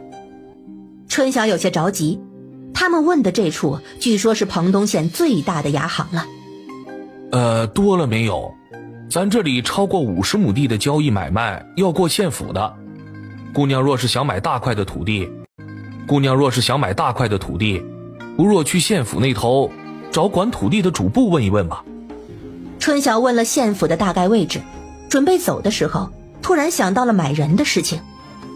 若是买人，你们这里有吗？那人一听说买人，瞬间来了精神。这地没有您想要的，这人呢还是有不少的。你想要多少？要什么价的？你这里卖人是个什么价啊？那要看你想要什么样的。若是普通的家丁仆妇啊，差不多就7、8两银，买的多还有优惠呢。谢谢小哥了，我们过些时再来，到时候再麻烦小哥替我们挑人了。行吧，来了记得再找我啊，各位慢走啊。几人出了牙行，舒文跟在后头。姑姑，你真要去府衙呀？当然去，而且咱们得快点。昨日在客栈里就听到好几个要买地的。我看那边有租牛车的，按刚他说的，过去怕是要走半个时辰，坐牛车快。这小子终于是开了点窍。舒文去牙行对面的街角租了个牛车，对方见他们3个人收了12文钱，就带着他们出发了。牛车还是快不少，大概2炷香不到就到了县衙大门。幸福有些怵地拉了拉春晓的胳膊。小姐，咱们真的要进去吗？你看那门口站着好几位差爷，怕是进不去吧。舒文也有点紧张，这府衙里面都是官老爷，听他爹说的，若是话没说好，可是要挨板子的。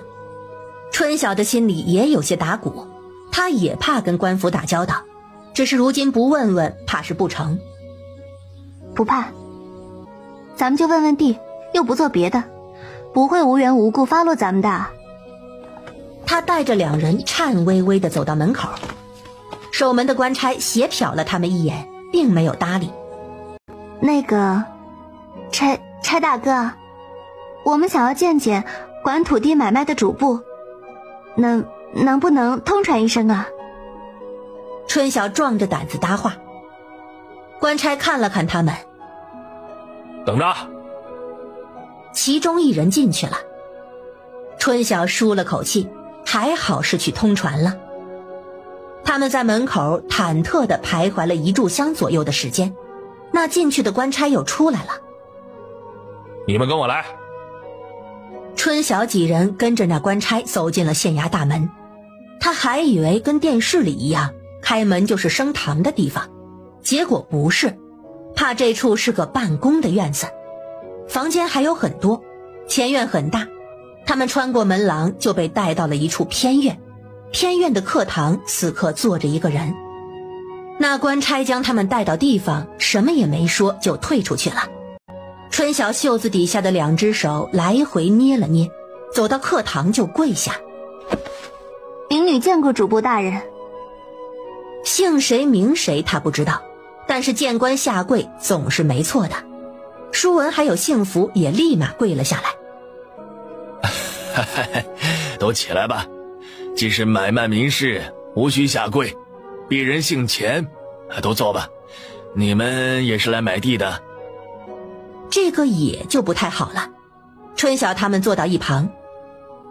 回主簿话，的确是来买地的。我们出来贵宝地，问了衙行才知道，这土地买卖是县府直接管的，便登门了。想买多少地？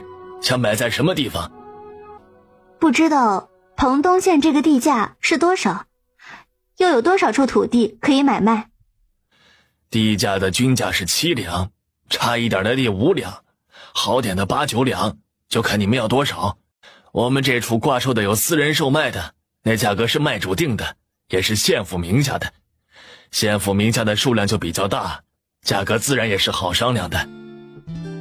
春晓正想再问问，那主簿突然将簿子收了。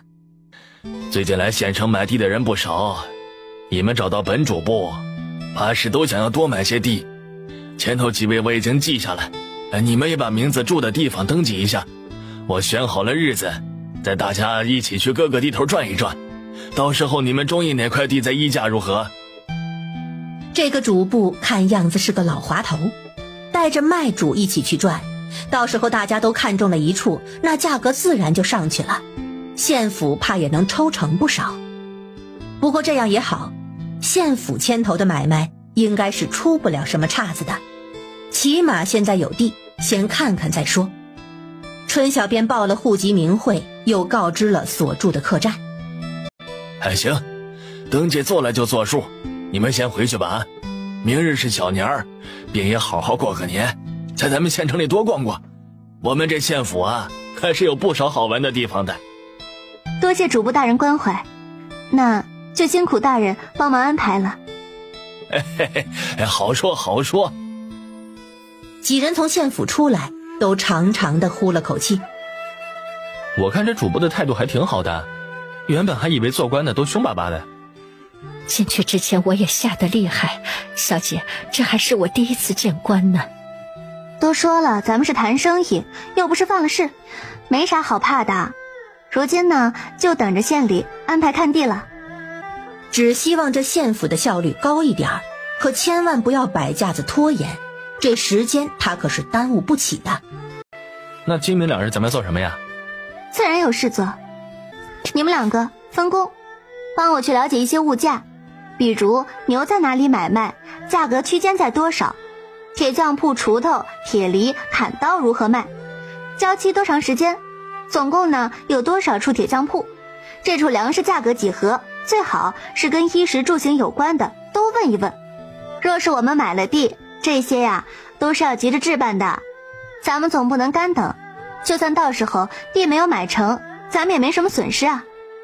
两人立马干劲十足。姑姑，你放心吧，我肯定给你问得清清楚楚。街面上许多商铺门口都开始挂灯笼，没想到这么快，明日就是小年儿了。也是，他们在路上就跑了差不多10天，也不知道家里如今如何了。这才出来短短几日，他就有些想家了。第二日小年，街面的商铺都挂起了喜庆的灯笼，开门迎客。舒文跟幸福一早就出去了，约好了中午回来吃饭。他则在屋里算买多少地，这人工具配套要花掉多少钱。若是合适，最好能买个大一点的现成的庄子，贵一些倒也无妨。中午的时候，三人聚在一起吃了一顿饺子，大堂里都是异乡吃饺子的人，倒也让小年显得没那么冷清。下午，舒文跟幸福又出去了，一直到许多铺子打烊了才回来。春晓赶紧给他们叫了饭，赶紧吃，饿坏了吧？舒文边大口吃着饭边冲着他笑。姑姑，我今天了解的可多了，等会儿找个小二拿个纸笔给你记下来。帮我也记一记，我怕忘记。幸福跑了一日，这会儿喝上热腾腾的汤，别提有多美了。小姐，这边除了粮食、棉花那些，像工具那些的价格都还算合理。我们家老早以前打了把锄头是9000银子，如今去问还是9000。那就好，总算是没有什么都贵，不然再多的钱都有花完的日子。第二日一早，他才刚睁开眼睛，就听到有小二敲门的声音。谁呀？什么事情这么早？幸福已经起了，走到了门后询问。严姑娘，衙门的衙差让人带了话，让您陈时中到衙门一趟，说是去看地。知道了，多谢小二哥。春晓赶紧急急忙忙地起来洗漱，此时已经卯时快入辰时了，他们要赶紧叫车过去才行。三人急急忙忙地下了楼，发现门口还站着几个人。小二说这几位都是一起要去衙门的，大家便一起坐上了客栈的牛车，赶往县府。各位都是来买地的吗？是啊，我们家是做药材生意的，家中之前种了不少药，这如今豫州府不让种药了，只能重新买地了。这种药材对地的要求比较高吧？那兄台，你可得买块好地呀。我们家是做棉麻生意的。一听到棉麻，春晓便竖起了耳朵，这是同行啊。准备买些地种麻。哎，姑娘，你们是做什么生意的？我倒是少见妇人出来跑生意，佩服佩服。我们家跟大哥家差不多，只不过我们不种麻，种棉花。这棉花可是个好买卖啊，可惜种棉花收成太低，这税一交就所剩无几了。那你们这得地买得多才划算。这位大哥说的是，就想着能不能买便宜些，多买几亩呢？几人虽然都是买地的竞价，但是一路上还算是相谈甚欢。到了府衙才知道，这要看地的可不止他们几个，府衙门口还等着10几号人呢。小姐，怎么这么多人呢？怕是把人都召集到了一起，准备一次性看个够。事实也证明他想的没错，主簿居然安排了4辆马车，带了2个衙差，让大家坐上马车就一起出发了。因为位置有限，春晓只带了舒文，幸福自己回了客栈。主簿先带着他们去了县郊的2个庄子，这2个庄子都是私人出售的，一个125亩，一个132亩，要价都是1300两，这个价格不二价。春晓看了看土质，尚可，种粮食没有问题，贵是贵了些，但是还不错，可以考虑。他看到好几个都在记，于是让舒文也记下，只不过别人记用纸，他们用脑子。接着去了一个镇子，看了几处散地，差不多凑在一起也有100-200亩。这些地都是上等的良田，价格就比较贵，要9两银子1亩。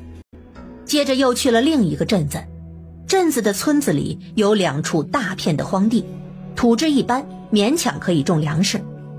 地的面积就比较大了，一处有300亩，一处有370亩，要价是7两银。主簿跟买地的众人讲，这2处地可以合买，但是不能散卖，意思就是可以几个人商量包整块，但是若只买一部分就不卖。春晓觉得这2处也不错，若是给他种棉花挺好，若是没人买的话他便买，这么多地可太好了。他都想好了，想着想着心里头开始激动。今日这大的地块算是看得差不多了，还有最后一处，路程有些远，这会儿已经过了午时了，大家先在镇子上吃点东西再出发吧。大家纷纷感谢主簿大人，吃饭的地选的是乡衙，由镇上的亭长做的东。吃完了饭，告别了亭长，4辆马车又出发了，这回跑了整整1个半时辰才到地方。结果众人下了车都有些傻眼，各自交头接耳。姑姑，这地呢？春晓满眼望去，就是一片荒原。主簿大人，不是要看地吗？地在哪里啊？咱们脚下踩着的就是地呀，山脚下这片都是。众人目瞪口呆，春晓蹲下抠了抠地上的细沙土，这地他摇头笑了笑。主簿大人，您莫不是开玩笑吧？这地荒无人烟的，这哪里算什么地啊？您看看这土质，根本就种不了粮食啊。看看总是无妨的，怎么种不了地啊？往西有200多亩都是良田，这一片田地有1037亩，包括213亩的良田，这地价合起来可便宜，出售的话只要4两银子1亩。这种地还要4两银子1亩啊？这个老家送都没人要，不就是开荒的荒地吗？不至于不至于。主簿的面子有些挂不住，他也没有办法。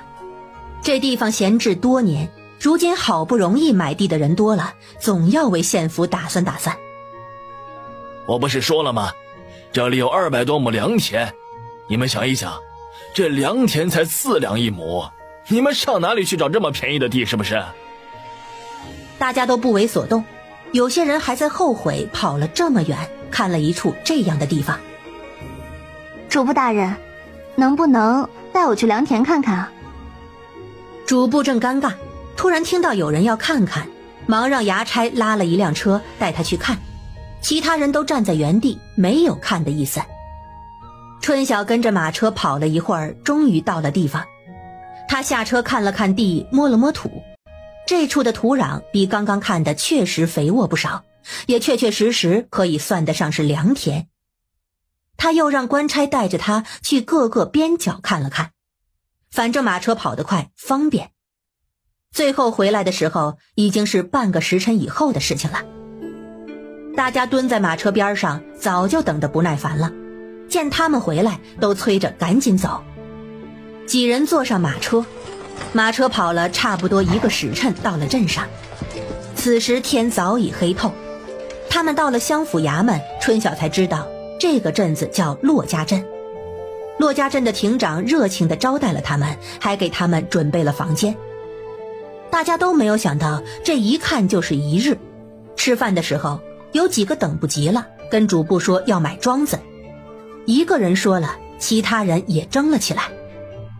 今日的地呢，大家都看了，我知道大家买地该也是心急，我就不耽误大家的时间了。若大家有心仪的，价格合适，我们当场就定下来。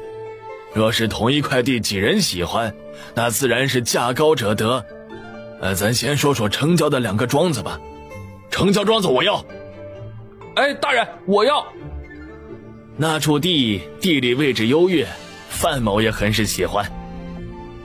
春晓也很喜欢城郊的庄子，原本想着可以给他大哥二哥拿下，但是他们种棉花用那个地有点浪费，若是后头300亩的那处地倒还不错，而且那庄子价格贵了不少，他想了想放弃了。那2处地原价是1200两，说的是不二价，最后被几家争抢，居然卖到了1700两。舒文在一旁看他们竞价，看的是紧张又刺激，他觉得太有意思了。接下来好地都有人争抢，最好的良田被种药的买了，看样子能来买地的都是身家不菲的。拿地的时候毫不手软，几十百来两根本就不在乎。到了那2块300多亩的地的时候，春晓原本以为要的人应该没有几个，结果出乎意料，争抢的人还不少。这2大块地在他看来性价比算是比较高的，他想要那个300亩的，结果他开2200两，就有人开2300两、2400两。等第2轮开价，已经到了3100两。原本大哥二哥的钱就不够，他想着先贴部分，如今这样若是差太多，怕是2人买了也有负担，他就只能放弃。姑姑啊，这主播太狡猾了，这样子卖，这地比实价卖的贵许多，怎么办？我们抢不到啊！舒文刚刚在看别人的热闹，这会儿也开始着急了。春晓看着灯光下笑得一脸喜庆的主簿，在心里默默地骂了一句老狐狸。最后2个300多亩的地，一个3400，一个3700被拍下。主簿开始卖最后一块地。最后一块地都是咱们骆家镇的地了，大家刚刚看了，地大，总共有1037亩，定价是4200两，诸位可有兴趣的呀？场上顿时没了声响，一旁一脸期盼地看着大家的庭长也渐渐露出了失望的表情。每回都是这样。主簿咳嗽了2声，清了清嗓子。这入云山下的这块地，你们别看它荒，开垦出来能种不少东西。这土质虽然不怎么样，但是它便宜呀。你们想想，这可是1000多亩啊，你们上哪儿去找这么大块的地去？而且刚刚也看到了，那处到镇上的马程也就1个时辰，牛车也不到2个时辰。主簿啊，不是我们不想买，但是那地太不行了，种东西没什么出息的。你说我们买地都是想高产，这种不出东西的地便宜有什么用啊？浪费时间又浪费钱。可不是，主簿，我看明日你不如再带我们再看个别处吧，我这地还没有买到呢。主簿见大家确实是没有想法，有些同情地看了一眼边上的庭长。既然如此，那就……话还没有说完，就见春晓站了起来。严姑娘可是困了，我这就讲完了，大家可以休息了。春晓对他躬了个礼。大人，您说的入云山的这块地，如果大家都不要的话，那我就要了。庭长激动地直接站起来。你这话当真？大家都用一种不可思议的眼神看着他，大概觉得这妇人做事始终是冲动了一些，有的人则直接摇头笑了起来。舒文也傻了，他没有注意别的，他光去想那4200两了，这么多的钱不得3家合起来？但想想那么大的一片地呀，不合起来怎么种得了？主簿大人，庭长大人，民女确实是想买的，但是我人生地不熟的，我若要在这么大片地上建庄子，这各方面怕是都要庭长施以援手才行，不然民女怕是也拿这地没办法啊。这个好说好说，你若是买了这地啊，你有什么需要帮忙的都可以尽管提，只要不是涉及银钱都好说。庭长此刻比那个主簿还要殷勤。好了，地价既然谈妥了，大家就莫要反悔了。都各自回去休息吧。明日回县衙交银子办了手续，这地就是各位的了。只盼着各位能够遵纪守法，收成的时候及时缴纳税务。也恭喜各位买到地的，没有买到的也不要灰心。过几日我再通知大家再去看一回，都回去休息吧。春晓跟舒文准备回客房，却被突然走到跟前的亭长叫住了。严姑娘，请留步，能不能与陈某人闲聊几句啊？春晓看主簿也坐着没有走，忙笑了笑。亭长大人，有什么话请说吧。今日去云山那处的时候，我便看严姑娘在仔细看地，没想到你还真要买。不瞒姑娘，那块地确实是许久没有耕种了，主要是因为它大。那之前为什么不分块卖啊？说什么大，这明明是地质不怎么样。那个分块卖也麻烦。我能否问一句，姑娘要买那处地准备做什么呀？良田嘛，自然是种粮食。其他的嘛，我准备种棉花。亭长与主簿对视一眼。你可知同州府税地棉税是30斤？你可知同州府税地棉税是30斤？若是缴纳不出，这棉价可是不低的。若是我缴不出棉，能否当我种的全是粮食，按粮税数缴纳税钱？主簿的眉毛跳了跳，这女子也太大胆了，这是公然在给他们提条件。要知道同州的棉价可比粮食价格贵多了。这个到时候咱们酌情处理吧。这地好不容易卖出去，人还是要先稳住。春晓捂嘴笑了笑。主簿大人，我说笑呢，只要亭长大人这边帮忙，我种什么便缴什么，绝不拖欠。亭长的脸上乐开了花。做比800亩的棉花地，税棉就是24000斤，这若是换成税钱，一年是多少？养这样一个税农，镇衙以后都不愁了。刚刚我已经说了，你有什么要做的，比如建房子、要人这些，我们肯定帮你找。原本呢，我也没有想到买这样一个地方。我来的时候，我2个哥哥也托我买庄子的，不知道这骆家镇还有没有便宜一点的200来亩的地。若是有，我也一并买了，回去也好交差啊。陈亭长一听，跑到主簿边上耳语了起来。春晓跟舒文规矩地坐在一旁，只是眼神时不时地瞟向他们那处。两人嘀嘀咕咕地说了一会儿。严姑娘，你若是还想在骆家镇买一块200亩的地，有也不是没有，离入云山也不算远，马上就半个时辰。只是那处的土质也是一般，不过比入云山还是略好的。那地靠近林业村，你若是要的话，总共是218亩，1350两银子。若是种棉花，普通地质就可以了，218亩也合适。那咱们明天能不能先看看？若是合适，那就一起买了。这样，一起来还有那许多人，明日我就让陈厅长带你去看。我们先回县衙了，你这边看好了，我让陈厅长送你去县衙交钱办手续，如何呀？有一个事情我要提醒严姑娘，这外府人员买地办地契的时候是要多交1成地税的，做生意的人都知道。春晓有些懵，多交1成地税，那他的地是4200两，岂不是要多出420两？对面两人看他的脸色，表情也是沉了一沉，看样子果然是不知道啊。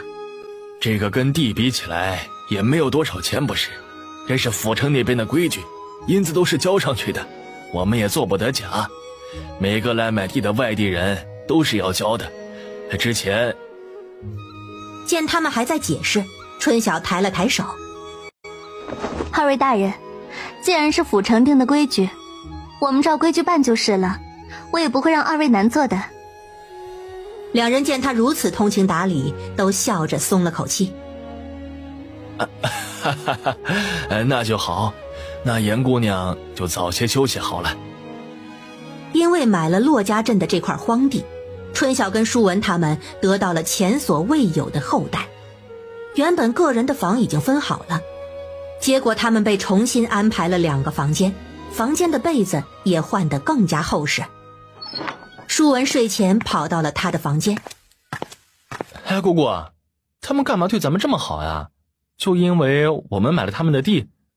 是啊，要在这处花大几千银子呢。能不好吗？本来是废地，以后就是能收税的地了，他们也变成了纳税大户了。姑姑，您还买了2处，这一处就要4000多两了，您哪来那么多银子呀？姑姑的钱啊，你就不用操心了。明日的地，你可得好好看看了。这处呢，是给你爹还有二叔买的，他们不在，如何规划就得靠你了。那个亭长啊，如今正在兴头上，咱们得靠着他帮忙把这庄子建起来。靠我规划？舒文愣了。是啊，不靠你靠谁啊？你也看见了，姑姑那么大的地方，到时候肯定是分身乏术的。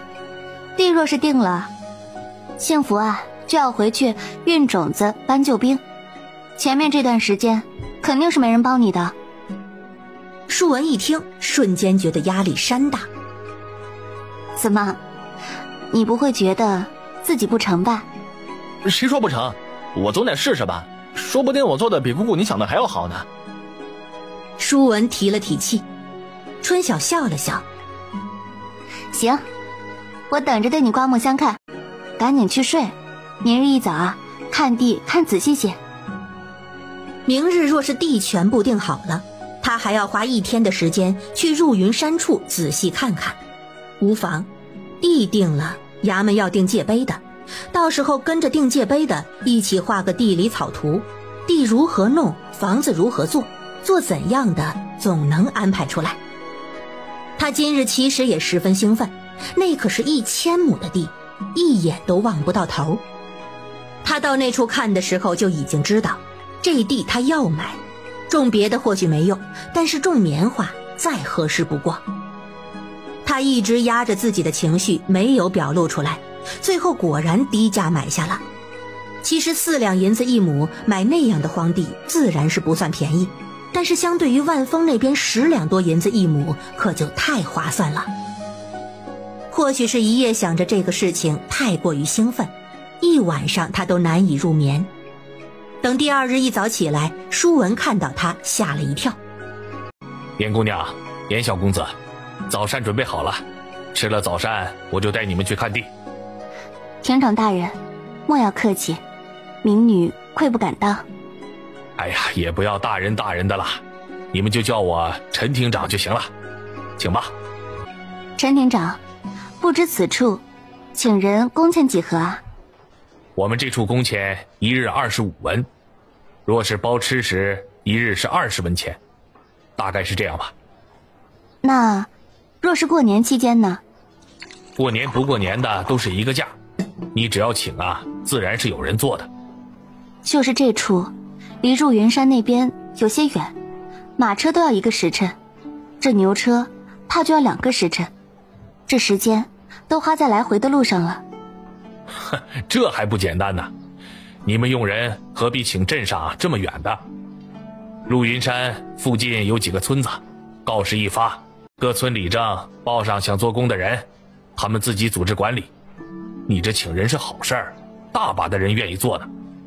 不瞒你说呀，我们镇子实则是个穷镇，前年又遭遇征丁，哎，村里人的日子艰难呐。这有组织帮忙，果然是事情都变得简单。春晓跟舒文默默地喝完粥，跟着亭长一起出发去看地。这地有主？这地呢是挂在镇上的，只是空着也是空着，便垫给了附近的村子的村民。昨日我跟主簿商量好了，若是你们要买啊，这出息就当是送给你们的。村里的那一部分到时候由镇上补。春晓带着舒文在地里四处看，200多亩地其实也是很大的一片了。土质确实是一般，但是跟他那处比也好多了，起码地都是整理出来种着庄稼，他那处还是荒山野岭。在地头转了大半个时辰，春晓他们就点了头说可以了。陈亭长那个高兴，忙让他们上车，结果一上车就直奔县城。这是生怕到手的羔羊跑了呀。春晓心中暗自觉得好笑，马车的速度就是快，3个时辰就跑到了县城。陈亭长将他们直接带到了县府。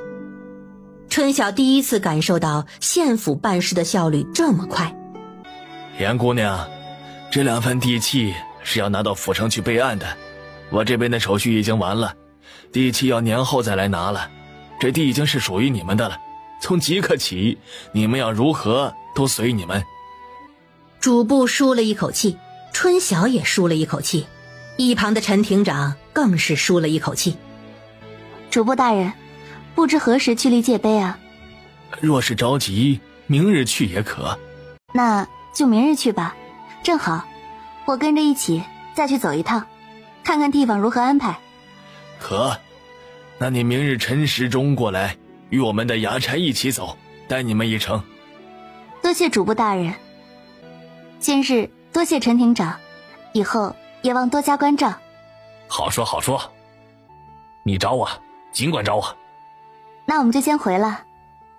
2人客气地走出县衙大门，结果一出来就看到了焦急的幸福。小姐，你们怎么才出来？我等了许久都不见人，还以为你们出事了。我问门口的衙差，他们都不搭理我，问多了还要打人。我担惊受怕了一晚上，总算是看到你们了，没事吧？哎呦，对不住啊，昨日去下头镇子上看地，耽搁了太长时间，主簿大人便安排我们在镇子上住了一晚，今日才回。我们没事，地已经买好了。